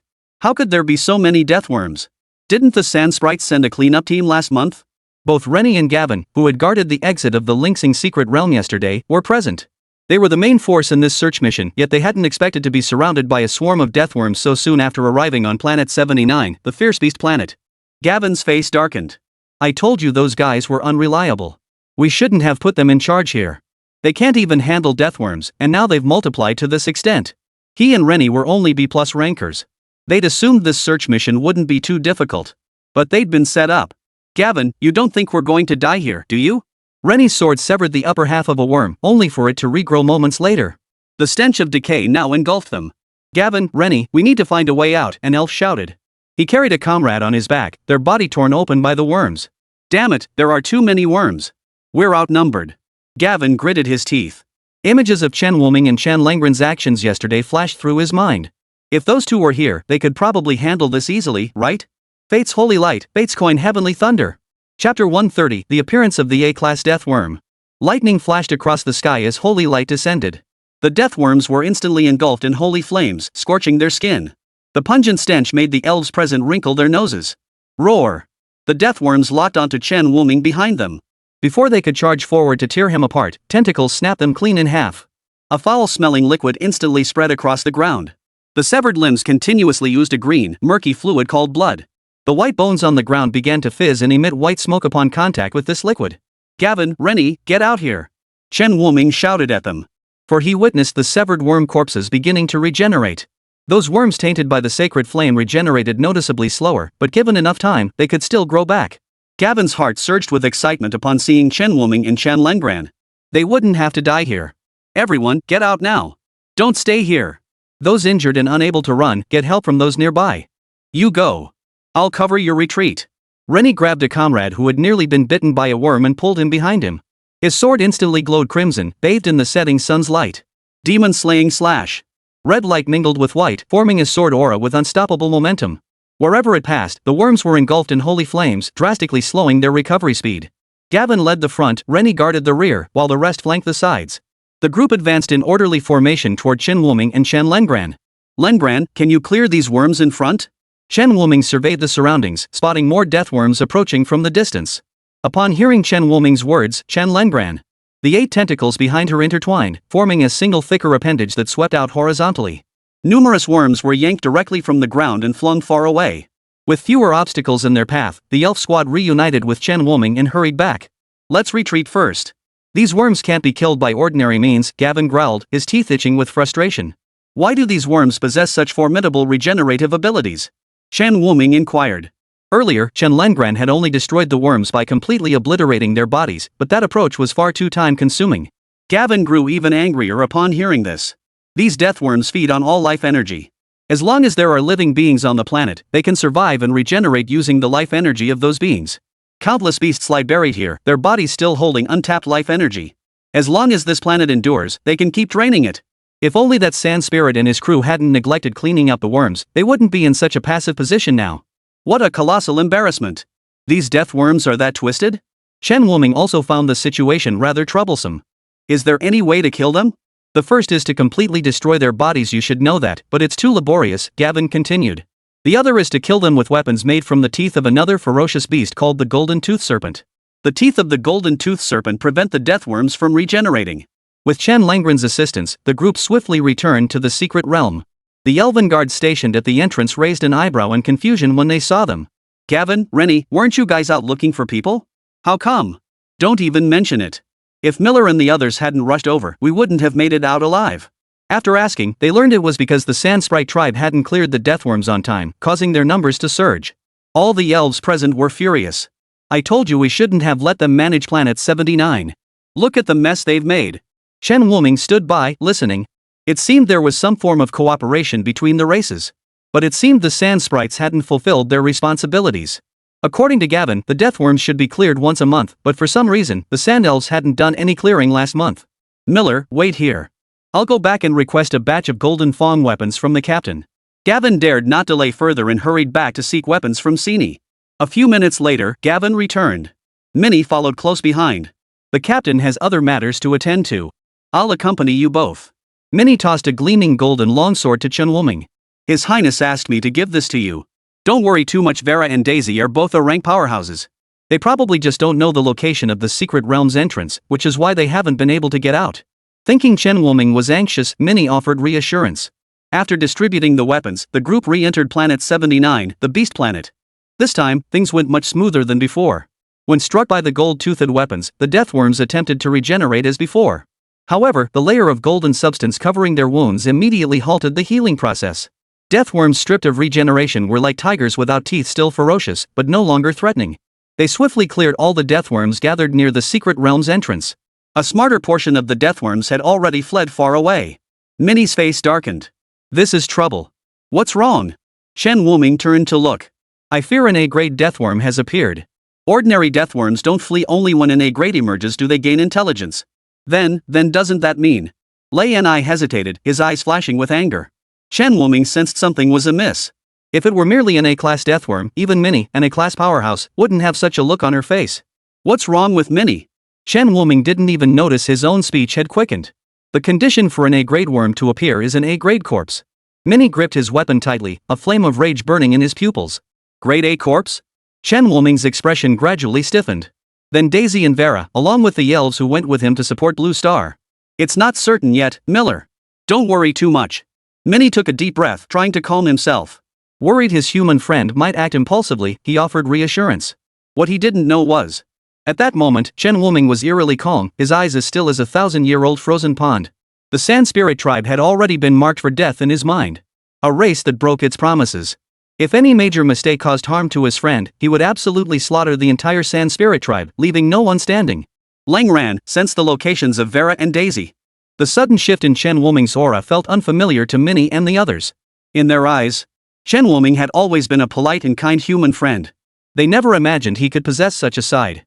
Chen Lengran closed his eyes, carefully sensing the sacred aura permeating this planet. After a long while, she opened her eyes once more and pointed toward the east. It's over there. Chapter 131, Charge in to Rescue. Upon hearing Chen Lengren's words, Chen Wuming immediately rushed forward with her. Let's go. Minnie, seeing this, dared not delay and followed behind. Vera, Daisy, hold on. His frustration grew.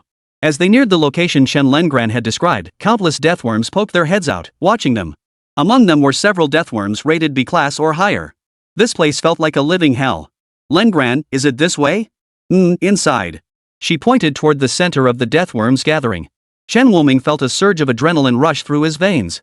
How could there be so many deathworms? Minnie, who had just arrived, was also startled by the scene before her. Who knows how many people had to die to spawn this many deathworms? Miller, Minnie looked toward Chen Wuming. Chen Wuming had already charged forward. Green Swamp, Nasu Ju. Fate's Holy Light, Fate's Coin, Balance Blessing. He had imbued every skill into the golden-toothed weapon in his hand, transforming himself into a killing machine. Wherever he passed, worms fell dead. Dozens of deathworms were slaughtered within mere seconds. More and more worms noticed the commotion and began crawling toward them. Seeing this, Minnie gritted her teeth. We can't let Miller get hurt. Let's go together. He had intended to call for more reinforcements. With so many worms swarming, there was bound to be more than one A-grade deathworm lurking among them. But there was no other choice now. Miller couldn't die here, otherwise he'd never be able to explain himself back at headquarters. Chen Lengran remained close behind Chen Wuming, her tentacles unleashing relentless firepower. Any grade B deathworm daring to approach Chen Wuming would be crushed into powder, rendered incapable of regeneration. Turbid blood spattered everywhere, the foul stench in the air growing heavier. Beneath their feet, white bones gradually corroded into pools of liquid. Chen Wuming's blade moved faster and faster, his breathing growing increasingly ragged. Miller, there are too many. Get back here. Minnie shouted anxiously. Their numbers were too great to advance as swiftly as Chen Wuming. They remained trapped on the periphery. Watching Chen Wuming's figure grow smaller and smaller, Minnie couldn't help but panic. Why is this guy so reckless? Though he too wanted to rush to save his kin, he couldn't abandon the many tribesmen still with him. Deputy Captain, what do we do now? Gavin gritted out. Gavin, go find the captain. I'll figure out a way to get in and rescue them. Minnie sent Gavin back for reinforcements while he stowed his golden tooth weapon. A brilliant golden light erupted from his fist. Sacred fist. A fist slammed into the face of the deathworm before him. A popping sound echoed. The worm's body exploded violently. The fist's force, carrying intense holy flames, swept toward the rear deathworms. Their bodies ignited, golden flames burning them as they rolled on the ground. Everyone, fall back 50 meters. Don't come near here. I'm going in to rescue them. Minnie shouted the order before flying deep into the swarm of deathworms. But by the time he arrived, Chen Wuming's figure had vanished. Where are they? Minnie scanned the area, hoping to spot the two figures. Out of the corner of his eye, a massive black mist came into view. What is that? His pupils dilated slightly. For within the black mist, a creature emerged, radiating a murderous aura that pierced the heavens. Killing intent? Minnie dared not approach this thing and swiftly backed away. He had witnessed His Highness's state when such malevolence entered his body. If this thing took hold, it would cost him half his life. But he soon noticed that Chen Lengran was standing right beside the black mist. Lengran, come back. Chen Lengran glanced back at him and shook her head. Damn it. Where the hell did Miller go? What the hell is that monster? Minnie was about to rush over to rescue Chen Lengran first, only to discover the deathworms charging toward the black dragon within the dark mist. Have they gone mad? The black dragon showed no mercy, diving straight into the black mist. The black mist expanded once more, instantly engulfing the entire area. Minnie flew backward a considerable distance to avoid being sucked in. Then he witnessed the deathworms trapped within the black mist suddenly turning on each other. Are they turning on each other? Minnie was utterly baffled. But it seemed the black dragon had no interest in him. He swiftly flew to Chen Lengran's side, intending to forcibly carry him away. Come with me now. Before he could make his next move, the tentacles behind Chen Lengran suddenly flung him away. Ouch! Feeling the sharp pain in his arm, Minnie was also a bit annoyed. Chen Lengran, are you trying to get yourself killed by staying there? Chen Lengran tilted her head, confused by Minnie's outburst. Aren't you coming with me to find Miller? But Miller is here. Chen Lengran extended a finger, pointing at the black dragon beside him. Minnie's expression gradually stiffened. He glanced up at the black dragon, radiating a murderous aura, its eyes bloodshot, exuding overwhelming pressure utterly devoid of any human essence. Are you kidding me? This is Miller? Then he must be the Beastman leader. The next moment, the black dragon turned its head to look at him. Minnie felt a chill run through his entire body. The black dragon before him was utterly bizarre. Not only was it only C+ grade, but it radiated a murderous aura and was actually fighting a deathworm.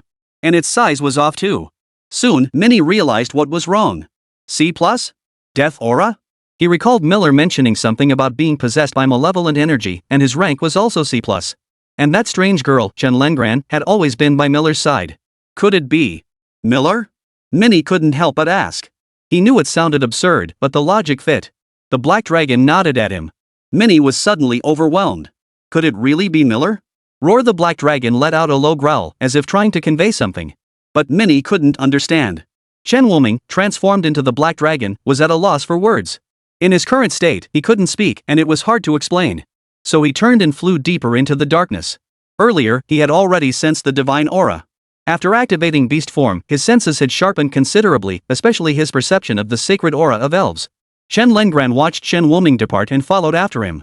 After the black mist departed, it left behind a field of severed limbs from the deathworms. Though they could still regenerate. Under the influence of the malevolent energy, they seemed to momentarily forget regeneration, choosing instead to attack the creatures around them. Is this what the malevolent energy feels like? Truly terrifying. Minnie's heart skipped a beat. After a moment's thought, he followed inside. Judging by Miller's state, he must have used some exceptionally powerful skill. Such a skill must carry terrifying side effects. By following, he might be able to lend a hand. Deep within the Deathworm's lair, Vera and Daisy, accompanied by a group of elven guards, struggled to maintain the light barrier, preventing the Deathworm from advancing any further. What rotten luck to be teleported through a rift into this godforsaken place. Wonder how the war on Blue Star is going. Our sudden departure must be causing Miller quite a headache. Vera glanced at her rapidly depleting mana gauge and let out a bitter laugh. They had been trapped here for months, and their supplies were nearly depleted. Vera, I've run out of healing potions. Daisy gritted her teeth. Ever since they'd fallen into this hellhole, they'd been fighting their way through while fleeing, but for some reason, these worms just wouldn't die. Worse, they kept growing stronger. Until they accidentally stumbled into the nest of deathworms. They were instantly surrounded by 4 A-ranked deathworms and countless others, with no escape in sight. They'd only managed to hold out this long by taking turns using potions to maintain a protective shield, but it seemed like they were nearing their limit. Vera sighed softly upon hearing Daisy's words. She looked apologetically at the group of her kin who had followed her. This time, I've led you all into a dead end. I'm sorry. Captain, why are you saying such things? No matter what happens, we'll follow you. Not a single elf present showed any sign of fear. Those whose mana had been depleted had already picked up their weapons and stood once more. Even without magic, they would kill these worms with their bare hands. As more and more elves exhausted their mana, the protective barrier's glow grew fainter. Vera's gaze grew ever more resolute. Grab your weapons. Prepare to break through. She pulled out the last vial of potion Cassie had given her and downed it in one gulp. Her mana instantly returned to full. I'll clear the way for you. As many as can escape, do so. Captain. No time for talk. Get ready. The protective barrier, deprived of Vera's support, began to falter. Vera raised both hands, and 2 thick vines surged from the ground covered in withered bones. Enchanted Forest Realm, Manifest. Chapter 132, The Wicked One. The moment the protective barrier shattered, deathworms surged in. Around Vera, vines erupted instantly, countless tendrils engulfing the nearest deathworms. She and the other elves were also enveloped. A splash of green emerged upon the bleak, bone-strewn land, steadily expanding. Chen Wuming and Chen Lengran also saw the swarming vines approaching. What the hell? Chen Wuming froze. The next second, he grabbed Chen Lengran and sprinted backward. They didn't stop until they'd covered a considerable distance. Minnie landed beside them, staring at the vines in shock. Did you do this? He looked at Chen Wuming, who had already reversed his beast form. Chen Wuming shook his head. I don't know. Judging by the technique, it must be your elf clan's work. Probably Vera and Daisy. The thought that they were likely still alive lifted Chen Wuming's spirits considerably. The deathworms had been largely swallowed by the vines before them, unlikely to break free anytime soon. Just as Chen Wuming was about to climb the vines to search for survivors, a flower bud rolled out. Watch out. The 3 instantly grew alert. The flower bud opened, revealing Daisy and a group of fairy guards inside. They too stood in a battle-ready stance. Upon recognizing Chen Wuming before them, Daisy dropped her weapon, rushed over, and grabbed his arm, her voice trembling with tears. Miller, hurry and save Vera. She won't hold out much longer. A few minutes later, 1,000-strong elf contingent advanced along the vines toward Vera's location. Having heard of the situation here, Shinny had dispatched a contingent of elf guards to assist. They continuously slashed through the deathworms trapped within the vines along the way. They couldn't help but be stunned. How could there be so many? We've slain tens of thousands of deathworms just along this path, and yet there are still so many here. Those sand elves are utterly unreliable. I'll report this to His Highness the moment we return. Enough. Let's find Vera first. We'll discuss this upon our return. Sini took a deep breath, his expression stiff with obvious anger. The sand elemental's negligence nearly cost the entire elven tribe their lives here. They absolutely couldn't let them off lightly. Chen Lengran led the way ahead. Guided by the aura emanating from Vera, they quickly located her whereabouts. She lay within a transparent flower bud. Countless vines coiled around the bud. These vines were covered in gaps of varying sizes. Evidently, the deathworms had attempted to attack, but had not yet succeeded. Minnie surveyed the surroundings and found the area eerily quiet. She frowned and murmured, "It's too quiet here."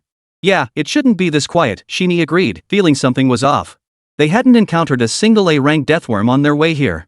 Logically, with this many deathworms, there should be a class 1s present. Add to that the fact that Vera had clearly been under fierce attack earlier, yet not a single worm was in sight now. It was too strange. Chen Wuming stepped forward. The vines didn't obstruct him, they all parted to let him through. He approached the bud and gently touched it. The bud opened, and Vera slowly descended from within. The moment Chen Wuming caught her, Vera opened her eyes. She knew she was saved. Where are Daisy and the others? Her first words were to ask about her kin. Don't worry. They've already been sent back for treatment. We came here specifically to find you. Daisy peered over. She helped Chen Woming to his feet. Let's head back first. Something's off here. Those A-grade worms have all gone into hiding. That level of intelligence is unusual. After exchanging glances with Vela, Sini and Minnie decided to return and inquire about the situation first. After returning, Chen Woming handed Vera over to Daisy and went to find Lan. When he found Lan, the latter was listening to Shini and Minnie recount events on Planet 79. Lane frowned, equally surprised by the planet's transformation. I'll personally go question the Sand Elemental tribe about this matter. Miller, come here.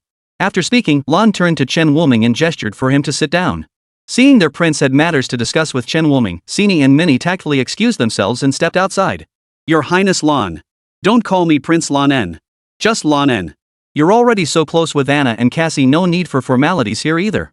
Lan En waved his hand dismissively, showing none of the usual aloofness of an elf prince in Chen Woming's presence. Or rather, every elf prince Chen Woming had met seemed to treat him without pretension. Whether it stemmed from the blessing of life or his close bond with Anna and the others. But he wasn't going to get hung up over a title. Then I'll take your word for it. Lan raised an eyebrow. Chen Woming smiled. Lane, Minnie mentioned that A-rank deathworms can only be bred using the corpses of A-rank powerhouses? Correct. You're wondering how A-rank deathworms could exist there when Vera and Daisy are both alive and well, right? Lan sipped the water in his cup. His gaze grew dangerous. Those A-rank powerhouses' corpses were most likely supplied by the Sand Elemental tribe. Them? Chen Woming looked puzzled. Are the Sand Elementals out of their minds? Using corpses to feed ferocious beasts? You know my body was once possessed by evil chi, but do you know where that evil chi came from? Chen Woming shook his head. It was brought by the A-grade deathworm, Lan En sneered coldly. This malevolent energy isn't fatal, but it's incredibly difficult to purge. If not for the magic potion Cassie gave me, it might have taken me several more years to completely rid myself of it. Those bastards wanted to breed masses of A-class deathworms to cause me trouble. Since the secret realm connected to Beast Planet 79 falls under my jurisdiction, any chaos there would hit me hardest. If you knew that, why hand Planet 79 over to the Sand Elemental tribe to manage? Chen Woming asked, puzzled. Wasn't that just inviting trouble? Lan En chuckled upon hearing this. At that moment, he didn't look like a prince at all, but rather like a mischievous little devil with a childish heart eager to cause trouble. Well, obviously to keep them busy. Lan En cautiously scanned his surroundings before whispering into Chen Woming's ear, listen, Miller. The truth is, Diaz and I have been planning this for ages. We've secretly carved out a hidden realm on the Sand Spirit's homeworld Sandstar and it connects directly to Planet 79. Chen Woming's eyes widened instantly. Damn, that's ruthless. They were setting the Sand Elementals up for their own downfall. Hey, what's with that look? Lan En protested. So they get to strike first, but I can't retaliate? After all the pain they've caused me over the years, what's wrong with me messing with them? Besides, it was Diaz's idea, not mine. Lan paused, glancing at Chen Woming. You don't know Diaz, do you? He's the Prince of Firefly Forest, right? The one who doesn't get along with Anna, Chen Woming replied. Lane froze. You actually know him? Yeah, I met him when I went to the Dark Elf Ancestral Lands. Oh. Huh? Lane was stunned again. You've been to the Dark Elf Ancestral Lands? He had been ill at the time and had just missed it. He never imagined Miller had actually been to the Dark Elf Ancestral Lands. Could it be that the human who saved the Dark Elf Princess, as his mother had spoken of, was? You saved Cecily? MHM. Lane's gaze toward Chen Woming instantly shifted. He had assumed this human was merely friendly with Anna and Cassie, and generally easy on the eyes. Little did he expect this man had also saved the Dark Elf Princess, Cecily. Though Cecily was now the princess of the Dark Elves, she was also their princess to the entire elven race. Miller, you're something else. Keeping something this big from me. Lan suddenly threw his arm around Chen Woming's shoulder, acting like the best buddy ever. Chen Woming hadn't expected such a stark contrast in Lan En's demeanor. He always presented such a steady and composed demeanor in front of his subordinates. Oh, and when the secret realm portal opens in Sandstar, you should come along too. Chen Woming imagined the horde of deathworms swarming into Sandstar. He wouldn't even have to lift a finger, maybe he could even fan the flames. A long-dormant sense of mischief suddenly ignited within him. Sure thing. I'll tag along for the spectacle. Chapter 133, Framing Sandstar. After settling the timing in the room, Lan suggested visiting Vera, Daisy, and the others. In any case, he bears some responsibility for this matter. It was precisely because he agreed to hand over Planet 79, the Beast Planet, to the Sand Spirit tribe that this tragedy nearly unfolded. Lane still felt quite guilty about it. The elves tending to Vera, Daisy, and the others hurried over when they saw Lan approaching. Your Highness, why have you come here? Just go about your duties. I'm here to check on them. Lan raised his hand, signaling them to continue their tasks. He then led Chen Wuming to the injured elves, including Vera and Daisy. His voice carried a hint of apology. I'm sorry. This is all my fault.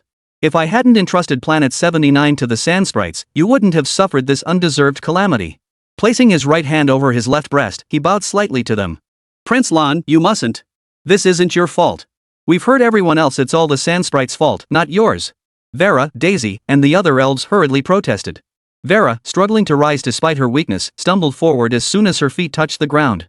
Fortunately, Lan reached out to catch her and gently laid her back on the bed. Rest well. I will avenge this wrong for you. I will also send word to your highness so she need not worry. Lan raised his eyes, his gaze sweeping across the elves in the flower room. He committed each of their faces to memory. Witnessing this scene, Chen Wuming felt a pang of emotion. The elven race truly was a near-perfect species, loyal and devoted to their bonds. Even the royal family showed boundless care for their subjects. If only the human race could unite like this.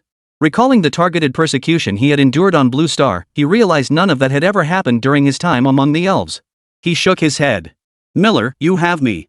Chen Lengran sensed Chen Wuming's low spirits, gently tugging at his sleeve as she gazed up at him with wide eyes. Her eyes held nothing but dependence. Chen Wuming found it somewhat amusing. He reached out and ruffled Chen Lengran's hair. You know what I'm thinking? Just one sentence, I have you.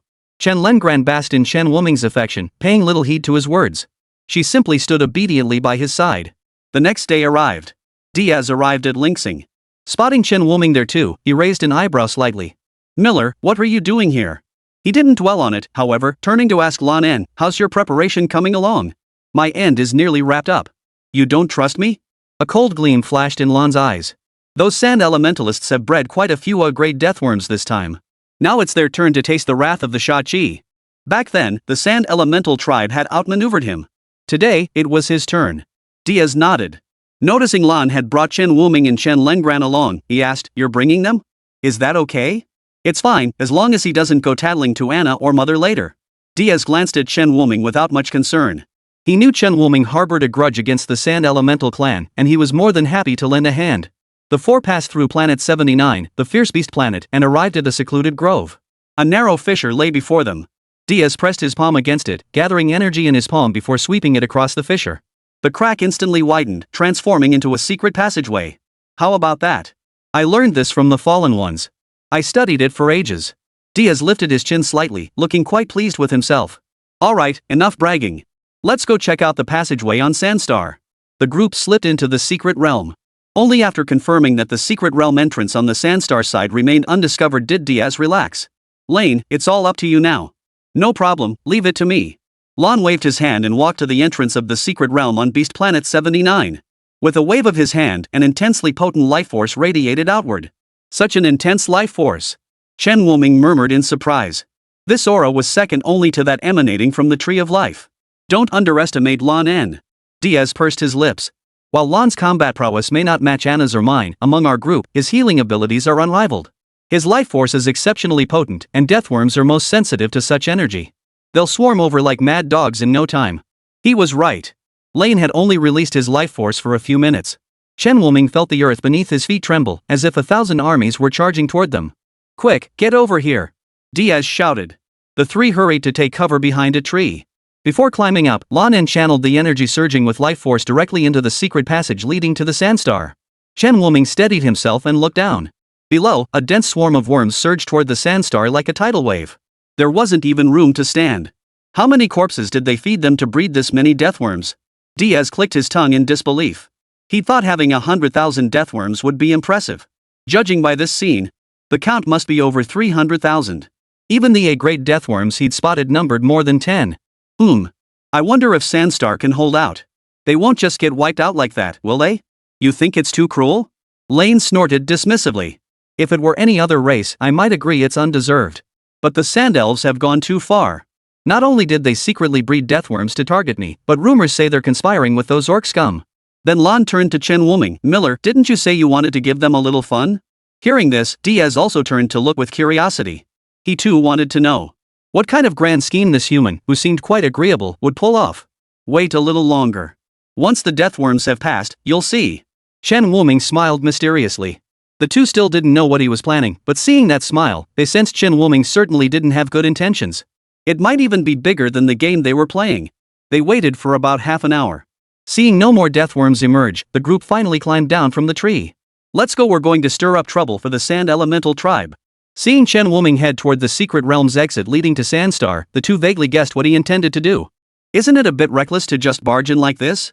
Those guys are annoying, but they're still powerful. Plus, Sandstar is their home planet. The sand enhances their regenerative abilities. At most, we'll only give them a few scrapes this time, Diaz cautioned. I know. That's precisely why I'm going to fan the flames. You two just stay back and watch.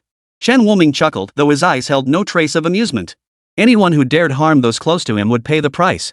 Before the two could grasp Chen Wuming's meaning, he had already led Chen Lengran out of the secret realm. They had no choice but to follow. The moment they reached the Sandstar, their eyes widened in astonishment. Holy! Chapter 134, The Sand Spirit Demands Payment. Stop swearing. Let's get away from here first. Lane shot Diaz a look and dragged him away a good distance. Because he sensed an extremely familiar aura. Killing intent. And it was immeasurably more potent than the killing intent he had absorbed years ago. If such concentrated killing intent entered his body, he'd be better off dead. After running a considerable distance, the two finally stopped, found a place to hide, and began observing secretly. The black mist that Chen Wuming had transformed into enveloped nearly all the sand spirits attempting to stop the deathworm. To avoid being attacked himself, he and Chen Lengran remained hidden within the black mist, never revealing themselves. He ambushed some sand spirits within that hadn't been fully corrupted by the malevolent aura. In an instant, the entire Sandstar descended into chaos. They had heard reports of massive swarms of deathworms appearing in densely populated residential areas and rushed over urgently. Chen Wuming could already sense dozens of A-class auras converging on this location. And some even more terrifying auras. Those must be the A-plus powerhouses stationed on Sandstar.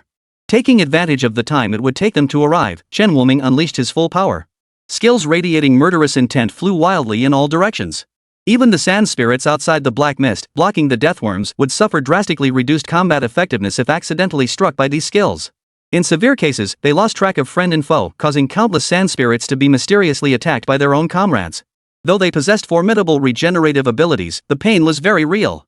As for the sand spirits enveloped by the malevolent aura, they had long since abandoned active regeneration, barely clinging to life through passive regeneration alone. A few more hits could easily turn them into sand. Well done. Brilliant. Diaz and Lan, watching from afar, were thoroughly entertained. Diaz nearly charged in to cause a ruckus himself. Lane quickly pulled him back, terrified.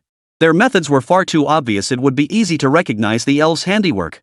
They could stir trouble in secret, but never openly. Otherwise, they'd face punishment upon returning. Damn it, the old man from Sandstar is coming over. Lan quickly sensed several powerful auras rapidly approaching. Let's get out of here. The two exchanged a glance and immediately flew toward the entrance of the secret realm.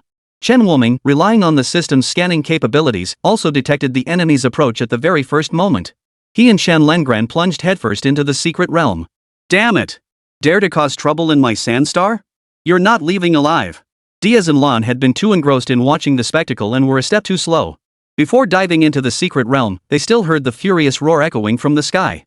Move aside. I'm destroying this entrance. We can't let those bastards trace this back to us. Lane, Chen Wuming, and Chen Lengran quickly stepped back. Behind Diaz, flames erupted, transforming into insects that flew to the corners of the secret realm's exit. Self-destruct fireflies. Boom! The shockwave from the explosion caused the secret realm passage to warp and vanish instantly. Phew, that was close. Diaz patted his chest. Good thing I researched how the Fallen destroy secret realms beforehand. Those bastards are clever. Then he excitedly ran to Chen Wuming, grabbing his hand. His face was aglow with excitement. Miller, what was that move you pulled off just now? It was absolutely incredible. Those sand spirits even attack their own kind. It got my blood pumping. I almost wanted to jump in and kick them myself. Chen Wuming smiled awkwardly. Why had Prince Diaz suddenly become so enthusiastic? Wasn't he calm at first? It wasn't until Lan pulled Diaz away that his excitement finally began to subside. Diaz has always envied those who can use mind chaos skills. Lane sighed helplessly. But our elves don't possess such abilities. So he ran off to the Firefly Forest to learn all those bizarre techniques. Chen Wuming's expression turned peculiar. No wonder Sister Anna said Diaz was unreliable, so that's what it was about. He'd expected Diaz to question him after witnessing his beast transformation, but instead of doubt, Diaz was genuinely thrilled. After resting for a while, the group finally returned to Forest Star. To prevent the Sand Elemental tribe from tracing their trail back to them, Diaz casually destroyed the secret passageway to Planet 79's ferocious beast realm before leaving. Chen Wuming wondered, if all the secret realm passages were destroyed, what would happen to that realm? When he posed this question, Diaz admitted he wasn't entirely sure. What I know comes from studying the Fallen during our purges. But according to our clan's texts, a secret realm without any access passages is effectively void. It can never be reopened. But what if there are still people inside the secret realm when all the passages are destroyed? Well, Diaz hadn't anticipated this question. He shook his head. I don't know. I've conducted experiments. As long as any living being remains within the secret realm, the final passageway cannot be destroyed no matter what. Is that so? Not long after returning to Lingsing, Diaz departed. Before Chen Wuming and the others could rest much longer, the Sand Elemental tribe arrived, demanding answers. Lane, come out here. If you don't come out now, watch out, I'll wipe out your entire Lingsing. Lane stretched lazily, curling his lip. These guys sure move fast. Could this spell trouble? Chen Wuming felt uneasy. Don't worry. Stay inside. I'll handle them. Lanan didn't think much of the Sand Spirit tribe. While he confronted the Sand Sprites, Chen Wuming and Chen Lengran found a window to peer through and watch the spectacle unfold. They wanted to see what the Sand Spirits intended to do. When the Sand Elemental emissaries saw Lanan's utterly lazy demeanor, the A+ leader nearly ground his teeth to dust in fury. Lanan, is this your doing? Ha? Huang Changjing, what are you talking about? I don't understand, Lanan said innocently. I just woke up, and you bring your people to cause trouble on my Lingsing. Do you not respect my elf tribe?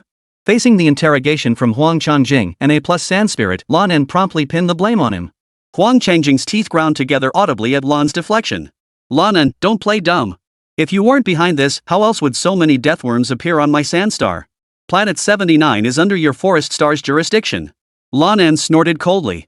Not long ago, it was your Sand Spirit clan who claimed jurisdiction over Planet 79.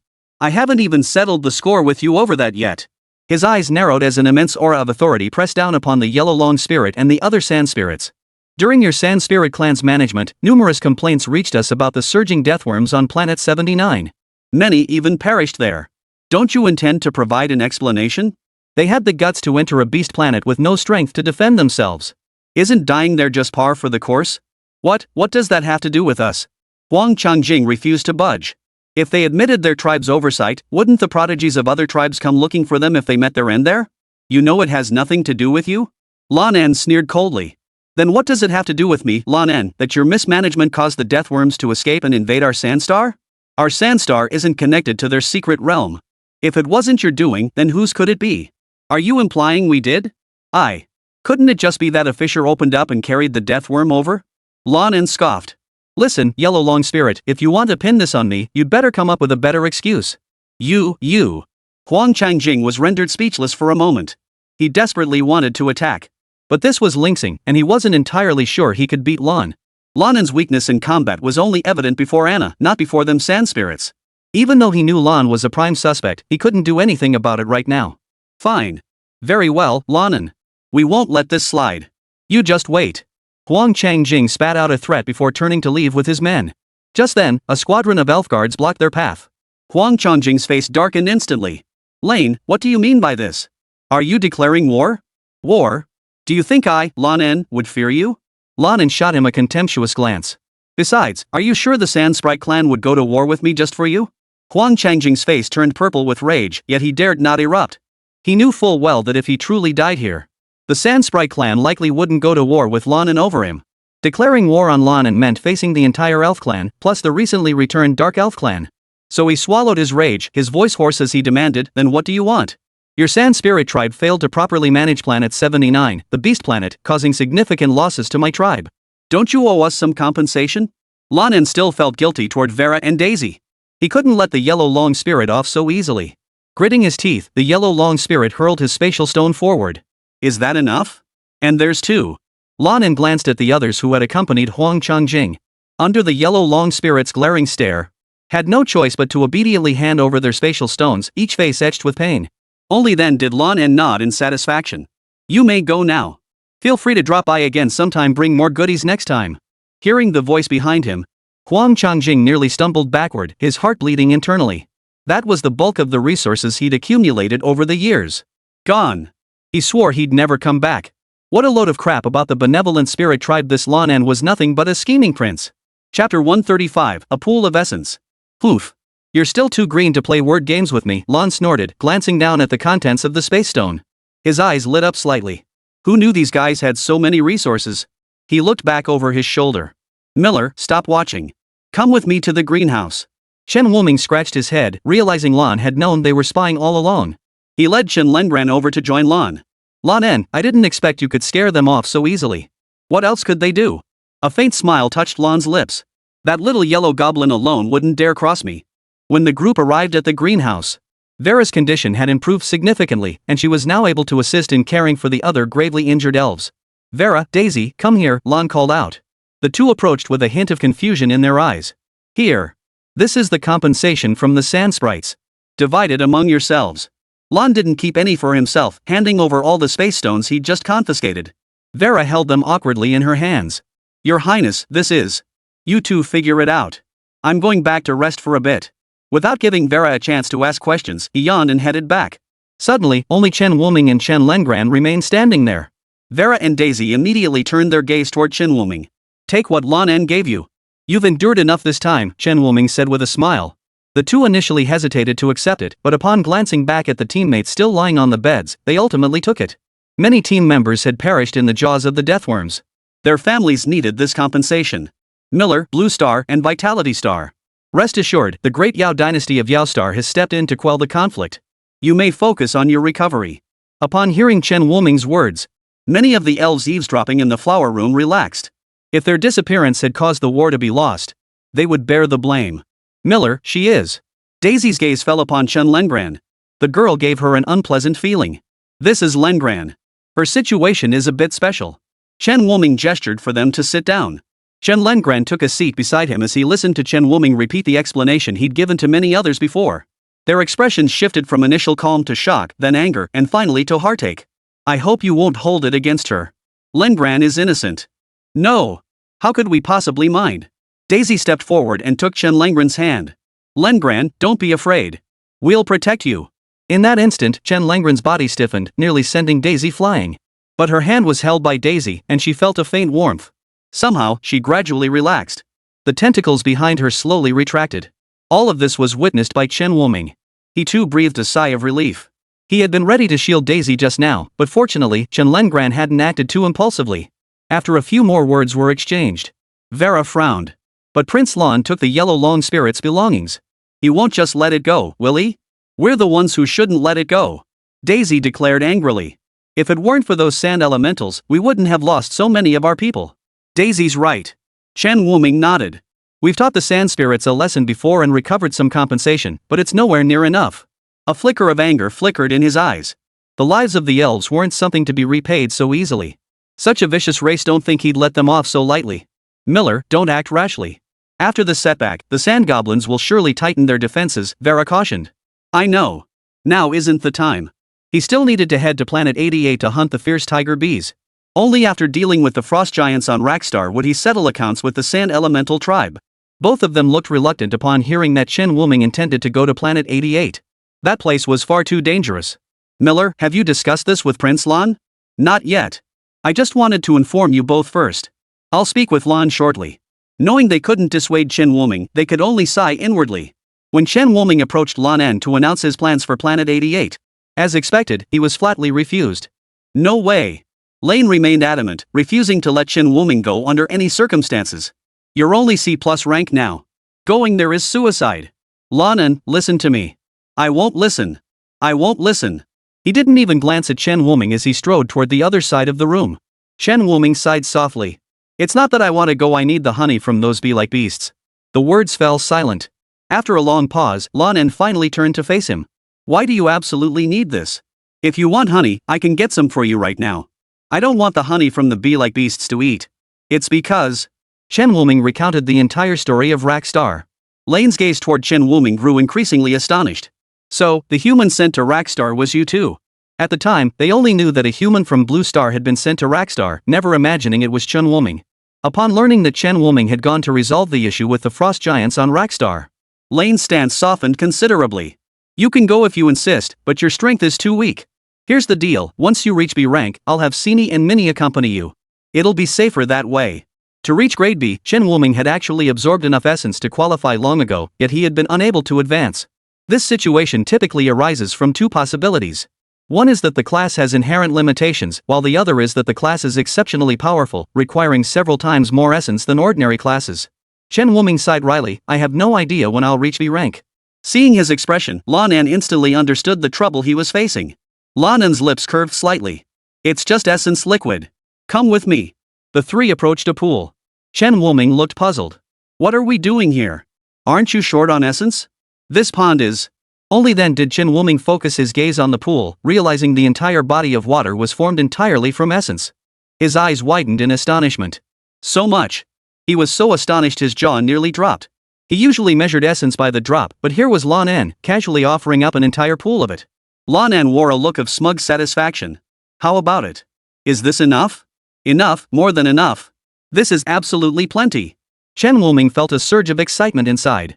He refused to believe his inability to advance was due to a class-level cap. He had witnessed the true power of fate manipulators firsthand. This professions might far exceeded anyone's imagination. Alright, then stay here and absorb energy for now. Come out once you reach B rank. As for Lang Ran, Lan An glanced at Chen Lang Ran, who was clinging to Chen Wuming. It's fine. She'll stay here with me. She won't wander off. Alright. Lan An felt reassured, having witnessed her behavior firsthand during this period. The girl obeyed Chen Wuming completely. He'd never seen her leave alone. After Lan An departed, only Chen Wuming and Chen Lengran remained. Lengran, stay close to me and don't wander off. If anything happens, call out to me, understand? Chen Lengran nodded obediently and sat down beside Chen Wuming. Huff. Let's break through to B rank in one go. Chen Wuming closed his eyes, scooped a bottle of essence from the pool, and drank it down. Just as Chen Wuming was concentrating on absorbing the essence, a flicker of red passed through Chen Lengran's eyes. She turned her head toward a spot behind them, a look of confusion in her eyes. Someone? Chapter 136, Advancing to B rank, The Endless Demon Codex. Chen Lengran glanced back at Chen Wuming.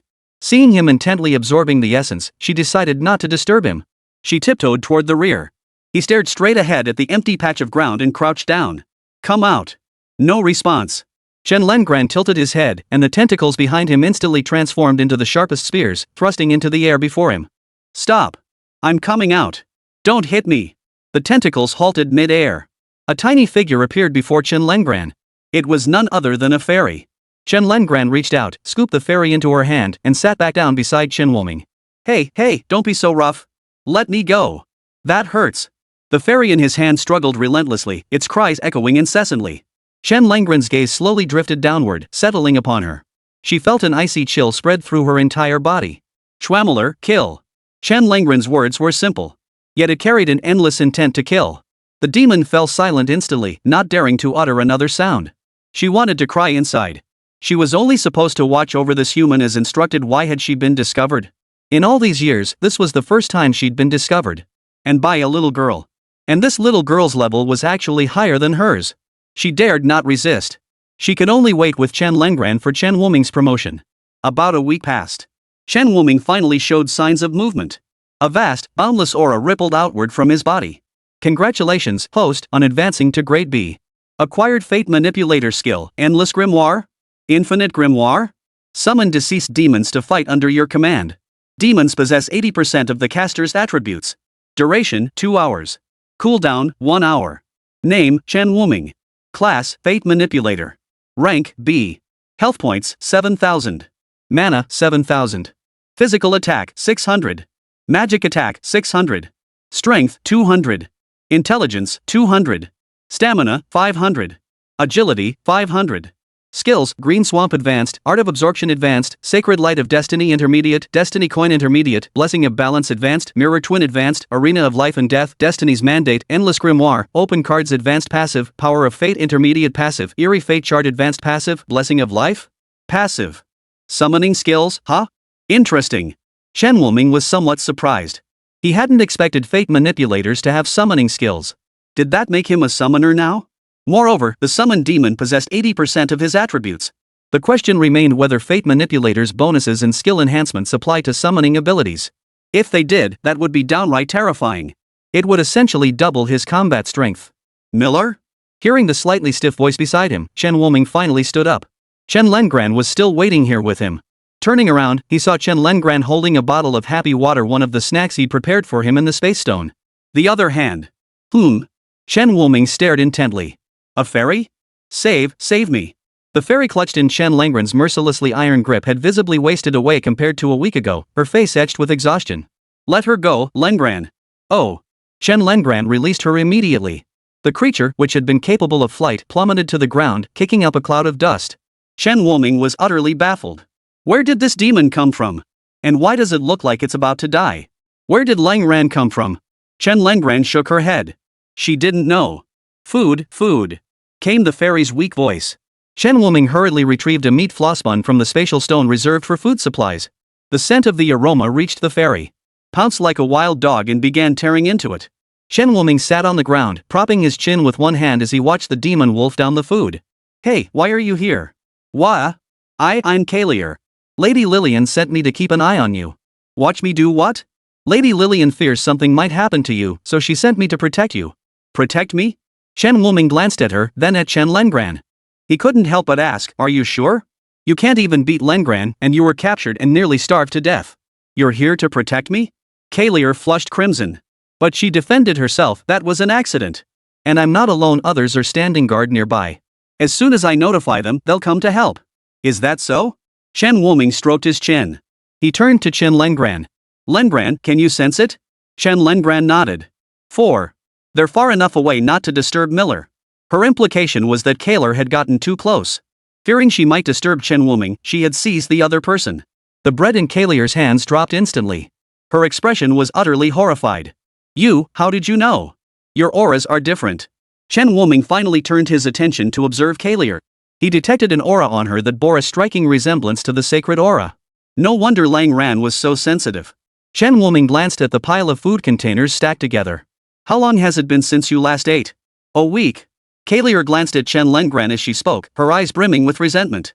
This human was truly heartless. He'd held her for a week, grabbing food whenever he got hungry without a care for her survival. Several times she'd begged Chen Lengran for food, but he'd stubbornly claimed it was Miller's and refused to share.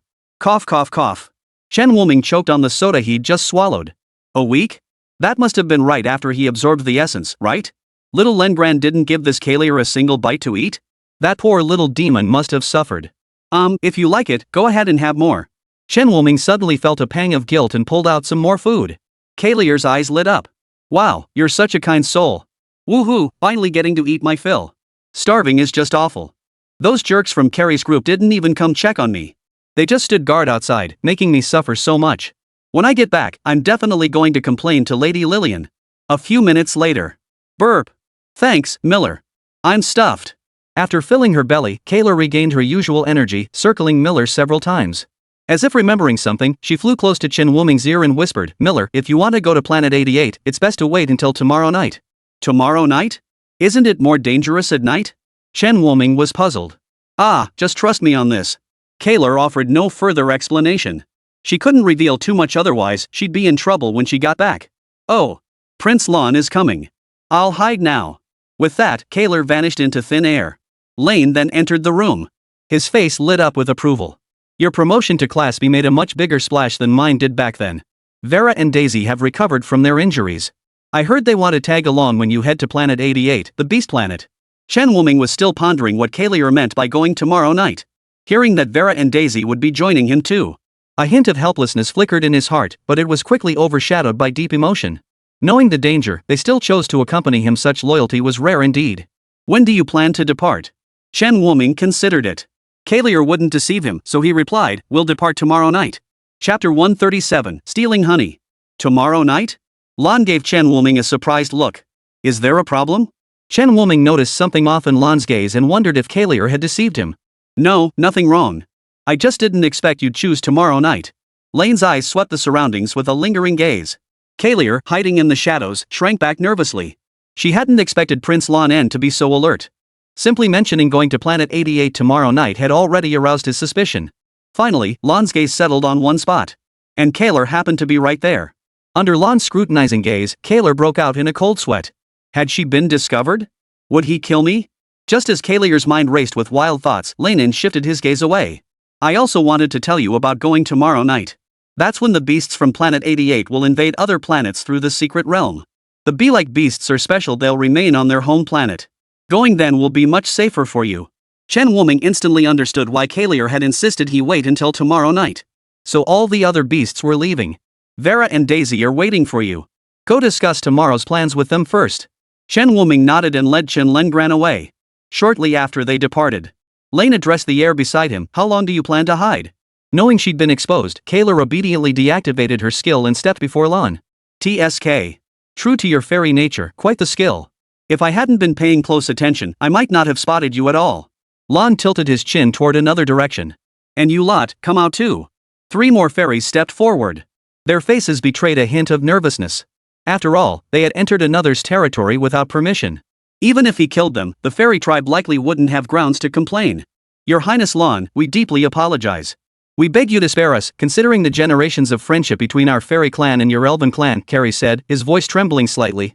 Lane's expression remained utterly unchanged. Speak. What were you spying on Miller for? Carrie's body jerked. He dared not speak. You won't speak? Lon turned to Kaylor. Then you tell me. Well, Your Highness, we can't say.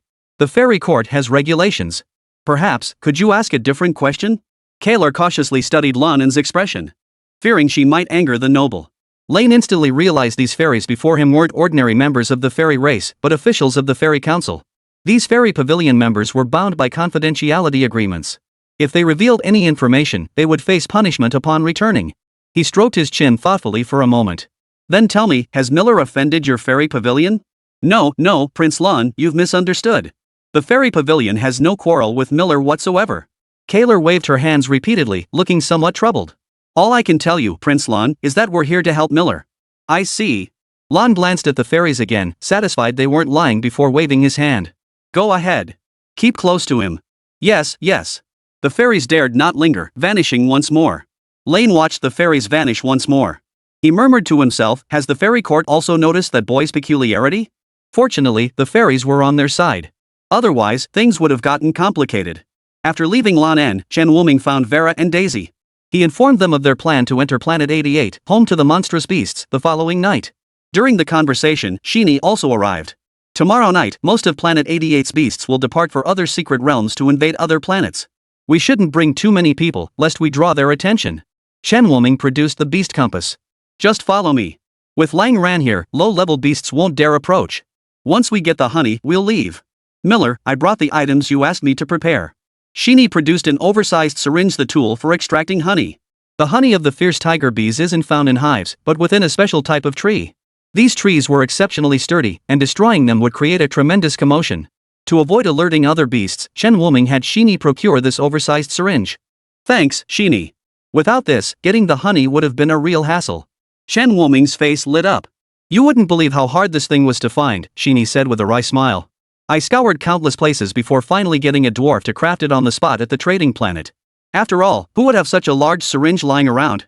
Its capacity alone reached a staggering 25 liters. Alright, go select some of the stronger ones. We'll depart tomorrow night. Leave it to us. The group agreed. The following evening, Chen Wuming, Chen Lengran, Vera, Daisy, Sheeny, and a group of B-rank spirit guardians were already waiting at the exit of the secret realm on the 88th Fiend Beast planet. After about 5 minutes, an elf guard emerged from the secret realm's entrance. Captains, the beasts have departed Planet 88. We can proceed. Alright, let's go. With Chen Wuming and the others leading the way, the rest of the spirit guards followed into Planet 88. Upon arriving at the planet, the group swiftly advanced toward the fierce tiger bee's lair, guided by the fierce beast compass. Along the way, they encountered numerous beasts that had yet to depart. But upon sensing the aura emanating from Chen Lengran, they scattered in flight. Those stronger beasts, unafraid of Chen Lengran's aura, were soon overwhelmed by a barrage of skills upon encountering them. Fortunately, most ANA plus rank beasts have departed. As long as we don't disturb the dragon clans, we should complete the mission smoothly. Better to stay cautious. Most of this planet is dragon territory, and those creatures have a strong sense of ownership over their domain, Sheeny cautioned. Everyone remained on high alert. Dragon beasts' territories were easy to identify, a slight sense could detect them. Before long, they located the nest of the ferocious tiger wasps. But when they saw the nest, their expressions darkened. For the tiger wasp nest was intertwined with the territories of 3 dragons. This meant they risked drawing the combined attack of 3 dragons if they made a single misstep. It was essentially facing 3 A+ level powerhouses. Even Lanin wouldn't fare well here. Cinny lowered his voice. Miller, what do we do now? I'll distract them. You guys focus on collecting the honey, Chen Wuming said. You're going to distract them? Cinny glanced at the fierce tiger bee nest and shook his head repeatedly. No. There are at least 4 or 5 A-grade fierce tiger bees in there. I know you're powerful, but taking on 4 or 5 A-grade fierce tiger bees is too much. Don't worry. I have ways to protect myself. Chen Wuming distributed the oversized syringes to the group, then crouched low as he crept toward the nest. He tried his best not to draw the attention of the dragon clan. Shini's scalp prickled, his lips trembling slightly. This is sheer recklessness. But when he glanced at Vera and Daisy, he saw they wore expressions of utter calm. He pointed at Chen Wuming. Aren't you worried? Why should we be worried? Daisy countered. Miller's only AB rank. We're facing 4 or 5 A rank ferocious tiger wasps. And Lang Ran definitely can't intervene, it would draw the dragon clan's attention. I know that. Sunny. How could anyone be so carefree? How could he possibly know? Daisy had witnessed Chen Wuming shatter that impenetrable barrier with divine protection. Even that power couldn't kill Miller, how could mere tiger beasts stand a chance? As for Vera, she'd witnessed too many of Chen Wuming's formidable feats to be fazed anymore. Cinny sighed inwardly. He'd already made up his mind, opportunities could be found again. If Chen Wuming faced danger, he'd simply go rescue him. The honey business could wait for another time. The most anxious one was undoubtedly Kaler, lurking in the shadows. Hey, don't go looking for death. If you die, both Prince Lon and Lady Lillian will kill me. We can't defeat those ferocious beasts. Chapter 138, Spotted. Run. Chen Wuming crept forward stealthily, Chen Lengran following close behind. She watched him with a mix of worry and conflict. Before the operation, Chen Wuming had forbidden her from intervening, yet she feared he might get hurt. So she stayed close behind. If anything happened to him, she would shield him with her own body. Even if it meant death, it would be hers alone, never Chen Wuming's. When they were still a short distance away, Chen Wuming turned back and held up one finger to Chen Lengran, placing it over his lips. The meaning was clear, be quiet. Then he stood up, a golden card appearing in his hand. Like silent darts from a sleeve, the golden cards pinned several weaker ferocious tiger wasps to the ground in an instant. Within mere seconds, the entire nest erupted in chaos. Chen Wuming sprinted backward without looking back. The tiger wasps, enraged by the death of their young, poured out of the nest and gave chase. Seeing Chen Wuming being hunted down, Chen Lengren's first instinct was to protect him. But as she rose, she spotted the golden card at her feet. The golden cards scattered across the ground, forming the outline of a smiling face. Miller. She stood frozen, watching Chen Wuming run farther away. Don't wait. We need to get the honey quickly so Miller can escape faster, Daisy whispered in her ear as she ran over. Chen Lengran spun around abruptly, grabbing the oversized syringe and charging into the killer tiger bee nest. By now, all the tiger wasps inside the nest had been lured out. Only a few larvae remained. Without a second glance, they plunged the syringe into the tree's hollow and began extracting the honey inside. After filling countless syringes, the honey level in the tree hollow dropped visibly by the minute. That should be it. We've pretty much drained this nest dry. Shini's face lit up with excitement. This was the first time he'd ever stolen honey from a beast like this. It felt a little thrilling to think about. Where in battle could he find such exhilaration? Suddenly, he shivered.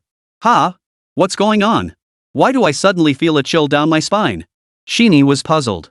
He was an A-rank powerhouse, how could he possibly feel cold? He spun around.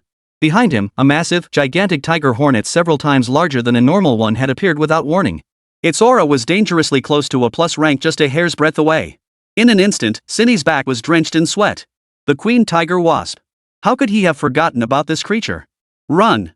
Shini roared. The queen tiger wasp's stinger lashed out toward him. Shini swung his sword upward, sparks flying as he was sent flying backward. But the queen tiger wasp had no intention of letting this honey-stealing thief off so easily, closing in for the kill. Get up! Vera and Daisy joined forces to shield Shini, forcing the queen back. We need to move fast. Miller has already sent the signal. The tiger wasps are coming back. Roar, realizing she couldn't overcome the 3 before her, she turned her attention to the elf guards. Oh no, it's going after the others. Shini's face paled. By the time he sprang up to chase after it, the queen was already closing in on one of the elven guards. The elf guard, seeing the queen coming for him, gritted his teeth and tossed his space stone to a nearby comrade. Run! He drew his weapon, his eyes showing no trace of fear. Heavy slash. The queen bee lifted the tip of her stinger. Snap. The long sword snapped in two. At the critical moment, a tentacle blocked the path before the elven guard. Go! Chen Lengren's eyes flashed with icy resolve. Behind them, other tentacles launched successive attacks, forcing the queen bee into retreat. The elf guard shot Chen Lengren a grateful glance before being escorted away by returning comrades. Roar, the queen bee tried to pursue, only to be forced back once more. As the queen of the ferocious tiger wasp clan, when had she ever endured such treatment? She let out a tiger-like roar to the heavens. 4 blood-red fierce tiger bees materialized around her. All grade A. They're soldier bees. Coldran, stop fighting. We need to get out of here. Seeing Chen Lengren still standing there, Daisy panicked, grabbed his arm, and pulled him back swiftly. Chen Lengran, who had been about to lose his temper, turned and saw it was Daisy. He also sensed Chen Wuming approaching their location, so he chose not to engage the fierce tiger bees further.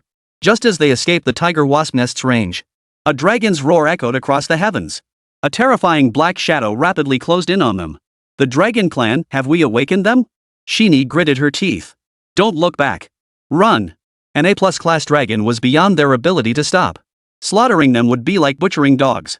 The colossal dragon gazed down at the ants on the ground with utter contempt. It opened its maw, unleashing a ball of flame toward Vera and Daisy. Divine protection. A golden orb of light shielded the group from behind as Chen Wuming arrived just in time. The flames rebounded off divine protection, transforming into an even more formidable force that surged back toward the dragon. The dragon's claw struck the sky, and the attack instantly vanished into nothingness. Miller! Daisy exclaimed in delight. Chen Lengren's eyes also lit up. Let's go. The dragon clan is truly formidable, we couldn't scratch them. Chen Wuming wasn't arrogant enough to think he could stand toe-to-toe with the dragon clan. But the colossal dragon showed no intention of granting them an escape. It dove straight toward them. Under its invisible pressure, everyone's movements slowed. Fairy realm. At that moment, 4 fairies appeared. A formation abruptly materialized, enveloping the dragon. Kaylor gritted her teeth and roared, "Run! We can't hold it back for long." The next second, the fairy realm was covered in cracks. Damn it, this thing isn't an ordinary dragon, Carol's expression turned grim. Ants. The dragon's skin turned black and crimson as a torrent of molten lava shattered the fairy realm's restraints. In mere moments, the fairy realm shattered into pieces, and the 4 fairies' auras instantly weakened considerably. But thanks to their delay, Chen Wuming and the others had already exited the secret realm. Dare to obstruct me? Very well, you shall die in their stead. At the entrance to the secret realm. After sending the others inside, Chen Wuming did not enter himself. Instead, he turned and charged toward Kaylor's direction. Miller? Miller! Only after returning to the secret realm did the others realize Chen Wuming hadn't followed them in. They knew immediately what had happened. Chen Lengran turned his head and darted back inside. Lang ran. Hurry and find His Highness. Just as the lava column was about to engulf Kaylor and the others, Chen Wuming grabbed them in front of him, exposing his back. Golden light erupted from his body as the lava column slammed him into the ground. Whoa, thank goodness the divine protection is still active. Are you all okay? Chen Wuming scrambled to his feet and released the 4. Kaylor, who had thought she was about to die, saw Chen Wuming had actually come back to save her. Overwhelmed with both gratitude and fury, she snapped, "Are you crazy? Why did you come back? Don't you want to live anymore? You risked your lives to save me. How could I abandon you and run away alone?" Chen Wuming looked up at the lava dragon in the sky. He turned, grabbed the 4 of them once more, and sprinted toward the entrance of the secret realm. Infinite Grimoire. Triggered Fate Manipulator Ability, Golden Card. Triggered Fate Power, Skill Effect plus 100%. Demons summoned by the Endless Grimoire inherit all passive buffs of the caster. The lava dragon's eyes blazed with fury upon seeing this human dare return to rescue others. This was utter disregard for its existence. As it prepared to pursue, a crimson figure blocked its path. Block my path? You seek death. The lava dragon unleashed a pillar of molten rock from its jaws. It aimed to reduce this reckless fool before it to ashes. The crimson demon swung its massive sword and with a single, overwhelming strike, shattered the molten pillar. The power unleashed was far beyond what a B rank should possess. The lava dragon was slightly taken aback. Though it had been a casual strike, it was far beyond what a mere B rank should be able to withstand. In that brief moment, Chen Wuming had already been carried back to the secret realm by Chen Lengran. After a few exchanges, that demon was also torn apart effortlessly by the lava dragon. What the hell is that thing? Only B rank, yet it possesses a rank strength. The lava dragon's eyes fixed intently on that secret realm. Chen Wuming, who had fled back into the secret realm, looked at the crowd gathering around him. He chuckled, "Why are you all staring at me like that?" The crowd felt both anger and helplessness, but above all, admiration. Facing an A-plus dragon, Chen Wuming had risked his life to return and save others. That courage alone was beyond the reach of ordinary men. Miller. Lon arrived at the scene. He had already prepared to collect the bodies, but unexpectedly, Chen Wuming returned alive. Glancing at the 4 exhausted fairies on the ground, he instantly understood what had happened. "You come with me. And you 4. Kaylor trembled at Lon's words. Oh no, is His Highness Lon angry? She had done her best. Chapter 139, returning to Blue Star to craft the golden key of the Beast. Your Highness, please don't kill me. I truly did my best. The moment she closed the door, Kaylor burst into tears. Lane's expression was peculiar. He hadn't even said a word yet. Why was she crying? When did I say I was going to kill you? You really won't kill us? Kaylor stopped crying abruptly. Tears still clung to her eyelashes, making it hard to tell if she was genuinely crying or putting on a show. You saved Miller. Why would I kill you? Lon stepped aside, revealing an elf who had been waiting in the room for some time. When Kaylor saw the elf, her eyes lit up. Lady Lillian. Ah. Before Kaylor could finish her sentence, a fist connected with her face. She clutched her head, looking at Lillian before her with a pouty expression. Lillian's expression darkened. You stupid brat. Who told you to take this mission? I was just curious. Do you have any idea how frantic your parents were looking for you? They even came here searching for you. I was wondering why you weren't organizing files at the Fairy Pavilion, but when I went to the archives, I only saw Jessica there. Lillian unleashed a torrent of scolding at Kaylor, leaving her too frightened to lift her head. Meanwhile, Carrie and the others noticed Lillian had actually chased them down. A chill ran down their spines, and they tried to slip away quietly. Lillian shot them a piercing glare. Where do you three think you're going? Lillian. You knew this mission was dangerous yet still brought your sister along. What if something happened to Kaylor? Lillian's anger flared as she spoke, delivering a swift kick to each of their backsides. You three hide properly. If you pull any more stunts, don't blame me for being harsh. Carrie and the others scrambled to conceal themselves, flying out of the room and slamming the door shut behind them. Lady Lillian, what about me? You stay here and wait for me. I'll deal with you when I get back. Oh. Kaylor stood dejectedly to the side. Chen Wuming watched the scene unfold. A tingling sensation stirred in his mind. Noticing his gaze, Lillian apologized with a guilty expression. My deepest apologies. I had arranged for another fairy to protect you, but this girl snuck over on her own. Actually, Kaylor protected me too, Chen Wuming interjected on her behalf. Kaylor nodded in agreement. But when Lillian turned to look at her, she quickly lowered her head again, staring at her own toes and daring not to speak. I know. And thanks to you, too. Otherwise, those few might not have made it back. My deepest gratitude, Lillian bowed solemnly to Chen Wuming. Then, she took out a token and handed it to Chen Wuming. This is my Fairy Pavilion guest token. Should you ever encounter any difficulties, you may seek out my Fairy Pavilion. We have outposts on every trading planet. Chen Wuming accepted it without hesitation, storing the token within his bracelet. Who knows? Someday in the future, he might actually need the Fairy Pavilion's assistance. Seeing Chen Wuming accept the token, Lily's sense of guilt eased slightly. In that case, I'll take this girl back now. Ha? Do you have any objections? Lillian's gaze swept over. And no. Kaylor dared not speak, only stealing glances at Chen Wuming. But Miller's food was so delicious. Your Highness Lon, I'm truly sorry to disturb you. I'll visit again when I have the chance. After exchanging farewells with Lon, Lillian departed with Kaylor in tow. A few seconds passed. Lane finally turned his gaze toward Chen Wuming. You're incredibly lucky. A dragon that even the fairy realm couldn't contain and you managed to stop it. I was just taking a gamble at the time. I never expected it to actually work. Stop being so modest. I've never seen anyone at your level possess such immense power, Lon remarked with admiration. You've also gained the Fairy Pavilion's friendship this time. Your path ahead will be much smoother. Chen Wuming glanced at the Fairy Pavilion guest token within his bracelet. Are the Fairy clan truly that formidable? In terms of raw power, they don't rank among the top. But their reconnaissance and concealment abilities are unmatched among all races.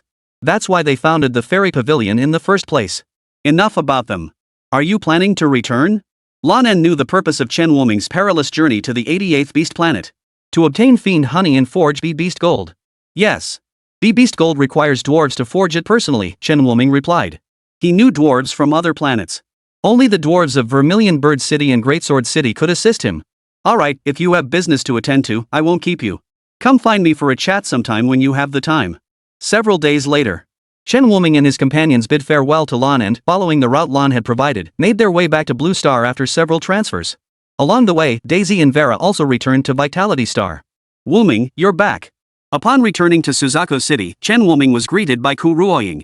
Director Ku. You're already B rank? Ku Ruoying stared at him in shock. Chen Wuming smiled, releasing his aura without restraint. At this pace, I wonder how many people will be green with envy. Ku Ruoying's gaze held a complex mix of emotions. Who could have imagined the scene when Chen Wuming was mocked after changing his profession to fate manipulator? Now, that same Chen Wuming had grown this powerful and in such a short time. How long do you plan to stay this time? I'll leave once the key is ready, Chen Wuming replied calmly. Yet the more composed he seemed, the more Ku Ruoying felt for him. Compared to his peers, Chen Wuming was far more powerful, yet he also bore a heavier burden of responsibility. Seated atop the city wall, the fading sunlight bathed him in its glow. This was one of his rare moments of respite. Wuming, it's been a long time. Suddenly, a voice sounded from behind him. Chen Wuming simply tilted his head back and looked behind him. It's Lana. She wore a white dress with a cartoon hair clip in her hair, just like when she was a child. Why are you dressed like this? Feels nostalgic, doesn't it? Lana walked over to the other side of Chen Wuming, lifted the hem of her dress to her knees, and sat down. Resting her head on her own thigh, she glanced at Chen Lengran sitting on Chen Wuming's other side. Brought another one back? Ahem. Chen Wuming felt a sudden choking sensation. What do you mean, brought another one back? What a wolfish remark. Lan Na merely smiled faintly at him. How long has it been since we sat together like this, watching the sunset? It's been years, I can't even remember. Chen Wuming mused. It seemed like such days had vanished after his parents passed away. What brings you here today? Chen Wuming asked. Can't I just come by for no reason? You don't seem like that kind of person. Anna's lips puckered slightly, her face clouding over with displeasure. What kind of talk is that? After so long apart, can't I miss you? Her words were blunt, yet they went unanswered. She shifted her gaze to the sunset sinking below the horizon and muttered, You really don't have to push yourself so hard. I could support you for the rest of your life. Support me? Aren't you afraid your family will be upset? Chen Wuming chuckled. Ever since the Chun family's decline, the Lan family had kept their distance, with perhaps only Lan Na and Lan Hong remaining genuinely sincere toward him. Lan Na said nothing, only watching the setting sun in silence. That night, Lan Na did not stay. As she departed, she left Chen Wuming a spatial stone containing most of the resources she had accumulated over the years. Chen Wuming only discovered it that morning. After a night of high-temperature smelting, most of the fierce tiger bee honey has been cast into beast gold. The key mold is based on the sample you provided, and it should be ready in a few days. Cox, the former dwarf guard captain of Iron City, was in charge of this mission. Under his leadership, the dwarves had gradually integrated with the citizens of Suzaku City. Suzaku City's defensive capabilities had also significantly improved. This forging task also fell under his responsibility. Cox examined the blueprints Chen Wuming had handed him. Though he had the sample for reference, his expression remained grim. What's wrong? Chen Wuming noticed his expression. Miller, beast gold is an exceptionally unique material. When forging keys from it, the energy within leaks out severely. I fear it won't be long before they become ordinary items. Chen Wuming hadn't anticipated beast gold being so troublesome. Is there any way to preserve it? Well. Oh, right. Take a look at this. Chen Wuming remembered he still had the golden ring, which should be related to the golden key. Cox took the gold ring, examined it briefly, and his eyes narrowed in thought. It might work. Hold on, I'll make a prototype. Chapter 140, The Lac Star People Face Extinction. Cox hurried off with the gold ring in hand. He didn't keep Chen Wuming waiting long. He returned carrying a golden ring. This is forged according to your specifications. Cox held the golden ring and began channeling energy into it. Chen Wuming observed the golden ring in Cox's hand begin to transform. This gold ring seems capable of perfectly storing the energy within the beast gold. As long as external energy is re-injected, its shape can be altered. No sooner had Cox finished speaking than the golden ring in his hand transformed into the shape of a key. In the blink of an eye, it reverted back to a golden ring. Exactly. How long will it take to produce them all? Chen Wuming asked, his voice tinged with excitement. Carrying a large number of these rings to Rakstar might just seal away all the frost giants. These gold rings look simple, but these little things are actually quite difficult to forge. Cox pondered for a moment before saying, Give me a week. I'll lead everyone in working overtime. I'll leave it to you then, Cox. Here, take this. Chen Wuming handed Cox a lotus pod. He had taken it from Sandstar during his previous visit. Cox was about to refuse. But when he recognized the lotus pod, a flicker of excitement lit his eyes. The Fireflow Lotus Pod enhanced one's mastery over fire-based skills. For dwarves, it allowed them to better control the heat during forging, a critical skill many dwarves struggled with. This is for me? Cox rubbed his hands nervously along his sides, unsure whether to accept it. Take it. Consider it a deposit for your services. Chen Wuming pressed it into Cox's hands. He didn't need another one anyway, and it cost him nothing. Thanks, Miller. Rest assured, leave the golden ring matter to me. I'll handle it perfectly. Cox pounded his chest excitedly. The sound of banging drew the attention of those nearby. Leaving Vermilion Bird City, Chen Wuming arrived at the Forest of Life. The moment his foot touched the forest floor, a soft, warm body pressed against him. Miller, I missed you so much. Eros nestled close affectionately. The next moment, her nose twitched. Whoa, Langran, why aren't you saying anything? You scared me. Realizing it was Chen Lang, Eros instantly relaxed. Chen Lengran tilted his head, wearing an expression that seemed to say, Why should I speak? Welcome back. Cassie already told me you found Vera and Daisy, and went to Linxing. Anna's injuries had fully healed, and her power had even increased slightly. Yeah, there was a bit of trouble over there. Chen Wuming didn't elaborate on the sand elemental tribe. Even without his explanation, Anna already knew. While waiting for Jin Quanquan, Shi Lianxue also returned briefly. Upon learning the Great Sword King remained missing, Zoya couldn't help but feel disappointed. The Giant Sword King was the only surviving relative she might have, yet he remained unfound. Don't worry, your uncle will be fine. Chen Wuming knew his words served only as comfort. He had even sought answers from the fairy pavilion, but even they knew nothing of the Great Sword King's whereabouts. The day before Cox's scheduled appointment, Chen Wuming held the prophecy crystal in his hand. This time, instead of Blue Star, he saw a vision of humans on Rackstar frozen solid into ice sculptures by frost giants. The membrane over the great pit vanished. More and more frost giants appeared. The sky collapsed. When Chen Wuming opened his eyes again, dawn had broken. Brother, are you going to save Grandpa? Xian Nanai clung to Chen Wuming's leg, her face pleading, I want to go too. Yes, brother is going to save Grandpa. Can Nana and the sisters wait here? Then be careful, brother. Chen Wuming ruffled Xian Nanai's hair. He first returned to Suzaku City to retrieve the golden ring, then hurried to Qilin City. After explaining the situation, he returned to the battlefield. Behind him stood the 10 great Qilin sons and Lu Xuejuan, now a grade A powerhouse himself. Ever since learning of Chen Wuming's close relationship with Shi Lianxue, he had begun paying attention to Chen Wuming. After learning more, he realized. This kid wasn't just a freak, he was a madman. A madman who would risk his own life without a second thought. You say he was snatched away by a giant hand last time? Is that even possible? Lu Xuejuan found it hard to believe that a giant hand could suddenly appear in the sealed breach. He hadn't been present last time and didn't know the circumstances. But Kalinzi had witnessed it with his own eyes. Teacher Lu, you just watch, Yu Qingwan said. Chen Wuming approached the gap and stood directly before it. He could already see the eye within staring straight at him. The next moment, a massive hand seized him, and at the same instant, Chen Wuming's divine protection activated. Lu Xuejuan jumped in fright. Damn it! You scared the hell out of me. His right hand shot out, a blood-red hand attempting to block the attack. But before the blood hand could draw near, the giant hand turned to ash. What? Lan Na clenched her fists in tension. Before coming, Chen Wuming had mentioned he needed to re-enter the breach once more. Yet now, watching Chen Wuming being dragged away, Lan Na recalled how it had been the same last time. She was utterly powerless to stop it. This made her heart ache even more. Wuming, I will train relentlessly to grow stronger. I will protect you. On Chen Wuming's side, when he awoke, he found himself surrounded by a vast expanse of snow.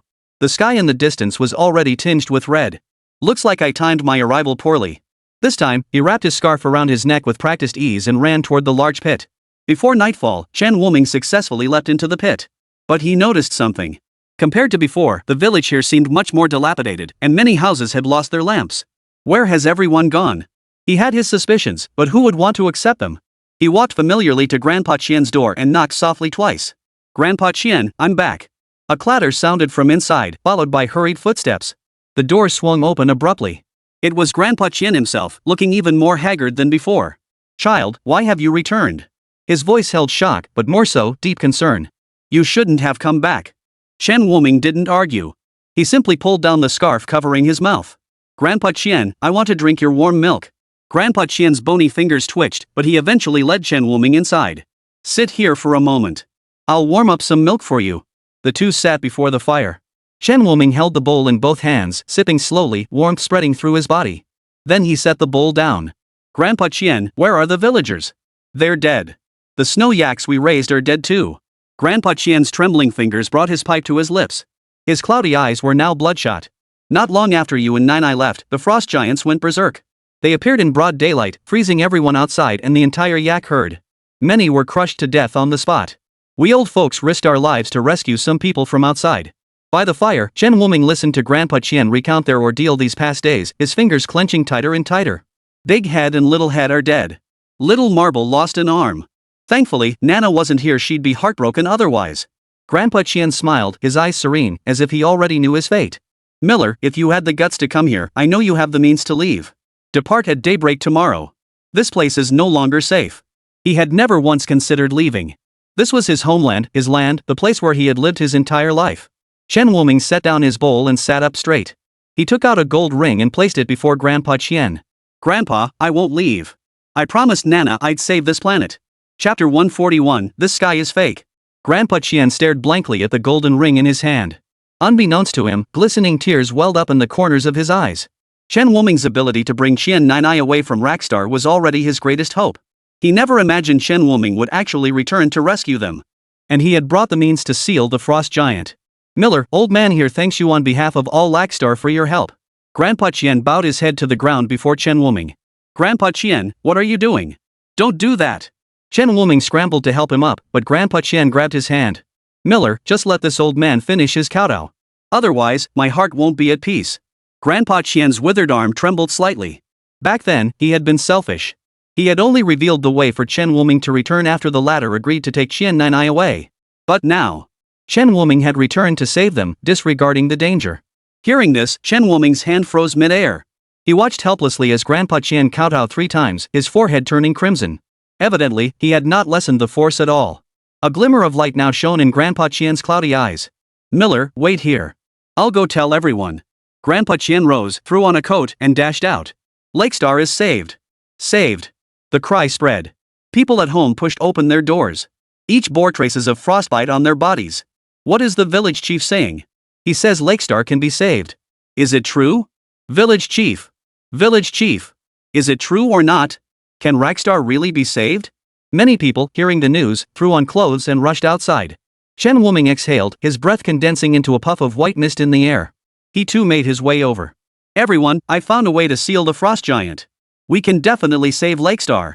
The golden ring transformed into a golden key in his hand. The villagers stared at the golden key in astonishment. Many rubbed their eyes in disbelief. It's the sealing key. It's the sealing key. We're saved. Lackstar is saved. Once upon a time, the Frost Giants ran amok. The entire human race of Rackstar fought desperately, only to face extinction. The entire planet froze over. Countless records were lost forever, leaving only the elderly, weak, and infirm to survive in this great pit. Now, Chen Wuming had brought hope. Although hearing the commotion, Big Marble and Little Marble emerged. The 2 snow monsters fixed their gaze on the golden key in Chen Wuming's hand. Bang! Everyone looked up. Unbeknownst to them, the Frost Giant had arrived before the great pit. Their gaze was drawn to Chen Wuming. This stranger, they recognized him. Everyone, fall back. Something's wrong with the Frost Giants. Grandpa Qian shouted. In the past, the Frost Giants never paid attention to their village. Chen Wuming sensed something was amiss too. The next second, the Frost Giant reached out. The dull, lifeless membrane was torn apart in an instant. At the same time, roar! Xiao Wan behind Chen Wuming let out a furious roar. Like a maddened beast, it leapt toward the Frost Giant. The Frost Giant stumbled backward from the impact, its icy blue beams shooting skyward. Xiao Wan! Chen Wuming gave chase. He watched as the sky, struck by the Frost Giant, began to shatter. Huge prismatic icicles plummeted downward. What on earth was happening? Had the sky been pierced? The rapid unfolding of events left him little time to ponder. He plunged into the darkness, a layer of frost whitening his hair. The key in his hand glowed with an eerie brilliance in the darkness, like the sole ray of dawn piercing the blackness. The Frost Giant seemed to sense the threat from the sealing key. It turned its head and fired a beam at the little ball that had tackled it. Don't you dare! Divine protection! Chen Wuming lunged forward, charging toward the Frost Giant's head while bearing the icy beam. One hand clutched the key, the other held a coin. He tossed the coin. Heaven's thunder! Heavens will spear! A golden spear descended with thunder, scattering the energy the Frost Giant had gathered in its mouth. At that moment, Chen Wuming appeared atop its head. He raised the key in his hand and thrust it into the giant's skull. Ice shards flew as the key was firmly driven in. The frost rapidly melted from the giant's body, revealing a colossal skeletal frame. Half of Chen Wuming's body was buried in snow and wind. He rose to his feet and gazed into the countless eyes staring back from the darkness. That was the current ruler of Rackstar, the Frost Giant. But their status now faced a grave threat. Some sought to seal them away once more. Roar! Roar! Rages echoed from all directions. This time, it wasn't the Frost Giants, but the Yeti tribe. Each giant snow beast carried a human clad in a heavy coat. Did you seal the Frost Giants? The leader bore a scar across his face, giving him a fierce appearance. Are you also from the Rackstar race? Chen Wuming countered. Are we? The man glanced toward the massive pit, his expression startled. How could anyone still be here? Inside, the villagers, unable to withstand the cold night due to the torn membrane, huddled together for warmth. Quick! Quickly bring them some clothes, the man shouted to those around him. Then he approached Chen Wuming. He handed over a snow-white, fluffy coat. This is made from the fur shed by the great snow monster. Put it on quickly, or you won't survive. Thank you. Chen Wuming took the coat and slipped it on. Why are you all out at this hour? To rescue people, the man replied, gesturing toward the others behind him. They're from different villages. The protective film is starting to peel away. I believe we must unite now, or the frost giants will defeat us one by one. I saw signs of frost giant attacks here and came to investigate. I never expected to witness you sealing one. A glimmer of hope flickered in his eyes. Young man, how many keys do you have left? Plenty. Enough to seal every frost giant. Chen Wuming walked over to Grandpa Qian, who was being helped out, and wrapped his own scarf around the old man's neck. Grandpa Qian, these are all humans scattered across Rakstar. We should leave this place first. The group crawled onto the giant snow beast's back and swiftly departed the area. Chen Wuming glanced back. He saw the sky collapse. The prophecy had come to pass. The sky, like a mirror, cracked further and further apart, sending countless icicles crashing down. Where the village of Big Pit once stood, only ruins remained. Was there truly no way to stop this? Chen Wuming looked up at the gap in the sky, where he caught sight of a sliver of light. His eyes widened slightly. Brother, has the sky on Rakstar always been like this? Chen Wuming pointed at the fragmented sky. The scarred man glanced up and shook his head. No, it changed like this after the frost giants appeared. At that moment, a bold thought took root in Chen Wuming's mind. If the sky is falling, then let it fall. There was no need to stop it, he should make the sky collapse even faster. After a long, arduous journey, they fled to a cave within a snow-capped mountain. This was a lair of the great snow monsters. Brother, how many giant snow monsters are here? Chen Wuming asked, watching as the little pill was surrounded by numerous giant snow monsters. They were applying medicinal herbs to Xiao Wan's wounds. About 50 in one lair. Why do you ask? The man approached carrying a bowl of warm milk. Here, drink this to warm yourself first. Thanks. Chen Wuming took a sip, the frost on his arm finally beginning to melt. He began to share his discovery. I suspect this sky is fake. Chapter 142, Propelling Prophecy, containing a sky above the sky? You mean we've been living under a deliberately fabricated sky all these years? Many gasped in shock upon hearing this. Many of them had glimpsed that faint light earlier. At first, they thought it was a trick of the light, a mistake of the eye. But no, it wasn't an illusion. They simply couldn't believe it. Whether it's true or not, we'll find out tomorrow when we go back. Yesterday, a frost giant shattered the sky, Chen Wuming said. Fortunately, Xiao Wan had brought down the frost giant yesterday. Otherwise, he might never have discovered the truth about Rakstar. The next day, at first light, Chen Wuming rode Big Maru to the vicinity of the Great Pit. Countless icicles jutted haphazardly from the snowy ground, and a gaping hole now pierced the sky above. But beyond it wasn't daylight, instead, the sky was filled with stars. Is it day and night reversed outside and inside? Chen Wuming withdrew his gaze and looked at the fallen icicles. He tried to blast them apart, only to discover the ice pillars were incredibly sturdy. It seemed only the frost giants could pierce the sky. But where do they hide during the day? The night's temperature was far too low, and there were simply too many of them. The slightest misstep could turn him into an ice sculpture. If he could track them down one by one during daylight hours, the challenge would be far less daunting. While Chen Wuming pondered how to locate the frost giants, Carrie and the others had already rushed back to the fairy pavilion. Bad news, Lady Lillian. Why the commotion? What's gone wrong now? Lillian looked at them. It had only been a few days, how could things have gone wrong again? Lady Lillian, Miller has gone to Rakstar and we can't follow him. Huh? Why did he go to Rakstar again? Lillian raised an eyebrow. Bring me the intelligence reports from the past few days. After reviewing Chen Wuming's actions over the past few days, Lillian couldn't help but let a faint smile escape her lips. I knew I wasn't wrong about him. But rushing off to Rakstar like that. How am I supposed to arrange protection for you? Just as she pondered her options, new intelligence arrived. Lady Lillian, an incident has occurred on Rakstar. Lillian glanced at it briefly. Looks like we're in luck. Prepare yourselves, I'll personally accompany you to Rakstar to assist Miller. Carrie and the others were still a bit dazed. Go together? How exactly? Lady Lillian, only selected Blue Star humans can enter Rakstar. Take a look at this. Before he could finish, the intelligence was tossed over. Upon reading the contents, Carrie gasped, the seal on Rakstar has been broken? Most likely Miller broke it accidentally. Oh, and notify the elves and humans, they have a right to know this news. Shortly after Lillian issued her command, Blue Star, Radiant Star, Forest Star, and Vitality Star all received the notification. So that was Rakstar. As if a seal had been lifted, Long Jintian's memories flooded back, recalling numerous events concerning Rakstar. Long ago, he seemed to have heard of Rakstar, yet for some reason, that memory had been sealed away along with the planet itself. Now, with the seal on Rakstar broken and the information from the fairy pavilion, they suddenly remembered. Chen Wuming spent the entire day searching for traces of the frost giants. He could find the footprints where they had come from, but he could not find the way they had departed. The only place they had passed through was the sky that had been unexpectedly pierced the previous night. Maybe to find them, I need to go through the sky, but I can't get out. Chen Wuming scratched his head in frustration. Wait, hold on. He suddenly had an idea. He couldn't leave, but that didn't mean others couldn't. Infinite grimoire. A winged demon materialized. Shen Wuming pointed toward the sky. Go take a look. Whoosh. Without hesitation, the demon soared toward the heavens. Shen Wuming watched anxiously below. The moment the demon surfaced, an icy blue beam shot toward it. Fortunately, demons summoned by the Endless Demon Codex were all multi-layered enhanced, their power long surpassing that of mere B-rank beings. But this beam struck far too swiftly. One of the demon's wings was struck, causing it to stagger as it flew toward Shen Wuming. What do you see up there? Countless frost giants. No sooner had it spoken than Shen Wuming realized. Several A+-grade frost giants were already looming overhead, gazing down at him. In an instant, every hair on his body stood on end. Dawan, run! The sound of a heavy object hitting the ground echoed behind him. Without turning around, he knew it had to be the frost giants in pursuit. Now he understood why he hadn't spotted these creatures during the day they'd all taken refuge in the sky. Now that he'd accidentally stumbled upon them, the frost giants appeared here during the day. The prophecy had come true, one by one. Shen Wuming swallowed hard. Accelerating the prophecy like this was sheer madness. One misstep and it would truly come to pass, the complete annihilation of humanity on Rakstar.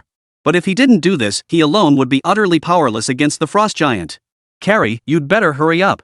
Otherwise, you'll only be left to bury me. His only hope rested upon the fairy pavilion. For the light above the sky. It could free him from this prison.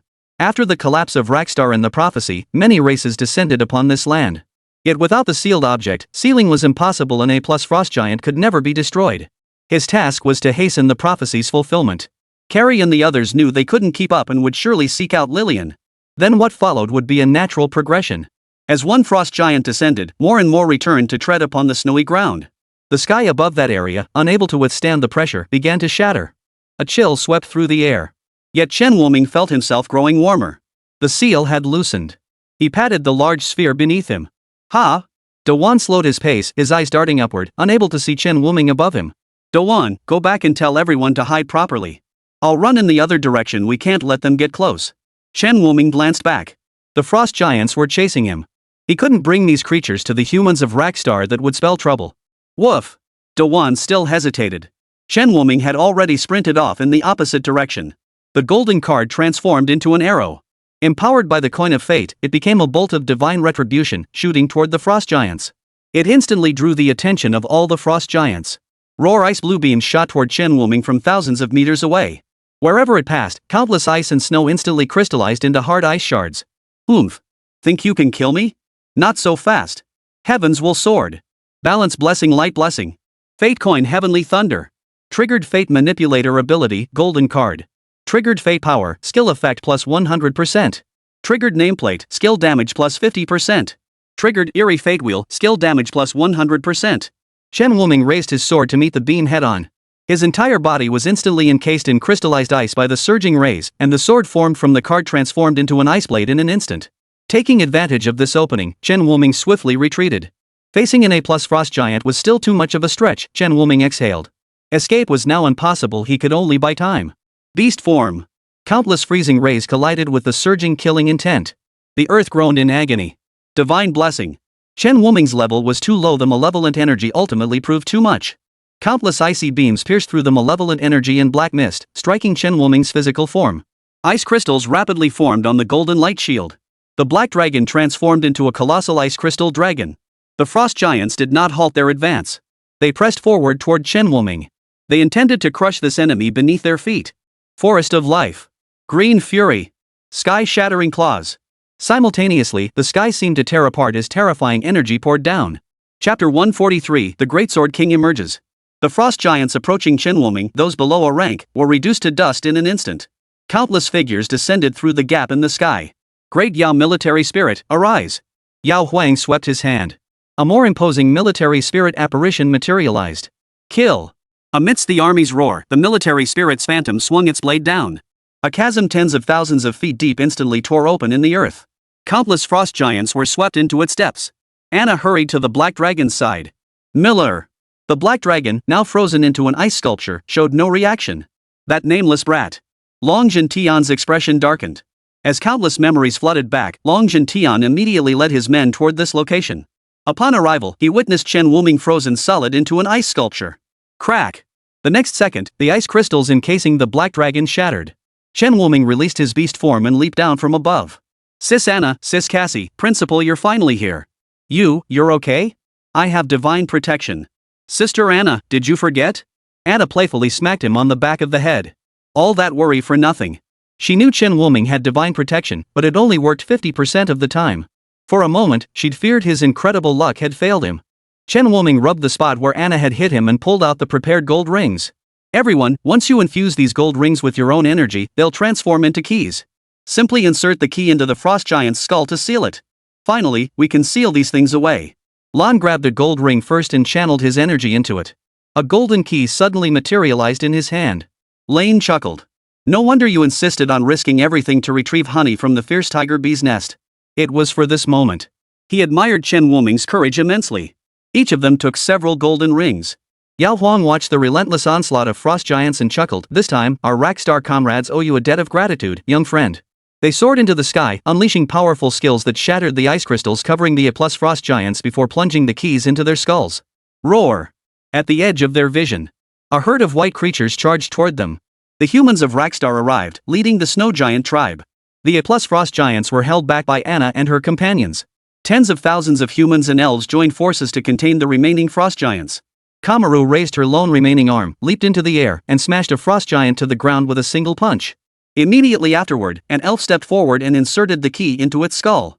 Among them, a crimson figure darted back and forth, ensuring everyone's safety. Green swamp. Green, viscous slime trapped the feet of over a dozen frost giants. The giant snow monster knocked them down. Elves and humans swarmed in, shattering the ice crystals, forming skulls and inserting keys. One by one, the skeletal remains of frost giants appeared on the snowy ground. The sky itself began to crack under the relentless barrage of freezing beams. True nightfall descended. Yet everyone felt their bodies growing warmer. Not a trace of the cold that usually accompanied nightfall. After an unknown span of time, the earth and sky lay shattered and broken. The fragmented sky gradually stained crimson. Yet that vast expanse of sky welcomed the rising sun. The frost giants of Rackstar were sealed away once more, and the remaining Rackstar humans returned to live on the surface. Grandpa Qian, followed by a group of people, approached Chen Wuming. Clang! Clang! Clang! The sound of knees hitting the ground echoed in succession. Grandfather Qian, you... Chen Wuming moved to help him up, but Emperor Yao held him back. Young Miller, I acknowledge your excellence, you surpass even Yao or any Chen. But remember this, Emperor Yao declared, his gaze unflinching as he surveyed the kneeling crowd. When you become a true powerhouse, countless will seek to bow before you. But you must not let such trivialities trouble you. Your focus must remain solely on growing stronger, not getting bogged down in these matters. As the ruler of the great Yao dynasty, such kneeling was expected in his eyes, yet he remained utterly indifferent. For he was an emperor. Chen Wuming nodded. I understand. He stepped forward, crouched down, and helped Grandpa Qian to his feet. Everyone, please rise. In your eyes, I am a junior. If you must thank anyone, it should be those behind me. They are the ones who saved your planet. With that, Chen Wuming stepped back and smiled at Emperor Yao. You are correct, but I know who I am. Then he turned and walked away. What remained was beyond his control. He had done all he could. Back in the forest of life, a little bundle instantly threw herself into his arms. Shanana's voice choked with emotion. Brother, thank you, thank you. Chen Wuming gently stroked Shananai's head, his eyes showing signs of weariness. Yet his voice remained warm as he said, I promised you, Nana. I will save Rackstar. Big brother is tired now. I'll rest for a while.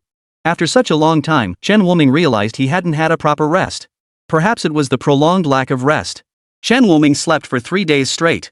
When he awoke, Chen Lengran sat rigidly beside him. Miller, don't leave me behind. Chen Lengran's voice was filled with resentment. She was deeply displeased that Chen Wuming had left her behind to go to Rackstar. Sorry. Chen Wuming propped himself up to sit, glancing at the bright surroundings outside. How long did I sleep? 3 days. That long? Let's go see everyone. Everyone isn't here. Chen Wuming's hand paused on the door handle as he looked at Chen Lengran in confusion. But Chen Lengran didn't know how to explain, so he pulled Chen Wuming along to find Lake, who was guarding the forest of life. Kuei-Li found the giant Sword King's trail. The princess and the others have all gone after it.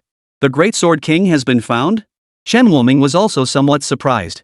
The Great Sword King had vanished for months, yet his trail had suddenly been found now. I'll go take a look too. With that, he took Chen Lengran and rushed toward the giant Sword King.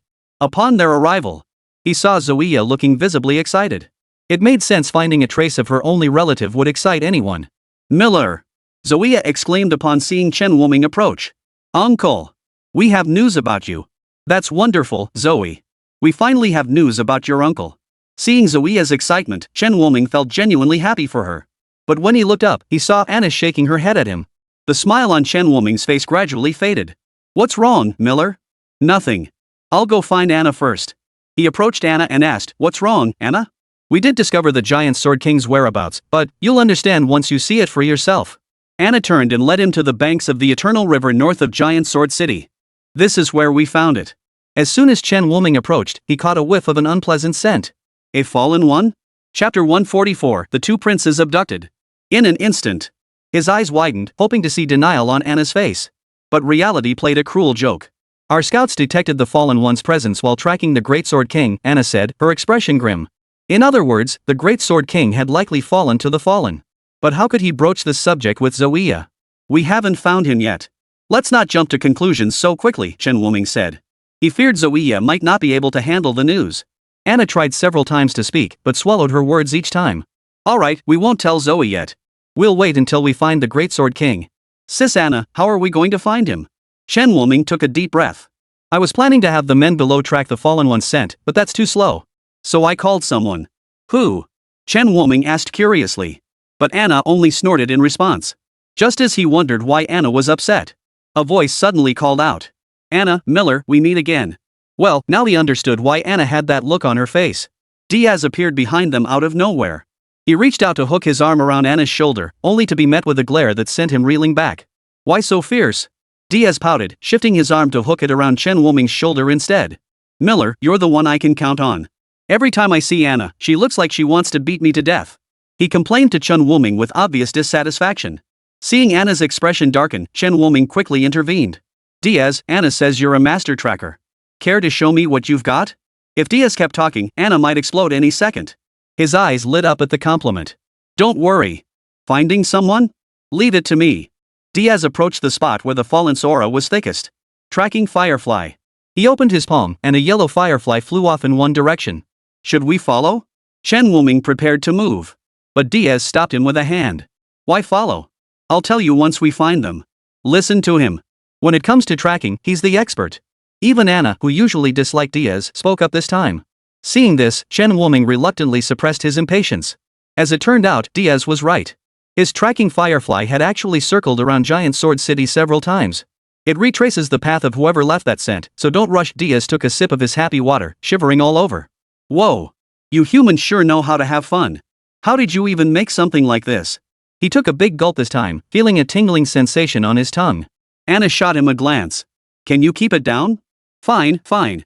I'm your brother, after all. Can't you give me some face? Diaz spread his hands helplessly. What part of you looks like an older brother? Anna shot him a withering look before striding away with her long legs. Afterward, Diaz gave Chen Woming an awkward smile. Anna's just like that. Sorry to make you witness this. Not at all. Anna's always been very kind to me. Hearing this, the resentment in Diaz's eyes deepened. He couldn't understand why his sister treated him less kindly than she did this human boy, though admittedly, the human was quite pleasant to be around. Suddenly, Diaz sat up straight, his expression turning serious. Found it. 10 minutes later, Diaz led Anna to the spot where the firefly had vanished. They arrived at the ruins of the Iron City. The stench of beast corpses littered the ground, so foul it could be smelled even from the sky. It vanished here? Anna scanned the area below. Over there, Diaz pointed toward a secret realm entrance radiating a terrifying aura. Anna could sense that this was the mutated A+ secret realm. Ever since the two dragons on Blue Star were slain, the beasts had gone quiet. No new dragonkin had descended for quite some time. Now, the time for the mutated A+ secret realm to fully recover was approaching. At this critical juncture, the reappeared Great Sword King, bearing the aura of the fallen, had vanished into the mutated A+ secret realm. This was hardly good news for them. What do you think? Diaz looked at Anna. The fallen might be planning something. We should head back first. Anna's voice was cold and detached. What exactly did the fallen want by luring them here? The moment the two turned to leave, the mutated A+ secret realm suddenly extended a massive hand, dragging them straight inside. The force was so immense that even Anna couldn't break free for a moment. They were pulled in without even a hint of resistance. Eros, still waiting for news in Great Sword City, suddenly stood up. Eros, what's wrong? Zoe asked, concern visible in her expression. Eros clutched her chest, panic flickering in her eyes. Sister, where is sister? For some reason, she felt an uneasy premonition. As if something terrible was about to happen. Seeing Eros like this, Zoya's excitement about meeting her uncle was instantly dampened.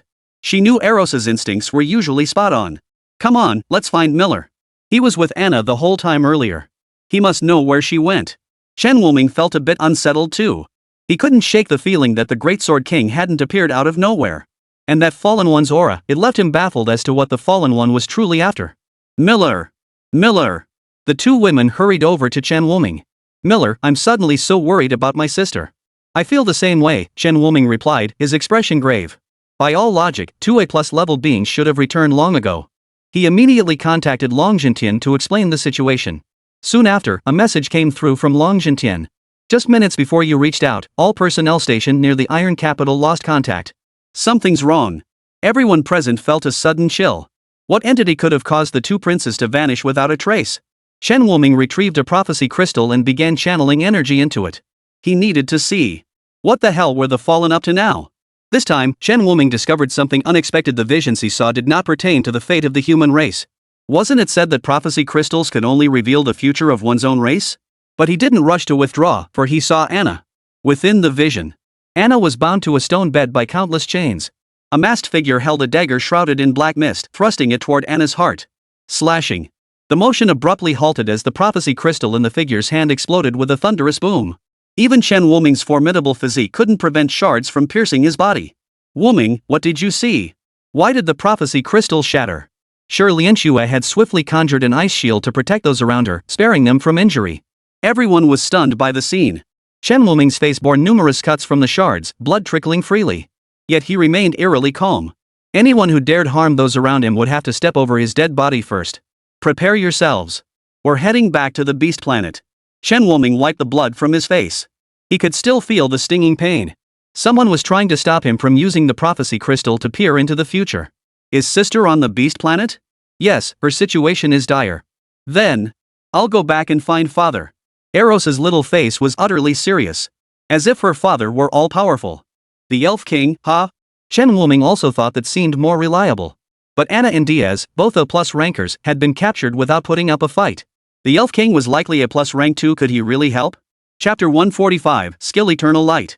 Unexpectedly, just as they returned to the Forest of Life and were about to notify the Elf King, Mother Earth, Taisai, appeared before them. Mother! Eros threw herself into Taisai's embrace. Remembering Anna and Diaz's disappearance, she immediately looked up. Mother, it's terrible. Sister Anna and brother Diaz have been captured. Calm down, I'm already aware of this matter. Tissy wiped the tears from Eros's eyes with her finger. Turning to Chen Wuming, she said, I've come here for another matter requiring Miller's assistance. What might I be able to assist with? Taisai opened her palm, revealing a skill stone radiating a sacred aura resting in her hand. This is the Eternal Light. I need you to absorb it and accompany me back to the royal capital. Chen Wuming looked at the skill stone. The skill stone's information instantly appeared before his eyes. Eternal Light? The first ray of light born from endless chaos, possessing eternal power that can deter all malevolent entities. Cooldown, 2 minutes. Mother, has something happened in the capital? The Earth's veins have loosened. Your father, the king, is struggling to contain it. Tissy turned to Chen Wuming once more. Miller, will you aid my elven kin? I can personally grant you this skill stone. And Tissy, Eros and Anna are my friends. I would go even if you offered nothing. Chen Wuming pushed the skill stone back. A question mark level skill remained beyond his comprehension, a priceless treasure to anyone. Yet Tissy directly thrust the Eternal Light skill stone into his hand. We need it to suppress the earth veins. The earth vein is? Chen Wuming clutched the skill stone. A vague notion began to form. Eternal Light was a force that could intimidate malevolent entities, yet Tissy claimed it needed to absorb Eternal Light to suppress the earth vein. What was being suppressed within that earth vein? The earth vein holds an ancient beast, Tissy said grimly. Long ago, the malevolent beasts upon Blue Star were known as ancient beasts. Each possessed powers surpassing A+ rank. The Eternal Light is the only thing capable of suppressing them. In recent years, the earth veins have grown increasingly unstable.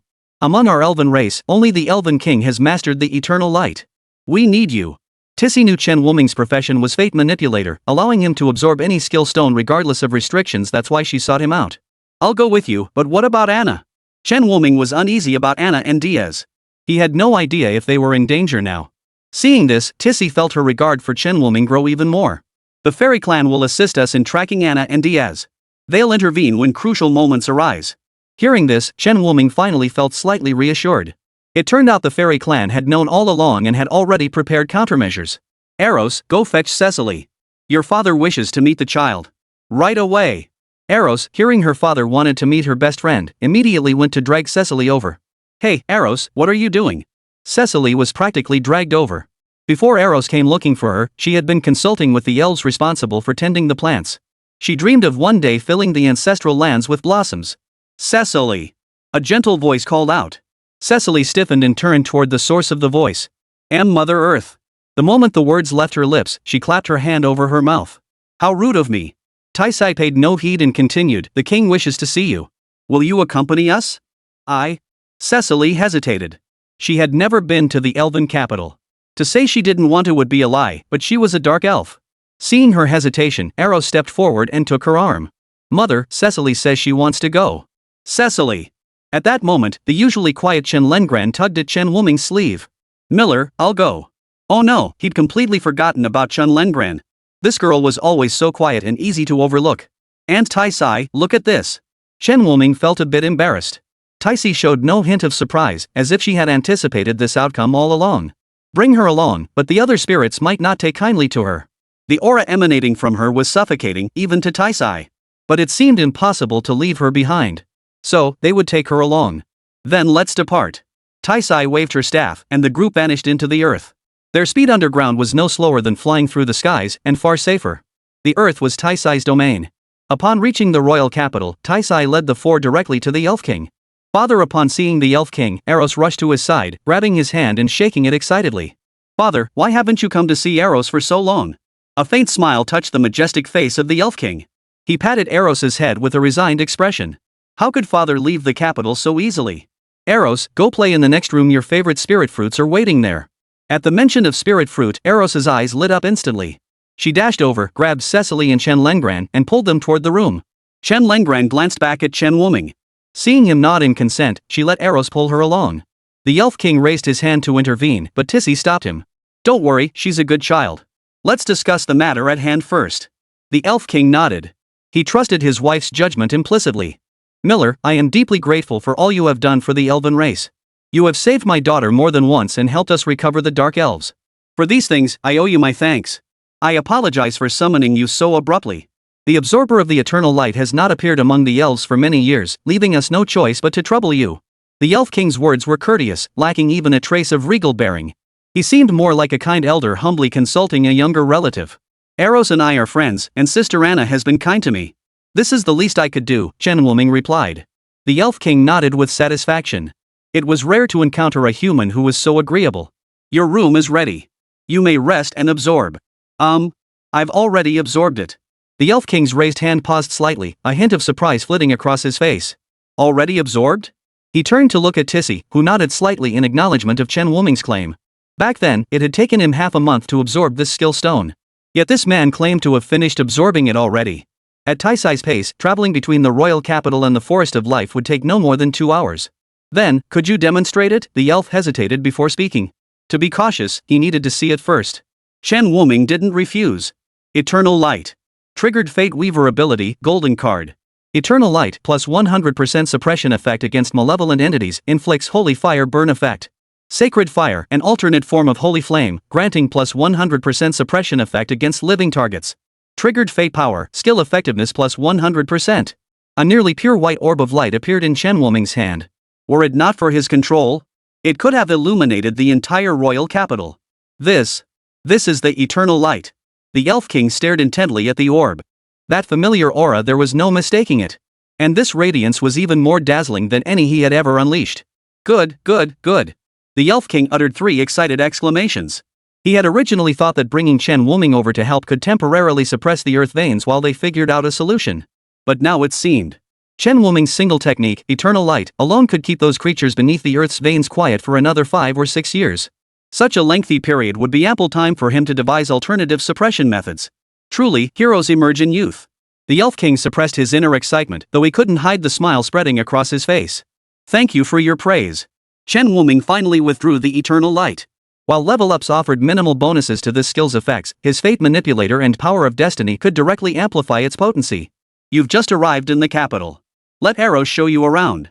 Tomorrow, when we suppress the earth veins, you'll accompany me. Watching the trio's retreating figures, the Elf King finally addressed Taisai. Is everything okay with Anna and that brat Diaz? The fairy clan is keeping a close watch. Nothing will happen. After suppressing the earth veins tomorrow, find a way to send Miller over. We can't interfere with this matter. Taisai's face clouded with concern upon hearing this. Isn't this a bit risky? It's the only way. Anna is our child. She must know her destiny. The Elf King's gaze softened. He wouldn't have wanted his child to take such a risk if it weren't absolutely necessary. Besides, he trusted Qin Wuming to bring Anna and Diaz back safely. Chapter 146, The Spiritual Training Tower. Eros dragged the other three around the elven capital all by himself. She tirelessly explained everything they saw to the trio. This is juice made from spirit fruit, it's delicious. And look, these glutinous rice balls, we learned how to make them from your human race. Along the way, Eros chattered on about all sorts of delicacies. Before long, the four of them had their hands full of snacks. However, Qin Wuming only held the items for the other three. He kept his eyes fixed on his surroundings. Compared to the Forest of Life, this place resembled a city only inhabited by elves. They reached a crossroads. Qin Wuming halted his steps. He pointed at a tower across the street and asked, Eros, what's that tower for? Eros glanced back. That's the trial tower. It's where every elf trains their spirit. Strengthen their spirit? Qin Wuming was somewhat surprised. He hadn't expected elves to have such a thing. It's filled with all kinds of illusions, formed by the power of the Tree of Life. That's why everyone says the Forest of Life is the lifeblood of our elven race, Eros explained. Qin Wuming had long witnessed the Tree of Life's immense power. The Tree of Life on that island, the illusory forms of the Tree of Life on the Forest Star and the Vitality Star, his own blessing of life, and now, the Trial Tower before him. The Tree of Life permeated nearly every corner of the elven realm. No wonder the fallen ones constantly sought to strike at the Forest of Life. But with Sister Anna always present, they never succeeded. Miller? Eros cupped her hands around her mouth like a megaphone and called out to Qin Wuming several times. Ha? What is it? Cecily and I want to try the trial tower. Want to come? Sure, let's go check it out. A crowd of elves had gathered around the trial tower. They pointed at the flickering lights atop the tower, murmuring among themselves. Qin Wuming counted them. The trial tower had 18 floors in total, with the highest light point visible on the 14th floor. But soon, the light on the 14th floor vanished. An elf emerged from the Tower of Trials. Captain, you finally broke through the 14th floor, an elf exclaimed immediately. Eros leaned close to Qin Wuming and whispered, That's Barry, captain of the Royal Capital's Elf Guard. Barry is incredibly powerful, having long since reached A+ rank. Barry's expression remained utterly calm, showing not the slightest hint of excitement over his own breakthrough to the 14th level or the surrounding praise. He quickly sensed a distinct, unfamiliar aura. When his gaze fell upon Qin Wuming, a flicker of surprise crossed Barry's eyes. Human? This single word caused many elves to turn their gaze toward Qin Wuming. Upon seeing Eros and Cecily accompanying Qin Wuming, they all stepped aside slightly. Those are two princesses, after all. Many may not have seen Cecily before, yet the noble bearing she shared with Eros allowed them to guess her status. Belly, of course, had also seen Eros and Cecily. As captain of the Royal Capital's Elven Guard, he had long been familiar with Cecily's appearance. He bowed slightly, his tone deeply respectful. Greetings, Princess Eros. Princess Cecily. No sooner had he spoken than the surrounding crowd echoed in unison, Greetings, Princess Eros. Greetings, Princess Cecily. This must be Miller, correct? It's a pleasure to meet you. You're quite different. Then, Barry's brows furrowed as he looked at the girl behind Qin Wuming. You. This girl gave him a strong sense of threat. But she was the one the princess had brought. Belly looked at Eros with some hesitation. Princess, you may enter the Tower of Trials, but she cannot. The Tree of Life would be displeased. Hostility flickered in the eyes of many elves. Were it not for Chen Lengran being the princess's companion, they might have driven her out already. Chen Lengran seemed accustomed to such stares, showing no sign of concern. She simply stood silently behind the three. Lengran is my good friend. You're not allowed to bully her. This. Barry, seeing Eros grow angry, suddenly felt at a loss. Don't stop them. A voice echoed in his mind, causing Barry to pause abruptly before stepping aside. The king has given his consent. You may proceed as you wish. I must continue my patrol and will take my leave now. After Barry departed, the group decided to enter the trial tower as well. Qin Wuming recalled Barry's earlier warning that the Tree of Life might become enraged, and he grew concerned about Chen Lengren's safety. Wait here. I'll go in first to check. He could communicate with the Tree of Life within the Forest of Life. He wasn't sure if that would work here. Elder, may Lengran enter? Yet the Tower of Trials offered no response, leaving him baffled. To be safe, he asked Chen Lengran to wait outside for him. Chen Lengran showed no complaint, simply nodding before pulling a stool from her spatial stone and sitting down. This was a gift from Gavin during her time on Linksing, which she had kept stored in her spatial stone all along. The spirits outside the trial tower watched her with curiosity.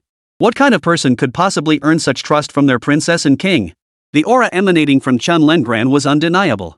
Yet the attitudes of the king and princess made them reconsider. Soon, their gazes shifted away from Chun Lengran. For atop the Tower of Trials, a single light point was ascending at a terrifying pace. It could ascend an entire level in barely a minute or two. Is that the princess? This seems to be the princess's first time in the Tower of Trials, right? Then they noticed. Besides that fastest light point, two others were also moving at a rapid pace, almost neck and neck, overtaking one light point after another. Whoa, that human's no pushover either. Only Chun Lengran sat on a stool, swinging his legs, his eyes fixed on the highest light point. That's Miller. No one heard her voice. That light point quickly surged to the 18th floor, taking less time than Barry had reached the 14th. The remaining 2 points both halted on the 16th floor. The true situation inside the tower was this. Chen Woming had climbed from the first floor to the 18th. Possessing the dream heart, he could ignore all illusions. Unless he chose to, no illusion could draw him in. Thus, he made his way all the way to the 18th floor. No reward? Chen Woming glanced around. He found nothing but illusions. Just as he was about to leave, a green, ethereal figure appeared. The rich aura of life emanating from it allowed Chen Woming to recognize its identity at a glance. The Tree of Life. Elder, what brings you here? The Tree of Life's phantom form was that of a dignified woman, though Chen Woming couldn't make out her features. Her finger pointed lightly in his direction. A branch instantly landed in his hand. A faint voice seemed to echo in his mind, as if emanating from the apparition of the Tree of Life before him. Ancient Malevolent Star, save. Chapter 147, if they won't sell, then steal. Suddenly, the phantom shattered. Save what? Chen Woming watched helplessly as the unfinished words of the Tree of Life's phantom faded away. He instinctively looked up at the sky. What had the elder been trying to tell him? It had been abruptly cut off. At the same moment, dark clouds gathered above the forest of life. What's happening? Lek looked up. Countless bolts of lightning darted through the black clouds. An aura of destruction enveloped the entire forest of life in the shadow of death. Boom! A bolt of lightning, dozens of meters thick, struck down. At that moment, a man wearing a straw hat materialized above the forest of life. His eyes peered out from beneath the brim, glancing at the thunderbolt. It's just a little information leak. Why are you in such a hurry? He swung his fist. The thunderbolt, powerful enough to destroy everything, shattered before his very eyes. The fist's momentum did not cease. It surged skyward, completely dispersing the gathering dark clouds with that single strike. This scene was witnessed by Lake. That man, who exactly is he? The straw hat man seemed to sense the gaze from below. Golden light shimmered in his eyes, and everyone who saw him instantly fell unconscious. That should do it, he murmured with satisfaction, nodding before vanishing once more. 3 seconds later, Lake awoke. He looked around in confusion. What just happened? How did I fall asleep? Within the capital's trial tower. Chen Woming pondered the hint the Tree of Life had given him. It must be telling me to go to the ancient malevolent star to save someone, but who? Anna? Diaz? The answer suddenly dawned on him. I need to find out where the ancient malevolent star is, Chen Woming murmured. Regardless of whether it was true or false, he had to inform the Elf King of this matter first. As he exited the tower, the three were already waiting here. Miller, you're finally out. Neither of us could get past the 17th floor, Eros said, looking utterly disappointed. Chen Woming watched as the elves closed in around them. He grabbed Chen Lengran and headed straight for the palace. The palace is over there, Miller. I need to speak with your father and mother. It's important. Chen Woming's expression was serious. There was no trace of jest in his tone. Eros also set aside her playful mood and said to Chen Woming, Father should be resting at this hour. Let's go straight to his chambers. As they opened the door, the Elf King sat at his desk reading a book. Hearing the sound, he slowly turned his head. His tone carried a hint of resignation. Eros, weren't you supposed to be taking Miller and the others out to play? I sent Eros to find you, Chen Woming replied, then recounted what he had just witnessed. The ancient malevolent star. Did the Tree of Life truly say to go to this place to save Anna? The Elf King hesitated before asking. No, actually, it only mentioned the ancient malevolent star. Before it could finish saying who to save, some force interrupted it. Chen Woming recalled and added. Upon hearing this, the Elf King's doubts began to fade. If Chen Woming had simply claimed the Tree of Life directed them to the ancient malevolent star to save Anna, he might not have believed it. But when he heard that the Tree of Life's apparition had been halted by some force, he understood what was happening. The Elf King sneered coldly, so those bastards have noticed already. His voice was so low that Chen Woming and the others couldn't make out the words. I'll contact the fairy tribe to see if they have any new intelligence. That night, the Elf King sought out Chen Woming. He led him outside alone. I've made contact. Anna and the others were indeed taken to the ancient malevolent star. They're safe for now, but due to the unique circumstances there, the fairy clan can't intervene directly. After suppressing the earth veins tomorrow, I'll have Barry accompany you there. Just me and Barry? Chen Wuming pointed at himself. Before the Elf King's assistance, he had intended to go. But now, with so many capable individuals under the Elf King's command, wouldn't a mere B rank like him just be a liability? Seeing his confusion, the Elf King chuckled. Do you know what kind of place the ancient malevolent star is? No. How could he know? He'd never even heard of it before. What if I told you the primordial malevolent star is the lair of ancient malevolent beasts, and only you can save Anna and Diaz, the Elf King said. Ancient monsters. Exactly. Somehow, Chen Wuming felt as if he were merely a pawn in someone else's scheme. Following a predetermined path, step by step, helping that person achieve some purpose. He had experienced this sensation once before in the virtual world beneath the river of eternity. This time, it was the same. He exhaled a breath of stale air. Once the earth veins are suppressed, I'll need to trouble the Elf King to lend me Captain Barry. I must go rescue Sister Anna and the others. Whether or not it was part of someone else's plan, he would not permit harm to come to those close to him. The elf nodded in satisfaction. Very well. It's getting late. I've arranged lodgings for you. Return to the palace at noon tomorrow, and we shall suppress the earth vein together. After returning, Chen Wuming once again took out the prophecy crystal, seeking to glimpse the future once more. As expected. Until this matter was resolved, he could not use the crystal again. Miller, feeling down? Chen Lengran approached. She was always attuned to his emotional shifts. Lengran, Chen Wuming sighed, I keep feeling like I'm being pushed along. This feeling makes me very uncomfortable, as if I'm just a pawn. Chen Lengran tilted her head. Seeing this, Chen Wuming gave a self-deprecating smile and reached out to ruffle Chen Lengran's hair. What was he thinking? In her current state, how could Lengran possibly understand his words? If someone bullies Miller, I'll beat them up, Chen Lengran suddenly declared. Chen Wuming chuckled. Alright, if anyone messes with me, I'll count on Lengran. The night passed without incident. By noon the next day, Chen Wuming had arrived deep within the palace grounds. The aura of ferocious beasts was already seeping out from the cellar in the rear garden. Miller, join me in using the eternal light to drive these creatures away. The Elf King was already suppressing the earth veins with the eternal light. Yet his light paled in comparison to Chen Wuming's from the previous day. It was but a faint glow. Chen Wuming aimed at the pride-open cellar. Eternal light. The cellar was instantly flooded with light as bright as day, followed by a deafening roar. The beasts' voices grew fainter and fainter, and the cellar gradually fell silent. I should have sought you out sooner, the Elf King murmured, astonished by the effectiveness of this method. He cursed himself for not summoning Chen Wuming sooner. Then he wouldn't have to guard the earth vein day after day, suppressing these ancient beasts. Why not just kill them all outright? Chen Wuming asked. It's not that I don't want to, the Elf King replied with resignation, but keeping them alive still holds value. But when Chen Wuming pressed further about what purpose they served, the Elf King fell silent. It seemed every faction possessed something akin to the heavenly prison and earth cage. Koruoying had once told him that the prisoners in Suzaku City's celestial prison could be useful in times of crisis. Yet even during the Fallen One's last assault on Blue Star, they had never been activated. Chen Wuming couldn't help but feel they were all hiding secrets from him. After confirming the earth veins were temporarily stable, the Elf King summoned Barry. Barry, you will escort Miller to the ancient malevolent star to rescue Anna and Diaz. The fairy tribe will meet you there. Barry hesitated for a few seconds before asking, but your majesty, how will we deal with the ancient beasts? Leave them to Miller.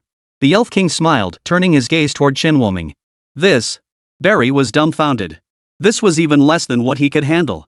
Miller has mastered the eternal light. Leave the ancient beasts to him. Your job is to protect him from the fallen and other A+ threats. Yes. Knowing Chen Wuming had the eternal light backing him, Barry didn't hesitate and agreed. Ah. Miller, you're leaving again. Eros looked thoroughly displeased. I've heard of the ancient star. It's dangerous there. You must be careful, Cecily reminded him gloomily. Though she didn't voice her reluctance, her eyes lingered on Chen Wuming. Rest assured, your highnesses. I will do everything in my power to protect Miller, Barry assured them. After bidding farewell to the two, the trio set off toward the ancient malevolent star. The ancient malevolent star had never bordered any other planet. The only way to reach it was to purchase teleportation crystals from the Beastmen tribe. Among all races, the Beastmen suffered the fewest attacks from the fierce beasts. Perhaps it was because they all looked so similar. Go buy teleportation crystals from them? Will they even agree? Chen Wuming doubted those creatures would sell to them. If they won't sell, we'll take them by force. Barry's tone was utterly matter of fact, suggesting he'd done this sort of thing before. Chapter 148, The Ancient Malevolent Starstone Coffin. Chen Wuming. Don't give me that look. They started it. I'm just returning the favor. Fair enough. Then take us with you. Barry looked at the two of them. You and the Beastmen tribe also had a little disagreement. Killed a few hundred of them. Now they're after me relentlessly. Chen Wuming curled his lip. Barry's eye twitched. No wonder he found this kid so likable. Turns out their experiences were pretty similar. Then forget buying it, let's just take it. The trio slipped into disguise cloaks and entered the trading planet, locating a teleportation crystal shop run by orcs. Found the teleportation crystal to the ancient malevolent star. Well, 3 guests. So you're off to the ancient malevolent star, are you? The Beastman proprietor noticed the trio staring at the teleportation crystal the moment they entered. He instantly realized suckers had arrived. These days, those heading to the primordial star were either hunters seeking ancient beasts for materials or arrogant prodigies seeking to prove their strength. Neither group was short on cash. The trio before him clearly didn't fit the former category, which meant they must be the latter. The orc shopkeeper calculated silently. Should he jack up the price? You've come at the perfect moment. I only have 3 ancient star teleportation crystals left. Seeing as we share a connection, how about I sell you one A-grade beast carcass instead? What a rip-off. Chen Wuming nearly cursed out loud upon hearing the price. He'd already inquired about it on the way. Ancient malevolent star crystals were dangerous, but they weren't difficult to craft. With few buyers, their price should be no higher than that of a B-grade beast carcass. But this vendor? He starts off asking for the price of an A-grade beast corpse. Serves him right to get robbed.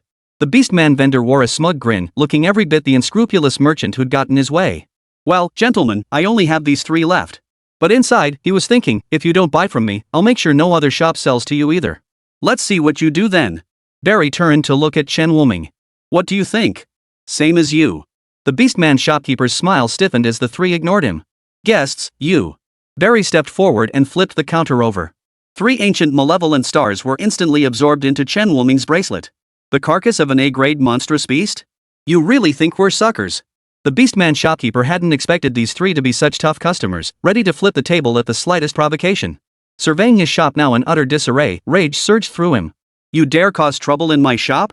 You won't leave without an explanation today. Immediately, several B-plus rank orcs entered the room. Arms crossed, they glared coldly at Chen Wuming and his companions. Friends, you've broken the rules. Unless you compensate us with 100 or 80 A-grade beast carcasses, you're not leaving today. 100 or 80? That's quite the appetite. Chen Wuming glanced at the shattered counter. All this stuff combined probably wasn't worth 2 A-grade beast carcasses. Refuse the wine, drink the punishment.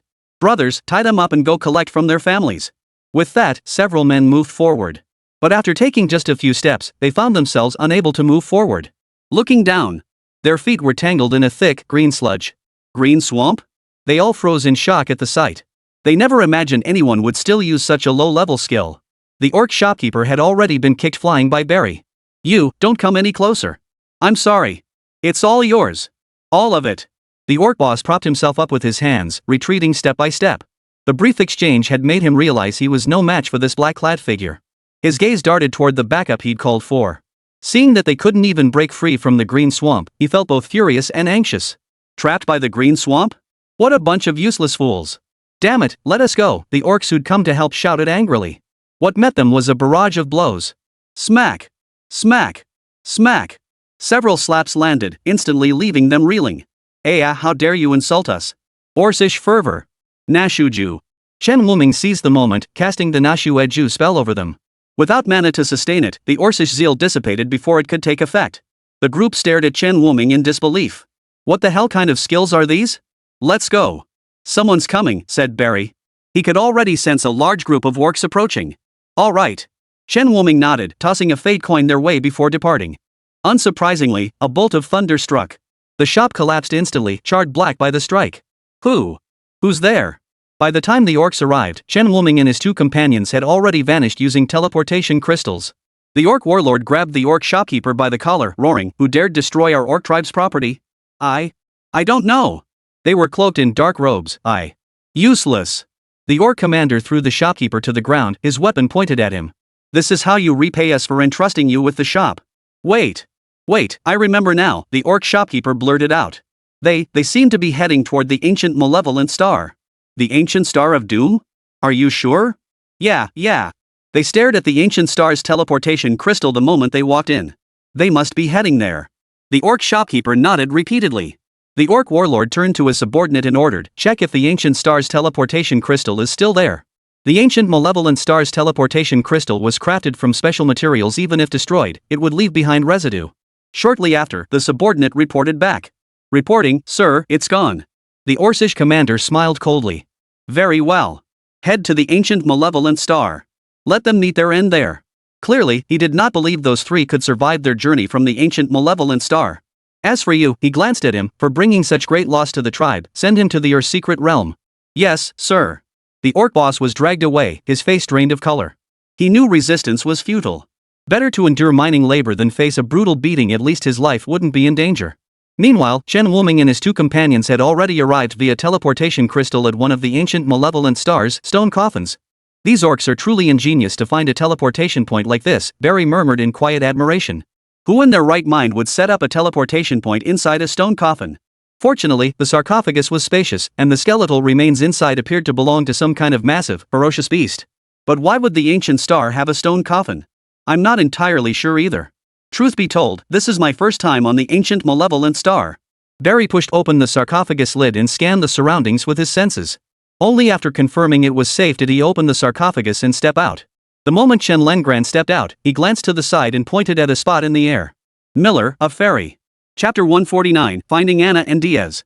Already here? Chen Wuming and Barry turned to look simultaneously. The empty space suddenly warped, and a fairy peeked out cautiously. Barry of the Elven clan, he whispered. It's me. Princess Anna and Diaz. Shoo. Before Barry could finish, the fairy instantly covered his mouth. The small eyes looked around in terror. Seeing the surroundings still quiet, he let out a long sigh of relief. Then, with a hint of irritation, he muttered under his breath, You're the captain of the guard for the capital city of the Elven King, for crying out loud. Don't you know that caution is the better part of valor? And, why did you bring a burden along? Chen Wuming? He hadn't even said a word yet. Never mind. Follow me. The fairy crossed his arms and led the way ahead. The place was pitch black, not a speck of light to be seen. The fairy illuminated the surroundings with her own faint glow. Only then did Chen Wuming realize they were inside a building. He whispered, Do beasts build houses too? Not the beasts, but the ancient ones did.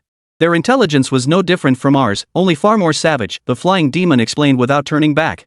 With practiced ease, it guided Chen Wuming and his companions through a series of foul-smelling passages until the scene ahead gradually brightened. This is where the ancient beasts conducted their rituals. The place you were in earlier was the tomb of their ancestors. Chen Wuming and Barry turned to look. They saw that their previous location resembled a burial mound, albeit a rather large one. I have to admit, those beastmen, they're pretty clever. Chen Wuming didn't even know where to begin with his criticism. Setting up a teleportation point in someone else's ancestral burial ground. Luckily they hadn't been discovered. Otherwise, they'd have been torn to shreds. Where did they take Anna and Diaz? Chen Wuming asked the fairy flying ahead as he withdrew his gaze. My kin have been tracking them. We found them imprisoned, seemingly waiting for something. Recalling the ancient beast's eerie behavior, he added, looks like some kind of ritual. Who knows what those beasts have to sacrifice? The fairy muttered.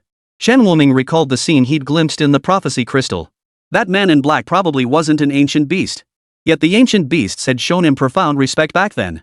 Anna seemed to have been treated as a sacrificial offering. Where Diaz had gone remained unknown. Had he been killed prematurely? No, we must rescue them before the beast's ritual begins. Can you lead us to rescue them now? What did you say? The fairy began to scrutinize Chen Wuming again, her tone uncertain. Who sent you? The Elf King. Oh my. Why didn't you say so sooner? The fairy's expression instantly changed. He'd long heard rumors of someone in the Elf King's domain who could wield the eternal light. Little did he expect that person to be standing right before him. I remember now. He snapped his fingers as if struck by a sudden realization. You must be Miller. Lady Lillian mentioned you. I never imagined it was you who mastered eternal light. We'll talk later. Saving people comes first. Right. Stay close to me. I've already mapped out their territory. The group navigated their way through the ancient beast's territory. They slipped into the place where Anna and Diaz were being held. By the time they arrived, 3 other fairies had already untied Anna and Diaz. A ding, why are you so slow? Did you hide somewhere to slack off again? I wasn't.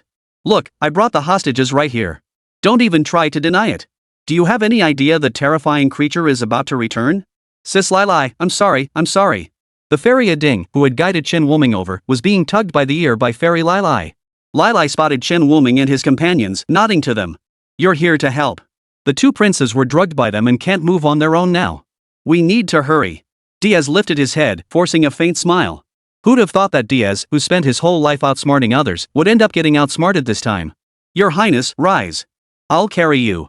Barry bent down and hoisted Diaz onto his back. His gaze then fell on Anna. He hesitated, looking troubled. Princess Anna, I don't know. He wanted Chen Lengran to help, but Chen Lengran's temperament. Miller, you carry me. Anna spoke up. Me? Stop hesitating and hurry up. Chen Wuming knew hesitating any longer would be too late. Without another thought, he stepped forward, wrapped his arms around her knees, and lifted Anna up in one swift motion. Diaz's eyes widened in shock. What the hell are you doing? Chen Wuming distinctly felt Anna's body stiffen for a moment. He looked down, slightly puzzled. What's wrong? Nothing. Let's go. Chen Lengran watched Anna with a hint of envy. Noticing the look in his eyes, Anna felt an inexplicable flush spread across her cheeks. She buried her face in Chen Wuming's arm, refusing to meet his gaze. I didn't expect it to go so smoothly, Barry sighed in relief. He crushed the teleportation crystal in his hand. But the envisioned teleportation scene never materialized. Crush it. Why aren't you crushing the teleportation crystal? Adang, thinking Barry was just spacing out, shouted urgently, hurry up or the ancient beasts will be back. But when his gaze drifted downward and he saw the shattered fragments of the teleportation crystal in Barry's hand, his eyes gradually glazed over. A bone-chilling cold instantly gripped his limbs. Roar! The crude hut, hastily cobbled together from earth, was torn apart in an instant. 8 monstrous beasts, radiating overwhelming power, had already surrounded them inside. One beast, resembling a giant phoenix, bore several glowing purple feathers at the base of its tail. Species, ancient ferocious beast Moon Shadow Purple Pegasus. Rank, A+. An ancient phoenix capable of disrupting space. Moon Shadow Purple Pang. The space is being disrupted. Chen Wuming's eyes were filled with icy coldness. Barry had already drawn his weapon. When did this happen? Damn it. Lili gritted her teeth. All 8 primordial beasts before them were A+ rank. On their side, Anna and Diaz were already incapacitated, leaving only Barry and Lili as A+ rank fighters. Miller, I hope you have a plan, Barry exhaled deeply. Their only hope now was to use Chen Wuming's eternal light to drive away these ancient beasts. Then find a way to escape the range of the Moon Shadow Purple Phoenix and use the teleportation crystal. Anna, hold on tight to me. Ha! Before Anna could react, Chen Wuming released one hand. Her body began to fall, and she instinctively wrapped her arms around his neck. Before she could catch her breath and ask him what was happening, a blinding orb of light erupted from Chen Wuming's palm. Barry, who had been prepared all along, carried Diaz on his back, scooped up several spirits with one hand, and dashed out alongside Chen Lengran, who was dragging Chen Wuming. Caught completely off guard by this sudden attack, the 8 ancient beasts were caught off guard, momentarily blinded by the eternal light. The intense force of eternity suppressed them directly through their bloodlines. The moment Moon Shadow Purple Phoenix's abilities failed, Barry crushed another teleportation crystal. This time, it worked. The figures of the group gradually became ethereal. We did it! Lili exclaimed excitedly. Just as the group vanished from the planet, the prophesied figure in black appeared. He raised his hand, aiming it at the spot where Chen Wuming and the others had vanished. Spatial retraction. Chapter 150, escaped but not free. To everyone's astonishment, the vanished figures of Chen Wuming and the others reappeared. Did you think you could just walk away? Chen Wuming's pupils suddenly contracted. The person before him. Name, none. Race, none. Unable to detect. Seeing the system prompt, Chen Wuming was stunned. This was the first time he'd encountered such a situation. He couldn't detect anything about the person before him. The system was supposed to be all-knowing and all-powerful in this world, yet now it had completely failed. Damn it, how could this happen? Barry's face darkened. The ancient beasts had already recovered. You guys get out of here. I'll hold him off. Barry set Diaz down, drew his weapon, and unleashed a surge of holy flame across the blade as he swung at the cloaked figure. Holy flame slash. The black-clad figure raised his hand slightly. Whoosh. The next instant, Barry flew backward like a cannonball, his armor shattered before him. Barry. Diaz struggled to his feet. Firefly. Boom. A palm slammed him to the ground in an instant. The earth cracked beneath him. Diaz's face instantly blurred with blood as he lost consciousness. Who, exactly are you? Anna realized she couldn't gauge this person's level at all. He appeared as ordinary as anyone. But an ordinary person could never possess such power. His strength far surpassed even A+ rank. The cloaked figure lifted his head, his face hidden beneath the twisted hood. He slowly turned his head toward Chen Wuming. Don't you dare bully Miller. 8 tentacles halted before the cloaked figure, unable to advance another inch. Ignoring Chen Lengran, he walked straight toward Chen Wuming. No matter how fiercely Chen Lengran attacked, the tentacles could not reach him. An invisible wall seemed to exist between them. Indestructible. The cloaked figure approached Chen Wuming. A pair of blood-red eyes appeared beneath the hood. Chen Wuming froze. Those eyes were all too familiar, weren't they the very same pair that had appeared when he was pulled into the rift? You. Leave it to me. His voice seemed to echo from the depths of the underworld, a hoarse tone capable of shaking the soul. Chen Wuming took 2 steps back. He set Anna down and positioned himself in front of her. Impossible. Chen Wuming gritted out. In the split second it took to speak, he had already activated divine protection. Sure enough, a terrifying force surged straight toward his chest. The immense force instantly hurled him backward. The divine protection, impacted by the force, then rebounded with an even more terrifying counterforce. The black-clad figure clearly hadn't anticipated his attack being bounced back. He took the blow head-on. A distinct crimson mark appeared on his chest. He was injured. How could you possibly injure me? The black-clad figure could scarcely believe what had just transpired. A mere B rank? It seems I cannot spare you. Even without seeing his face, the crowd could still sense the boundless killing intent and rage emanating from him. Chen Wuming was slammed into the mountainside, though unharmed. But he was thoroughly shaken. That force was terrifying. Without divine protection, that strike would have left a gaping hole in his chest. Damn it, what kind of monster is this guy? He let out a rare curse. No sooner had he crawled out of the hole than the black-clad figure followed close behind. He loomed overhead, gazing down at him. Dying by my hand would be your honor. Even though the earlier blow had wounded him, he still held no regard for the man before him, Chen Wuming. Divine protection, huh? Seems your luck's been holding out, but luck runs out someday. Spatial cage. The black-clad figure clenched his palm. Chen Wuming instantly felt the space around him freeze solid. No matter how he attacked, escape was impossible. Perish here, space. Don't you dare bully Miller. Without warning, Chen Lengran appeared behind him. 8 tentacles merged into one, crashing down heavily toward his head. The massive tentacle halted mere inches from his skull. A wave of unease washed over Chen Wuming. Lengran, you must leave. He cannot harm me. But he was trapped within the spatial cage, unable even to project his voice. Damn it, let me out. Sacred light of destiny. Yet no matter how fiercely he attacked, the surrounding space remained utterly undisturbed. The black-clad figure slowly raised a hand and seized the tentacle. A failed experiment, daring to attack me for his sake. His hands suddenly clenched, fingers digging into the tentacle as crimson fluid oozed out. Then die. Gripping the tentacle, he hurled Chen Lengran toward the spatial cage imprisoning Chen Wuming. Splatter. The spatial cage stained crimson, gray-white strands of hair hanging down, stained with blood for the first time. Chen Wuming's vision grew increasingly blurry. His trembling hand reached toward the spatial cage before him. Behind Chen Lengran, the tentacle was being torn away, flesh ripped to the bone. Faintly, he heard Chen Lengran's weak voice. I will protect Miller. Oh, so you're not dead yet, the black-clad figure remarked with surprise. Seems you're not a complete failure after all. Still worth studying. He flung away the torn tentacle, then grabbed Chen Lengran by the jaw and hoisted him up. Blood dripped from Chen Lengran's toes. Miller. The man in black sneered. Is that all you can do? Repeat that one name?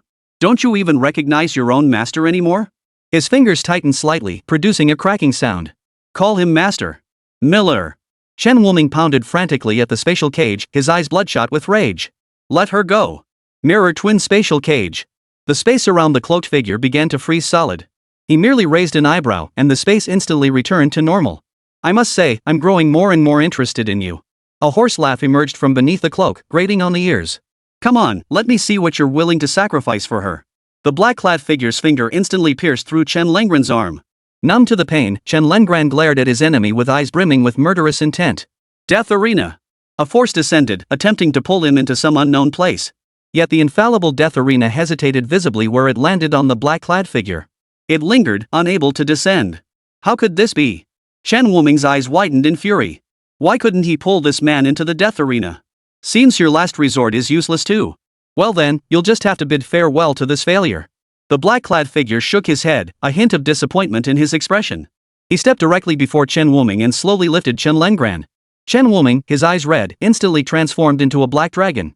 The trapped black mist relentlessly battered the spatial cage, yet it could never break free. Your killing intent is powerful, but you're still only B rank, the black-clad figure sneered. Come now. I'll treat you to a fireworks display. As he spoke, the grip in his hand tightened relentlessly. Chen Lengran finally stirred, struggling desperately. She felt death approaching. Protect. Miller. Stop this. Chen Wuming's roar thundered like a dragon's cry, shaking the entire sky. At that moment, the straw-hatted man who had been fishing stood up. He clenched his fists, channeling his power. The once calm sea began churning violently, forming a towering wall of water tens of thousands of feet high. Chaos Current Fist. The fist pierced through the wall of water, transcending time and space. It materialized before the figure in black.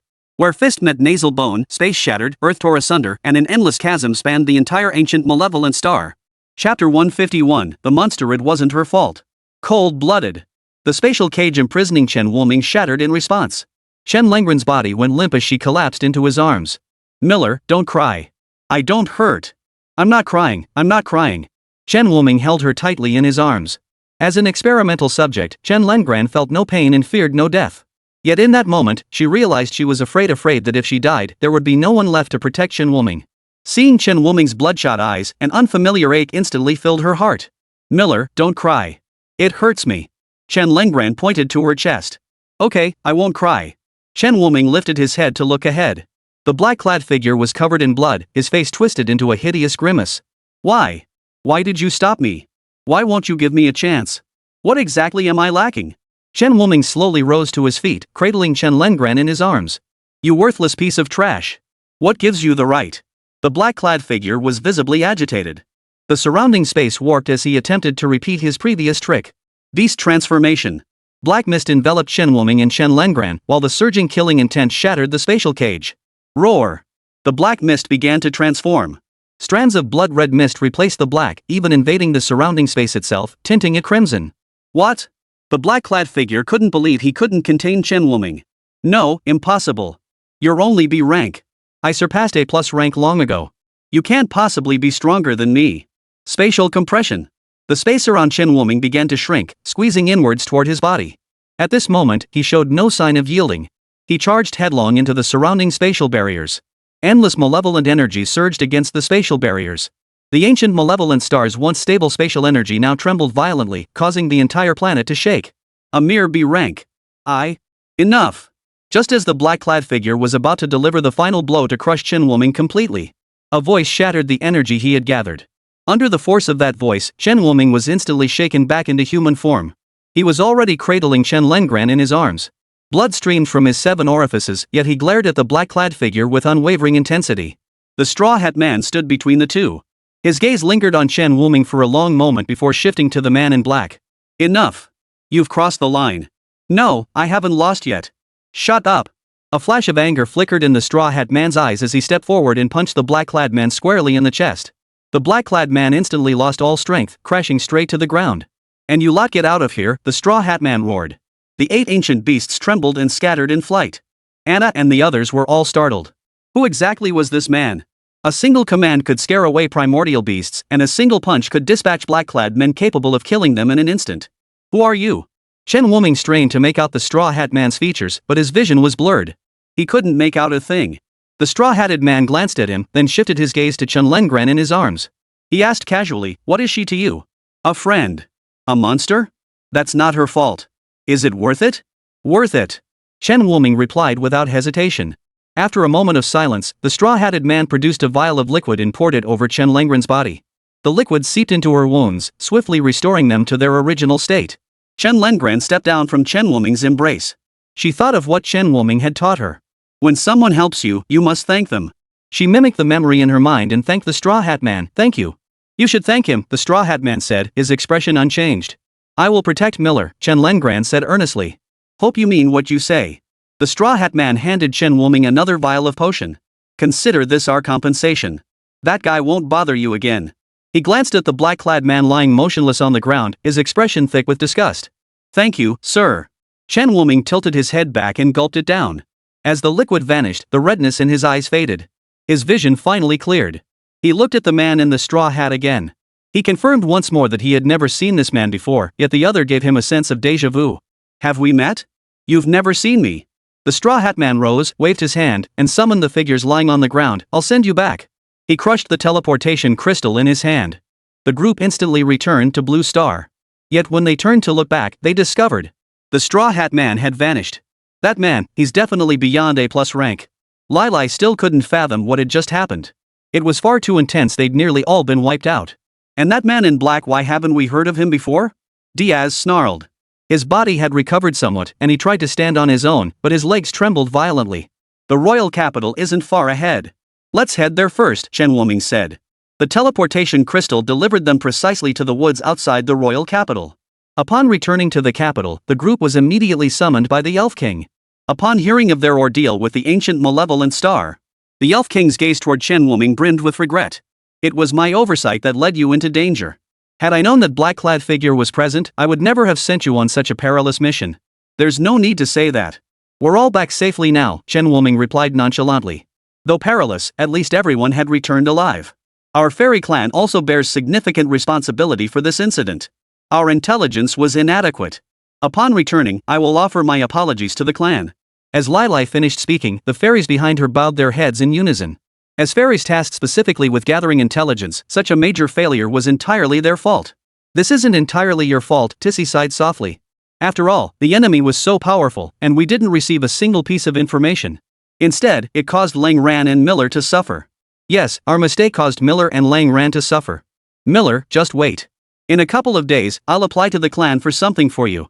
Lilai, Anna, and Diaz all shared this sentiment. Chen Wuming had gone to rescue them and nearly died in the process. Not giving him something would be utterly unreasonable. This really isn't necessary, everyone. No, you must accept it. Otherwise, I won't be able to face you later. Anna covered Chen Wuming's mouth to stop him from speaking further. Mum. Chen Wuming had no choice but to accept. Unable to speak, he could only nod in agreement. The hand covering his mouth finally released its grip. As the others departed, the Elf King specifically kept Chen Wuming behind alone. Even Chen Lengran had to wait outside on a stool. The door closed. The Elf King asked immediately, "Did you get a clear look at that black-clad figure's face?" Chapter 152, The Greatsword King Returns. I didn't see clearly. Chen Wuming didn't know why the Elf King asked this, but he answered honestly. Good. The Elf King exhaled in relief. Was there something unusual about him? Chen Wuming felt a bit puzzled. Why couldn't he see that person's face? But the Elf King did not answer his question. He simply said he had matters to attend to and departed. After leaving the palace, Chen Wuming still couldn't shake the question the Elf King had raised. He recalled that Chen Lengran had been quite close to the black-clad figure at the time. Perhaps she had seen something. He turned to the girl beside him and asked, "Lengran, did you see the face of the man in black?" No, Chen Lengran shook her head. I see. Seeing this, Chen Wuming let the matter drop. Regardless of who he was, the man in the straw hat had promised he wouldn't cause trouble for him. That was enough. After handling matters in the capital city, Chen Wuming, Chen Lengran, and Anna prepared to return. As for the mutated A+ secret realm in the Iron Capital, the Elf King stated that the passage had been completely destroyed due to the black-clad man's forced breakthrough causing instability. This actually saved them a lot of trouble. They had originally considered asking Diaz to see if he could destroy it, but now it had been shattered by their own people. Upon returning to the Forest of Life, Chen Wuming immediately spotted Eros sitting on a tree branch, lost in thought. She hadn't even noticed their return. Her gaze was vacant as she stared at her own toes, lost in thought. Sis Anna, look. Chen Wuming pointed toward Eros on the tree branch. He whispered a few words softly into Anna's ear. Anna flashed a faint smile. All right, we'll do as you say. Eros, perched in the tree, watched Chen Lengran walk alone beneath her. Lengran? Where are Miller and my sister? Her voice betrayed a hint of panic. As far as she could recall, Chen Lengran had always been by Chen Wuming's side, yet now, only Lengran remained. Fear instantly engulfed her. Just as Eros was about to leap down to grab Chen Lengran and demand answers, a voice filled with resignation and tenderness reached her ears. Eros, look behind you. Eros whipped her head around. There stood Anna behind her, smiling warmly. Sorry for worrying you, Anna said, stepping forward to gently embrace Eros. Sister, I thought you. Eros buried her face in Anna's chest and wept uncontrollably, unable to form a complete sentence. Chen Wuming watched the scene unfold from a short distance away. He stepped forward and took Chen Lengran's arm. Let the sisters have some time alone. Then, he led Chen Lengran into the Forest of Life. Unexpectedly, Cecily, Zoea, and Shi Lianshu were also there. When the three saw Chen Wuming, Shi Lianshu stepped forward and punched him lightly in the chest. You bastard. I thought you were dead, she exclaimed before turning away, unable to hold back her own tears. But Chen Wuming clearly saw the glistening tears on her cheeks. Miller, thank you. Zoe was the most emotional, practically tackling Chen Wuming to the ground. Zoe, what's gotten into you? Chen Wuming was startled, fearing something had gone wrong. Seeing this, Cecily hurried over to help Zoe up before explaining, it's the Great Sword King. Zoe's uncle, the Great Sword King, and Lauren have both returned. They're both back? When? They hadn't seen the giant Sword King at all during their trip to the ancient malevolent star, not even when Anna and Diaz were captured. Right after you headed to the ancient malevolent star, when we were returning. Did he escort them back? Chen Wuming wiped away Zoe's tears and said, would you like to stay in Giant Sword City for a while and have a proper talk with your uncle? I went back already, Zoya murmured, head bowed. Uncle. Uncle said he wants to see you. To thank you properly. The giant sword king had been captured, and she hadn't been able to help at all. Why would he want to see her? Still, Chen Wuming replied, alright. Tomorrow. Tomorrow I'll go with you to Giant Sword City to see your uncle. That evening, Chen Wuming returned to Vermilion Bird City. From Long Jintian, he learned the current state of Rakstar. After the frost giants were collectively sealed, the layer of sky above Rakstar had completely disintegrated.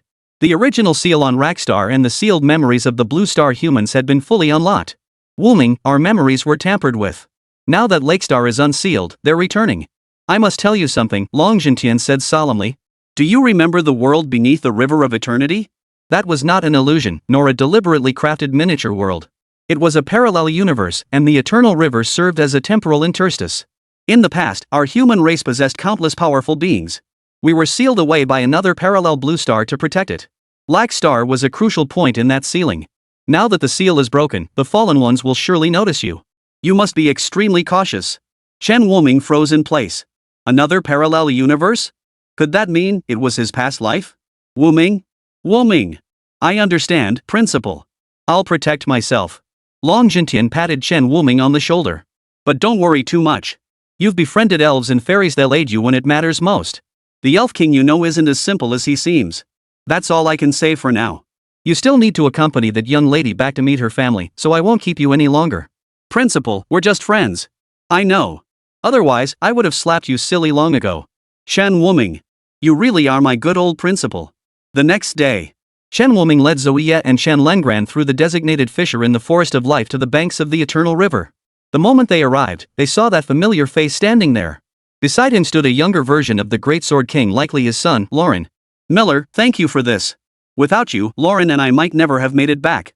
The Great Sword King stepped forward and grasped Chen Wuming's hand. Actually, it wasn't me who saved you. It was. I know. It was a man wearing a straw hat, right?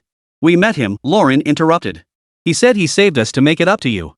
Compensation again. What exactly did he mean by crossing the line? That man in black seemed to know the straw hat man. Were they working together?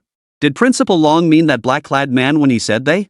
Uncle, let's talk about this back at the house, Zoya said with a smile, her cheeks dimpling adorably. It felt like ages since she'd laughed so genuinely. Not much since her uncle vanished. Ah, Zoya's right. Come on, let's head back and talk about it there. The Great Sword King chuckled, dragging Chen Wuming and Zoya across the Eternal River. Lauren, left behind, looked utterly bewildered. Dad, you forgot about me. Chapter 153, I don't like the feeling of being drunk. Your Majesty, you've returned. The atmosphere in Great Sword City was noticeably different now.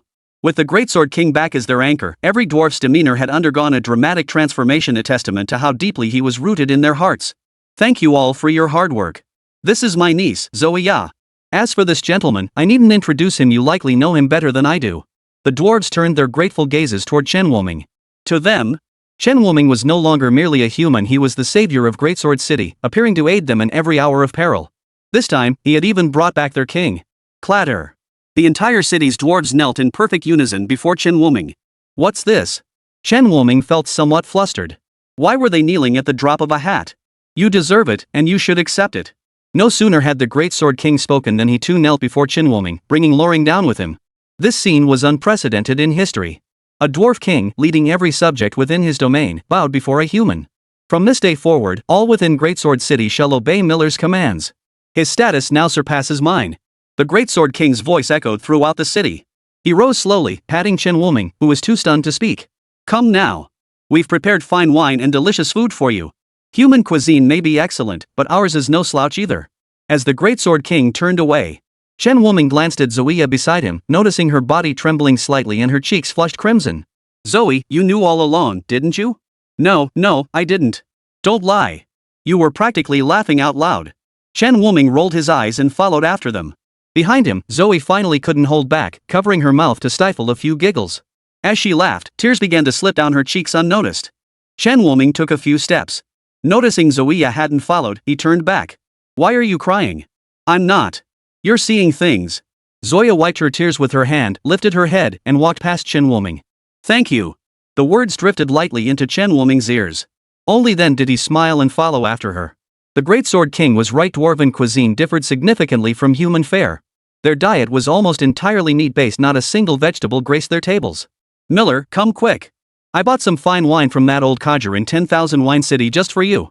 The lid of the wine jar was lifted, releasing a rich, heady aroma into the air. Chen Wuming could smell it from a considerable distance away. He knew nothing about wine, yet even he could tell this wasn't cheap stuff. That aroma alone promised quality. Stop staring and come over. Lauren pulled Chen Wuming down to sit, then positioned Zoya beside him. Miller, don't mind us, we're all a bunch of rough folk, unfamiliar with your human customs. The Great Sword King lifted a wine bowl. To thank you, I'll drink this bowl first in your honor. Then, like a dragon gulping water, he downed the entire bowl in an instant, his face unflushed and heart unruffled. Lauren did the same. After finishing their drinks, they turned their eager gazes toward him. Seeing this, Chen Wuming had no choice but to pick up his bowl and take a large gulp. His throat felt like it was on fire. The liquor burned his throat like swallowing hot coals. His face flushed instantly. Whoa, this stuff packs a punch, Chen Wuming grimaced. He couldn't even recall how long it had been since his last drink. Tasting it again, he still disliked that bitter flavor, even though the wine smelled truly fragrant. Ah, come on, let's down a bowl. The clinking of bowls echoed repeatedly. Zoya sat quietly to the side, eating her meat, her eyes occasionally drifting toward Chen Wuming beside her. Her eyes brimmed with affection. This meal lasted over 3 hours. The Great Sword King and Lauren were both drunk, passed out asleep on the table. Truthfully, at their level, they could never truly become intoxicated if they didn't want to. But dwarves relished the sensation of intoxication and made no effort to expel the alcohol from their systems. Come in and carry King Greatsword and Lauren back to their beds. The dwarf guard at the door recognized Chen Wuming as he emerged and immediately obeyed the order, entering to carry the two back to their quarters. Chen Wuming disliked the feeling of being drunk. His face remained flushed, yet his mind was unusually clear. Miller, you've had quite a bit to drink too. Why not go rest? Zoya had appeared behind him without him noticing. Her hands slid around from behind to the front, finally resting gently on his abdomen. I know whether it's Eros, Cecily, or Shiliangsu, they all have feelings for you. I wouldn't dare hope for more, but sometimes I just want to have you all to myself for a little while. Zoya pressed her face against Chen Wuming's back. Chen Wuming could even feel the warmth radiating from her back. Zoya. Just for a moment. Let me hold you for just a moment, Zoe murmured softly. She usually hid her emotions well, appearing carefree on the surface but rarely expressing them. But the quiet child gets the candy. Zoe was the well-behaved type, low maintenance and unassuming. Chen Wuming said nothing more, letting her hold him like this. After a while, Zoya released Chen Wuming. She took his hand. Moonlight spilled across her face, while countless stars seemed buried deep within her eyes. Come on, I'll take you to a place to rest. Chen Wuming desperately wanted to say he wasn't drunk, but he didn't want to shatter the genuine emotion the girl was letting out at that moment. And so, Zoya held Chen Wuming's hand as they walked through the streets for a long time before finally returning to his residence. Zoya wouldn't admit it, but she'd deliberately taken the long way just to spend more time with Chen Wuming. Chen Wuming wouldn't say he'd seen through her thoughts, which was why he'd willingly strolled with her through the night. Good night. See you tomorrow. Zoya watched Chen Wuming climb into bed before leaving the room. She gazed out at the night view beyond the window. A smile curved her lips without her realizing it. That was enough. After Zoe left, Chen Wuming sat up in bed and began absorbing the essence he had taken from Lan. He needed to strengthen himself quickly, only then could he protect everything before him. A few days later, Chen Lengran came looking for him. At the same time, Chen Wuming received a message from Long Jintian. We simply can't control that girl. She's dead set on finding you. If we don't let her go soon, she'll tear Suzaku's city apart. From this message alone, Chen Wuming could sense Long Jintian's resentment. He was curious what exactly had Lengran done to force even Principal Long to concede. Lengran, didn't I tell you to wait a few days? How did you manage to upset Principal Long? Angry? Chen Lengran blinked innocently. That innocent little expression anyone unaware might think she'd been wrongly accused. Could you tell me what exactly you did while you were with Principal Long? Chen Lengran lowered her head, furrowing her brow as she strained to recall. She seemed genuinely deep in thought. I think Principal Miller took me out to play, and then I played. What did Principal Long take you to play? Play. Chen Lengran shifted his gaze away guiltily. Chen Wuming raised an eyebrow. It seemed he really hadn't been up to anything good. Before he could ask further, they overheard a passing dwarf chatting. Heard that yesterday, a little girl took the giant siege cannon from Vermilion Bird City out to play with it. She even scared the Vermilion Bird guards guarding the city so badly they fell off the city wall and broke several ribs. Chen Wuming. Chapter 154, Nana will protect Grandpa. Chen Lengran looked up at the sky, down at the ground, anywhere but at Chen Wuming's face. That dwarf was probably telling the truth. Chen Wuming felt both amused and exasperated. How could Principal Long be so reckless as to let Lengran play with the giant city cannon? No wonder they sent Ling Ran over today. If they'd waited a few more days, Suzaku City might have been demolished for real. I happen to be heading to Rakstar today. Want to come along? Yes. Chen Wuming informed Zoya, who glanced hesitantly at Chen Lengran. Finally, she shook her head. I'll stay in Giant Sword City to help my uncle. All right. I'll be back. After Lakstar was unsealed, with the help of the elven race, several secret realm passages were established. Given Rakstar's unique nature, these realms did not connect to the Beast Planet but instead led to Yao Star. The Radiant Star was connected to the Vitality Star, which in turn linked to Blue Star. Thus, Chen Wuming reached Lakstar with remarkable ease. By this time, Lakstar had undergone a complete transformation. The ice and snow that had perpetually blanketed its upper atmosphere had melted away, replaced by a lush, verdant landscape. Grandpa Qian smiled and remarked, who would have thought that after being frozen by the frost giants and then thawed, the entire planet of Lakestar would be reborn? This vitality is incomparable to what it once was. Chen Wuming, too, felt the vibrant energy here. On Blue Star, perhaps only the territories of the elven race could rival it. Chen Lengran mimicked Chen Wuming, taking a deep breath. A faint glimmer flickered in his eyes. Miller, it's like life itself. The life she spoke of referred to the forest of life. The air is refreshing, right? Chen Lengran tilted her head in thought, then nodded vigorously. Though he didn't quite understand, Miller must be right. Grandpa Qian, where's Nana? Why haven't I seen her? He'd even brought her a gift this time, yet the little girl hadn't come out to greet him. Oh, her. Grandpa Qian's wrinkles crinkled together at the mention of his granddaughter. He smiled. After Lakestar was unsealed, we found more of our kindred. Many had been trapped, but when the ice and snow melted, they were freed. There were quite a few children among them. Nana is probably playing with them right now. No sooner had Grandpa Qian finished speaking than several little figures appeared in the distance. Big brother. Qian Nana threw herself into Chen Wuming's arms. She nuzzled her cheek affectionately against his. Her cheeks were bright red, clearly from running all the way over. I thought you'd forgotten about your brother, Chen Wuming murmured softly, stroking the little head nestled against him. No way. Nana would never forget her big brother. Qian Nana retorted indignantly, then asked, I heard you mention a gift earlier. What is it? Chen Wuming flipped his palm, revealing an exquisitely carved wooden figurine. It was carved in the likeness of Dawan. Wow, Dawan. Qian Nana clutched the carving to her chest, unable to put it down. Big brother, get down on your knees. Suddenly, Qian Nana looked up and hopped around, gesturing for Chen Wuming to crouch down. Ha? Why do that? Just crouch down first. Chen Wuming did as Qian Nana said and crouched down. Close your eyes, brother. He slowly closed his eyelids, feeling a tickling sensation on his head as if something had been placed upon it. Is it ready? The next moment, Chen Wuming felt a dampness on his cheek. Then came the sound of a child's playful laughter, along with Chen Nana's slightly shy voice. Open your eyes, big brother. After opening his eyes, Chen Wuming touched his cheek and asked the children, honestly, who was it that stole a kiss while I had my eyes closed? It was Nana who kissed you, big brother. Exactly. Nana won't even let us kiss you. Immediately, the children began complaining to Qian Nana. Nana grabbed Chen Wuming's finger and proudly puffed out her little chest. Because he's Nana's big brother. Oomph. Watching the children playfully squabble, Chen Wuming smiled faintly and reached up to touch the wreath atop his head. The wreath, however, was no ordinary one. It was made from the snowflakes that never melted on Rakstar. Every winter, the coldest place on Rakstar would drop a single snowflake that never melted. This was the gift Qian Nana and the children had given to Chen Wuming. A full 108 snowflakes. Thank you all. I love the gift. Hearing this, Kana, who had been feeling a bit anxious, smiled even more brightly. Meanwhile, Chen Lengran, who had quietly approached Chen Wuming at some point. She reached out and buried her face in Chen Wuming's embrace. At her feet, Qian Nana's smile froze instantly. How could someone else be trying to steal her brother? Lengran? Chen Wuming didn't register it at first. Chen Lengran tilted her face up slightly, her eyes earnest as she said, touch me. Ha? Does she want me to pat her head?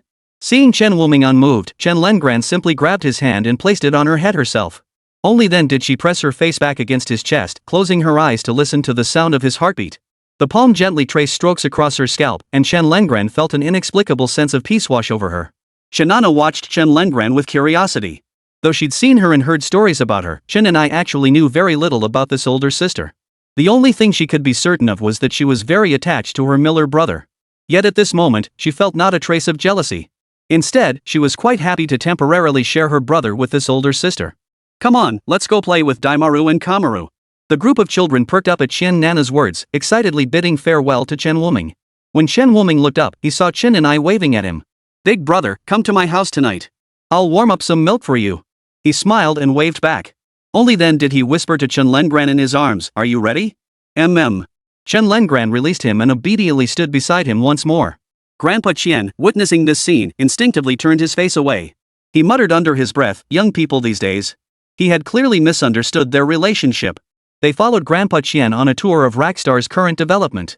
It must be said, the environment on Rakstar was truly far superior to that of Blue Star. Perhaps this was the true purpose of the Frost Giants? Evening. Grandpa Qian led Chen Wuming and Chen Lengran back home.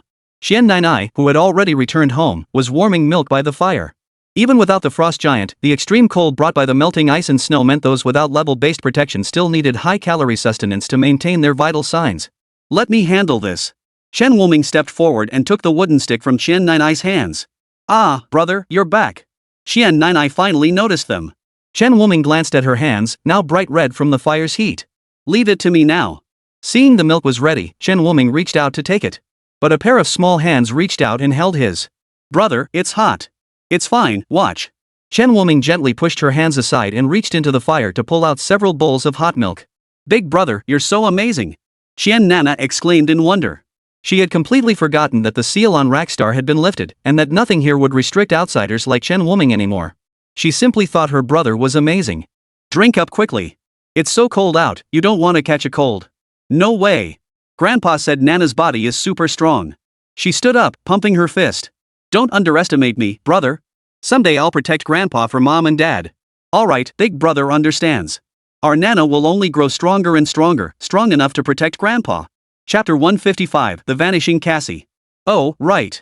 Grandpa Qian, do you know where those sealed frost giants are? Chen Wuming set down his bowl and looked at Grandpa Qian. Everyone moved those frost giants to the big pit where we used to live. Grandpa Qian couldn't help but ask, Miller, why do you ask? I think these frost giants might have other uses. I'd like to borrow a few. Chen Wuming shared his thoughts. He couldn't shake the feeling that the ancient Latians had studied the frost giants for some other purpose.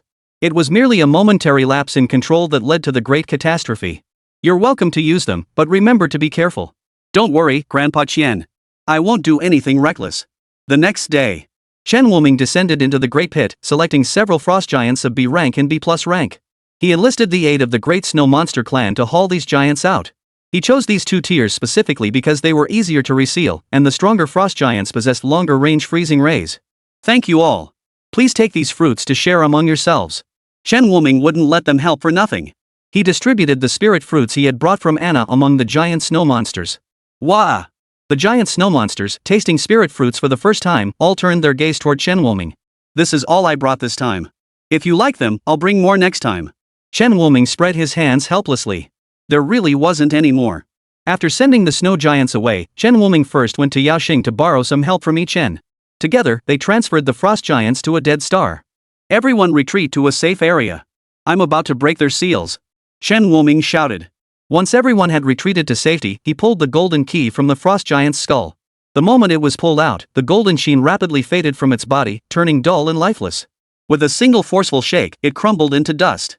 Frost instantly crystallized around the giant's body as a frigid power began to coalesce. It awoke. Lengran, let's go too. Chen Wuming said to Chen Lengran beside him as he pulled out the last key. Chen Lengran immediately retreated with Chen Wuming to the safe zone. From the safe zone, the group watched as the awakening frost giant coated the lifeless planet in a layer of ice. Miller, do you think this will work? Yi Chen asked, watching the frost giants rising in the distance and beginning to freeze their surroundings. Maybe. Let's come back and see after they've completely frozen this planet. Then I'll leave a few people to observe. Yi Chen agreed. It was only the beginning, nothing could be discerned yet. Yet a glimmer of hope flickered within him. If they could truly restore the dead star, everyone's living space would expand significantly. No more fighting tooth and nail over every scrap of resources, killing each other in the process. Yi Chen will handle this here. Chen Wuming and Chen Lengran used the teleportation crystal to reach Vitality Star. Last time Anna was captured, Cassie didn't even stir. Chen Wuming felt uneasy. The two sisters had always been close. It was impossible for Sister Cassie not to have received word of Sister Anna's abduction. Yet Sister Cassie hadn't sent a single message. Upon arriving at Vitality Star, they happened upon Daisy leading her Elven Guard team in a hurried dash toward the secret realm. Gone was her usual serene and peaceful demeanor. Who are you people? Why are you here? Her voice carried a hint of hostility. Yet it felt strangely familiar. Chen Wuming turned to look. Both men froze. Miller? Gavin? Chen Wuming hadn't expected to run into Gavin here. Aren't you on Linksing? Lower your weapons.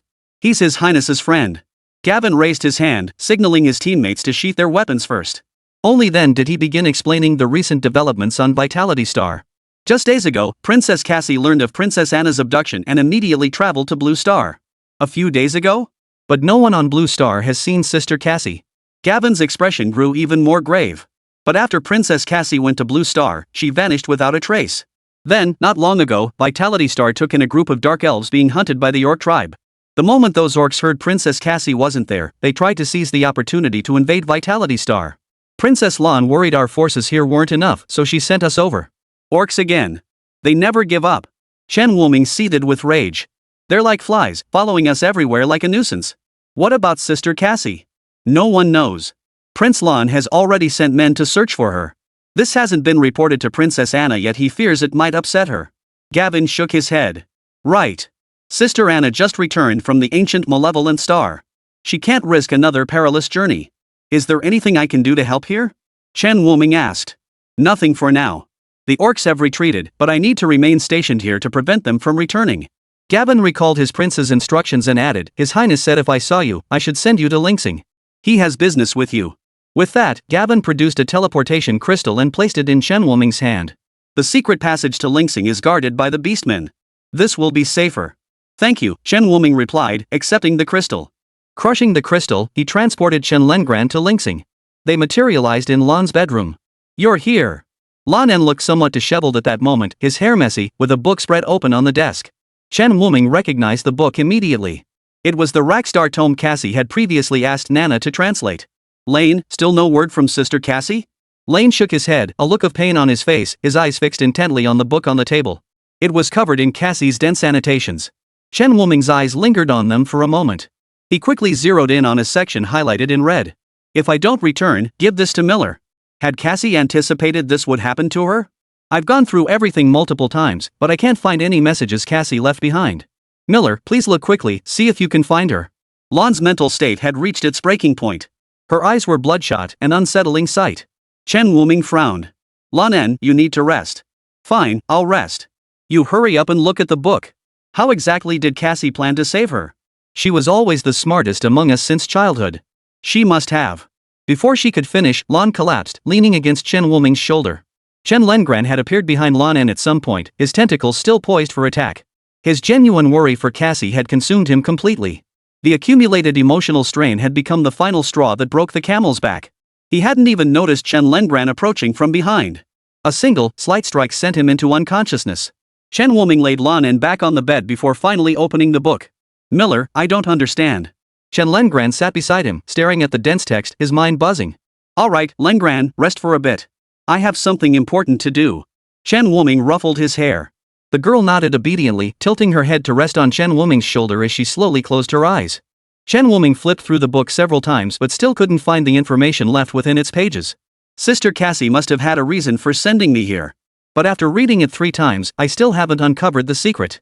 Where exactly is the problem? If there's something he possesses that others don't. The aura of beast transformation. Chapter 156, Returning to the Parallel Universe. The moment this thought struck him, Chen Wuming sprang to his feet. Whoa! Only then did he remember Chen Lengran was asleep, leaning against his shoulder. Lengran, I've got an idea. Let's go outside and try it out. Chen Lengran still looked dazed, but she heard Chen Wuming clearly and followed him out. The elven guard stationed at the door paused in surprise upon seeing 2 figures emerge from His Highness's chambers. Recognizing Chen Wuming, he breathed a sigh of relief. Miller, when did you arrive? Why are you coming out of His Highness's chambers?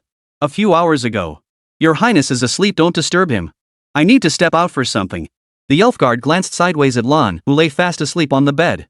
He looked at Chen Wuming with gratitude. Thank you. His Highness hasn't rested well these past few days. Now he can finally get some proper rest.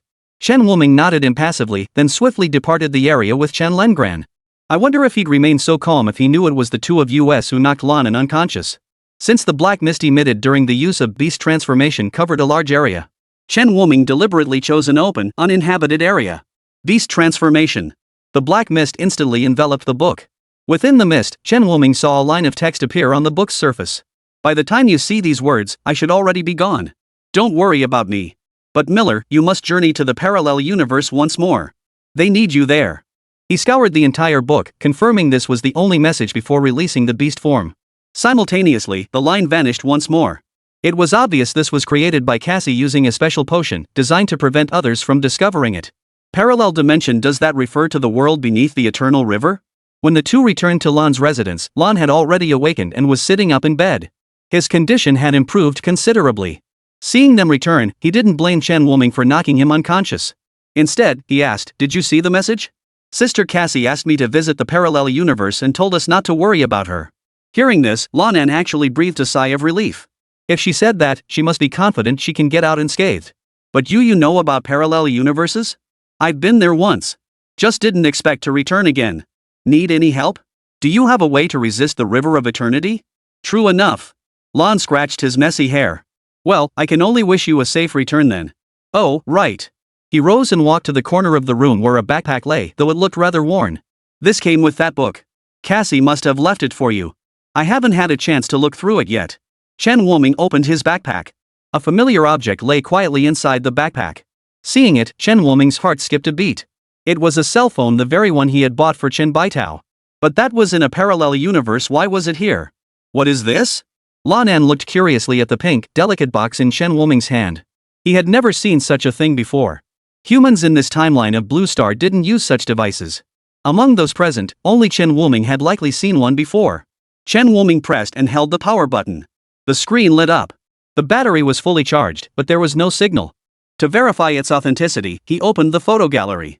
The girl in the photos was indeed Chen Baitao, though in the more recent pictures, she no longer carried the same youthful innocence as before. She radiated youthful vitality. Chen Wuming scrolled back and found a photo of him and Chen Baitao together. Back then, Chen Baitao's eyes still held a hint of timidity, yet her hand clung tightly to his arm. In the photo, his face was contorted. What's going on here? If he hadn't remembered taking this photo himself, he might have thought that person wasn't him. Is this something from a parallel universe? Lan asked in astonishment. But how could something from a parallel universe appear here? This must be why Sister Cassie sent me to the parallel universe. Chen Wuming silently tucked his phone away. To help him complete his parallel universe mission more smoothly, Lan also gave him a branch from the Tree of Life. While I can't match Anna's combat prowess, this branch can heal your wounds. As long as you have a breath left, it will bring you back. Compared to Anna's combat-oriented branch, Lan's branch might prove even more valuable to Chen Wuming. Thank you. He couldn't bring Chen Lengran to the parallel universe. Without the protection of divine blessing, Chen Lengran would turn to bone dust in an instant. Sister Anna, I'll leave Lengran in your care for now. He placed Chen Lengran in the Forest of Life first. As for why he didn't let Principal Long take her. Because Chen Lengran still couldn't stop obsessing over the giant city cannon. To prevent the girl from tearing Suzaku's city apart in his absence, he felt it safer to have Anna watch over her. Alright, I'll take good care of her. You be careful out there. Anna's voice was heavy with worry. She knew Cassie had vanished, and she knew Cassie was fine, but her heart still ached with worry. Plus, Chen Wuming was heading to the parallel universe again. Have you figured out how you'll return? Chen Wuming's eyes instinctively darted to the side. To be honest, he didn't know. His silence spoke volumes to Anna. Go. If you truly can't return, I'll find a way to save you. Miller will return. Chen Lengran's few words carried unwavering certainty. Lengran is right. I will return. So don't worry, Anna. Chen Wuming glanced behind Anna and lowered his voice. Don't tell Eros and the others, okay? You actually think they'd be upset? Anna tapped his forehead playfully. With a flick of his wrist, a bottle of pale golden potion appeared in his hand. Cassie prepared this. You need it more than I do. Thanks, Anna. Chen Wuming promptly stowed the potion into his bracelet. He turned and leaped into the eternal river. A faint glow enveloped his body as he vanished beneath the tranquil waters. Let's go back. He'll be fine, Anna whispered softly, pulling the girl beside her. Chen Lengran suddenly lifted his head to look at her. May I see it tomorrow? Of course you can. Anna's voice was gentle. Ever since learning about Chen Lengran's background, she simply couldn't maintain her usual icy demeanor around this emotionally immature girl. Only after receiving permission did Chen Lengran obediently follow Anna back. Beneath the river of eternity. Armed with his previous experience, Chen Wuming swiftly located the entrance that was usually empty. Passing through the fissure, he reappeared in the familiar clearing. Unlike last time, he saw an endless highway stretching toward a hazy bridge. Looks like I can reach other cities now. Chen Wuming pulled out his phone. A signal appeared on the screen. Immediately after, a call came in from a contact labeled Little Medicine. He pressed the answer button and held the phone to his ear. A familiar voice came through. Hello? Finally got through. Hi, I'm the owner of this phone. I lost my bag while hiking with friends. Could you please return my phone? There's something very important inside. I can pay you. I'll come pick it up myself, it won't be any trouble. Is that okay? Perhaps because Chen Wuming hadn't spoken, Chen Baitao's tone grew tense on the other end. Hello? Are you still there? Xiao Tao, I'm back. Chapter 157, Why are you slapping your brother? There was a long silence on the other end. Chen Wuming could faintly hear a girl's voice. Xiao Tao, why are you crying? The voice sounded deeply concerned. This must be the phone's owner, Little Medicine, right? Xiao Tao. Chen Wuming called out again. This time, Chen Baitao's sobs came through the phone. Brother, where are you? I miss you so much. Why did you leave me behind? I'm sorry. I'm coming back. Wait for me. I'll come find you. The call ended. Tears streamed down Chen Baitao's cheeks like broken beads. Li Yer, who was beside her, fumbled awkwardly to wipe away her tears. Xiao Tao, don't cry. Who was that person on the phone? What did he say? Tell me. If he dares to hurt you, I'll get my uncle to arrest him right away. No, Yaoer. He's my brother. Chen Baitao sobbed. He's that brother of yours who vanished years ago, the one you can't even remember what he looks like? Li Yaoai couldn't believe it. Her best friend's brother, she'd had her uncle look into it, and there was no such person. No one had ever seen him. The only clues were the hazy memories in Chen Baitao's mind, that golden card, and the blurry photo on her phone. Xiao Tao, that person might be a fraud. You know how sophisticated telecom scams are these days? Xiao Tao. She didn't get to finish her sentence. At the street corner not far away stood a young man who didn't look much older than them. Chen Baitao recognized the familiar voice. Her body trembled involuntarily. Brother, I've missed you so much. She threw herself recklessly into Chen Wuming's embrace, utterly oblivious to the strange stares around her. Brother, you promised you wouldn't abandon Xiao Tao. Why? I'm sorry. Bitter sorrow filled Chen Wuming's heart as he stroked Chen Baitao's skin, no longer as smooth and tender as it once had been. Time seemed to flow differently in that parallel universe. Several years had passed on this side. Chen Baitao had gradually grown up. She had thought she would never have the chance to see her brother again in this lifetime. Yet here they were, reunited once more. Li Yer looked at Chen Wuming's face, her tone uncertain. Are you really Xiao Tao's brother? Xiao Tao, you're sure you haven't mistaken him? Chen Baitao had clearly told her about events from many years ago, yet this brother of hers looked to be about the same age as them? She had every reason to suspect that the man Chen Baitao called brother was an imposter. They'd only just finished the call, he hadn't even given an address. How could he have found them so quickly? Not even her uncle could have done that. Xiao Yao, he really is my brother. Chen Baitao emphasized again. Fine, he's your brother. Li Yer knew her best friend would get flustered whenever her brother came up, so she didn't want to press the issue in front of her. But to confirm his identity, Li Yaoa still asked, so, brother, do you have Xiao Tao's phone with you? Of course. Chen Wuming instantly saw through the young girl's wariness and pulled out the worn-out bag, along with Chen Baitao's phone. Isn't this Xiao Tao's bag? But why is it so worn out? Li Yaoa's eyes filled with confusion. This bag was bought specifically for hiking with Xiao Tao. It hadn't been that long, how could it? Chen Baitao lay sprawled across Chen Wuming's chest for a while longer. Only Li Yaoa's coughing sound roused her.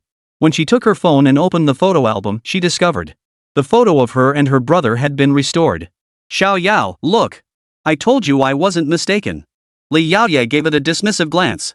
After all, she was certain such things couldn't happen. She was a staunch materialist, how could this possibly? Li Yaoye's eyes widened instantly. She scrutinized the captured date again. No mistake, it was the same photo Xiao Tao had shown her earlier. But back then, the face in the photo had been extremely blurry. How could it? Exactly the same. Li Yaoa looked up at Chen Wuming in disbelief, then back at the photo. The photo was taken when Chen Baitao was in her freshman year of high school. Now, Chen Baitao was a college freshman, a full 3 years had passed. Yet her brother hadn't changed a bit. You really are Xiao Tao's brother? The real deal, Chen Wuming chuckled. He didn't mind being patient with Xiao Tao's friends, especially when their caution stemmed from protecting her. Their shopping trip turned into a trio, though Chen Baitao practically clung to Chen Wuming's side, leaving Li Yer as the third wheel. But right now, she had no time to dwell on such things. All along the way, she kept muttering, how could this happen? Clearly, her steadfast materialist beliefs were beginning to waver. Chen Wuming offered no further explanation. According to the elves, once he left the parallel universe, everyone here would have their memories wiped clean. No one should remember him. Chen Baitao was an exception. He hadn't expected her to actually remember him, perhaps because of the photos on her phone? After an hour of wandering, both girls seemed to have lost some of their energy. Perhaps startled by his sudden appearance, they'd lost their enthusiasm for shopping. My two princesses, shall we grab a bite to eat? Chen Wuming asked with a smile. Hearing this endearment, Chen Baitao instinctively wrapped her arm around Chen Wuming's, her face lighting up with a blissful smile. Sure, whatever you say, big bro. Ha! I'm fine with anything. Li Yira clearly felt a bit awkward. She kept stealing glances at Chen Wuming out of the corner of her eye.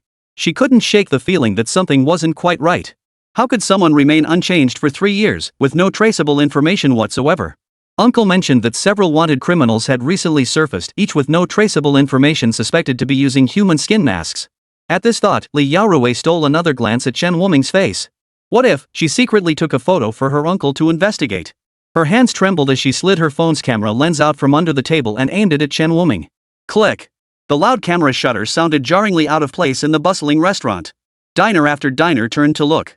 Chen Wuming had noticed Li Yaoya's actions from the start, but he hadn't expected the girl to dare take a photo without even silencing her phone. She's got some nerve. Xiao Yao, what are you taking pictures of? Chen Baitao followed the camera's direction and found the subject. Confusion spread across her eyes. Why are you taking pictures of brother? I. Suddenly caught in the spotlight. And caught red-handed by the person involved, Li Yaoro looked utterly flustered. What should I do? What should I do? She found out. Will Xiao Tao hate me now? What if Xiao Tao's brother really is a wanted criminal? Will he kill me? Li Yaoi flashed through every happy memory of her life. She managed to squeeze out a faint smile. Xiao Tao, I just thought your brother was so handsome. Chapter 158, The Vigilant Li Yaoye. Oh. Chen Baitao suddenly understood, her eyes narrowing warily at her best friend. You've got a crush on my brother, haven't you? Li Yaoye. She was overthinking it.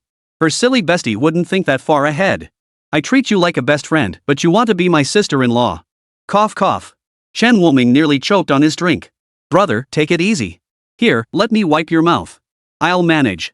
After eating for a while, Chen Wuming shot Li Yaoa a meaningful glance. She nodded in understanding.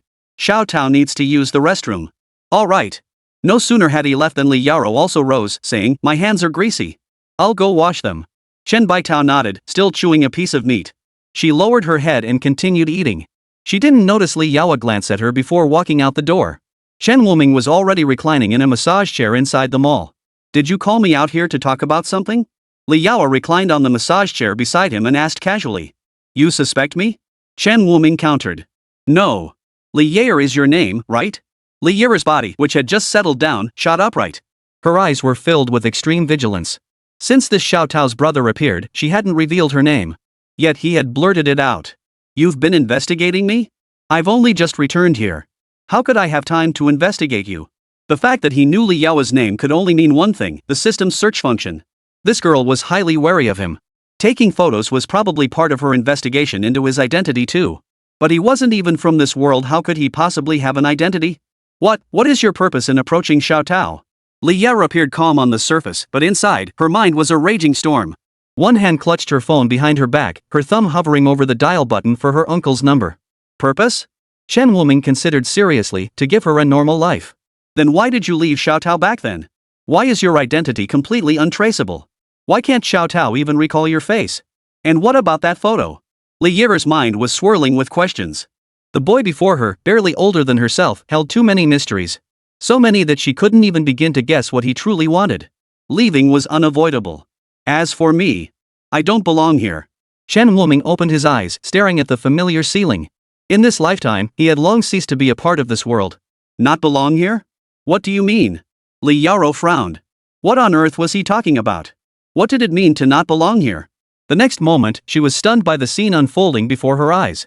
Golden cards transformed endlessly in Chen Wuming's hands, swords, axes, ropes, and an ID card. You're a magician? It took Li Yair a moment to come up with that apt description. But everyone knew. Magic was merely sleight of hand. Yet right before her eyes, Chen Wuming could transform a single card into any shape. I've returned here to resolve certain matters, and you happen to be able to assist me. Once the task is done, I'll leave. Help you? What makes you think I would? And do you even know how heartbroken Xiao Tao was when you left suddenly last time? Li Yaoya's eyes flashed with anger. Countless times, she'd seen Chen Baitao secretly wipe away tears while staring at that blurry photo. She was always the most diligent in her studies, constantly saying she wouldn't let her brother down. Yet this guy hadn't shown his face in all these years. Now he's back, only to leave again. She wouldn't help this guy. Chen Wuming lowered his gaze. If you don't help me, your world will be destroyed. And Xiao Tao, she'll ultimately destroy the entire universe. When I leave, I'll make sure Xiao Tao forgets me completely. No one in your world will remember me, so you don't need to worry. Destroyed? Xiao Tao. Forget you? The barrage of words assaulted Li Yao's mind. She began to suspect that this man claiming to be Chen Baitao's brother was actually some lunatic who'd escaped from a mental hospital. What nonsense about world destruction and no one remembering him. This isn't the internet, how could anyone forget him? Crazy person. Li Yao felt talking to him was a waste of her time and hurried back to the restaurant. A moment later, Chen Wuming also returned to the dining room. Brother, why did you take so long? The food's all cold now. Chen Baitao saw Chen Wuming and felt her tightly clenched heart relax slightly. The restroom was crowded earlier, so it took a bit longer. He sat down and silently observed the expressions of Chen Baitao and Li Yao. It was clear that Li Yao had not told Chen Baitao about what had just happened. The reason he'd approached Li Yao about this was because her uncle was the police chief, holding greater authority to handle the matter. Moreover, this girl was cautious and wouldn't rashly tell Xiao Tao about it. This was evident from her tone when she confronted him earlier. She genuinely considered Xiao Tao a friend. The meal ended quickly. Both had afternoon classes, so they needed to return to campus. Brother, why don't you come with me to school? Chen Baitao clutched Chen Wuming's hand, showing no sign of letting go. She feared that if she let go, Chen Wuming would vanish again like last time. Brother has things to attend to. How about I come find you after your class ends? Chen Wuming murmured softly, his hand instinctively reaching out to ruffle Chen Baitao's hair. But remembering she was now nearly his age, he thought it inappropriate and tried to pull his hand back. Before he could pull it back, Chen Baitao's head nuzzled against his hand. He felt the soft, fuzzy texture against his palm. Chen Wuming's eyes softened as he gently stroked her twice before withdrawing his hand. He turned to Li Yao. Xiao Tao will be in your care. Please look after her. Like I need you to tell me. Li Yao muttered under her breath before taking Chen Baitao's hand and leading her toward the school. Big brother, you have to come tonight, okay? Chen Baitao's farewell echoed behind them. Many eyes fell upon his face, most of them belonging to boys. Looks like Xiao Tao's pretty popular at school, Chen Wuming remarked, glancing up at the gate sign. What a coincidence. His figure gradually vanished into the crowd. An abandoned factory building on the outskirts. Chen Wuming had returned to this place once more. Last time, the bone dragon had been hiding here. He wanted to see if there were any clues. Unfortunately, it seemed the Fallen hadn't chosen this spot as their base this time. Looks like I'll just have to wait for them to show themselves. This place where most active skills couldn't be used. He held the absolute advantage. As long as he didn't encounter Fallen of a rank or higher, he was confident he could eliminate them.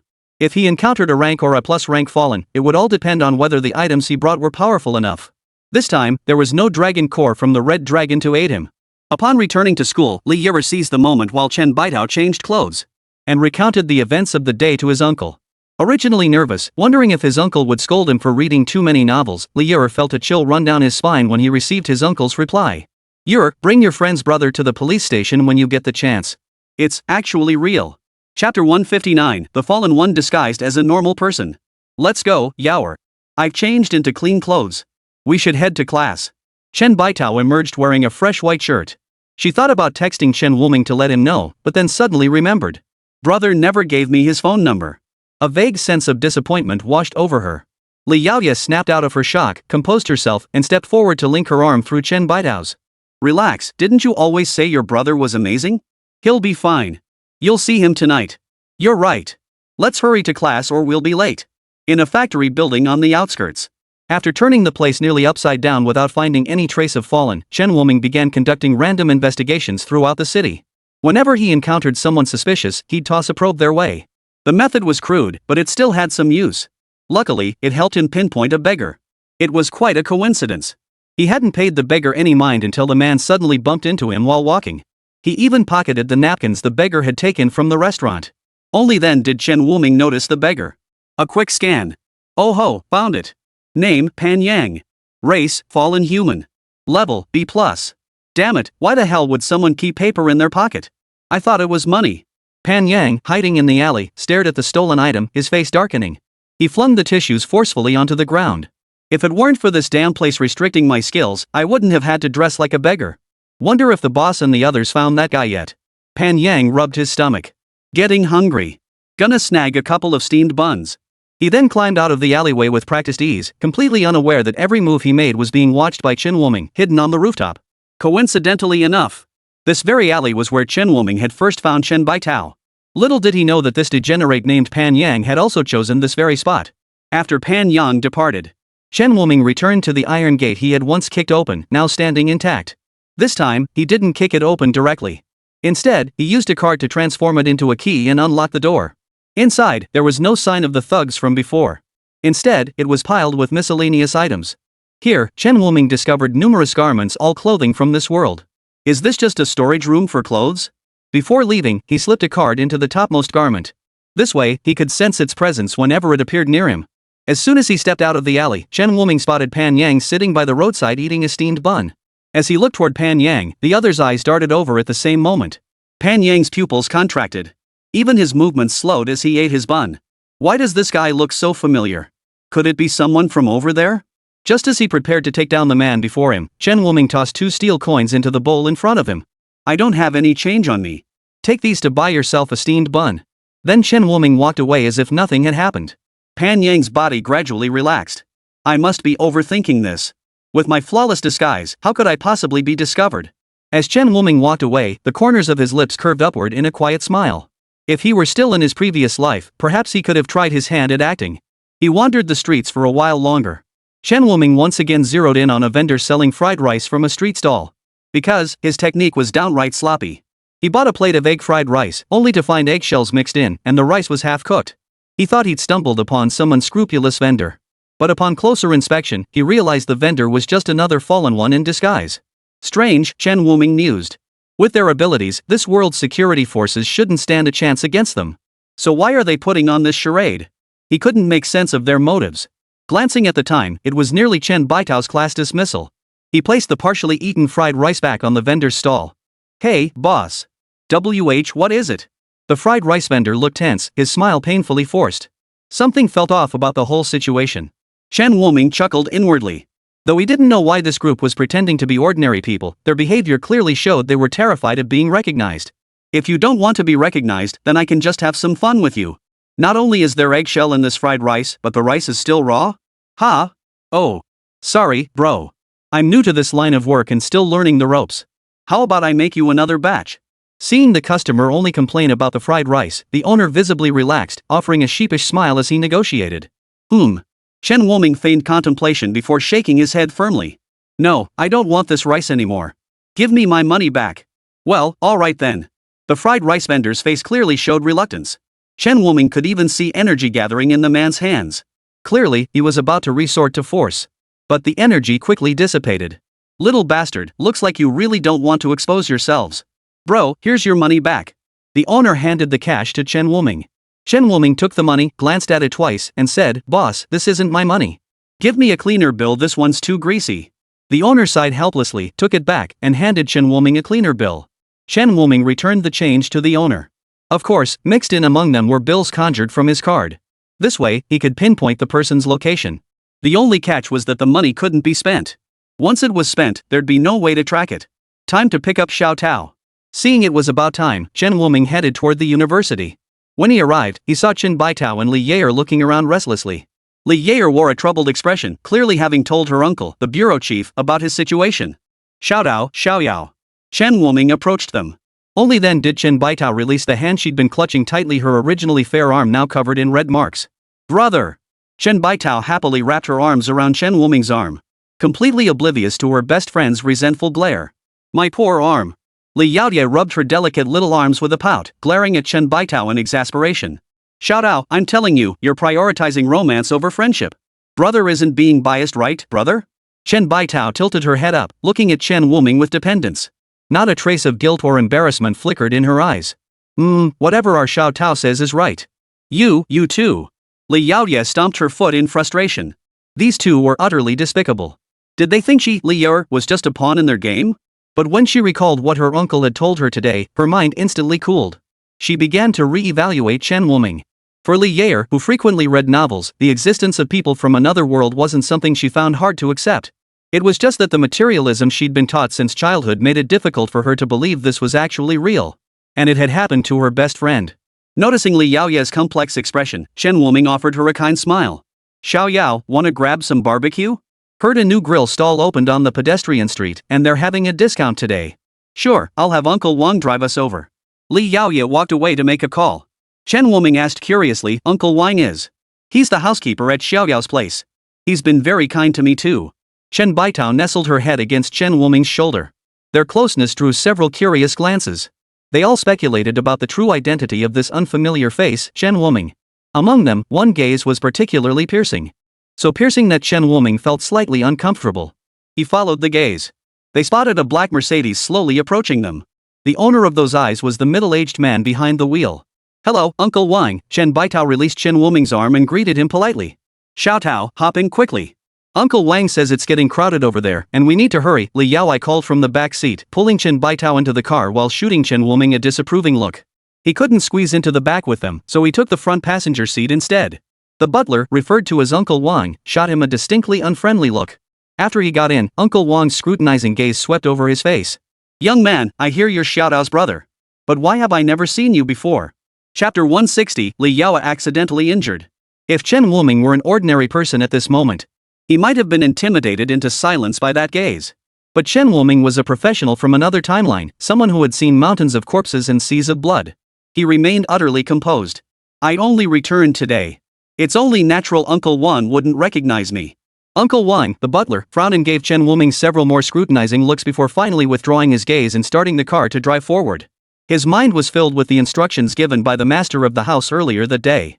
"You know what's been happening at the bureau lately? Yao Ye mentioned encountering someone suspicious. If you come across them, observe them. Remember, don't provoke a confrontation." At first, he'd intended to intimidate the young man, but he soon realized this youth wasn't the type to be cowed. Beneath that seemingly gentle exterior, the palpable aura of lethal intent sent a chill down his spine. As a veteran soldier, he was acutely sensitive to such a presence. Yet this young man before him, his killing intent was immeasurably more potent than his own. How many lives must one take to cultivate such a presence? Could he be a mercenary? The thought flashed through his mind. Out of the corner of his eye, he surreptitiously observed Chen Wuming, who was chatting incessantly with the two girls in the back seat. His heart grew increasingly heavy. Soon, the car pulled up at the snack street. "Uncle Wang, we can go in on our own. You go ahead and grab something to eat. I'll call you if I need anything." The snack street section was off limits to vehicles. Uncle Wang gave Chen Wuming a long, lingering look before replying, "All right, young lady. I'll be nearby. Call me anytime if you need anything." The three entered the snack street. The area was bustling with people, naturally a mixed crowd. Several ne'er-do-wells sat shirtless on the roadside steps, bottles of liquor in hand. Their eyes darted constantly over the passing girls, their mouths twisted into teasing grins. Their eyes lit up especially when they spotted Chen Baitao and Li Yaoi. But soon, Chen Wuming walked up beside the two, blocking all the attention. The men's expressions darkened. They flipped him the bird. Their lip movements clearly conveyed their contempt. Chen Wuming merely glanced at them before looking away. "The barbecue stall is over there. Let's hurry over." The barbecue stall was already packed with people, leaving only one empty table that looked as if it had been deliberately saved for someone. "Hey, boss, we're here." Li Yaoi called out to the stall owner. "Ah, little Yao. That table was saved for you. Take a seat, kid." "I'll take your order in a moment," the owner replied without looking up. They seemed quite familiar with each other. "Ha? How do you know him, little Yao?" Chen Baitao blinked her big eyes, looking puzzled. "This barbecue stall owner is Uncle Wang's cousin. I met him before when he came to deliver food to Uncle Wang," Li Yaoye chuckled, grabbing a menu and handing it to the two. "Here, take a look and see what you'd like to eat." Chen Wuming scanned the familiar dishes listed and suddenly felt an urge to stay here forever. Chen Baitao hesitated, glancing up at Chen Wuming. Noticing he seemed lost in thought, she gently called out, "Brother?" It took him a while to snap out of it. He looked at Chen Baitao and forced a smile. "Whatever you guys order is fine with me." Li Yaoi glanced at Chen Wuming, then at Chen Baitao, and snatched the menu away. "Oh, you two are such a hassle. I'll just order for you." Saying this, she grabbed the menu and ran off to find the barbecue stall owner. Meanwhile, Chen Wuming noticed several people glancing their way. To be precise, they were looking at Chen Baitao. Name, Park Yu. Race, Fallen Human. Rank, B+. Name, Wu Luo. Race, Fallen Human. Rank, A. At least 4 Fallen were paying attention to this area. The smile in Chen Wuming's eyes gradually faded. Is their target Xiao Tao again? Chen Baitao lifted her head as well, the same fear she'd felt years ago surging back into her heart. "Brother!"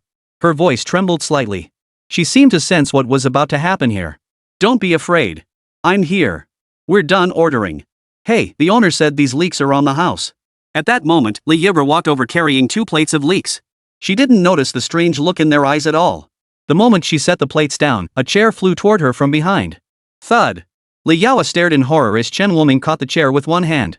The plates in her hands fell to the floor.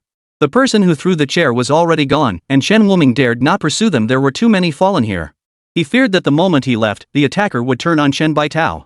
What's going on? What's going on? The barbecue stall owner, hearing the commotion, hurried over. Sweat beaded on his face as he took in the scene. Xiao Yao, are you okay? Are you hurt? I'll call 120 right now. He was so shaken he could barely hold his phone steady. He fumbled frantically to dial the emergency number. Li Yaoye, regaining his composure, raised his hand to stop him. I'm fine, no injuries. Just a bit shaken. That's good, that's good. The barbecue stall owner's expression darkened instantly. What kind of thug dares cause trouble here? Xiao Yao, wait here. I'll call someone to check the surveillance footage right away. You won't find anything. Chen Wuming looked up at the damaged surveillance camera. The stall owner followed his gaze and only then noticed the camera had been smashed at some point. The surrounding crowd was thoroughly shaken. That was terrifying. If that stool had hit that girl, who knows what could have happened. That kid's got guts, he reacted so fast. Amidst the admiring glances of the crowd, Chen Wuming noticed the fallen ones around him had also dispersed. Probably afraid of being discovered. Only then did he sit back down, wiping the grime from his hands with a tissue. Don't worry, they're gone now. Chen Baitao clasped Li Yao's hand, and only then did she gradually recover from her earlier panic. His eyes fixed intently on Chen Wuming. You know who they are, don't you? Chen Wuming did not deny it. Li Yao turned her head toward Chen Baitao, recalling the vague yet bizarre memories Chen Baitao had shared with her. Xiao Dao, tell me about that scene from your dream back then. It was real. After brother returned, I remembered everything, Chen Baitao nodded earnestly.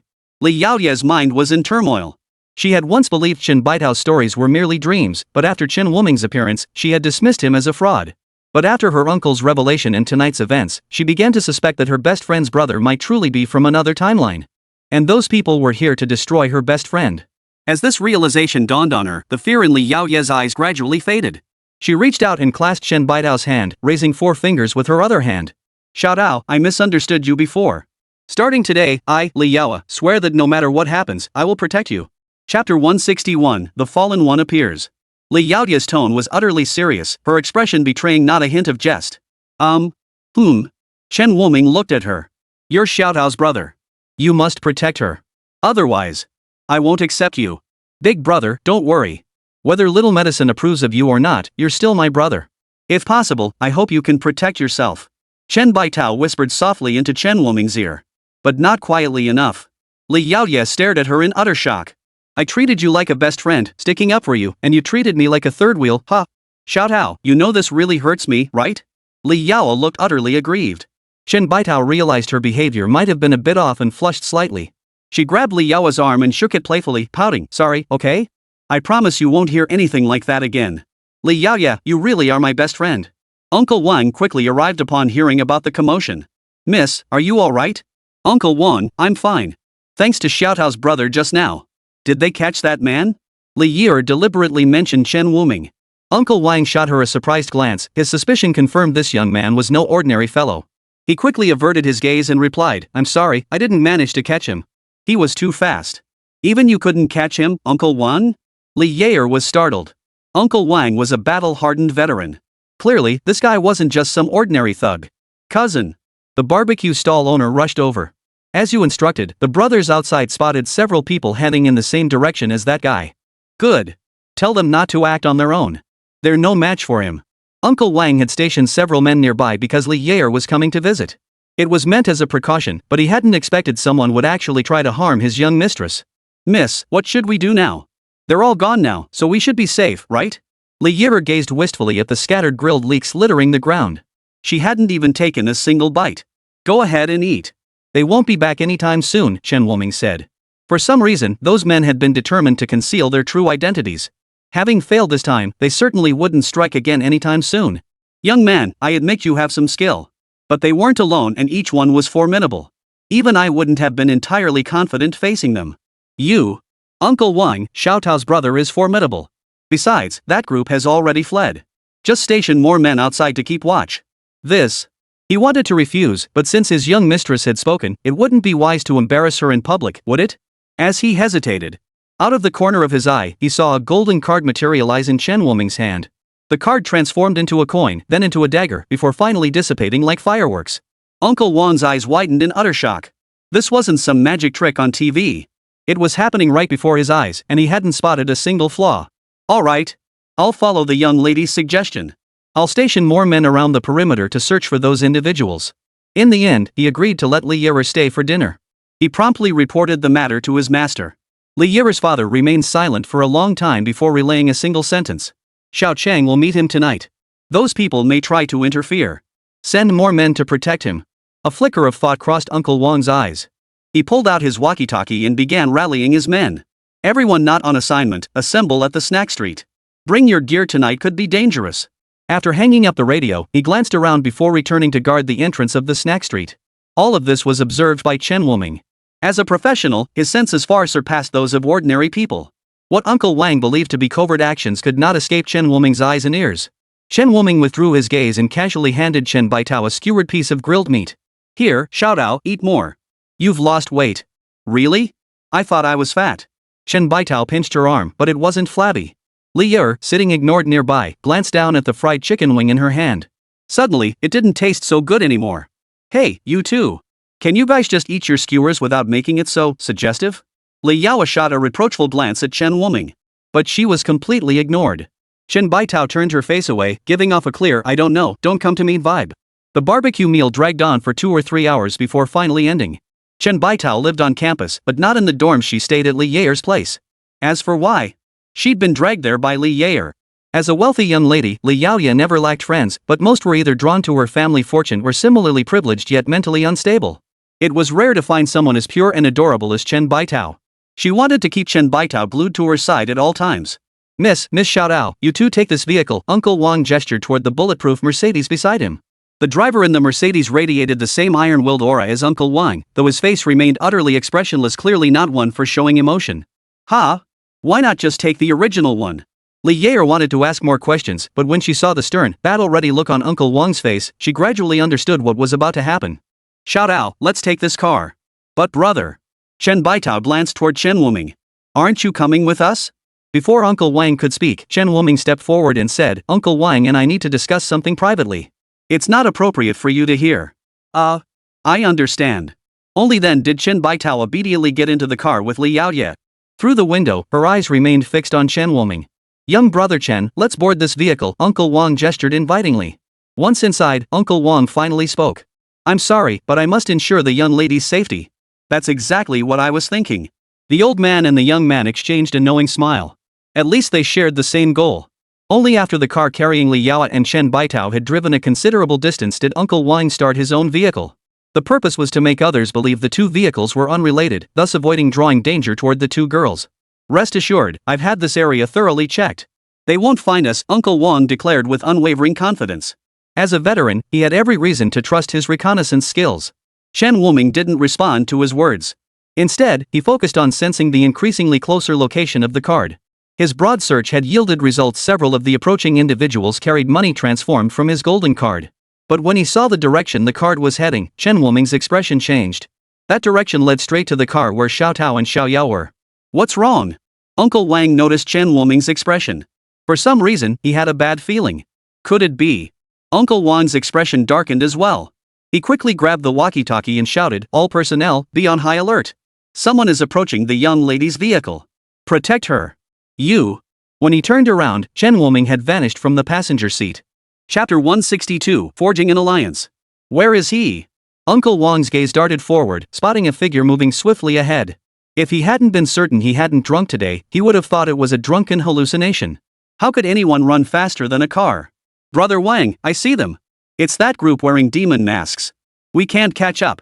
Damn it. Hearing the voice crackle over the walkie-talkie, Uncle Wang steeled himself and slammed the accelerator to the floor. The tires screeched as the car sped away from the vehicles behind, racing forward in pursuit. Inside the car, Li Yaoi was pale as a ghost, yet he still clutched Chen Baidao's hand tightly, constantly reassuring her. Xiaodao, you, don't be afraid. We'll be fine. Chen Baitao glanced sideways at Li Yaer, who was shaking like a sieve, and moved her body closer to her. In a whisper only the two could hear, she murmured, Don't be afraid, Xiaoyao. I'm here. Chen Baidao's voice seemed to possess a magical quality, and Li Yaoya's heart gradually calmed. She glanced back and saw numerous figures rapidly closing in. Are they really human? Uncle Ching, is there any way to shake them off? Li Yaoi asked the driver ahead. The stern-faced man's eyes were filled with alertness as he constantly checked the rearview mirror for the ghost masks behind them. Miss Xiaodao, hold on tight. With that, he slammed his foot on the accelerator. The engine roared to life, unleashing the beast's full power, yet it still couldn't shake the figures behind them. Brother! Chen Baitao glanced back anxiously. Suddenly, a flash of golden light pierced the darkness. Chen Baitao's eyes widened instantly. The golden light, like a serpent, swiftly coiled around one of the figures, followed by a piercing scream. Ah! The scream pierced the night sky. All the masked figures turned to look, utterly stunned. It's him, one recognized Chen Wuming. Take him out first. The people of this world are no threat, the leader of the masked figures said in a deep voice. They immediately changed direction and charged toward Chen Wuming. Due to the suppression of this world, they could only use the most basic attacks. But Chen Wuming was different. His Heaven's Mandate remained unaffected by the parallel dimensions constraints, along with his various passive buff effects. Heaven's Mandate Knuckle Dusters. Chen Wuming clapped his hands together, his fists meeting.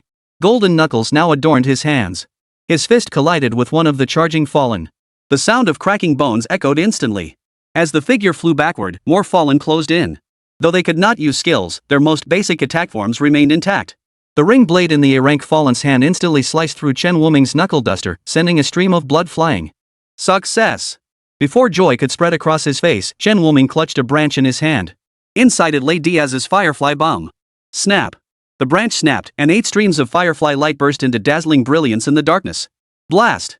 Several explosions instantly tore the nearby fallen apart, their flesh torn open. The weaker ones were instantly reduced to fresh corpses by the single strike. Has even the effect of the life branch been weakened? Chen Wuming wiped the blood from his face. He fixed his gaze on the remaining fallen. You're that human brat. The leader's eyes widened in horror upon recognizing Chen Wuming. A mere B-rank dares pursue us this far, ruining our plans? Utterly ridiculous. He raised his ring blade, intending to deliver another strike to Chen Wuming. But the distant red lights and wailing sirens forced him to lower his weapon. Damn it! Let's go! The fallen one shot Chen Wuming a hateful glare before leading his remaining subordinates away at breakneck speed. Fortunately, this road had been sealed off, leaving only their group behind. Otherwise, ordinary people might have been caught in the crossfire. Just then, a black sedan pulled up in front of Chen Wuming. Brother! Just as Chen Baitao moved to approach, Li Yaoer stopped her. Then she watched as police cars surrounded them one after another, each officer stepping out with a hand on their waist. It was clear this operation had been meticulously planned. Chen Wuming scanned the area, his gaze finally settling on a middle-aged man beside Li Yaoer. He recognized this man. Years ago in a parallel timeline, when he had dumped the kidnappers of Chen Baitao at the police station entrance, he had glimpsed him through the window. Back then, however, he seemed to be merely a captain.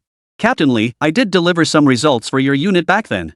Treating me like this isn't quite right, is it? Chen Wuming slowly raised both hands, palms facing them. Li Chang's gaze sharpened. He scrutinized Chen Wuming. He was certain he had never seen this man before, yet the others seemed to recognize him. I hear you wish to see me, young man. Would tonight be convenient? Then I'll trouble Director Li. At Li Chang's invitation, Chen Wuming and he boarded the same police vehicle. Though Chen Wuming was seated in the back, separated by a metal barrier. After all, the scene he had caused was truly shocking.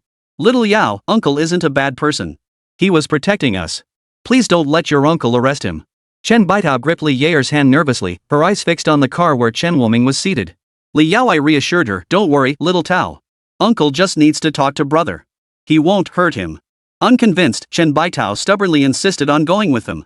Li Yaoer had no choice but to ask Uncle Wang to drive them all to the police station. The moment they entered, Chen Baitao scanned the area frantically but couldn't spot Chen Wuming anywhere. She dashed to the front desk and asked the officer on duty. Where's my brother? Where is he? Huh? Who's your brother? The young female officer at the front desk, seeing Chen Baitao so agitated, tried to calm her down. Sweetie, don't worry. Sit down first. He's not a bad person. You can't arrest him. Chen Baitao cried out, her voice breaking. How could they treat her brother like this? He was clearly protecting them. Xiaodao, calm down. Li Yaoer hurried in, grabbed Chen Baitao's arm, and signaled to the female officer at the front desk. The officer recognized her as the commissioner's niece and quickly retreated into an office. Moments later, Li Chang emerged with Chen Wuming. Chen Wuming looked utterly unfazed, while Li Chang's expression was decidedly grim. Brother! Chen Baitao rushed over and threw her arms around Chen Wuming. Little Tao, why are you still such a crybaby? Chen Wuming teased. I'm not. I was just worried about you. Li Yaoer sighed in relief upon seeing Chen Wuming unharmed. Seeing her uncle's expression earlier, she'd feared they might have had a falling out. Mr. Chen, I will convey your concerns to the higher-ups. However, the situation you described is rather unusual. I may need some time to look into it. Li Chang pondered for a long time. He felt this matter was beyond his control and needed to be reported to higher-ups. But Chen Wuming's story was so outlandish, he wasn't sure how to convince his superiors. No problem. If you need anything, just let me know. We're on the same side now, it's only right we help each other. Upon receiving Chen Wuming's reply, Li Chang breathed a slight sigh of relief. Alright, I'll notify you if anything comes up. Chapter 163, The Fallen One's Abode. Why don't you come stay at my place too? Li Yao suddenly suggested to Chen Wuming. Chen Wuming turned to look at her in surprise, a faint smile touching his lips. Don't you think I'm a bad guy now? I. Li Yao lowered her head, unsure how to respond to Chen Wuming's words. Her fingers kept twirling her hair, trying to ease the awkwardness. Thank you for the invitation, but I'll pass. Just take good care of Xiao Tao for me. Chen Wuming shook his head, declining Li Yao's offer. It wasn't that he was being pretentious. It was because those injured or rank fallen were now vulnerable. Striking while they were down was precisely what he needed to do. Brother, you, be careful. Chen Baitao stared into Chen Wuming's eyes for a long moment before finally managing to say this. Her brother was no ordinary man. She couldn't hold him back with her own sentimentalism. Chen Wuming gave a slight nod, his figure gradually fading into the moonlight. When dealing with those fallen, he had left the Heaven's Mandate mark on several of them. Following the sensation, he located their whereabouts. In a dilapidated residential building. The group was gathered in a single room. Chen Wuming dared not approach too closely. Ordinary people were present here.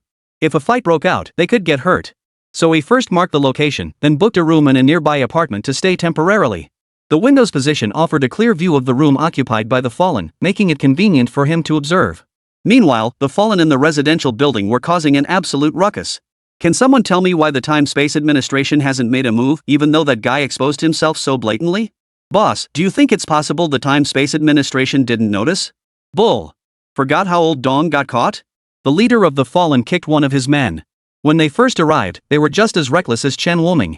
Yet by the next day, not only had everything they destroyed been restored. A few guys claiming to be from the Time-Space Administration showed up and took away everyone involved in that incident. They couldn't even put up a fight. That's why they learned never to reveal their identities. Their actions became cautious and careful. So boss, what do we do now? The man asked, rubbing his butt. The leader of the fallen pondered for a moment. Last time, the Dragon Clan mentioned that while we can't cause widespread destruction in this world, we can use certain methods to persuade these ordinary people to assist us. A bunch of ordinary people? That shouldn't be too hard for us. But how exactly do we go about it? Are you stupid? Have you forgotten what we're here for? A sinister chuckle of triumph echoed through the room. Until a man's furious roar echoed from outside the door. What the hell are you howling about in the middle of the night? Sorry, boss. We got too excited. We won't make a sound again. The man stormed back to his room to find his wife. The degenerates could even hear the door slam shut next door. They'd never endured such humiliation. Damn it, if I could risk exposure, I'd wring his neck while he's talking. Starting with you. Inside the apartment building. Chen Wuming, lying on the bed, suddenly opened his eyes. Something's happening. A foul, bloody stench spread through the air. He knew this was the scent emitted when the fallen made their move. Without hesitation, he descended the stairs and entered the residential building. The man in the white undershirt opened the door and turned his head toward Chen Wuming. His eyes held no spark of life, like those of a walking corpse. Another case of mind control, Chen Wuming mused. This place clearly couldn't release skills. Could this not be a skill? Ignoring Chen Wuming, the man knocked on the door next door. It was the middle of the night, and most people were asleep. He knocked on several doors before a punk-haired youth finally opened one. Who the hell? What do you want, big brother? The youth's displeasure vanished the moment he saw the man in the sweat-stained shirt. The two men were clearly not in the same league. The man in the sweat-stained shirt said nothing, suddenly reaching out to grab the punk youth. Holy! The youth jumped back in shock. What the hell do you think you're doing? Seeing the man about to force his way inside, Chen Wuming lunged forward and pinned him to the ground. The man tried to struggle, but how could an ordinary person's strength compare to Chen Wuming's? Go back inside. Close the door. No matter what happens, don't come out. Got it? Chen Wuming looked up at the youth. Who are you? The punk-style youth stared at the man pinned to the floor, his face contorted in pain, hesitating whether to call the police. This was utterly terrifying. I'm a police officer. This is a confidential operation. Please secure your doors and windows. Chen Wuming conjured an ID card from his deck and presented it to the youth. After a quick glance, the youth solemnly replied, Officer, rest assured I'll follow your instructions to the letter. With that, a loud slam echoed. The door slammed shut. He even heard a click apparently following instructions to the letter, locking the door. Only then did Chen Wuming look down at the man pinned beneath him. Though his eyes were vacant, his limbs struggled relentlessly, trying to break free from Chen Wuming's grip. Sorry, but you'll have to lie here for a while. A golden rope appeared in his hand. He wrapped it around several times, binding the man tightly. Before he could rise, a gust of wind swept in from behind. Another rope shot out, swiftly binding the woman who had lunged at him. He glanced back. The pair appeared to be husband and wife. And judging by the wife's expression, she was likely under control too. After returning the pair to their room, he finally knocked on the door where the fallen one resided. Coming. Who could it be this late? The fallen one inside, thinking it was the landlord, opened the door feigning sleepiness. But the moment they faced each other, Chen Wuming drove his knee straight into the man's solar plexus. He nearly choked on his own breath. It's you. Before he could finish, Chen Wuming's dagger plunged into his abdomen. Shall see, hurry back to bed. Why are you taking so long? Seeing he hadn't returned after so long, and stepped out to investigate, only to find an all too familiar face appearing at their door. The little four they spoke of lay collapsed on the floor, drenched in blood. Name, Qin-Si, critically injured. Race, fallen human. Level, B. Chen Wuming flashed an innocent smile as he greeted them. Gentlemen, we meet again. Do you like this gift? It's you again, kid, exclaimed the leader of the fallen the moment he spotted Chen Wuming. The aura erupted from his body. Especially since the other party had just killed one of his men right under their noses. Name, Yen Yufan. Race, fallen human. Rank, A. The aura emanating from this fallen one was remarkably close to a plus rank, surpassing Kuruoying by a significant margin. Chen Wuming wasn't foolish enough to confront them head-on. Whatever your purpose, this is no place for you to be. A mere B-rank brat dares to speak so boldly? Since you've come here today, you'll stay here. A ring blade instantly slashed toward Chen Wuming. Chen Wuming was prepared. His cards transformed into 8 shields, forming a barrier before him. The ring blade was razor sharp. The shields proved as flimsy as paper before it, shattering like dry twigs as the blade swept relentlessly toward Chen Wuming. At that moment, Chen Wuming lifted his hand. The barely conscious Qin-Si on the ground was instantly lifted into his hand. The ring blade sank deep into Qin-Si's body. His eyes widened as he stared fixedly at the ring blade embedded in his chest. His mouth opened slightly, as if trying to speak. Little 4. A flash of ruthlessness crossed Yen Yufan's eyes as another ring blade materialized in his hand. This time, Qin-Si's body was cleaved in two. Chen Wuming abandoned the corpse and leapt away to escape. Damn it! We absolutely cannot let him escape. Chase him. Yen Yufan's face turned purple with rage, feeling thoroughly humiliated. When had he ever been toyed with like this? Without regard for whether his body had fully recovered, he led his men in pursuit. Chen Wuming glanced back.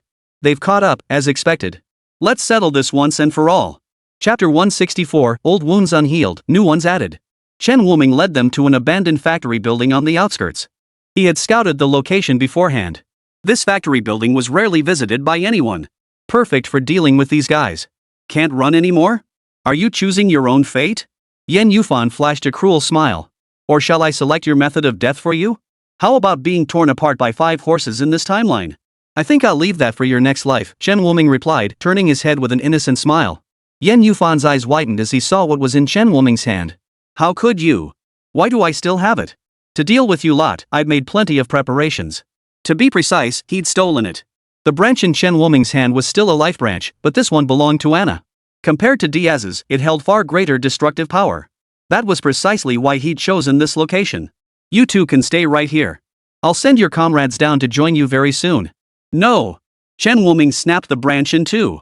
A colossal figure materialized behind him. Anna, clad in silver-white battle armor, held a lightsaber radiating a holy glow. Judgment! The lightsaber descended, bathing the night in daylight.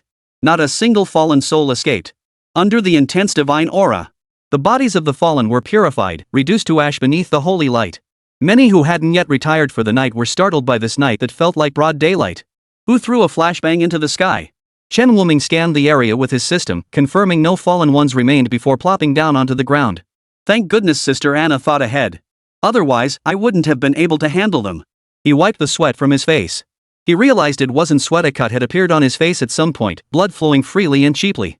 Did I accidentally get cut by the ring blade earlier? Chen Wuming also noticed something else. The wound seemed blocked by some force, preventing it from healing despite his constitution. Sister Cassie gave me quite a few potions. Let me see. He actually found a bottle of healing potion. After drinking it, the wound indeed stopped bleeding, but it hadn't healed. Ouch, this is trouble. Chen Wuming lightly touched the wound, which still stung. He could already picture the scene tomorrow when Xiao Tao saw him. That girl will probably burst into tears, huh? He rubbed his face, picturing tomorrow's scene, and couldn't help but look helpless. Better head to the hospital to get it bandaged. It won't do much, but at least it won't look so terrifying. In the middle of the night, the only hospital open was the city hospital nearby. The doctor on duty had just remarked how quiet and peaceful the night had been. When Chen Wuming walked in, the on-duty doctor was startled, fearing he'd stumbled into a gang fight. "Young man, that cut is pretty deep. A few more centimeters and it would have hit bone," the doctor scolded while disinfecting Chen Wuming's wound. "Kids these days, they just don't take care of themselves. Why aren't you home with your parents on a night like this? What were you wandering around for?" Several nurses stood nearby assisting.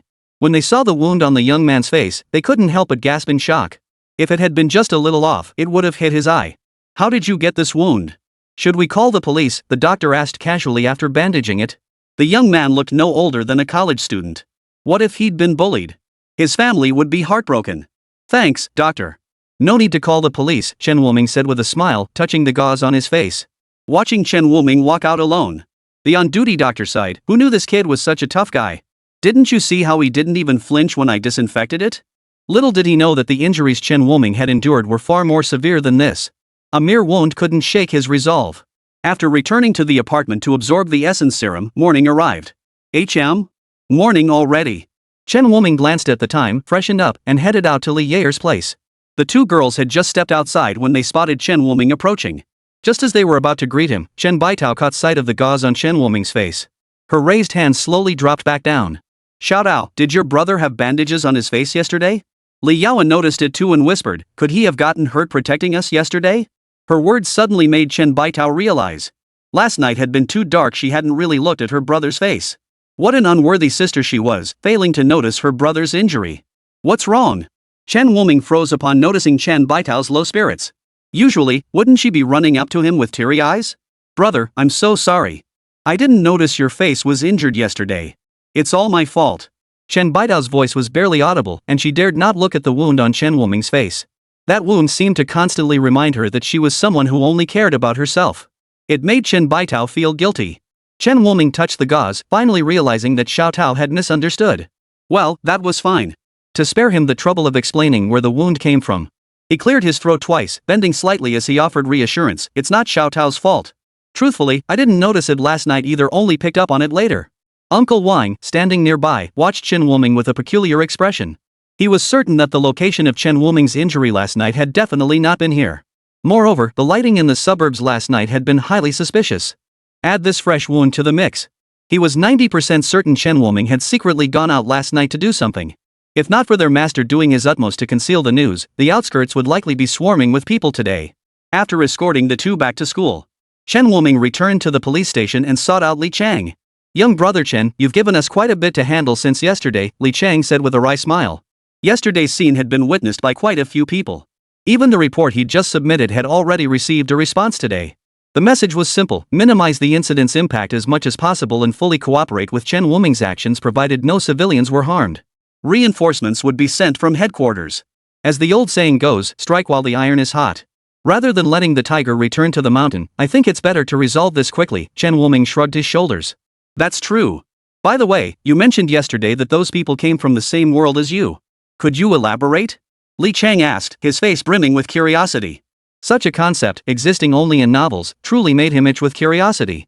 Chen Wuming took his time, patiently explaining the fallen to him.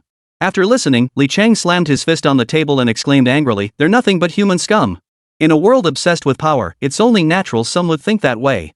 Chen Wuming sipped his tea, his expression utterly unruffled. He'd seen it all before and had grown accustomed to it. After calming down, Li Chang looked at Chen Wuming with some confusion. "You say our two sides exist in parallel universes. Is it really safe for you to tell me all this? Once I've dealt with them and they've left, you won't remember any of this.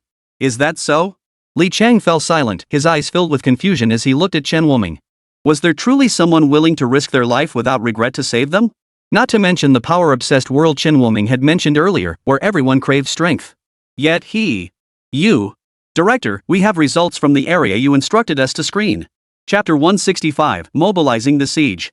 Director, look, the surveillance in these areas has been sabotaged. So we requested Sky Eye access, and then a police officer rushed in, speaking excitedly, only to lift his head and see Li Chang with a look of utter exasperation. Chief, is this a bad time? Li Chang pinched the bridge of his nose and sighed. How many times have I told you to knock before entering? Never mind. Tell me what you found. Oh, Chief, please take a look at this material sent over by our tech department. Li Chang reached out and took the documents from his hand. The more he read, the deeper his frown grew. Young brother Chen, take a look.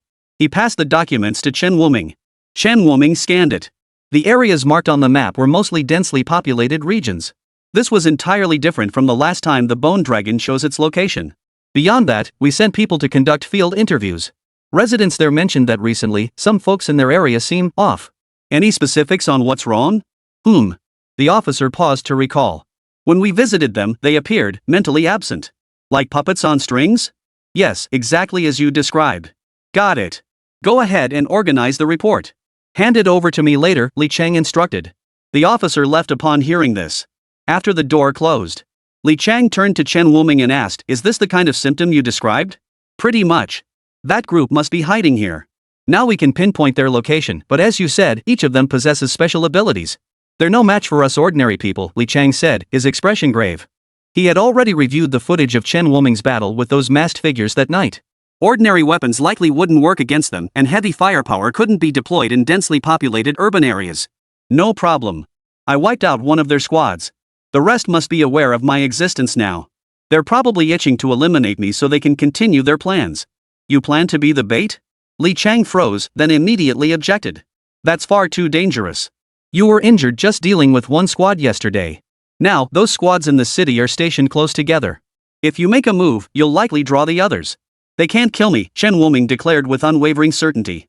Uncle Chang, you just need to lie in wait at the spot I mentioned. I'll lure them there. Li Chang stared at his face for a long moment before silently nodding. Please be careful. 3 o'clock in the afternoon. Chen Wuming glanced at the clock on the distant skyscraper. 2 hours. I hope that's enough time. He had plans to meet Chen Baitao for dinner and couldn't afford to be late. Li Chang from the police station watched through the surveillance feed as Chen Wuming entered the area where the fallen dwelled. He signaled to the people standing behind him. Get everyone over there ready. Not a single one must escape. The moment Chen Wuming entered that area, he was already being watched. An A-class fallen one so soon? Chen Wuming glanced toward the fish market on his right. He continued deeper inside, and the figure hiding within the fish market followed suit. As he moved further in, more and more people followed. But with so many people around, they dared not act rashly. If they drew the attention of the Time-Space Administration, they'd all be wiped out in one fell swoop. Should we just take him out now? With this many of us, dealing with him would be a piece of cake. Better to play it safe. Wait until he's in a less crowded area before we move. During this time, several fallen couldn't resist attacking Chen Wuming. These attacks landed squarely on Chen Wuming, who made no attempt to dodge, only accelerating his pace. His wounded state caught the attention of the fallen who had intended to remain hidden. What's he playing at? Is he trying to lure us out? Does he really think those life branches alone can handle all of us? Many high-level fallen stirred with restless anticipation. Chen Wuming had repeatedly thwarted their plans and was notorious within their organization. Capturing him alive or slaying him would bring considerable rewards. I refuse to believe it. He's just a B-rank practitioner. What could he possibly do to me? An impatient A-rank fallen put down his belongings and followed suit. With his departure, the others followed suit. The path grew increasingly remote, ordinary people became scarce, and Chen Wuming's pace quickened. Li Chang had already sent men to clear the area of others long ago. Now, only they remained. Seeing the area empty, the fallen no longer held back. One by one, their speed surged as they lunged toward Chen Wuming. Kid, you sure picked yourself a fine burial ground. Feeling the fierce winds closing in behind him, Chen Wuming flicked his wrist, hurling several essence bombs. A terrifying heat wave instantly engulfed several B-rank fallen. Damn it, brace yourselves. Several powerful fallen shouted, shielding their bodies with their weapons as best they could. But stripped of their skills, they were little more than enhanced creatures capable of harnessing some energy and possessing superior physical constitution. At the same time, Chen Wuming was propelled further away by the heat wave's force. His back was scorched red by the searing heat, yet his expression remained utterly unchanged. These essence bombs could only temporarily hold back the fallen, they couldn't eliminate them all. Almost there. Almost. Chen Wuming halted his steps and turned to face the pursuing fallen. You can't escape now. Die. The fallen one's right hand transformed into a wolf's claw, lunging toward Chen Wuming. Bang. A bullet flew from a distant high rise. His body jerked to a halt, sending him flying backwards several meters. Trembling, he raised his right hand to find a gaping hole where a bullet, still hot with gunpowder, was embedded. What the he realized. Surrounding factory buildings were filled with people clad in camouflage uniforms, each armed with firearms. You dare ambush us? Just as he tried to move, he saw the smile on Chen Wuming's lips. Dozens of explosive grenades had rolled to their feet unnoticed, detonating simultaneously. Immediately, fiery snakes erupted all around, and a cloud of gunpowder smoke instantly enveloped the area. Chen Wuming clutched a broken branch of the life tree. A green protective barrier enveloped his body. This was the life shield Lan had given him, capable of forming a protective barrier to temporarily withstand attacks and heal his own wounds. Thanks to the life shield, Chen Wuming successfully escaped the battlefield. Li Chang had been waiting for him on the outskirts all along. Are you okay? Li Chang rushed over the moment he spotted Chen Wuming. After circling around and confirming all his wounds had healed, he finally exhaled in relief, grumbling, "You're completely reckless." "Only by doing that would they follow me," Chen Wuming said with a smile as he peeled off the gauze covering his face. Thanks to the effects of the life shield, all the injuries sustained last night had fully healed. He gazed toward the center of the firefight. Fallen ones or not, under the barrage of mass thermal weaponry, any carbon-based lifeform would be crushed. But the next instant, Chen Wuming's expression turned grave. Amidst the smoke, he spotted something familiar. "Everyone, hit the deck!" Chapter 166, The Exercise Ends. The abrupt shout echoed in everyone's mind. Having spent years obeying orders, they all instinctively hit the ground. A few whose ears were drowned out by gunfire and failed to hear Chen Wuming's warning instantly found holes piercing their shoulders. "Don't shoot!" Everyone snapped to attention, aiming their guns at the cloud of dust. But none dared fire. The tang of blood slowly filled the air. Chen Wuming now clearly saw the protective barrier in the center. The impenetrable barrier of the fallen. Dozens of fallen corpses lay in pools of blood, their bodies riddled with bullet holes large and small. The barrier that could once envelop an entire city had now been compressed to a space barely large enough for 5 or 6 people. You, very well. This time, you win. But next time, who knows? The central fallen one's face darkened to a terrifying pallor as he stared at Chen Wuming, enunciating each word with deliberate venom. "Damn it! Still threatening us now?"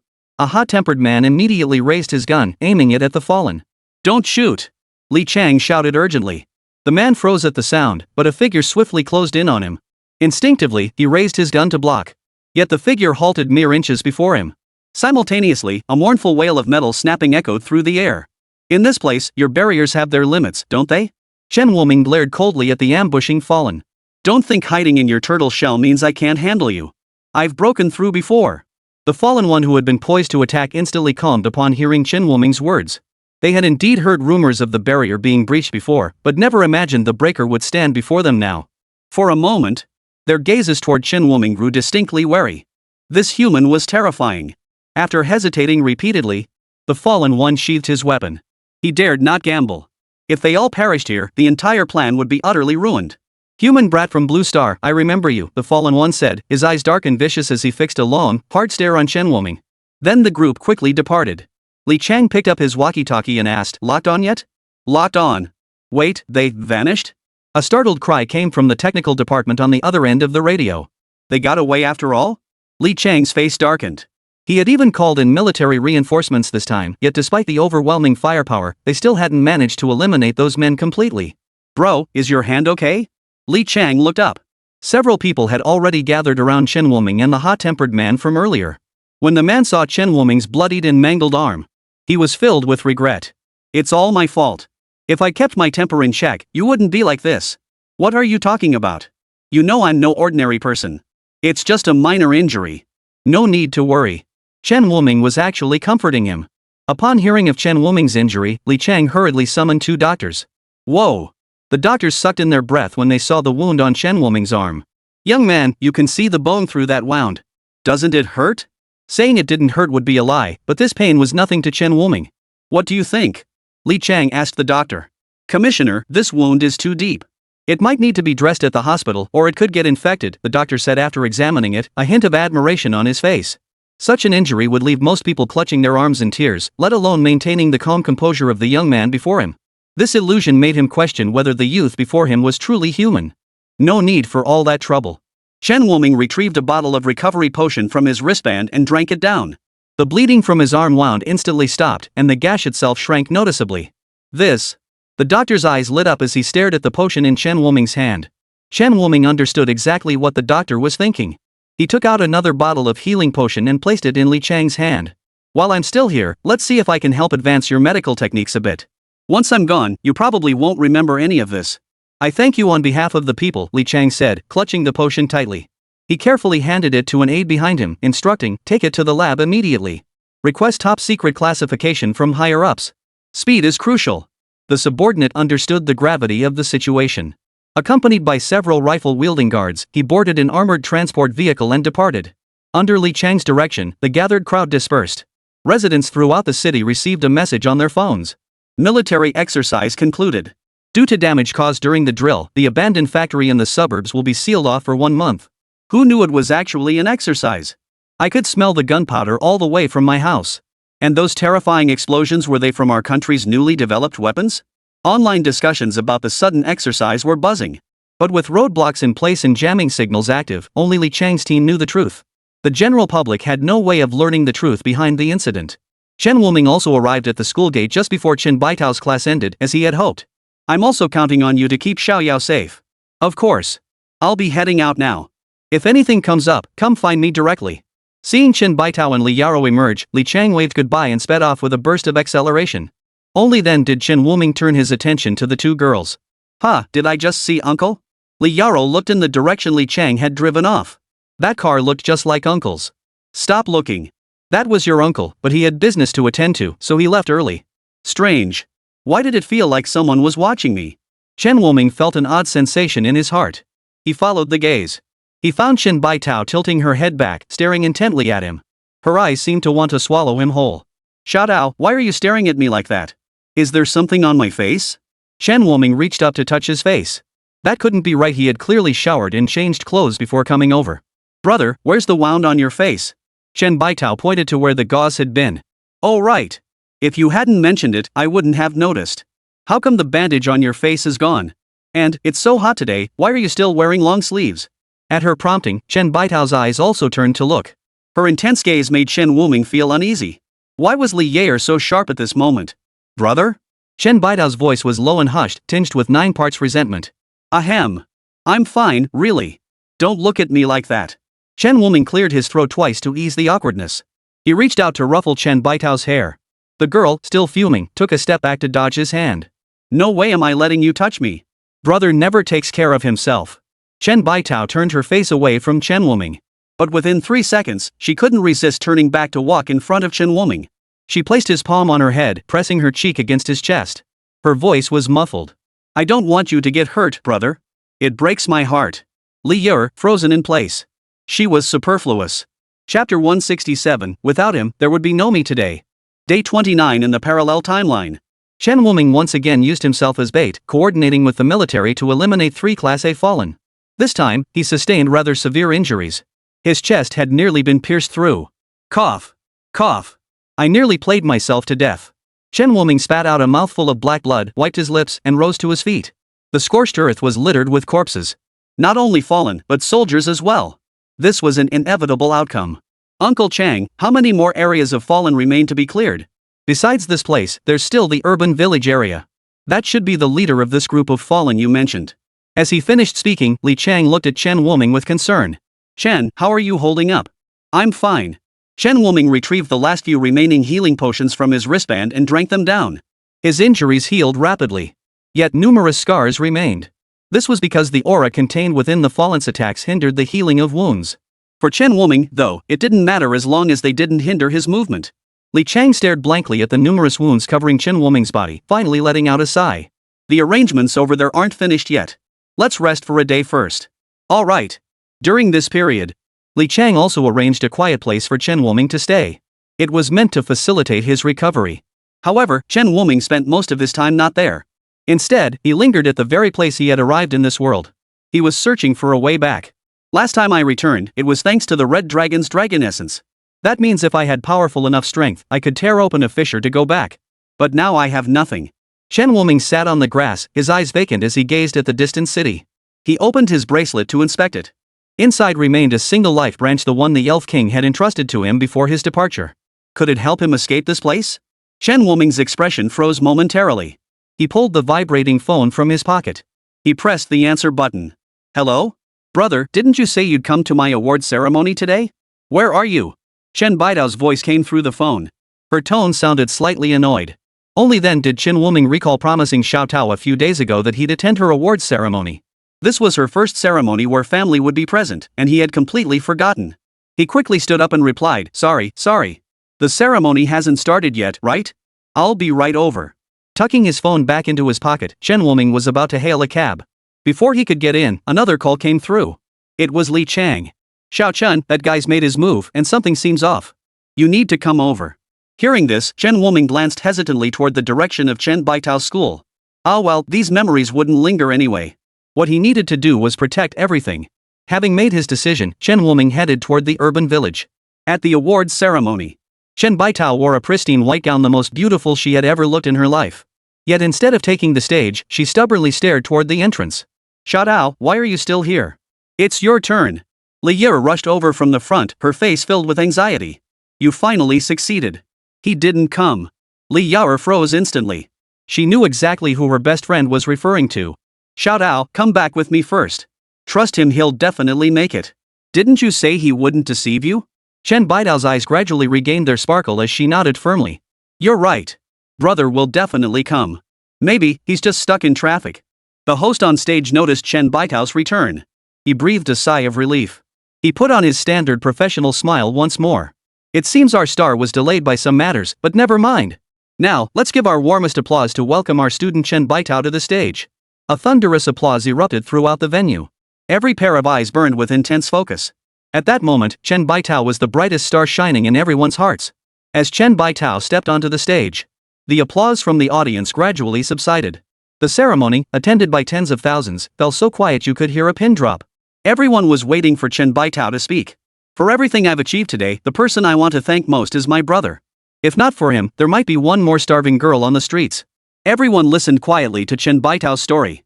Meanwhile, in the urban village, countless buildings lay in ruins, though thankfully all residents had been evacuated beforehand. This very action aroused the suspicion of the remaining fallen one, and battle erupted directly within the city. The main force in this battle was Chen Wuming. Yet he was nearly powerless against the fallen one, who possessed an A+ physique. I never imagined our plan would be ruined by a mere B-rank human. But today, you too shall die. The fallen one's long staff shattered the armor Chen Wuming hated once more. The ordinary firearms around him held no threat whatsoever. You don't seriously think these weapons pose any threat to me, do you? He reached out, catching the bullets in his hand. With a flick of his wrist, the bullet shot out, instantly piercing the shoulders of several soldiers. Then, with a tilt of his head, a golden arrow sliced past his forehead. Still not giving up? The fallen one sneered, turning to face Chen Wuming, who held a golden longbow. Chen Wuming gasped for breath, a horrific gash now gouging the right side of his body. The blood inside had already congealed. He looked as if he had crawled out of a pile of corpses. At that moment, Chen Wuming bared 2 rows of blood-stained teeth, his finger dipping downward ever so slightly. The fallen one's expression froze. Mechanically, it looked down. The tip of the golden arrow he had dodged was actually an essence bomb, bound with a life branch. You dare ambush me? Well, that's not my fault. You guys never learn from your mistakes. Under Chen Wuming's smile, the essence bomb detonated with a thunderous boom. The moment the life branch was struck, it unleashed the skill stored within. The Elf King's sacred shock. A terrifying shockwave radiated outward in a circular blast, sending everyone nearby flying. Countless windows within the city shattered in unison. The nearest fallen one was torn apart by the blow, unable even to utter a sound before vanishing from this world in an instant. The instant before Chen Wuming was struck, the green gemstone necklace around his neck suddenly cracked, losing its original luster. A pale green light shield enveloped him, propelling him away from the scene. Damn it! Why didn't that kid give us a heads up? Is everyone okay? Li Chang spat out dust from his mouth as he scrambled to his feet from the debris. Glancing around, he saw that aside from the few who had been injured by the fallen one, everyone else was unharmed. The fallen one had vanished as well. He breathed a slight sigh of relief. Director, Mr. Chen is missing. What? Li Chang's mind went blank, feeling as if his heart had been clenched in a giant fist. What are you all standing around for? Start searching. Everyone scrambled to their feet, searching the rubble for Chen Wuming. Even if he's dead, we must find his body. Ignoring the pain in his body, Li Chang began digging through the rubble with his hands. But there was nothing here. The more he searched, the more panic gripped his heart. His lips trembled as he repeated, "No, it can't be. He wasn't just anyone. How could this happen?" In Li Chang's heart, Chen Wuming had long ceased to be a stranger from another world. A man who risked his life to protect them at all costs no matter where he came from was a benefactor. So, Miss Chen Baitao, you're saying this brother of yours has no blood relation to you at all, the host asked, her voice breaking. The audience had long been pierced to their core by Chen Baitao's story, tears streaming down their faces. No. Before this, my brother and I had never even met. Then is your brother here tonight? Chen Baitao gripped the microphone tightly, her eyes darting nervously across the audience below the stage. The light in her eyes gradually dimmed. At that moment, a green light slowly descended from the sky. As panic spread through the crowd, the green hue gradually faded, revealing a blood-soaked young man within. Chen Wuming opened his eyes to find himself transported to the ceremony. And in this state, no less. What the hell? How did I end up here? Thud, the sound of a microphone hitting the floor caught everyone's attention. They noticed tonight's main character, the White Angel, had actually embraced the blood-soaked man. Chen Baitao's words stunned them even more. Brother! Chapter 168, the one I can never forget. Sorry I couldn't make it to your award ceremony, Chen Wuming said softly. Yet both hands remained raised, not placed upon Chen Baitao. I'm dirty. Get up first, Xiao Dao. No. Chen Baitao defied him, something she rarely did. The tears she'd been holding back finally spilled down her cheeks. Chen Wuming turned helplessly to Li Yao, his eyes pleading for help. Under normal circumstances, Li Yao would have immediately stepped in to pull Chen Baitao away. But this time, she turned her head away. She ignored Chen Wuming's pleading gaze. As Chen Baitao's sobs echoed through the room, the panic among the students and teachers gradually subsided. They all turned to the host with encouraging looks. The host's mouth twitched. Having you all here is truly my good fortune. He swallowed hard, wiped the sweat from his palms on his sides, then approached Chen Wuming. He forced a smile. You must be Chen Baitao's older brother, correct? May I ask how you guided Chen Baitao in her studies, and what methods she employed to learn? As the host's question hung in the air, everyone present perked up, eager to hear Chen Wuming's insights. Chen Wuming's gaze shifted away from Chen Baitao and slowly settled on the medals displayed on the stage. He could clearly make out the inscription. Innovation in Science and Technology Grand Prize. All of this is the result of Xiao Tao's own hard work. Well, Chen Baitao mentioned that you saved her. What were your thoughts at the time? The host once again held the microphone to Chen Wuming's lips. This time, the response was even more concise. I just did what I believed was right. Chen Wuming looked down at Chen Baitao with eyes brimming with reluctance and affection. A phone appeared in his hand. He opened the photo album and flipped to the last picture, a snapshot of him and Chen Baitao together. Xiao Dao, I'm fortunate to have known you, but we belong to two different worlds. It's time to say goodbye. Chen Baitao jerked her head up, looking at Chen Wuming with confusion as he smiled at her. Her gaze drifted toward his hand. When she recognized what was displayed on the screen, Chen Baitao's body trembled slightly, her head shaking like a rattle. No, don't, brother, don't. The photo album, the cloud album. Chen Wuming deleted them all. After completing this, his body was enveloped in a pale green light barrier, isolating Chen Baitao outside. Brother, why did you? I never truly belonged in this world. You shouldn't remember me. After I leave, everything here will return to how it was. Chen Wuming's form gradually faded into nothingness until he vanished completely. With his disappearance, this timeline was corrected once more. Those who had perished at the hands of the fallen, the destroyed buildings, all were restored in an instant. No, I don't want to forget. I don't want to forget you. Chen Baitao knelt on the ground, frantically swiping at the screen, her vision blurred by tears. In the blurred glow, Chen Wuming's figure was nowhere to be seen. Xiao Tao. Li Yao stepped forward to help Chen Baitao up. Chen Baitao seemed to have lost all her strength, her eyes hollow. Her lips trembled slightly. Xiao Yao, do you still remember my brother? I remember. What? A glimmer of light returned to Chen Baitao's eyes. Even though it's different from what your brother said, I remember her. Li Yao nodded earnestly. Then, Chen Baitao turned to face the students and teachers below the stage. The shock in their eyes had yet to fade. She understood. This time, her brother's memories hadn't faded with his departure, they had been etched into everyone's minds. The feeling of regaining what was lost brought a faint smile to Chen Baitao's tear-streaked face. Brother, I haven't forgotten you. None of us have forgotten you. One day, I will find you. The next day in this timeline, the national television station began broadcasting news about Chen Wuming. Shocking. The stranger from another world came for a girl. Below it, another explosive headline appeared. A freshman team from the University of Science and Technology successfully breaks through time-space jump technology. We believe that one day, we will achieve time travel. Ha! Why is there someone here? An elf patrolling the banks of the Eternal River, munching on melon seeds, slowly approached. The melon seeds in its hands suddenly dropped to the ground. It stopped in its tracks, eyes wide with shock. Whoa! The elf behind didn't notice and bumped right into them. What the, are you staring at? When he recognized the figure lying ahead, he exchanged a glance with his companion. Both rushed forward swiftly. He retrieved a healing potion from the spatial stone and poured it over Chen Wuming's wounds. The healing potion could be drunk or applied to wounds, though the latter method was less effective than the former. but it maximized the healing of the wound. Miller, wake up. Chen Wuming's mind was foggy, but he heard someone calling his name. He forced his eyelids open with all his strength. When he saw the two elves right before his eyes, he knew he had finally returned to Blue Star. His heart relaxed and his eyelids closed once more. But this terrified the two elves. Miller. I'll take Miller back to find His Highness first. You continue patrolling. The faster of the two spirits scooped up Chen Wuming and sprinted off, soon returning to the Forest of Life. Chen Lengran and Eros, whose senses were acutely attuned to Chen Wuming's scent, immediately pushed open the door. The commotion as both rushed toward the greenhouse caught the attention of others. Anne appeared through the windowsill and spotted the flurry of tiny figures below. Frowning, she sensed the situation and immediately understood. That guy's finally back, but why is there such a strong smell of blood? Is Miller hurt? Cassie was also in the room. She too detected the scent of blood. Let's go check it out.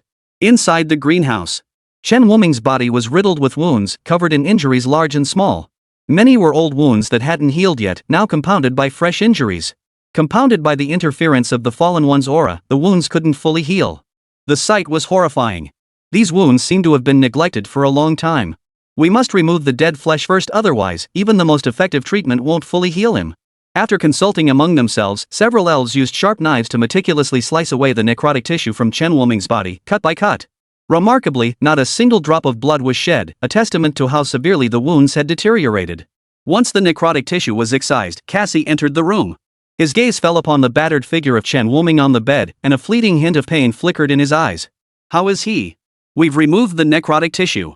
Next, we'll begin treatment. I'll handle it.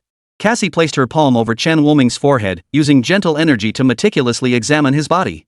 Seconds later, she withdrew her hand and turned her gaze to Chen Wuming's wounds. A faint, unpleasant odor seemed to waft from the wounds.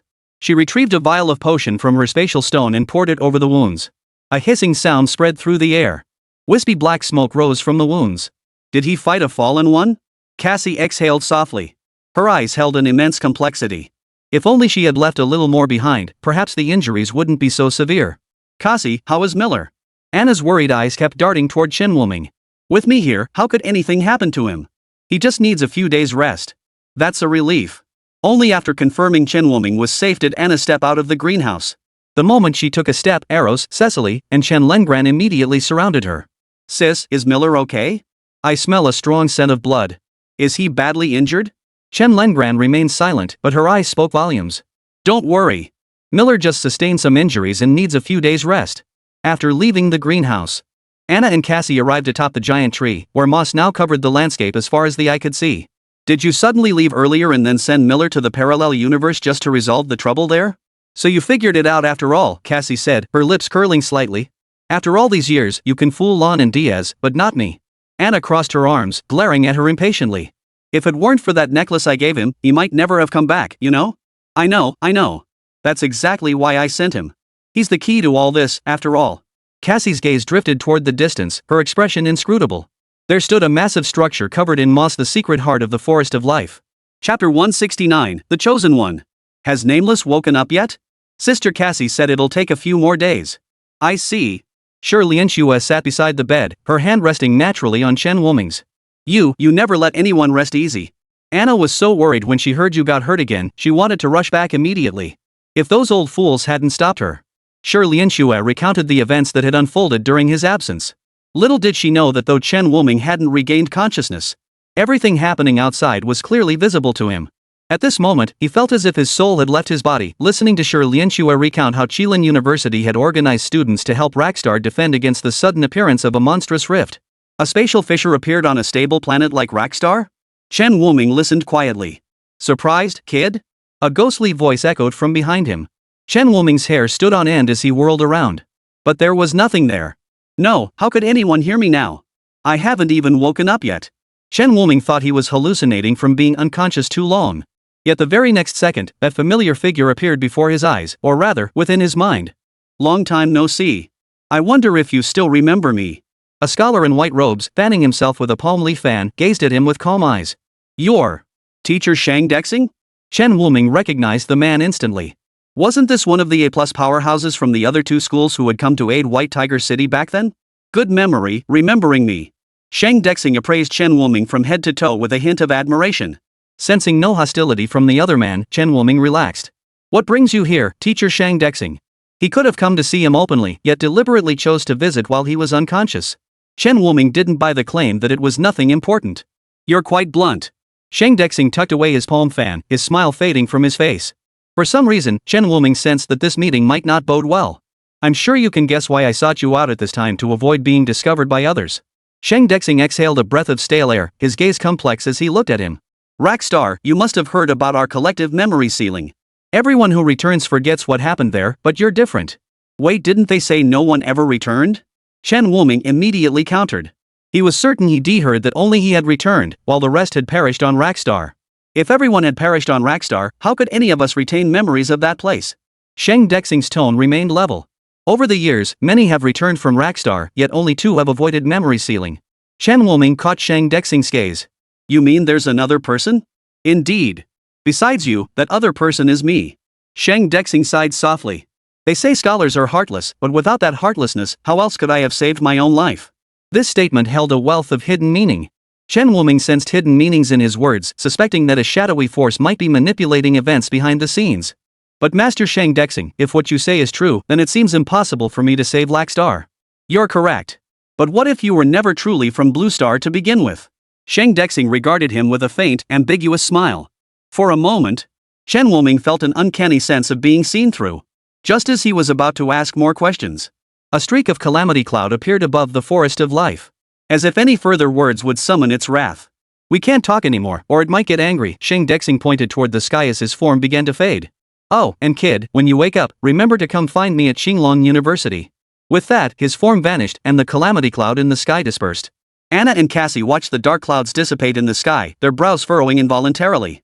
Sneaky bastard. Probably that human guy who's always waving his fan around. Did he come looking for Miller to harm him? A flash of disgust crossed Anna's eyes. Probably not. He should know Miller's special nature and wouldn't act recklessly. Let's hope so. Anna glanced back at the ancient structure perched atop the giant tree, its age lost to time. We should head back too. Now that he's gone, Miller should be waking up soon. The two had just arrived at the greenhouse. Chen Wuming opened his eyes. His thoughts lingered on what Shang Dexing had just told him. Had his identity as a traveler truly been discovered? Don't mind what that guy said to you. At least he doesn't mean you any harm. Chen Wuming turned his head and smiled. Sis Anna, sis Cassie. That guy Shang Dexing, right? He always likes to make things sound mysterious. Don't take his words too seriously. Sis Anna, you know teacher Shang Dexing? Chen Wuming asked curiously. How could I not? Back in his youth, Shang Dexing was always sneaking into people's minds. He made such a big deal out of it every time, never knowing how many times your Jet chased him away with his tail between his legs. Cassie covered her mouth, giggling softly. Chen Wuming's lips twitched as he fought back a laugh. Who would have thought this seemingly elegant Professor Shang Dexing had such a peculiar hobby in his youth? And it seemed he still hadn't outgrown it. What did he say to you? The elves in the flower room had been summoned outside. Now only the 3 of them remained. Chen Wuming paused to recall before saying, he told me to find him at Qinglong University. He also mentioned that he had been to Rackstar back then, but only to save his own skin, so he didn't take any action. Besides that. What else? Anna raised an eyebrow, noticing Chen Wuming's hesitation. Chen Wuming felt a sudden chill between his eyebrows. When he looked up, Anna was poking his forehead with her finger. Stop dithering. Can't you act like a man? Anna, Shaw Miller doesn't seem like a man yet, Cassie murmured from the side. Anna's hand froze mid-motion. She whipped around and glared at her. Speak up, or I'll go find him myself. She made a move to walk out. Chen Wuming finally spoke up, it's just that teacher Shang Dexing said I'm not from Blue Star. I was wondering if he meant something by that? What? Anna's voice rose, flames dancing in her eyes. That bastard dared say you're not human? Is he implying you're a traitor? I'm going to confront him right now. She grabbed her sword and lunged toward the door. Hey! Let Miller finish speaking. Cassie grabbed Anna's wrists with both hands, but her body was still being dragged toward the exit. But both women spun around, staring at the source of the sound. Ahem. Chen Wuming covered his suppressed laughter with a cough. Feeling Anna's glare pierce through him, a chill ran down his spine. Anna, I don't think teacher Shang Dexing meant it that way. Since I retained my memories from Rackstar after returning and even managed to save it, that's why he said what he did. You truly are different. Cassie and I have pondered this before, but we discovered your parents and family aren't as straightforward as they seem. Anna sheathed her weapon. She led Chen Wuming into the dungeon. The once robust face of Seba, the dark elf elder, had withered away, leaving him looking no different from a desiccated corpse. Seba, Anna called out to him, now you can repeat what you said earlier. Seeing this, Cassie produced a vial of potion and poured it into Saba's mouth. Only then did he slowly open his eyes. His eyes were utterly clouded, the world blurred before his vision. Yet his gaze remained fixed on Chen Wuming. You are the prophesied one, the destined one. I should have realized this long ago, Saba laughed bitterly, looking back on all he had done over the years as if it were nothing but a joke. The light in his eyes gradually sharpened as he stared intently at Chen Wuming's face. I have seen you, yet it was not you. You guided me down this path, yet you also saved me. What do you mean? Chen Wuming felt a chill run down his spine. What did he mean by not being him? He was the one who guided Saba, yet he also saved Saba.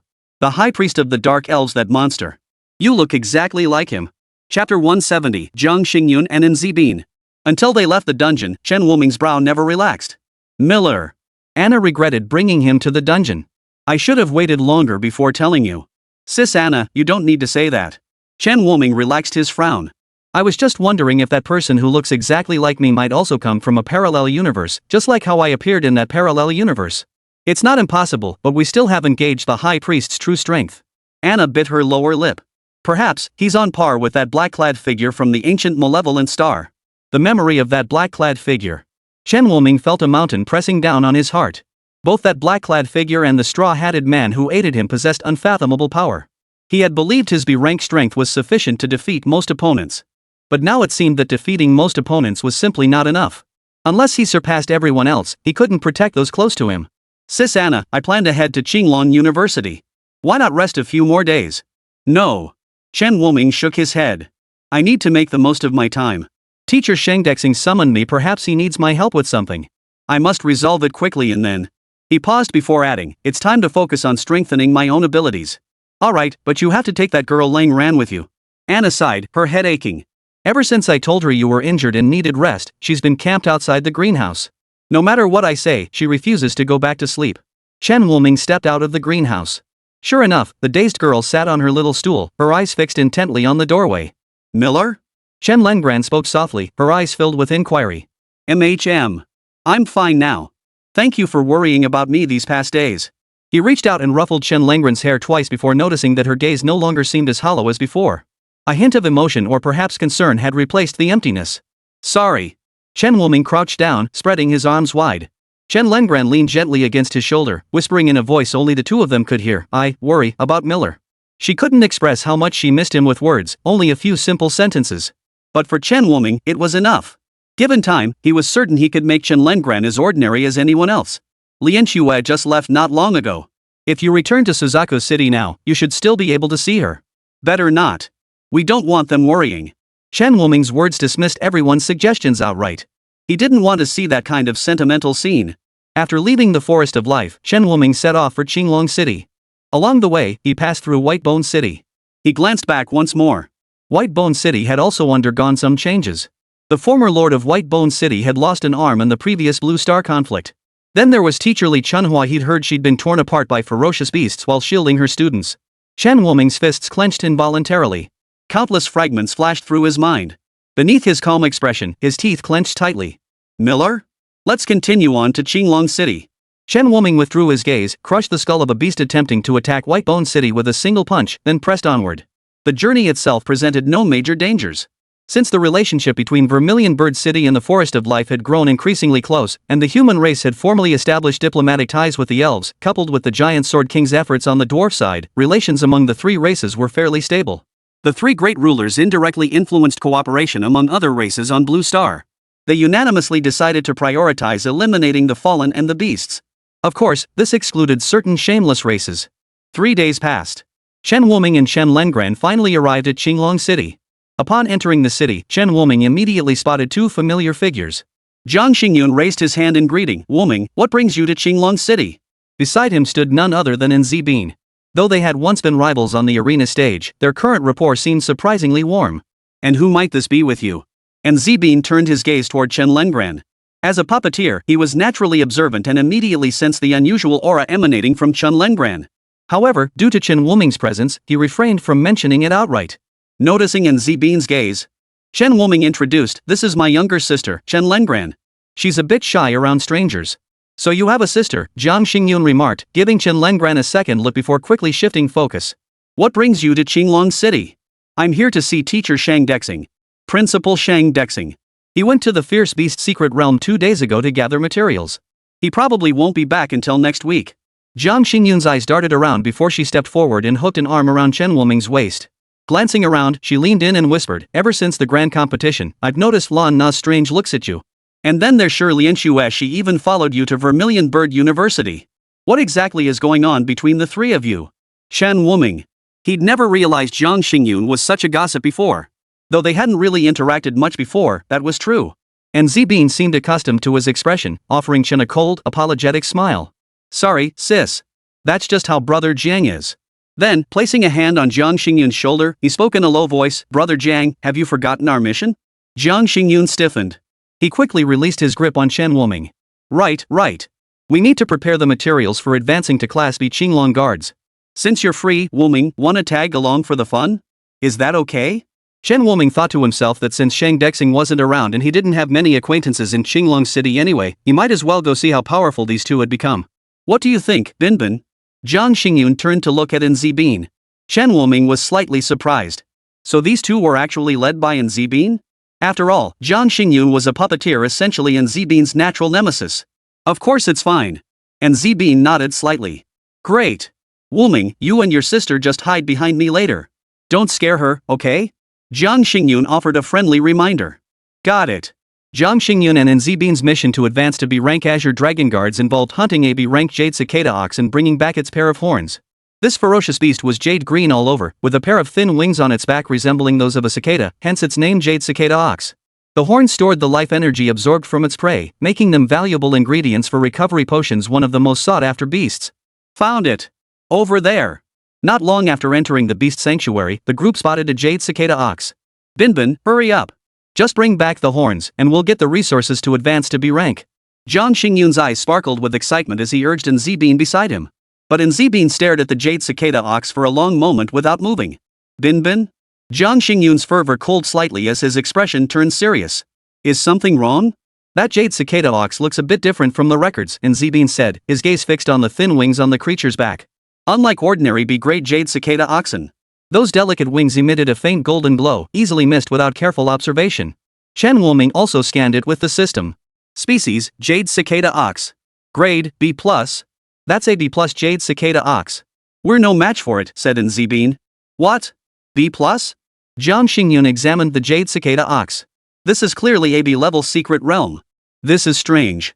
We should quietly retreat before it spots us."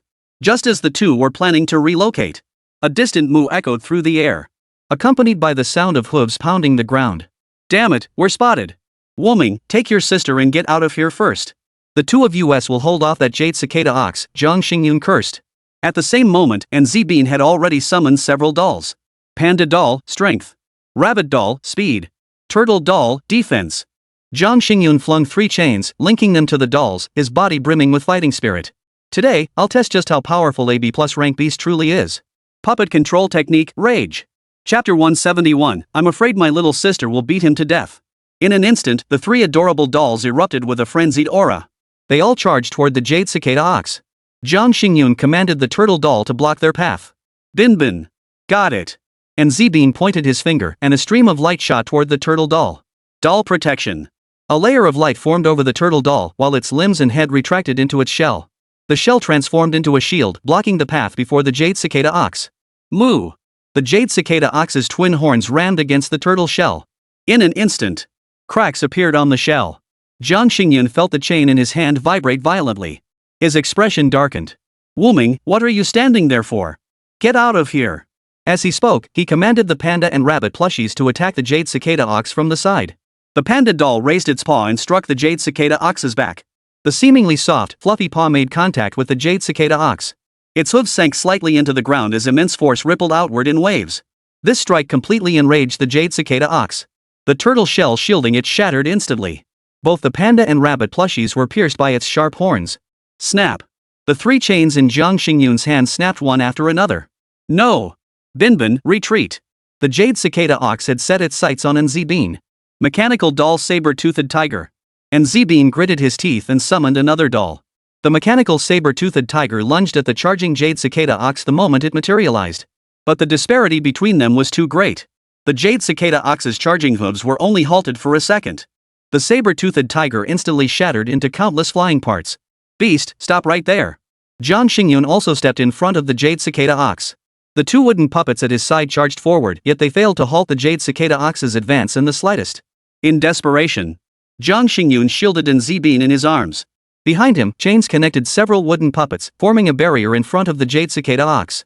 Just as he thought he would be pierced by the ox's horns, a whistling sound split the air. Several golden crossbow bolts shot toward the Jade Cicada Ox, followed by several thuds of impact and the ox's muffled groans of agony. Heavens will crossbow arrows. Fate coin heavenly thunder. Chen Wuming loaded a bolt imbued with the power of heavenly thunder into his crossbow. He aimed at the Jade Cicada Ox's eye and pulled the trigger. Propelled by immense force, half the shaft sank into the Jade Cicada Ox's eye socket. Wuming. The two stared at Chen Wuming, frozen in shock. How could the gap between them have widened so drastically in such a short time? But the scene that followed made their eyes widen in disbelief. Behind the usually docile Cold Sister, 8 tentacles suddenly extended. In the blink of an eye, they flattened the ferocious beasts that had rushed over from all directions upon hearing the commotion into meat patties. Moreover, the aura emanating from her body was clearly superior to theirs. Woo! Wuming, what rank are you now? B rank, Chen Wuming replied as his crossbow transformed into a card. He casually tossed it aside. The Jade Cicada Ox, still struggling to attack, had a joint dislocated and collapsed back to the ground. Aren't you guys supposed to hand in this Jade Cicada Ox for a quest? And Z-bean finally snapped back to his senses. He gave Jiang Xingyun, who was still clinging to him, a firm pat. Are you done hugging yet? Hurry up and cut off its horn. Oh. Jiang Xingyun quickly let go. He scampered off, clutching the tools the school had given them, to cut off the Jade Cicada Ox's horns. This is what you get for chasing us. This is what you get for being so mean. I'll beat you to death. Jiang Xingyun muttered, delivering a few more slaps to the dying Jade Cicada Ox. The Jade Cicada Ox's gaze was filled with utter resentment. Damn it, this human is taking advantage of the ox way too much.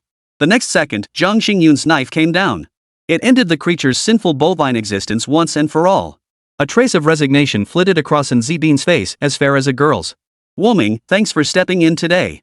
Otherwise, Jiang and I might have been done for right here. It's my fault too. I should have noticed sooner. His tone carried a hint of self-reproach. Jiang Xingyun worked swiftly, having already severed the horns and dragged the Jade Cicada Ox's carcass over.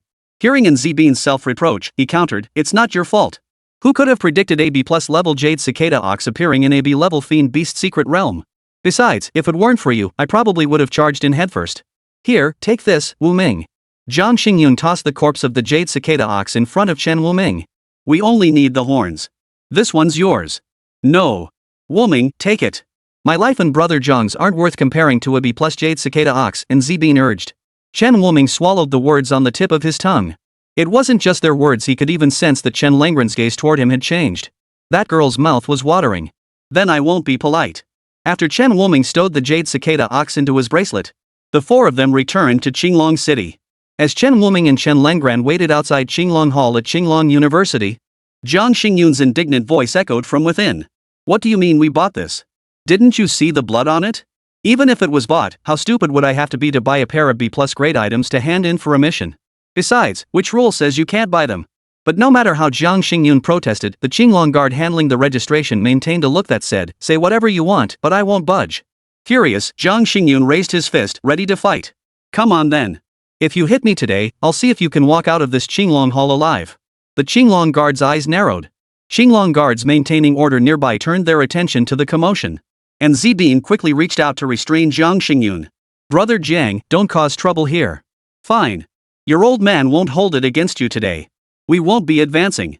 Jiang Xingyun forced down his rage, determined to retrieve the pair of ox horns. But the Qinglong guard handling registration was quick as lightning, snatching the horns away. He even wore a righteous expression. To prevent you from using these purchased Jade Cicada horns to complete your quest while I'm away, I think it's best if I hold onto them for you. This is outrageous. Jiang Xingyun could no longer contain himself.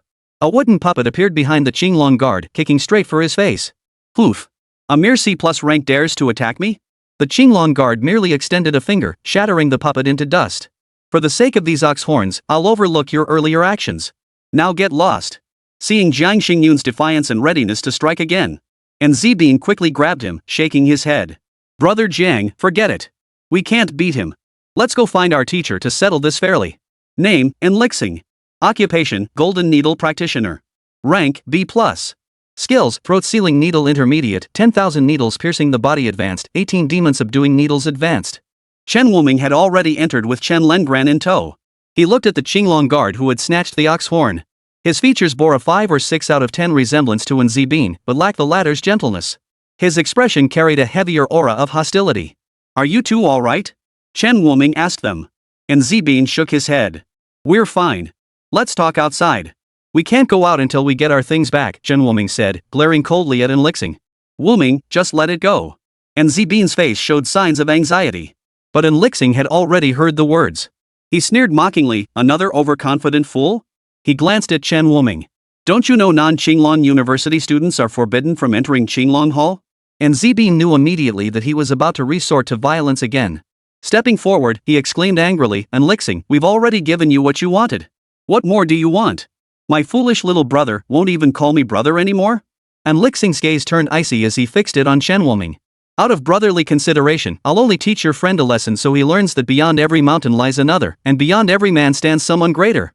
Seeing both sides about to clash, An Zibin's heart raced with panic, wanting to say something. But Jiang Xingyun pulled him back. "Trust Wuming. He can easily handle a B+ level Jade Cicada Ox. No matter what, he won't be at a disadvantage." "But I'm afraid his sister might kill An Lixing." Chapter 172, There's a Mole. One-shot kill. Bang. The moment An Lixing unleashed his skill, a tentacle instantly flung him away. His skill was disrupted along with him. His entire body was embedded into the floor. The battle ended before it even began. No one had time to process what had just happened. What are you all standing around for? Someone's causing trouble at the Azure Dragon Hall. Go get the master. The Qinglong guards snapped out of their daze. They all drew their weapons, aiming them at the two intruding troublemakers. Trespassing in the Qinglong Hall and injuring Qinglong guards. Everyone, attack together and subdue them. Hold your fire. And Zibin and Jiang Xingyun stepped in front of them. They are our friends, not intruders. Step aside, or we'll arrest you too. The lead Qinglong guard showed no sign of backing down, his eyes filled with wary apprehension toward Chen Lengran. Chen Wuming sneered, "What? Were all of you Qinglong guards blind just now? And Lixing took my friend's belongings, and now he won't let me retrieve them?" The pair of ox horns now lay quietly in his palm. Upon seeing the horns in his hand, the Qinglong guard issued a warning, "This item belongs to Qinglong University. You're stealing university property." That was a pretty bold accusation. Chen Wuming straightened his lips, fingers clasping a card and a coin.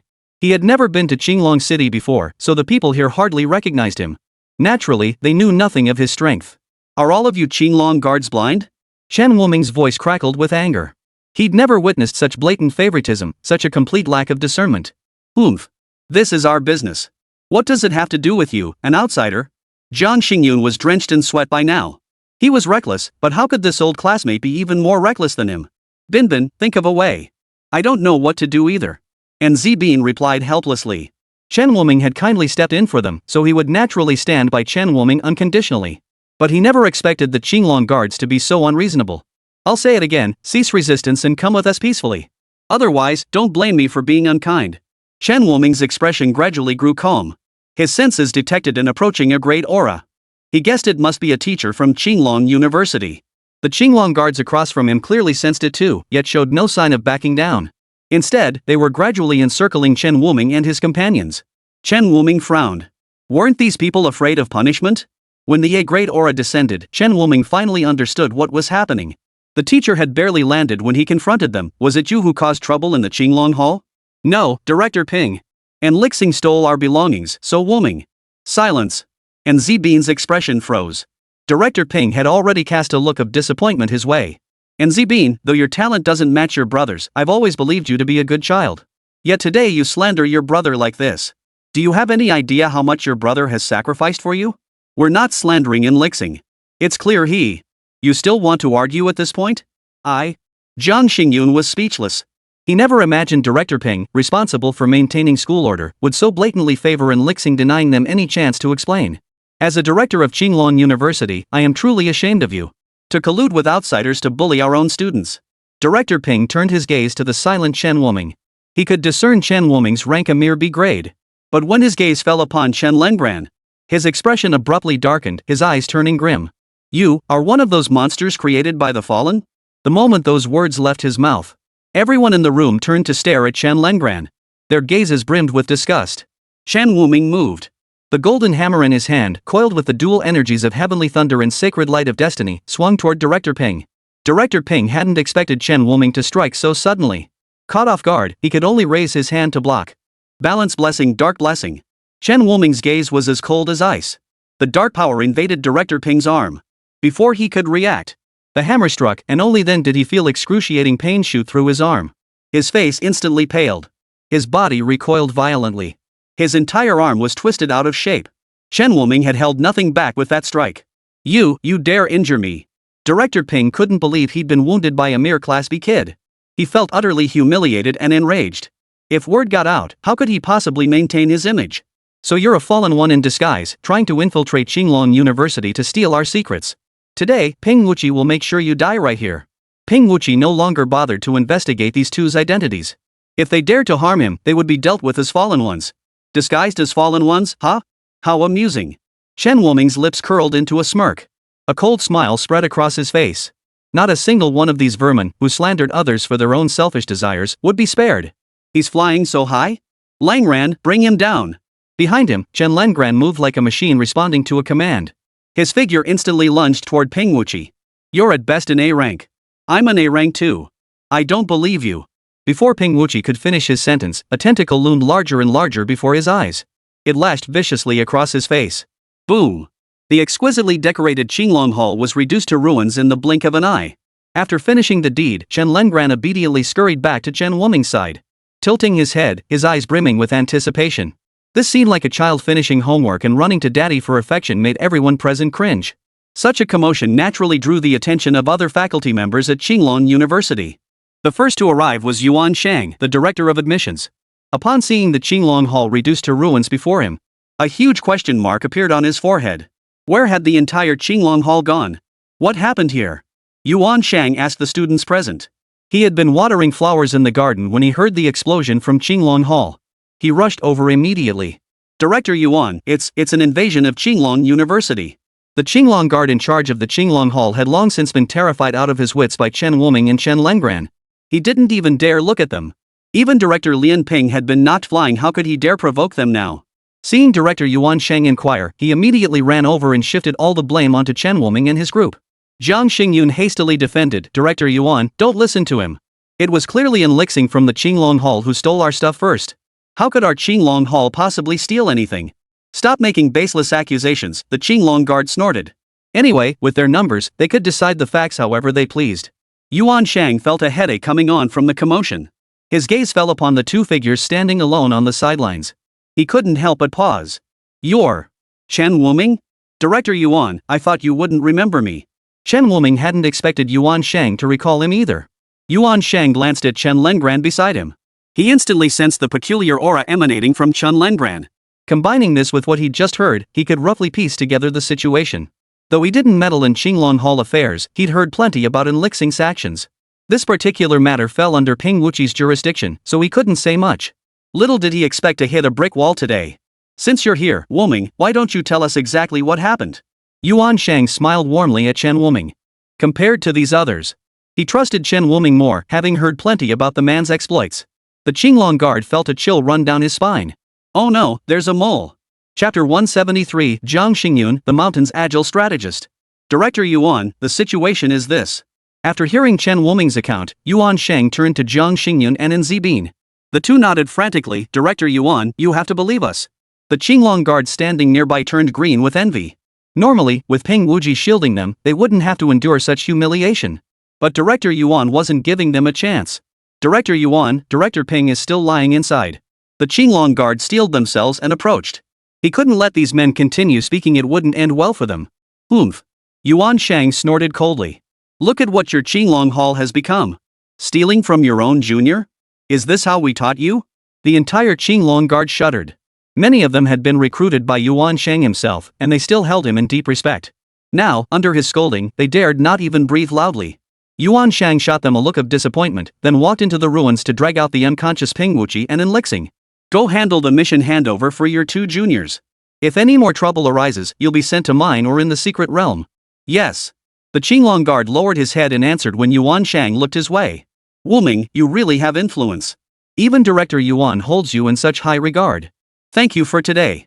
We'll treat you to a meal sometime, Jiang Xingyun remarked with emotion. And Zibin gave a slight bow to thank Chen Wuming. Alright, Wuming, come with me. Yuan Shang withdrew his gaze. Though he didn't wish to interrupt Chen Wuming's reunion with his old classmates, he had injured their student and director. Certain matters demanded investigation. And Zibin's eyes flashed with concern. Brother Jiang, will Wuming be okay? Maybe I should ask my mom to plead with Director Yuan. Relax. Didn't you see how Director Yuan looked at Wuming? He practically had strings coming out of his eyes. Jiang Xingyun paused mid-sentence, softening his tone. Besides, your family already has issues with you and your mom. Don't trouble your aunt. And Zibin nodded. Chen Wuming led Chen Lengran to Yuan Shang's office. The injured Ping Wuqian and Lixing were also escorted by Yuan Shang to the infirmary. Have a seat. I'll get you some tea. Moments later, Yuan Shang returned carrying a pot of tea, brewed at some unknown point. He poured a cup for each of them and one for himself. I'm not much of a tea connoisseur myself. I usually just brew it casually like this. Don't laugh at me, Yuan Shang said with a smile as he handed the cups to them. However, his gaze lingered more on Chen Lengran. He was clearly more curious about Chen Lengran's background. Director Yuan, you're too kind. I should be thanking you for standing up for us today, Chen Wuming said, taking a sip of tea. He didn't understand it either. It tasted a bit bitter, but it wasn't bad. Cut it out. Yuan Shang pursed his lips. If I hadn't stepped in, you'd probably have torn half of Qinglong City apart. He'd seen it clearly. This little girl was no pushover. Without an A+ level powerhouse stepping in, she simply couldn't be contained. Qinglong City couldn't withstand such chaos. Chen Wuming scratched his head awkwardly. Come on, it's not that bad. This little girl by your side is no ordinary kid. Care to explain? Yuan Shang lifted his teacup and sipped the tea. Actually, Ping Wuqi was right. Langran is a weapon created by the fallen. But Yuan Shang spit out the tea he'd just swallowed. What? His face was blank with confusion. A weapon created by the fallen? Yes. Director Yuan should have seen it too, those eggs that fell from the sky during the battle against the fallen. Langran was the one from Suzaku City. Chen Wuming gently stroked the girl's hair. But since her appearance, Langran hasn't harmed a single soul. She saved me countless times, so? Yuan Shang looked at Chen Lengran with a complex expression. To be honest, when Chen Wuming revealed this girl was a weapon created by the fallen, he had considered ways to suppress Chen Lengran. After all, Qinglong City was a metropolis housing tens of millions of people. If this girl were to lose control, the damage would be nothing short of catastrophic.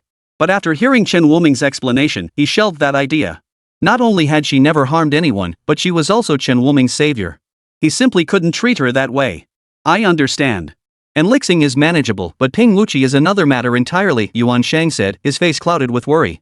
After all, Ping Wuqi was the director of Qinglong University, a face of the institution, and he'd been knocked unconscious. By the way, did you come to Qinglong University for a specific reason? Only then did Yuan Shang recall that he had no idea why Chen Wuming had come to Qinglong University. Principal Shang Dexing sent me, Chen Wuming replied truthfully. Oh, so the vice president sent you? That makes things much easier. Yuan Shang felt his heart instantly ease. Thinking about what might happen next, he couldn't help but let out a mischievous grin. Looks like that old codger Ping Wuqi is in for it. The vice principal hates it when his guests get targeted. Once, the vice principal invited a dwarf friend of his to visit Qinglong University and even gave him a token of recognition. But some blind fool stopped him and beat him up. Guess what happened? The vice principal hung that guy up and beat him for 3 days and 3 nights. TSK. Chen Wuming's mouth twitched. Director Yuan, you're not saying that blind fool was? You guessed right, Ping Wuqi. What a coincidence that it's him again. Yuan Shang sighed and shook his head. To an outsider, it might have seemed like he was worried about Ping Wuqi. If only Yuan Shang could suppress the smile playing at the corners of his mouth, it would have been more convincing. The two exchanged pleasantries for a while longer. Then Yuan Shang dismissed them. The Qinglong guards in charge of the investigation then briefed him on the exact sequence of events. After hearing this, Yuan Shang's face darkened even further. How utterly disgraceful. When had Qinglong University become like this? Even their own people were being cheated. How could they possibly entrust their lives to classmates like this on the battlefield? Summon the other deans immediately. We must thoroughly reform the school's atmosphere. The Qinglong guard who had come to report trembled inwardly at these words. He wondered why Yuan Shang, who usually turned a blind eye to such matters, was taking this so seriously today.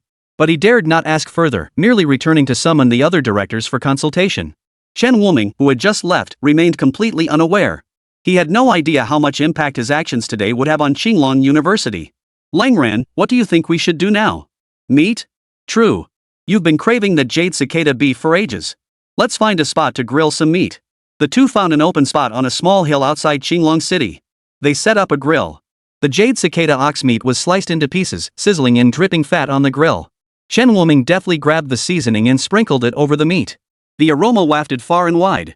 It drew the attention of Jiang Xingyun, who skillfully hunted fierce beasts in the mountains for resources, and his young assistant, Nzibin. Ha! Wuming, what are you doing here?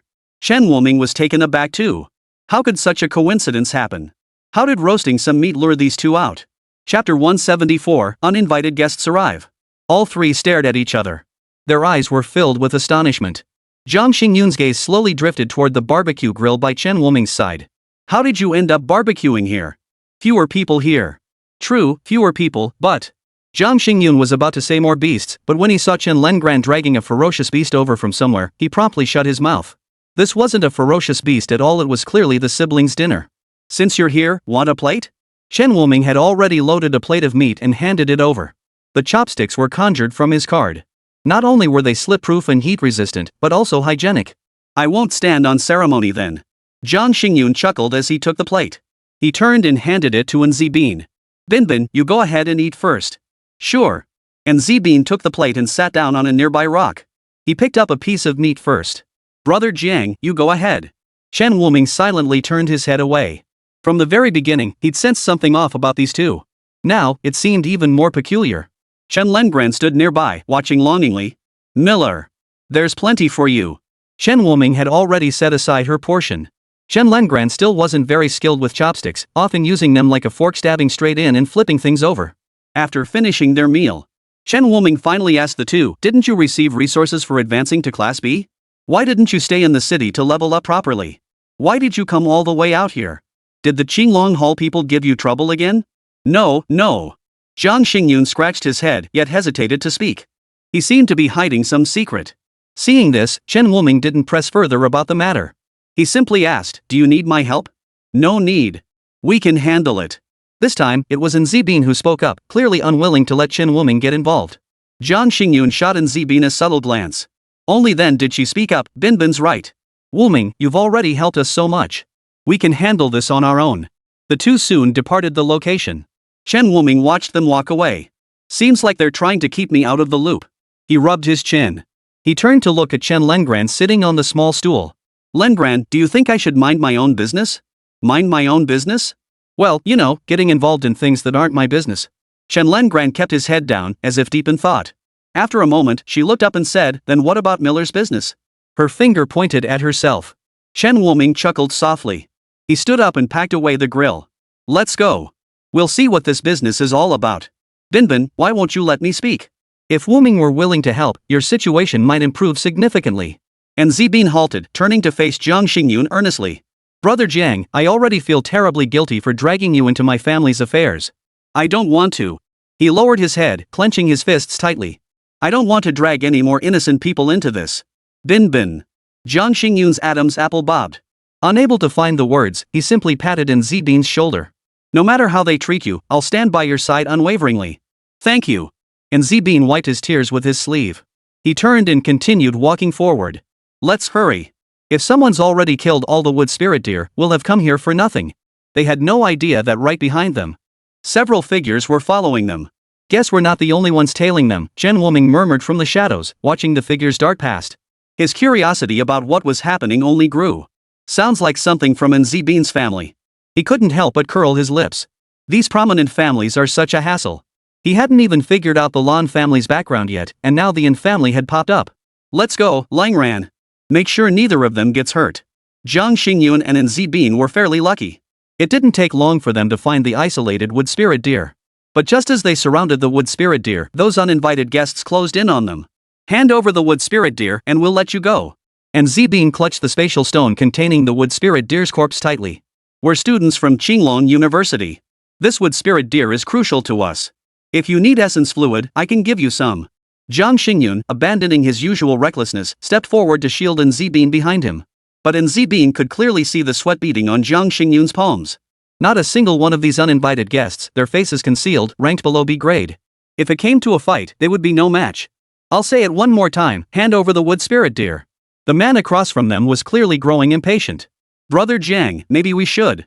And Zibin hesitated, unwilling to see Jiang Xingyun get hurt, considering handing over the wood spirit deer's corpse.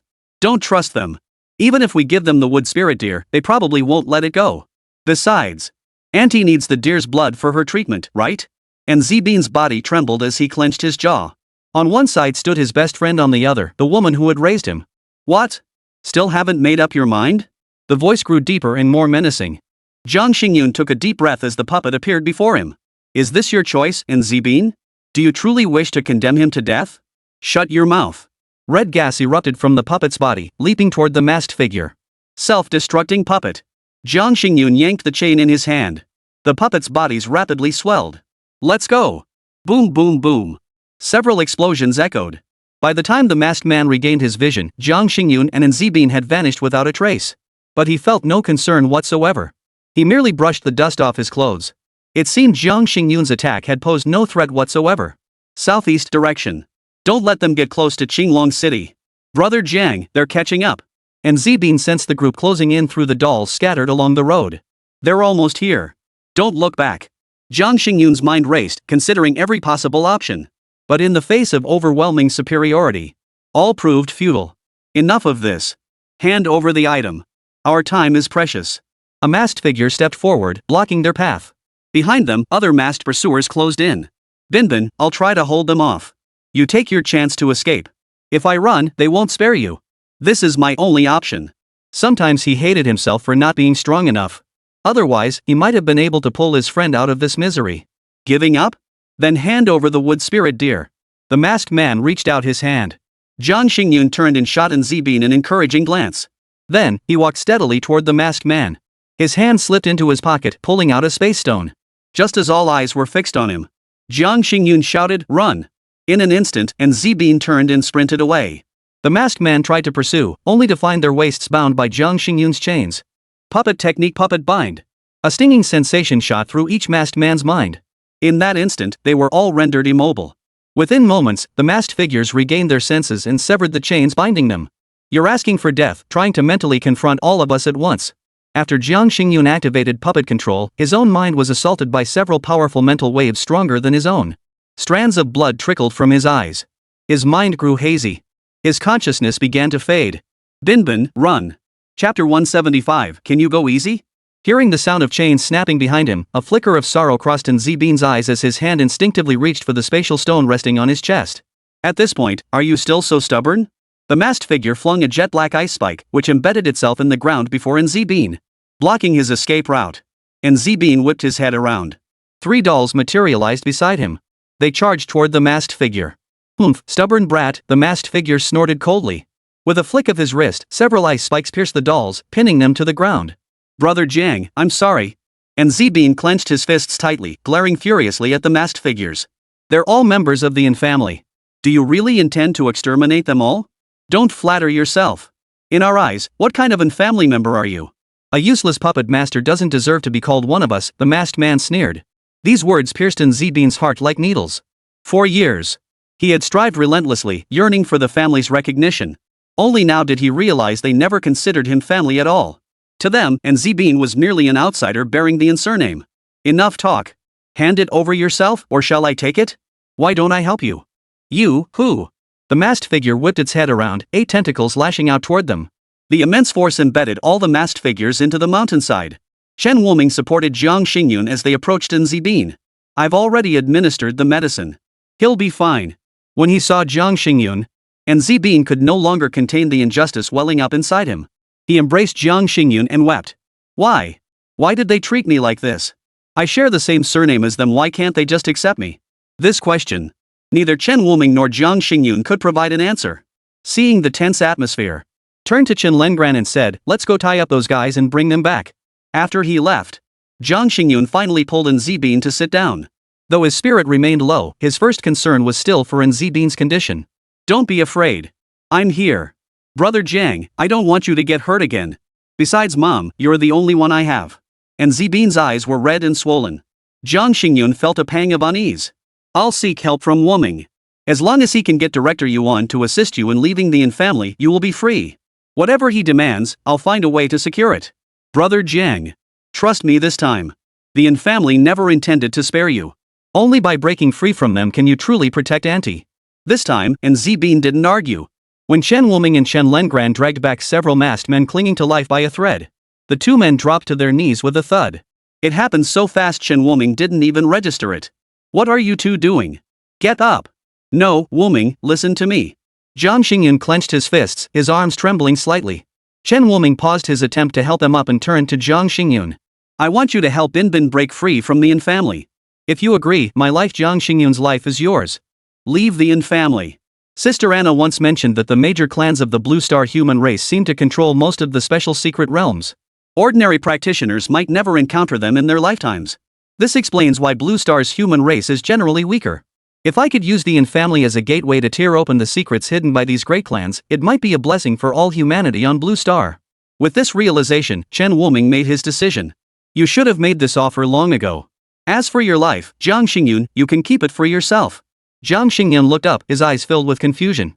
Wuming, are you agreeing to this? Of course. After all, we've crossed paths, and I've long wanted to expose the shameful secrets of these so-called great families. Chen Wuming extended his hand toward the two. The two stared blankly at the hand Chen Wuming extended. A fire began to burn in their eyes. Once they'd made their decision, they dragged the bound, masked figure back to Qinglong University and confronted Yuan Shang. Yuan Shang surveyed the masked figures, then stepped forward and ripped the black cloth from their faces. The Yin family grows more audacious by the day. Yuan Shang shook his head in disappointment. I thought they'd finally let go after agreeing to admit N Zibin to Qinglong University. I never imagined they'd still be holding on to this grudge. It seemed Director Yuan was privy to some inside information. Director Yuan, if we want N Zibin and his mother to completely sever ties with the Yin family, would that be difficult? Chen Wuming asked. Yuan Shang pondered for a moment before replying uncertainly, it would likely be very difficult. Why? They neither accept him nor let him leave the Yin clan. Are they really intent on wiping them out completely? Chen Wuming frowned. For them, only the dead won't spill secrets, Yuan Shang replied. Is it because of the special secret realm? Yes. To us, this isn't a secret. But for those low-tier practitioners, the existence of the special secret realm is like a second chance to grow stronger. The families controlling it naturally won't give up that piece of the pie. It was a stark reality. When you possess a special realm, you can continuously produce powerful individuals for your clan. But once the realm is exposed, endless masses of ordinary people will inevitably swarm in, and the pie will be completely divided up. As the implications sank in, Chen Wuming felt a heavy weight in his heart. What if I want to help N Zibin escape the Yin family? Well, Yuan Shang hesitated. Wuming, it's not that I don't want to help you, but even if you bring me into it, I doubt we could make the Yin family compromise. This doesn't require Director Yuan's involvement. I simply want to know, if I sever ties with the Yin family, where would Director Yuan and the university stand? Chen Wuming looked at Yuan Shang. Naturally, neither side. You must understand our university is affiliated with the Human Alliance, not any family. Yuan Shang replied without hesitation. That's sufficient. As long as the university stayed neutral, no matter how much the clan stirred up trouble, they wouldn't dare confront the elven race, right? This time, he would crush them with sheer force. Alone? Behind Chen Wuming stood the entire elven race as his backing. If these clans dared to touch him, they'd find out whether they could withstand the wrath of the elves. After leaving Yuan Shang, Jiang Xingyun couldn't help but ask, Wuming, what should we do now? Find allies. But who would aid us against the Yin family? Once I sever ties with them, we won't just be facing the Yin family. And Zibin's expression was filled with worry. Then we'll see whose allies outnumber the others. Chen Wuming smiled faintly. Then, under the stunned gazes of Jiang Xingyun and N Zibin, Chen coldly plucked a fairy out of thin air. Hey, lady, can you be a little gentler? Don't crush me to death. Kalier screamed as she was pulled out. Why was this little brat always so rude to her? Treat a lady with some gentleness, for heaven's sake. This is a fairy? Jiang Xingyun stammered. This was the first time he'd ever seen a living fairy. Oomph. What are you staring at? Never seen a fairy before? Kalier shot Jiang Xingyun a glare after escaping Chen Lengren's grasp. Such a clueless little thing. Jiang Xingyun. You seem even younger than me. Kalier? You snuck over here behind Lillian's back again? Chen Wuming froze in surprise upon recognizing Kalier. Hadn't she just gotten scolded by Lillian last time? He. Kalier chuckled. This time I didn't sneak out, I got Lady Lillian's permission. But Miller, could you ask her to be gentler next time? Look how messed up my hair is. Kalier was still indignant over Chen Lengren's rough handling earlier. I'll tell Lengren to be gentler next time. But I called you here because I need a favor. What is it? Kalier's eyes lit up at the prospect of being needed. Finally, she could be useful? Here's the thing, I need you to go. Chapter 176, Calling for Help? Anyone can do that. Damn Miller. Stinking Miller. He actually asked me, the esteemed Lady Kalir, to deliver a message for him. I'm clearly capable of so much more, you know? Kalir grumbled all the way. Nevertheless, she delivered the message to Suzaku City and the Forest of Life. Through the fairy pavilion, the message reached Diaz and Lan. The two received the message while lying in ambush along the path where the orc army was returning home after plundering resources. Looks like Miller's planning something big. You in, Lan? Hell yeah. Following him's always a blast. Sure, I sense those guys are coming. Let's deal with them first before we go. A sinister grin spread across both their faces. The triumphant orc army, returning home, never imagined two unscrupulous elf princes were lying in wait along their path. Nor did they anticipate that the supplies they just seized would be snatched away again. Not even their original resources were spared. You bastards! The orc chieftain wailed. 90% of his resources had been seized by Diaz and Lan. The problem was, he hadn't even seen it coming. The ground suddenly erupted, and in the blink of an eye, the group descended into chaos. By the time he went after Lan, Diaz had already snatched the rest of the orcs. Elves! It must be the elves. The orc chieftain gritted his teeth, his eyes blazing with fury. Only they orcs ever plundered others, yet now they'd been plundered themselves? Unconscionable. Chieftain, but we didn't even get a clear look. Going after the elves like this might. Who else could it be? That overwhelming life force was definitely Lan's. His partner must be Diaz. Let's go demand an explanation from the elves. After snatching the items, Lan and Diaz used the teleportation crystal to arrive at the Forest of Life on Blue Star. You two, up to no good again? Anna frowned, eyeing the space stones in their hands. She could already picture them pulling off another heist together. Haha, there's one for you too. Diaz swiftly pulled out a space stone and pressed it into Anna's hand. He knew his sister was quite old-fashioned. If he didn't shut her up fast, she'd surely start lecturing him about neglecting his duties again. Anna glanced down at the stone, swallowing her words. Oh well, she'd give these to Eros later. She'd hit a bottleneck anyway. Did you two come here because of Miller too? Maycham and Miller wants to reorganize the major families of the Blue Star race. I can't miss out on such an entertaining spectacle. Diaz stroked his chin, his eyes sparkling with anticipation. Compared to him, Lan appeared more restrained in Anna's presence. He glanced at the empty space beside her. Anna, isn't Cassie with you? Finally remembered Cassie? I thought you and Diaz had forgotten all about her while you were out having your crazy fun. Anna raised an eyebrow. Caught off guard, Lan immediately shrank back. His concern for Cassie last time had been genuine. Ever since learning she'd returned, he'd been itching to visit. But Diaz kept dragging him off to hunt orcs, and he'd also heard that Cassie was fine. That's how he'd gradually forgotten about visiting Cassie. How could that be? Is that really how you see me, Anna? Lan tried to put up a front, but under Anna's gaze, he couldn't help but feel uneasy. In the end, he could only look away. Tisk. Anna clicked her tongue.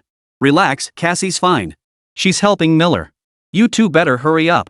Feeling Anna's gaze lift from him, Lan breathed a sigh of relief and pulled Diaz toward the location marked by the fairy pavilion.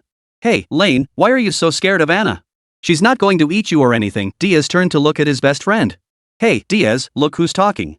When we were kids, I got beaten up by Anna plenty of times because of you.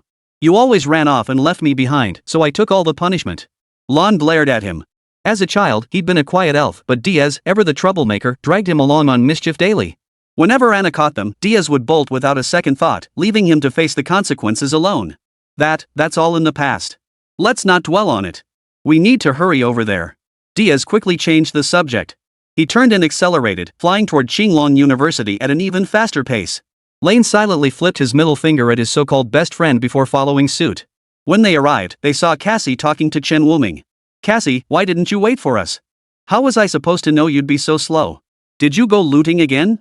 Cassie shot him a glance. It was immediately obvious these two had been up to no good again. Diaz, caught red-handed, didn't get angry. Instead, he chuckled and pulled out the loot to share with the two. Here, take your share. Let me tell you, this orc mineral lair has yielded some real treasures. He presented the selected space stones to Chen Wuming and Cassie like treasures. Chen Wuming glanced down. Holy crap! Concentrated grapestone. Contains pure life energy absorption, accelerates wound recovery. Black rock or essence. An exceptionally hard material armor crafted from it can withstand all attacks below C+ grade. Besides these two, there are at least dozens more types of ore here, and the quantities are enormous. You didn't raid the orc's lair, did you? Nothing that dramatic. We just intercepted their entire haul from this month's largest ore dungeon. Diaz wore a look of pride. As if he'd accomplished something truly remarkable. Though in a way, it really was.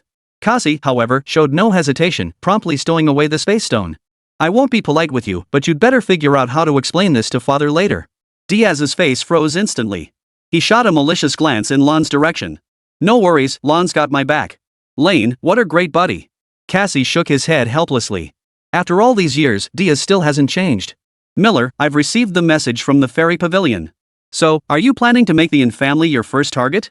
Chen Wuming nodded. Naturally. And Zibin wants to break away from the Yin family. The Yin family will be the first to lose their patience. When that happens, we'll go to the Yin family alone to explain the situation. If they try to make a move. A cold gleam flashed in his eyes. Then it won't be our fault. Understood. We'll follow you discreetly. Should you need us, smash a cup as the signal. Diaz hastened to say. He'd seen it on that human race's giant screen, smashing a cup as a signal. Just thinking about it felt cool. Chen Wuming's lips twitched. Fine, let's do it Diaz's way. The cup signal. Mine will be the one to watch. After finalizing the plan, Chen Wuming instructed In Zibin to lead him, Chen Lengran, and Jiang Xingyun to the Qinglong City branch of the Yin family. What? You want to take your mother away from the Yin family? And Huching, the branch family head, stared at In Zibin in disbelief, as if hearing some bizarre tale. Could anyone be this foolish? The Yin family was one of the most prestigious clans among the human race. How could anyone even consider leaving? Chen Wuming had been observing In Huching's expression the entire time. He noticed that In Huching seemed genuinely unaware of In Zibin's connection to the Yin family. Head In Huching, please contact the main family on my behalf. I intend to leave the Yin family with my mother. And Zibin's gaze remained utterly unruffled. He had completely lost all hope in this family. This. Young man, won't you reconsider? And Huching gazed at In Zibin's youthful face, seeking to persuade him once more. My mind is made up. I ask for your assistance, head of the Yin family. Very well, very well. And Huching sighed softly. He was merely the head of a branch. Family matters concerning the main family were beyond his purview. This is In Huching of the Qinglong City branch. A child named In Zibin wishes to sever ties with the Yin family. And Huching used a special communication device to contact the main family, explaining In Zibin's situation. The response instructed him to detain those individuals, authorizing the use of force if necessary. Even after ending the call, And Huching's expression remained unsettled. What on earth could be so serious that it made the main family act with such caution? And Huching tilted his head slightly toward the few people waiting for him in the hall, feeling a headache coming on. As the head of a branch family of the Yin clan in Qinglong City, he had naturally met In Zibin a few times. Truthfully, he rather liked this polite yet timid young master of the main family.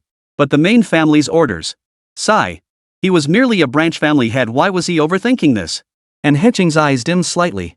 After composing himself, he returned to the hall, his face already wearing that gentle smile once more. The main family says someone will arrive shortly. You all may take a seat here for a moment. I'll have someone bring you tea. Oh, young people like beverages more, right? I have those too. Wait here, I'll go fetch some for you. And Huching rose and walked to the side to retrieve the drinks. Throughout this, In Zibin and Jiang Xingyun were both extremely tense, unable to spare a glance to observe In Huching's expression. Chen Wuming silently labeled In Huching as a good person. Chapter 177. I, In Huching, am not one to break my word. Representatives from the Yin family headquarters arrived shortly thereafter. The visitor even had some connection to In Zibin. Uncle. And Zibin looked up at his uncle, a figure of immense stature within the Yin family. Well, In Zibin, you've grown bold enough to abandon the Yin family? Everything you have was given to you by the Yin family. Now you intend to betray us? And Libi's gaze was sharp. In the past, such words would have immediately made In Zibin think of his father and mother, causing him to compromise once more. But now, he had seen the true colors of the Yin family. Uncle, speak with your conscience. All these years, what has the Yin family ever given us? And Zibin's eyes filled with sorrow as he recounted the years of suffering. Ever since father passed away, you've been plotting to eliminate me and mother. I don't know what In Lixing told you, but I've never betrayed the Yin family. Why won't you just give us a chance to live? By the end, In Zibin was practically shouting, as if trying to vent years of pent-up resentment all at once. What do you mean we won't let you off? It's clear you simply couldn't compete with Lixing. And Libi snorted coldly, showing no sign of emotion. Seeing his expression, Jiang Xingyun erupted in fury. Pa! You deliberately suppressed Binbin. He climbed to his current C+ rank through sheer effort without a shred of help from your Yin family. The Yin Lixing you all admire? Without your resources tilted his way, he might not even be where he is today. Your entire Yin family is utterly short-sighted. What did you say? And Libi's aura erupted, causing the air around him to slow noticeably. Behind him, 10,000 silver needles materialized, each tip glinting with a cold, icy light. A puppet master, some bastard from who knows where, breaking through to C+? The resources you got were probably traded for by that. Shut up. And Zbean's eyes blazed crimson. Don't you dare speak of her. A multicolored giant serpent materialized beside Zbean, transforming into a blur as it swiftly closed in on Enlibi. Just a puppet. Enlibi dismissed it with utter contempt. With a flick of her wrist, silver needles shot toward the serpent's vital point. But what followed stunned him. The multicolored serpent puppet twisted its body and dodged the needles. This. What do you think, old man? Never seen anything like it, huh? Jiang Xingyun's chains connected to the multicolored giant serpent. Rage. Blood-red vapor erupted from the serpent's body as its speed surged. It snapped its massive jaws toward Enlibi's head. Enlibi's expression darkened. He reached out, clamped his hands around the serpent's neck, and wrenched with all his might. The serpent's head snapped off, sending a shower of white fluff flying. Feeling this wasn't enough, he reached out to grab Jiang Xingyun's chain. But a hand seized his wrist. Is this really necessary, sir? None of your business. Enlibi snapped, turning to glare.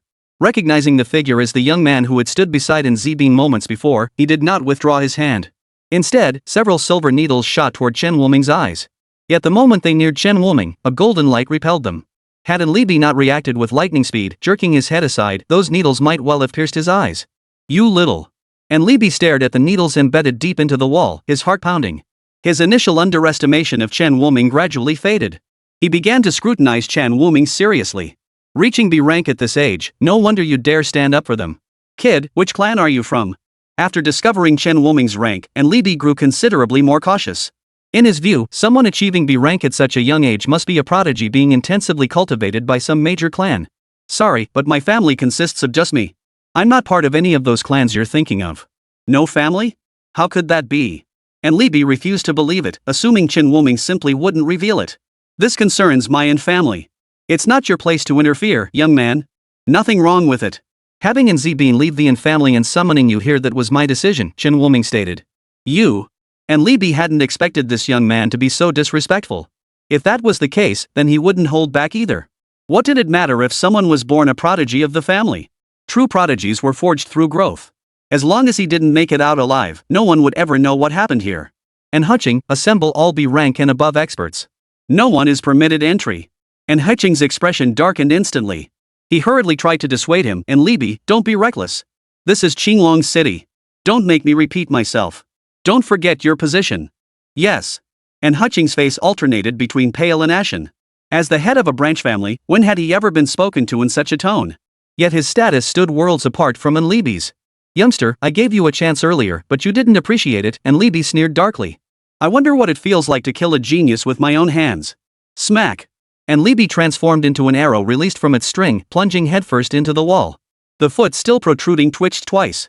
Thinking Enlibi had already struck, and Hutching heard the commotion and rushed over swiftly, bringing a large group of people with him. Enlibi, don't be rash. You. But when he saw the group standing unscathed before him, he froze in surprise. Where's Enlibi? Master, look over there. A young man behind him tugged at his sleeve, pointing toward Enlibi, whose body was now only half embedded in the wall. And Hutching and the others were all stunned. Was he still half asleep? Enlibi, a formidable A-rank powerhouse, had been driven headfirst into the wall. And he had heard a sound just now. Could it be? Enlibi had been taken out in a single strike? No. Oh no.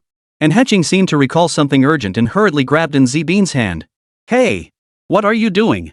Let go of Binbin. Jiang Xingyun assumed Hutching was about to do something and was about to step in to stop him. Instead, Hutching merely glanced back at him before pulling him along as they hurried outside. You struck Enlibi. The main family won't let this slide. Before Enlibi informs them, you must leave immediately. Master, if you send them away, how can we explain this to the main family? The members of the Qinglong City and family branch blocked the doorway. In my opinion, we should just tie them up and hand them over to the main family for punishment. That way, we might even get some extra resources from them. And Hutching heard this and instantly flared up with rage. You fools! Binbin is, after all, one of us and family members. You and your children have sought his help countless times in Qinglong City. Now you want to repay kindness with betrayal? And Hutching glared at his younger relatives, his words deliberate and sharp. Whoever dares betray this bond of trust, get out of the family. His words made the young man who had earlier suggested handing over Zbean and the others turn red, then pale. Head of the family, I'm certainly not that kind of person. It's just that if it involves us. If it comes to that, I'll resign as head of the family. I refuse to be a traitor to my word. And Hutching swept a glance over his descendants. Turning to Zbean and the others, he said, Bing Bing, this is all I can do for you. You must leave now. I've already sent your mother to Qinglong University. The main family wouldn't dare pursue her there. Chapter 178 Plan deviates, betraying the main house. Head in Huching. And Zibin hadn't expected such profound assistance from An Huching. Enough talk. Once An Libi wakes up, it'll be too late. And Huching patted An Zibin's shoulder with a smile. Go now. After escorting the group out of the inn residence, the main gate slammed shut with a loud bang. The air instantly lost all sound, turning deathly silent. It must be said, this outcome had somewhat exceeded the expectations of Chen Wuming and the others. In their calculations, An Huching, the head of the An family's collateral branch, would join forces with An Libi, the head of the main branch, to pressure An Zibin. They planned to stall until reinforcements from the main branch arrived. Then Chen Wuming could apprehend them all without hesitation, forcing their consent to An Zibin's departure from the An family. In that case, the An family, upon receiving word, would surely dispatch more powerful forces, likely drawing the attention of other clans as well. Chen Wuming could then leverage the power of the elven race, using Zhuke City as the vanguard to seize control of the special secret realm's entrance. But for now, Wuming, what do we do now? Jiang Xingyun scratched his head, looking at Chen Wuming. This wasn't how it was supposed to go. Chen Wuming stroked his chin. No big deal. Just a minor hiccup. We'll stick to the original plan. It might even go smoother now. Judging from An Huching's earlier reaction and the situation with the An family in Qinglong City, the special secret realm was likely monopolized by the main family. If that's the case, then it's straightforward. We just need to wait for An Libi to wake up and notify the An family. Jiang Xingyun and An Zibin exchanged glances. They couldn't shake the feeling that Chen Wuming was plotting something. The few figures lurking in the shadows. Diaz looked at the few people locked outside and muttered, "Weird. This isn't quite how it was supposed to go. The plan didn't say we were supposed to come out. Hey, should we go ask Miller? Are you crazy? If we go over there and get spotted, we'll blow our cover." Cassie pressed her finger to her lips and shushed them. "Quiet, you two. Miller hasn't given us a signal. Just wait." Oh. Diaz, who had been itching to go over, finally settled down. Cassie shot him a speechless look. Now she understood why Miller had called her over. If she hadn't come, Diaz's impulsive nature might have sent him charging in. They waited until the sun neared the horizon before finally hearing sounds coming from the An family's house. "That's my second uncle, An Liming's voice.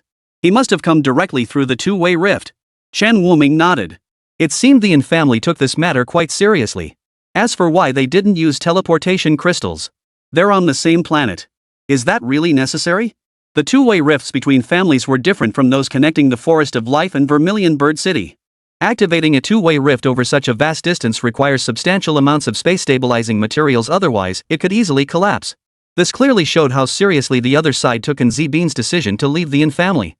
Sure, let's listen to what they're saying. Chen Wuming pressed his ear against the wall. Though for practitioners like them, it made little difference whether they pressed their ears against the wall or not, Chen Wuming felt this added a sense of ritual. The voices inside soon reached Chen Wuming's ears. "What? You let them escape? Didn't I tell you to seal off the An residents and prevent their escape? You traitorous scum!" Next came the sound of furniture shattering, followed by the startled cries of the crowd. "Master of the house. Are you all right, master?" Hearing this, Chen Wuming's brows furrowed. He turned to look at An Zibin. An Zibin's fists were clenched so tightly they had turned slightly purple, his entire arm trembling uncontrollably. "Since you're so eager to help him, go wait for him downstairs." Lang ran. Chen Lengran, who had been standing by, heard the command. Behind him, 8 tentacles surged forward like battering rams, smashing the door to pieces. They continued flying until they were halted by a surgical knife just before reaching An Liming. And Liming held the scalpel to block the 8 tentacles, his eyes darkening. "Daring to attack me? You don't know when to quit." His wrist flickered, and the scalpel in his hand seemed to gain a life of its own, swiftly slicing through the tentacles. Cut. Splatter. The tips of the tentacles instantly shattered into countless pieces of flesh. Chen Lengran, who controlled the tentacles, tilted her head, and the tentacles behind her stiffened slightly. "What's wrong, Lengran?" Chen Wuming noticed her unease. But Chen Lengran merely shook her head, directing the tentacles to smash toward An Liming. This time, An Liming dared not block it head-on, retreating several steps to evade the attack. His face darkened as he stared at the shattered gate outside. "Friend, won't you come in for a moment? What kind of coward hides in the shadows to ambush others?" With that, An Liming pursued the retracting tentacles. When he saw that the source of the tentacles was a young girl, a flicker of shock crossed his eyes. A fallen one's weapon? How could those Qinglong University bastards let her run wild here? When his gaze landed on Chen Wuming, a thick wave of murderous intent surged from his eyes. It must be him. He recognized Chen Wuming's identity at a glance, swiftly redirecting the scalpel in his hand. Directly aimed at Chen Wuming. Sharp metal edge. A faint purple substance coated the blade's edge. Whoosh! In an instant, the scalpel was hurled. Before Chen Wuming could even react, just as he was about to activate divine protection, the blade's tip expanded endlessly within his pupils. Firefly Guardian. Without warning, a glow of fireflies appeared between Chen Wuming and the scalpel. The moment the scalpel touched the glow swiftly transformed into a green flame, engulfing the scalpel in an instant. What? And Liming's pupils contracted. Before he could strike again, Chen Lengran had already reacted. The rapidly sprouting tentacles seemed possessed by fury, unleashing a torrential barrage of attacks upon Liming. The immense force drove him back relentlessly, shredding his white shirt to tatters within mere seconds. If he were tossed onto the street now, anyone passing by would mistake him for a beggar. Protect Miller. Chen Lengran unleashed his full combat power, utterly disregarding Liming's attacks and pleas for mercy. All she knew was that this man before her intended to harm Miller. Stop hitting me! Stop hitting me! I'm really going to die. Liming cried out frantically, his dignity long forgotten. He could block Chen Lengran's tentacles only because she wasn't aiming to kill him. Now, driven by murderous intent and oblivious to pain, her tentacles lashed like countless spears and whips. Had he not repeatedly dodged the fatal blows, he would already be a corpse. Lengran, I'm fine. Stop now. Chen Wuming snapped out of his deathly illusion and shouted urgently at Chen Lengran. Liming was the pawn he couldn't die. Or rather, the current Liming couldn't die. Once the family and other clan heads were drawn in, it wouldn't matter anymore. Though furious, Chen Lengran obeyed Chen Wuming's command without hesitation. 8 tentacles merged into one, lashing out toward Liming's side. Damn it! Liming gritted his teeth, parrying with his scalpel. A sharp crack echoed. The scalpel snapped, its blade piercing deep into his kidney. Liming's face instantly turned green. Thud! The battle ended with Liming crashing to the ground. After finishing this, Chen Lengran walked toward the residence, her gaze fixed intently on Libi. You, what do you want? You can't kill me, I'm from the family. Smack! Chapter 179, Denial to the Death. The crisp sound of a slap echoed through the air. Everyone present froze, staring dumbly at the quiet young girl. Chen Lengran's eyes burned with endless murderous intent. But she couldn't kill the person before her now. She turned, raised her foot. She kicked Li, who was clutching her face in dazed confusion, hard enough to send her flying into the ceiling. After doing all this, she obediently returned to Chen Wuming's side. Holy! Zhang Xingyun watched one person in the sky and one on the ground, letting out a gasp of admiration. And Zibin nudged him with his elbow and whispered, "What are you doing?" "I'm not cursing anyone, just expressing my feelings," Zhang Xingyun chuckled. Chen Wuming sighed helplessly and ruffled Chen Lengran's hair. He turned to face the trembling family members from Qinglong City. "Please have the head of the family wake these two up. Wake them up so she can beat them again?" And Hetching's lips twitched subtly, but he still had family members help drag the 2 guests of the main family out. Both had been beaten unconscious. And Liming's injuries were particularly severe, he likely wouldn't wake up anytime soon. And Hetching had them taken away to rest. "And family head, have you heard of the special secret realm?" Chen Wuming suddenly spoke up. "Special secret realms?" And Hetching blurted out, "You mean the treasure realm that the major academies jointly opened earlier? Then have you seen any other treasure realms?" And Hetching shook his head. "I've heard that all the special realms are in the hands of other races. Only a few major academies among us humans possess them, but those realms are for training students. Naturally, there's no place for us. So only the main family's people are worthy of using them?" A subtle gleam flashed in Chen Wuming's eyes. These clans only care about the main family's development, not even giving a second thought to the collateral branches. "Young friend Wuming, why bring this up suddenly?" And Hetching truly lived up to his reputation as the head of the family of Qinglong City. He immediately sensed Chen Wuming's ulterior motives. "Hedon, no need to be so tense. I merely wish to share some information with you." Chen Wuming promptly revealed to Hetching that all the major clans harbored secret realms, yet never disclosed a single detail to outsiders. This may seem unfair to the major clans, but they enjoy the blessings of the human alliance and the peace secured by countless lives sacrificed by our border warriors. The time has come for them to surrender these special realms. "Hedon, I come from Vermilion Bird City. War has raged there year after year, yet it's always the most ordinary Vermilion Bird guards who stand on the front lines. Deprived of resources from secret realms, their ranks and strength lag behind. They fight ferocious beasts with nothing but their lives." I know. Binbin, don't get so worked up." Seeing Zibin's eyes redden, and Hetching hurried to comfort him. "Head of the family, the main branch possesses special realms. Why have we never been informed?" "Exactly. Does that mean we branch families aren't considered true members of the clan?" As one voice spoke out, the entire Qinglong City and family erupted in agitation. They contributed so many resources to the main branch every year, yet the main branch never even shared news of the special secret realm with them. At the annual clan competitions, it was always the main branch who emerged victorious. Gradually, they had come to believe their own talents were inferior. Little did they know the main branch had been hoarding resources and withholding them. I know many of you feel some resentment, and Hutching said. But we are merely a branch family. Even if the main family withholds resources, it could be considered reasonable. Jiang Xingyun responded with some displeasure, and family head, that's not how it should be phrased. They don't treat you as family at all. What's the point of distinguishing between main and branch lines? This young brother speaks the truth. Since they don't regard us as family, we might as well sever ties with the in-house. We hardly interact with them anyway. A young member of the in-family's branch line voiced his indignation. Unlike the older generation, who might have connections to certain members of the main branch. To them, their peers in the main branch not only look down on them but also mock them during every major clan competition. They'd long grown tired of that crowd. Seeing this, and Hutching's resolve gradually solidified. How certain are you of success? 100%. You should know this isn't just the in-family opposing it, other clans will intervene too. And Hutching glanced toward Nzibin and realized suddenly, no wonder the main branch took such notice when Binbin withdrew from the in-family. They must fear you'll leak this matter, right? I'm sorry, Head and Hutching. I never told you the truth about this matter. And Nzibin lowered his head, his tone tinged with regret. And Hutching replied gently, it's not your fault. I don't blame you. That's right, Brother Bin. We often ask you to bring maps and resources out from Qinglong University. You never charged us for the essence serum, we should be thanking you. And Zibin was exceptionally well liked among the younger generation of the Yin family in Qinglong City. This popularity stemmed from his gentle nature. He'd usually help with requests that weren't too unreasonable. Master, and Libby has awakened. Take us to see him. And Hutching stood up. Certain matters still required the hands of Libby or Lining to be completed. In the rest room. And Libby's hands and feet were shackled in golden chains, rendering him completely immobile. The mastermind behind all this was, of course, Chen Wuming. He was now frantically wriggling, trying to leap out the window. Before he could leap out, En Qing stepped forward, grabbed him by the collar, and tossed him back onto the bed. Since they'd decided to do this, there was no need for politeness. Hiss and Hutching, what do you think you're doing? You don't want to be the head of the family anymore? And Libby suddenly grew defiant when facing En Hutching. If this had been earlier, En Hutching might have hesitated. But now, not only were En Libby's hands and feet bound, but that monstrous girl stood right beside him.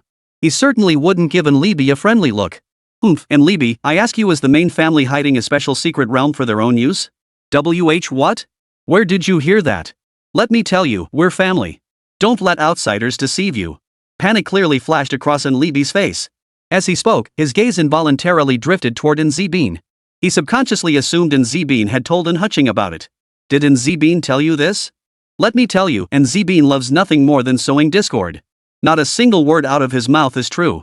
Don't listen to him. I'm his uncle, I know him best. You're lying. Jiang Xingyun pointed angrily at En Libby's nose. How dare you slander Binbin? I've known him for so long, and he's never deceived me once. He's nothing like the person you're describing. Oh? You know him better than his own uncle? And Libby sneered coldly. You're just some greenhorn who popped up out of nowhere. You've known him for a short while and already claim to understand him? Do you know how his father, my third brother, died? He was killed by him. Say one more word, you bastard. Jiang Xingyun lunged forward, punching En Libby squarely in the nose. And Libby felt a sudden heat on his nose as 2 streams of blood spurted out. If it weren't for these damn shackles, I'd kill this brat right now. And Libby gritted his teeth. But he dared not speak another word. Seeing Jiang Xingyun about to strike again, Nzibin grabbed his arm and shook his head gently. Enough, brother Jiang. Trust me, and as for what he says, that's his business. And Hutching nodded slightly. Binbin is right. Words come from the mouth, but whether they're believed depends on others' judgment. And Libby, Chen Wuming pressed, you insist your family possesses no special secret realm. Then explain why you refuse to let Nzibin leave the family and why you relentlessly hunt him down behind the scenes? Nonsense. We never hunted Nzibin down. Maybe he provoked someone outside and is trying to frame us? As for leaving the family, he never once mentioned it. I had no idea. And Libby stubbornly refused to admit it. Chapter 180, You're all useless. Oh? Is that so? Chen Wuming walked up to En Libby with a forced smile. Then today, I'll speak for Nzibin once more. He wants to sever ties with the family. Is that acceptable? And Libby hadn't expected Chen Wuming to be so direct. Panic made sweat bead on his forehead. All that earlier talk had been pure fabrication. Even if he wanted to leave the family, he'd need the head of the household's permission, that would be Nzibin's grandfather, who had absolutely nothing to do with him. Never mind, don't bother explaining. Chen Wuming waved his hand, and the shackles binding En Libby vanished instantly. I'll give you 10 minutes to summon someone. If whoever you bring still can't make a decision, I'll toss you outside the city walls to feed the beasts. Doubt anyone would ever know. Chen Wuming shot a glance his way. Right, and family head? Somehow. And Heching felt as though he'd been locked in the gaze of a colossal beast. The hairs on his body stood on end. Of course. None of us in the family of Qinglong City have ever met the two heads of the family, and Libi and Enliming. And Libi felt as if the sky had fallen. What kind of situation was this? The collateral branch had actually betrayed them, conspiring with outsiders to feed them to a ferocious beast. Even if the family head came looking and found no answers, he'd never suspect the branch family. Wouldn't that make his death utterly pointless? What are you thinking about? Hurry up. Yes. And Libi hurriedly retrieved the communication stone linked to his father. Hello? Father, could you come to the family in Qinglong City? Someone wishes to discuss matters with you concerning a special secret realm. And Libi's expression alone made it clear how thoroughly he'd been scolded. After ending the call. And Libi's face had drained of all color. Could you untie me? I won't run away. Chen Wuming saw that he'd been scared half to death just from a simple call. He lost all interest in playing along. After resecuring the shackles on Libi's hands, he walked out with the others. Bing Bing, is your grandfather that terrifying? I swear your uncle looked like he was about to wet himself, Zhang Xingyun whispered. And Zibin lowered his eyelids. Honestly, I'm not entirely sure either. Though he is my grandfather, I've only seen him once from afar at my father's funeral all these years. He's that distant even with his own grandson? No wonder Libi's so terrified. Chen Wuming listened to Zibin's account. His mood grew somber. A man who disregards even family ties like this probably can't be dealt with in a few words. Such a person likely had only self-interest in their heart. Anyone who encroached upon his interests would be ruthlessly eliminated. Young man, and Heching whispered in Chen Wuming's ear, his eyes darting toward the quiet girl beside them, I hear the old patriarch and Hongtao is an A+ tier powerhouse. He detests anyone defying his will. Can the child with you handle him? Though he held the title of head of the family in Qinglong City, his actual strength was only B+ rank. He had ascended to the position because, in his youth, he had sacrificed himself to save the previous head. His body bore hidden injuries. The previous head felt indebted to him, which is why he passed the position on to him. He also left behind his two sons to assist him, which allowed Heching to solidify his position as head of the family. We only have 2A rank experts here. We're no match for the old head. Hedon, there's no need to worry. I naturally intend to have a proper conversation with the old head. If words failed, he would have no choice but to bring out Cassie and the others. And Heching felt utterly flustered. A proper conversation? Suddenly, he began to doubt whether his decision had been the right one. At this point, I have no choice but to proceed. Interesting. After all these years, this is the first time I've seen someone dare to negotiate terms with me. As soon as Hongtao stepped into the territory of the family in Qinglong City, their aura instantly locked onto Chen Wuming and Chen Lengran. A monster and a peculiar youngster. So you two are the ones who want to negotiate with me? And Hongtao's eyes fixed intently on Chen Wuming. His sixth sense told him. This kid, barely AB rank, was the instigator of this whole affair. I presume you are the old patriarch and Hongtao? Chen Wuming, a student of Suzaku University. I've long heard of the old patriarch's extraordinary prowess. Meeting you today, I see it's truly beyond compare. Name, and Hongtao. Occupation, Steel Walker. Rank, A+. Skills, Steel Magnetism Advanced, Gravity Field, Steel Body Advanced Passive. Only 3 skills? Chen Wuming froze in surprise. And Hongtao furrowed his brow. He felt as if he'd been seen through a sensation that was deeply unsettling. Go ahead. What do you want to discuss? I'm curious. And Hongtao's gaze was calm yet intensely oppressive. Chen Wuming lifted his head and met his gaze directly. First, I want Zibin and his mother to be separated from the family. Zibin? And Hongtao paused to think. Then it came to him. The child born to his third son seemed to bear that name. He quickly spotted Zibin in the crowd. That fair skin and delicate features, it must be him. And Zibin could distinctly sense the disgust in Hongtao's gaze as he looked at him. He unconsciously gripped the hem of his shirt. And then? And Hongtao withdrew his gaze and pressed on. Seeing no objection from Hongtao, Chen Wuming's hand already reached for a cup. I wish to request that the old patriarch open the special secret realm. Impossible. And Hongtao rejected the idea immediately. His expression remained unchanged. You may have heard rumors that our family possesses a special secret realm. But let me make this clear, it belongs solely to the family. I couldn't care less what other families do, but if you dare set your sights on the family's special secret realm. In an instant, Hongtao's aura shifted abruptly. It surged toward Chen Wuming like a raging flood.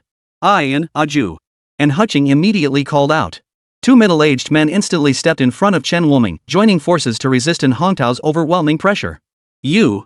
And Hongtao's expression darkened. You dare betray the Yin family. Centered on Chen Wuming, the ground began to collapse, radiating outward across the entire Yin residence. At the same moment, Chen Wuming was enveloped by divine protection. An indescribable force slammed into Yin Hongtao's chest. And Hongtao's eyes widened as his body recoiled rapidly. The gravity field instantly dissipated. My gravity field, how could this be? And Hongtao felt the all-too-familiar force on his chest. He stared at Chen Wuming in disbelief. You're behind this. Chen Wuming remained impassive. Old patriarch, this isn't just about your Yin family, it's something every clan must do. You've enjoyed the peace bought with the lives of ordinary practitioners. It's time to pay a price. I didn't send them to fight the beasts, they went of their own accord. And Hongtao roared. Don't think you can compromise me with petty tricks, kid. The power of an A+ rank is beyond your imagination. The ground around Yin Hongtao caved in. With a wave of his hand, a towering wall shot up from the earth. Anti-gravity field. Grandfather. And Hongtao turned to Yin Zibing, his gaze icy. You're going to try to talk me out of this too? Grandfather. I've seen our seniors on the front lines. Many come from ordinary families. Without access to special secret realm resources, their strength often falls short against the beasts. They fight with their lives. You. Enough. You're just as useless as your good-for-nothing father. You two don't understand my good intentions at all. What gives you trash like you the right to tell me what to do? And Hongtao shouted. He pressed his hand downward. The towering wall, under the force of the gravitational field, collapsed downward. Gazing at the fallen earthen wall, Chen Wuming exerted a slight force with his hand. Snap. The crisp sound echoed through the wall, reaching the ears of Cassie and the others. It's the signal. Move out. Chapter 181, The Truth of Death. Forest of Life. A warm, life-giving aura enveloped everyone except Yin Hongtao. Is this your confidence? Dare to collude with outsiders? Today, this old man will rid the human race of your menace. And Hongtao's aura surged violently. His flesh began to transform, his body of flesh and blood solidifying into steel, with only one eye remaining unchanged. Body of steel. With a flick of his wrist, countless steel blades shot forth, crashing into the forest. A mere elf unskilled in combat, even if you're an A+, I'll still beat you into a cowering mess. Gravity field. As the steel approached the canopy of the Forest of Life, gravity intensified.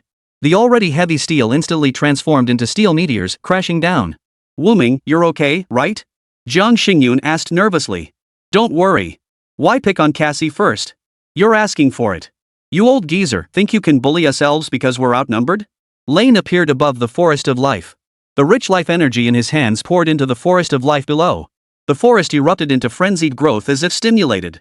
Giant trees defied the gravitational field and countless steel beams, charging toward Yin Hongtao. And Hongtao's expression darkened. Twisting his waist, he unleashed a punch.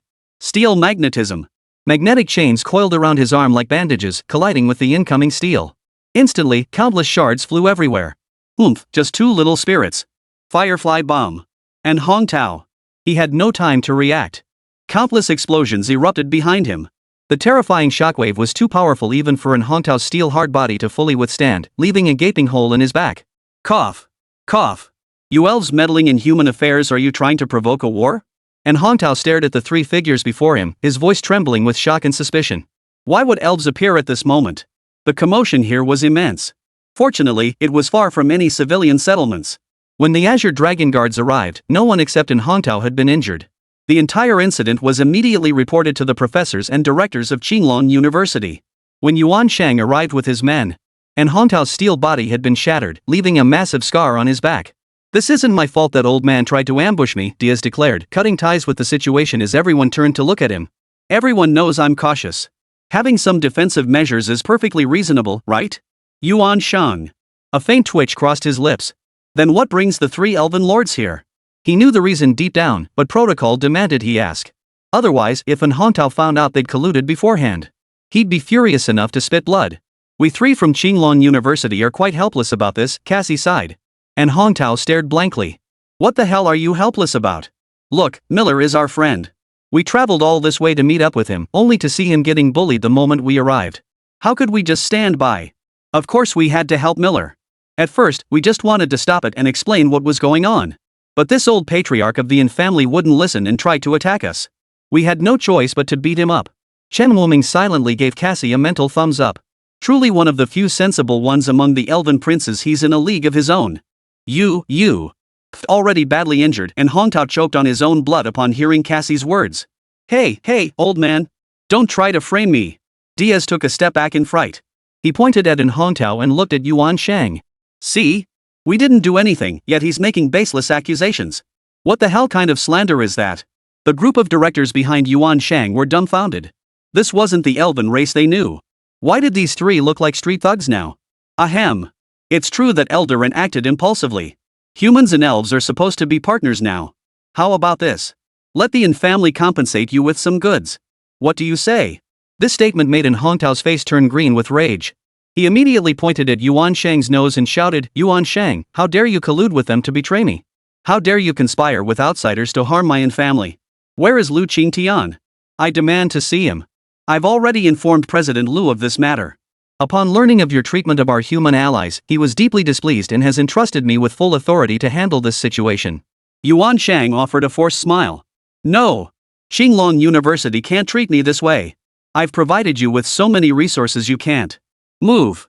The directors of Qinglong University, each holding soul-binding ropes, flung them out to encircle Hongtao's limbs. Let me go. Hongtao struggled. But the force transmitted through the soul-binding ropes instantly pinned him down. He could only lift his head with great effort to look at the man approaching him. Fang Boyong, director of security at Qinglong University, was the strongest combatant on campus outside of President Lu Qingtian and Vice President Sheng Dexing. An immortal warrior of A+ rank, he possessed the strongest physical recovery abilities among all A+ rankers of the human race. Even Hongtao had to bow his head before him. Fang Boyong, Hongtao, head of the Yin family's main branch, secretly harmed 5 Qinglong University students who strayed into the Yin family's special secret realm. Along with the ordinary people who knew this secret, he wiped out the entire family overnight. Fang Boyong's voice was exceptionally cold. He stared down at Hongtao pinned to the ground, his eyes betraying undisguised loathing. Hongtao, you killed your third son too, didn't you? Hongtao's body trembled, his pupils widening in shock. No one could possibly know he had been so careful to conceal it. What are you talking about? How could I possibly kill my own son? I'm afraid you're unaware that Zibin's mother witnessed the entire incident while holding the young boy in her arms. Impossible. Hongtao shook his head frantically. She's just an ordinary person. How could I not have noticed her? Absolutely impossible. Seeing Hongtao still denying it, Fang Boyong felt increasingly disappointed in him. Hongtao, you're getting old. The words pierced Hongtao's heart like icy needles. Sometimes to see something, you don't need to be there in person. You just need to turn on your communication device, right? Fang Boyong tapped his wristband.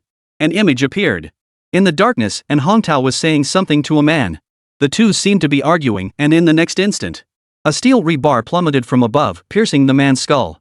In mere seconds, the man's life was ended by this sudden, unforeseen calamity. Everyone clearly noticed the man's feet sink into the ground as the rebar fell.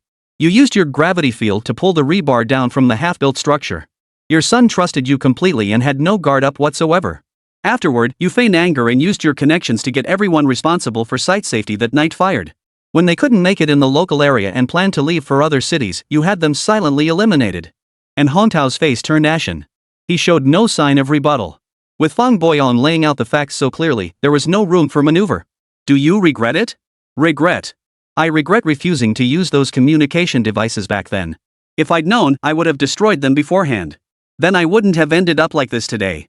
Not a shred of remorse. Beyond redemption. Yuan Shang shook his head. Lock him up in the heavenly prison alongside Li and Liming. No visitors allowed. Wait. Zibin stepped forward, clenching his fists. His eyes reddened as he stared intently at Hongtao. Why did you kill my father? He was your son. Why did you do this? His father had once told him that his grandfather was a great man. He had earned great merit for the human race and was a hero in his eyes. Yet now, the hero he had idolized turned out to be his father's murderer.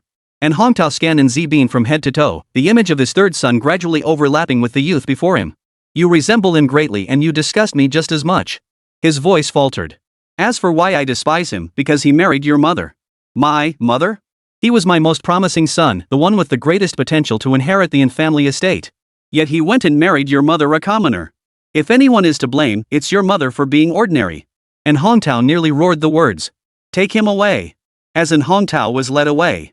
Zibin stood frozen in place, his eyes vacant. But his mother hadn't done anything wrong.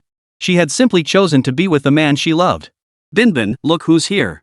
Hearing Jiang Xingyun's voice, Zibin turned his confused gaze toward the sound. A woman stood amidst the crowd. Her gaze was filled with tenderness and pity. Mom. Chapter 182, The Mysterious and Powerful Family. Your grandfather was right about one thing. If it weren't for me, your father might not have died and could have had a better future. The woman's eyes were red-rimmed, her voice trembling. No, this isn't your fault. Dad wouldn't have thought that either. And Zibing clung tightly to his mother, forcing his voice to remain steady. The family members in Qinglong City exchanged uneasy glances, scratching their heads awkwardly, unsure what to say. Only Heching kept his eyes lowered. Actually, Jingyi never regretted marrying you. What? The woman looked at Heching. Heching had someone bring over a wooden box containing a spatial stone. Jingyi asked me to give this to you. He knew the old patriarch disapproved of him and might harm him or you and your son, so he entrusted it to me beforehand. The spatial stone lay quietly in Heching's palm, emitting a faint yellow glow. His eyes held a look of deep recollection.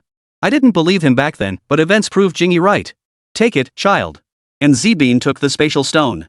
Inside, he discovered a notebook. It contained a diary starting from his birth. I named my son Zibing.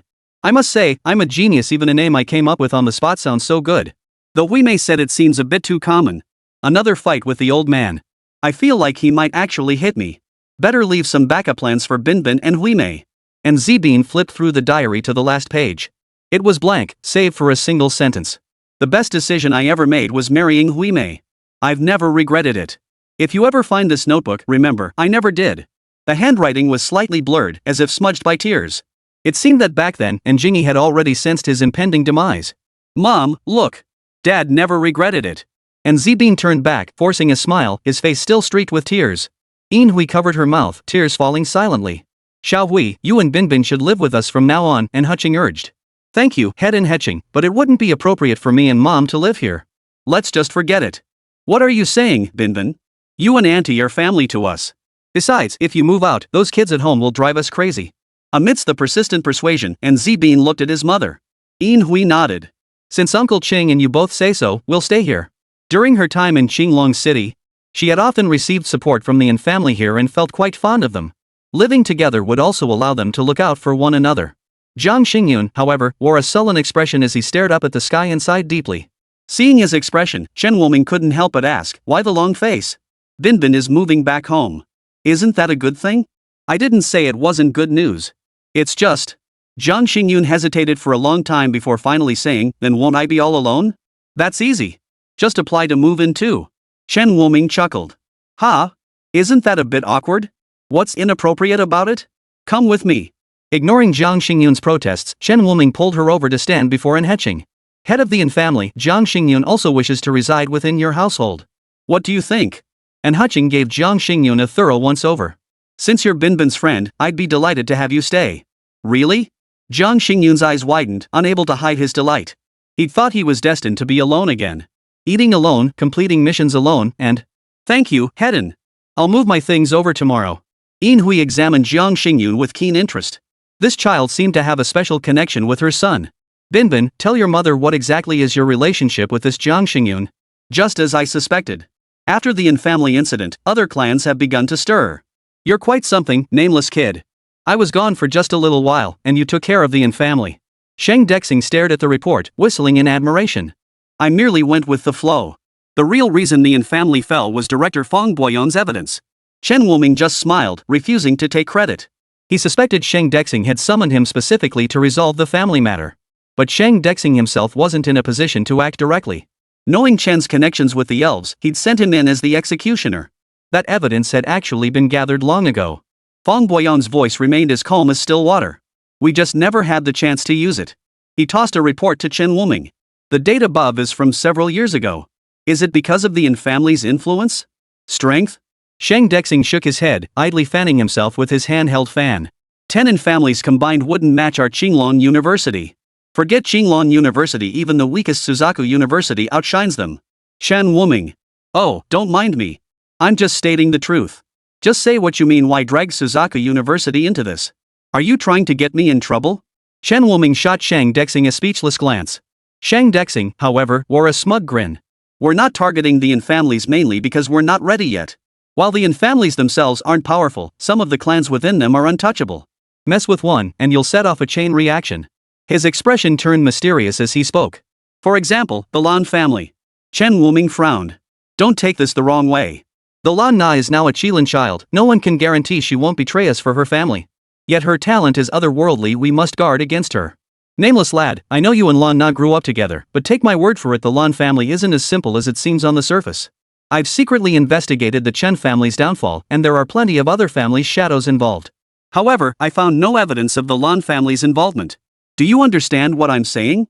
Shang Dexing finished, observing Chen Wuming's expression. To his disappointment, Chen Wuming remained utterly unmoved from the start. It seemed as though the matter had nothing to do with him at all. Thank you, Principal Shang. I'll be careful, he replied, his voice as calm as ever. Not a single ripple of emotion could be detected. It wasn't that he doubted Shang Dexing's words. The Lan family might be up to something behind the scenes, but if war ever broke out, he was certain Lan Na would never stand against him. That was his confidence in her. This is no fun at all. Shang Dexing waved his hand dismissively. Stop trying to scare Xiao Miller. If you frighten her, just wait and see if Anna flies over to beat you up. Cassie shot him a disdainful glare. This guy really was full of nonsense. How annoying. Shang Dexing gave a nervous chuckle. I'm just giving him a heads up. The Lan family is genuinely suspicious. Your Highness Cassie, you must have looked into it over the years, right? Feeling Chen Wuming's gaze upon her, Cassie propped her chin on one hand, her soft cheeks forming an adorable curve as she narrowed her eyes at Chen Wuming. Actually, most of what he said is true. But don't worry, your childhood sweetheart never participated in or even knew about those matters. It's just some restless soul stirring trouble. Oh. Chen Wuming slowly withdrew his gaze. The Lan family had once seemed like a colossal entity. Now it seemed he'd only glimpsed the tip of the iceberg.